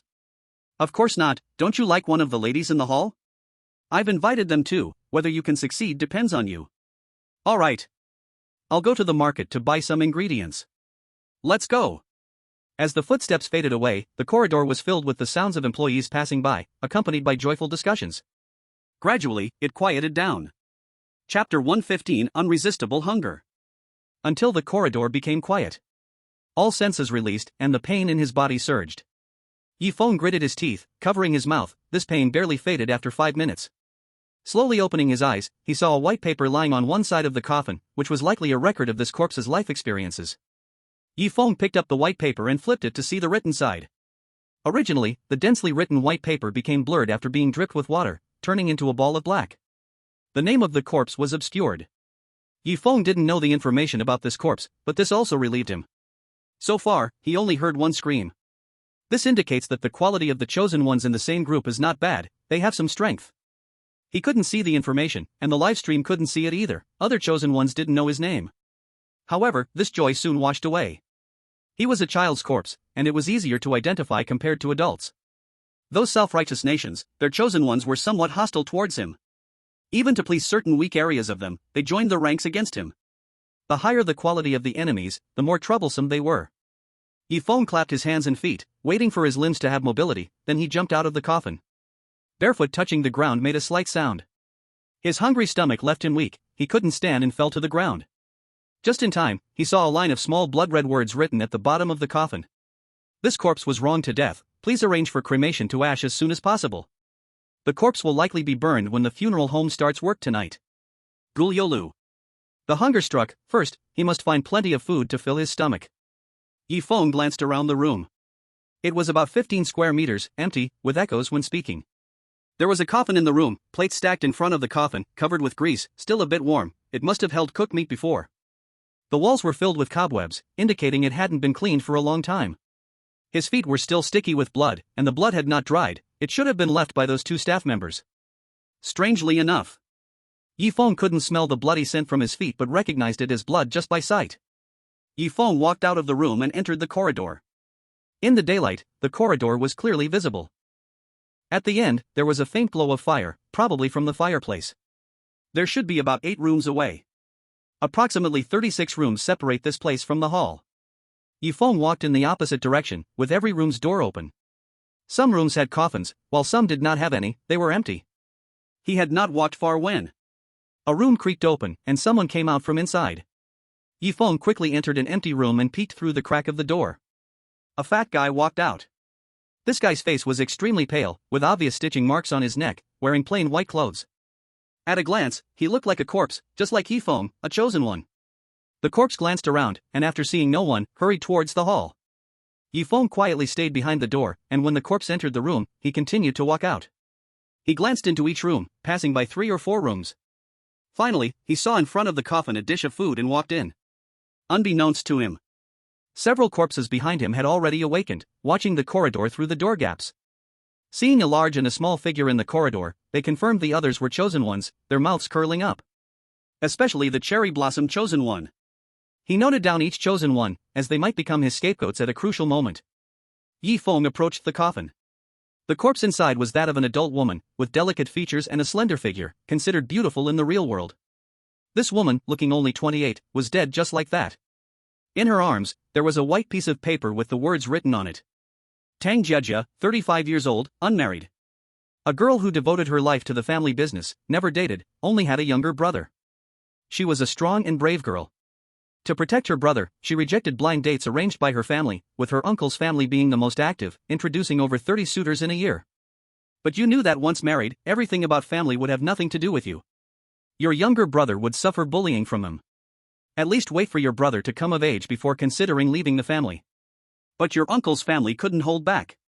One time while on a business trip at a hotel, you had an accident where the aging circuit short-circuited, and you were electrocuted to death. The only one you worried about before you died was your brother, the only ones you hated were your uncle's family. When the body was discovered, the internal organs were already rotting. Relevant personnel investigated, concluding it was not an accident, but a result of aging circuits, yet those personnel were unexpectedly reassigned to other places for work. Soon. This incident was labeled an accidental death, and the hotel compensated the deceased's family $1 million. Later, the family uncle's family bought the hotel, leaving it vacant and dismissing all staff. Surprisingly, the employees who worked that night all said the same thing. Investigations into their accounts showed normal income, except for severance pay that was 3 times higher. The family claimed it was to care for these elderly employees. The back of the paper had a long, blurred section of writing, making it unreadable. Feng bowed 3 times at the coffin and sincerely said softly, "I'm very sorry to disturb you, I truly apologize. If you refuse, please tap the coffin." This was not out of politeness but a test for the corpse in the coffin. If there was a sound, Feng would turn and leave. Minutes passed, and the corpse in the coffin remained silent. Feng squatted down, grabbed the plump roast chicken and started eating, the hunger impelling him to forget he was a child. He devoured the whole roast chicken. Burp. Feng patted his slightly round belly, thanking the corpse in the coffin. "Thank you for the roast chicken, goodbye." Feng left the room, and the corpse in the coffin had a slight smile at the corners of its mouth, revealing a gentle grin. Feng couldn't see this scene. The audience in Long Country was startled, rubbing their eyes, thinking they were seeing things. The smile of the female corpse in the coffin disappeared, returning to its original coldness. Feng returned to the corridor. In the corridor, only his corpse remained. A gust of wind blew out from the room, where the female corpse's coffin was placed, and the door slowly closed. Feng continued moving forward. At the same moment, the Sakura chosen one recorded that, besides him, there were 10 chosen ones in the funeral home. The features of these chosen ones were roughly remembered in his mind. The only thing that puzzled the Sakura chosen one was, among the 10 corpses, only one was a child, while the others were all adults. That child was very alert and seemed to be a decent guy. If it weren't for the fact that he was a Dragon Kingdom chosen one, they would definitely want to bring him to their side, to have an advantage when encountering David on the train. That would add one more card of friendship. The premise was that the child's corpse was not the selfish Dragon Kingdom chosen one, Feng. At this moment, Feng moved quietly, gradually approaching the main hall. Chapter 116. He is the Dragon Kingdom chosen one. Feng looked ahead. In the corridor where he stood, beyond the hall, there was an endless corridor. On the left, he vaguely saw the entrance to the corridor, but from where Feng was, he couldn't see what was happening at the entrance. To investigate the situation on the first floor, Feng stealthily moved towards the hall, glancing into the rooms he passed, where there were almost always plates of food beside the coffins. Quietly. Gradually approaching the main hall, the Sakura chosen one walked a couple of steps forward, reached the nearest chosen one, and whispered, "Which side are you a chosen one from?" The other party was startled, fearing that the person might be an enemy chosen one, and hesitated to answer. The reason the Sakura chosen one approached to ask was that he noticed the other party was hostile towards the child corpse in the corridor and might know the child's identity. To put the other party at ease, the Sakura chosen one continued. I am a chosen one from Sakura. Hearing that he was from Sakura, the other person relaxed and pointed at the child's corpse in the corridor, speaking softly. I am a chosen one from the Never Falling. This little boy in front is the Dragon Kingdom chosen one, Feng. The information comes from the hint card, it is absolutely correct.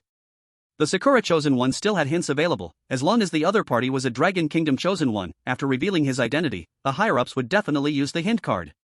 Half a minute later, without receiving a hint from the higher-ups, what was said in front of him was correct. A subtle smile appeared at the corner of the Sakura chosen one's mouth. Since the other party is a selfish Dragon Kingdom chosen one, there's no need to be polite. The Sakura chosen one was plotting his own scheme. As long as Feng was dead, even if 1% of the Dragon Kingdom's people descended alive in the funeral home, many would still die regardless of the high success rate. Doing so would earn the appreciation of certain people in Sakura, and maybe his younger sister could enjoy some nice treatment. Removing David's rival, and smoothly joining David's team. For the Sakura chosen one, it was all benefits and no harm. The Sakura chosen one smiled cruelly, the smile revealing a hint of malice. The Never Falling chosen one's eyes widened, unsure of what the Sakura person behind him intended, but it definitely wasn't anything good. The Never Falling chosen one whispered in a barely audible voice from the live broadcast room. Directly targeting him is not good, no matter how you slice it, the Dragon Kingdom is very strong right now. The Sakura chosen one looked at the Never Falling person as if he were a fool, and did not respond. Now he was just waiting for Feng to walk into the trap. The Dragon Kingdom livestream audience immediately started cursing. Those dog-like creatures, no need to guess, want to harm Brother Feng. Sakura is still about traditional skills. What bad ideas can he come up with? In any case, he is just up to no good. It makes me grind my teeth in anger. As the Dragon Kingdom audience worried about Feng was only 2 rooms away from the hall. At this moment, Feng moved slowly, stopping to check for any unusual activity behind him with each step before continuing to move forward. The daylight shone freely in the hall. Ahead was the hall, and according to the layout of the previous horror tale, there were 2 people guiding the coffin placement in the hall while the front desk had someone receiving the family members of the deceased. According to the rules of this horror tale, there should be someone guarding the entrance. Directly facing the hall, there was a reflective silver-white iron sheet, just enough to roughly see the situation at the door. Creeping to the corner, I looked towards the iron sheet. At the entrance of the funeral home stood 2 people, who seemed to be fat, looking outside with minimal movement. As long as there was no noise, the guy guarding should maintain his current action. I stood on my toes, with my heels touching the ground last, trying to pass through the hall as quietly as possible, walking to the opposite corridor. Feng thought about going through the left corridor, but there were people guarding the door, which was too risky. I poked my head out slightly and then retracted it, suddenly seeing the situation in the hall with my right eye. The 2 fat men were sitting on the steps, smoking something that smelled strong, speaking in incomprehensible mumbling. There should only be 2 people guarding the entrance. Taking advantage of their chit-chat, I decided to sneak into the front corridor to see if there was an exit. Feng continued to move forward, reaching halfway through the hall. Outside the hall was a white mist, and at the end of my sight there was still an empty space. Amidst the white fog, there seemed to be many figures, with stiff steps moving toward the funeral home.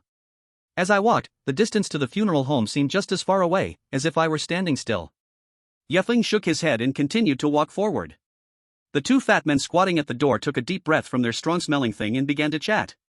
We've been on day shift for 2 consecutive days and now the night shift, what bad luck. Isn't that so? I'm so tired my ears aren't even functioning right, my eyes are almost seeing illusions. You're exaggerating, but it's good, we can take 4 days off in a row. That's not bad, the guys upstairs are sulking. After work, they take action on those bodies. TSK, I can't understand their sick hobby. Feng took 3 steps forward, and the corridor behind him made a noise. Bang! Ah! It hurts like hell, the door is too hard. Feng's heart trembled, since only the staff was on duty, this noise must have been made by the chosen one. Such a careless chosen one, definitely wouldn't survive until now, the only explanation is intentional. The Dragon Country audience felt a tremble in their hearts upon hearing the noise. Which dog made such a loud noise while Brother Feng was in the hall? Absolutely intentional, no doubt about it. If the guard finds out, we are definitely doomed. The Dragon Country audience checked every livestream, finally discovering that the noise came from the Sakura chosen one. When the Sakura chosen one stepped out of the room, their foot hit the door heavily, causing pain that made them stomp back inside. On the surface, it looked like an accident. But anyone not blind could see that the Sakura chosen one did it on purpose, intentionally making noise to attract the guard's attention. Sakura audience, so careless lol. Sakura audience, their disbelief is so cute. The Dragon Country audience flooded the Sakura livestream with their comfort. This thing is so careless, are their eyes blind? Poor thing, going blind at such a young age, their parents are gone and there's no money for treatment. So sad, that kind of orphan making it to now, must be so lonely. As the Dragon Country audience and Sakura audience exchanged caring greetings, the two fat men squatting at the door heard the noise and kept their bodies still. Not good. I heard the noise very clearly, they should have heard it too. Feng quickly lay on the ground, using the effect of the stiff potion to make his body stiff. The next second, the fat man's body remained still, but his head spun 180 degrees clockwise, keeping his face flat with his back. Staring at the body on the floor of the hall, the fat on his face trembled. Who worked so carelessly, leaving the body here and walking away? Did you see it when you came in, old three? No, the last supervisor seemed to be Ahua. That girl has a habit of leaving on time, it's probably her. Forget it, it doesn't matter, tomorrow Ahua will come back to work, she can just direct people to lift it. Mei-chan, how about we drink something? I brought 2 powerful bottles, anyway, we have 4 days off, let's drink while working today. Okay. The fat man's head slowly turned back, taking out a cup. Pouring the colorless liquid into the cup, they clinked it together and downed it in one go. Cheers! Cheers! Chapter 117, Hostility from the Cherry Blossoms. Damn it! The chosen one of the cherry blossom continued to stare at the situation in the hall. The child's corpse lay on the ground, unmoving. This made the cherry blossom chosen one's plot go to waste.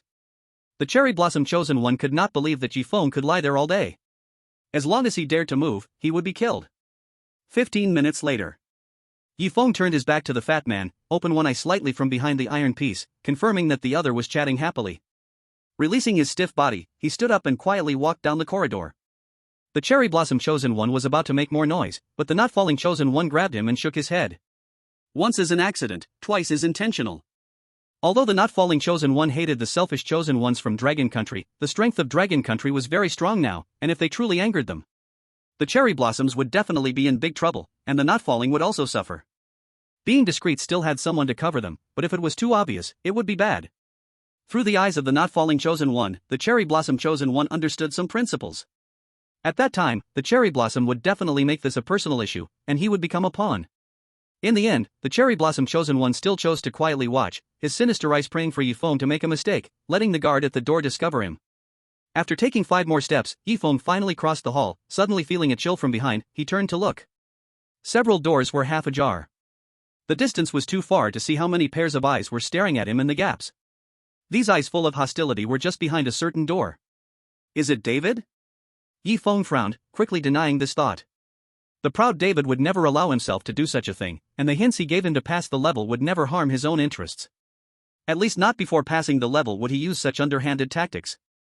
Those who dared to do tricks now were undoubtedly chosen ones from those few places. The first ones Feng thought of were the pickled cabbage, followed by the cherry blossoms.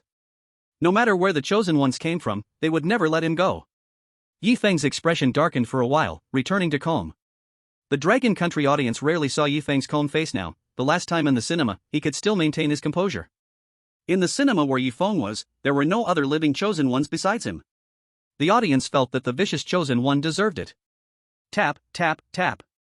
The sound of leather shoes echoed at the door, loud enough to be heard from several meters away. A hoarse voice sounded. Old 3 and old 6, are you still on duty today, drinking this little stuff, so timid, ha? The slightly thinner fat man said unhappily. Old Gua, didn't you also buy the life water to drink back? I think I'm with little 6. Another fat man nodded in agreement. You are quite bold, aren't you afraid the curator will know? The curator only allows buying below 40 degrees. Old Gua shook his finger, laughing, not taking the curator seriously. In the whole mortuary, I am the only one who can fully operate the crematory furnace. What can the curator do to me if he knows? Fire me? The bodies in the mortuary can't be burned. I'm not like you, why don't you have some? Fatty Old 3 rejected Old Gua's good intentions, recalling the painful cries from the corridor connected to the crematory furnace not long ago, looking at Old Gua in confusion. When did you go buy drinks? Old Gua took a sip of life water and let out a comfortable sigh. Ah, so refreshing. You guys didn't drink fake stuff, right? I just went to buy it when my shift ended, chatted with the pretty woman at the counter for a bit before coming back. Probably went out for about half an hour, maybe. As he spoke, Old Gua took another sip of life water and started complaining. The curator is too stingy. He should hire another person who can use the crematory furnace. During work I can't dare to drink such strong stuff, afraid it will send me in too. Old 3 and Old 6 ignored Old Gua's complaints. The alcohol had sobered them up quite a bit. If the one who cried out in pain just now was not Old Gua, who could it be? On duty tonight, there are only the 3 of them in the entire first floor of the funeral home. No overworked employees will come back for extra shifts. After all, who would want to work overtime with dead bodies? Old Lu, did you hear that noise coming from the door just now? And someone crying out in pain? Old San, feeling uncertain, sought help from his companions. Old Lu thought for a moment and indeed remembered someone had cried out in pain in the hallway just a moment ago. Old San, could it be that our funeral home is haunted? Old Gua, having drunk half a bottle of life water, staggered a bit and slapped Old Lu on the back of the head, complaining. Are you stupid? It's been 2 or 3 years now, and people still believe in that? It's probably some thieves coming to steal bodies. Don't forget, last week, there were some guys on the second floor who caught 2 and turned them into corpses. I guess they are here to steal a woman's body to sell for a good price. Old Gua slumped down on the ground, leaning against the front desk, continuing to drink. Old San and Old Lu swallowed hard. The 2 hoped it was just body thieves, and they could just hand them over to the guys on the second floor to deal with. But if any unclean things mixed in with the bodies, that would be a disaster. If it got to the curator, they all would be in trouble. Old Gua, if we encounter a body that isn't fully dead, can we have you work some extra hours? I promise there'll be enough life water. Old San could only spend a little money to get Old Gua to work overtime to burn more corpses, as a way to avert disaster. Old Gua nodded. Who told me to be kind-hearted? Just make sure there are at least 10 bottles of life water. Okay. Old San and Old Lu said in unison. The 2 overweight men walked side by side, reaching the first room at the corner, slowly pushing open the door. Inside there was a corpse lying in a coffin. Old San poked the fat corpse, finding no reaction, and walked into the next room. Among the chosen ones inside, seeing this, several of them started cursing the noise behind, waiting for the right moment to return to their original coffins. Yi Feng was already lying on the ground, waiting for the others to notice him before immediately going stiff. The others, looking over towards the furnace, did not notice the little child's body in the opposite direction. Yi Feng stood up and moved forward. The left side of the hallway was filled with rooms, while the right side was a wall, and it should be the same further back. It must be said that the lighting in this hallway was quite poor, only allowing visibility within 10 meters. Yi Feng passed the first room. Inside were dolls made from human figures. The only thing lacking were the eyes that hadn't been painted. Next to the dolls was a coffin, completely open and resting on the ground. Inside, strange laughter and crying echoed. Yi Feng thought for a moment, deciding to bypass this room and head to the second room. At the same time, the duty personnel, Old San and Old Lu, had already checked the bodies in 2 coffins. Feeling their efficiency was slow, they decided to poke the feet with a stick. As long as the despicable body thieves made any mistake, they would surely give themselves away. To leave no hiding place for the body thieves, they locked the rooms they had checked. Thud, thud. The hearts of 7 or 8 chosen ones raced violently. Even if they returned to their own coffins, they would probably still have to undergo checks. They continuously cursed the troublesome chosen ones, wondering how they could end up in the same group as such troublesome folks. At this moment, Yi Feng walked into the second room, where there was indeed another coffin. The coffin was completely opened and lying on the ground. Inside the coffin, a corpse lay flat, with a rosy face and a cherry-red mouth holding a piece of lipstick. A long black dress covered the pure white skin. The faint rise and fall of breathing suggested this corpse was not dead. Apart from the corpse, there were no white papers placed to record her life. This corpse is strange. Yi Feng looked a few times and increasingly felt this corpse was alive. He immediately retracted his gaze and observed the surroundings. The light was particularly bright, the walls slightly damp, with some dirt needing cleaning, and the floor seemed just freshly cleaned, with moisture still remaining in the seams. Compared to other rooms with coffins, this one stood out, feeling completely out of place. This is not the place to leave the funeral home. Yi Feng felt that it was not suitable to linger here, his body leaning against the door, checking if the 2 duty personnel were in the hallway. Tap. The 2 duty personnel, Lao San and Lao Lu, locked the room door from the inside. Lao San was a bit angry, saying fiercely, "How outrageous! The corpse thief doesn't even spare the food left on the ground. I remember there was a plate of roast chicken in front of the beautiful corpse. There must be a corpse thief on the first floor." Lao Lu, curious about his slightly drunk friend, thought how could he possibly remember that there was a plate of roast chicken in front of the coffin while being drunk. He thought it was just drunk and rambling and jokingly said, "You wouldn't have taken a liking to this girl, would you? After being single for over 40 years, you couldn't help yourself?" Lao San punched him, swearing loudly. "Stop talking nonsense. The corpse has a background. Not long ago, she was a well-known rich beauty in the city, with her own hands bringing her family back from the brink of collapse. Unfortunately, her relatives were malicious. When she was brought in, the boss personally talked to me, telling me to keep a close watch, no accidents allowed. That's all I can say. Also, as a normal person, I wouldn't be twisted enough to like a corpse. Lao San spread his hands, making his reasons clear. How could a normal person like a corpse? Only his boss would want him to pay special attention to this body, otherwise, he wouldn't need to work here. Lao Lu understood that Lao San wasn't the type to fall in love with a corpse. At this moment, Lao San was still very angry. The food placed with the coffin was something the boss specifically instructed the guards not to eat. Now that the roast chicken was gone, it meant that there were people who were not from the funeral home. And Lao Lu, stop joking, there really is a corpse thief here. Let's keep looking. Lao San and Lao Lu entered another room, while Yi Feng walked out of the room and headed to another one. The rooms in this corridor were relatively far apart. The third room was more than 20 steps away. When he walked in to take a look, inside, there was still a corpse laid out. Strangely, the floor near the coffin was covered in blood, and through the light of the corridor, one could barely see which part of the floor was clean. Yi Feng walked in to check the coffin. The coffin was made of bright red wood, exuding a floral fragrance, but it could not mask the bloody smell inside the coffin. Yi Feng endured the nauseating smell and looked inside the coffin. Inside lay a corpse formed by countless pieces of flesh stitched together, with needle and thread marks all over its skin. It was obvious that the makeup artist had put in great effort. But the stitched-together form could only barely be identified as a female corpse. Besides that, there was nothing else to identify it. The female corpse was dressed in casual clothing and appeared to be a young woman. Suddenly, half of one eyeball of the female corpse slowly moved, originally looking upward and shifting to the direction of Yi Feng. Black liquid with a hint of red flowed from her lips. It seemed to have been stored for a long time, emitting a strong odor of decay that even the fragrance of the coffin couldn't cover. Yi Feng held his breath, carefully checking every corner of the coffin. This coffin also did not have a passage out of the funeral home. Yi Feng turned around, thinking he could only search in other rooms. At the moment he turned around, the corpse in the coffin slowly raised its right hand, the stitched right hand replaced with fragments, all falling into the coffin. Bang, bang, bang. Yi Feng heard a noise behind him, his heart uncontrollably pounding, nearly spilling out of his throat. What was happening behind him? His instinct told him that looking back now would reveal something terrible. He had initially planned to search this side of the room first, looking for an exit passage before returning to check the rooms in his corridor. Yi Feng quickly walked out of the room.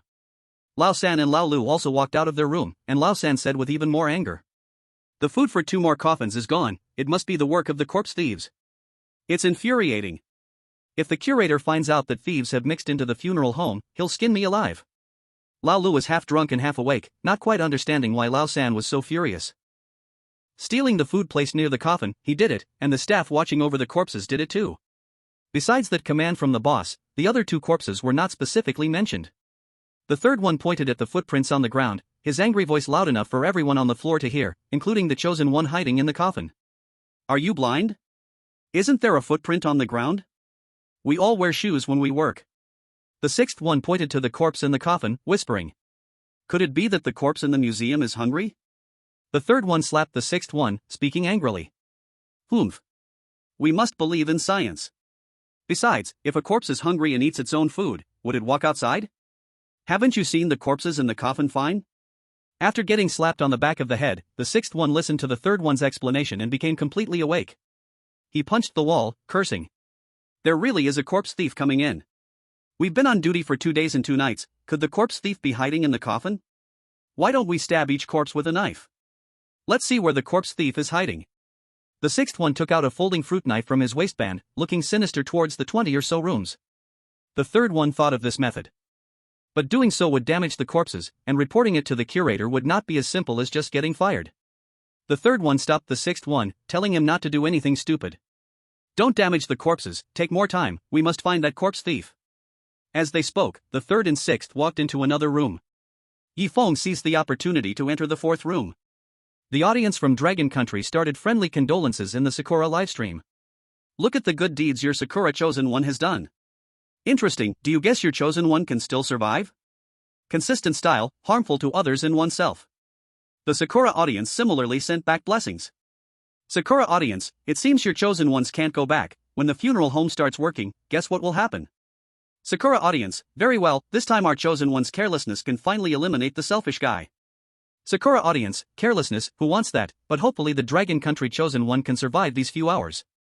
The rest of the audience from the same group of chosen ones ate carbohydrate foods and drank carbohydrate drinks while watching the show in the Sakura livestream. Meanwhile, creak. Feng stepped into the fourth room. The room was empty, but it was filled with the aroma of food, making the already full Feng feel a little hungry. Chapter 119, The Scheme of Sakura. Into the fourth room. Feng cautiously walked in. The room was empty yet drifted with the scent of food. The room was very clean, with a faint reflection visible on the walls and floor tiles. Feng carefully stepped on each floor tile, thinking. Is it possible for the funeral home to have traps? Stepping on a certain tile could reveal a passage to leave here? Feng could only consider this aspect.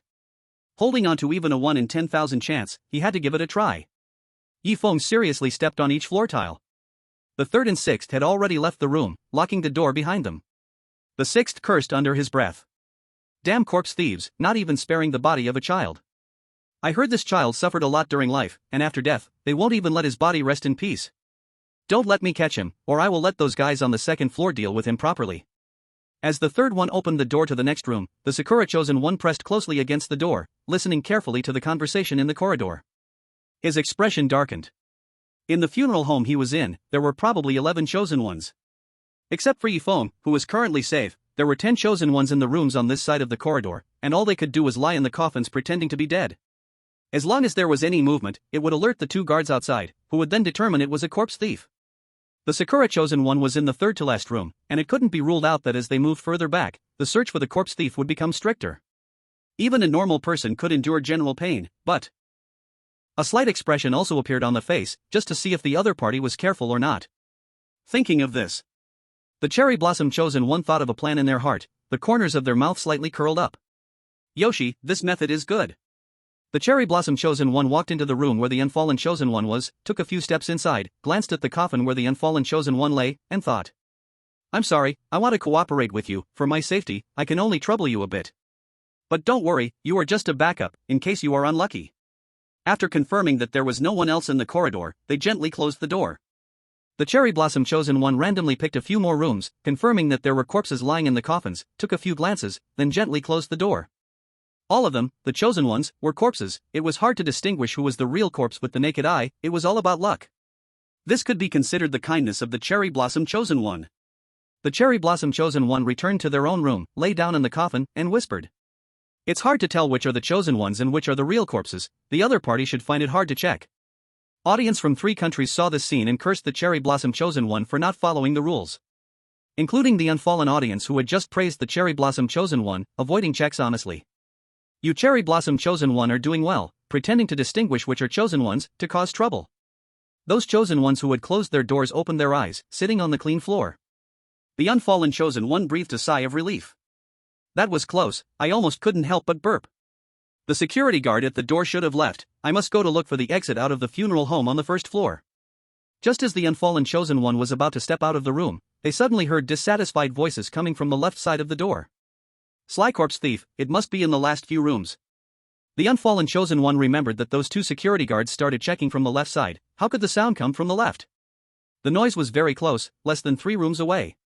The unfallen chosen one immediately lay in the coffin, naturally closed their eyes, and thought about which treacherous chosen one was scheming against them. If I had opened my eyes just now, I could have known.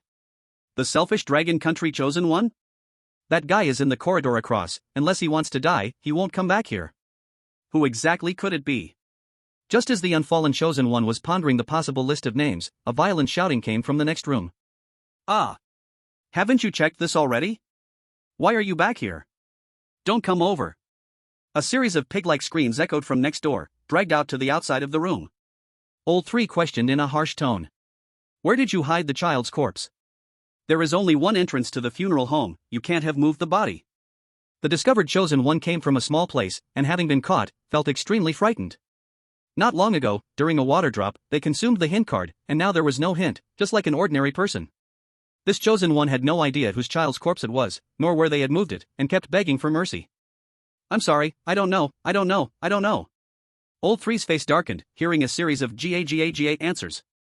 Old 6 frowned, kicked the chosen one 3 times, and scolded. Speak human words. Don't think you can just play dumb, corpse thieves are treated the same. If you expose your accomplice, and reveal where you hid the body, we might let you go. Otherwise, you'll be handed over to the people on the second floor. This chosen one had no idea about these things, kept saying they didn't know, while crying. Just begging the other party to give them a way out. In the real world, perhaps there is a way out, but within the living funeral home, no amount of kowtowing will help. Old Six saw them howling, kicked them 2 more times, and yelled angrily. Stubborn, huh? I'll hand you over to the folks on the second floor, they really enjoy playing with corpse thieves. Old Three looked at the burning incinerator not far away, wanting that detestable corpse thief to experience the feeling of being burned by high temperatures. Let's see if his mouth is still so hard. Old Lou grabbed Old San's arm and shook his head. Old Guay is still drunk, hand him over to the guys on the second floor, who knows, maybe they'll get something out of him. Old San kicked the chosen one in the head, tied him up with hemp rope, and went into another room. This room happened to be a cover-up. Old San, having just learned from experience, forcefully opened the door. The chosen one used all his strength, lying in the coffin. But unfortunately, he was still discovered by Old San, who coldly said, "Another corpse thief pretending to be a corpse, I ask you, where is the child's corpse hidden?" The second chosen one was also begging for mercy, but in Old San and Old Lou's ears, it was still a string of incomprehensible sounds. Old San and Old Lou were thoroughly furious, casually hitting the 2 chosen ones with their iron rods, then tying them up. Old San said, "We'll drag them to the second floor, we don't believe they can still pretend." Old Lou looked at the 10 or so rooms that hadn't been checked, and whispered, "What about the remaining rooms?" Old San, "Anyway, only the curator, the big boss, and the staff watching the coffins have the keys, the corpse thieves can't have them, they can't enter the rooms we've checked." "Alright, hurry up and drag them to the second floor for a good questioning." Old Lou dragged one chosen one while Old San dragged another towards the hall. Arriving at the hall, Old Guo was still talking drunkenly. Old San patted Old Guo's shoulder and said earnestly, "Keep an eye on things, if you see the corpse thief, don't let him run away." Old Guo patted his chest, finishing the last bit of his life's water, and said, "Don't worry, I will definitely keep a close watch." The 2 chosen ones anticipated that they might not survive, but even in death, they wanted the chosen ones of Long Country to taste the flavor of failure. Woo woo woo. Ga. The 2 chosen ones pointed simultaneously toward the corridor where Feng was located. Old San and Old Lou slowly looked over, speaking solemnly. "There might still be a corpse thief hiding over there. Old San, you are responsible for taking them to the second floor, I'll go take a look." "Okay." Old San took the other chosen one and dragged them along like he would a dead dog down the corridor facing the door.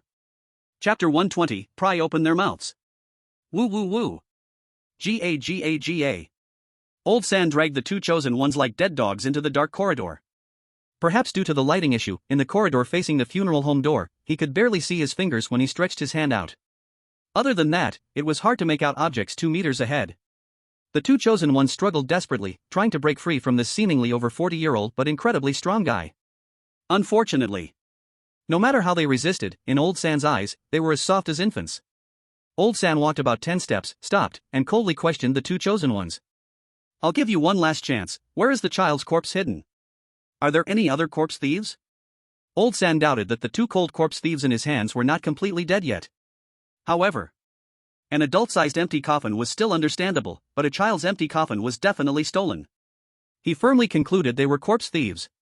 One of the chosen ones gasped hurriedly, his mind quickly turning, not overlooking any detail. "If that child's corpse is the one they are looking for, we can be saved." In fact, the 2 of them still didn't know that the agile child's corpse was Feng. Their hearts could only say sorry to that child's corpse's chosen one. "I know. He's in the room to the left in the corridor." The other chosen one also realized and hurriedly pointed to the left direction, shouting eagerly, "Right over here, I'll take you there."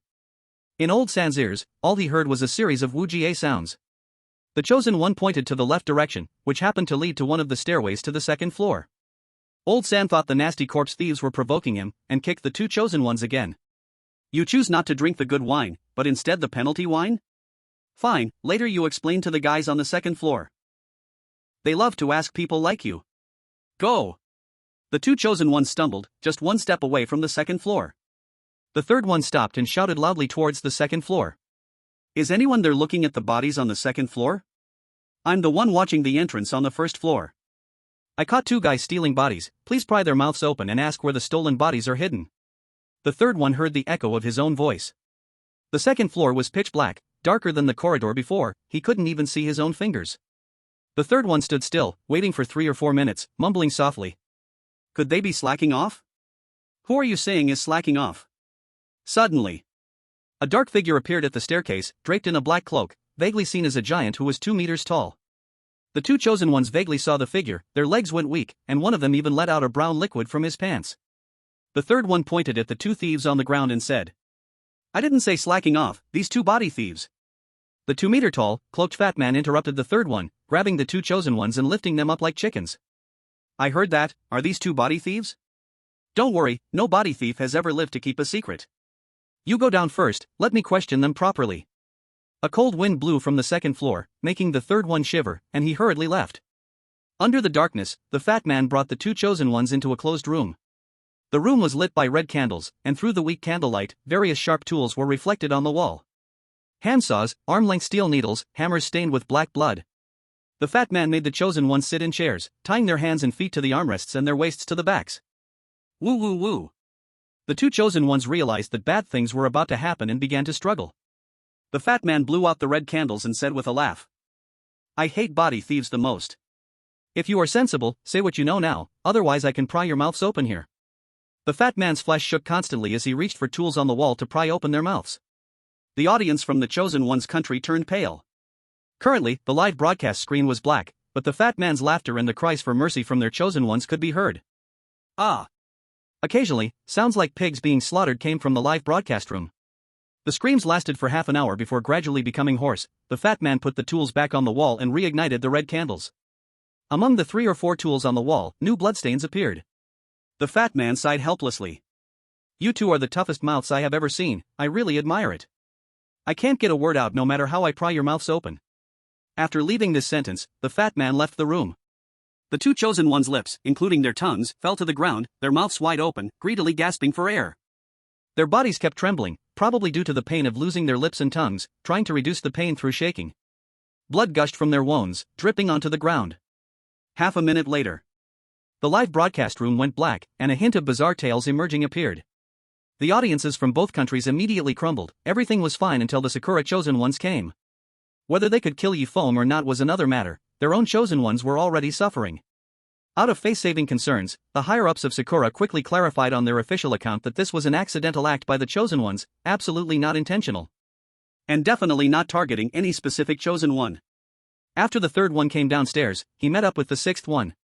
When the two chosen ones died, the third and sixth carefully checked the 3 rooms, even flipping the coffin and the body. The sixth one reached the 4th room, glanced at the empty room, and said in a low voice, "Maybe we were played by those two body thieves. The bodies are definitely not hidden over here, let's go. We need to quickly check all the rooms on the other side of the corridor." Old 3 also felt that he couldn't fully trust the words of the corpse thief, and followed Old 6 to check the next room. Feng poked half of his body out, confirming that the on-duty staff returned to the original corridor to check the remaining rooms before finally relaxing. There was only a wall separating Feng from the 4th room. If they checked one more room, they would discover Feng, the child's corpse. Old 3 and Old 6 went back to continue their inspection. The audience in the Dragon Country livestream, originally highly tense, began to feel at ease. They were so close to discovering Brother Feng. Hee. Finally, it's the turn of the Sakura chosen one's room. Hopefully, we can find out he's also a corpse thief. It's hard to say, using other chosen one's lives to reduce one's own dangers is quite underhanded. Look! They've started checking. Old 3 looked at the corpse and the coffin and cursed. This corpse is ugly and smelly, it shouldn't be the corpse thief. Old 6 frowned. This shouldn't be the corpse thief, but there were 4 or 5 unusually clean tiles on the floor, making him suspicious. The other tiles were still covered in dust. Could it be that the other party was deliberately disguising it this way to eliminate suspicion? Old 6 picked up a fruit knife, aimed at the arm, and stabbed, muttering, "I'm very sorry for the sake of finding out who the corpse thief is." The knife went in and out, leaving only a cut on the corpse. The Sakura chosen one endured the intense pain, too afraid to move. Old 6 shook his head. Not a corpse thief, next room. But this corpse needs to be taken to the 2nd floor, it seems to have some status. Old 3 and Old 6 left the room, locking the door behind them, and headed to check the remaining 4 or 5 rooms. Chapter 121, The Corpse to be sent to the 2nd floor. They will eventually check the rooms down this corridor. Must find a coffin suitable for themselves. The room where Feng's coffin was initially placed was not a viable option, they could only search the side for a coffin suitable for themselves. Feng checked 3 rooms, all vacant, filled with nothing but the scent of incense. Feng took a special glance at the on-duty staff in the distance. Old 3 and Old 6 finished checking the last room and came to inspect the body incineration area. After checking that place, they would undoubtedly come here to investigate.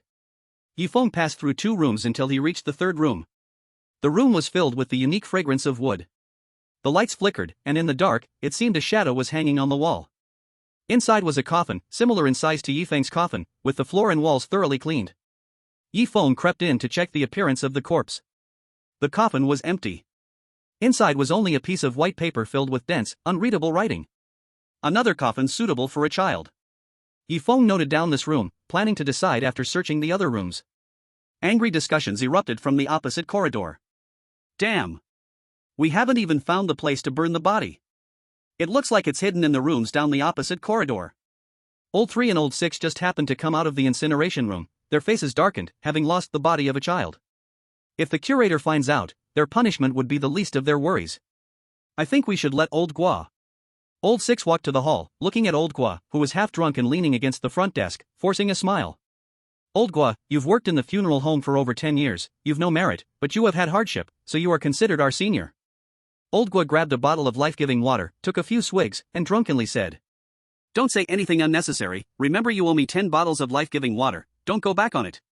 Old 3 became a bit restless, they hadn't found a living corpse yet, and with no need for the incineration, that reward of life-giving water didn't count. Old Gua's face was a little thick-skinned. Old 6 blocked Old 3, smiling at Old Gua. "The reward will definitely not be less, we can even buy you 2 dozen bottles of life-giving water, but we have something we'd like you to help us with." Old Gua opened his right eye. Scanned Old 6, speaking slowly. "This task is quite big, let's hear what you have to say, if I can help, I will." Old 6 continued. "The child's body has not been found yet. When you report, just say that the body was burned. If the family wants the ashes, just find some lime and give it to them." Old 6 dared to speak to Old Gua like this mainly because their private relationship was okay. Even if this task was not helped, it wouldn't be leaked to the director. Old Gua stood up and pointed towards the incinerator. "You can't find anything over there?" I can help you cover it up, but you need to add a dozen of life water, otherwise we talk face to face. Throwing away an ordinary corpse might mean losing a job, but losing a child's body would not be overlooked by the director for certain reasons. Old 3 thought it was too expensive, but Old 6 thought Old Gua's price was fair. 3 bottles of life water, as if nothing happened. Deal. I will buy it for you right after the shift. Put it in your dormitory. After all, you still need 3 days of work before you can go back to rest. Old Gua raised 2 fingers, smiling brightly. "Making friends with you is comfortable, but you have to bring 2 bottles here, I want to drink secretly. You guys wouldn't report me, right?" Old Gua extended his right hand, waiting for a response. Old 6 shook Old Gua's right hand, whispering, "Okay. It's a promise." With this settled, regardless of whether they find the boy's body or not, Old Gua could continue working at the funeral home. While Old 6 and the others were checking the remaining rooms, the phone at the front desk rang. Old 6 answered the phone, it was a gloomy male voice. "The other party is stubborn, pry open their mouths, still no useful information." "Have you found the child's body?" Old 6 forced a smile, answering. "Found it." "Good, you all continue to work, I will go look for the interesting corpses on the 2nd floor." After hanging up the phone, Old 6 and the others continued searching for the child's body. After checking 3 rooms, Old 3 remembered the boy's body that was lying in the lobby not long ago and said softly, "Old 6, could that child's body be a living corpse? Wasn't there one lying in the lobby before? Did we forget about him?" Strangely enough, both Old 3 and Old 6 had forgotten what the boy's body looked like in the lobby. They arrived at the room where Feng was hiding. Old 6 walked up to the coffin and took a look, finding the boy's body lying inside, slightly surprised and a bit excited. Finding the boy's body meant everything was secure. Inside the coffin lay a piece of white paper. Old 6 picked it up and read quickly. "This body was a little boy in life, put in here a few days ago." Slap. Old 6 slapped Feng's calf. The calf's muscles were hard as a rock, indicating it had been dead for several days. "This body is so stiff, it definitely wasn't sent here a few hours ago, looks like it's not this body." Old 6 shook his head, his excited face sinking. He placed the white paper under Feng's hands, bowed 3 times, and said apologetically, "I'm sorry to disturb you. I hope you can have a comfortable life after being sent upstairs." Old 6 pulled Old 3 and left the room, locking the door behind them. As footsteps faded away, Feng suddenly opened his eyes, the last words of the duty officer swirling in his mind. "The owner of this coffin is to be sent to the 2nd floor. According to Rule 10, the 2nd floor does not store ordinary corpses. Increased difficulty? Now the room is locked, Feng can only stay inside and wait for the funeral home staff to open the door to take him upstairs. Feng urged the pill's effect to maintain a stiff state and eliminated the pain. Old 3 and Old 6 checked again, still unable to find the child's body, and had no choice but to continue squatting at the funeral home's door, waiting for the end of their shift. Old Gua slept 3 hours in the hall, lightly returning to the incinerator, controlling the fire, ready to continue burning the corpses once his shift started. Time ticked away second by second. Many viewers in the tense live broadcast gradually felt their eyelids grow heavy. After all, the chosen ones were checked by the duty personnel. The funeral home where David was located had the highest number of surviving chosen ones. There are 11 people, mainly David, who steadies the other chosen ones as the lighthouse keeper. The other chosen ones listen to David's orders, but those who die still do not listen to David. Next is the funeral home where Feng is, and there are 9 surviving chosen ones there. The rest of the funeral homes have between 2 to 7 survivors. Next, each chosen one's situation is very calm, and no surprises are expected before the funeral home opens. So tired, it's 3 a.m., and there haven't been any exciting scenes for nearly 6 hours. Brothers, I'm logging off first. I need to log off too, I have to get up at 8 to continue watching the livestream. Other viewers also log off one after another to save their energy. Time quickly passes by. There are 3 minutes left until the funeral home opens, and Lao San, Lao Lu, and Lao Gua greet each other, hand over their work, and quickly head out to buy life water. Chapter 122, Second Floor of the Funeral Home. Ha! A colleague said it was delivered to the second floor yesterday, why is it still here? The funeral home attendant walked in and saw a small boy's corpse lying in the coffin, scratching his head in confusion. He picked up the white paper on the coffin and saw the first sentence. Fan Shurjia, a sweet and lovely little boy in life. The corpse in the coffin was indeed a small boy. The funeral home attendant put down the white paper, and his tone was not very satisfied, seemingly upset that the previous shift left behind work for him to follow up. Those lousy colleagues, adding to my workload for no reason, I have to report this to the boss. There's a new body that needs to be placed in this room at 9. The funeral home attendant left the room, called the boss at the front desk, informed him of the situation, and arranged for someone to quickly carry the body upstairs. The attendant returned to the room, pinched Feng's cheek, and nodded. The boss said it was already moved upstairs, but it's clearly still here, the little boy's face is very stiff. It's springtime, he must have died for at least 4 to 5 days. This attendant had worked at the funeral home for 5 or 6 years, so he had a rough judgment of the time of death. Definitely wrong, the colleague from yesterday didn't move the body upstairs. Before long, there was a knock on the door, and a rough voice called out. I'm here to move the bodies, open the door. Outside stood a muscular man, 1.8 meters tall, a bit puzzled, clearly the body had been taken upstairs yesterday, so why was it still here? Because of this, the funeral home had docked his bonus by 20 yuan. The room's attendant opened the door and pointed to the corpse in the coffin, saying, The corpse is right in there, please hurry and move it upstairs, we need this coffin for a new body later. The strong man glanced at the attendant, moving closer to the coffin, and complained. I just moved the body from the funeral home yesterday, handed it over to those guys on the second floor, how could there still be one? The strong man approached the coffin, looking at the little boy's corpse, his brow furrowing slightly. There was indeed a child's corpse in the coffin, could it be a newly delivered body from yesterday afternoon? All right.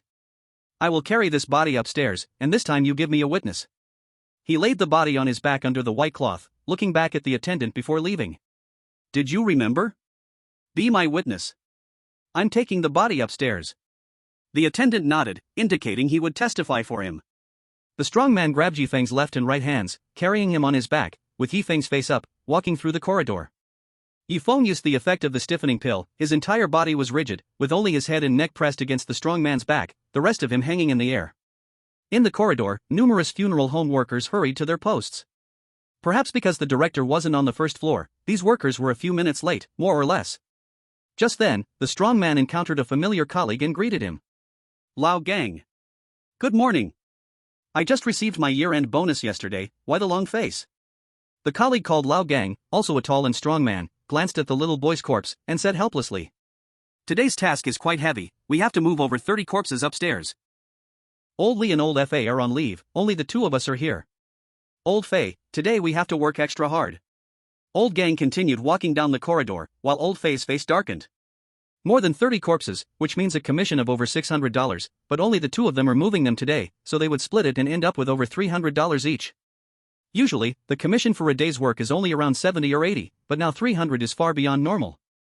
However, Old Fei swallowed hard and came to the stairs leading to the second floor, quickly going up. He silently counted the steps to the second floor. 1, 2, 3. 33. Stepping onto the last step means reaching the second floor. Old Fei felt a bit anxious and shouted into the second floor. Is anyone there? I'm here to carry a corpse upstairs, one little boy's body. According to the rules of the second floor, when carrying a corpse up, you must shout loudly on the stairs so the people inside can hear. After a while, a fat man in a black cloak, 2 meters tall, appeared, pointing at the corpse of Feng, and said ominously, Isn't it a bit too early today? Normally, we only start bringing corpses up around noon. Seeing it was the fat man, Old Gang's tone became respectful as he lowered his voice to reply.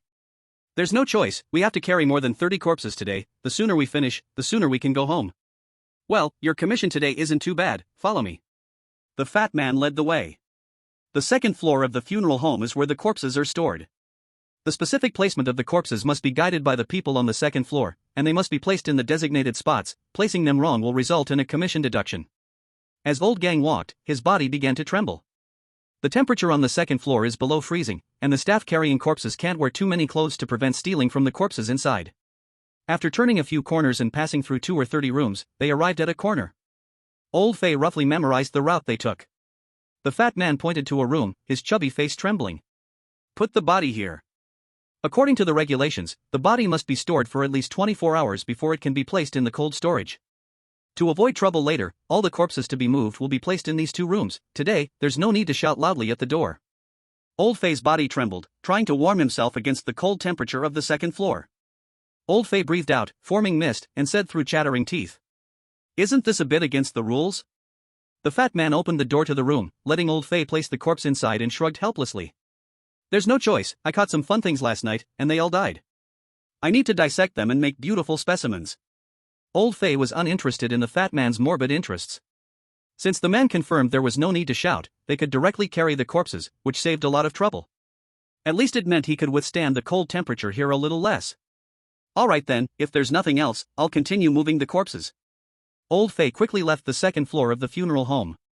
He yawned and continued back to a room where various tools were placed against the walls. Old Fei returned to the second floor, planning to head to the room in the right corridor to move the corpses. Just then, he ran into the guards at the door, Old San and Old Lu, each hiding a bottle, quickly passing through the hall. Old Fei, familiar with Old Lu, greeted him. Good morning, Old Lu, taking shifts for 2 days and 2 nights, hurry back to rest and don't wear yourself out. Old Lu forced a stiff smile and casually replied, quickly heading toward the cremation room. I forgot to grab something, coming back to get it, I'll leave right after I pick it up. Old Fei brushed off the ice fragments on his body and arrived at the third room on the right, where the corpses needed to be moved upstairs. At this moment, Old Gang was also in the room, waiting for Old Fei to help carry the corpse. The guard pointed at the corpse in the coffin and said, Be careful, the family of this corpse is offering double the price. With a 50-year rental agreement, they'll give you a commission of $500 for moving it, so take care. Upon hearing this, Old Fei and Old Gang looked at the countless pieces of flesh stitched together in the coffin, their faces darkening. A corpse of this level takes at least 10 seconds for every step. But staying one more second on the second floor is torture for Old Fei and Old Gang. However, the regulations of the funeral home prevented the two from choosing clients, placing the corpse on the stretcher instead. They began lifting it to the second floor. Chapter 123, The Unlucky Chosen One. Whoosh, whoosh, whoosh. Cold air descended from the ceiling. Feng lay in the corner of the room, confirming that everyone had left, slowly opening his eyes. The room was about 100 square meters, with the walls behind him piled high with 1 by 1 meter grid boxes.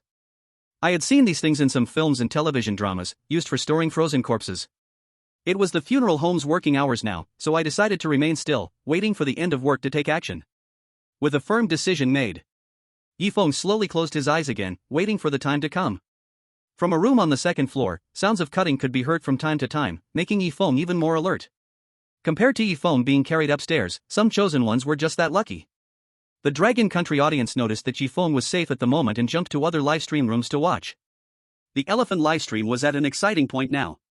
Elephant Chosen One was in the same funeral home as Feng. After hearing 2 miserable pleas for mercy, he had been lying quietly in the coffin, too scared to move a muscle. At that moment, the staff watching over the coffin looked toward the front and whispered. The cremation time is this morning. It seems the corpse's family has no money, so they have to burn it early instead of sending it upstairs to keep the body intact. Old Fei knocked on the door and walked into the room where the Elephant Chosen One was. Is this corpse being taken to the furnace for cremation?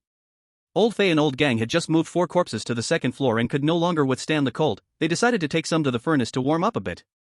While asking, they yawned. Perhaps it was the cold air on the second floor that made them want to go home and dive under the blankets. The watching staff nodded in response. Yes, the body needs to be taken to Old Gua for cremation today. This family is very poor. The commission is only the standard $10, so you can just carry it over.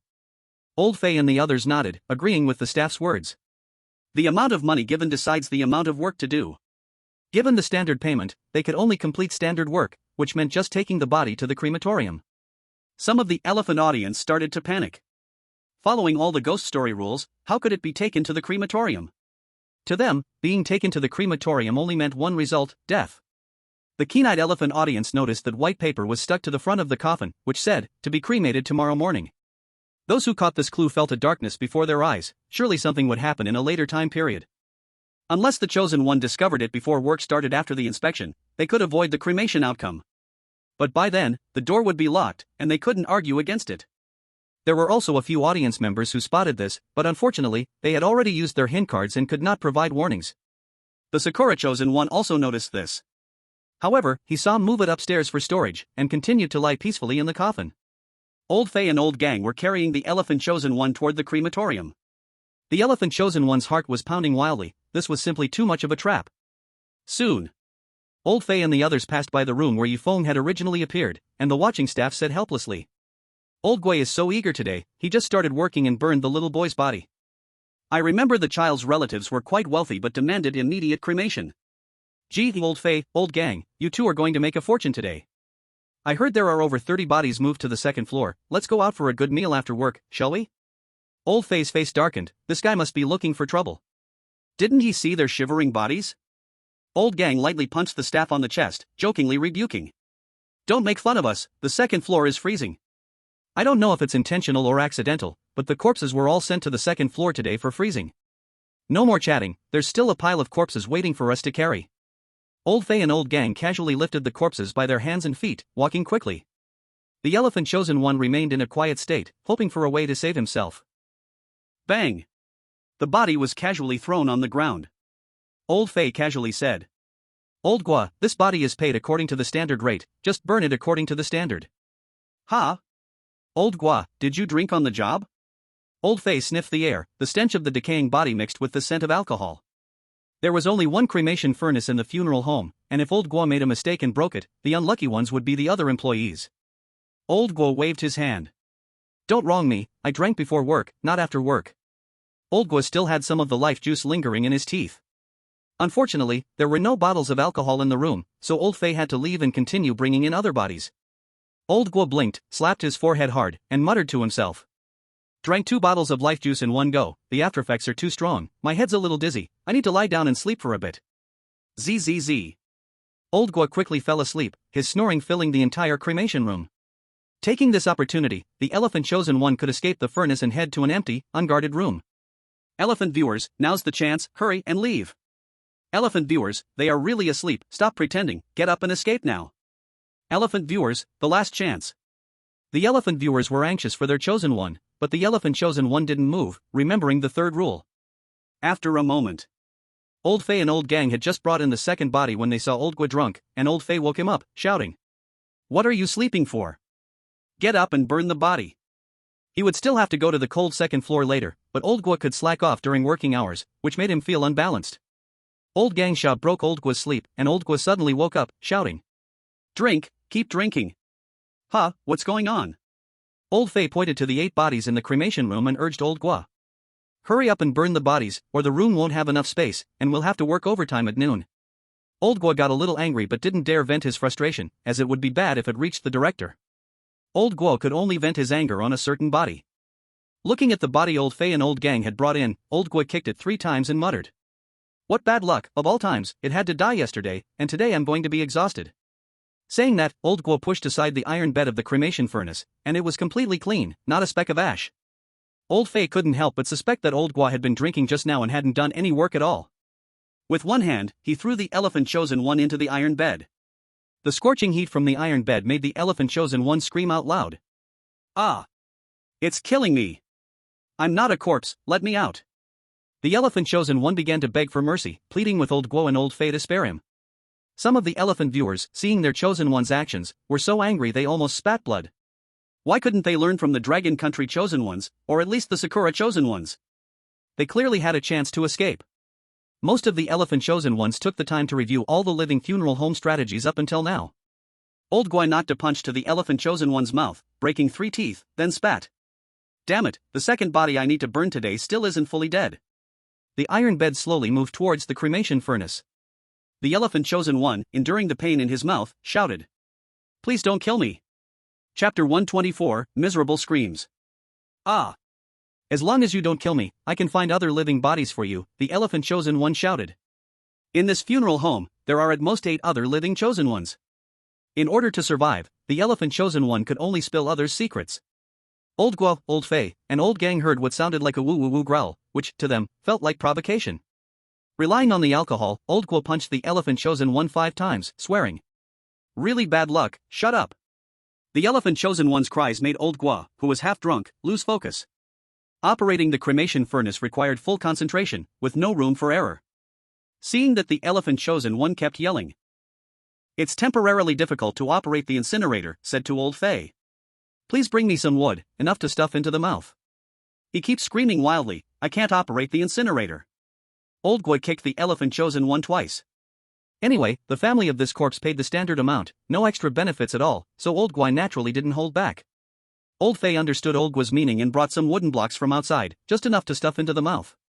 Old Guo quickly tore off the elephant chosen one's tongue and stuffed peculiar-shaped wood into its trachea. The elephant chosen one finally couldn't make any noise. The whole incinerator room was filled only with the heat of the burning flames. Old Guo swiftly tied the elephant chosen one's limbs and torso, then laughed. Good, finally quieted down, you can go on your way. Farewell. Old Guo slowly pushed the iron bed, mastering the speed at which to push the bed with the first few bodies burned every day. If pushed too fast, the bed would crack, too slow, it would hurt his hands. Looking at the bed as it moved into the incinerator. The elephant chosen one completely quieted down, its face turned ash-gray, awaiting the failed result. Failure, in other words, death. After 20 seconds, the iron bed was halfway inside. The elephant chosen one began to feel an unbearable pain in its head, as if its brain was about to explode. Gradually. Next was the upper body, arms, then the lower body, until the toes. Pushing the iron bed until the elephant chosen one was completely dead, 30 seconds passed, but to the chosen one's eyes, it felt like 3 days of waiting. The elephant's live stream immediately turned black, and the unfortunate elephant viewers entered the eerie funeral home of the living.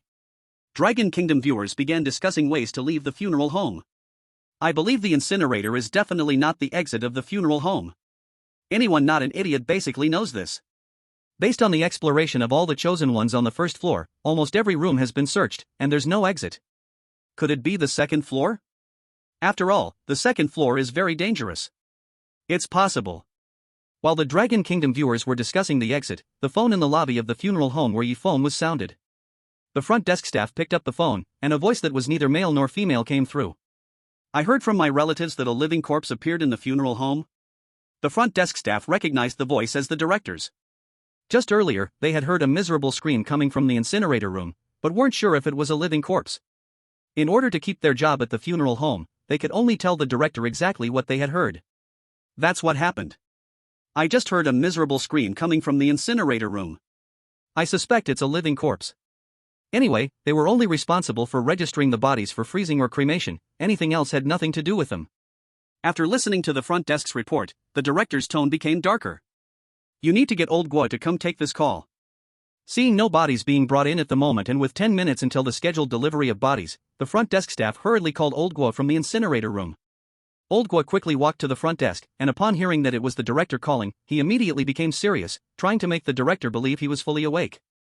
Director, is there something urgent to discuss this early? The director's tone softened a little, considering old Guo was the only one in the funeral home who could operate the incinerator. Someone said that a living corpse appeared in your area? Upon hearing this, old Guo slowly let out a breath, relieved it wasn't a call about him drinking on the job. Originally, old Guo, old Fei, and old Gon had tried to cover it up to reduce the workload for the bodyguards. But now it seemed that wouldn't work. The director's staff was involved, so old Guo became cautious, and from now on, he would never bring in life water to the funeral home, even after work hours. Anyway, if there were living corpses, the unlucky ones would be the bodyguards on the first floor, it wouldn't concern him much. Old Guo put on a smile. Yes, when I was cremating the second body today, the corpse moved and even let out a woo-woo-woo scream.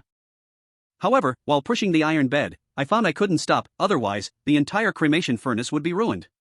Old Guo deliberately said it more severely. The curator believed Old Guo's words, and his tone turned colder. This is the negligence of the guards, it has nothing to do with you, Old Guo. Okay, keep burning the bodies, today's workload is a bit much, don't slack off. The curator hung up the phone, and Old Guo gently put down the receiver. The front desk staff smelled alcohol on Old Guo and asked curiously. Old Guo, did you drink? Of course. Old Guo wanted to say of course, but he remembered the call he just had with the curator. There were the curator's people in the hall. Everything had to be cautious. Except for those who were especially good to him, he needed to be alert around everyone else. Not really, maybe I was just chatting with that group of drunkards before work, so I smell of alcohol. No more talking, I need to get back to work. Old Guo quickly walked to the cremation furnace, waiting for the bodies to come out. On the second floor of the funeral home, Yifeng lay surrounded by 3 corpses, one of which was stitched together with numerous chunked pieces of flesh. The other 2 corpses were dressed luxuriously, but there were no visible wounds, they might have died of illness. Creak, creak, creak. Not far away, the sound of something scraping could still be heard, followed by a hoarse voice. Those 2 blind fools, old 3 and old 6, their hearts have stopped beating, they clearly are living corpses. Using living corpses to make specimens, the curator shouldn't get angry, right? Probably not, if he dares to do anything to me, my grandmother definitely won't let him off. Right, living corpses still have blood flowing in their veins, it's much easier to deal with. The owner of this body was in the specimen room, cutting the body of the 2-meter chosen one. Limbs, torso, and head were each placed in different containers, and the internal organs were extracted and placed in different special liquids to maintain their vitality. At this moment, the fat man put on a protective mask and cleaned out the debris in the large intestine. There were green granules and brown bits. The fat man frowned, wanting to process the first and second living corpses carefully, leaving no impurities behind. Half an hour passed. The large intestine was cleaned, soaked in light yellow liquid to keep it moist and prevent decay. After organizing the internal organs, the fat man wiped the sweat from his forehead, looking at his proud masterpiece with satisfaction. Looks great, if I could get another female and a baby, it would be perfect. Suddenly, a sinister voice echoed through the funeral home, startling the fat man into jumping up. P.S. I can't hold on any longer, the amounts have always been very small, like squeezing toothpaste. I'll check the situation again in a few days after the book test, I promise to finish this volume. It's exhausting but the quantity is small, perhaps my writing isn't good and fails to attract readers. Chapter 125, A Knife Added to the Corpse Delivered. Attention, all staff in the hall. Just now, I received confirmation from certain personnel that there has been a living corpse in the hall. According to the regulations of the hall, it needs to be reported. However, the guards were negligent in their duties and did not discover the living corpse. Especially, living corpses cannot be directly thrown into the cremation furnace. Room 12, the personnel in charge of guarding the corpses today will be dismissed immediately. Other guards must thoroughly check, if 30 living corpses are burned in the furnace every month, it will be completely ruined. Get to work immediately. The broadcast in the hall turned off. The fat man heard it clearly, and since the announcement was not directed at him, he sneered. A bunch of idiots, the curator has long placed his people on the first floor, and they think everyone in the hall dislikes the curator? Childish. The fat man knew the styles of certain people on the first floor and scoffed. Then, the fat man carefully carried the container and placed it on the transparent shelf, admiring his spoils. Only 2 empty spots were left on the shelf. I'll wait until it's full, then transport it all to my villa at once tonight, especially this unique thing, it needs a magnifying glass to see clearly. The fat man pushed open the door and lifted a stool, walking to the entrance on the second floor. Waiting for Lao Fei and Lao Gang to carry up the corpse. Yifeng also heard the broadcast and couldn't help but laugh inside. Although he didn't know who had made the noise in his hall, it had put him in his first crisis. And he didn't know who had revealed his location before dying, which had put Yifeng in his second crisis. None of this mattered, what was important was to eliminate all these vicious chosen ones, and everything would be easier afterwards. Yifeng understood the relationship between Longhua and the world. In short, it was this: watching you make money was harder to bear than losing money himself. This was one of the reasons Yifeng chose to go alone. At this moment, he was sent to the second floor, escaping the danger of being checked by the guards. The people on the first floor heard the broadcast. The guards turned gloomy, but there was a hint of joy on their faces. At least it wasn't the director personally coming down to check the corpse, giving them a chance for self-inspection. At most they might find a few deductions and bonuses, unlike the unlucky employee guarding room 12 today. Old Guo and a few non-guarding personnel continued working. Old Gua thought to himself, don't blame me, if I lied and the director found out, it wouldn't just be a simple dismissal. The guard's face looked like he had eaten something foul, as he knocked on the corpse being guarded. Clap, clap, clap. After a few knocks, the corpse showed no reaction. The guard breathed a sigh of relief, glad that he was looking at a normal corpse. Just then, Lao Fei and Lao Gang came here to transport the corpse. It was still the corpse destined for burning. Lao Fei pointed at the corpse in the coffin and asked the guard, "Is this a normal corpse?" The guard nodded. He had heard that a living corpse would react with a few knocks, and this corpse showed no reaction. Absolutely normal. Normal. This corpse follows all the standards, there's not much commission to be made. Lao Fei glanced at the corpse, thought for a moment, and felt that just knocking it a couple of times to rule out a living corpse was too childish, so he took out a fruit knife from his waist and handed it to the guard. Stab the corpse once. If it doesn't react, then it's a normal corpse. Since the payment is standard, getting scolded is better than being dismissed. The guard thought for a while, took the fruit knife, and stabbed the calf of the corpse in the coffin. Inside the coffin, the corpse that had been closing its eyes suddenly opened them. This corpse was a chosen one. Ah! The guard pulled out the fruit knife and handed it back to Lao Fei with trembling hands, still shaken. Thank you for letting me keep this job. Normally, Lao Fei and Lao Gang would act as if nothing happened. With the director watching, everything had to be done according to regulations. Lao Fei and Lao Gang exchanged glances, each grabbing an arm of the corpse. The chosen one began to cry out. Spare me. As long as you let me go, I will give you lots and lots of money. This money is enough for you to buy a unit and I will give you pocket money every year. He was the third son of a certain wealthy man. After the strange talk event, the family sent experts to teach everyone in the family some skills. Originally, they were living in peace, but unexpectedly, he was still being sent to the incinerator. He had wanted to stay quiet and wait for death. He wanted to ensure that his family wouldn't be targeted by certain countries. But this stab was like the last straw that broke the camel's back, and he cried out in pain. In Lao Fei and Lao Gang's ears, it was yet another corpse making a strange sound. They passed through the hall, turned right, and walked into a dark corridor, at the end of which was a wall. Lao Fei and Lao Gang threw the corpse with all their strength. The chosen one went through the wall, thrown into a world of darkness. A bloody smell rushed in. When the chosen one in the livestream room regained their vision, it immediately went black, and the strange talk arrived. Lao Fei brushed off the dust from his hands and swung his arm. It's grown over 10 meters, what's the use of throwing it against the wall? Having worked for 10 years, Lao Fei looked seriously at the wall behind him and said in a lowered voice. Don't even think about finding out what's behind the wall, just do your job properly. Lao Fei and Lao Gang continued to carry the corpses. With their recommended method of identifying normal corpses, it would be much simpler going forward. Those sent for burning. A knife pierced into their limbs, no reaction meant it was normal. Fortunately. Afterwards, the bodies sent for cremation were all normal. After carrying the amount sent for cremation this morning, Old Fei and Old Gang were full of reluctance as they carefully placed the body dressed in a long black dress onto the stretcher. This body had a significant background, and they did not dare to use a fruit knife to confirm it. Even the guards did not dare to touch it, afraid of angering the people behind her. Is it checked, alive or normal? Old Fei asked the guard according to the regulations. The guard was sweating profusely, nodding vigorously. Normal, very normal. Old Gang looked at the greasy plate on the floor and remembered that just before getting off work yesterday, the plate was filled with roast chicken. You wouldn't have stolen the roast chicken here, would you? The guard shook his head vigorously. No, even if I had 10 more guts, I wouldn't dare steal her food. Old Fei and Old Gang, one in front and one behind, carried the body to the second floor. The fat man saw the newly delivered body and perked up, hoping it was a living body. Since they made 2 living bodies into specimens, the fat man had seen quite a few specimens made by others. When the fat man saw the woman's face, he stepped back in fright, hurriedly letting Old Fei and Old Gang in. This person is dead? Forget it, I wouldn't dare to lay hands on this person, otherwise, the curator will not act, and certain people will kill me. The fat man felt unprecedented pressure, waiting for Old Fei and Old Gang to come out. Yi Feng heard movement and immediately closed his eyes. Old Fei and Old Gang walked in, carefully placing the stretcher down, worrying that the floor would dirty the woman's dress, and that the stretcher should not leave here. Yi Feng opened his eyes and saw the body of the woman in a long black dress. This body looked somewhat familiar. It was the roast chicken before her coffin. The woman in the long dress had a slim figure, very appealing where it mattered. Yi Feng glanced a few more times, a sense of familiarity welled up in his heart, and he turned his head to stop looking.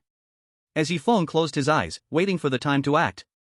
However, the audience in the Dragon Kingdom live broadcast room saw. At the same time Yi Feng closed his eyes, the woman in the black dress smiled slightly. Chapter 126, The Living Body. The woman in the black dress slowly opened her eyes. Stiffly turning her head, she saw the body of a little boy, then turned her head back and closed her eyes. A strange smile appeared at the corners of her mouth. The Dragon Kingdom live broadcast room instantly erupted. What the heck? Did you see that? The black dress corpse moved. Not only moved, but also smiled at Brother Feng. Enough of that, I need to find 2 blankets to cover her. A living body? Could it be the chosen one? Absolutely not. Currently among the living chosen ones, besides us, no other live broadcasts have this scene. The audience in the Dragon Kingdom analyzed the smile of the black dress corpse, with some taking pictures. Looking a little longer sent chills down their spines, looking an extra second was pure torture. In the Feng Brothers Smart Wolf group chat, there was a lively discussion. The members inside the group were all experts in strange talks or horror, having a certain understanding of this kind, and were quite famous. Currently, there were 43 members in the group, all carefully selected by the group leader, confirmed to be 100% from the Dragon Kingdom, and had some ability to enter. Suddenly, the group leader, who hadn't been online for a long time, suddenly appeared online. Group leader, there's a 50% chance the woman corpse will do harm to Brother Feng, and the other half won't. That doesn't make sense. That woman corpse smiled at Brother Feng, the smile is extremely eerie. Group leader, did you all notice that this strange talk's timing is reversed? Yes. At night, the funeral home is open, and during the day, the funeral home is closed. Group leader, is there a possibility that what we see is exactly opposite of what the funeral home employees see? Group leader, don't you think the prefix living used for the funeral home is just 2 contradictory words? Group leader, and what about the living body? Group leader, living and body couldn't be more unrelated, could it be a hint? After the members read the group leader's messages, their hearts trembled, knowing the settings only allowed the group leader to speak. 10 minutes passed, the group leader typed a line of text quietly. Lifting the ban. Group leader, what have you realized now? Opposite things? The Asen scene is different from the strange tales? The 2 upstairs are weak. The essence and what is seen do not necessarily match. We hear everything everyone inside says, while the staff cannot hear what the chosen ones say, that is the basis. Group leader, almost.jpg. So the female corpse smiles eerily at Fongo, it doesn't necessarily mean to do harm to him. Several group members have realized they have been overlooking the most obvious living funeral home. Difficulty 6, going up to difficulty 7 is challenging. They did not expect that the difficulty 6 strange tale was somewhat tricky. Without the group leader's hint, it would be hard to find this key point. Fongo, unlike others, has held out until now, which is also a kind of strength. One can see that the overall quality of chosen ones in other countries is steadily rising. After each member spoke, they kept the key information confidential by default. 2 members in the group received this message and conveyed the discussed conclusion to the high-level officials of Long Nation. While Yifeng was at ease, the Sakura chosen one was suffering from the painful cut of a knife to the bone. He was also to be sent to the 2nd floor for long-term freezing, just lacking the background of the black-skirted female corpse. Lao Fei must check. Lao Fei stabbed a knife into the side of the Sakura chosen one's thigh bone. At first, he felt no pain. But gradually, a scraping pain came from his leg. The thigh is connected to many nerves, and the pain is much more intense than a stab in the calf. The Sakura chosen one kept his body stiff, with no sign of pain on his face, cursing the guy wielding the knife in his heart. Damn it! Using such a despicable method to check if we are alive. The Sakura chosen one hated these people, even being dead, they still had to be desecrated like this. Aren't they afraid that the family of the corpse will come after them? After Lao Fei made the stab, he looks at the blood flowing from the thigh of the corpse, the blood dark red, and said solemnly, "When was this corpse delivered? His blood is still dark red?" Lao Fei frowned, glancing at the guard personnel. The guard picked up Lao Fei's fruit knife and stabbed it into the arm of the Sakura chosen one, and the wound stopped bleeding. "It was delivered yesterday afternoon, maybe just died, the blood hasn't completely coagulated yet. An alive corpse would have responded long ago." The guard slapped the Sakura chosen one's face, and the stiff facial expression further verified his statement. Lao Fei punched twice, calming his nervous emotions. The corpse is indeed dead. Please don't blame me, we have the curator's people on the 2nd floor today, we must check clearly. Lao Fei and Lao Gang lifted the corpse and took it to the funeral home on the 2nd floor. Arriving at the entrance to the 2nd floor, a fat man was slapping the mosquitoes that were sucking his blood. Smack! The fat man cursed. It's so cold on the 2nd floor, and there are still mosquitoes. Which expert invented this thing? Don't let me make it a specimen. The fat man waited for an hour and finally saw Lao Fei and Lao Gang carrying the corpse upstairs, standing up to block the entrance. You two finally brought the corpse up. Why does this person have such a sinister look? Only 1.5 meters tall, short and ugly. The fat man had seen many corpses, even those who were beyond recognition, dozens of times. But this ugly corpse, only 1.5 meters tall, made him extremely disgusted. He wished he could make it a specimen to perfectly showcase the perfect end product. Lao Fei helplessly said. It's ugly, but step aside and let us put the corpse down, today's workload is huge, no time for idle chat. Only then did the fat man clear the entrance, allowing Lao Fei and Lao Gang to go in. Lao Fei specifically lifted this corpse to the next room, whispering. Today's corpses will be placed in these 2 rooms, this room is empty to avoid mistakes later, let's put one corpse down first. That man is not a good person. Lao Fei heard from his colleague that last time a guy moving corpses placed the wrong body, resulting in the fat man throwing it against the wall at the end. Lao Fei and Lao Gang released their hands at the same time. The corpse fell in the room. The chosen one of cherry blossoms had a headache, yet remained still. Old Fei passed through another room and saw a few corpses inside, stopping his steps and whispering. Should we check the bodies in there? Like the other corpses, stab it and see? If a living corpse appears inside, someone is going to be unlucky. Old Gang shook his head, even if a living corpse appeared, it wouldn't be bad luck for them, so it was better to mind their own business. Old Fei and Old Gang quickly left, continuing to move the corpses. Yi Feng heard the conversation of the two as they moved the corpses, feeling exceedingly delighted. Including the chosen one who had wronged him, they would endure the pain of the knife. Perhaps unable to withstand the pain of the knife, they had already been sent to the furnace. Without needing to act himself, the enemies were suffering above him. Yi Feng now anticipated when the high-ups of the Dragon Kingdom would give him a hint, and conveniently list the names of the chosen ones who harmed him.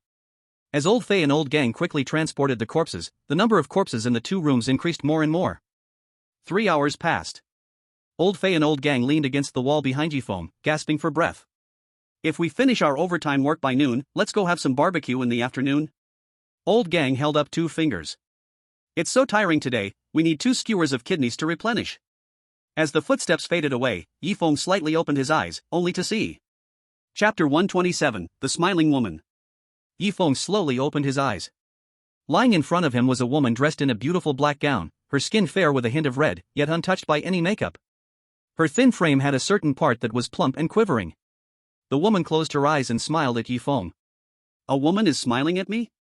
Yi Feng frowned slightly, the once dead body now appeared particularly lively under the dim light.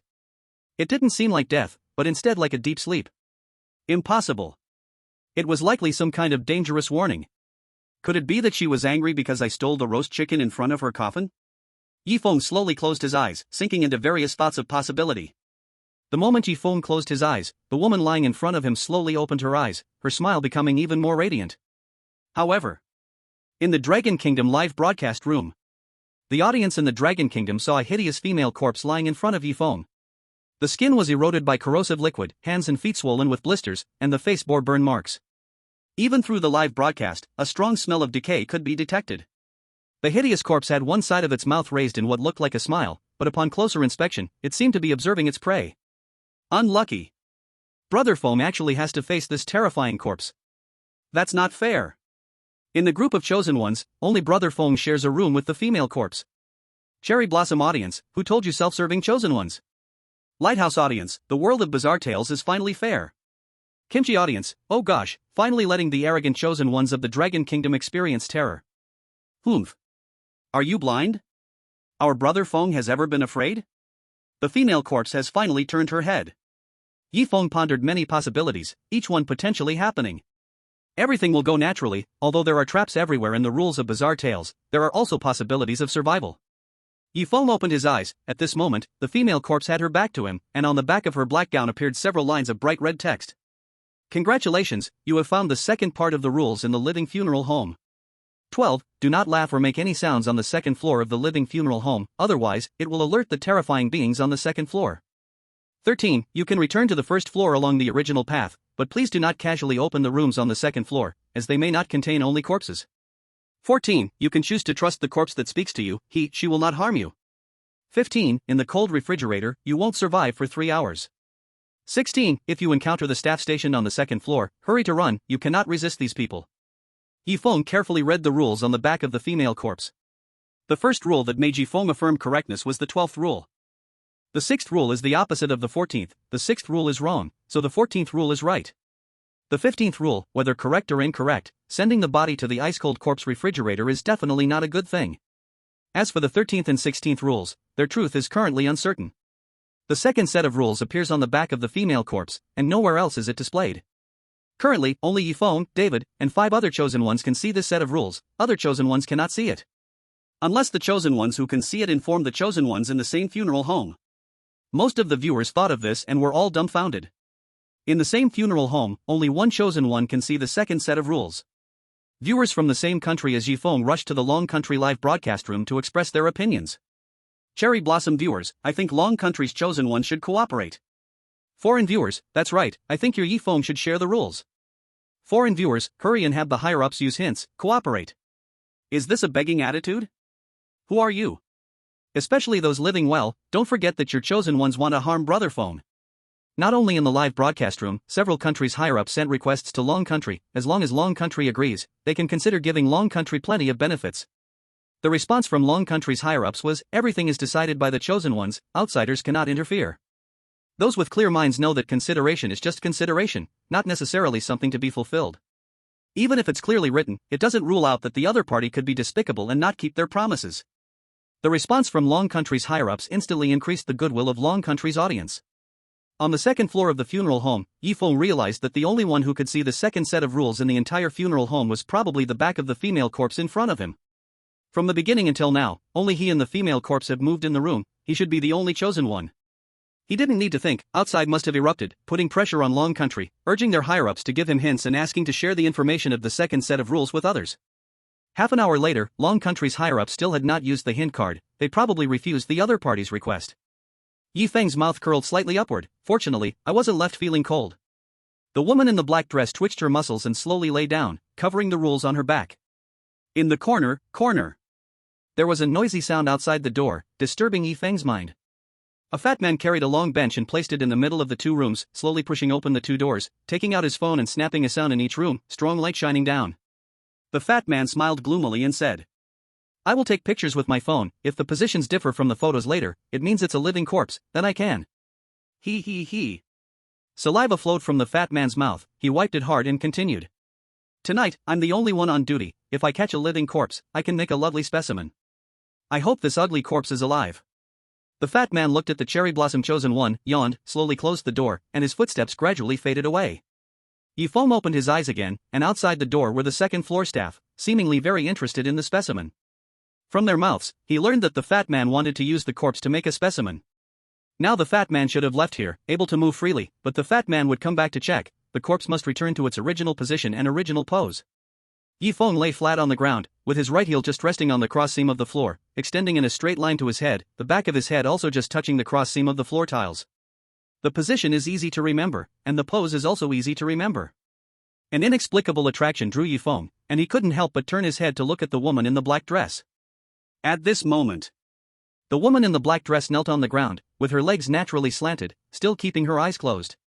From the front, the woman's complexion was even more rosy than before, and faint blood vessels were clearly visible on her skin. What does she want to do? Feng's heart tightened but soon relaxed. The woman in the black dress stiffly raised her right hand and slowly placed it on Feng's head, a smile appearing on her lips. Knowing that the other person was a corpse, it was not a good thing for her to smile at him. But in Feng's heart, a warmth arose, and the originally stiff corpse gradually became warm. Images flashed in Feng's mind, and his heartbeat quickened. This black dress corpse, had he seen her twice on the first floor? The black dress corpse seemed to sense Feng's fear, withdrew her pale hand, and the room was filled with the voice of an older woman. Chapter 128, Must Answer. Are you Xiaoran, Tang Jiaruan? The black dress corpse spoke in a slightly hoarse voice, sounding just like the neighbor's big sister. Tang Jiaruan? Tang Jiaruan? Feng kept repeating these 4 words in his mind, recalling the rules. Yes, I am Tang Jiaruan. Not thinking too much, Feng's coffin originally had his deeds written down, but they became blurred, making him have to answer with a stiff neck. The black dress corpse wouldn't ask without reason, she had to be quite certain. Saying no, or answering with something else, had a higher danger probability than answering directly. Upon hearing Feng's answer, the black dress corpse opened her arms, pulled Feng into her embrace, and her smile grew more pronounced. What's wrong, little brother? Are you angry? Didn't I just break my promise once, and you won't call me sister anymore? An image appeared in Feng's mind. In the image, a little boy, holding a crooked birthday cake with his small hands, approached the woman in the black dress, his face flushed as he softly said, Sister, happy birthday, this is the birthday cake I made for you, you must finish it. The black dress woman caught the cake with both hands, took a large bite, and smiled as she said, "Delicious. The cake made by my little brother is truly delicious." Behind the black dress woman stood her close aide, who had never seen the young lady eat cake so heartily. Usually, to maintain her figure, she refused all food that girls loved, like cakes, milk tea, ice cream, and so on. She never expected to be eating the cake brought by her little brother, and it didn't look, well, it looked pretty bad. Gulp. The little boy's face flushed even more, and the black dress woman signaled her aide to bring over a steaming chicken leg, which was the little boy's favorite. The black dress woman patted the little boy's head and smiled. "Such a good little brother, I'll take you to the amusement park tomorrow, just the two of us, no one else." The aide was shocked and wanted to stop the lady from this terrible idea, because an uncle in the family wanted to eliminate her and was just waiting for her to be alone. The black dress woman looked at her little brother with affection. "This time, just listen to me, brother, you haven't been out of the house in 3 years, it's time for you to go out and walk around. Don't worry, over these 3 years I've learned quite a bit of martial arts, no ordinary person can deal with me." However, the images in his mind vanished. Feng felt the softness and warmth belonging to the black dress woman, a pure and loving family bond. The black dress woman poked Feng's cheek and pursed her lips. "Call me sister, or sister will get angry." Feng stammered and awkwardly replied, "Sister." The black dress woman hugged him tighter, afraid that in the next second she would have to part from her dear brother. Gradually, the temperature of the black dress woman became cold. "I am already dead. Brother, you are also dead.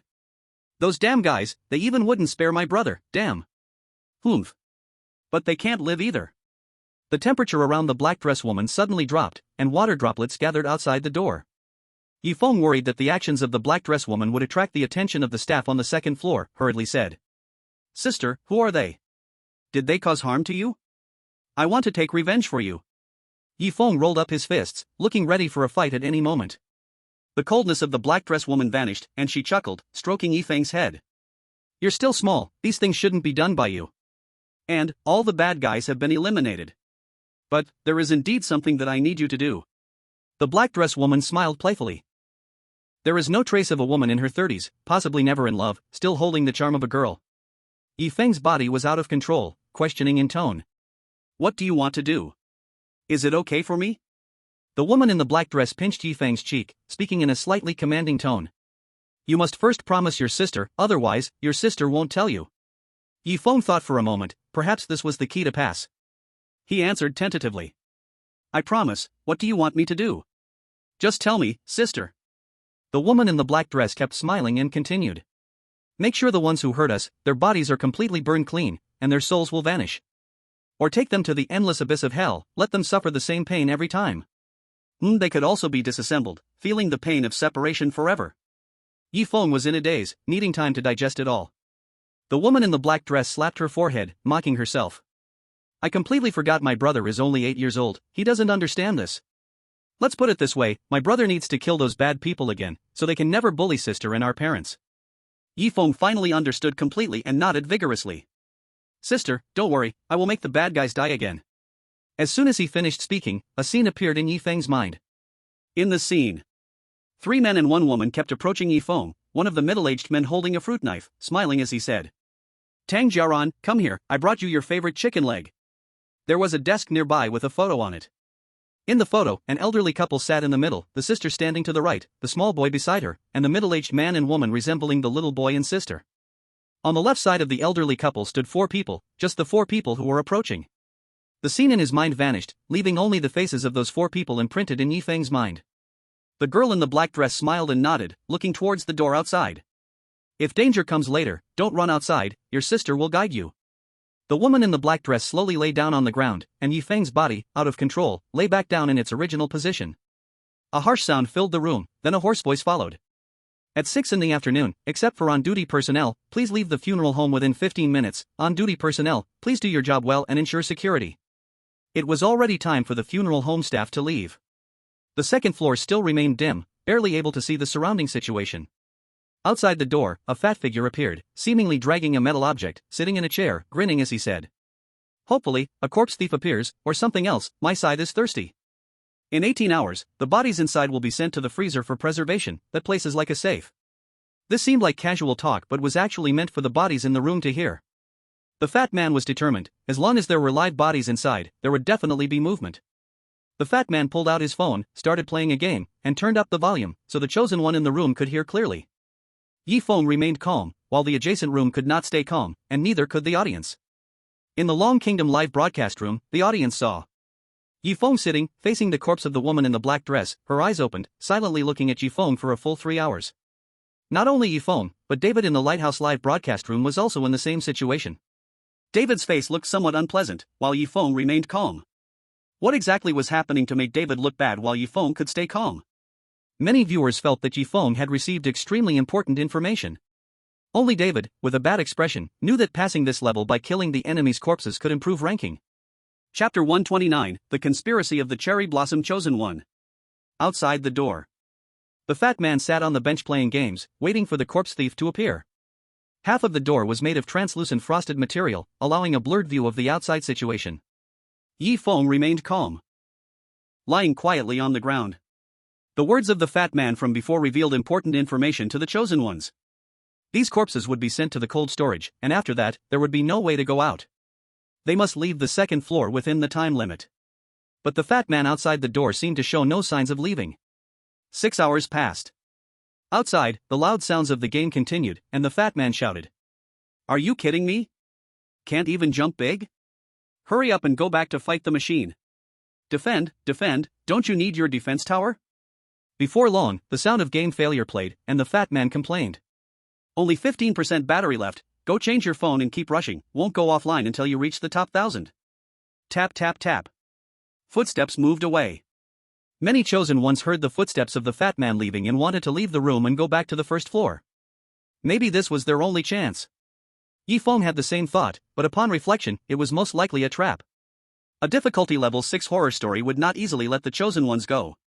Feng continued to lie on the ground, waiting for some impulsive chosen one in the next room to take action. In the next room, the chosen ones waited 3 minutes but did not hear the sound of the door opening. One chosen one couldn't hold back and whispered to the cherry blossom chosen one.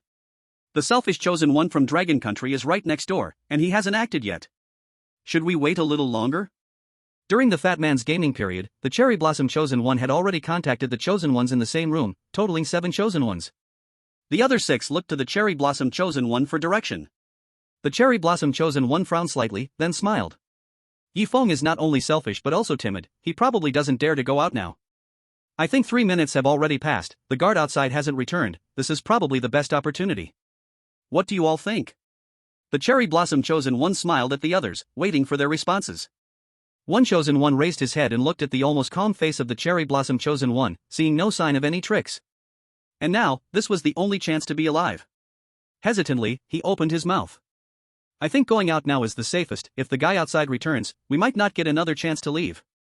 The fat man said his phone was dead and went back to change it, who knows if he would bring 2 phones. If so, there would be no chance to leave. The cherry blossom chosen one gave a thumbs up to the chosen one who expressed his opinion. "Well said. I will leave the room with you now, who else wants to leave? Please raise your hand." The cherry blossom chosen one maintained a smile, and the other chosen ones, along with the viewers, saw it as a display of confidence. However, in the eyes of viewers from Dragon Country, the cherry blossom chosen one was being devious, not reminding audiences and higher-ups from other countries. While Feng was still lying flat, the computer screen shifted to the cherry blossom livestream. The cherry blossom chosen one gently pushed the door open, outside it was pitch black. With some sunlight filtering through certain cracks, they barely saw the road outside. The cherry blossom chosen one was the first to go out, the other chosen ones looked at one another and followed. Feng heard the faint footsteps outside from the next room and knew the cherry blossom chosen one and the others could not hold back and wanted to leave. But how could a difficulty level 6 horror story be that simple? Feng closed his eyes and continued to wait. As soon as the 7 cherry blossom chosen ones stepped outside, they saw that the corridors to the left and right were endless. One chosen one quietly asked, "Which direction should we go?" The cherry blossom chosen one's brows furrowed tightly, it seemed he had not expected this. He helplessly whispered, "Split into 2 groups, you 3 form one group, and each go one side. I'll randomly join one group. If we hit a dead end, we'll return the same way. How does that sound?" A chosen one from Not Falling agreed first, nodding in approval. "That's the only way. Don't think too much. If we delay, that guy will come back." The chosen one from Not Falling chose the left corridor. The windmill and the romantic chosen ones grouped with the unfaltering one, while the other 3 chose the right side. Without waiting for the cherry blossom chosen one to speak, the unfaltering chosen one pulled the cherry blossom closer and whispered. I know you best here, let's be in a group. The cherry blossom chosen one smiled even brighter and nodded vigorously. Okay, I'm close with you, I'll be in your group. You all should pay attention, if you spot that guy, hide immediately. The other group of people, who couldn't cling to any strong support, had disheartened expressions and forced out a stiff smile. Thanks for the warning, we'll be careful. The 7 chosen ones walked away quickly, the cherry blossom chosen one fully adapted to the light here, holding a sharp stone taken from a corpse's pocket. The unfaltering trio, trusting the cherry blossom chosen one, walked in front, with the cherry blossom chosen one following behind. Clang! A noise disturbed everyone's focus. A scream of pain came from a distance, from a fat man. It hurts so much. Finally found the third phone, tonight's shift is definitely covered. The unfaltering trio looked back and steadied themselves upon seeing the cherry blossom chosen one, feeling a mix of hesitation. Should we go back? The cherry blossom chosen one shook his head, there was no way back now, and returning would likely expose them to the fat man.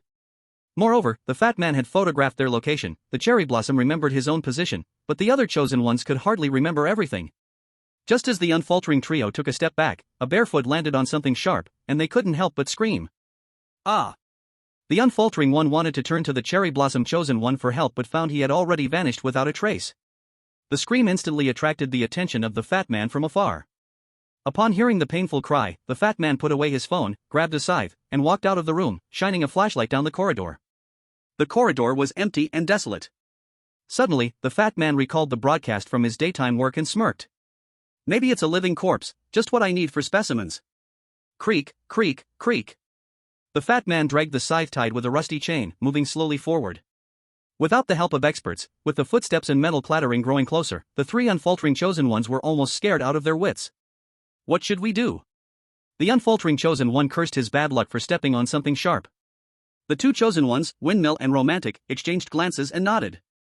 You're injured now, the wound will bleed. Hurry and run. These 2 chosen ones understood why the cherry blossom had vanished, he didn't want to bear the burden. After speaking, Windmill and Romantic took off running, leaving the unfaltering chosen one behind. At this time, the cherry blossom chosen one ran back to the original room, lay back in the original position, and displayed a fearful expression. That sharp stone was actually what he had thrown down. The unfaltering chosen one dragged his painful right leg, hurrying back. Chapter 130, Staying Still is Safety. As long as I'm not caught, I still have a chance. The unfaltering chosen one struggled to walk back, he initially thought he could easily get through the scary story by clinging to a powerful ally. Unexpectedly, upon encountering danger, everyone looked after themselves, not much different from the selfish chosen ones from the Dragon Nation. The unfaltering chosen one thought that as long as he survived this time, he'd take revenge on those 3 guys next time. He realized that sharp object was likely dropped by one of the 3, meant to attract the guy on the 2nd floor. 1 step, 2 steps, 3 steps. A cold hand rested on the shoulder of the unfaltering chosen one, giving off an eerie and hoarse laugh. Alive, body thief, where do you think you're going? In a hurry to become my specimen? Just in time, I need specimens, let me guide you. The unfaltering chosen one turned around, seeing a 2-meter-tall fat man gripping his shoulder, and with his injured leg, he couldn't escape at all. The more the unfaltering chosen one thought, the angrier and more frightened he became, pointing into the distance and shouting. There's more over there. Capture them too. But to the fat man, it only sounded like a string of gibberish shouts. The fat man slapped the unfalling chosen on the mouth, but still remembered the mumbling sounds, and slapped again, until the unfalling chosen quieted down. The fat man said hoarsely. It seems you are very interested in my specimens, I will take you there now, as for the other bodies. Since there is one, it's better to have a few more. The fat man lifted the unfalling chosen like a small chicken, turned a few times, and arrived at the room where specimens were made. 2 other chosen ones had the luck to stay here before. The fat man, with great care, gently placed the unfalling chosen on the long bench, and bound his hands and feet with iron chains, fixing his waist with a belt. To prevent you from convulsing, I'll secure your body. After the fat man kindly reminded, he bit down on the flashlight, and the beam of light illuminated the wall, where various tools were displayed. The fat man glanced at the unfalling chosen. This body was that of a slender man, using a saw would be a waste, he should use a small knife. The fat man took a small knife and a spoon from the wall, placed the flashlight under the bench, and pointed to the switch. The power is out on the 2nd floor of the funeral home, I can't turn on the lights. There's more than one corpse thief, right? I don't have time to take you to see the full specimen room, I'm very sorry. The fat man made a gesture of apology. The unfalling chosen let out a faint woo-woo-woo sound, his throat damaged from the previous slaps. The Unfall live broadcast room quickly filled with viewers. The audience saw their own chosen bound to the bench, their faces turning pale. As long as one isn't a fool, they all knew the injury to the chosen's leg was due to the work of the Sakura chosen. They hated the Sakura chosen for the harm done to their own chosen. The Dragon Kingdom chosen were just selfish, while the Sakura chosen were simply evil, purely evil. The higher-ups of Unfall even spoke out, calling to resist Sakura. The higher-ups of Sakura also responded, stating they had no right to interfere with their own chosen, infuriating the Unfall higher-ups to the point of spitting blood. At this moment, the unfalling chosen lost all escape routes, only able to have his flesh sliced off by the fat man before him, one knife stroke at a time. The small knife was used to cut the flesh, while the spoon was used to pick out the sinews and bones from the meat. After a series of delicate work, the fat man was drenched in sweat, the muscles in his arms twitching uncontrollably. Gradually, the unfalling chosen lost his senses, dying unknowingly in the process. The Unfall live broadcast room went black, and strange tales descended upon the Unfall audience.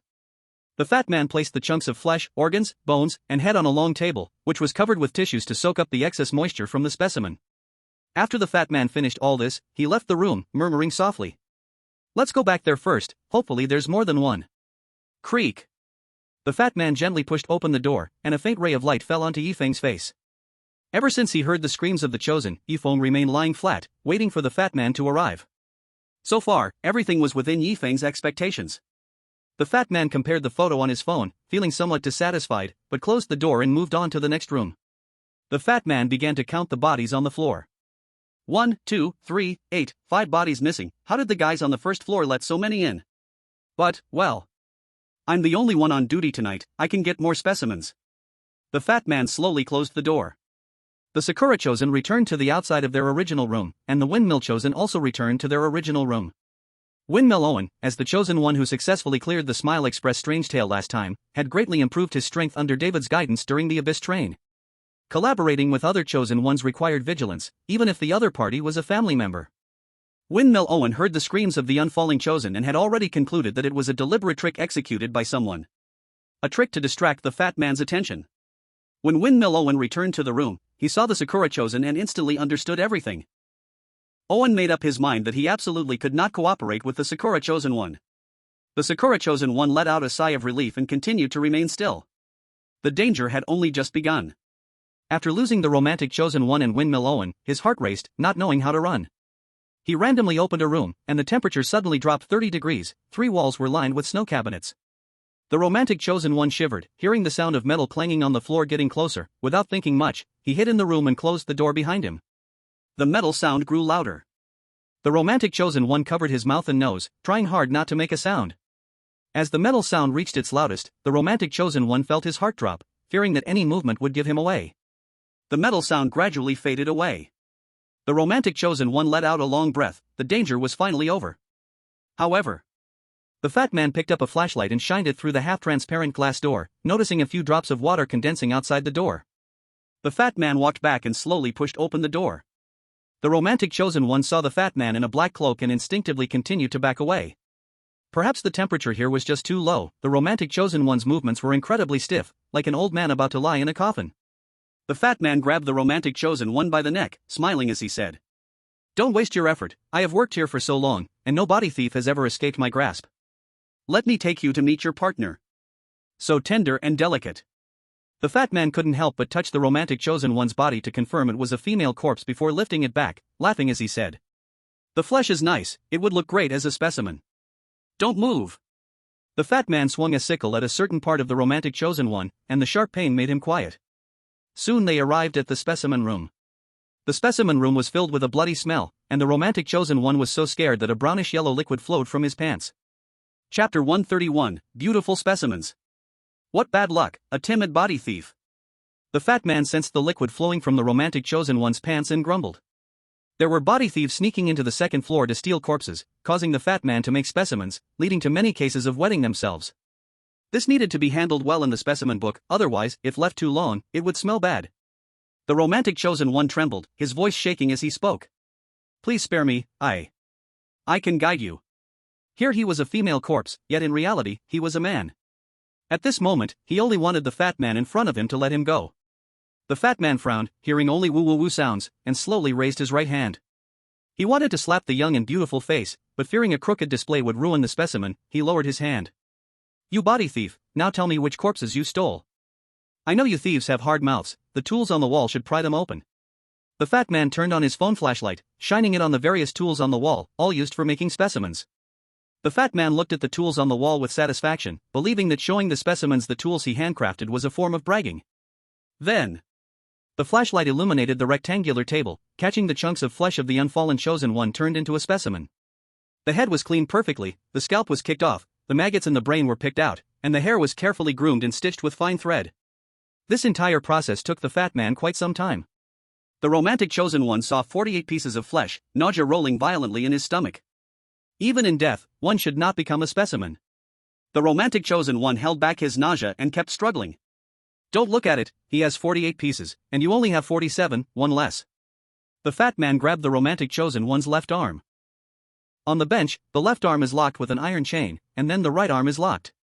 The romantic chosen one forcefully lifted the right leg and kicked a certain part of the fat man. However, the other party was as solid as iron, and the pain ended up being on the chosen one's foot. The fat man grabbed the right leg, sniffed it deeply, and let out a long sigh. If it weren't for wetting my pants, it might have been my most beautiful specimen. Look at you being so beautiful, I'll give you a privilege, choose a tool from the wall. The fat man looked at the romantic chosen one with great expectation, while the chosen one stared hard at the fat man. If there was a choice, it would definitely be the tool on the wall, to kill the fat man in front of him. 5 minutes of silence passed. The fat man sighed.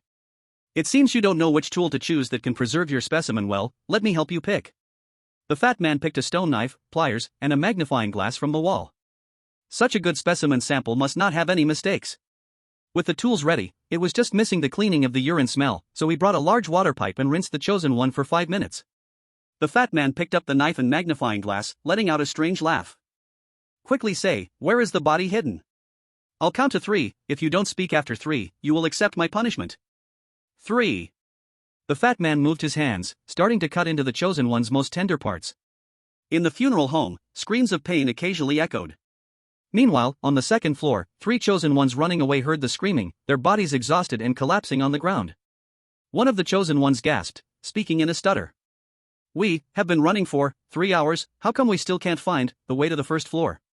The other 2 chosen ones were equally confused, feeling as if they were going in circles. Running for 3 hours was already their limit. Should we go back? If we meet the cherry blossom chosen one, maybe there's still a way out. All 3 chosen ones nodded in agreement, feeling this suggestion was the safest, and they all started walking back. The lightning chosen one walked at the front, not knowing how long it had been, when the 2 chosen ones behind disappeared from sight. Ghoul, run! The corridor had walls on both sides, and he could only force himself to move forward. The screams gradually weakened, the lightning chosen one had a bit more confidence. Until the screams disappeared, after a while, the lightning chosen one saw a room on the right, the door was open, and there was weak light at the end inside. Could it be the stairs leading to the first floor? The hint opportunity had already been used up, so the lightning chosen one could only try to see the situation inside. After resting for half an hour, the lightning chosen one felt confident about escaping in case of encountering something terrifying. He entered the room. The room was filled with a strange smell, which became stronger the deeper he walked. Bang! The door closed, and the lightning chosen one realized it might be a trap, trying to walk back, but the door was locked, forcing him to move forward. After walking about 10 steps. Under the dim light, there were colorless transparent bookshelves on both sides, with jars upon jars displayed on them. He could only vaguely see that the jars contained chunks of meat. Driven by inexplicable curiosity, the lightning chosen one approached one of the bookshelves and looked closely at a jar. The lightning chosen one saw clearly what was inside, covering his mouth tightly to avoid gasping in surprise. In the glass jar were human eyes. A pair of eyes full of hatred stared ahead, seemingly still alive. His heart raced, and he looked at another jar, which contained a heart, beating thump-thump. Still alive? The lightning chosen one cursed himself for coming in. It was clearly a trap. Now that he was inside, he could only look for another way out. Just as the chosen one turned around to continue walking inside, a cold, wide hand landed on his shoulder. Is the specimen beautiful? A raspy, eerie voice came from behind. The lightning chosen one jumped in fright. He moved his legs and continued to walk forward. But the enormous force behind him made it impossible for him to move an inch. You rude corpse thief, I ask you, are the specimens here beautiful? The lightning chosen one's face turned ashen, knowing he had encountered someone who made other chosen ones cry out in terror. Whether he agreed or disagreed, there was only one outcome. The lightning chosen one felt blank in the head and nodded. These specimens were indeed terrifyingly realistic. As his thoughts returned, he realized this was the horror-themed funeral home. The specimens before him were all made from corpses.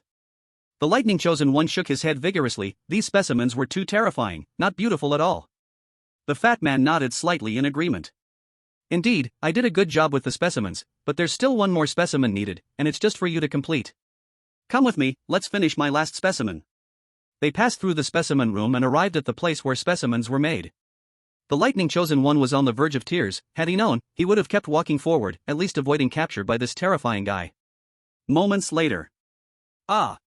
The screams continued to echo from a certain direction in the hallway. Chapter 132, The Cute Corpse Thief, Stop Pretending. Are we safe? Dear Cherry Blossom Chosen One? The Leaf and Monkey Chosen Ones, who were originally with the Lightning Chosen One, had fallen behind. The Leaf Chosen One found the original corpse room. According to his memory, he lay on the ground, waiting for the Cherry Blossom Chosen One's guidance. The Cherry Blossom Chosen One closed his eyes, listening to the series of screams. Doing nothing was the right thing to do now. Seeing that the other did not respond, the Leaf Chosen One, realizing it was pointless, also lay down on the ground. No one knew how long it had been, but the screams finally quieted down.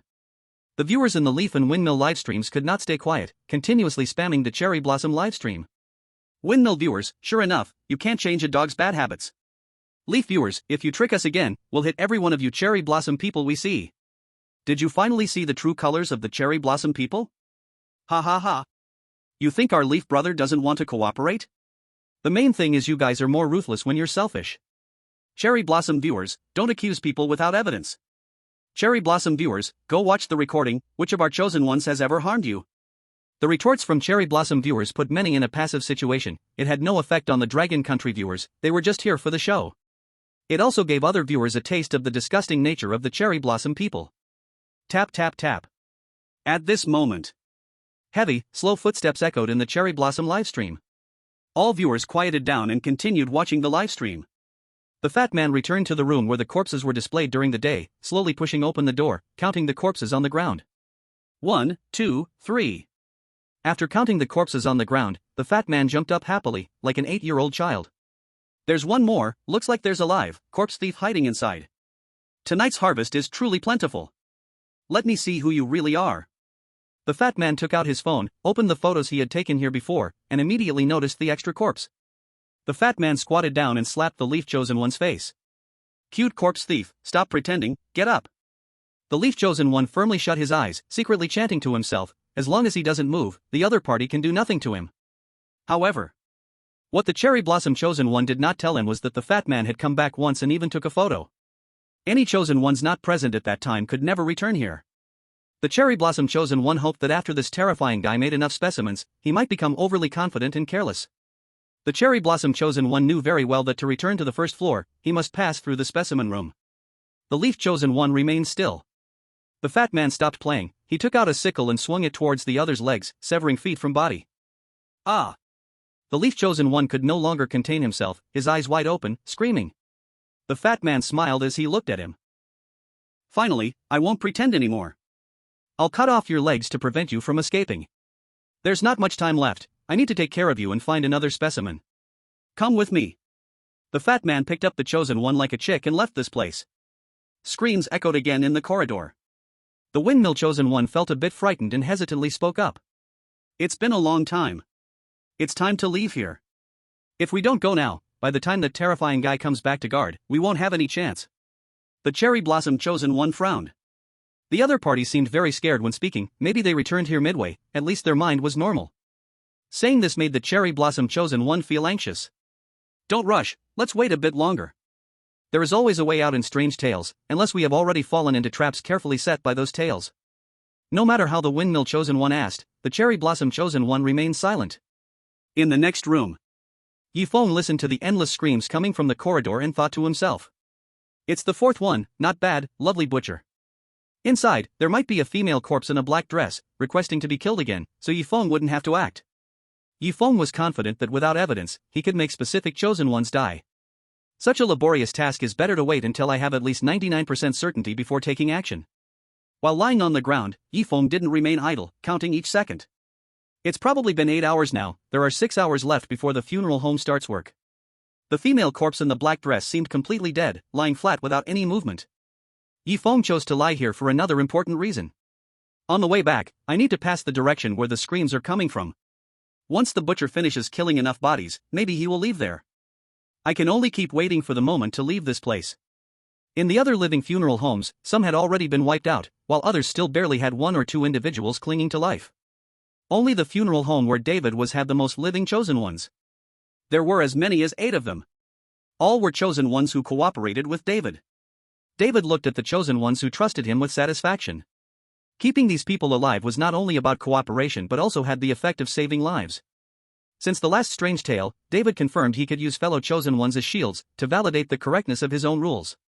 David made a quiet gesture and said softly. From what the terrifying guy on the second floor said, we can tell that he still needs 1 female corpse as a specimen. Among our group of chosen ones, you are the only female corpse. Do you understand what I mean? David looked at a certain chosen one, while the other chosen ones all turned to look, with threats or pleas in their eyes. That chosen one appeared ashen but still wanted to fight for themselves. Maybe there are other ways.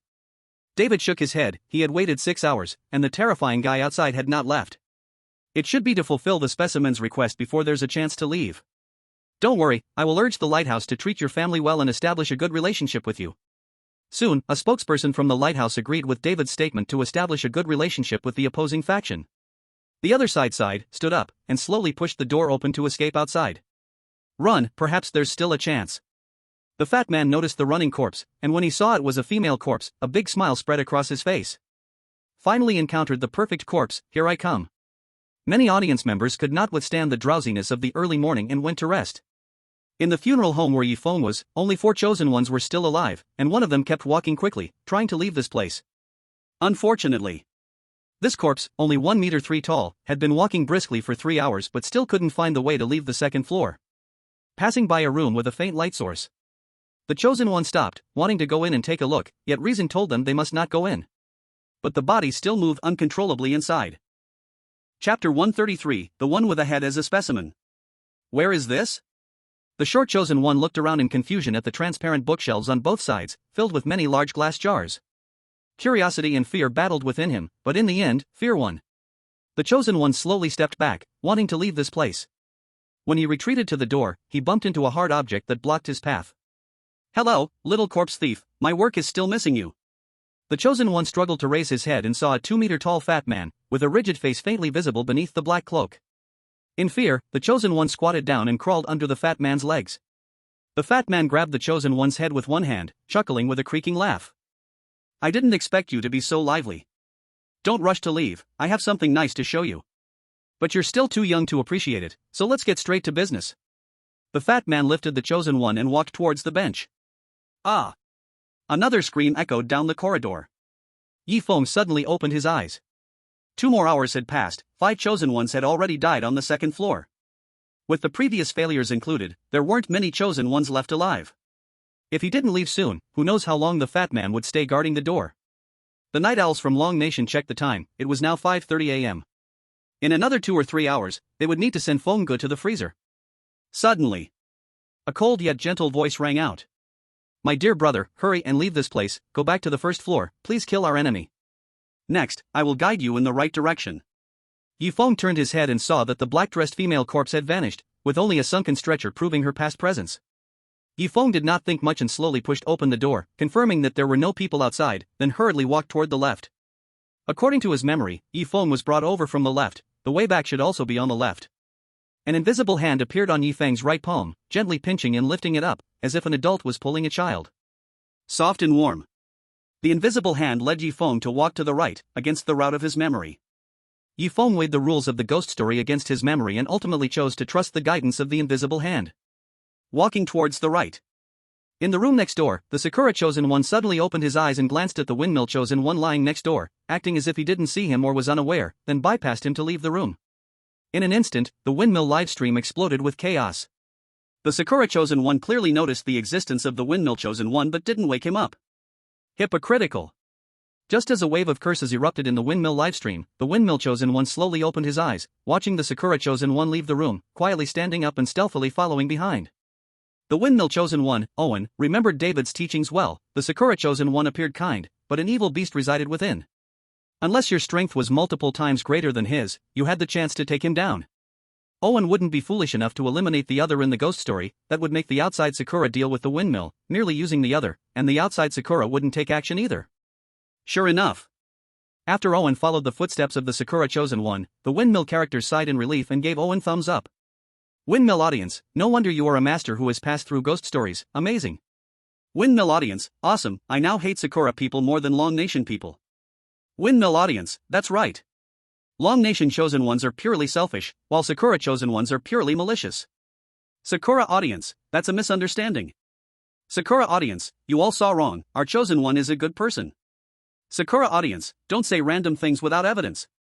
Amidst the quarrel in the livestream, Feng had already arrived at the end of the corridor, where a wall stood before him. The screams had vanished, and at the end there seemed to be a faint light, approaching in this direction. It's definitely not possible to go back now, but there seems to be no path ahead. How should I walk? As Feng hoped for a lucky break, checking if the wall ahead might lead somewhere, an invisible hand grabbed him, pulling him in the opposite direction.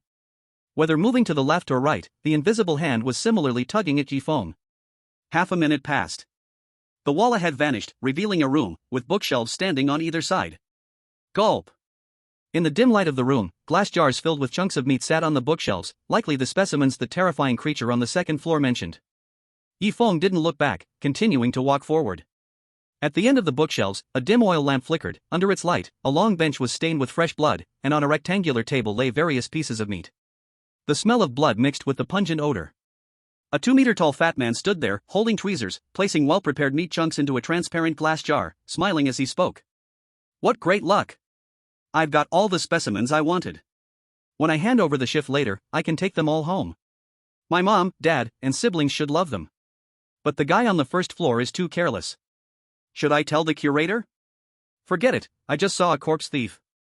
Perhaps because it was hot here, the fat man took off his coat, sweat running down his forehead as he continued making his specimens. Feng slowly passed behind him, not daring to make a sound. About halfway through, the walls were lined with tools for making specimens, which buzzed gently with the breeze. The invisible hand signaled him to crouch down. Feng quickly covered his mouth, squatting down, and looked up at the fat man. The fat man immediately halted his work, slowly turning his body to look at the tools gently moving on the wall.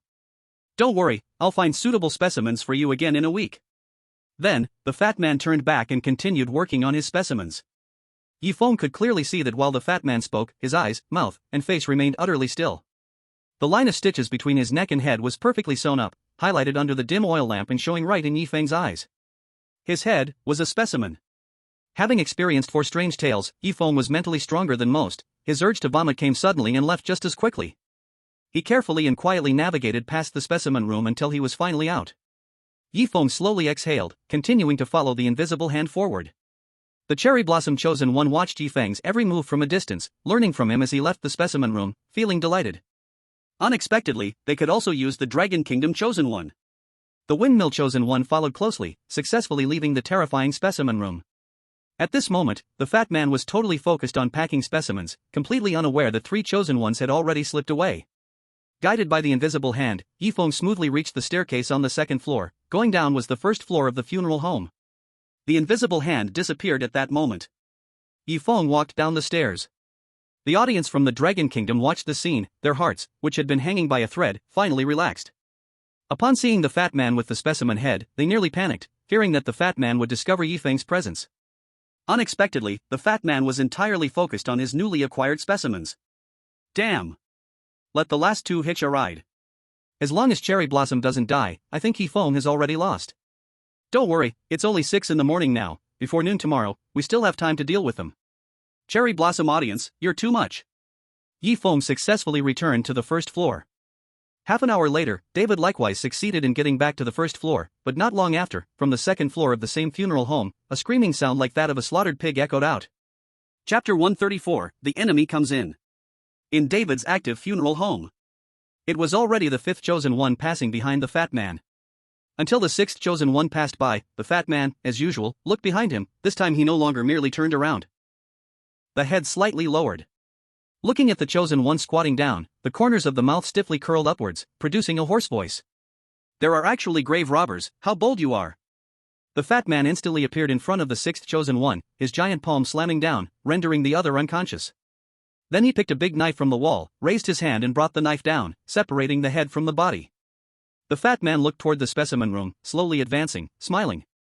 Damn grave robbers, accept my punishment. The two live broadcasting rooms then went black. The audience understood that even if the fat man's specimen needs were satisfied, they could only go through the 5 chosen ones, the rest would be a dead end.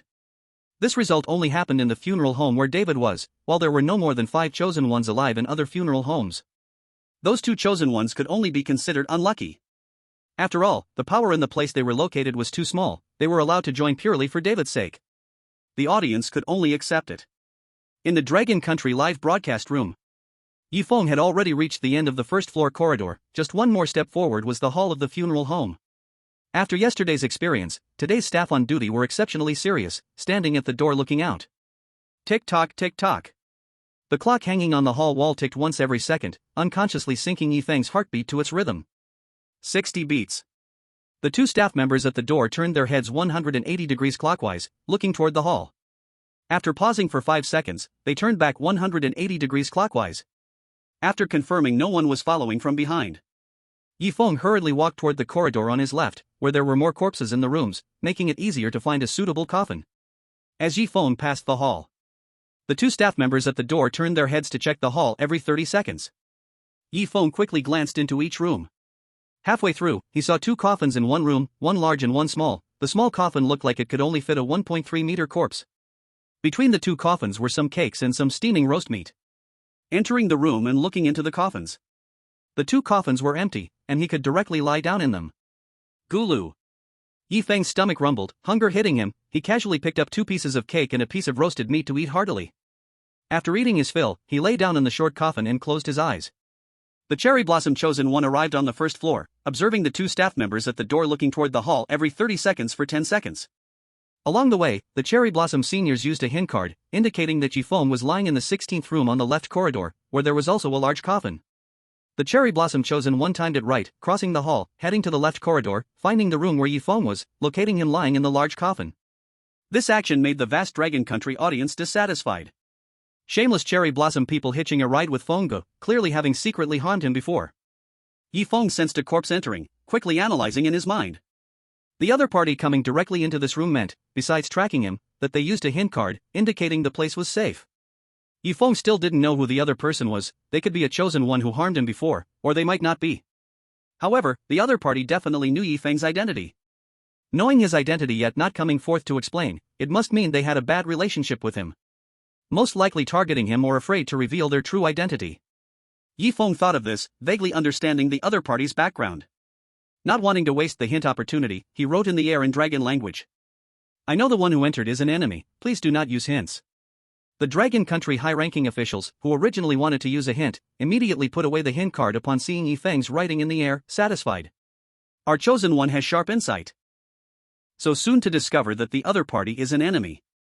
If the Sakura chosen one hadn't come in, perhaps we would still need to remind Feng. The old man sitting next to the hint card agreed. We still underestimated him.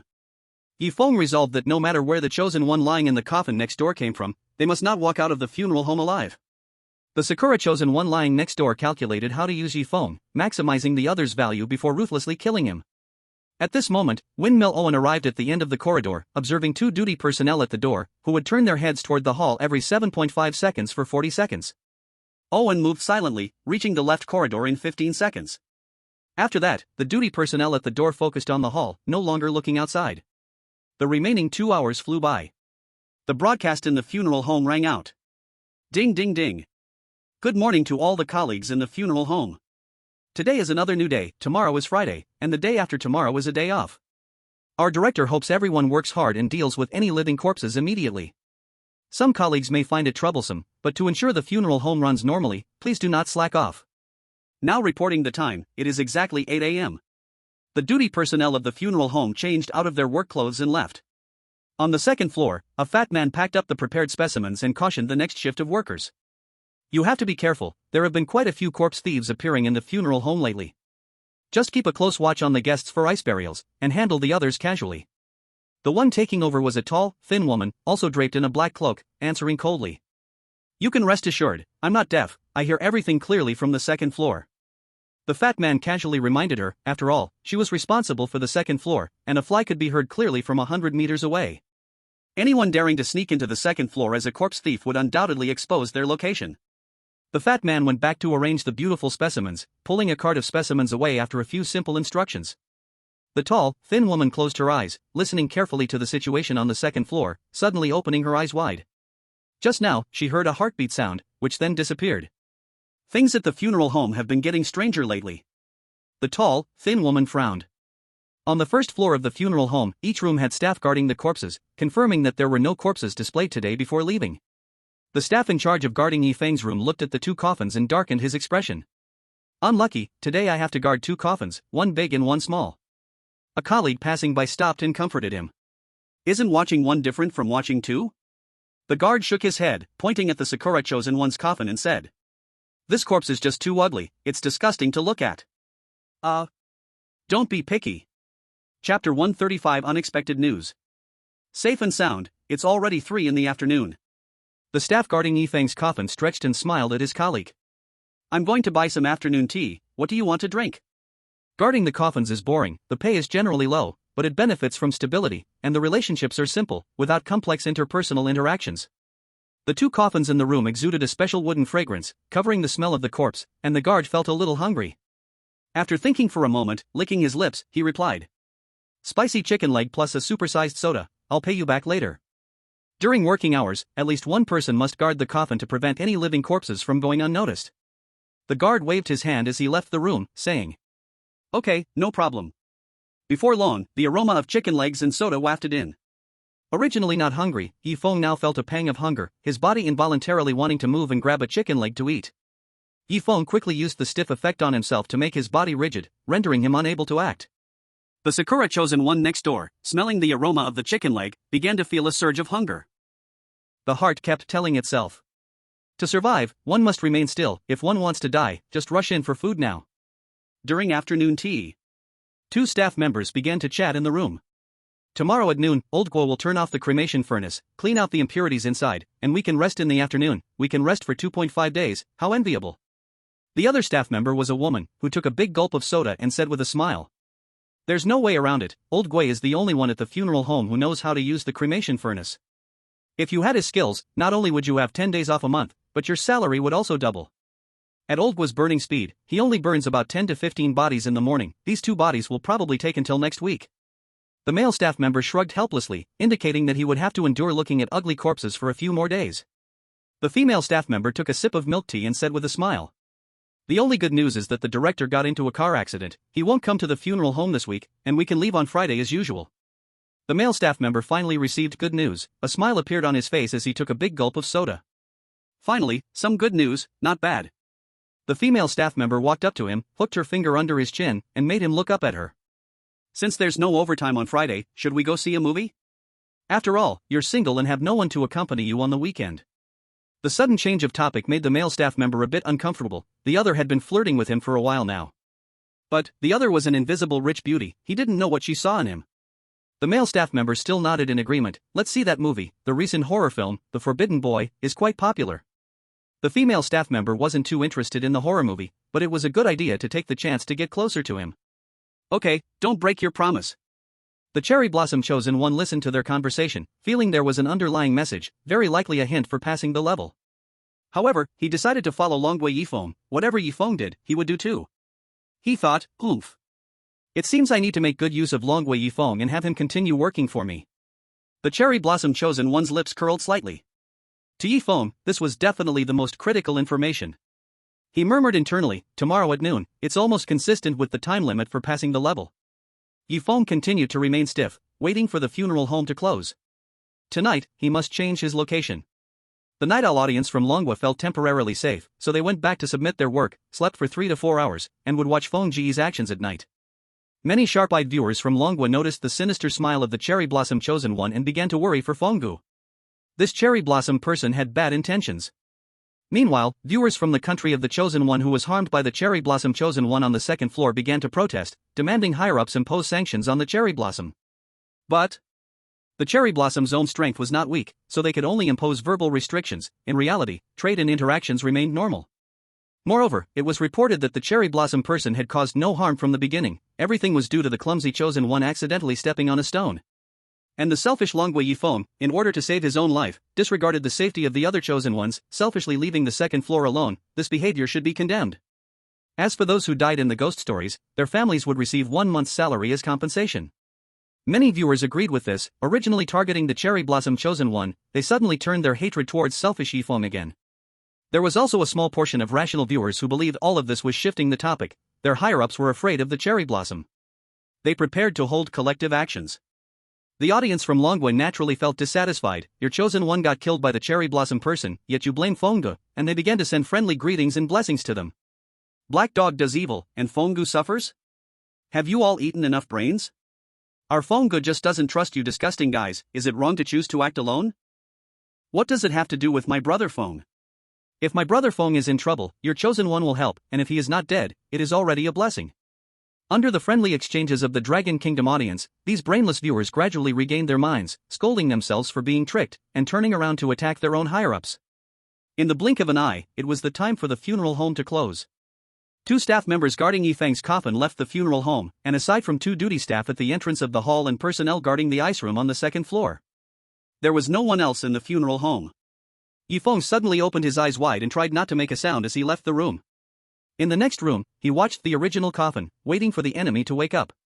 The cherry blossom chosen one woke from a dream and felt a jolt in his heart when he discovered that Yifeng had left the coffin next door. Damn it, this guy woke up early. He hadn't tracked the selfish person from the Dragon Kingdom, nor found a way to leave this place. The cherry blossom chosen one thought that Yifeng must have found a way to leave in some room down another corridor. As long as he kept an eye on that other corridor, he might spot Yifeng's trail. Yifeng waited for half an hour, seeing that the other party still did not appear, his mouth twitched. The other party was patient, but he still had to rely on himself to lead him into a trap. Yifeng suspected that the other party was David from the Lighthouse, but their work style didn't match. If the other party were really David, he would probably reveal his identity and demand cooperation. If it were a newly chosen one, they would have the strength to clear the game.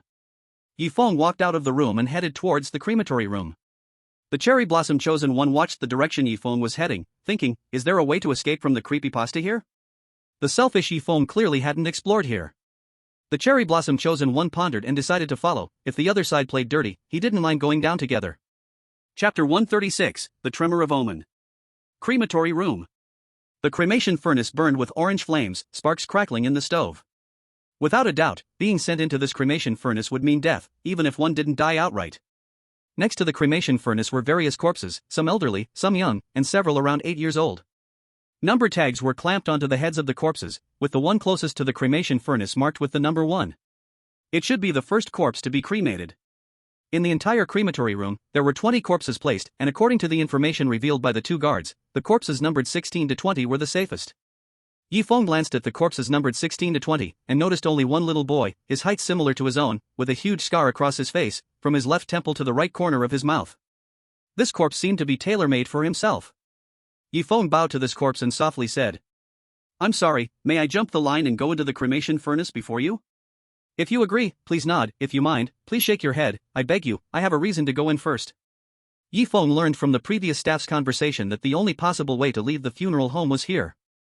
This corpse seemed to understand Yifeng's words and slowly nodded. Yifeng breathed a sigh of relief. The corpses in front were dangerous. It had to be the corpses numbered 16 to 20. He had thought about switching numbers, but to do so, he had to get the corpses' consent. Ever since encountering the black dress corpse, Yifeng didn't feel that corpses were completely dead. They should still retain some signs of life. Yifeng held onto the little hand of corpse number 17, which was relatively light and easy to lift, as he carried the corpse away from the crematory. On his way back to the previous short coffin, Yifeng whispered, Thank you for your help. Don't worry, if there's a chance in the future, I'll become your good friend. The corpse behind him trembled slightly, as if dissatisfied with Yifeng's words. Yifeng quickly added, Of course, you are already my friend now. In the future, if we have time to spend together, we can become good friends. The corpse behind him calmed down, satisfied with Yifeng's words. Soon. Yifeng carried the body to the short coffin, gently placed the body inside, and looked at the scars on the face of the corpse. This little boy must have experienced great pain in his life, yet there is not a trace of a twisted expression of suffering on his face. His spirit is much stronger than ordinary people. One day, I will come play with you. Yifeng glanced at the adjacent coffin, which was empty. The enemy had slipped away. Feng returned to the burning furnace and found that body number 16 was missing, frowning slightly. A chosen one discovered his trace, imitating him, and moved one of the bodies from the burning furnace. And the number was arranged after 15, likely having heard the same words and knowing that bodies 16 to 20 were safe. No. It must be the chosen one who targets me. Feng had seen the appearance of the corpse in the big coffin. This body was very similar to body number 16 and also a bit like body number 20. Among bodies 16 to 20, only body number 17 is a child. Could it be? Feng suddenly thought of something, the corners of his mouth curling slightly upwards, returned to the burning furnace room, lay down in the original position of body number 16, and pressed his head tightly against the number tag. The audience in the Long Kingdom live broadcast room saw Feng smile. The audience in the Long Kingdom was originally furious, wishing to bite the Sakura chosen one who stole the fruit of victory, but now they were also starting to smile. It seems I worried too much. Brother Feng has a way to eliminate the enemy? When Brother Feng smiles, life and death are unpredictable. Don't forget, when he smiled in the cinema, only he was left alive. Don't talk nonsense upstairs. Obviously, the others were weak back then. True, not everyone has David's strength. The Sakura audience immediately became alert. The last time they saw that terrifying smile was in the cinema. In that strange tale, except for Feng, everyone else in the cinema died. Even if it seems unrelated to Feng on the surface, if one looks closely, the deaths of those chosen ones are more or less connected to him. Now, with that smile appearing in the funeral home haunting, does he want to? The Sakura had finally drawn a chosen one with not weak power. They absolutely could not die. The Sakura higher-ups quickly issued a request to the Long Kingdom higher-ups. They demanded that the Long Kingdom higher-ups immediately use the hint opportunity to prevent them from targeting the Sakura chosen one. The Long Kingdom higher-ups also issued a lengthy statement as a reply, simply summarizing it as, "Get lost." The Sakura higher-ups were both angry and helpless. With the powerful Long Kingdom, the Sakura did not dare to openly target them too much.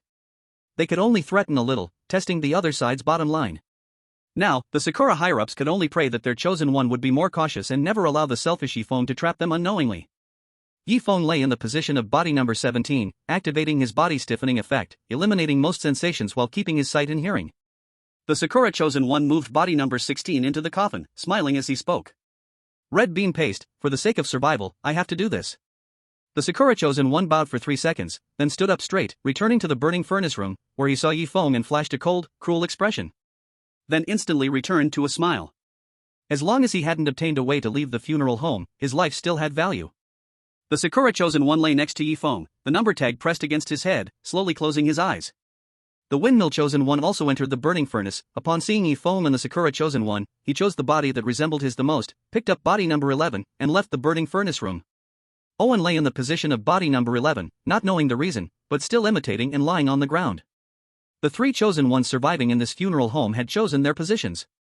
The Sakura and Owen waited for Feng's next move. Compared to this calm funeral home, the one where David is located is not very safe. When a chosen one left the room, they made a noise, alerting the 2 duty officers at the door. Check every room. After the check, still feeling uneasy, patrol the first floor every 10 minutes. David led 4 chosen ones to the furnace room, pointing at the bodies on the floor and whispering. There are 20 bodies here, choose the one that resembles you the most, and then move the other body into the coffin where you originally lay. Remember to ask the other person's opinion before replacing. Also, try not to touch any other bodies.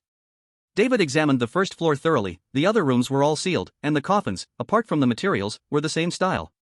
Only the furnace room.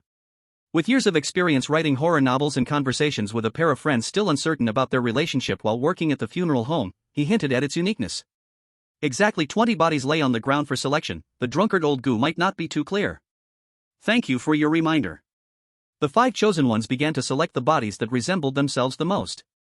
However, David kept one crucial piece of information to himself, watching certain 2 chosen ones, his heart coldly laughing, thinking. Don't blame me, completing additional conditions can improve scores. Chapter 137, The Black-Dressed Female Corpse. Tick-tock, tick-tock. The funeral home where Feng was located fell into silence, feeling no abnormalities. Only the clock hanging on the wall in the hall rang once every second. Many funeral homes where only 1 or 2 chosen ones survived were similarly quiet. Some funeral homes had all chosen ones fallen, turning into darkness. Only in the funeral home where David was, 5 chosen ones still lived. Following David's words, they moved the bodies that resembled themselves back into the empty coffins to replace them. David did not explain why. Out of trust in David, the other 4 chosen ones complied. The chosen one closest to the furnace was number 4, whose body looked the most like his own. He came to the castle, named Robin. In the real world, he was an extreme sports enthusiast, often going out with 3 to 5 friends to participate in dangerous sports. Facing the selection to become a chosen one in the world of horror stories, he seemed calmer than the others, showing no experience. He didn't fully trust David, always doing what was most beneficial for himself. David lay where body 17 originally was, quietly saying, "We just need to lie here. Unless we encounter danger, do not leave this room." David's implication was that the furnace room was relatively safe, at least safer than lying in the coffins outside. The 4 chosen ones nodded, indicating they understood. Some nodded sincerely, while others just pretended. Robin remained cautiously alert towards David. He had carefully watched David's video in the Smile Express last time. David liked to collaborate with others. On the surface, it looked like mutual assistance, but secretly, it was manipulation. When he was on the second floor, Robin's suspicions were just confirmed. It was simply straightforward exploitation, and the other party was willingly accepting it. After all, the other party was a chosen one from the Lighthouse. Robin was different. Anything unfavorable to him, no matter who it was, he would never let the other party succeed. Robin coldly glanced at David, lying flat on the ground, always keeping an eye on David's movements. Suddenly, Robin's hand accidentally touched body 3, like hitting a steel plate. The corpse emitted a cold temperature, and the moment he touched it, his hand began to freeze. Robin immediately withdrew his hand, looking surprised at the body on his right. It was a woman dressed in a black long dress, looking around 30 years old, with both a beautiful face and an exquisite figure. If David had opened his eyes, he would have definitely noticed that this black-dressed female corpse looked identical to the one on the second floor. Robin felt a little confused inside. He remembered body 3 should be an ordinary man, so why did it suddenly turn into a black-dressed woman? Robin shut his eyes, secretly cursing himself for possibly having seen it wrong. The corpse in black dress number 3 was originally just that. However, the corpse in black dress number 3 seemed unwilling to let Robin go, a cold voice ringing in his ear. "You are one of those who killed him. You cannot escape, even if you have become a corpse." Robin suddenly opened his eyes wide, alertly looking towards the corpse on his right, the voice coming from that direction. However, the corpses numbered 1 to 3 on the right remained flat, showing no signs of movement. This sentence was not only heard by Robin. David, separated by dozens of corpses, also heard it, maintaining a calm expression while feeling great joy inside. It seemed he wouldn't have to act himself, a corpse would take action instead. David slightly controlled his body, looking at the source of the voice. Suddenly, his eyes widened. The black-dressed corpse that had already been sent to the second floor for freezing was now appearing in the crematorium. After a moment of thought, David considered a possibility, slowly closing his eyes to enjoy the joyous moments of the chosen ones. Seeing that the corpses were still, Robin breathed a sigh of relief. After all, this was the world of strange tales. If he really broke the rules and got caught by those inside, the chance of death was high. It had nothing to do with his physical strength. Just as Robin turned his head back, the black-dressed corpse number 3 slowly opened its eyes, the eyeballs completely white, the emptiness hiding a murderous hatred. The head turned to the left, but the body remained motionless. In the white eyes, a threat of death was revealed. A cold hand slowly rested on Robin's face, nails digging painfully into his right eyeball. Woo! Robin wanted to scream in pain, but could only cover his mouth and nose with his hands to keep himself silent. He was afraid that the staff outside would hear him. The mouth of the black-dressed corpse curled up slightly, a chilling tone saying, "Stop pretending, you are still alive, my enemy." Robin knew he couldn't keep up the act of pretending to sleep. Ignoring the grip on his eyeball, he suddenly jerked up and rushed outside. The black-dressed corpse watched Robin's back, dropped the eyeball, and licked its tongue towards another chosen one. "And you, the one who caused their deaths, should not live in this world." A belt was tied around the thigh of the black-dressed corpse, hiding a sharp knife on it. The black-dressed corpse slowly drew out the knife, walking towards corpse number 13, raising the knife to stab at its head. Corpse number 13 had already been replaced by a chosen one. The chosen one of number 13 suddenly opened his eyes, faced with a knife-wielding black-dressed corpse. Realizing something was wrong, he whispered, "Not good, there really are corpses coming back to life, we need to run." Seeing the black-dressed corpse targeting him and not the others, the chosen one of number 13 wanted to drag the others down. The other 3 chosen ones. David still lay on the ground with closed eyes, seemingly unable to hear number 13 shout. The other 2 chosen ones slightly opened their eyes, confirming the sight of the black-dressed corpse before rushing outside. The chosen one of number 13 glanced at David, gritted his teeth, and ran outside. The black-dressed corpse looked at the chosen ones running outside, coldly saying, "There are still 2 helpers for my enemy, it seems I need to move around more." As the black-dressed corpse left, the original corpse appeared in the position of corpse number 3. David gazed at the dimly lit corridor, sighing at the 4 fleeing chosen ones. Foolish beings. These two chosen ones could have survived. Now, it appears they won't live through this. But David was puzzled. How did the black-dressed corpse, originally frozen on the second floor, appear on the first floor here? If she could kill her enemy, why did she still need David, her brother, to act? Unable to understand, he simply couldn't figure it out. Perhaps at some moment in the funeral home, the answer had already existed. The black-dressed corpse conveniently locked the door to the crematorium, ran outside, and slowly opened the nearest room, saying ominously, "Stop hiding, now that I see you again, I cannot let you live. Come out." The room was empty. Besides the cold wind blowing from the air conditioning on the ceiling, nothing else was there. The black-dressed corpse sniffed the air. "Strange, I clearly smell the scent of an enemy, but where are they?" The woman in the black dress slowly closed the door. Behind the door, the chosen one number 13 breathed heavily, thinking, "That was close. Luckily I was hiding behind the door." The chosen one number 13 slowly opened the door, planning to sneak back into the furnace room. Chapter 138, Hunting Time, Part 1. Whoosh! A cold wind blew towards the chosen one number 13. The chosen one's face froze, his head stiffly turned to the right. An extraordinarily beautiful face appeared before him, with pale skin and a hint of rosy cheeks. But in the eyes of the chosen one number 13, the woman in the black dress was a terrifying figure here to claim his life. The chosen one couldn't help but take a step back, trembling and cowardly, saying, "You? I haven't harmed you, why are you chasing me? Please spare me." The chosen one number 13 wanted to cooperate with the woman in the black dress. But he didn't dare to offend David in the furnace room, and he didn't know the whereabouts of the other chosen ones, making cooperation pointless. The corners of the black dress woman's mouth slightly curled up, revealing her blackened teeth, emitting an awful stench. "Spare you? Then who spares me? Go die. You will die again, and they will no longer be bullied by you." The black dress woman pulled out a knife, stabbing it towards the heart of the chosen one number 13. As the knife went in, black blood flowed from the wound, trailing down the blade. Drip, drip. The blood dripped onto the floor, seeping into the cracks of the tiles. The chosen one stared at the woman in the black dress in shock. Pain surged from his stomach, and he squatted down, unable to move his feet. The black dress woman slowly withdrew the knife. Seeing that he wasn't dead yet, she stabbed him in the back again. Wah! The chosen one wanted to scream, but he knew that would attract the guards at the door, and he would surely die then. Continuing to stab the chosen one. The black dress woman avoided vital organs each time, causing the chosen one to bite his tongue in pain, barely holding back from screaming. The hearts of the audience in the livestream room twisted in turmoil. What grudge could be this deep that an ugly corpse would stab yet avoid the vital spots each time? The 12th stab went in. The chosen one completely lost his life, slowly falling to the ground.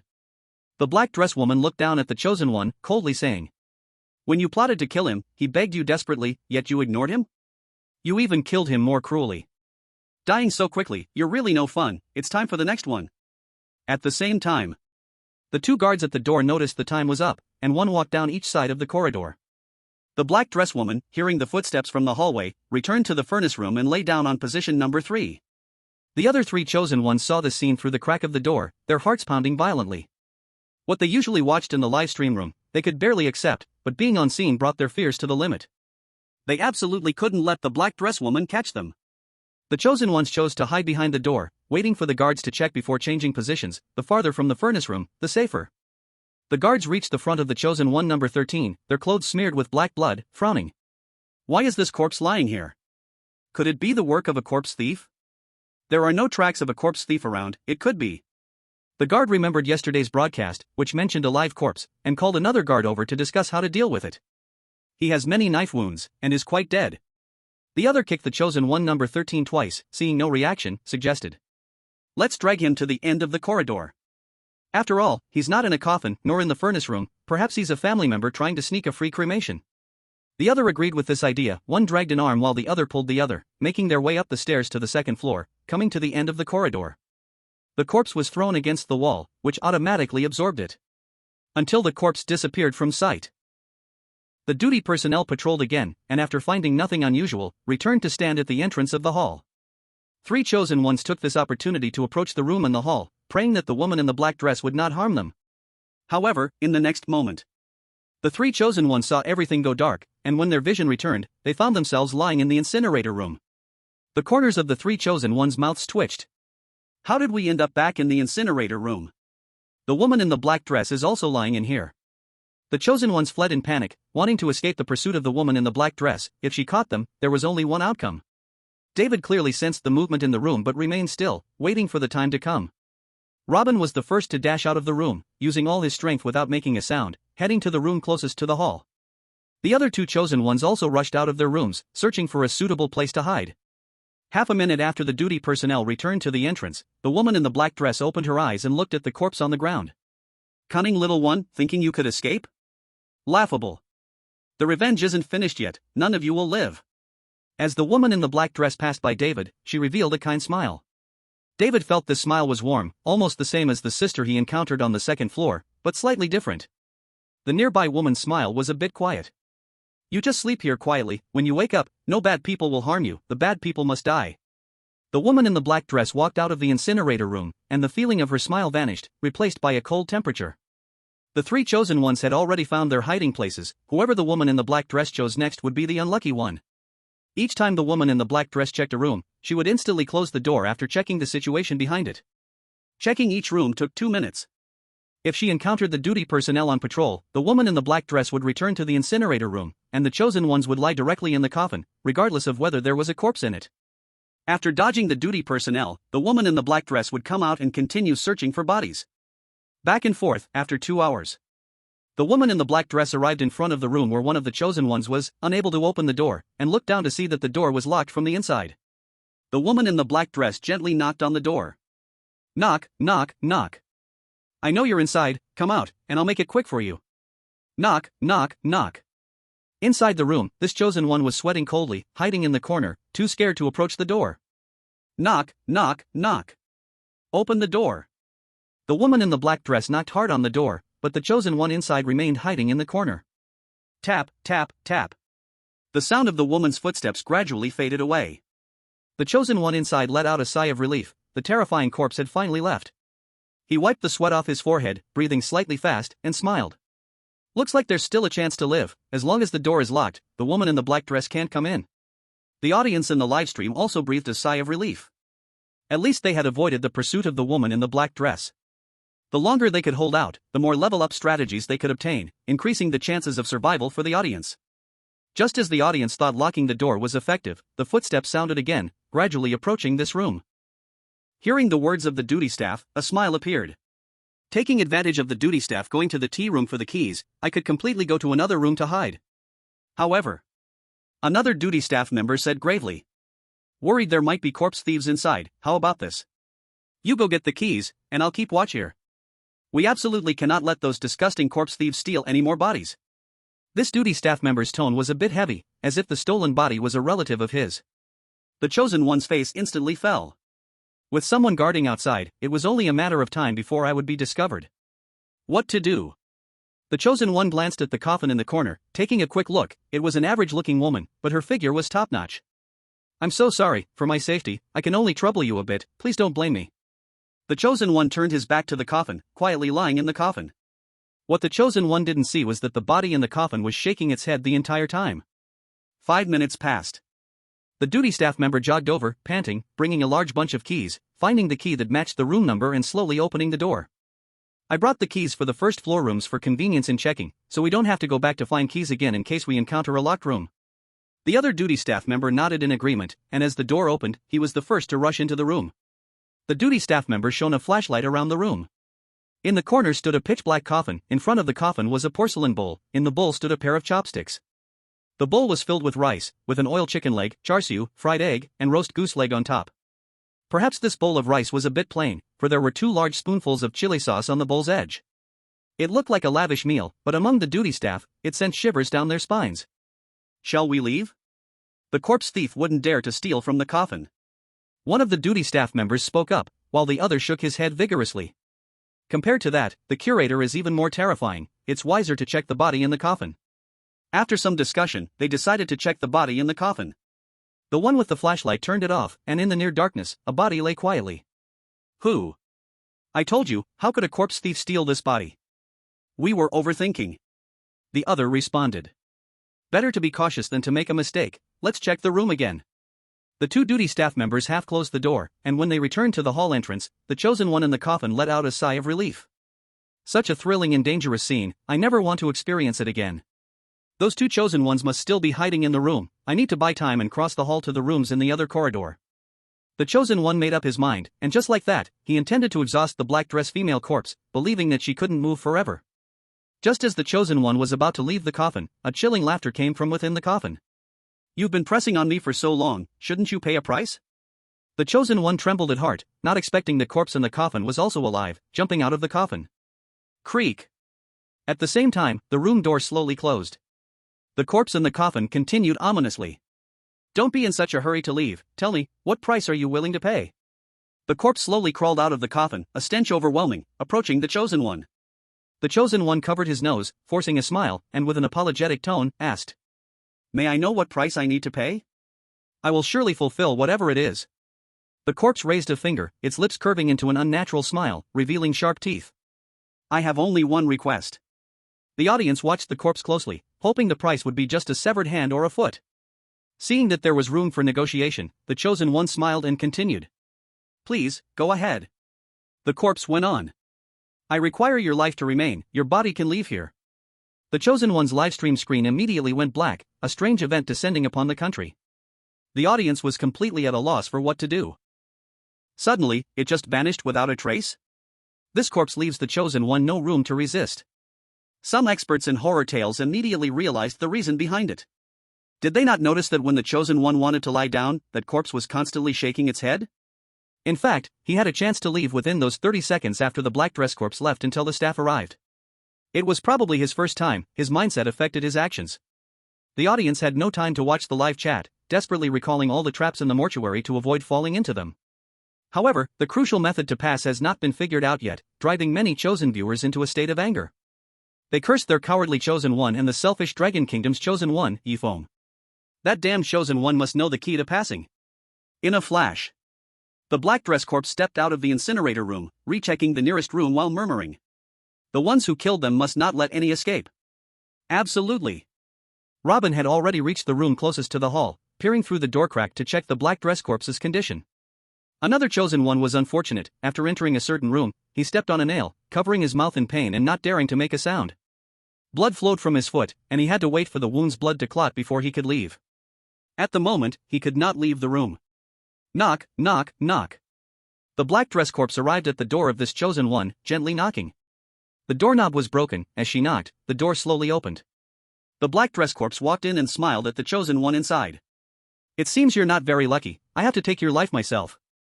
The black dress corpse glanced toward the hall. The knife in her hand fell onto the chosen one, causing him to instantly lose the ability to make a sound.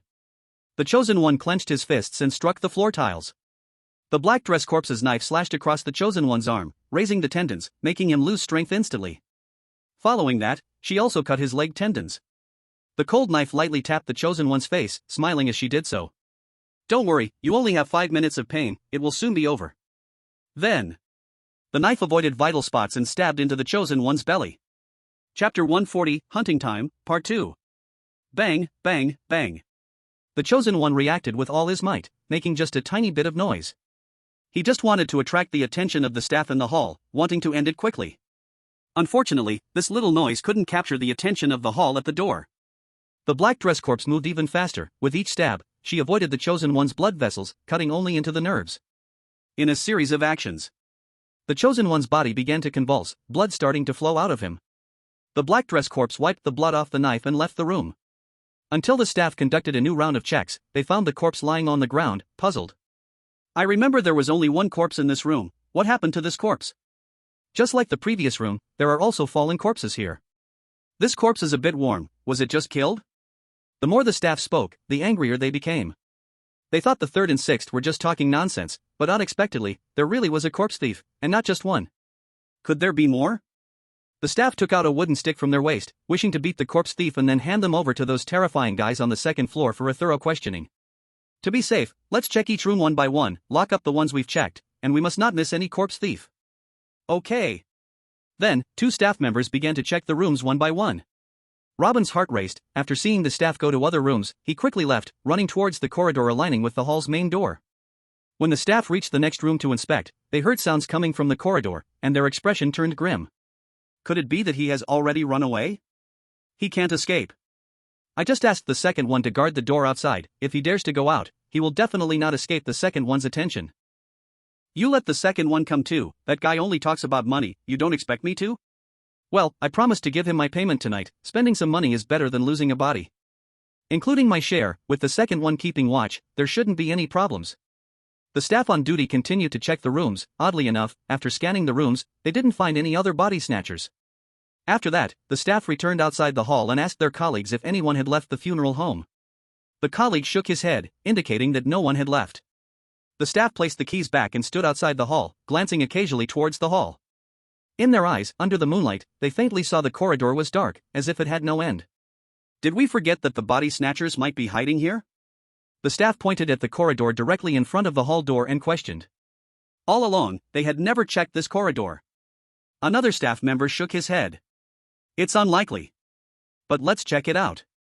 The two staff members cautiously walked into the corridor.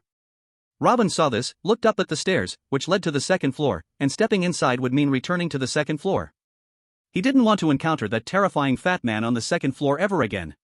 But the staff were gradually approaching. Without going upstairs, they could only continue walking down the corridor.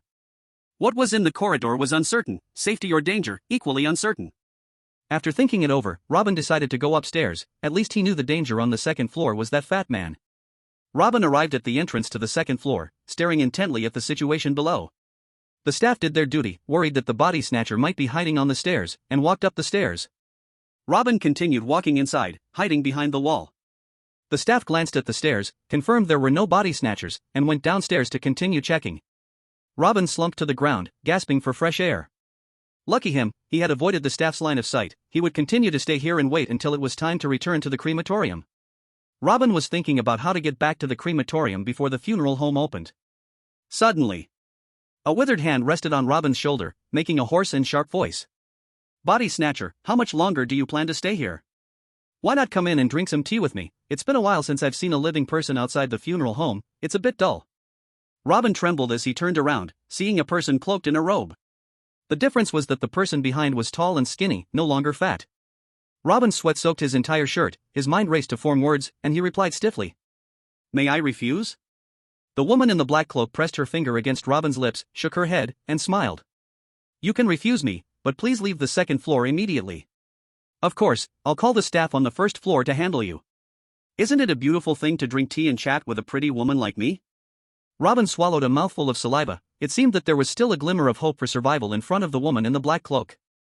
All right, I agree to drink tea with you. The woman in the black cloak shook her head, standing still, and continued to speak. I don't like being forced. Do you really want to drink tea and chat with me? Robin nearly cried inside. It was clear he had to agree, whether he wanted to or not. No forcing, please lead the way. Robin didn't dare to resist at all. The woman in the black cloak smiled and took Robin's arm. They turned and walked for an unknown time, arriving at a beautifully decorated room, right next to the specimen room. Inside was a wooden table carved with strange patterns, elegantly set with tea utensils, accompanied by 3 stone stools. The tea utensils held an unclear liquid, exuding a faint bloody smell. Robin knew that the liquid in the tea utensils was related to blood. Please sit. The woman in the black cloak pulled out a stone stool for Robin, allowing him to sit down, while she sat opposite him and smiled, continuing to speak. It's been a long time since I've seen a young handsome man. Those men on the second floor.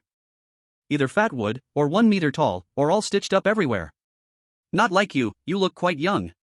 Robin scratched the back of his head, feeling embarrassed to think about it. It had been a long time since anyone praised him like this, and his original vigilance lessened a lot. Thank you for the compliment. The woman in the black cloak casually took off her black cloak, revealing a strange face. 3 eyes side by side, half of a lip, a short horn growing on the right side of her forehead, and blue veins faintly visible on her face. Robin was stunned for a moment. What was in front of him was more of a monster than a person. The woman's face instantly darkened. It seems you dislike my appearance. The expression on your face doesn't lie. Robin shook his head vigorously, his original ease suddenly tightening. No. I don't dislike it. The woman in the black cloak brought over a cup, filled with liquid that looked like tea. As long as you drink it, I will believe you are not lying. A smile once again appeared on the woman's face. But the liquid in the cup was definitely not tea. Drinking it would lead to no good outcome. But now, refusing to drink meant immediate death. Robin thought for a moment and stilled down the liquid in the cup in one go. Suddenly, The live broadcast room where Robin was in went black, and the horror tale descended upon the viewers. Chapter 141, Burning Bodies. Robin's death made many viewers feel a shiver of fear. Perhaps at that moment, refusing the woman in the black cloak might have offered a glimmer of hope. Accepting her request led to a dead end. Now only 9 chosen ones were left alive, and many of them were nervously closing their eyes, hoping everything would end quickly. The funeral home where David was located went from having the most chosen ones alive to having only 1 left. Meanwhile, in the funeral home where Feng was, 3 people still lived, making it the place with the most survivors. Feng lay on the ground, waiting for time to pass.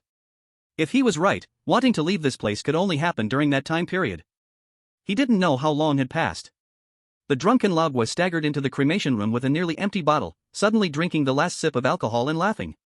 Sure enough, the water of life is delicious. We will start burning the bodies in 10 minutes. At least 10 bodies must be burned today, otherwise, the work won't be completed next week. Lagwa sat in the corner, pouring himself strong tea to wake up, trying to get as clear-headed as possible.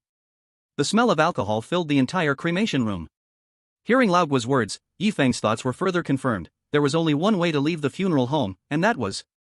The cherry blossom chosen one sleeping next door heard this and quickly thought, finally understanding why the chosen ones from Longwa chose this place. It was likely that there was a way to clear the level here. The cherry blossom chosen one slightly smiled, a quite good enemy. To have survived this long was luck, and now they could go die. The cherry blossom chosen one was plotting to fray Feng. Meanwhile, Owen, positioned at body number 11, heard Lagwa's words and was extremely glad he had chosen number 11, not bodies 1 to 10. He was also exceedingly wary of the chosen ones from Longwa. As expected of what David said, an existence on par with him, this place must indeed be the key to clearing the level. Soon, the chosen ones noticed that the funeral home had darkened, which was also when it began normal operations. The temperature in the cremation furnace slowly rose from 100 degrees. Lagwa controlled the temperature by the furnace, ensuring a gradual rise so it wouldn't be too slow or too fast. If the temperature rose too slowly, they wouldn't complete the workload for the day. If it escalated too fast, the furnace would explode. The furnace needs to heat for another hour. We must take this seriously. Lagwa had received news from colleagues the night before, saying the director might come to the funeral home to inspect the bodies today, and he would also visit the cremation room. He had to be on high alert. Lagwa was the only one in the funeral home who could operate the cremation furnace. The director wouldn't easily dismiss him. Even if the bonus is deducted, there will still be some left. Old Gua did not want to lose the bonus, as that money was used to buy the water of life. The temperature of the furnace gradually increased, and the room's temperature continued to rise. An hour passed. Old Gua endured the high temperature of the furnace, sweating all over, and seeing that the temperature reached the burning requirement, he pushed out the iron bed and placed corpse number 1 on it. Old Gua picked up the number pinned under corpse number 1's head, looking at the information inside, which still included a photocopy of the information photo. The information on the paper matches the condition of the corpse. We can start burning. After confirming the corpse was correct, corpse number 1 began to endure the scorching temperature, gradually emitting a burnt smell. Then, corpse number 1 was slowly pushed into the incinerator along with the iron bed. The viewers in the live broadcast room felt their hearts racing. This is too risky. Many keen-eyed Dragon Kingdom viewers remembered the conversation of the couple working there. According to this statement, corpses numbered 1 to 10 were guaranteed to be burned, while 11 to 15 depended on luck. In the funeral home where Feng was, the most dangerous was the windmill chosen one Owen. His position was corpse number 11. If he's lucky, he won't get burned here. If he's unlucky, he will. As for Feng's position number 15, if he's extremely unlucky, he might get burned too.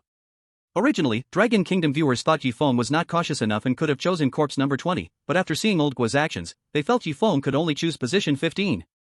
Position 15 was surrounded by adults, with no children, and they couldn't find a suitable corpse. As long as luck wasn't too bad, it should not reach Feng here. Our brother Feng has done his best, but Sakura over there is so lucky to have chosen corpse number 16.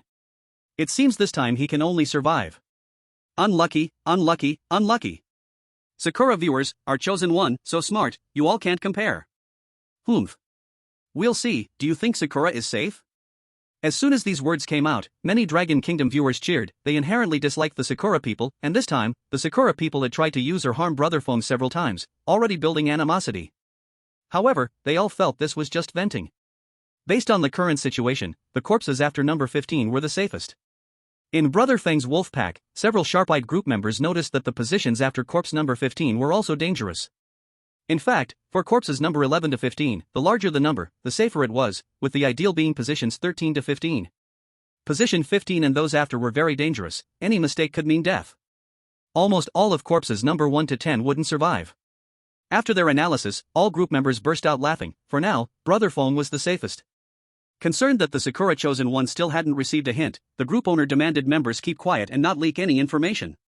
Group members all promised that the information would absolutely not reach the Sakura people.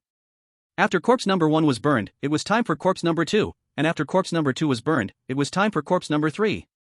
Time passed second by second. Old Gua checked his phone. They had already burned for a couple of hours. Looking at the corpses on the ground, he said. So far, we have burned 9 corpses. We need to burn at least one more to complete today's task. Old Gua lifted the 10th corpse and placed it on the iron bed. The previous burning left some residue stuck to this corpse, but Old Gua did not care, confirming the identity, then pushing the iron bed inside. The 11th corpse was Windmill Owen. Thump, thump. Owen's heart raced violently, fear and anxiety erupted from within. It was his turn next. Suddenly, a malicious thought rose in Owen's heart. If he was to die, could he take down the Dragon Kingdom's chosen one? Would his real-life family gain benefits? Owen quickly denied this thought. Even if the windmill higher-ups gave generous rewards to his family, the Dragon Kingdom viewers would not spare his family. After all, he had survived this long, and he had gained all the strategies he needed, unlike those chosen ones who died as soon as they landed. Once the 10th corpse was burned, when it was time for the 11th corpse, 2 staff members walked in from outside. The curator will come to the funeral home later. Old Gua, hurry up and turn off the incinerator. The curator specifically mentioned that he wants to check it. Old Gua glanced at the 11th corpse and had no choice but to turn off the fire, making the incinerator cool down quickly. Okay, I'll do it now. Gee, next week we'll have a lot of work. Chapter 142, The Answer is at the Right Time, End. The iron bed was pushed out of the incinerator, and the temperature dropped faster. As the incinerator's temperature fell, Old Gua stepped outside, inhaled fresh air, licked his lips, and waited for the curator's arrival. Yi Feng felt a deep sense of vigilance upon hearing the word curator. The curator of the funeral home seemed to be no ordinary character. Perhaps he could see at a glance whether the corpses were alive or dead. I need to wait a little longer. Thump, thump. Yi Feng was still waiting for a chance to leave the funeral home, the only chance he had. The viewers from Long Country were glued to the livestream, hoping that Brother Feng would successfully pass through. The other viewers of the surviving chosen ones also focused on their respective livestreams. Summarizing the experiences of all the chosen ones, the second floor of the funeral home was extremely dangerous. It could not be the exit. Only the first floor of the funeral home remained. And on the first floor, there was only one place that hadn't been thoroughly checked and couldn't be checked. Many viewers realized this, pointing at an object in the incinerator room, watching Yi Feng in astonishment. Because Yi Feng was the first chosen one to choose to enter the incinerator room. Wow! Brother Feng is amazing. He actually found the exit. Maybe Brother Feng knew from day one. This time it seems secure. As long as we wait until midnight, it will be the only chance to pass through. All the viewers waited quietly. Inside the funeral home where Yi Feng was located, the windmill chosen one, Owen, couldn't help but also realize that the incinerator might be the way to leave. As time flew by, Owen felt that he could no longer wait. He had to go into the incinerator right now. Owen stood up and rushed into the incinerator. At this moment, the temperature of the incinerator reached over 200 degrees, and upon entering, Owen screamed in terror. The incinerator muffled Owen's cries. Outside, even the chosen ones couldn't hear his screams. The viewers watching this scene turned serious. There was a right timing for leaving the horror story. Leaving too early would not do. Yi Feng saw the scene and was even more certain of his thought. There was only one chance. Tap, tap, tap. Countless chaotic footsteps sounded in the distance, with many employees shouting. It's the curator. The curator is back. Quickly go out and welcome the curator. Let him know that if he doesn't show respect, he won't have to stay in the funeral home. Old Gua also hurriedly went to the corridor to welcome the curator. The curator wore a black baseball cap, a mask, and a long black coat, revealing only a small part of his fair skin, making his appearance unrecognizable. The curator coldly asked Old Gua, "How is the temperature of the incinerator coming down?" Old Gua scratched his head and smiled. "It's almost there. Why don't you come over and take a look first?" In front of the curator, Old Gua could only speak softly, fearing that his bonus might be deducted. The curator nodded and quickly followed Old Gua to the incinerator room. When they had walked halfway down the corridor, the closing bell for work rang out. Yi Feng suddenly opened his eyes wide and walked toward the incinerator, simultaneously seeing the corpse next door, which was the corpse of a woman in a black dress. Only the appearance of the black-dressed corpse gradually changed from that of the original sister to that of another woman. This person is? Yi Feng recalled it was the bodyguard who often stood behind the sister. At this moment, the mouth of the black-dressed corpse slightly curled upward, seemingly smiling at Yi Feng. Yi Feng thought little of it and quickly walked into the incinerator. The key to passing through is at the critical time. The moment Yi Feng stepped into the incinerator, the Long Country livestream sent out comments celebrating the successful pass. Then, the Cherry Blossom Chosen One stood up and rushed toward the incinerator. However, the curator in the corridor could see everything clearly, that there was a living corpse inside, instantly appearing before the Cherry Blossom Chosen One. In the next moment, the Cherry Blossom livestream screen went black. The curator looked at the furnace and said in a deep voice, "If you come one step late, you can only wait for the next time." Yi Feng entered the furnace, where there was a pitch-black corridor. After walking for about half an hour, he saw a glimmer of light ahead. This glimmer of light gradually expanded until Z reached out a hand toward Yi Feng from the light. "Congratulations, you are the first to clear the level." Yi Feng stepped into the abyss train, and Z gave a thumbs up, praising him. "You are really amazing, reaching the maximum evaluation of the horror story 5 times in a row, activating hidden rewards. You can choose to stay here and continue clearing horror stories for the Dragon Kingdom. Or you can return to your original world and continue living your life." Yi Feng thought for a moment, who would risk coming here when they could live normally? Especially since this place was not Yi Feng's original world at all. "I choose to return to my original world and continue living my life." Z nodded, opened the sunroof of the abyss train, and the roof slowly lowered a staircase, saying expressionlessly, "As long as you step on this staircase, you will be able to return to your original world." Yi Feng didn't think too much and stepped onto the staircase. Z stood behind Yi Feng, the corners of his mouth slightly lifting, revealing a meaningful smile. Yi Feng reached the end of the staircase, and his vision suddenly turned pitch black. When his vision returned, he was lying on his bed, his phone screen frozen on the ending of a terrifying novel. So it was just a dream I had. However, in the world where Yi Feng lived, a building that originally did not exist suddenly rose, drawing countless threads of connection toward the Chosen Ones. The end. P.S. Poor results, can only complete the story, sorry. As a newbie, I will also write rule-based horror stories in the future, but in short story form, please be patient, dear fans.